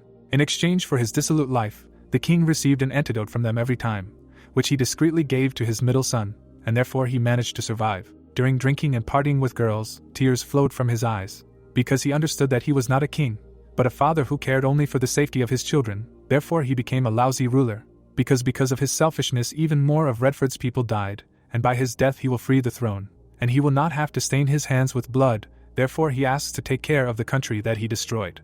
Earl London, kneeling, read this note. The king's throne was empty. When the man finished reading the note, tears flowed from his eyes. After some time, the doors to one of the royal rooms closed. Earl London bowed and said that the king had just departed for heaven. Redford's last heir, Charlot, was unable to raise his head. Without getting up from his chair, when asked if he knew about it, the guy answered that he was sure that the series of events happening in Redford was someone's conspiracy, and it was difficult not to guess it before.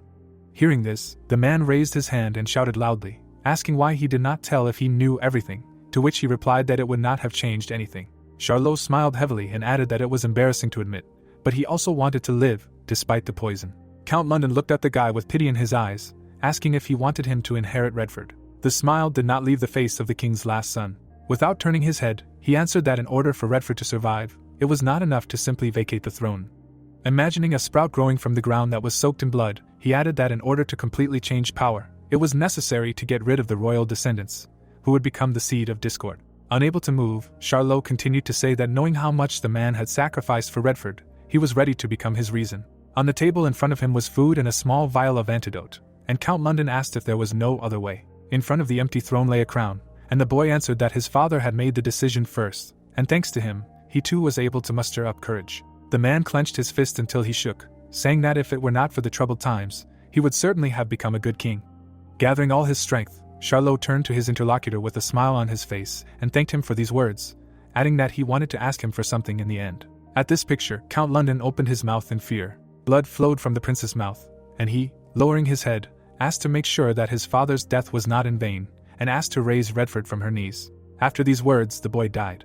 10 days later, a fire was lit in front of the royal tomb. The former king of Redford and his son were quickly burning. London stood in front of the coffins and said to himself that Redford would not fall, adding that he would create a country where any truth would be questioned and where the call of the people would be heeded, a country that would not fall to the plot of the Kronos Empire. The wind carried the burning ashes through the air. Tears poured from the man's eyes, while he swore that he would certainly avenge them. Without turning away from the burning bodies, he announced that a coronation ceremony would take place in the coming days. A few days later, he went out onto the balcony of his own castle. With the crown on his head, he looked at the assembled crowd and said to himself that from now on they were the people he would rule. He suddenly remembered how the protagonist extended his hand to him and said that those who called him a traitor and those who tried to convey words of admiration, all of them were the people of Redford, and now it was entirely up to him how they would show themselves in the future. Count London listened to the one who helped him with his mouth open in surprise. Leaving his memories, the man knitted his brows and firmly said to himself that Redford would never repeat the mistakes of the past days. After these thoughts, he raised his fist above his head. The protagonist watched him from the windows of the castle and said to himself that when the Redford kingdom regained stability, Dimitri would have a reliable ally. Thinking about this, he smiled contentedly. Turning his gaze to Chris, Jong Hyuk ordered him to prepare to leave for Valhalla. After some time, he and his warriors arrived at the city on the border of Valhalla, Paolo, where everything was brightly lit by the sun. The guard of Paolo held a spear in his hand and said that he needed to search them. Hearing this, Count Dimitri frowned and said to himself that he had reacted too harshly, although they had shown an invitation. The guard quickly searched the protagonist, who told his comrades that there was no need to make unnecessary noise, because Paolo did not like strangers. Chris, hearing this, made a dissatisfied face. Many people were walking along the streets of Paolo. Thick clouds floated above the city in the blue sky. The Valhalla Empire is a closed country. Since the beginnings of Valhalla were formed in an isolated wasteland of the southern region of the continent, the country was extremely negative about people from other regions. Looking away, Chris said that everything was as rumors said. The protagonist stared blankly into the distance, replying that it was exactly like that, adding that the inhabitants of Valhalla were considered the most difficult opponents on the entire continent, as they were hostile to anyone who was not from Valhalla itself. After introducing the warriors of Valhalla, he finished by saying that they naturally did not like strangers. Chris looked at the gentleman and said that nevertheless they had invited him, but had not even given him a guide, which was impolite. Then Jong Hyuk smiled maliciously and explained that this meant that despite the invitation, Valhalla could not accept his existence. After a while, they reached Paolo's Inn, on the sign of which a mug of beer was drawn. The protagonist and Chris were sitting at the bar. Suddenly, the stranger slammed his empty mug on the table and shouted loudly that now he could not drink. Approaching Jung Hyuk, he said that he didn't know where they were from, but they should go upstairs and sleep. With a wicked smile on his face, the man leaned towards the protagonist and mockingly said that his skin was too light, as if he had never faced hardships in his life. Smiling even wider, he said that the guy was just like a girl. Jung Hyuk silently looked at the drink in his mug. Realizing that he was ignored, the man furrowed his brows in anger and shouted loudly, trying to drive him away. His comrades, who were sitting nearby, asked him to be gentle with the guest, otherwise something would happen. The man's expression changed and he shouted that if he still didn't get up from this chair, he would grab him by the hair and drag him upstairs himself. Hearing this, the protagonist smiled and turned to Chris. He closed his eyes and said that it was time to let the locals know that they had arrived in Valhalla. Before the man could scream, Chris's hand appeared at his head. The Jong Hyuk soldier pinned the drunkard to the table and said that his order would be carried out. Chris broke the bar counter with his opponent's head. The drunk man stood up a few seconds later and asked if he had really attacked him first. He looked at the guy with furious brows and shouted in rage that he would show him what kind of place Valhalla was. Chris looked at the man with hatred in his eyes. At that very second, he hit him in the stomach with all his might. At that moment, the protagonist gave the bartender a bag of money, saying that he was paying for the pogrom with it. Seeing how much money they gave him, the man's mouth opened in shock. Seeing such a reaction, Jung Hyuk folded his arms across his chest and asked to take him to the busiest street in Paolo. After some time, they came to the city square of Paolo, and the man who brought them said that all the roads of the city lead here to the center, so it is always busy. Hiding his identity under the hood, he whispered that just in case, he wanted to warn you right away that it is better not to make noise here, like at an inn. Hearing this, the protagonist smiled contentedly and said to himself that although the country is called an empire, it still does not have the appropriate greatness here, and this is interesting. He looked at the people walking in the center and thought that if Kronos still cannot calm his huge ambitions, then Valhalla still has not eradicated the barbaric nature, which means it is necessary to behave in a manner befitting the country. After these thoughts, an idea appeared in the guy's eyes. He folded his arms and shouted with all his might that he was the heir to the Duchy of Dimitri and that anyone who wanted to fight him should come forward. The people present turned around upon hearing the shout.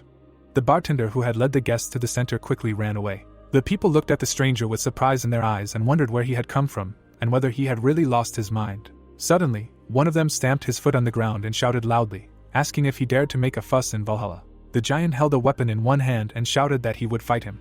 At that very moment, his axe whistled through the air.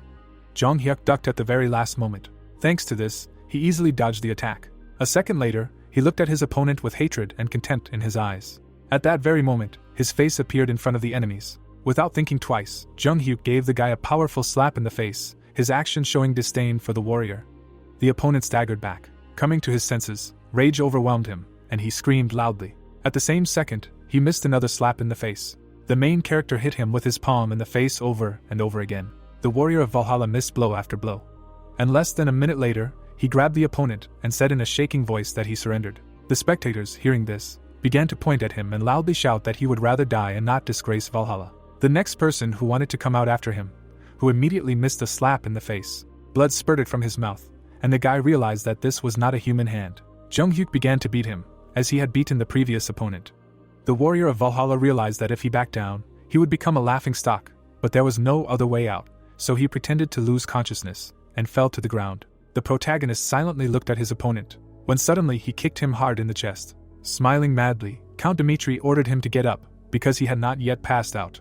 After some time, a man ran into Baron Paolo's office and reported that he had learned that right now in the square the protagonist had arranged a duel with the residents. Hearing this, the man smiled broadly and said that he assumed that this would happen. For the same reason he did not send a guide to him. Then the guy stretched out his hand and said that all the warriors who challenged him could not stand it and began to beg for mercy. The Baron, hearing this, began to write a letter, saying that he could not even imagine that the famous warriors of Valhalla would shamefully beg for mercy. After a short pause, the man placed the pen on the table and mockingly said that he would personally show Jung-hyuk what kind of place Valhalla was. After a while, 4 defeated opponents lay in front of the protagonist. Baron Paolo approached him from behind and shouted in rage, asking what he should understand, adding that he was an outsider and only a guest of Valhalla, but he had committed such an outrage. A small army of soldiers stood behind the Baron, who continued to shout that if the guy did not give a worthy reason, they would have no choice but to arrest him. Hearing this, the protagonist turned around and said that he did not understand what he was talking about.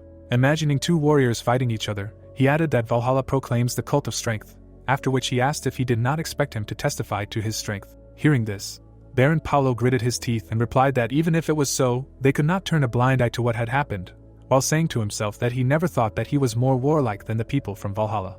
Introducing the guy who raised his sword to the sky, the man added that for Valhalla, a duel is a sincere and majestic event, and there is no rule that you can trample the loser into the ground, so first of all, he must let them watch him in accordance with the order. Spreading his arms in different directions, the Baron finished that after that, he would personally escort him to the capital, to which the protagonist firmly said that he refused this. As soon as the man heard this, his eyes filled with anger, and he shouted loudly that he had no right to refuse while he was on the land of Valhalla. Then Jung-hyuk extended his hand towards him and said that in this case, he would act in accordance with the laws of Valhalla, so he demanded a judicial duel. Smiling slyly, he added that if the Baron wanted to search him, he should try to seize him personally, involving the entire army in an escort.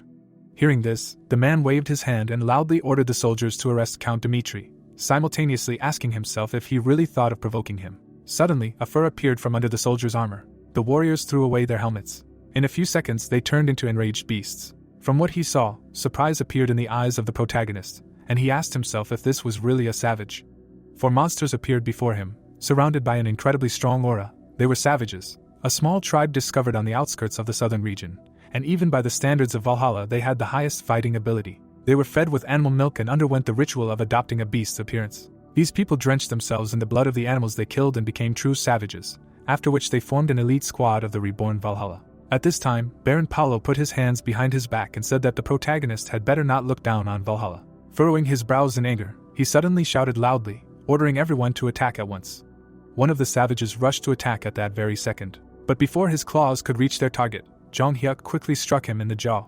Blood spurted in all directions, and he said with a smile on his face that, whatever the case, they were just animals. During the fight, one of the savages took a strong blow to the face. Less than a minute later, the protagonist defeated everyone who attacked him.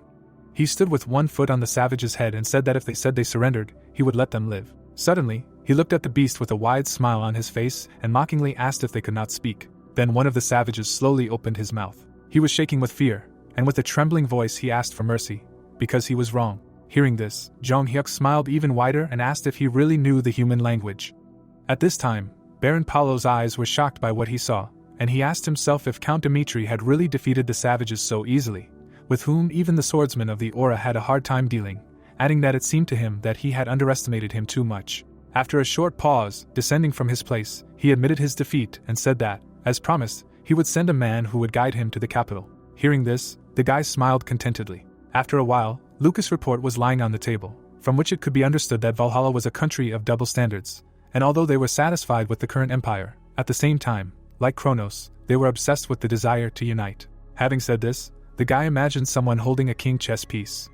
Folding his arms across his chest, he thought that Valhalla had taken the path of provocation without waiting for him to get on stage, and this was fundamentally different from the times when they were called the barbarians of the south. Imagining how he would soon defeat Barbossa, Jong Hyuk said to himself that the conservative authorities who honored traditions would recognize his victory, but at the head of the current Valhalla stood a progressive generation relying on intelligence. Thinking about this, he imagined several people who ruled all of Valhalla. Leaving his imagination, the guide placed his hand on Lucas' report. Smiling madly, he suddenly said that no matter how the battle ended, danger could not be avoided. The next day, a man from Valhalla came to him and his army. Sanchez put his hand to his chest and said that he, by order of Baron Paolo, would lead them to the capital. After some time, everyone followed the guide, who talked a lot. The main character looked at the guy with displeasure in his eyes and said to himself that, surprisingly, he was too talkative. That night, they sat around the fire, and Sanchez said that he had heard rumors about Jong Hyuk, and he did not even know how much he admired him. He folded his arms and added that although he was not from Valhalla, he felt as if a great warrior had stepped out of the pages of Valhallan history in their time. The guide suddenly introduced the warrior and said that he, from the fictitious stories written in history books, could cut both the earth and the sky with one swing. Abandoning his imagination, he grinned and said that Count Dimitri was quite real, and then asked if it was true that he had defeated Captain Gustavo, and didn't rumors usually embellish. When Chris heard this, his expression changed. Angrily knitting his brows, he ordered Sanchez to be careful with his words. But the protagonist smiled and said that it was no big deal, adding that the guy seemed to want to tell him something, so he should get straight to the point. Hearing this, the guide frowned and asked by what right he had been honored to be chosen as Mr. Barbossa's rival. Barbossa, 6th in Valhalla, and Morales, 12th in Valhalla. The fatal connection between the two is known throughout Valhalla. They were born in the same area, and had been rivals since childhood, which is why they were always compared to each other. Morales was called a genius for his innate talent, but because of Barbossa's noble origins, a chasm inevitably arose between them. 6 months have passed since then, and at an ancient festival, Morales was chosen as a rising warrior. There was a belief that whoever died at the festival, glorifying the souls of fallen warriors, regardless of the outcome of the battle, would go to Valhalla. Morales accepted his fate with joy, smiling widely, especially since his opponent was Barbossa. Morales felt that there was a deity behind him and sincerely believed that the god of warriors had organized this fight especially for him. Sanchez was Morales' student, having inherited everything from his teacher. The guide, frowning in displeasure, said that the chance he had taken away was the dream of all the warriors of Valhalla. Without taking his eyes off the protagonist, he continued to say that he did not believe the rumors circulating around the world, because they were too baseless. Veins appeared on his face from anger, and he added that even the strongest sword on the continent could not reach his level by the age of 20, after which he asked if he really thought he deserved the right to replace Mr. Morales. After listening to the guy, Jung Hyuk closed his eyes and asked what he based his conclusions on, to which he asked in response if he really needed evidence, after which he firmly said that his exploits were not proven. Hearing this, the protagonist frowned and asked if he really did, adding that in that case he would prove it. Standing up, he ordered Sanchez to tell everyone that he would gladly fight anyone who came to him before the festival, and he swears by his title. His eyes suddenly lit up, and with a wide smile on his face, he added that it would be nice if he also challenged him. Hearing this, the guide grabbed his sword and shouted in anger that he was honored with such an honor and dared to talk such nonsense. But suddenly, shock appeared in his eyes from what he saw. Chris revealed his insanely powerful aura. Lightning struck in all directions around him. Sanchez froze in fear and wondered if it was really him, the Light of Cairo. Carefully putting the sword back in place, he realized that if his subordinate was at that level, then the rumors were true. Biting his lip in anger, the guy added that even if that was true, the Valhalla holiday existed for warriors who had received recognition. After a short pause, he turned away from the protagonist and shouted that he should not even think of regretting his words. The next day, they reached the capital of Valhalla, Marin, which was brightly illuminated by the rays of the scorching sun. Viscount Jonathan met Jong Hyuk and said that he would be his guide. He smiled widely and said that he heard from Sanchez that in order to prove the right to fight Barbossa, he was ready to accept the challenge from the warriors of Valhalla. After some time, they were sitting at the same table, and the Viscount was asking the guest if he was sure he could handle it, to which he firmly replied that it was his personal problem. While they were talking, the servants were pouring them tea. Suddenly, Jonathan, folding his hands, said that Valhalla has a tradition that in order for the festival to be a success, blood must necessarily be spilled on the night before. Imagining a soldier standing knee-deep in blood, he said that 30 warriors simultaneously fight in a huge arena, where there is no talk of mercy. There you can either emerge victorious or die. Imagining his hand in divine light, the Viscount added that the warrior who remains alive will personally receive a blessing from His Majesty the Emperor. Abandoning his performance, he narrowed his eyes and finished by saying that in order to illuminate the night before the festival with light, he suggests that he bring one of his subordinates into the arena. After a short pause, When the tension in the air disappeared, Jonathan said that the swordsmen participating in the duel of 30 warriors should not be included in the continent's ranking. Closing his eyes, the Viscount introduced Chris and said that he heard that Cairo's light was quite good, after which he asked if he was now Dimitri's light. The protagonist sipped the tea poured for him, and coldly said that he would do as he wished. Hearing this, Jonathan stood up and said that in that case he wished him a good rest. When suddenly he raised his hand behind his head and said that he completely forgot about the phrase he said to Sanchez, which meant that he would hardly be able to rest. As he left, he smiled maliciously, continuing to say that he had 2 days, and he sincerely hoped that on the night before the holiday they would be able to smile at each other again. The protagonist with a wide smile on his face saw off the departing Viscount out of the corner of his eye. The next day, one of the Valhalla warriors was punching the gate and shouting for the protagonist to come out, because he had come to challenge him. The guy frowned, continuing to shout that he would now taste his sword. His comrades stood behind and asked each other if Jung Hyuk really lived here, adding that the 89th in the ranking, Batalo, wanted to fight him. The gate suddenly slowly opened. The protagonist slowly walked out to his opponent, but unexpectedly for Batalo, Count Dimitri passed by him. After taking a few more steps, he stopped and said that from now on, he would fight everyone who challenged him until it got dark. After saying these words, he glanced at Batalo out of the corner of his eye and ordered to attack. The guy showed his powerful aura and said to himself that he wondered how long he could pretend to be tough. After these thoughts, he rushed to attack. The Valhalla warrior made a quick attack that left a mark, but before his sword could reach the protagonist, it cut off his head. Jung Hyuk lowered his head and said that his skills were too mediocre for such big words. The people present looked at the severed head of their comrade in horror. They frowned tensely and asked each other if Batalo had really been killed in one blow. Crimson blood stained the ground, and if this were any other side than Valhalla, the people would have already fled from here at breakneck speed. But here, realizing that the protagonist's strength was real, they felt a surge of competitive spirit, and their eyes lit up. One of the Valhalla warriors opened his mouth wide and shouted loudly that this time he would be his opponent. He waved his hand and threw shurikens at Count Dimitri. Seeing them, the protagonist frowned, but unexpectedly for everyone, his eyes lit up. With one blow, he deflected the shurikens flying at him and killed his opponent, after which he ordered the next one to come out. Fear appeared in the eyes of the spectators.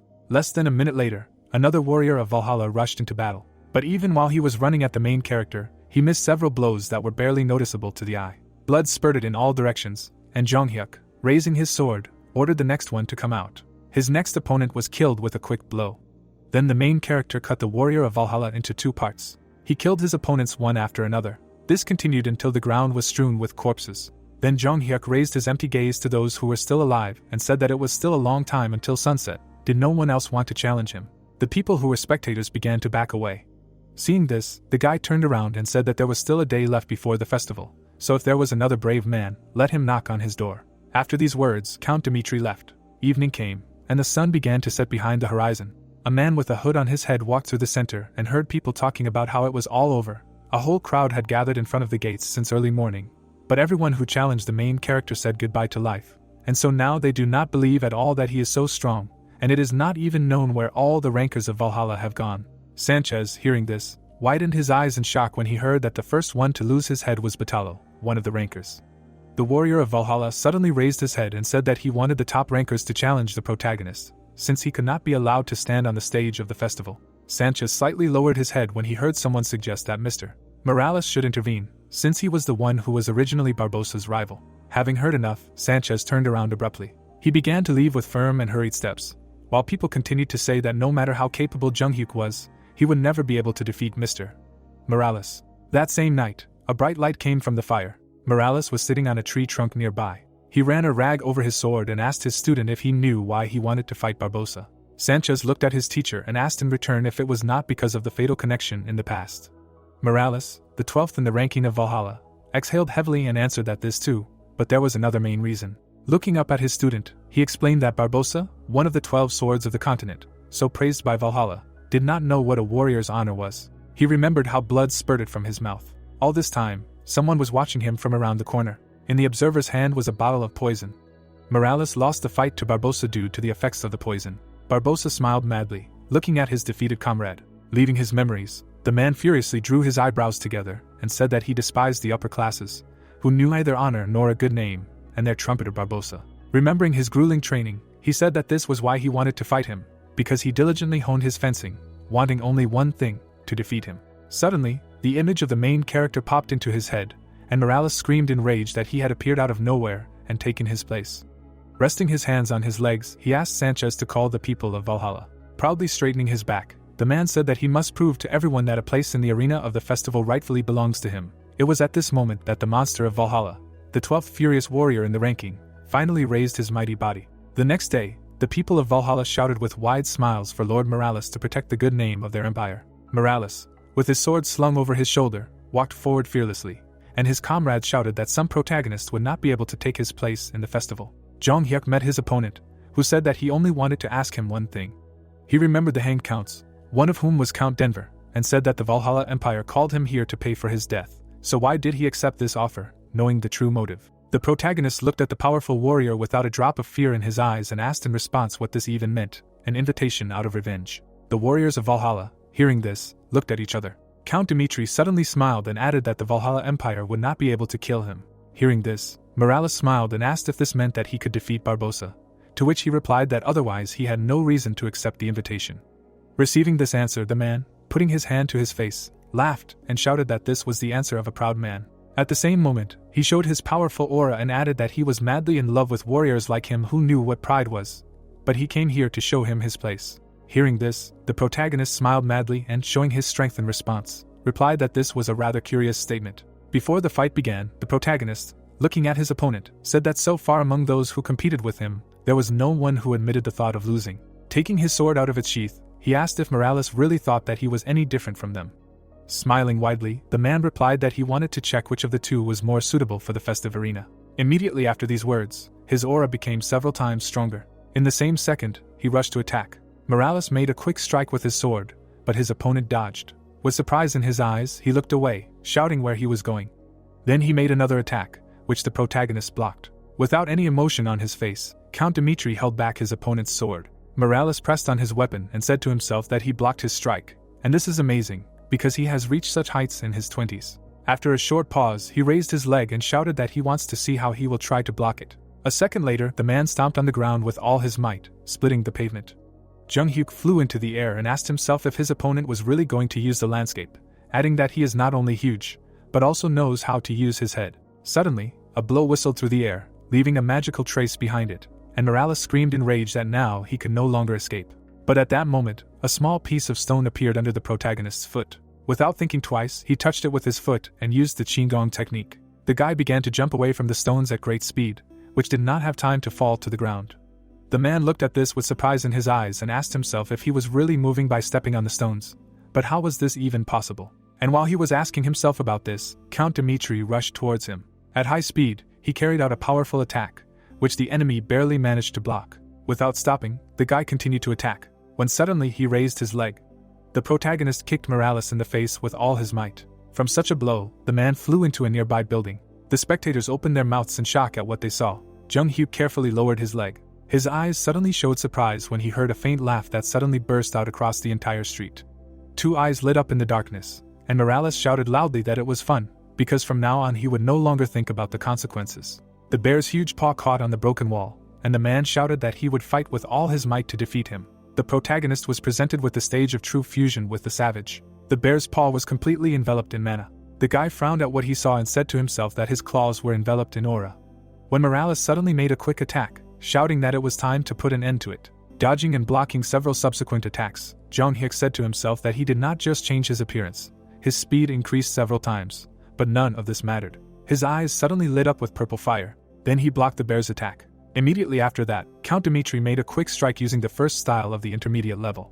He struck Morales with two quick swings of the sword. Blood spurted out from the bear's body, and he said that it was amazing. Jung Hyuk sheathed his sword, and his opponent fell to his knees. The guy lowered his gaze, saying to himself that he was a true warrior, and this was the true spirit of Valhalla, so he was glad that he met him. The bear did not move.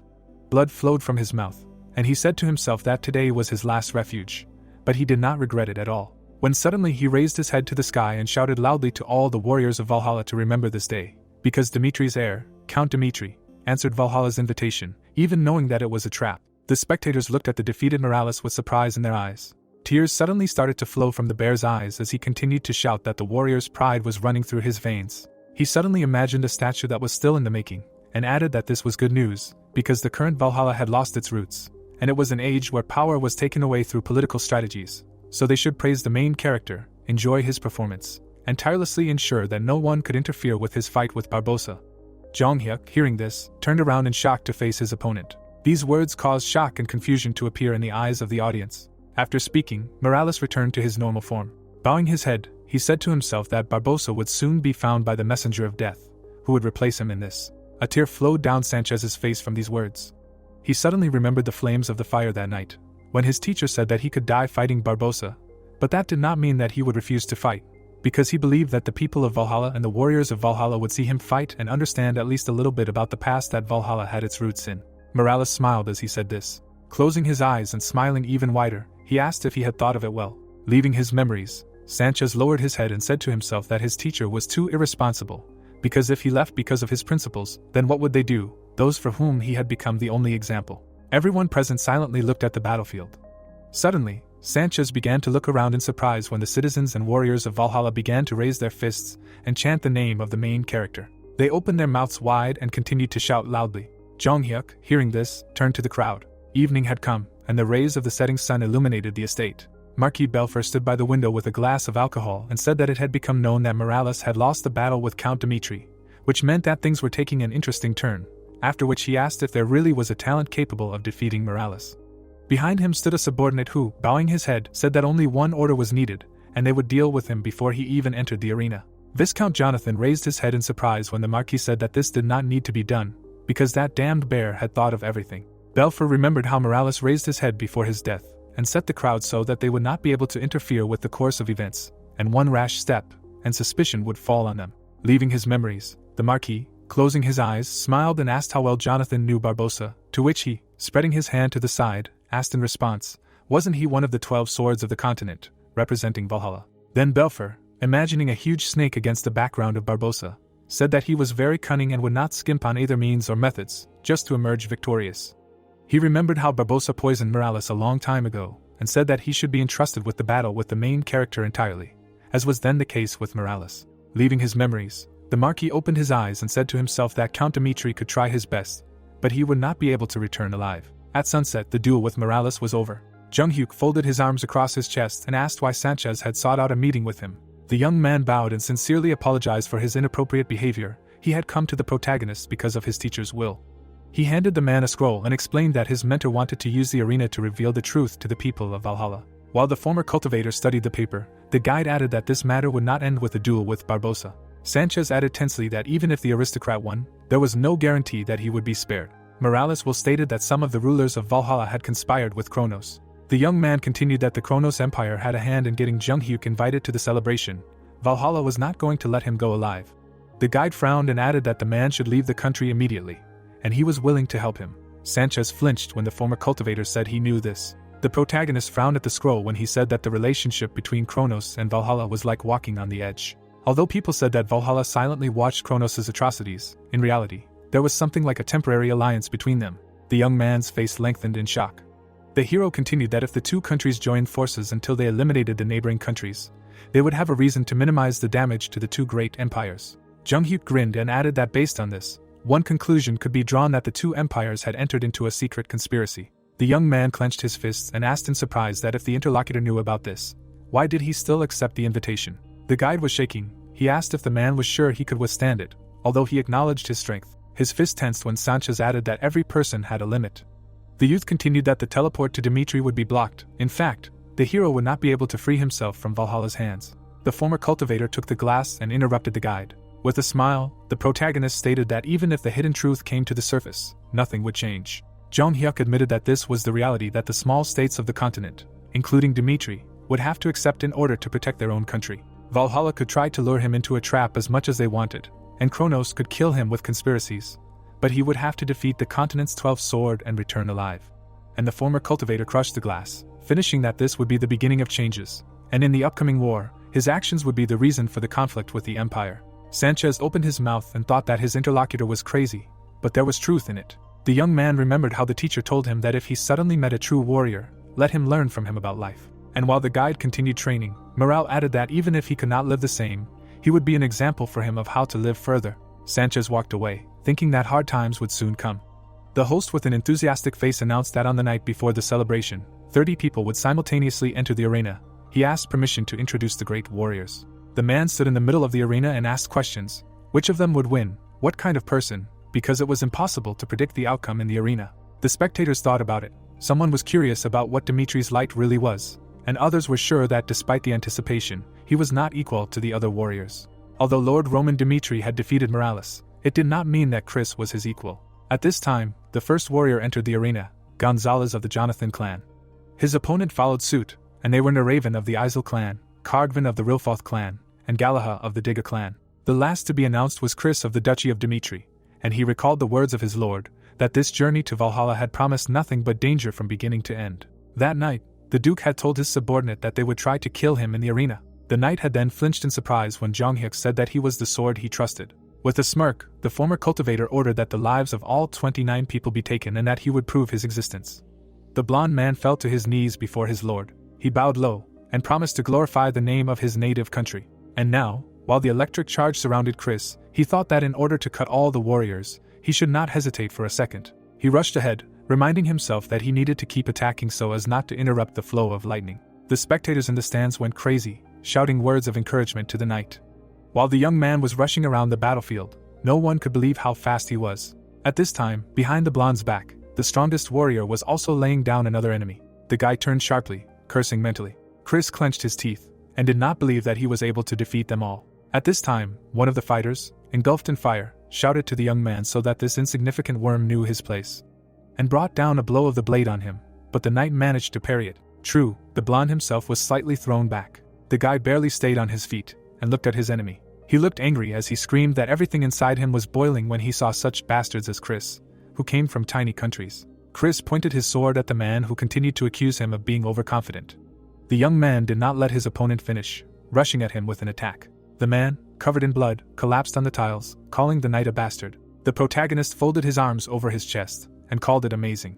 The crowd in the stands waved their fists, and rejoiced that the arena was washed with blood before the festival. Chris was kneeling, pressing his palm to the wound.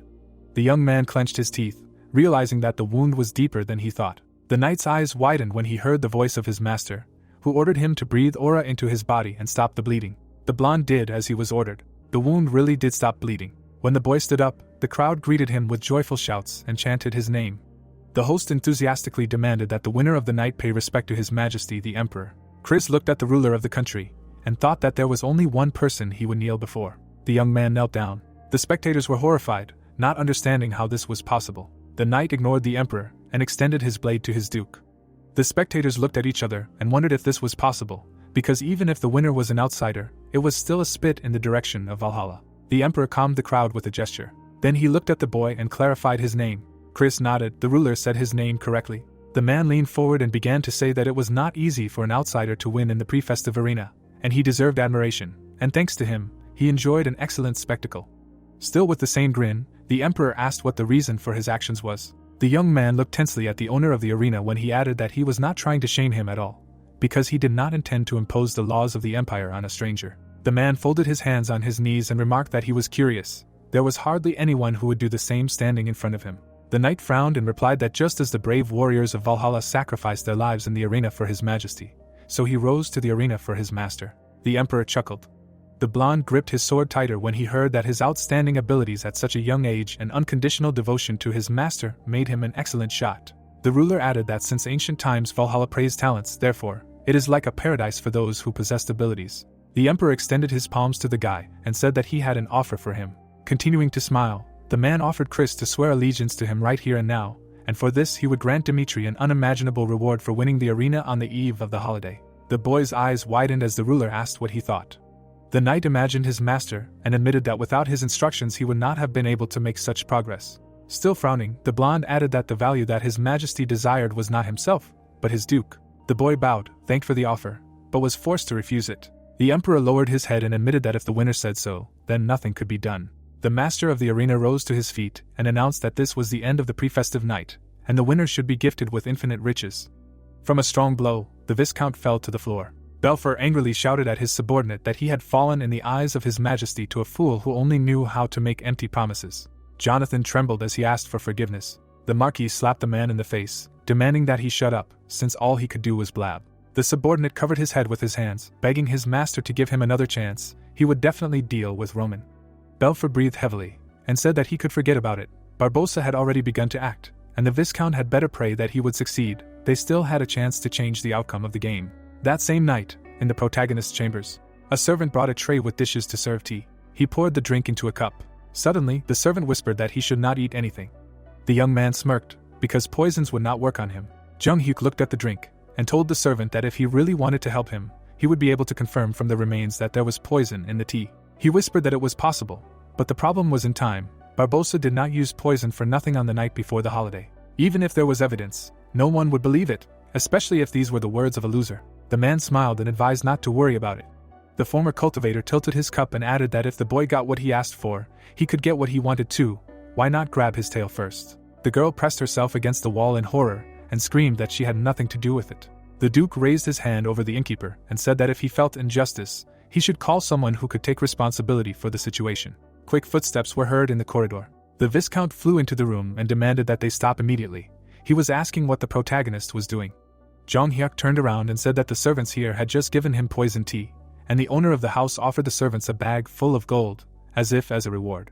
Jonathan gritted his teeth, and when he heard the suggestion that someone wanted the Duke to lose in the festival arena, he decided that Barbossa was caught. The man looked straight at the former cultivator and accused him of slandering Valhalla. The festival was a sacred arena. The Viscount squeezed his eyes shut and continued shouting that if something like that happened, they would personally intervene and punish the culprit to the fullest extent.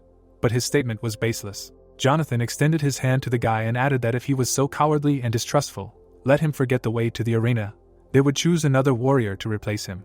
To which the protagonist grimly replied that he would go out to fight as planned, but he was not going to ignore today's incident. Jung Hyuk approached the interlocutor and said that if poison was found in the teacup, they would have to bear responsibility for their words. In the morning, the question was raised whether everything would go according to plan if the Duke learned of the existence of the poison. Barbossa folded his hands behind his back and reassured the Marquis that the chosen poison was on a completely different level than ordinary poison.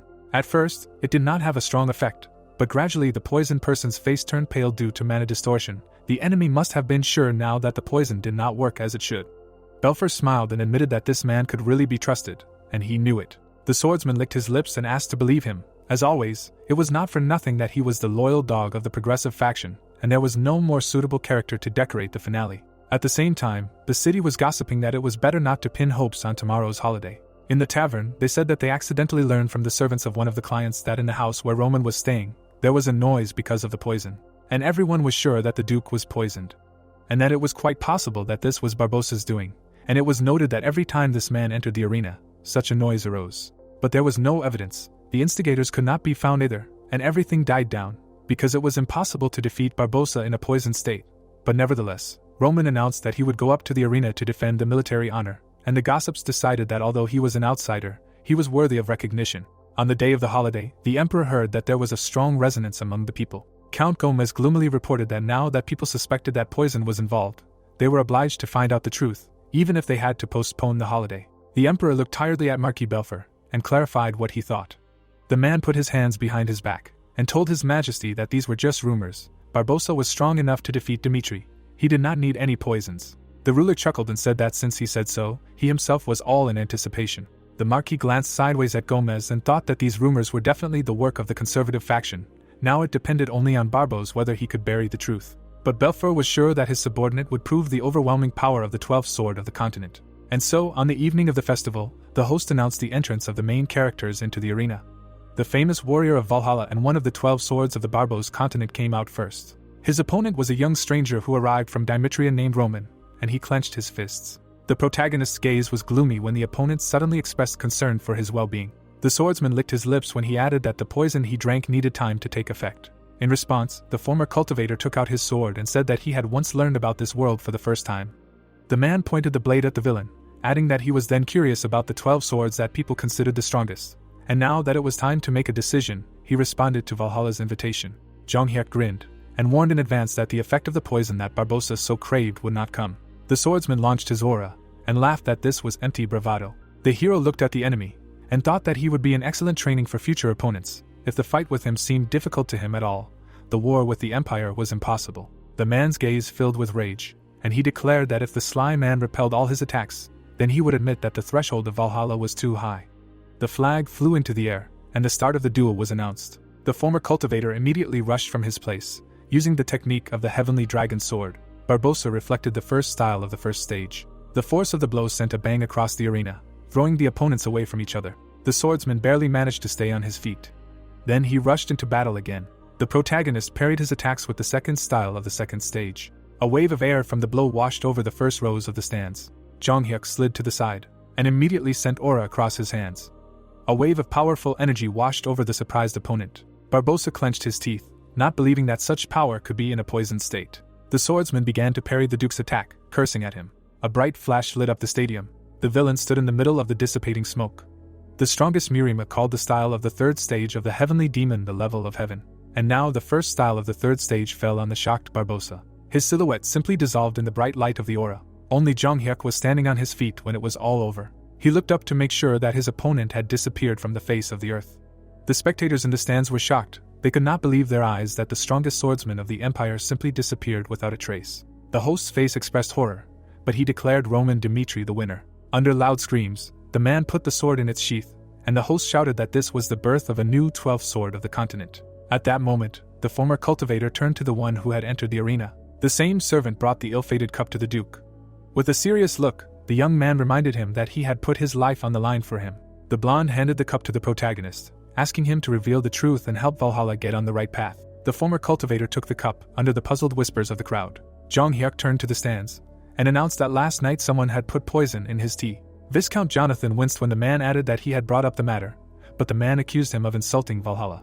The people in the stands listened with their mouths open as the stranger was disappointed not by the poison in the cup, but by the way the Empire had reacted to the incident. The protagonist showed the cup and announced that he now held proof that there was poison in the tea. Everyone could clearly see that the cup had turned black, and no one could believe that poison had actually been used before the sacred duel. And the Duke continued that if he had lost in Barbossa, the truth would have been buried, and he himself would have disappeared into the backwaters of history as a miserable man. So he wanted to ask His Majesty the Emperor a question. Jonghyuk showed the cup to the ruler and asked if these were the warrior origins that Valhalla had been striving for, to blame him for wanting to reveal the truth. The Emperor looked furious and muttered that his country had been made a laughingstock. His Majesty did not look at Jonathan, and when he asked if Roman was telling the truth, he began to apologize. When the Lord ordered him to come forward, the man fell to his knees and screamed that he had served all his life in the name of Valhalla, and begged him not to kill him. But the Emperor's sword plunged into his chest. The ruler towered over the negligent Viscount and ordered him to shut up for tarnishing the honor of the Empire. While Jonathan screamed from the blows of the sword, the Emperor shouted that he had ruined the festival that celebrated the souls of fallen warriors. When it was over, blood dripped from the blade. With a mad look, His Majesty turned to the Duke and asked if this was enough. But the hero grimly replied that it was not enough. Jonghyuk added with a frown that the Viscount's punishment was a special case. He asked for legal measures to prevent such a thing from happening again. The Emperor chuckled. Then he walked away with his entourage. The Marquis clenched his fists, thinking that the plan had failed. Jonathan was dead. He too could not escape death. The man flinched when the ruler asked him what he thought of Roman Dmitri. Belfer frowned and said that the Duke was so dangerous that he could deal with Barbossa with one blow, and he was one of the 12 swords of the continent. The Marquis dusted his hands and added that what scared him most was the fact that Roman Dmitri did not retreat before His Majesty. The Emperor gritted his teeth and agreed that this scoundrel dared to speak out about his punishment, and ordered that Kronos' plan be given full support. The ruler turned around and added that it was impossible to let the Duke leave Valhalla alive. The next morning, near the teleport gate to Martin, Jonghyuk looked gloomily at the priests, who apologized for the problem with the teleport gate, and for some time he would not be able to use it. With a smile, one of the mages promised that it would take no more than 2 weeks, and suggested staying in the city. But the man's thoughts were gloomy. As expected, they blocked the teleport. Then there was only one way, to get to another trading city, Walter, and spend a month on the road. Most likely, they thought so too, which is why they blocked the teleport. It was obvious that they would try to kill him during this month. The Duke turned to his guys, and suggested that they go. At this time, the Marquis was standing near the window. When a servant told him that Roman Dmitri had left Marin and was heading to the trading city, he asked when the attack was planned.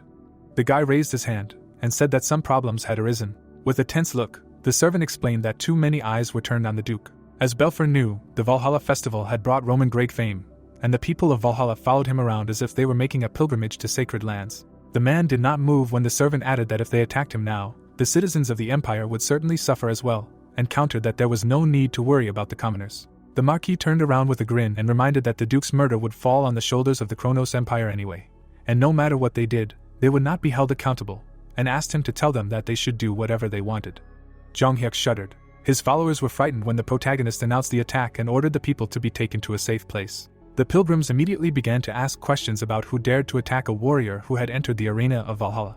Monsters, which everyone recognized as the shadows of the Kronos Empire, rushed at Dimitri's warriors. The fighters fought back, but the blades seemed to pass through the enemies. Chris closed his eyes, concentrating on the flow of mana.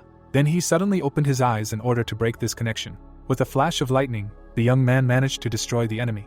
The head flew to the ground.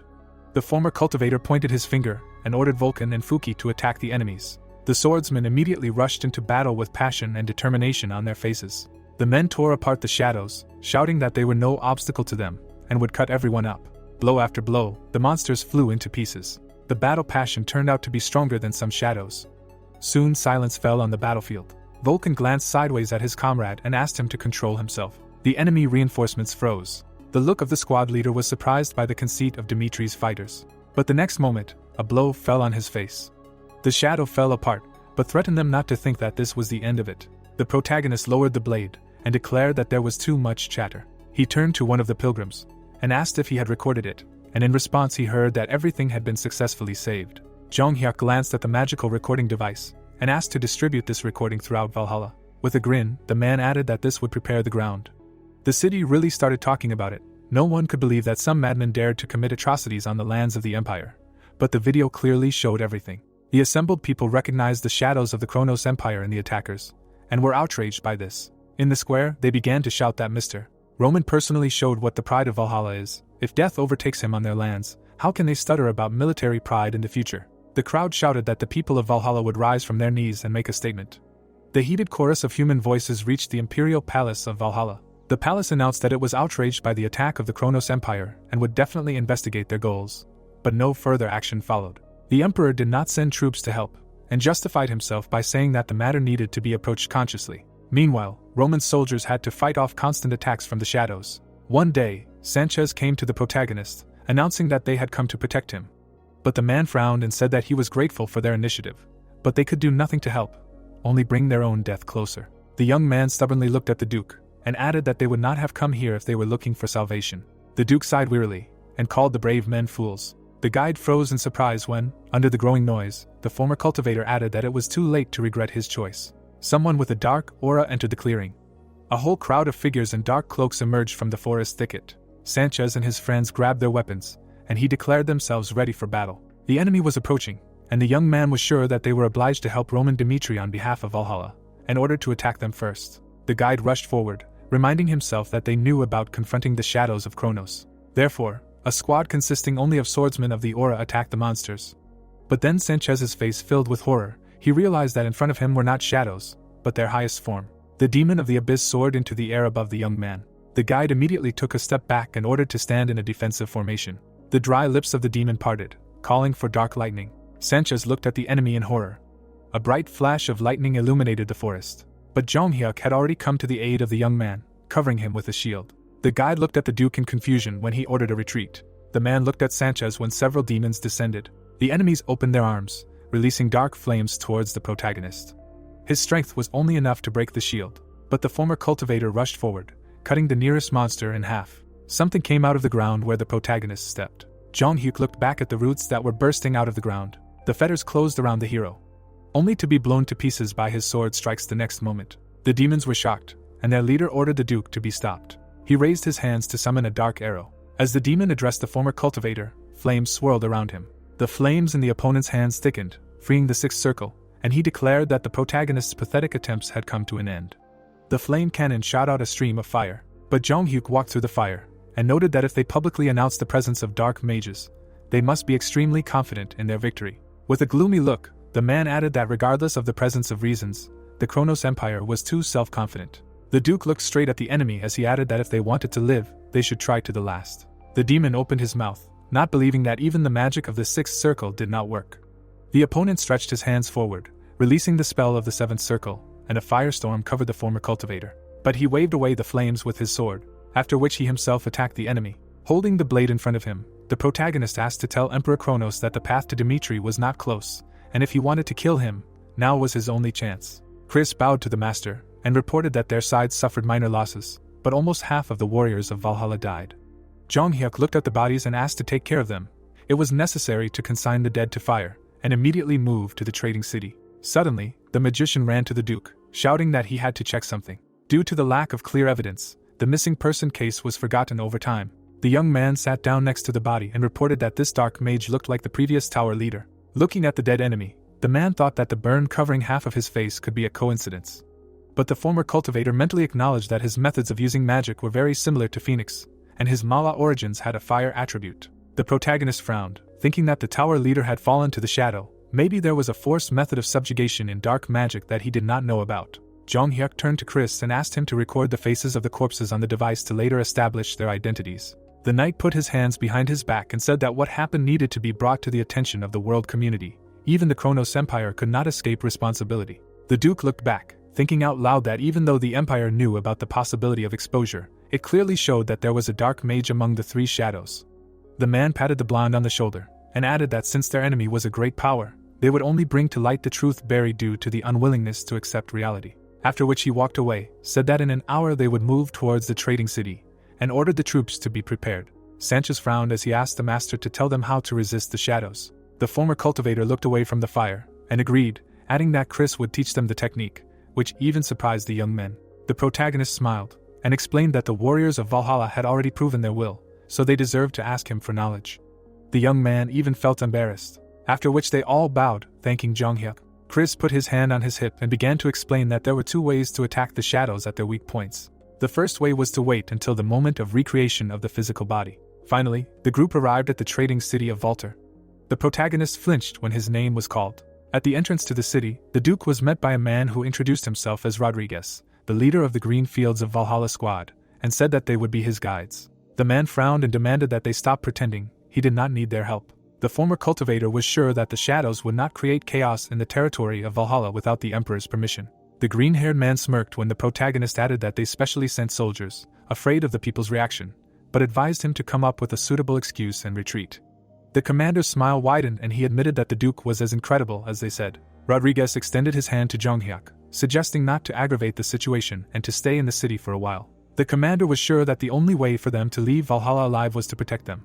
The man's eyebrows rose when he heard that they had mistaken the conditions. An aura activated around the hero when he stated that they would not be able to kill them, and moreover, if he returned to Dimitri, they would pay a high price. The man stood in front of the enemies, and added that if they wanted to kill him, they should not waste their strength on tricks, but attack head-on. The commander clenched his fists, and expressed annoyance that the Duke had rejected his escort. Rodriguez turned around, and said that they could continue to flounder alone, and that they would meet again soon. In the trading city, the former cultivator again heard from the local mages that the teleport to Adelian was unavailable. After the recent invasion of the shadows of Kronos, a state of emergency was declared in Valhalla, and all international teleports were blocked in both directions. The wizard added that in order to get home, they would have to walk to the outskirts of Palo. Sanchez looked at the protagonist stubbornly while he explained why he boldly looked danger in the face. The young man bowed and declared that he would go with Jong Hyuk, for whom he was ready to risk his life. But the man only smiled and asked him to stay in Valhalla. To all objections, the Duke explained that as soon as the guide crossed the border, he would witness the shameful side of Valhalla. The protagonist rose to his feet, and added that everyone associated with Sanchez would be eliminated so that the truth would not come to light.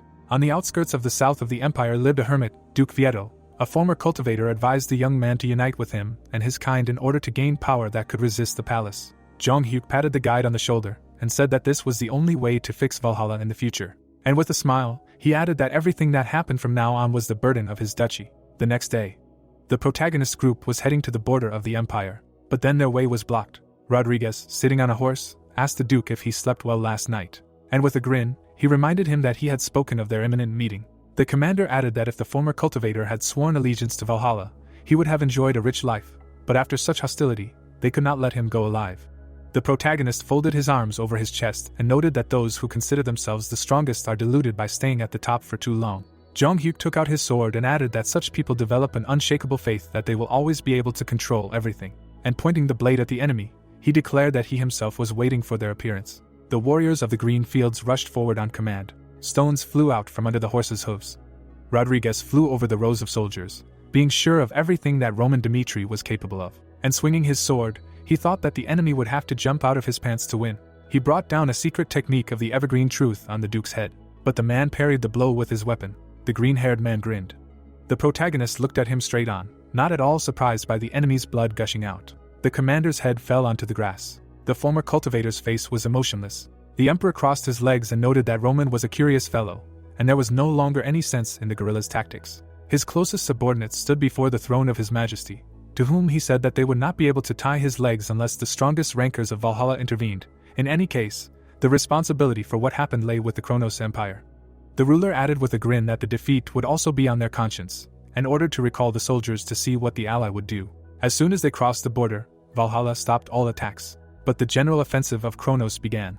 Even Dimitri's soldiers, who had undergone severe training, reached their limit after 2 weeks of endless raids. But looking at Roman, fighting the enemies on the front line, they endured, gritting their teeth. The warriors did not have time to put away their blades, as the first line saw the army of Kronos on the horizon. Chris gritted his teeth. At first he was just angry that they were not even given a chance to breathe, but then he noticed something.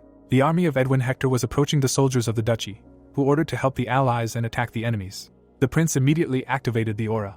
The fire field absorbed the shadows of Kronos. This inspired the soldiers, and they rushed into battle again, wishing death to the monsters. Jonghyuk looked around in surprise.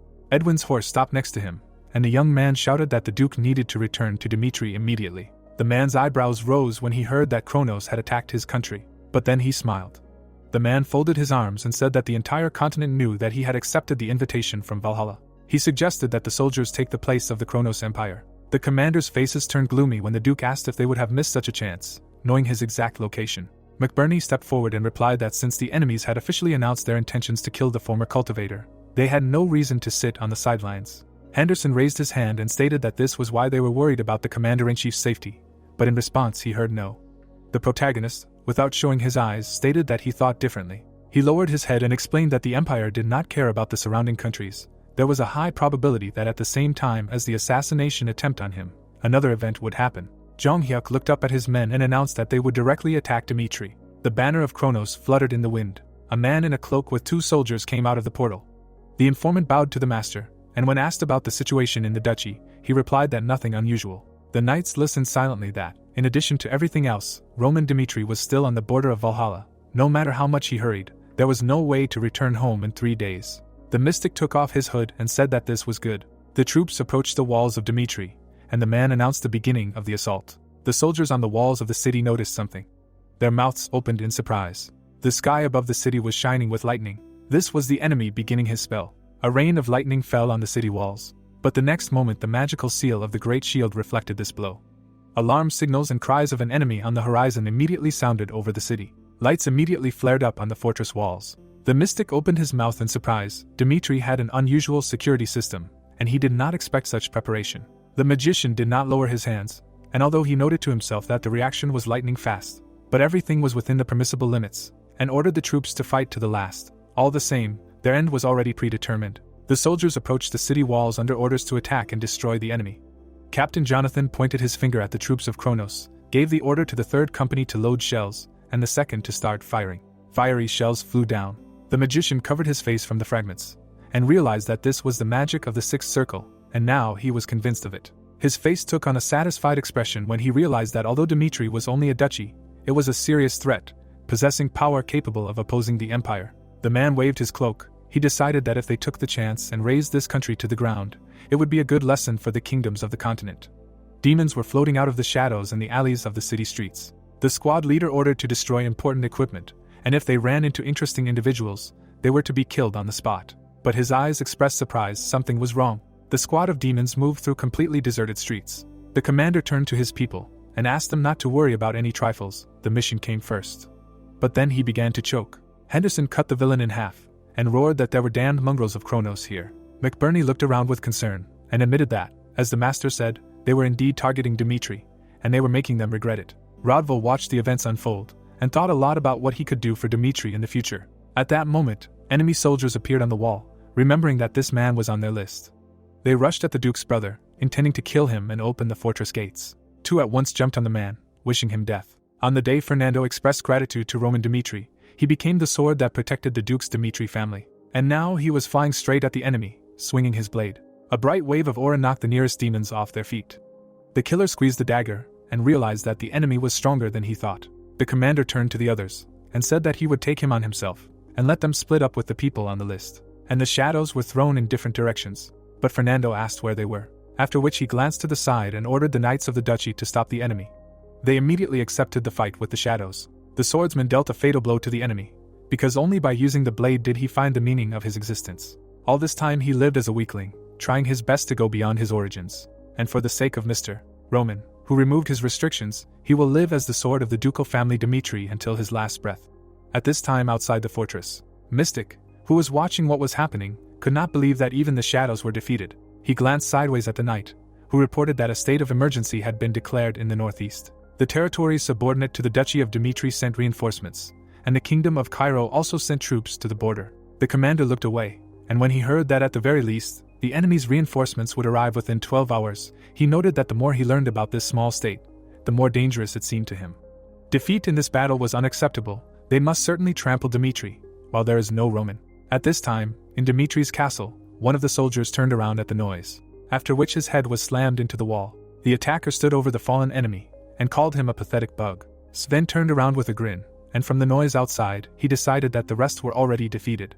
The three factions of the Shadows of Kronos, hired killers who turned the flow of black aura into physical force, were called shadows, and creatures using black magic were called demons of darkness. And Sven belonged to the last faction, the Knights of Darkness. And this knight was walking along the corridor, and noticed a young, but fierce, like a wild cat face. His path was blocked by a warrior whom the scoundrel recognized. He heard that among Roman subordinates there was a man shrouded in an aura of malice and madness. Kevin glared at his enemy as he called his name.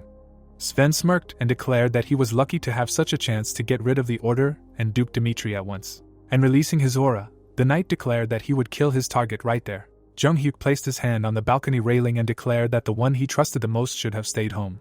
And with a smile, he told his best friend that he was perfect for this role. Kevin's aura spread in waves, although he knew that he could not stand against the power of the Knight of Darkness. But the youth clutched his sword. The master believed in him, since he left him here. In that case he had a duty. The swordsman gritted his teeth, deciding that he had to stall for time so that the Duke could escape, even if he had to give his life for it. Blood gushed from the wound left on his neck. The assassin rushed past him towards the doors. Sven turned around, surprised that he barely hit him. And he grinned, feeling an incredible intuition for the thirst for murder, and out loud agreed that the boy would rage to the last to entertain him. Kevin looked at the enemy with indignation, realizing that his head was almost cut off. The blades collided with a ringing sound. The floor cracked under the young man's feet. The swordsman clenched his teeth, realizing that he was no match for the Knight of Darkness. Sven was on par with Cairo's first sword, Count Nicholas, if not stronger. In a one-on-one duel he had no chance. But Kevin only gripped the blade tighter, and he broke away. The young man went around the enemy from behind. He swung for a blow, deciding that he needed to act now. But the killer grinned and called the trick stupid.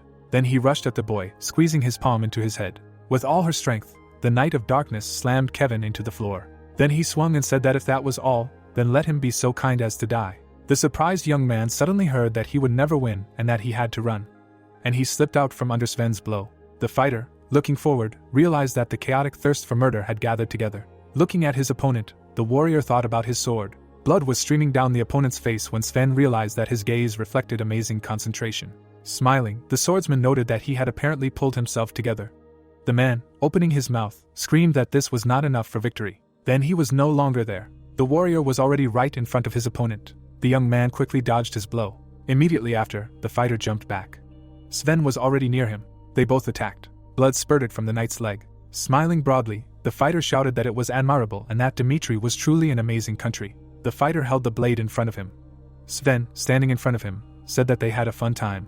A bright aura began to emanate from his body after the words that it was time for them to finish. The guy's eyes suddenly opened wide. This aura struck his body. Immediately after, blood spurted out of him and thoughts appeared that apparently this is the power of a 6-star swordsman. The fighter's body fell to the ground. Sven suddenly turned around. Someone else attacked him. The man clenched his teeth with force. Immediately after, the warrior jumped back. His gaze was fixed on his defeated comrade.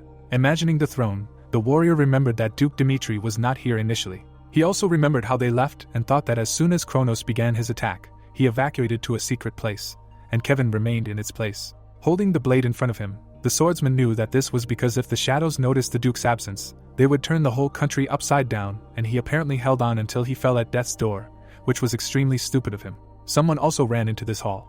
2 fighters, with their mouths wide open, shouted that they had arrived to help. The man turned around and shouted that their opponent was a 6-star swordsman. Turning to the enemy, The commander shouted for them to put all their strength into the attack. Someone suddenly jumped from their place. Another man did the same. The captain opened his mouth and shouted loudly. He and his opponent immediately exchanged attacks. One of his charges also attacked his enemy. The second comrade did the same. Sven, opening his mouth, called them annoying bugs. His aura pushed these fighters back. His eyes suddenly opened wider. The old man, holding his hands in front of him, began to use a fire cannon. A bright yellow beam was directed straight at the enemy's back. The swordsman immediately put his hand in front of him. The flame began to cut in two. Opening his mouth, the knight could not understand what kind of hone movements these were. The enemy, pointing his finger forward, said that he would start with him. The man's eyes suddenly opened wider. Some shadows began to approach him after using the shackles of darkness. His mouth was wide open. His comrade, looking at the commander, realized that if Mr. Fernando fell, then they were finished. Remembering himself earlier, the swordsman remembered that being enchanted by the protagonist, he wanted to choose the path of a swordsman, which was not connected with his life. He also remembered a certain battle and realized that during this time he managed to achieve colossal progress. But it is obvious that he can still be called an ordinary person. Imagining how he stood behind everyone, the fighter thought that having meager abilities, he had to rack his brains for a long time over how he could be useful to the protagonist and Dimitri. Remembering how he put his hand on his chest, someone's bloody blade appeared. The man, opening his mouth, called out to his ward.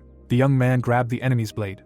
Smiling, the guy said that this monster would go with him, as he had decided to put his life on the line to play the role like the others. Sven, looking at the enemy, did not understand why he did not let go of the sword and called him a pathetic insect. The man, opening his mouth wide, screamed, as he realized that his ward had bought time with his sacrifice. Immediately, a certain split sphere appeared, which showed innate energy. The man, raising his hands, knew that he could not miss such a chance. The opponent's eyes immediately opened wide. Immediately after, the warrior attacked him in the back with a blade. The commander, opening his mouth wide, also attacked. The enemy's head flew off after this blow. 3 fighters ran up to their comrade, when Sven thought about losing to some nonentities.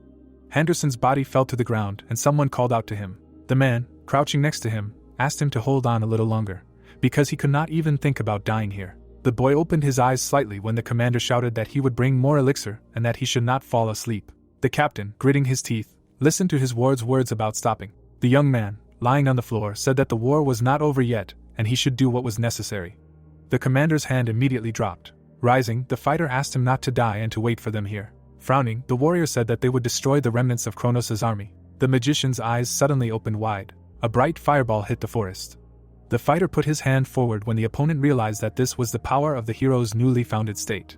A seal appeared on the enemy's hand after his words that the enemy state should not think that everything would end there. His leg immediately turned slightly. A bright golden beam hit him straight. Only his image was visible through the light, and his words were heard that she asked them not to get caught. The man, gritting his teeth, shouted that these were indeed curses. The girl, opening her mouth, said that today she would definitely reveal the location of the king's hiding place. A bright flash illuminated the entire battlefield. A crater appeared and someone thought that several days had passed since the mystic escaped after the failed attack of Kronos. A portal also appeared and it was said that the protagonist's kingdom finished rearming in the shortest possible time. The hero himself appeared in this place. They walked along the streets and people shouted that they had really worked hard. Smiling, the residents congratulated him on his promotion in the continental ranking. The young man bowed and greeted the master. The man, opening his mouth, explained that he should have asked about the well-being of his ward, but the situation did not tolerate delay and he should understand this, and also asked a question about the best way to solve this problem. After introducing the rebellious people, the king said that despite the protagonist's outstanding performance, the entire kingdom was filled with anxiety and anger due to the recent attack by Kronos. The boy, frowning, asked him not to worry, because everything would be resolved. They walked through the castle and someone said that the states had suffered considerable losses at the moment. The assistant, walking behind, said that they assumed that the Kronos Empire had moved troops without using the teleport gate. The boy, looking ahead, thought about his words. The ward, with his mouth open, said that he would report this after conducting a thorough investigation, and also added that Kevin and Henderson were in an extremely poor condition. After introducing them, the ally said that a 6-star aura swordsman had dealt them fatal wounds and they were both on the verge of life and death. The hero, looking ahead, said that this meant that they were alive and he should lead him to them. The man opened his mouth and said that today would probably be the decisive moment. The doctor standing next to him explained that they were somehow keeping them alive with the help of elixirs and the power of the priests, but their condition left much to be desired. Looking at the wound, the doctor also added that the questionable aura in their body was hindering their recovery. The young man, looking down, thought that everything was repeating itself. Remembering that enemy, the protagonist knew that the madness demon who followed the heavenly demon always stood at the forefront of the war with the 9 sects and destroyed many enemies and eventually led the demonic sect to victory. He also remembered his corpse and realized that the man whom the heavenly demon trusted the most had found death in his blades that had pierced his body. Imagining how he looked at him, the hero realized that he was furious, but he considered the death of comrades in the war a natural outcome. A multitude of bones appeared behind him, and at that moment the boy realized that he had to live his life in battles and use other people's sacrifices as a scaffold to climb even higher. Looking at the fighter, the boy understood that the sacrifice of these two was the best choice for him and the kingdom. The hero immediately imagined himself in the past. Looking down, the protagonist thought that for some reason this made him even more angry and he could not let them die. The boy, opening his mouth, said that from now on he would personally take care of their treatment and they should leave them alone. A dark aura began to emanate from his body. His eyes began to glow purple after thinking that he should begin his exploration of the body from the source of life. Imagining a yellow ball, the hero remembered that innate energy is a power that is bestowed at the moment of birth, and if it is depleted, then inevitable death occurs. Placing his hand on the chest of one of them, the boy decided to pour some of his innate power into these fighters. Looking down, the protagonist knew that even if it shortened his life, he had the desire to do it for the sake of his subordinates. The window of this building appeared, and it was said that 2 days had already passed. Someone was walking towards this room after saying that at some point a whole week had passed. The fighter, frowning, said that he needed to meet with the master. The butler, holding his hand out in front of him, said that he couldn't, since he was currently busy with treatment, and would not be happy with such an unexpected visit. Imagining someone shaking hands, the guy said that the kingdoms of the Salamander continent had called an international meeting to discuss the problem of this state. The fighter, looking down, explained that they needed to unite the efforts of the alliance and punish Kronos, and therefore he should let him in. The old man's eyes immediately widened. Moving away from the door, the assistant asked him to tell the young master to take care of himself. The young man, sitting on the floor, asked what had happened. Chris, coming closer, explained that an international meeting had been called and that it was an extremely important matter, and also added that he knew that he had disturbed the master, but he had no way not to come here. The hero bit his lower lip.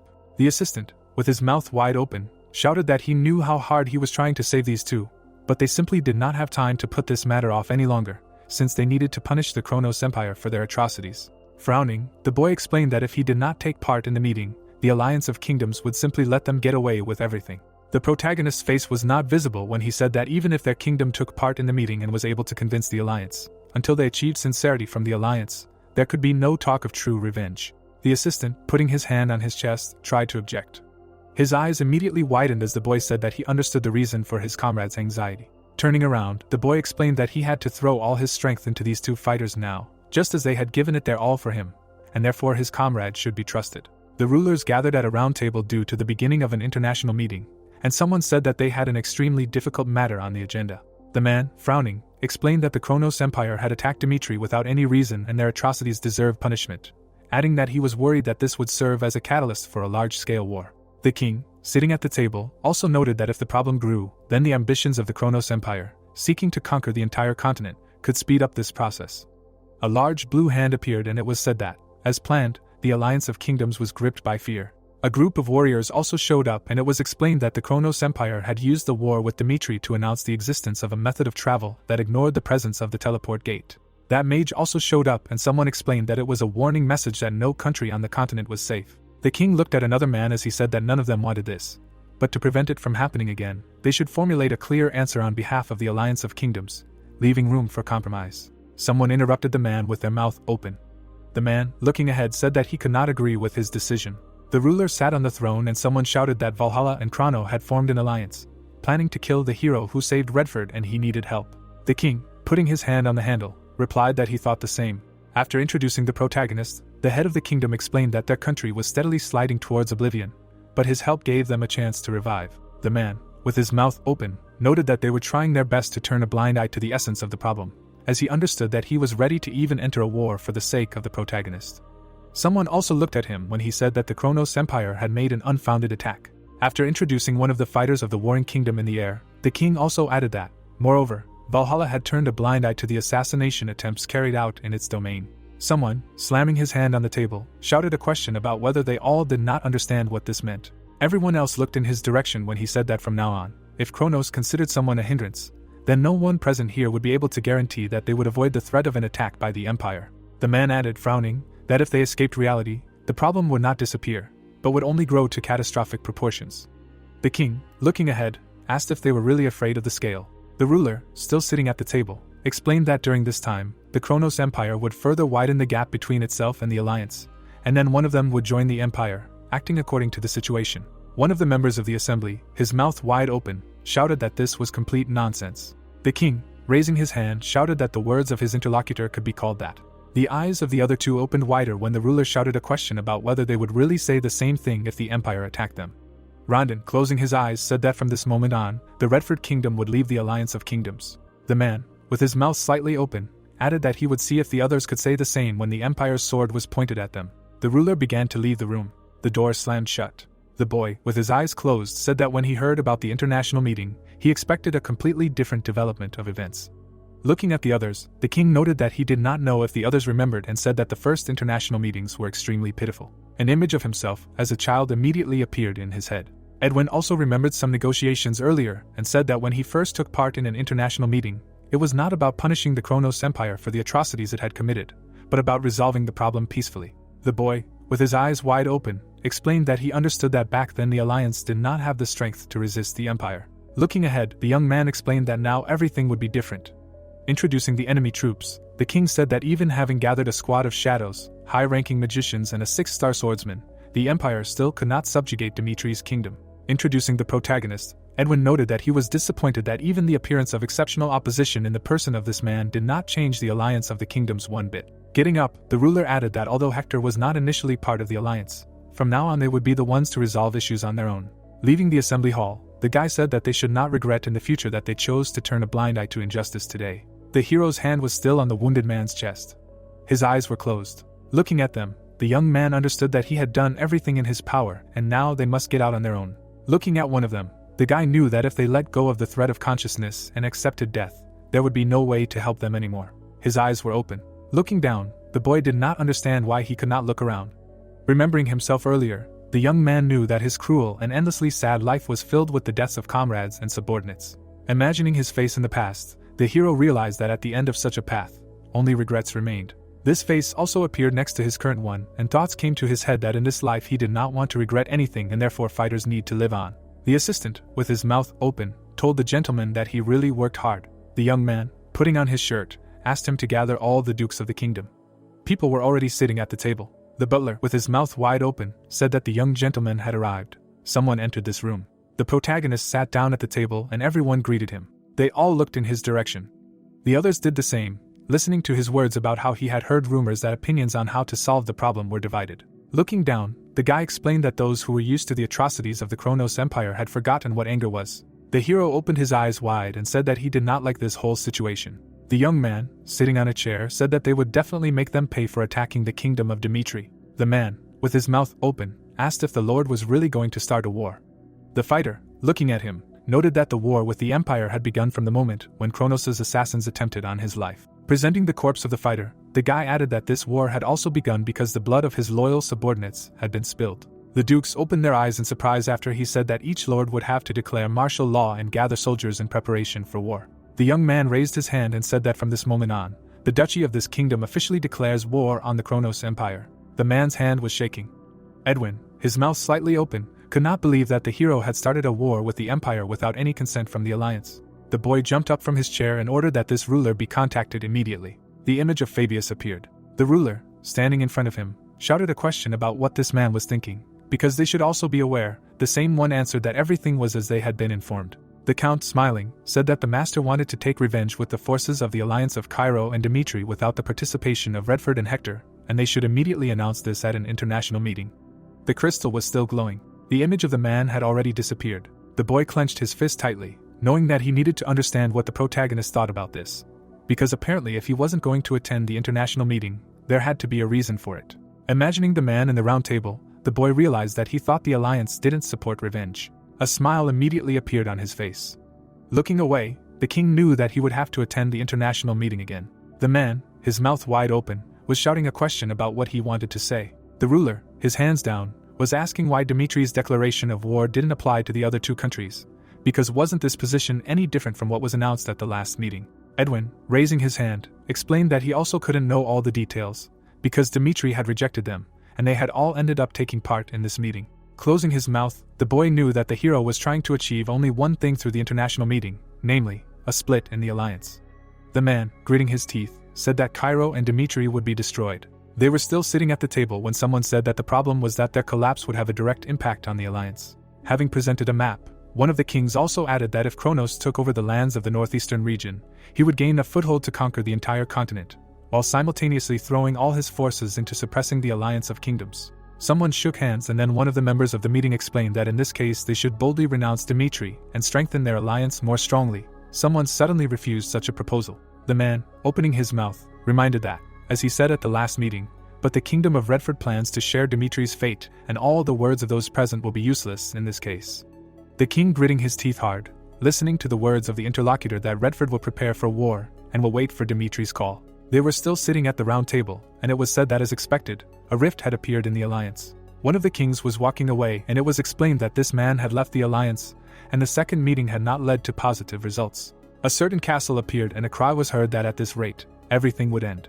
The king, walking along the red carpet, said that the protagonist had given in to his stupidity, putting them all in danger.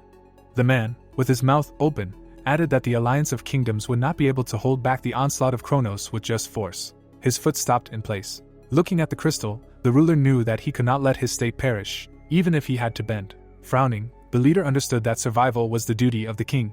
An image of a certain man appeared, and he asked about the reason for the interlocutor's call. The man standing in front of the crystal said that the kingdom's alliance was currently over and asked it to tell them what they should do to save the kingdom of Odelia. A map appeared, and someone said that 2 of the 3 kingdoms, except for Frank, had submitted to reality. The eastern outpost of Rascal appeared, and someone said that they would bet 1 gold that Dimitri would not be able to hold out for even a month. The guard raised his hand and asked if their comrade was overestimating when he spoke of a month, since how could a duchy the size of a pea last for a month, and added that he would bet 1 gold on half a month. Smiling, the warrior explained that no matter how strong they were, they simply could not hold out alone. Someone's hand was suddenly at the back of his head. The man immediately slammed his head into the ground. The second knight suddenly opened his mouth wide in surprise. The intruder instantly cut off his head when he tried to say something. Chris's gaze was directed back. Picking up the stone, the guy said that the targets were captured. The crystal began to glow, and words were heard that there were about 6 hours until the main forces of the Kronos Empire arrived at this place. The hero, opening his mouth, ordered him to kill as many enemies as possible during this time. The assistant, bringing the transmitter to his face, agreed with the master's order. This fortress appeared, and it was said that at night, when everyone fell asleep, Dimitri publicly announced the beginning of the war.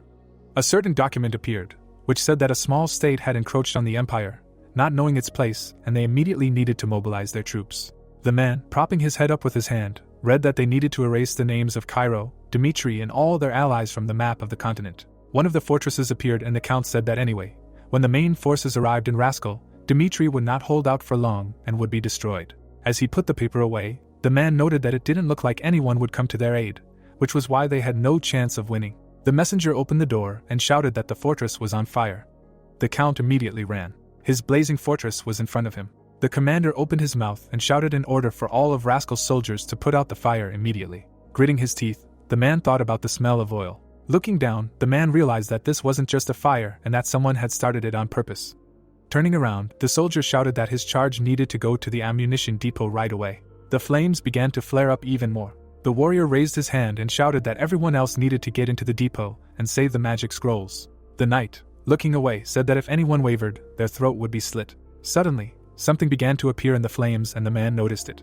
It was the protagonist. The man, pointing his finger, ordered the fighters to stop him immediately. Suddenly, someone disappeared from the spot. They rushed at the guy. His hand suddenly reached forward. The young man grabbed one of the opponents. The enemy's body immediately flew into another opponent. The protagonist's gaze was directed forward. The blade pierced 2 enemies at once. The commander, raising the transmitter to his face, shouted about the red alarm code. Someone's gaze was directed to the side. The man, looking forward, asked if their exit had really come. They walked forward, and it was said that in Rascal there was a 7th knightly order led by Captain Vento, the 7th sword of Kronos. 2 more people appeared, and it was said that there was also an organization that controlled water, namely the magicians of Blue Island, and it was they who gave the count confidence in victory. The man, smiling broadly, shouted that the invader was finished. The hero continued to chop his opponents with his blade. Smiling, the guy said that this was enough for now. There were 3 more enemies in front of him. The same smile was on his face. Immediately, his body was covered in fire. The warrior, looking at the flames, could not believe that this man simply disappeared into the fire. Clenching his fist, the count thought that he had fled like a coward. Turning around, the leader shouted that the protagonist had personally come to his death, and they could not miss this chance, and they must certainly find him and kill him. The flames engulfed the fortress, and someone shouted that he had seen him. Cuts from the blade appeared on the bodies of 2 people. The young man stood in front of the flames. The warrior, holding the transmitter in his hand, said that this was a report from the 1st district and explained that they could not stop the invader. The hero was already near him. The flames appeared and the screams of this man were heard. The crystal glowed brightly and words were heard that this man had disappeared into the flames and they could not catch up with him. The warrior, holding the stone in his hands, listened to the words of the interlocutor about their enemy being the king of the state of Dimitri. They stood next to the flames, listening to the words of different warriors about how they all needed help. Vento, looking down, did not understand what kind of tricks this was. One of the warriors was lying in front. The fighter, looking at him, asked where the intruder had disappeared to. The man, with his mouth slightly open, said that he did not know and added that this man had single-handedly cut down all the soldiers and disappeared into the fire. The man, with his mouth open, could not believe that he had done it alone and decided to first put out the flames. The warrior, looking up, shouted that they needed to ask for help from the mages of Blue Island. One of these fighters appeared. A bright blue sphere appeared near his hand. A huge amount of water burst out from the hands of the 3 mages after using the water field. This water collided with the fire. The head of the mage suddenly opened wide. The flames only continued to spread. Looking at how the water and fire collided, the mage did not understand why it could not be extinguished even by the magic of the 5th circle. Noticing the flame emanating from the body of the protagonist, Verge realized that this was not an ordinary flame, since this raging fire had a special origin.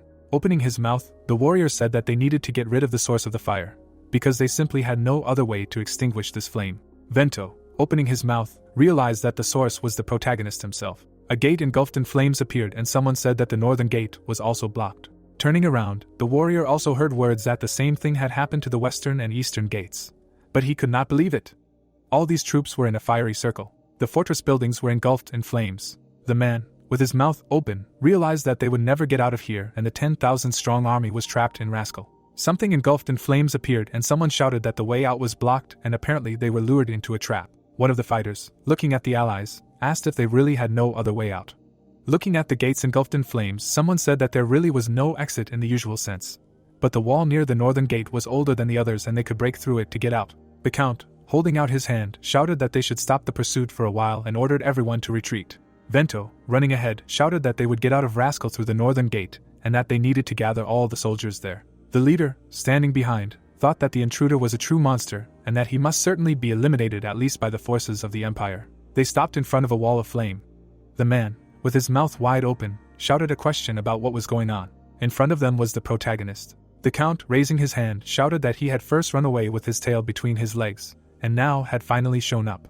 The leader, standing in front of the soldiers, continued shouting that if he considered himself a warrior, then they should fight in a fair duel. The young man, raising his hand, asked whether the fire was really a mean move, because his duel against an army of 10,000 was really unfair.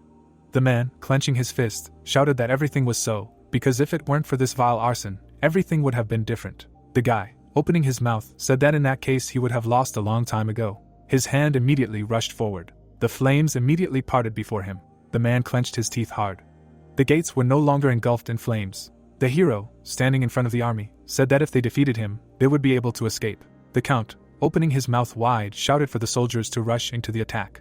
The knight, rushing forward, ordered the 7th knightly order to follow him. His body was engulfed in a blue aura. The man quickly attached himself to the intruder. The guy, opening his mouth, used the technique of the heavenly demon sword. The swing of his blade left a wide black trail behind it. A bright explosion illuminated the entire fortress. Many small stones rose into the air. A huge crater appeared in front of him, and the protagonist realized that from the very beginning they had no tactics and the fire was only a way to block the escape routes, since the original goal was to deal with the 10,000-strong army with their own hands. The ground in front of the city gates was engulfed in fire. Smoke was coming from the armor. Burnt warriors were lying on the ground. With their legs apart, the guys thought about Vento. With his mouth wide open, Fablo shouted to his assistant to attack Songhyuk with magic. Sweating, Yu was afraid that he would hurt his allies. Frowning, the count shouted that if this was not done, they would lose the entire army. With his head down, the mage listened to the words that it was better to sacrifice his life for the Empire than to die at the hands of the enemy, after which he said that he would carry out the order. Raising the magic lamp, the sorcerer ordered his subordinates to prepare to read the spell. The subordinates stretched out their hands and began using a skill called Water Ball. Yu clenched his fist and used an ability called Water Cannon. A stream of water rushed forward. The warriors looked back. The stream washed away everything in its path, and shrill screams could be heard behind them. Thick smoke rose on the battlefield.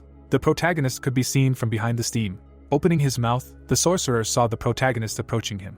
Sweating, the sorcerer used a memorization technique called retention. Thin threads wrapped around the boy's body. The web dug into the youth's skin. Yield's pupil narrowed. A second later, the young man prepared to strike from above. Blood gushed out from the enemy's body. Looking down, Jong Hyuk used a lightning strike. A powerful surge of energy shook the ground around him. The flash punched a hole in the soil. The battlefield was shrouded in haze. Blood dripped from the sword. The protagonist walked forward. The protagonist lowered his head.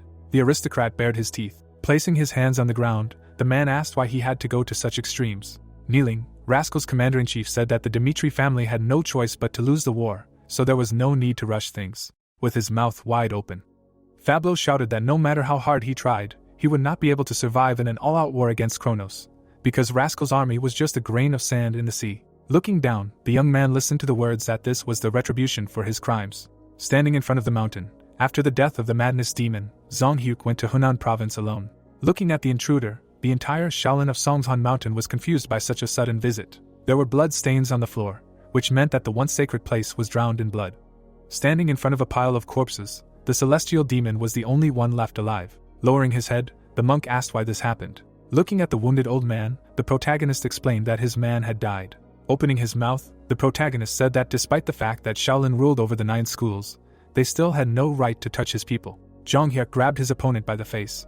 Lifting the enemy with one hand, the protagonist asked if his interlocutor knew why he decided to go to war with Kronos. Looking forward, the protagonist explained that their organization entered Dimitri's lands and threatened his people. With his eyes wide open, the count could not believe that this man had committed an unthinkable attack just because they had touched him on the raw. Closing one eye, Fablo shouted that it was impossible to manage state affairs with the mindset of a boy. Standing in the middle of the fire, the man said that because of one person, everyone would die. The boy smiled. The fire raged behind the young man. The fighters, making frightened expressions, called for help. Covered in flames, the young man spoke about running away out of fear of dying in the fire, or dying, reporting to the Empire about what happened in Rascal. Looking ahead, Jong Hyuk offered his interlocutor to choose what he could. A charred body lay on the ground. In the hands of the dead man was some object. From the huge castle came cries that the message said that the army of Rascal had fallen. Putting his hand on the table, Memphis ordered that reinforcements be sent to the scene and everything be checked. In the room with the bed, someone listened to the words that according to the information received, the army had indeed fallen. Kneeling, the aristocrat reported that the flames had turned their warriors into ashes, so it was necessary to form an encirclement to pin down Dimitri. The assistant bowed his head and apologized for not expecting an army of 10,000 to perish like this. Someone opened their mouth and addressed the marquis. Sitting on the bed, the emperor assumed that this was a message from their enemy. Sweating, Memphis listened to the guess that Dimitri had launched a preemptive strike, as if denying the truth that Kronos ruled the entire continent. Jong Hyuk smiled, and the monarch said that his appearance had tarnished the history of the invincible state. Looking away, the man asked the mystic about their current location. Opening his mouth, the servant stated that they were constantly monitoring their actions. The woman looked ahead, and the scout said that the appearance of this creature in Dimitri was a warning that they would not ignore their plan. Smiling, the man listened to the words about how this was a great chance to get rid of 2 problems at once. Looking down from above, the emperor ordered a forced mobilization to take over all the kingdoms on the continent, starting with Dimitri. A bright light was visible from the doors of the world that had long ago been opened. Looking at the strong snowstorm, it was clear that the icy energy had shrouded the lands in cold, and the disaster that had been walking around the world had lasted for an eternity. God, standing on the mountain, said that one day, the guardian of his will would appear and save the world from this disaster. Looking at the snow whirlwinds, the creature warned that if this did not happen, the world would forever be mired in despair. The emperor held a scroll in his hands. Lowering his head, the monarch understood that because of the seers of God, he could not realize his ambitions to conquer the continent. But now everything would change. Holding the ancient text in his hands, the man was glad that the doors had opened again, and they had received the strength to resist them. The privatel descended the steps. Looking ahead, the emperor promised to prove that Kronos' failure to enslave the continent was not due to weakness. The city was on fire, so it was clear that it was the massacre of the 10,000 army in Rascal, which was the outpost of the empire. Looking at the ruins, Jong Hyuk knew that he had not lost a single man during the battles. Presenting the map of Kronos, it was clear that this act had enraged the empire, after which mobilization was declared. The rulers were sitting in a luxurious hall, and for them, what was happening on the continent became a reason to hold a third international meeting.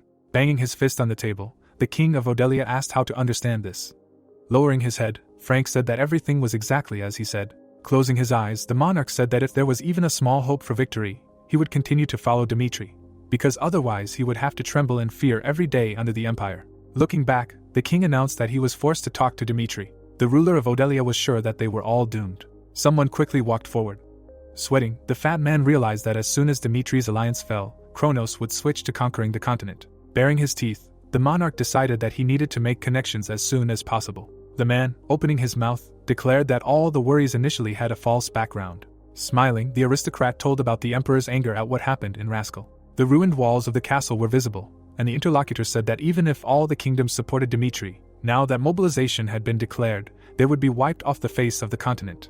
Raising his head, the king listened to the words about the empire having a task for the kingdom of Odelia. A few days later, at the first defense post, the men approached each other. Putting his hand to his chest, Borat thanked his guests for having come such a long way. The experienced commander, looking ahead, asked if they had been the first to finish off. Bamford was proclaimed the symbol of the Kronos army with a furrowed brow.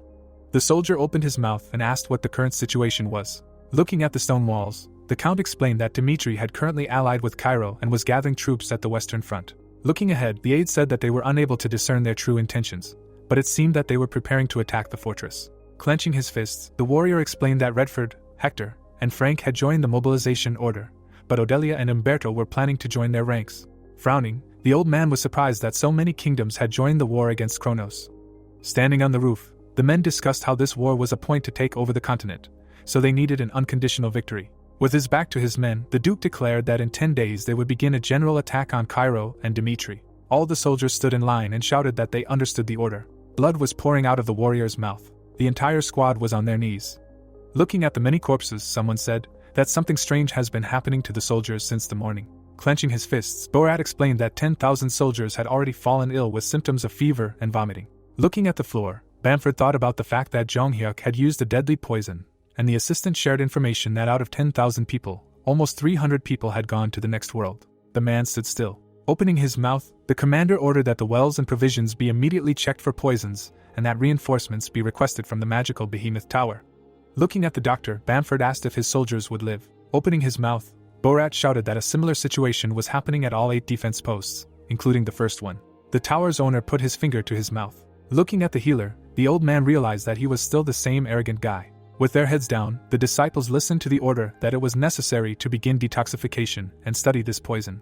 Covered in a green aura, the leader of the behemoth tower and 32 other mages began to analyze the green liquid. Stretching out his hand, the man used a skill called Poison Search. The leader of the behemoth tower introduced the main character. Sweating, the mage could not believe his eyes. The snake showed its fangs, and the healer understood that this was a completely new poison that did not fit the standard classification, which meant that this liquid had been developed for many years.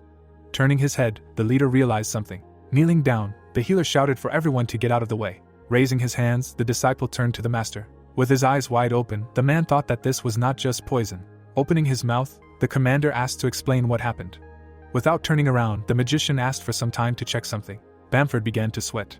Looking at several vials, it was known that 32 types of poisons were found at 8 defense posts in total. The protagonist smiled, and the sorcerers knew that they had never met on the continent before. Baring his teeth, the leader said that now, when war was approaching, he had no way to neutralize such poisoning in such a short time. The warrior, frowning, realized the fact that if the vain leader of the magic tower admitted that he was powerless, then there really was no solution. Looking at the fire, the commander ordered that all poisoned soldiers be isolated and the bodies of the dead be set on fire. Looking from under his brows, the commander said to act carefully, because they could not let other soldiers know about this. Leaning on the table, the old man asked to immediately contact Dimitri in order to hold him accountable for using poison, according to continental military laws. From behind the door, they could hear talk about a request from Kronos for a conversation. Frowning, Brandenburg said that it was ironic to hear words about continental laws from those who had done so much evil, completely devaluing the laws. Opening his mouth, Noel declared that such was the empire of Kronos. Placing his hand on the table, the Marquis listened to the report that the enemy had reacted earlier than they expected. Opening her mouth, Flora suggested contacting the opponents in order to buy time. Looking ahead, they would need someone else to talk to the enemies. A few days later, an old man was walking to the border of Cairo. The man clenched his fists. Looking up, the commander listened to the words of greeting. Putting his hand to his chest, the aristocrat introduced himself to the guest. Looking into each other's eyes, the interlocutors decided to get straight to the point. Frowning, Bamford reminded that according to continental laws, the use of poison that entails death is strictly prohibited. The nobleman listened with narrowed eyes to the question of why Dimitri used poison. Smiling, the count replied that these laws were merely recommendations. Placing his hand on the back of his head, the man added that this was not a truism.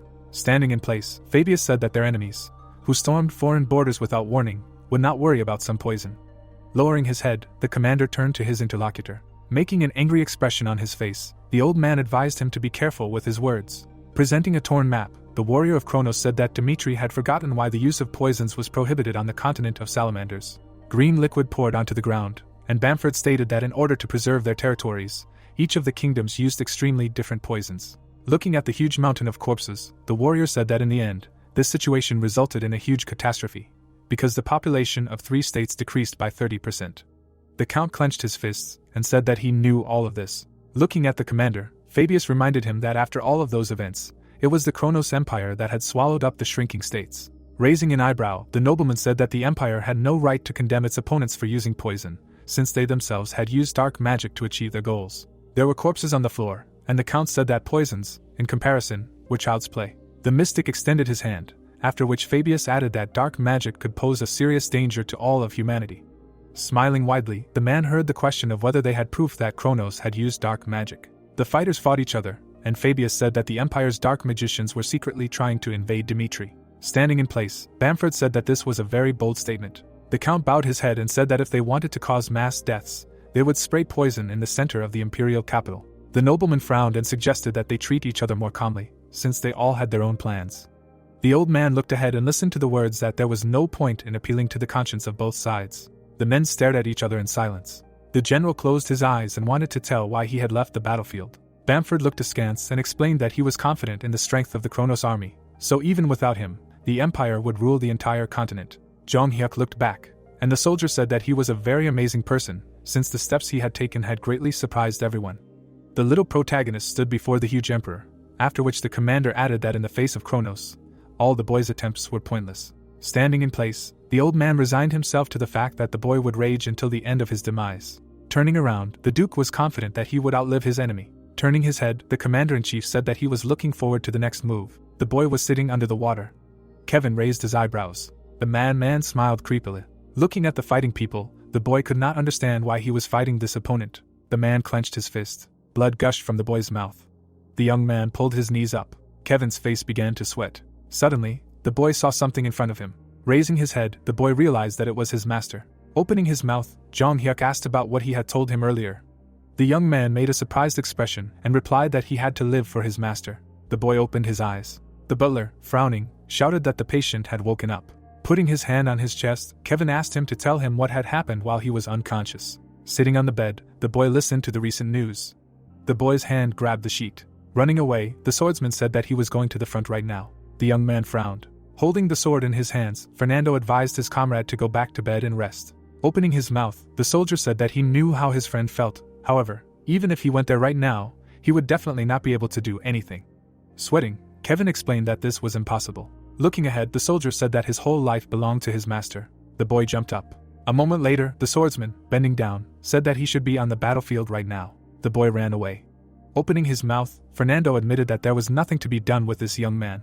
Opening his mouth wide, the guard shouted that they were under attack by an enemy. Standing on the wall, the commanders discussed the fact that the poison did not allow them to waste time, but the opponents decided not to sort out the situation for now and just go on the attack. Frowning, Bandenberg explained that their enemy was Prince Pamford, who was famous for being an old warrior. Looking at the magician in a dark robe, the guys could not understand who he was.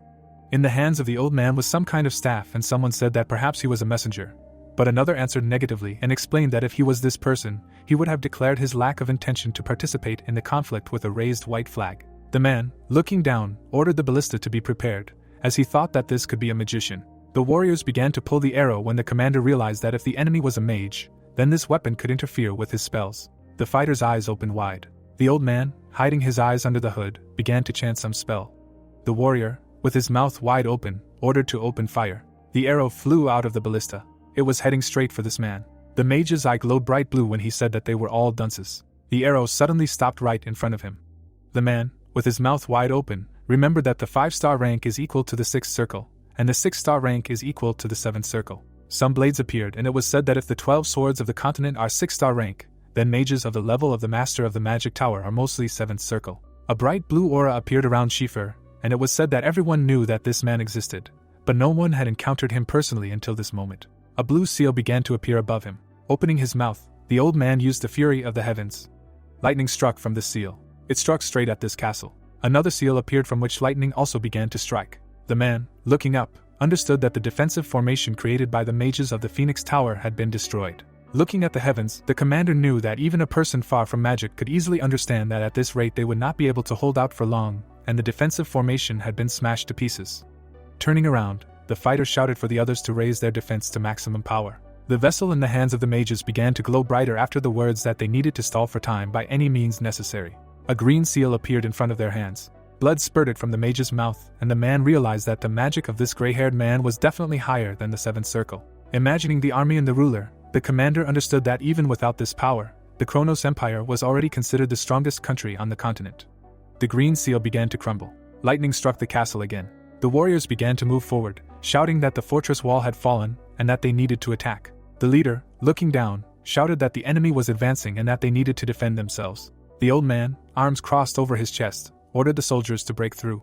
A bright beam of fire struck from the sky. Someone's image was visible through the dust, and this person said that until life left him, they would not pass. The warrior, gritting his teeth, realized that this was the man once known as the First Sword of Cairo. The old man, his mouth wide open, shouted that his warriors should not give up, as the Western Front would not fall so easily. The warrior, his mouth wide open, shouted that there was only one here and they needed to simply kill him, as he realized that the Count had finally appeared on the battlefield. The swordsman's eyes glowed bright orange. Immediately after, the fighter swung his blade. The enemies immediately rushed to attack. They immediately flew into the air. Looking at them, Nicholas thought that it could be the Knights of Kronos. The three of them were flying at him. Chris, with his mouth wide open, shouted for him to dodge. The warrior immediately jumped up. The boy attacked these opponents. They immediately flew back. The old man's mouth opened, as he could not believe that the man known as the Light of Cairo was so strong. The young man, turning around, shouted a question about whether he was okay. A smile immediately appeared on the man's face. The swordsman, coming closer, said that they could fight together. The sky seemed overcast and someone thought that in order to carry out the protagonist's plan, at least 3 days were needed. The girl, looking down, remembered that they had decided that it was quite feasible, but now the fortress wall had fallen on the first day, and all calculations were meaningless. Looking at the commander, she screamed that they had no chance of winning and they should move on to the next plan. The captain, looking down, said that it had happened after all and they would have to abandon the fortress and go to the rear. The man, standing on the wall, ordered the soldiers to retreat. Imagining the explosion, the commander knew that this plan was a risky tactic, according to which they would retreat, abandoning all ammunition, and when the enemies penetrated the fortress, they would destroy them by detonating the installed bombs. Chris, looking back, realized that they had activated the next plan. Standing next to the swordsman, the guy said that they needed to help their comrades retreat. Someone was walking towards them. The fighter's eyes suddenly opened wider. His hair swayed in the wind when he asked about who the protagonist was. Because not only was he a 6-star himself, but he also raised a swordsman like Chris in the desert lands. Their mouths dropped open in surprise. The man, grinning, said that they should capture the swordsman alive and interrogate him, peeling off his flesh, layer by layer. A bright aura emanated from his body. Crick, his eyes wide open, understood that if Hannibal was here, then the Second Knightly Order of Kronos was also participating in the war, and if he entered into a duel with him, then he would meet with immediate death. Looking up, the warrior understood that he would probably not be able to surpass his master. His blade was already at the ready. The old man, walking forward, asked to give it to him. Turning around, the fighter also added that he was currently needed to win the upcoming war and noted that he would catch up with him after the battle with this enemy. Opening his mouth, Chris called out to his friend. Baring his teeth, the guy listened to the words that he must not forget today. The young man ran away. Looking back, the first swordsman of Cairo hoped that his comrade would take care of the future of his country. Smiling, Hannibal said that anyone would do for him. The warrior swung his sword. A moment later, a powerful blow flew through the air. A strong explosion scattered stones around. A pillar of flame destroyed the ground beneath it. Lowering his head, Nicholas expressed his joy at fighting such a high-ranking opponent. Licking his sword, the warrior of Kronos asked about his opponent's rank in Cairo. Taking the sword in both hands, the count declared that he was the strongest in the kingdom. Smiling, the scoundrel said that he had never heard of this warrior. The swordsman rushed forward. A moment later, Nicholas was delivering a series of blows. Baring his teeth, the count thought about how he had wanted to reach the 6th rank all his life. Swinging his weapon, the man understood that thanks to the battles with Dimitri, he had managed to overcome himself. Holding the blade close to his face, the first swordsman knew that he had crossed that insurmountable level that he had been waiting for. Opening his eyes, the warrior was glad that he had reached the 6th rank. Summoning a wave of fire, Nicholas used a skill called Colossal Strike. The count began to sweat. The tips of the enemy's blades met. Smiling, Hannibal was surprised that the first swordsman Cairo was so weak. In an instant, many blows cut the man's body. Blood gushed from the warrior's wounds. The fighter fell to the ground. Lying on the ground, the wounded man listened to the words that the enemy wanted to share something with him. Throwing his sword over his shoulder, the knight said that although he ranks second by international standards, there are many people in Kronos who are stronger than him. Looking at the trusted opponent, the Kronos fighter said that if they did not have the strength to resist even him, it means that they could not count on any victory from the very beginning. Smiling, the swordsman added that their plan to blow up the fortress was too obvious. Nicholas began to sweat. Raising his sword behind his head, the scoundrel wished his enemy rest in peace. People were standing in front of the castle walls. Flora, her mouth open, screamed that they needed to start right now. A bright light illuminated the barrels. A moment later, there was a powerful explosion. The mage raised his staff above his head.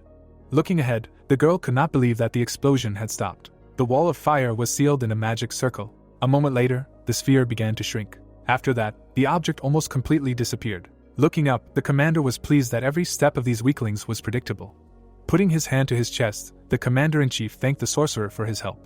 Bamford, his mouth open, screamed that the enemy was now cornered, so they needed to take advantage of this chance and burn Cairo to the ground. The soldiers lined up in ranks. Covered in sweat, the old man felt strange because everything was going too smoothly. Looking ahead, the man couldn't understand why they were trying to stall for time if they were going to surrender the fortress anyway. Jong Hyuk stood with his back to the enemy, and the commander thought that the attempt to stall for time was connected with the fact that the young master still hadn't shown up. The protagonist stood in front of a cliff. Looking at the camp in the eastern lands of Kronos, the assistant said that it was hot on the border. Opening his mouth, the protagonist said that he would now take care of everything himself. The guy stepped off the ledge. A moment later, the young man was running down the stone wall. After that, the young man climbed up the vertical wall. Nelson raised his head up. The engineer looked at the rope. The assistant slowly climbed up the rope. The scientist began to sweat. Looking at the guards, the servant thought that they were standing there like dead people. Opening his mouth, Jong Hyuk called his friend to follow him. The invaders were descending the stairs. The guys passed by many corpses. Looking at the doorway, the protagonist assumed that what they were looking for was here. Looking away, the protagonist reminded that it was Nelson's turn. Closing his eyes, the guy accepted the order. The guys were approaching a device called the Kronos Warp Gate. Looking at the magic sign, the engineer noticed that there was a siren. Frowning, the swordsman asked his comrade to think only about the matter while he dealt with the enemies. Vantner frowned and asked if his leader was really going to seize the Kronos teleport gate. A member of the assembly called this decision too rash. From the table, the man stated that the difference between their forces was colossal, so they were at a disadvantage. Sitting in his chair, the protagonist said that he understood perfectly well what was bothering them, but his opinion on the matter differed. Jong Hyuk's eyes widened with wildness and explained that even if blood was spilled, they had to flay the skin off Kronos with their own hands and make them tremble in fear. The nobleman pursed his lips tensely. The advisor raised his hand and said that it was not that they did not trust him and asked if the enemy had not teleported from Dimitri without a teleporter. The mystic smirked and the boy agreed that they could not ignore that unknown teleporter. The youth frowned and suggested that his abilities were limited. The cultivator imagined a burning castle and explained that if the teleporter had no limitations, they would not have been stuck on the western front and would have immediately attacked Cairo and Dimitri. Vantner's mouth dropped open in surprise. The member of the assembly knitted his brows in confusion and thought that the fact that the enemy had waged war on the western front proved that they were limited in their actions. The wolf opened his mouth. This war the kingdom must show the empire that proclaimed itself the ruler of the continent that they are not their lapdogs. Someone lowered the corners of his lips and asked if he could speak. The master frowned and gave him permission to do so. Marquis Valentino smirked and asked if the young master could promise to create a new sword when the war was over. Sitting at the head of the table, the warrior asked what this meant. The protagonist frowned in displeasure when the man said that he could not wait for his collection. The nobleman clenched his fist and promised to gather all the strength of the family to fully support his brave plan if he created a new sword. His eyes sparkled. Even when the existence of an entire country was at stake, the nobleman did not lose his passion for collecting. The soldiers opened their mouths wide and rushed to attack. Jung Hyuk cut their bodies with his sword. Behind him, near the teleporter, sat a man. Nelson frowned and began to solder the gate. The magic stone caught fire. The man looked back and shouted that he had succeeded. The boy grinned and decided that he should not have expected anything else from the Marquis Valentino. There were dried traces of blood on the floor. The gate began to emit a bright light when the young man asked his comrade to activate it. The knight came out of the teleporter. An entire army followed him. The swordsman knelt down and greeted the young master. The cultivator smiled and noted that his friend had defeated his inner demons.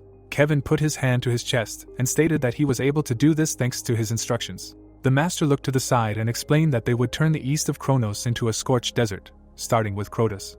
Standing in front of the army, the warrior asked them to punish all enemies. The nobleman took out his sword.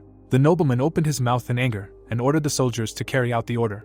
The fighters clenched their fists. The east of Kronos was a strategically important object. It had not been an hour since it fell. Marquis Valentino looked happily at the weapon that he had finally managed to draw. Bamford raised his eyebrows in shock and asked if Crotos had really been destroyed. His hand trembled. The man realized that the lack of a teleport meant that the enemy had completely isolated them.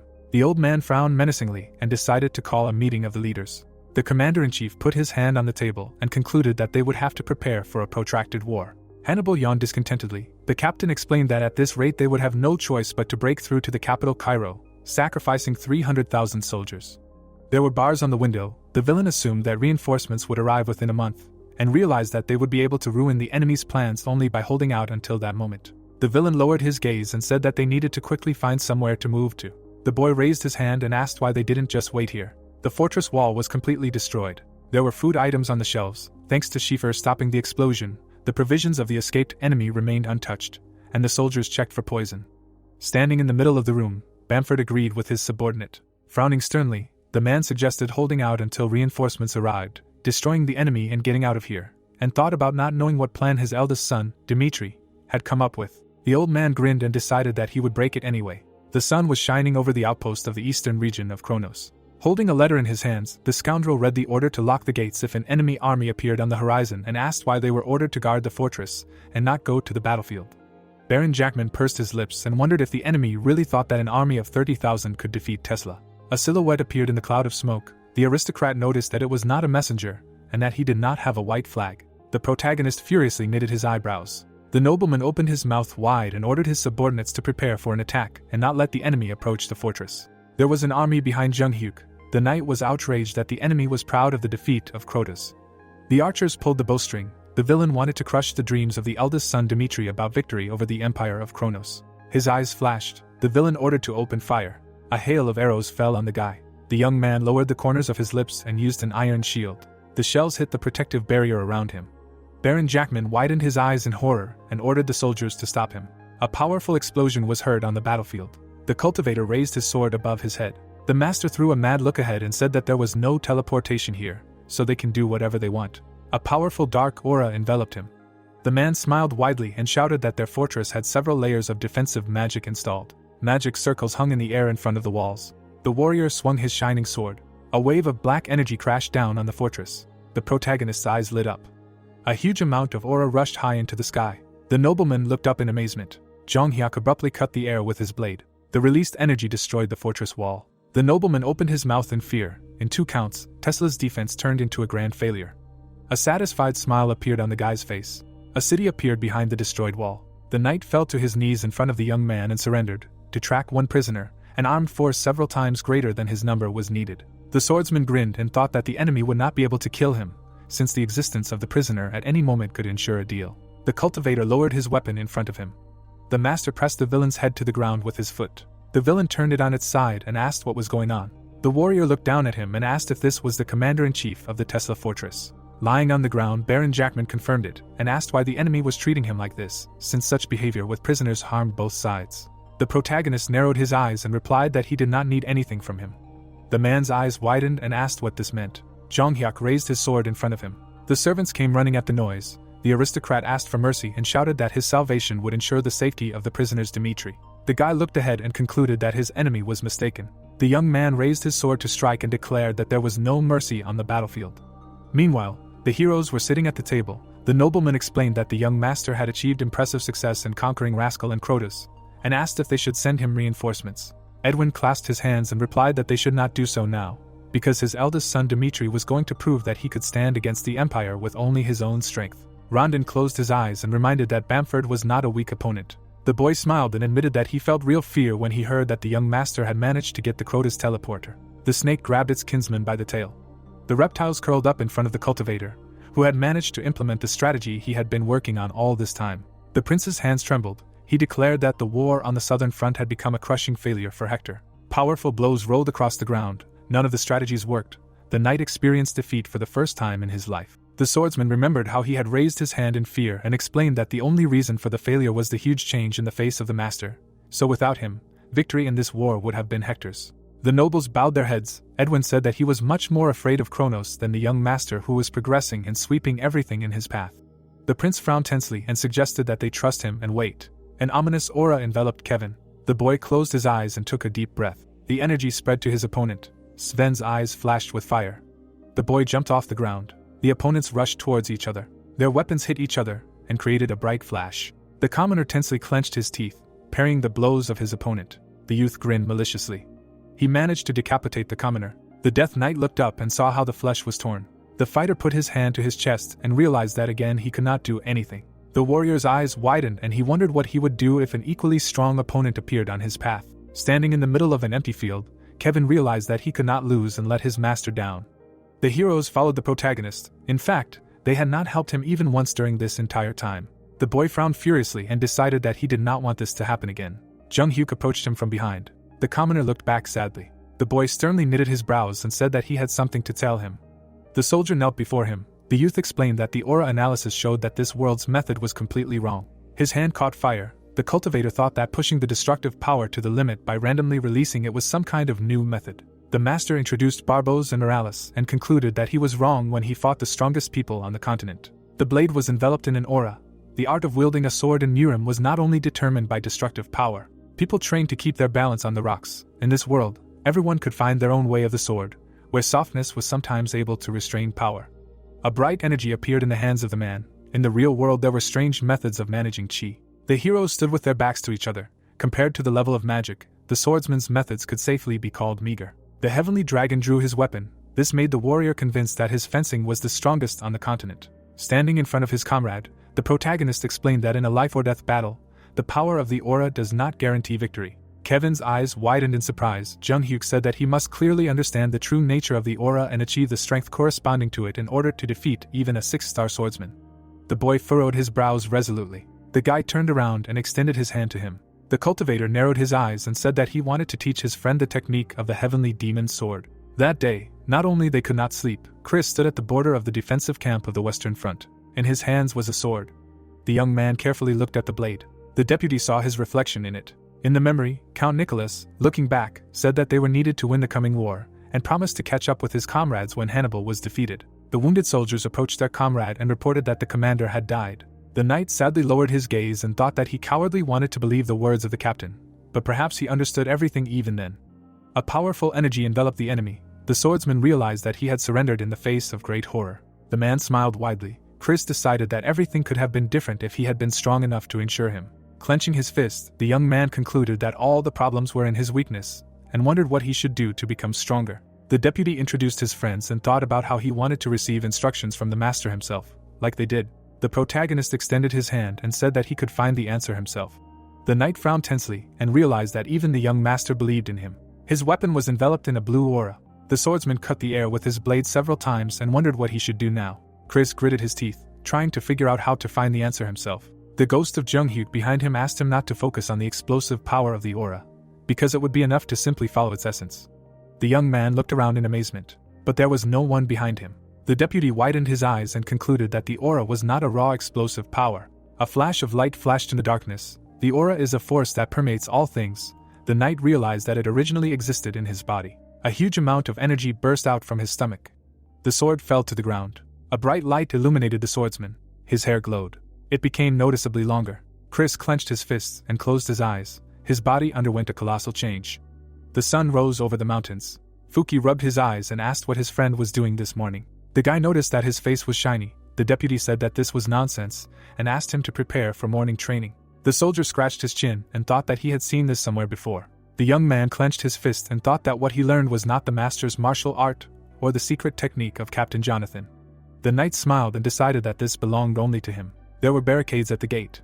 The scoundrels were seated at the table, and a messenger reported that the eldest son, Dmitri, was on his way with his army. The man in armor opened his eyes wide and said that only a madman would risk attacking an army of 300,000 soldiers. Frowning, the commander asked him not to jump to conclusions and suggested that this attack was intended to confuse them.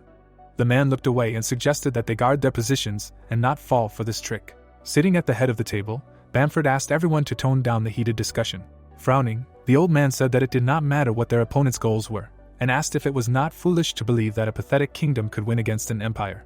An army stood behind the protagonist. The commander-in-chief explained that they would become the laughing stock of the entire continent if they did not knock him down a peg. The heroes looked at him carefully. The captain declared that from now on they would personally take care of the pacification of Dimitri's eldest son.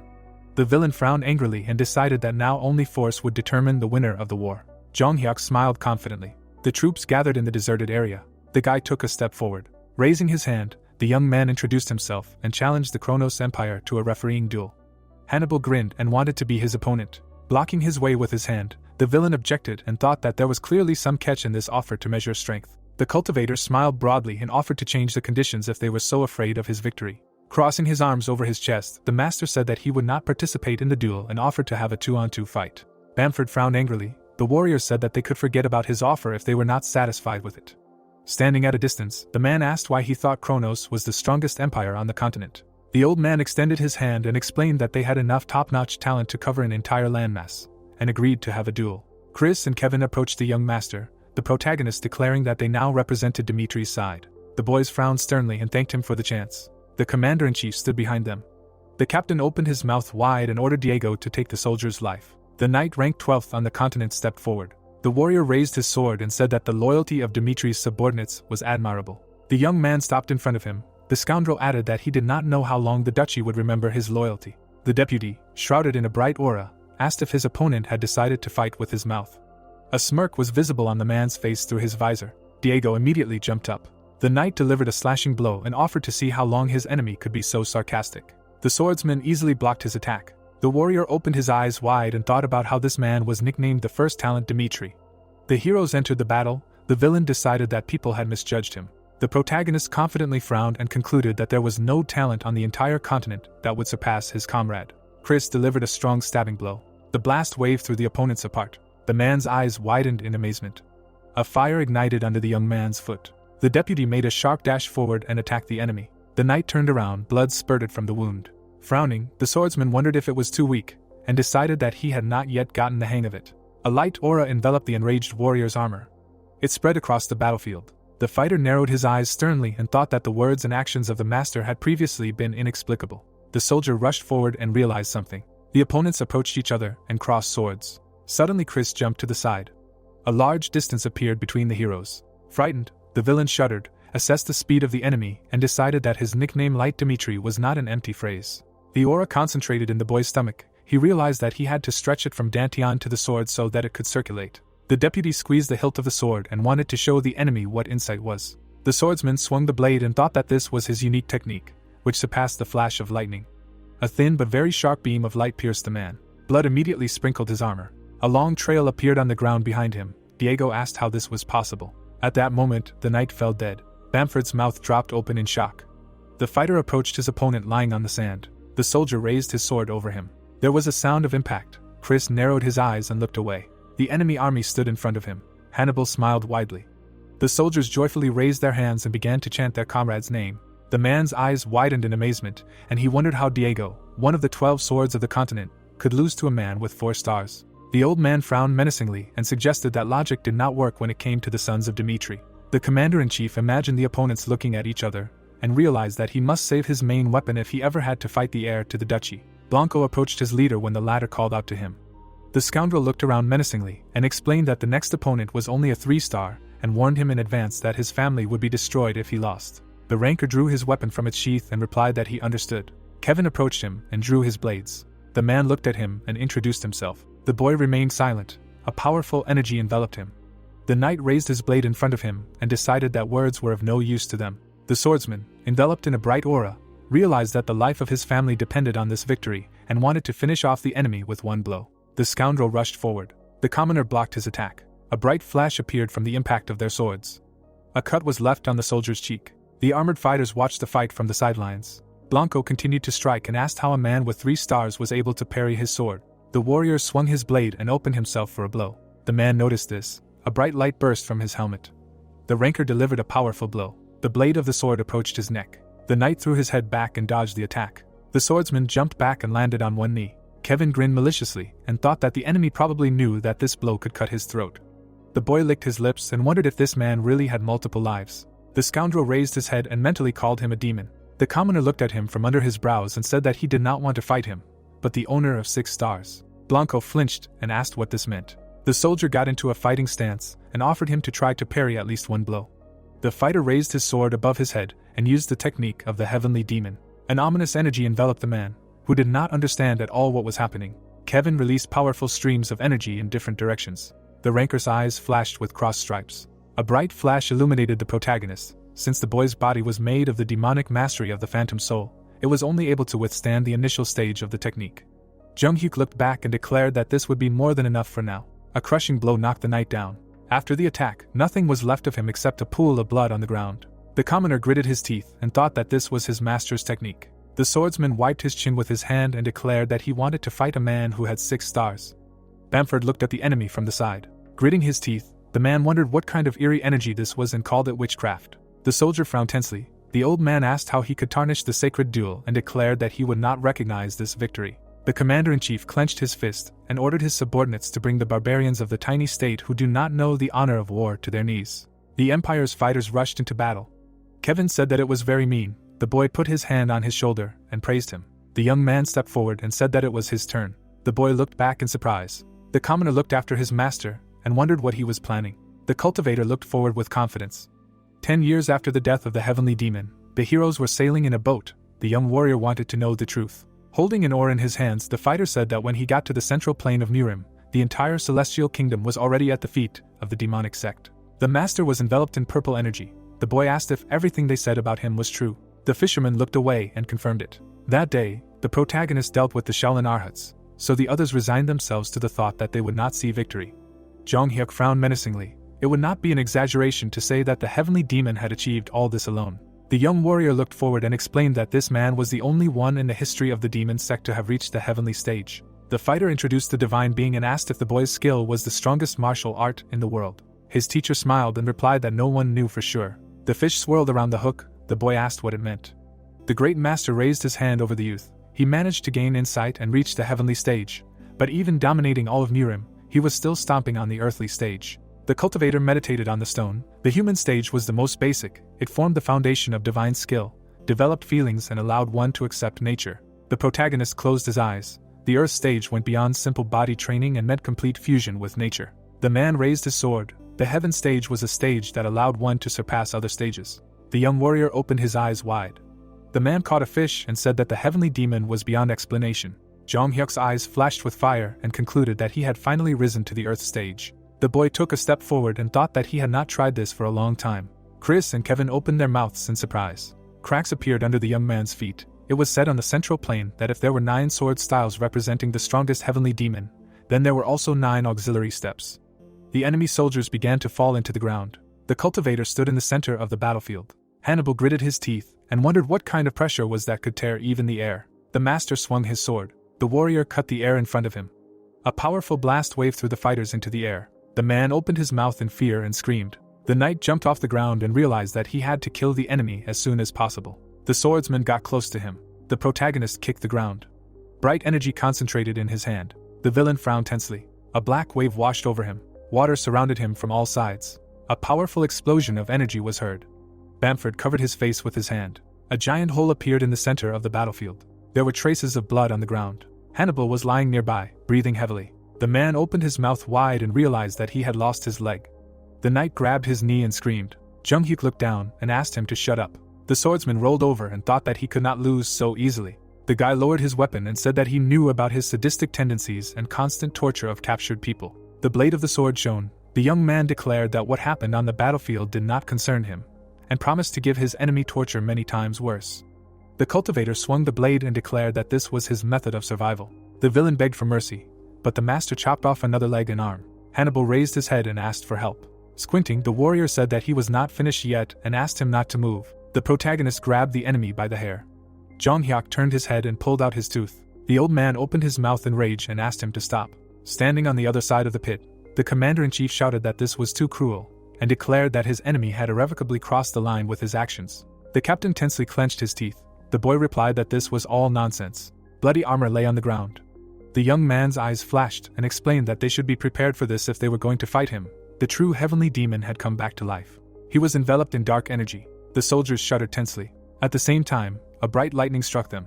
A dark silhouette was visible in the flash.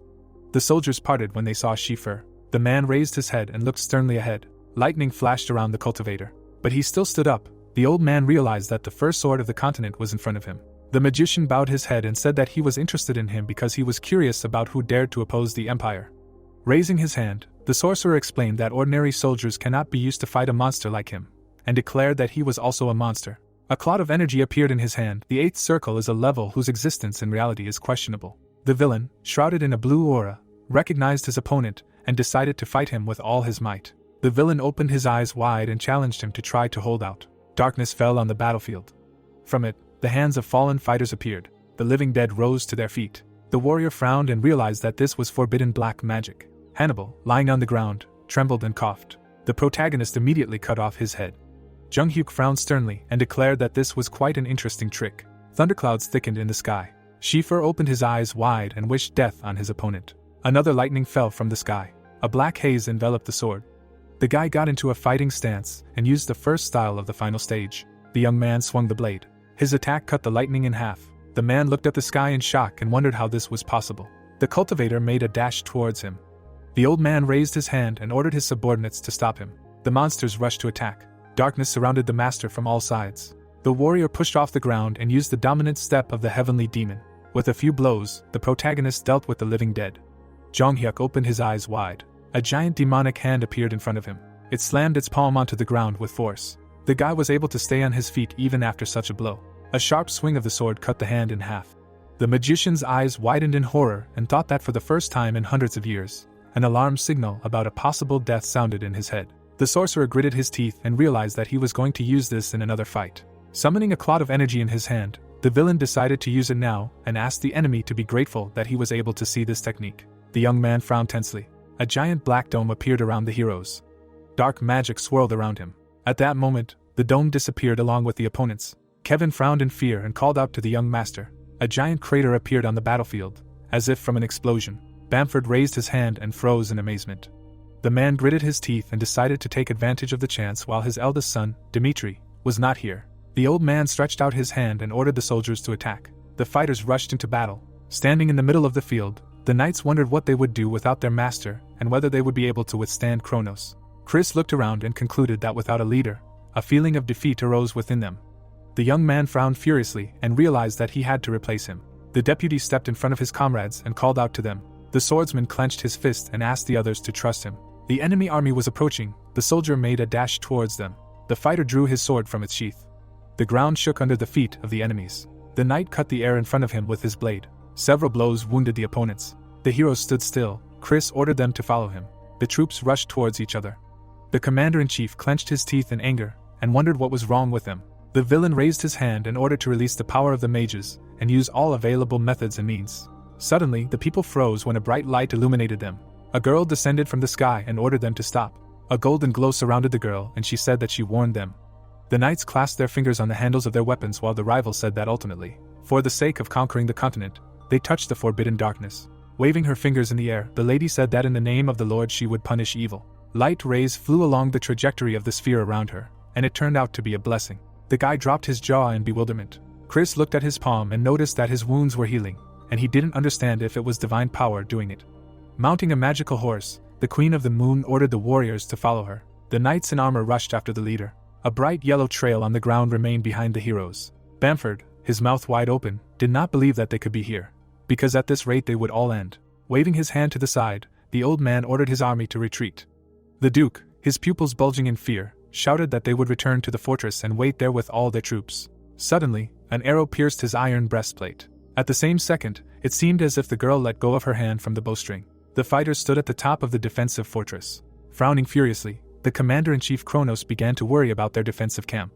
Bamford clenched his teeth and shouted that it was a curse. The old man fell to the ground and said that he had lost. The mage raised his hands and called for a rain of fire. Flashes of flame could be seen on the ground.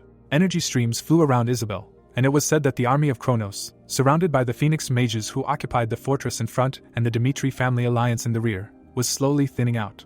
Chris, tightly gripping the hilt of his sword, shouted that the advantage was on their side, so they needed to punish the remaining enemies. Leaning her hands on the fence of the fortress wall, the archer reported that the enemy commander-in-chief was dead, so they could attack the enemies who had been pushed back. Clouds of smoke hung over the defeated warriors on the battlefield, and it turned out that the war in which everyone was confident of the victory of Kronos turned into a resounding defeat for the Empire. The knights raised their hands and cheered. shouting that they had won, and Chris thanked the army of the Queen of the Moon for their help. The deputy commander of the warriors lowered his eyebrows and asked who she was. Opening his mouth, the girl began to speak. Standing opposite her interlocutor, Isabel said that behind the endless mountain ranges there was the only country of people in Arcadia. Closing her eyes, the lady said that she was the Queen of the Moon. Bright eyes were visible in the shadows, and it was said that this was a subspace that was teeming with dark and evil energy. The monsters stood in a row with each other, and someone was heard saying that everything was subject to his will, and the shadows of death were incomparably stronger than some earthly undead, but he did not understand why he always lost. With his pupils bulging in alarm, Schiffer began to scream loudly. Streams of black magic hit the ground. The boy grinned and remarked that it was curious. Putting his palm to his chest, the 8th Circle Mage was indignant at the source of his aura. Suddenly, the hero took a dominant step of the heavenly demon forward. After completing the 7th step, a bright light appeared on the ground under Junghyuk, and he declared that this was the end, and then added that in the entire Murim of the middle plane, no one could reflect this blow. At the same moment, the protagonist's pupils noticeably narrowed, and he suggested that he try to stop him if he could. A powerful energy pillar rose above the ground, and it turned out to be the heavenly demon sword technique, namely the second style of the final stage. Inside the huge crater after the blow, a silhouette of a man was visible. Schiffer, covered in earth, screamed in pain and thought that this was not even a divine power, so he did not believe that he had lost. The old man looked away when Junghyuk asked him not to die yet. Clenching his fist tightly, the protagonist said that he still had to find out why the Empire hid a power that could take over the entire continent. Suddenly, a magical glow surrounded his hand. Bright eyes were visible behind the unusual bowl, and it was said that this was the secret art of the illusion demon that kept all of Murim in fear. The souls opened their mouths wide, and it turned out that once it penetrated someone's thoughts, it confused their consciousness and could turn a person into a cripple, so it could be said that it was a sharp sword that even Junghyuk had a hard time withstanding. Grasping the magic stone with his fingers, the protagonist thought that he had 3 seconds to dig up information during this time. The ominous red eyes seemed blurry. At the same second, Sven began to fall down. Suddenly, a smile appeared on Mystic's face. A sharp sword was seen moving from top to bottom. The nobleman was surprised by what he saw, his lips pressed together in confusion. The fragments of the stone silhouette were flying to the ground. The swordsman of Aura was walking along the cliff. The corners of his lips were lowered, and the protagonist wondered if this was where the endless mountain ranges began. The red cloak of the Baron's son was fluttering in the wind, and he thought about how the black subspace magic had dissipated with the death of the sheriff, but he did not understand why he was here. The silhouette of the successor of the Dimitri family was hidden behind the mountain, while he decided that he needed to return home first. Hans raised his hand and asked if the young master should be on the battlefield. Approaching a small pedestal with a magic stone, the young man replied that it happened that way, and that tomorrow he would leave for Cairo. Junghyuk lowered the corners of his lips and realized that he needed to check something before that, and it turned out that when he learned of Isabel's existence and victory through magical communication, he promised to meet her in Cairo. The protagonist saw the entrance door to the library of the Dimitri family. The guy began to take out the book with one finger. Suddenly, the aristocrat opened the pages of the teaching. Looking at the textbook, the swordsman of Aura realized what he had found. The silhouette of a man in armor appeared, and it was said that Maximilian was a wandering swordsman who had alarmed the entire Salamander continent. The knight's coffin was strewn with white flowers, and it turned out that he had managed to attract the attention of Emperor Kronos and rise to the title of Count, after which he devoted his entire life to this empire and met a peaceful death at the end of history. Squinting his eyes, the protagonist thought about the fact that Sven was the name of the shadow that attacked the lands of the Dimitri family. The guy in the cloak turned his head back slightly, and the book said that Mystic's identity was questionable, because he managed to develop magic that controlled space, raising a new wave of noise on the continent, but at some point disappeared without a trace. The old man looked to the side, and it turned out that this was the genius magician of antiquity Ellington, and even the eldest son in the family, and he was mentioned by several names, such as Sherney, Scherf, Schiffer, and so on. Lowering his chin, Junghyuk decided that this was not all, because he needed to check another name that popped into the sheriff's memory. The book was sealed with a gold chain, and it spoke of Alexander the Great, who was the creator of the aura. The moon was shining brightly in the sky above the elegant castle. Suddenly, the man's pupils noticeably narrowed in fear. Emperor Kronos jumped out of bed in bewilderment, and began to exhale heavily. Opening his mouth, he asked if there was anyone here. The guards were standing near the doors to the room, from behind which a cry was heard that the king was asking if there was anyone here. At the same second, the ruler grabbed his head with his hand. It seemed like someone was quickly walking along the corridor of the palace. Moving his hands back and forth, the guy thought about the fact that 300,000 elite soldiers of the Duke of Bamford suffered a major defeat at the hands of the successor of the Dimitri family, so he imagined how angry the emperor would be. Gritting his teeth tightly, the assistant mentally said that the commander-in-chief Kronos was a damned man, because he was so confident in victory, and everything ended terribly. An empty throne was visible on a high pedestal. A moment later, the door to the room opened slightly, and the servants greeted His Majesty the Emperor. Clenching his hand into a fist, the man moved forward. His black robe fluttered in the wind. Sitting on the throne, the ruler admitted that he was aware of the responsibility for the war, which had begun for no good reason. Frowning menacingly, the king declared that he was therefore declaring a temporary truce. His mouth wide open, the subordinate was indignant at this. Raising his palm, the assistant shouted that even if they had failed in the battle with the heir to the family line, Dimitri, part of the troops were already heading to Umberto and Odelia to implement the plan. No one understood what kind of truce, and the emperor lowered the corners of his mouth and began to speak. Looking down, the man asked if his servant was ready to go against the order. Suddenly, the boy's pupils noticeably diminished in alarm. Putting his palm to his chest, the subordinate replied that this was absolutely not true, after which he added that he would follow the will of His Majesty and declare a temporary truce. The servants bowed to the leader at the same time, and it was said that due to the decree of the Emperor Kronos, the plot took an unexpected turn. At the same time, the news of the victory on the Western Front brought a festive atmosphere to the capital of Cairo, and the citizens joyfully rejoiced, raising their hands to the sky. Lowering his chin, Jung Hyuk introduced himself as a member of the Duchy of the Dimitri family line. Isabel looked at the interlocutor and said that she was the ruler of the Kingdom of the Moon. Suddenly, the heroes sat down at the dinner table. Frowning, the protagonist noted that the historical figures who appeared on the pages of ancient books, namely Sven, Mystic, Schiffer and Alexander, were people who should not exist in the present, but they themselves openly walked around Kronos. The girl closed her lips in confusion, until the aristocrat said that he would ask her directly about what this empire was hiding. The ruler closed her eyes and explained that in order to understand the truth, he needed to know about the moon's prophecy from God. It seemed like a wind was blowing through the wide open doors, and the lady explained that long ago in the distant past, the doors of the world opened and icy energy enveloped the lands in cold, and the disaster that walked the world lasted for an eternity. A huge tree towered towards the sky, and Isabel noticed that in fact, the Arcadia world tree froze shortly after God's prophecy. Lowering his brow, the aura swordsman wondered if this was the same world tree that the brown stones spoke of. Lowering her head, the girl explained that the disaster was not the cold or death at all, but the true meaning was that a man fell through the open doors of the world onto the salamander continent. A bright flash of light was seen from the open doors, and the protagonist thought about the man who had fallen to the continent. Streams of magic emanated from the boy's body, and the Queen of the Moon said that this man, who had a greedy nature and ambition, accepted the power of darkness and absorbed the empire of Kronos. Sitting on a chair, the lady noted that their ancestors had been holding back the disaster for generations, acting as guardians, but now they had reached their limit. Lowering his chin, the Baron's son asked who this person was. Opening his mouth, the ruler answered that it was Alexander, who became the Emperor of Kronos and created the aura. Jung Hyuk's eyes widened in alarm, realizing that with his birth, the swordsmen of the aura were born and the knights gained power. The old man extended his hand forward, and Isabel explained that this king was a soul from another dimension that had inhabited this body, and that he was a creature that came from another world and knew how to control the aura.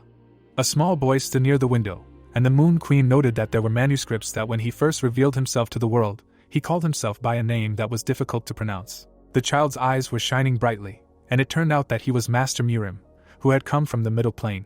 One day, the man was collecting herbs on Mount Chuandishan. A bright flash appeared in the distance, and it turned out that then a dark cloud had covered the sky and began to suck something in, as if echoing the wrath of God. The basket fell from the boy's hands, which surprised him greatly. Suddenly, the boy flew high into the air, and it was said that Alexander, fascinated by this sight, was also sucked into the sky, and the fact that a simple layman was chosen was pure chance. The maid's eyes widened in fear and asked if everything was all right with the young master. The boy was sitting on the floor and asking what his name was. At that very moment, the child raised his eyebrows in surprise. A view of a table filled with exquisite dishes opened up, and it turned out that the eyes of a poor man who struggled with hunger every day, along with the noble status of a prince, appeared to the luxurious life in a new world. Eating meat with his hand, Alexander thought that he was very happy and wanted it to last forever, and it was said that time passed, and in this happiness there was a split. The silhouettes of three guys appeared, and it became clear that at that time the young master was a bastard and was aware that he could be expelled with the arrival of a new emperor. Clutching his head with his hands, the young man did not understand what such a simple and illiterate poor man could do, because there must be some way. People were standing near a high staircase, and a man was shouting that he needed to make thousands of bows to the heavenly demon. Alexander's pupils bulged, realizing that there was a way. Behind him, the silhouette of a mentor was visible, and he thought that there was magic on the continent, but no martial arts. The heavenly dragon spread his fingers wide, and the guy exclaimed in his mind that if only he could use martial arts, he would become the next emperor. The boy wrote various symbols on the walls, and it was said that from then on, he locked himself in the room every day, trying his best to pull out the memories of his past life. The man raised his finger and said that martial arts were easy, and then added about internal energy. Alexander's pupils bulged in alarm, when suddenly the words of a passing third-rank master surfaced in his memory. The boy lowered his head, thinking that anyone would take his talk for nonsense, but in order to survive, he had to cling to the memories. A bloody hand lay on the ground, and it turned out that after countless defeats, he began capturing slaves to experiment on the body. Long metal chains hung from the ceiling of the room. A bright flash of light appeared between the hands of the future emperor, and it was said that when a mountain of corpses of dead slaves gathered, he witnessed the accumulation of mana in the Dantian and the formation of aura energy. At that very second, a young man in knightly armor was visible, and thus began his legend. The silhouettes of the guards were surrounded by magical energy, and it turned out that the knights, who had always been cannon fodder to protect the mages, had regained their dream of holding a sword in their hands thanks to the aura. Alexander knelt before the emperor, and it became clear that he, who had once been relegated to the bottom of the list of heirs, had suddenly gained power and firmly strengthened his position. The blade of the golden sword shone brightly, and Alexander thought that the aura he had discovered was nothing more than the result of superficial knowledge of martial arts, and the higher the level, the more obvious this shortcoming. The stone table in the shape of a human body was stained with blood, and it was said that the ruler's desperate unwillingness to lose power was growing stronger and turned into obsession and madness, and ultimately a new future unfolded before him. A dark creature hung over the old man's head, telling him to follow it, after which it would be able to gain power. The red eyes of the demonic entity glowed brightly. With bulging pupils, the emperor heard the whisper of the devil. Suddenly, the sword fell from his hand to the floor. The old man thoughtlessly walked forward, and it turned out that Alexander had thrown down the sword that day and accepted the mana of darkness.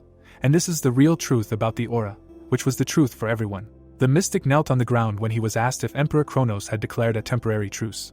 Closing his eyes, the boy answered that most likely the death of Schiffer had broken the connection, after which he added that because of this, they temporarily lost control of the body. Yellow hair covered the face of Alexander, who said that he was a persistent little boy. Sitting on the throne, the man explained that for generations they had controlled the emperors of Kronos, and then added that the current ruler did not want to part with his mind under any circumstances. Looking up, the member of the empire turned to the master and inquired about how to get rid of the heir of the Dimitri family. The Aura Paladin placed his fingers on his chin and thought about the Baron's eldest son.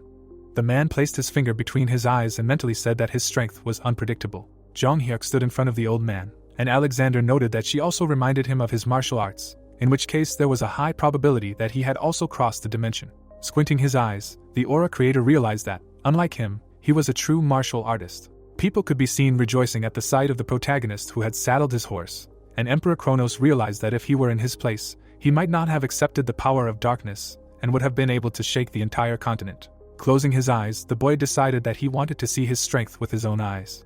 Sitting on his knee, Mystic called out to his master, and then added that he had no need to hurry. While the subordinate kept his hand on his robe, the ruler said that he acknowledged that his existence was a threat, but he was still an aura swordsman who had a limit, and then thought about not telling him all the details.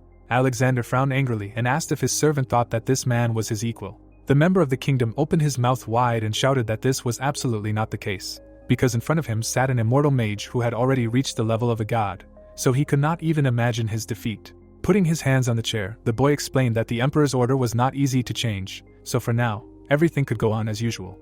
As he descended the stairs, the king remarked that in the distant future, they would once again have a war with that damned Isabel. The silhouette of the Aura Paladin was surrounded by magical currents, and he stated that in that case, she would no longer be able to interfere with the great plan of the Kronos Empire. Hearing the gist of the Grand Millennium Plan, Mystic began to smile widely. Sitting across from him, the Moon Queen explained that the reason she had revealed the truth to him was because he had defeated Schiffer without the power of a god. Opening her mouth, she asked to borrow his power, then added that it was for the sake of saving the Salamander continent. Frowning angrily, the protagonist replied that he did not want it. Lowering her chin, the ruler asked if he would turn his back on humanity. Sitting on a chair, Jung Hyuk noted that this was another matter, then added that he would go all the way and bring about the death of the enemy of the Dimitri family, namely the Kronos Empire. Closing his eyes, the protagonist objected that he was not someone who was willing to sacrifice himself for the continent. With her eyebrows lowered, Isabel stated that they had the same goal, and then asked if that meant he had no reason to refuse. The nobleman said that they did not have the same goal, when suddenly the girl clenched her fist tightly and wondered if her interlocutor was a warrior from a divine revelation. Narrowing his eyes, the protagonist explained that he wanted to crush Kronos for personal reasons. Sitting opposite the Queen of the Moon, the Baron's son asked if she could renounce them and cut off Alexander's head if Kronos threatened her with the lives of many people. It seemed like the successor of the family, Dimitri, was holding the head of his opponent in his hands, and at the same time, he said that this was the difference, because he personally would not hesitate for a moment if such an opportunity arose. Holding out his palm, Jung-hyuk explained that this did not mean that he wanted to make an enemy of the Luna Kingdom, and then added that even without an alliance, he would destroy Kronos. Isabel looked ahead while the protagonist said that this was the only promise he could make to her as a selfless protector of Salamander. The girl narrowed her eyes, not understanding what was going on in his head. Walking down the corridor, the guy asked about the situation, and it turned out that the decree on a temporary truce had changed the situation. The informant opened his mouth wide and exclaimed that everything was going according to plan, because the soldiers had teleported to the capitals of the Umberto and Odelia kingdoms, and then added that the Odelia kingdom was currently holding the fortress defense, but they had almost defeated its army. The advisor noted that the longest time was a couple of days, because soon both kingdoms would announce their capitulation, to which the young man slightly bowed his head and declared that it was too late to back down. The knights were approaching the castle, and it was said that attacking the Dimitri family line with the 300,000 army of Duke Bamford, deceiving the kingdoms of Umberto and Odelia under the pretext of an alliance, was an ideal plan, and it was assumed that the capture would take place without losses. The emperor frowned angrily, and the subordinates thought that they had half achieved success, but the emperor's decree tied their hands and feet. Looking at the marquis's back, the informant clarified what they should do, to which he replied that first of all they needed to continue following the plan. The member of the empire frowned and noted that they would crush Umberto and Odelia, and use them as hostages to extract favorable conditions during negotiations with the Dimitri family for a temporary truce. The advisor muttered about the emperor's decree, when suddenly the back of a young man appeared, who said that he himself wanted to report to His Majesty that they needed to remain silent. The subordinate, his eyes wide with alarm, ordered the young man to tell the commander-in-chief that they needed to seize complete control over Umberto and Odelia in 3 days. In the capital of Odelia, houses were engulfed in powerful flames. The knight, his mouth wide open, shouted that 2 battalions of the royal army had been destroyed. The swordsmen fought with each other, until their commander exclaimed that the teleport gate was also in enemy hands, so they had no way to block the path of the arriving Kronos soldiers. The king pressed his palms to his ears and thought that it was all over, while his servants shouted that the royal guard had fallen at the hands of the knightly order, and even the escape route was blocked, so they could not escape. It seemed like the knights were piling on each other, and the ruler remembered that when he planned the future with Kronos, he believed that although it was cowardly, it was the right choice for the future of the kingdom, but the reality that unfolded before his eyes was absolutely hopeless. Doors framed with golden patterns appeared, and they began to knock loudly. The emperor waved his hand and shouted that the fortress gates must not be opened under any circumstances. The magic crystal in front of the servant's face began to glow brightly. Putting his palms forward, the guy exclaimed that the successor of the family line, Dimitri, had won the battle with the Kronos Empire alone. The man's jaw dropped in confusion. He was surprised by this, and then wondered where everything went wrong, and if it was his problem that he couldn't see the potential of this man. Clenching his hand tightly into a fist, the ruler realized that he should concentrate. It seemed like representatives of 2 empires were standing in front of each other, and the duke thought about the Dimitri family opposing Kronos, and if he had not yet abandoned the alliance of the kingdoms with Odelia, then this could be an opportunity. On the contrary. Sitting on the throne, the emperor ordered to immediately contact the successor of the Dimitri family. The silhouette of Jong-hyuk appeared on the hologram, when suddenly the members of the Odelia kingdom shouted that he had contacted. Running forward, the man exclaimed that the Kronos Empire had attacked them, so there was no time, and then began to beg for help. With the corners of his mouth lowered, the protagonist asked why his family should help them. At that moment, the ruler clenched his teeth. In the beams of teleportation, the silhouette of an aristocrat was visible, who noted that the Kronos Empire had attacked the capital of Odelia directly, after which he clarified whether this meant that they had given them access to the teleport. With his mouth wide open, the ruler shouted that they had made a mistake, but if Odelia and Umberto fell under the rule of the empire, then a split would occur in the alliance of kingdoms, and then asked whether the baron's son wanted this. Lowering his chin, the protagonist said that his interlocutor was mistaken in some things, because he had stepped on the road of no return. The successor of the family line, Dimitri, said that all 4 kingdoms, except for him, had fallen under his protection, to which the king of Odelia anxiously spread his arms out to the sides, and wondered if it could be Hector, Redford, Frank, and Umberto. A moment later, Jung-hyuk looked down and explained that there was no room for another one in the new alliance of kingdoms. The man looked at his interlocutor and asked why he had come here. Lucas smirked and replied that since he had been asked directly, he would not beat around the bush. Writing on a piece of paper appeared, and the boy explained that his young master had obtained a document called the List of First-Rank Elimination Names in the process of destroying an organization of hired killers. The Marquis frowned angrily and asked if his name was on the list. Sitting on the sofa, the Hao clan member answered negatively. Suddenly, the young man looked to the side. There was a man standing behind the military representative Umberto. A memory of a knightly battle appeared, and it turned out that Drake's eldest son Calderon was a swordsman genius who awakened a 3-star aura after turning 30. The heroes stood with their backs to each other, and it was said that the father and son Drake were exemplary figures, on whose shoulders lay the responsibility for the future of Umberto. Suddenly, the man slammed his fist on the table and shouted that they were the remaining creatures who were targeting the eldest son of the Drake family. Extending his palm forward, Lucas said that after killing his son, they planned to blame it on the traitors of the Umberto kingdom. A large manor was seen burning in flames, and the guy noted that as soon as internal strife began in their empire, they would lose their last strength to resist the external enemy.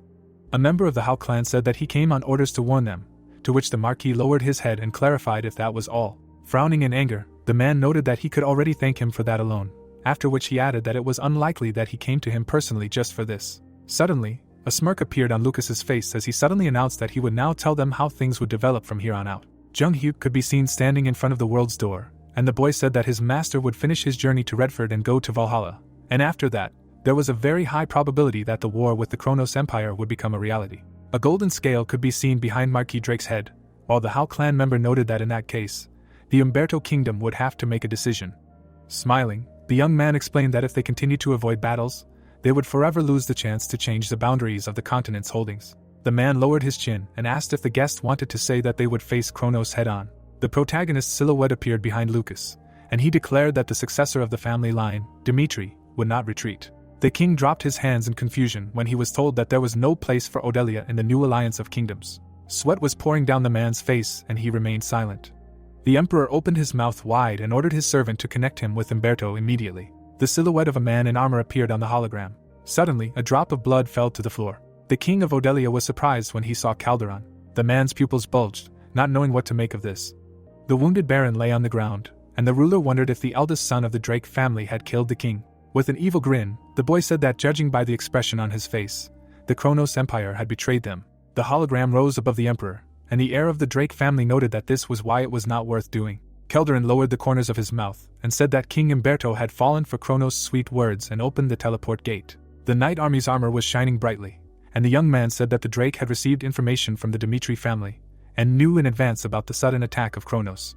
The eldest son could be seen hiding behind the corner of the building, and now he was reporting that they had secretly placed soldiers at the teleport in the capital, neutralizing the armed attack force of the empire, and thus were able to prevent Umberto's collapse. Putting his hand to his chest, the Emperor of Odelia asked how long ago they had abandoned them, having entered into a relationship with Dimitri. The eldest son of the Drake family asked to call things by their proper names with his jaw dropped.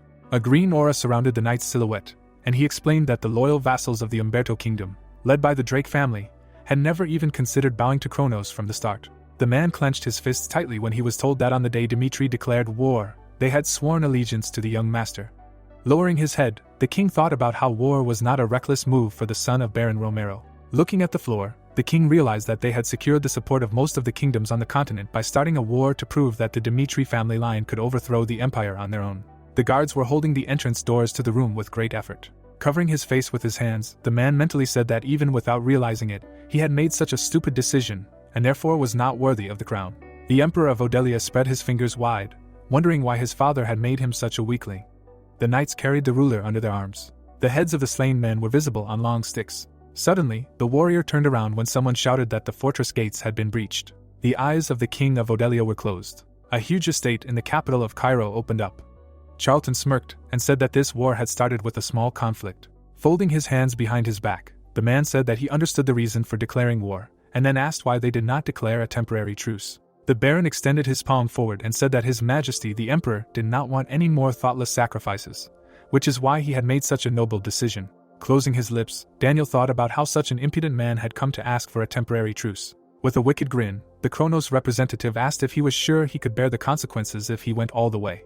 The man had a big smile on his face and pointed out that it was only once, then added that one should not make a decision based on one victory. The king of Odelia and his army were tied up on the floor, and Charlton explained that if they agreed to a temporary truce, he would guarantee the safety of the king of Odelia as a sign of peace, and asked the ruler to make a balanced decision. Daniel clenched his teeth and thought that this did not sound like a request from the losing side.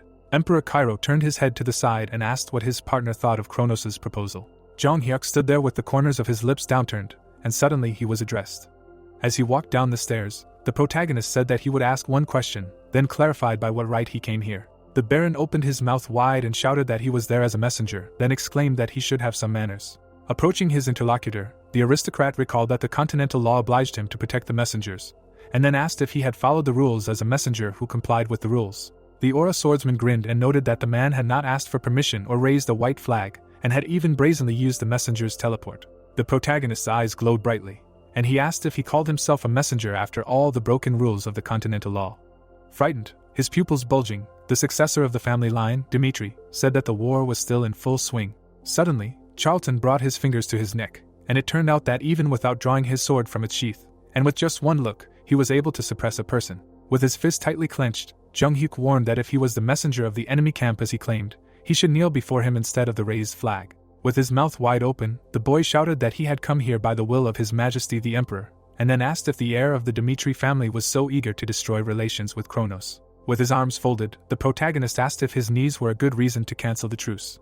The aristocrat's silhouette was surrounded by streams of magical aura, and he said that if they were to wait for a truce, they would first need to learn culture, otherwise they would cut his head off to show their intentions. With his pupils bulging in alarm, the Baron mentally exclaimed that this man was a complete psycho. Jung-hyuk appeared under the influence of a hand of dark magic. Beads of sweat ran down the Baron's face. At the same second, a black fist flattened the body. The man bowed to the floor and began to loudly beg for forgiveness. Charlton lowered his head and cried out that he should have followed proper procedures. But he had not looked at the fact that they were at war, so he had made a rash mistake. The Baron placed his palms on the floor and begged him to moderate his anger. Daniel dropped his jaw in disbelief and began to think that no one would have thought that a representative of Kronos would behave so shamefully and submissively, which was unheard of. Lowering his chin, the protagonist stated that he did not believe his offer of a truce. Metal chains were wrapped around his fist, and the nobleman noted that no matter what the terms, the logic of the strong cannot be limited by a treaty. Standing directly in front of his interlocutor, Jung-hyuk explained that if the Kronos Empire truly wanted a truce, they must show sincerity that matched that desire, to which he asked what he meant by that. Furrowing his brows, the protagonist offered to back up their offer with 500,000 gold as war reparations, then added that he would agree to a truce in that case. Charlton dropped his jaw in anger, exclaiming that this was already outrageous impudence. The nobleman's eyes began to glow brightly, and he noted that innocent lives had been lost during this war. A battlefield filled with wounded soldiers opened up, and the Aura swordsman said that the state had an obligation to prove to its citizens that their families had not died in vain. The Baron sat on the floor in front of the protagonist, while he stated that if they could not accept his terms, they would continue the war. The man asked him if he meant to say that the kingdom of Odelia was not included in the terms, his eyes wide with alarm. The head of the family's son, Dimitri, looked down and asked why he should care about the fate of those who were in no way related to his people. Charlton looked into the cold, terrifying eyes of the successor to the family line and knew in the depths of his soul what kind of person he really was. The view of the Gothic castle of the Kronos Empire opened up and someone was heard talking about the current situation. The assistant bowed his head to the floor and noted that the emperor could only give an order, and they would stop the negotiations and show the world the greatness of their kingdom. Putting his fingers to his forehead, Alexander stated that he had given a clear order to ensure the success of these negotiations. The Baron looked up sharply when he heard the king begin to talk about this insolent demand for 500,000 gold. The guards stood on either side of the subordinate, while the emperor declared that this angered him far less than the fact that he had knelt before him. Suddenly, the lord made a gesture with his finger. At the same moment, the knights crossed their swords in front of the Baron's body. The man's pupils visibly narrowed in fear, and he shouted that he had committed a grave sin that deserved death, so he begged for forgiveness just this once. Narrowing his eyes, Alexander explained that this temporary truce would be the final step before the continent itself would be conquered. Majestically spreading his arms out to the sides, the emperor declared that in the future of the empire that Kronos represented, even when they were defeated, dignity must never be tarnished for anything. Pointing his finger forward, the king asked the subordinate to accept death with honor, to which he shouted that he had dedicated his entire life to Kronos. Charlton, his pupils wide, declared that he had groveled like a dog before his orders, and now he was going to be executed for just one bow. A moment later, the man shouted that his spirit would haunt him after death, when suddenly blood splashed from his body. It seemed that the head of his subordinate lay meekly on the floor. Behind the emperor, the silhouette of Alexander from the past appeared. Smiling widely, the lord mentally said that he was incredibly curious to know who the successor of the family line, Dimitri, really was. Suddenly, beams of magical energy hit the cliff, and the paladin of the aura asked to be allowed to show the reason why he had to abandon martial arts and choose magic. A small grin appeared on Alexander's face. A view of the houses in the capital of Odelia opened up before him. A magic seal appeared between the man's palms, and words in an unknown language were heard. At the same second, a dark beam rose to the heavens. A moment later, huge stones began to fall straight from the clouds. The boulder caught fire from the use of magic powers. Suddenly, a meteor fell on the houses in the city, and it turned out that the capital of Odelia was wiped off the face of the earth with one spell. Alexander watched the wisps of white smoke, The creator of the aura looked down and wondered how much time it would take him to bring the entire capital to such a state. It was said that the Kronos Empire declared a truce with the Dimitri family, when suddenly the citizens raised their hands up and did not understand what kind of madness this was, and were surprised that the enemies agreed to pay war reparations in the form of 500,000 gold. The guys closed their eyes with joy, and the townspeople wondered about the fact that the young master unleashed a war, and the Kronos Empire was paying reparations, after which they exclaimed that this was incredible, but in fact this means that the enemy empire admitted defeat. The people of the continent raised their fists to the sky, and it turned out that their joy did not last even a day. People in dark robes wandered around the ruined land, and it was said that the news of Odelia's destruction spread quickly. Lucas lifted the bandage on his neck with his fingers and thought about how the city was destroyed so quickly that even the intelligence agents did not report it in time. Looking at the cracks in the ground, the boy realized that this was only possible with magic. Suddenly, the Hal clan member looked back as someone shouted that this was some kind of nonsense. Walking closer to the man in black robes, the boy asked if something was right, to which he shouted that such a thing should not happen in principle. Holding a magic item in his hands, the man shouted that one detection of the residual mana in the capital was enough to break the mana detection device. The mage's pupils visibly narrowed and he said that it was 8th circle magic, although it should have been a spell beyond that. Lucas' jaw dropped in disbelief, wondering if it was a spell beyond the 8th circle. After that, it was said that representatives from the 6 nations, excluding the Fallen Kingdom, had convened a meeting, when the man suddenly furrowed his brows and noted that according to witnesses, massive objects had fallen from the sky, and then added that they had wiped out the capital in an instant. Sweat trickled down his cheeks and he said that such power could not belong to a human. Edwin folded his hands on the table and explained that the destruction of Odelia meant that Kronos had not signed the truce because he was weak. The boy looked up and noted that this incident was their warning to the others. Jong Hyuk furrowed his brows angrily and said that the word truce should not be misleading, then added that the Kronos Empire would declare war again as soon as it was ready. Suddenly, the protagonist looked away when the prince of the Hector Kingdom asked if the young master believed that there was a chance of winning the war with Kronos. The nobleman smirked and replied that he did. Sitting at the round table, the protagonist said that it did not matter that they had gathered under the flag of a new alliance of kingdoms, because he did not intend to force everyone to sacrifice themselves. Smiling maliciously, the Baron's son noted that sooner or later the war would resume, and then added that if they sided with the Dimitri family, its members would never betray this belief. A human heart surrounded by magical rays was visible, and it was said that the human body was unable to withstand the impact of the 9th circle spell, and in an instant the 9th circle was cast on the heart. It would burst, unable to contain this natural energy. Walking down the street near the castle, the successor of the Dimitri family thought that even if he gave it his all, it would be impossible to cope with the legendary 9th circle spell in his current state. Jong Hyuk's red cloak fluttered in the wind, and he did not understand if this was the reason he was summoned to this world. Grinning, the protagonist decided to give it a try in that case. Isabel was sitting in the middle of a forest clearing. The girl's hair was filled with bright sunlight. The Moon Queen turned to face the trees with lush foliage, when suddenly she was called out. Leo bent his arm and asked if it was time for her to return to Arcadia. Standing behind the lady, the boy informed her that now that Kronos had declared a truce, there was no longer any reason to stay here, to which she replied that she could not afford it. Imagining a powerful explosion, the Empress explained that Alexander had used 9th circle magic, which was beyond human capabilities, and added that he had done so in the capital of Odelia. The Aura Paladin stuck his hand through the chains, and Isabel explained that this meant that his restrictions had been lifted, and he would soon unleash a continental war without regard for others. Closing her eyes, the girl began to reflect on how light and darkness were forces that oppose each other, and at the same time coexist. Approaching the trunk of the huge tree, the Queen of the Moon noted that as he became stronger, so too did she become more powerful. But the real problem was the descent of the essence that gave him this power, so they had to prevent it. Lowering her hands, the lady declared that this was her destiny. Standing behind the Empress, Leo said that as the captain of the Royal Knights, he would remain by her side until the very end. Smiling happily, Isabel thanked the assistant for this. It seemed like the townspeople were standing on both sides of the street and greeting Jong Hyuk, and it turned out that the army of the Dimitri family had returned to the duchy. Tears flowed from Hans's eyes, and he quietly called out to his master. The protagonist closed his lips when he heard the news that Henderson had died. A moment later, the nobleman appeared in front of the table with the boy's body. The man lay with his eyes closed, and the swordsman of the Aura asked to prepare a funeral ceremony for the fallen, after which he added that it must be done immediately. A view of many flaming slabs opened up. The protagonist and his army stood near the burning bodies. The townspeople began to cry and scream with sadness. The girl fell to her knees on the floor in frustration. The young man's body was enveloped in streams of fire. The face of the Baron's son was incredibly sad. The mentor stood on the edge of a cliff and said that the conquest of Nurim was near, and then added that his student had spent a lot of time with him. The man's tail fluttered in the wind, and he asked if the henchman was satisfied with the life that was lived for the sake of others. The blood dragon looked away and asked the interlocutor not to call himself someone else, because from the moment he gave him his hand, he became his life and his dream. As he approached the cliff, the sky dragon said that these were very stupid words. Smiling widely, the warrior said that he would live to the very end and see with his own eyes how his mentor's dream would come true, and the latter thought that even so, when the goal of uniting the Murim was finally achieved, the blood demon was no longer near him. Grey smoke was visible from the large chimney. The assistant looked at the master's back and asked if they should return.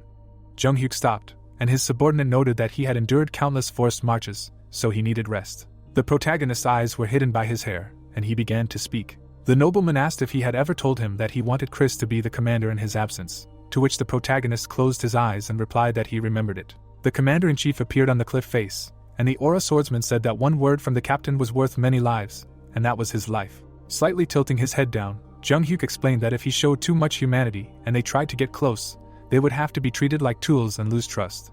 The protagonist noted that in order to live the life of a commander in the future, he must remember this forever, to which Chris looked down at the floor and remained silent. Heavy rain fell from the sky on the heroes, and the aristocrat said that he needed to show that he did not take the lives of his subordinates lightly, after which he added that at the same time he must provide worthy compensation for their sacrifice. A drop of water flowed down the protagonist's cheek, and he asked his assistant to call the officials of the Dimitri family.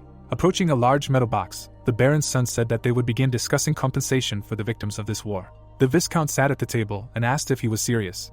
The man's jaw dropped as he admitted that they had thought about compensating the families of the dead, but it didn't seem possible to provide 1,000,000 gold. The view of the Redford family estate opened up, and the Count's deputy noted that even that family had almost fallen from a debt of only 100,000 gold. Sweat trickled down the lord's face, and he wondered why they didn't just use the 500,000 gold they had received from the Kronos Empire. Jung-hyuk folded his fingers and asked how the people would feel about them only giving back what they had received in reparations, to which he was told that they would be grateful. Leaning his elbows on the chair, the protagonist stated that he wanted to instill confidence in the people that the sacrifices made in the name of the Dimitri family line would always be properly compensated. Lowering his chin, the aristocrat said that this was only the beginning, and then added that moving forward, their empire would establish a system of merit for the nation.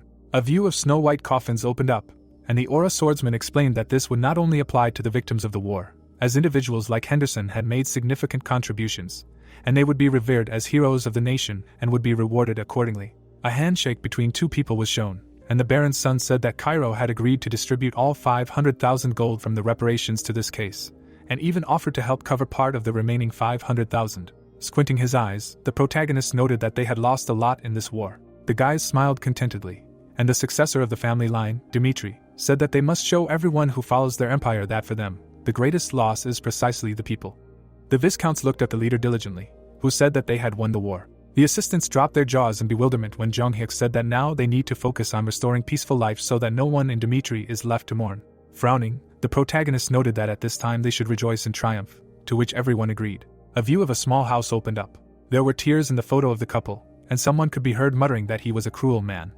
The girl was sitting on a chair and crying, and it turned out that Henderson and Chloe were an ordinary farming family. The guy was showing off the muscles in his arm, and his wife was recalling that he would occasionally say the funniest things, like that he should be a soldier, not a farmer. There was a memory of the young man smiling broadly and exclaiming that he respected the young gentleman from the Dimitri family, so for him and for the family he would become even stronger. The little child, closing his eyes, exclaimed that his dad was strong, to which he replied that at least his son understood him, and it turned out that life in the province was full of risks and uncertainties. But he always looked genuinely happy. Suddenly, the girl looked up when she was asked if she was home. The man was holding a box with an award for the hero of the nation Henderson in his palms. Chloe lowered her chin and asked if her husband had really helped the Dimitri family. Chris looked sadly at the ground and replied that it was true, then added that without him there would have been many more victims. Pointing to the chest, the deputy captain of the knights said that it contained compensation for the families of the heroes of the nations, and then asked her to verify this. Inside was a mountain of gold coins, and the lady exclaimed in surprise. Raising her palm, Chloe muttered that she thought they had mixed up the chests, because at first glance there were hundreds of gold coins in it, and then added that if they made a mistake with such large sums, there would be big problems. Narrowing his eyes, Chris said that there was no mistake, to which he was asked again. The girl clenched her teeth in sadness, while the guy said that their young master said that Henderson deserved this compensation, so he asked her to live with pride and happiness in her heart. At that very moment, the hero of the nation's wife fell to her knees on the ground and began to cry loudly. The entrance to the tavern appeared, and a question could be heard as to whether Dimitri had made the reward fund the whole 1,000,000 gold. There were two guys sitting at the bar, and one of them said that in addition to the compensation from the Kronos Empire, They themselves had thrown in another 500,000, and maybe they had gotten rich from their iron mines, but it was still hard to believe. Jong Hyuk, with his mouth slightly open, asked if everyone had heard of Chloe. The young man, introducing the woman with the child, replied that in memory of Henderson's merits, they had not only recognized him as a national hero, but also given her 300 gold. The teenager, holding his chin, added that a new system had appeared, where the families of those who had dedicated themselves to serving the country were provided for until the end of their lives, and even in the Kronos Empire such an attitude could not be expected. Suddenly, the youth clenched his fist. The young man closed his eyes and exclaimed that he wanted to join Dimitri's army. His father lowered his eyebrows in confusion and asked what he was talking about, as he was an ordinary farmer. The boy looked down and explained that Henderson was also an ordinary farmer, and at first he did not even know which end of the sword to grab. It was clear that the warrior held his weapon tightly, after which the young man added that he had become a great swordsman under the guidance of Mr. Dimitri. Standing in front of his parents, the teenager said that there was no reason why he could not do the same, and therefore he could be like Henderson. Small houses appeared in the distance, and then the youth exclaimed that he would return safe and sound, and it was also said that one day people would remember these times, and this phenomenon would be known as Henderson syndrome. After some time, Edwin, looking at his father, asked if he had heard of war compensation in the Duchy of Dimitri. The man, looking down, replied that Dimitri had finally defeated Kronos and forced them to sign a truce, and he was truly an outstanding man. Squinting, the prince noticed that Hector had now crossed the point of no return. Placing his palm on his chest, the boy added that they could no longer live under the same sky with the Kronos Empire, and therefore offered to do great things together with Dimitri. The lord, sitting on the throne, said that from this moment on, Hector would begin preparing for war with Kronos. Suddenly, Rondon, opening his mouth wide, shouted that they were deeply indebted to the heir of the Dimitri family, and Dimitri. The knights were near the king, and he said that if it were not for them, Redford would have set out on the path of self-destruction. Stretching out his hand, the man asked to remember that the moment Dimitri decided to go to war, they would demonstrate the blades along with them. A tall building appeared, and it was heard that they were for Redford, and also that Dimitri should bless himself. It was seen how the gentleman put his palm in front of him. Danielle's expression was stern, and it was said that Cairo, Umberto, Frank, and everyone else supported this sentiment, and thus began the First Continental War. The guy put his head on his hand, and at that moment the protagonist explained that Kronos was defeated for the first time, while Valhalla remained neutral. Frowning seriously, the protagonist added that the old alliance had transformed into a new alliance of kingdoms, centered around Dimitri. About 2 weeks later, a document opened up, which was written about recruitment into Dimitri's personal army. The warriors, looking at the paper, read that at the moment applications were accepted from people who do not live in the Duchy of Dimitri. The boy's jaw dropped in joy when he learned that current residents of Dimitri could apply for a change of location after passing a qualification test. Clenching his fists, the young man exclaimed that he finally had the opportunity to join Mr. Dimitri's personal army. The boys raised their hands in satisfaction, and it was heard that a lot of soldiers from Dimitri's standing army would also show up, and a huge crowd was expected. There were many young people on the street, and one of them shouted that he had to pass this time. The salamander card was shown, and Jong Hyuk said that the moment the news spread, a wave of excitement swept across the continent, far beyond Dimitri itself. After a while, a letter appeared on the table, and the count asked what it was. Logan, holding his hands behind his back, said that as he could see, it was a resignation letter, and he decided that he could no longer achieve what he wanted here. Suddenly, Clive tore up the document, and objected that there was no way. Opening his mouth wide, the man asked where he was going and who dared to take the swordsman away from home. Closing his eyes, the ranker replied that he was not planning on transferring to another house within Valhalla, after which the gentleman asked where. Then the guy opened his mouth slightly. Introducing a serious aristocrat, the swordsman said that he could not get out of his head how the heir of the family, Dimitri, proved his valor at the festival. The warrior, lowering his eyebrows, added that Valhalla had lost all its romanticism, and there was not a trace of military honor left on this land. Sweat suddenly ran down the count's face, hearing that no matter what conditions he proposed, he would not stop him. A moment later, Logan turned around and said that the dream he pursued as a warrior existed only with Dimitri. The ranker thanked him for everything, and at that very second Clive's pupils turned white. A huge building appeared in the distance, and a man could be heard addressing a boy. There were people sitting at the tables, and someone said that he had once been a knight of a respected man in Umberto. But after he learned about Henderson, it all seemed to lose its meaning. Suddenly, the knight put down his glass and laughed. The warrior, smiling, noted that he looked quite old, and then asked where he was from. The guard, turning his gaze to the side, said that he came from Frank, and at that moment the guy clarified what made him make this long journey. The swordsman, raising the corners of his lips, replied that as soon as he heard that Dimitri's hero was recruiting warriors for his personal army, he immediately dropped everything and ran here. Looking down, the fighter added that if he was destined to live his life on the edge, he would prefer to serve someone who treats death responsibly, to which the young man noted that it was well said. Grabbing a large mug, The young man said that he was from Hector, and this call lit a fire in him. The warrior turned sharply and asked the stranger where he was from. The guard, with his mouth slightly open, said that he was from Frank and was not interested in their conversation, and therefore should not pester him. Smiling, the knight said that he was lying, because Frank did not have such an accent. Sweat ran down the hooded boy's face, hearing that from his experience he would say that he was from the Empire of Kronos. One of the teenagers turned his gaze to the side, and at that moment the fighter said that he understood their reaction to a resident of a hostile nation. Placing his palm on the table, the young man exclaimed that he was from Kronos. Squinting, the warrior added that he was already sick of the evil actions of the Empire. Clenching his fist, the guard explained that, at least as a father, he decided that he could not raise children in such a country. Then the youth grabbed the gold pendant. The boys stood in front of him, and they could hear that it turned out that he had run away with his family in the middle of the night, and it was true that it was also quite cruel there, and there were rumors that Baron Charlton had been executed. The knight, scratching his head, said that even if people from Kronos were flocking here, it would be almost impossible to pass the test. After some time, the guy, walking behind Jonathan, asked how many candidates he thought there would be this time. The captain, lowering his eyebrows, replied that even when the heir to the family, Dimitri, was not as famous as he is now, there were many candidates. Frowning, the man said that at least 10,000 could see, which made the youth exclaim that it was unimaginable. Moving his feet, the captain of the knightly order of the family Dimitri added that they had already begun to accept applications, and thousands were expected today alone. Jonathan looked ahead in bewilderment, and a commotion could be heard. Someone asked the captain for help, and he, pursing his lips, wondered if there really were more than 10,000 of them. The man picked up the letter.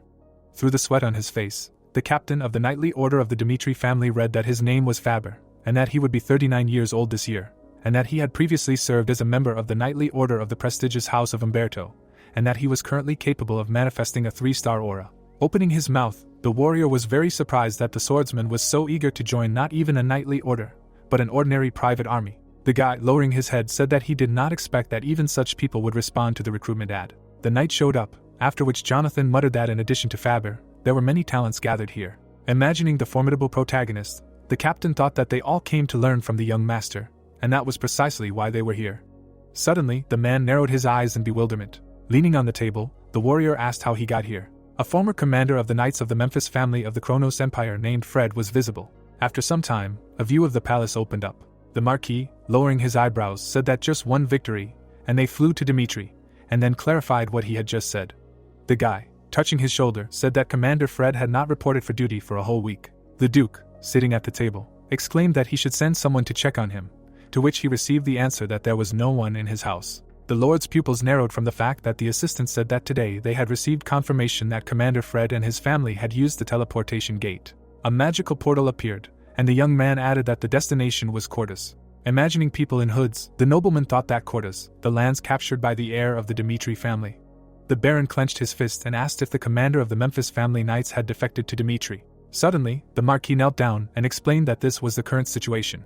Facing Alexander, the Duke said that they would not be able to stop the drain of talent from the Empire with such a move. Sitting on the throne, the Emperor noted that everyone who betrayed Kronos, regardless of their position, should be destroyed along with their families. Splashes of blood appeared, and then the creator of the aura added that the future Kronos did not need such people, and the Baron said that he would fulfill his will. It was visible how the paladin tried to get up.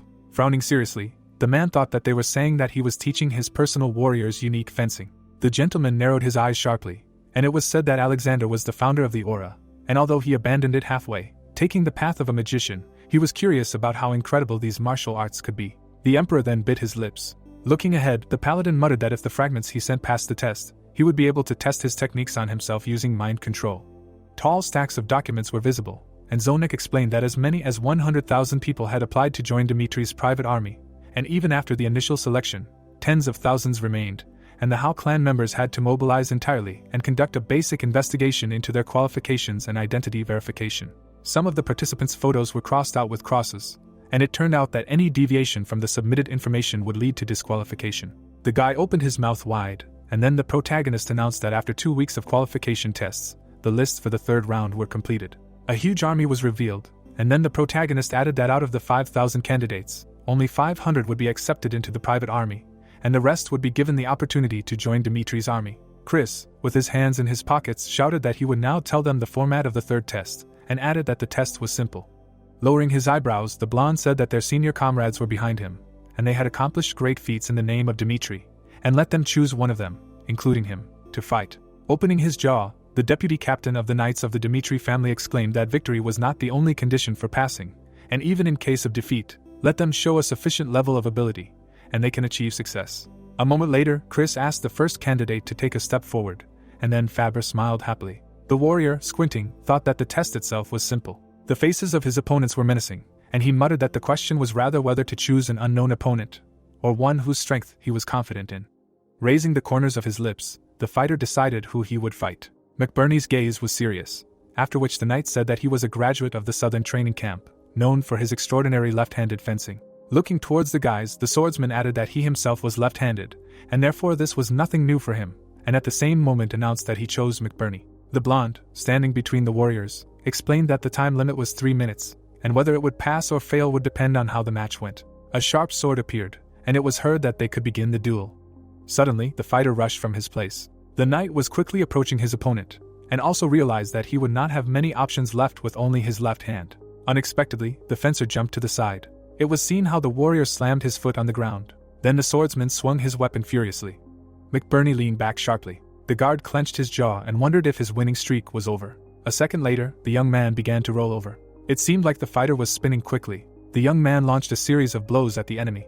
Faber held back the onslaught of his opponent, holding his sword in front of him. The guy, looking at his opponent, wondered if he was controlling the distance with some strange footwork, then muttered that with only one arm, he had to give in one day. The swordsman's eyes widened in fury, realizing that this was his chance. The knight opened his jaw sharply. Suddenly, there was a powerful explosion. A thick smoke appeared. Sitting on the ground, the fighter said that he lost. Chris said that the next candidate was Thames, and at the same time, he, holding his chin, thought that with his level, he should definitely choose someone weaker. Then the warrior narrowed his eyes and could not figure out who to choose. Noticing the young guy, the fighter realized what he had found. The guard, extending his index finger, said that he chose him, and then the blonde asked Hunt to take a step forward. Smiling, Thames whispered that he was very lucky, because this name was unfamiliar to him. The hooded youth said that this candidate would definitely fail, to which the knight, turning his gaze to the side, noted that judging by his weight category, he was more likely to win. The swordsman, opening his mouth, explained that the soldiers of the heir of the Dimitri family, who fought on the southern and western fronts, as well as in the battle for Valhalla, are invincible warriors who have never experienced defeat, and weaklings simply would not live to see this moment, after which it was heard that they could begin the duel. Unexpectedly, Hunt quickly rushed towards his opponent, and at that moment the warrior added that no one had yet realized the true purpose of this test, and everyone missed the point. It was visible how the guy powerfully hit the fighter in the face. A moment later, Thames began to fall, and then the guard said that if you think only about your opponent, and not about your own abilities, you will not pass the third test. The candidate hit the ground face first. The young man was holding a sword in his hand, and it was heard that Thames was out. The warriors, looking at the fighter, were very surprised that he had such a small build, and Thames had knocked him down. The swordsman, lowering his eyebrows, called the next one, and then asked if there really was not a single blockhead left who would challenge him. With their mouths wide open, the guys shouted that he was an insolent youth. Suddenly, the candidate, moving his foot, announced that he was next. The big guy stood in front of his opponent. Hunt smiled slyly. Frowning seriously, one of the warriors muttered that those who overestimate themselves and underestimate Dimitri's personal soldiers are eliminated on their own. Rushing from his place, the fighter thought that there was only one way to victory, namely to show what he was worth. Chris clenched his fists, and the guard said that he chose it. The blonde, looking forward, answered positively. Taking off his hood, the guy explained that he followed the path of an elite warrior as the captain of the Knights of the Memphis House. Taking out his sword, the ranker added that he was the 10th in the ranking of the Kronos Empire, and in order to throw off the guise of an imperialist and become a citizen of Dimitri, he must leave a solid impression.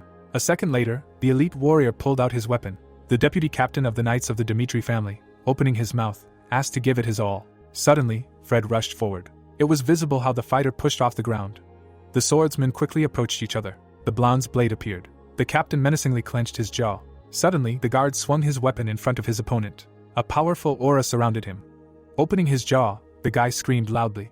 A bright flash was visible. The warriors left behind magical rays. Chris lifted the corners of his lips. Then there was a powerful explosion. Fred stretched out his blade in front of him, realizing that Chris's aura was obviously not up to the level of 5 stars, and then wondered how their sudden bursts of power were equal. The guy was surrounded by a blue aura, and at that moment the captain muttered that Dimitri was truly an incomprehensible place. Opening his mouth wide, the fighter said that he could not afford to retreat, and all for the sake of his family. A trace of a sword swing appeared. Suddenly, the young man rushed from his place. Smiling, the deputy captain of the Knights of the family Dimitri said that Fred had passed. The blonde sharply attacked his opponent in the chest. It was visible how the weapon collided with the warrior's body, and he wondered when he had managed to return the sword to its sheath. The guard opened his jaw in pain. After some time, the swordsman, lying on the blanket, wondered if he really lost. Raising his fist to his forehead, the knight muttered that his judgment was correct, as Dimitri was the only one with the power to stand against the Kronos Empire. A crowd of people appeared. Fred bit his lips and asked if Kevin and Chris were having simultaneous matches. The boy was surrounded by a dark force. A gray shield was visible. Logan's expression was serious, and at the same time, the captain recognized him. Turning his gaze to the side, the guard could not understand who had challenged Chris. A white haze swirled around the boy, and then the swordsman said that he was the third in Valhalla and the sixth on the continent, and at the same time the only one of the first 12 who had reached his position with only a 5-star aura. The ranker opened his mouth wide and said that he almost fell asleep while waiting, after which the knight added that he was the greatest swordsman of the continent, the wandering swordsman Ares, and also wondered if it was really him. After introducing the fallen warrior, the man explained that he was born in Valhalla, broke all records, became the youngest warrior in history to rise so quickly in the ranks, and was a genius of an entirely different order. The swordsman jumped high into the air, and the captain then explained that the reason he was called the greatest swordsman on the continent was because he had defeated all the highest-ranking aura masters without even using aura power, just the blade techniques he had developed himself. The former emperor of Valhalla extended his palm, and the warrior muttered that he had spent over a decade trying to win his loyalty, but Ares had never sworn allegiance to anyone. Jonathan crossed his arms and added that although he was from Valhalla, Ares had spent his entire life as a wandering swordsman who belonged to no one. The man, sweat on his face, could not believe that someone like him wanted to join the personal army of the heir of the Dimitri family, and no matter how he looked at it, it was completely unfair to the others. A moment later, the youth rushed forward. A bright flash appeared in front of the fighters. Chris, clenching his jaw, noted that this was in no way comparable even to the way Diego demolished everything in his path with just aura. The guy smiled slightly, and the blonde thought that such fencing skill was worthy of all comparisons even with the technique of wielding the sword of Azura. Suddenly, the warriors jumped back. Baring his teeth, the deputy captain of the Knights of the Dimitri family muttered that he did not leave a single opportunity. A second later, the guard used the skill instant cut, after which he left behind a magical trace. A sharp blade was visible in front of Ares' forehead. Suddenly, the fencer parried the attack of his opponent. Chris, lowering his eyebrows, was very surprised that he reacted to an instant cut, because no one had been able to do this before. Opening his jaw, the young man said that it turns out that Dimitri's flash is worthy of its name, and hopes that he will not disappoint him until the very end. Frowning angrily, the guy realized that if his blade trembled even a little, he would be defeated. A moment later, a bright flash appeared. The guys, looking ahead, were stunned by the level of destructive power of Logan's aura alone, and also added that the nickname Iron was clearly deserved. One of the warriors was bleeding. Kevin sighed heavily, and it was heard that perhaps both of Dimitri's pillars would fall today. The knight, raising the corners of his lips, noted that now the advantage was on his side. The swordsman of the aura clenched his jaw. Unexpectedly, the fighter pushed him with his shield. The main character's subordinate quickly flew back. The youth lowered his eyebrows in confusion. Logan, with his mouth wide open, used the hidden technique of Aura Wave. A powerful force circled around him. Dodging the magical rays, Kevin thought that the blade that represented his master was not Chris or Fernando. Blades stuck in the ground appeared, and then the boy decided that he should become the sword that represented him. With his veins bulging, the warrior screamed loudly. Grinning menacingly, the fighter said that therefore Logan would be defeated, and his skill would be recognized by the whole world. The candidate, with his mouth slightly open, wondered if he was laughing, and also whispered that he would see if he could relax like that when he gave it his all. Suddenly, a powerful explosion was heard. The swordsman of the aura swung his weapon sharply, using the skill of the first technique. It was seen how two powerful forces collided with each other. The knight clenched his jaw, surprised that he could take it. Then the subordinate protagonist lunged forward. Kevin lowered his eyebrows and said that it was his turn to parry. The boy left a trace of magic after the blow. The youth began to attack his opponent furiously. Holding his shield in front of him, Logan muttered that he was continuing his suicidal charge, and that they could both fall. The aura swordsman's eyes glowed red, and at that moment, the candidate wondered if he really was a demon. The warrior firmly planted his feet on the ground. Kevin's eyes widened sharply. The teenager was surrounded by a dark force, and then he used the ability of the third technique. The fighter clenched his jaw tightly. A second later, a powerful explosion was heard. Logan's shield hit the ground. Falling to the ground, the candidate said that he surrendered. The guys opened their mouths in shock. Then the aura swordsman sighed heavily. Opening his jaw, the main character's subordinate turned to Chris. At the same time, the blonde turned his head to the side. The guy held the handle of the blade tightly. Looking forward, the young man said that if the deputy captain of the Knights of the family Dimitri beat him, then he would be next. Kevin's pupils glowed red. The warrior, standing in front of the youth, wondered if he wanted to replace him, and also thought that he was being quite impudent. Baring his teeth, Chris muttered that people thought that he and Kevin were competing, but this was really getting to him.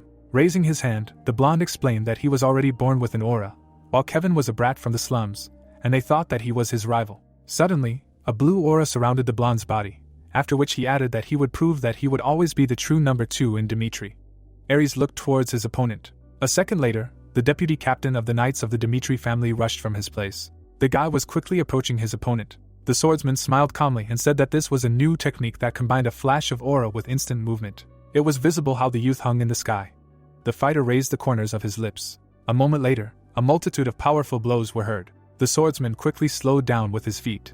Then Ares rushed forward. Chris parted his lips in confusion. Through the sweat on his face, the blonde wondered if their speed was almost equal. The swordsman swung his weapon sharply. A scar remained on the cheek of the deputy captain of the Knights of the Dimitri family. It seemed as if two forces collided with each other. The warrior grinned contentedly. The fighter's blows left magical traces. Looking at the joyful face of his opponent, Chris noted that, except for their master, he had never seen fencing of such a level, and therefore his reputation as a genius of the blade was not just a rumor. Menacingly lifting the corners of his lips, Ares said that now, since he had already tested his full strength, it was time to finish. The blonde's pupils quickly narrowed. Suddenly, Jung-hyuk, opening his mouth, said that it was enough. Crossing his arms, the protagonist explained that the exam would end here. The boys turned their heads in his direction. Raising his eyebrows, the blade genius asked if this was the heir of the family, Dimitri. Turning his gaze to the side, the protagonist thought that this guy must be Ares. Imagining the insides of the swordsman's body, the aristocrat muttered that the movement of his aura did not follow a typical system, after which he asked himself if he had really made his own personal flowchart. Lowering his sword, the fighter said that it was an honor to meet him.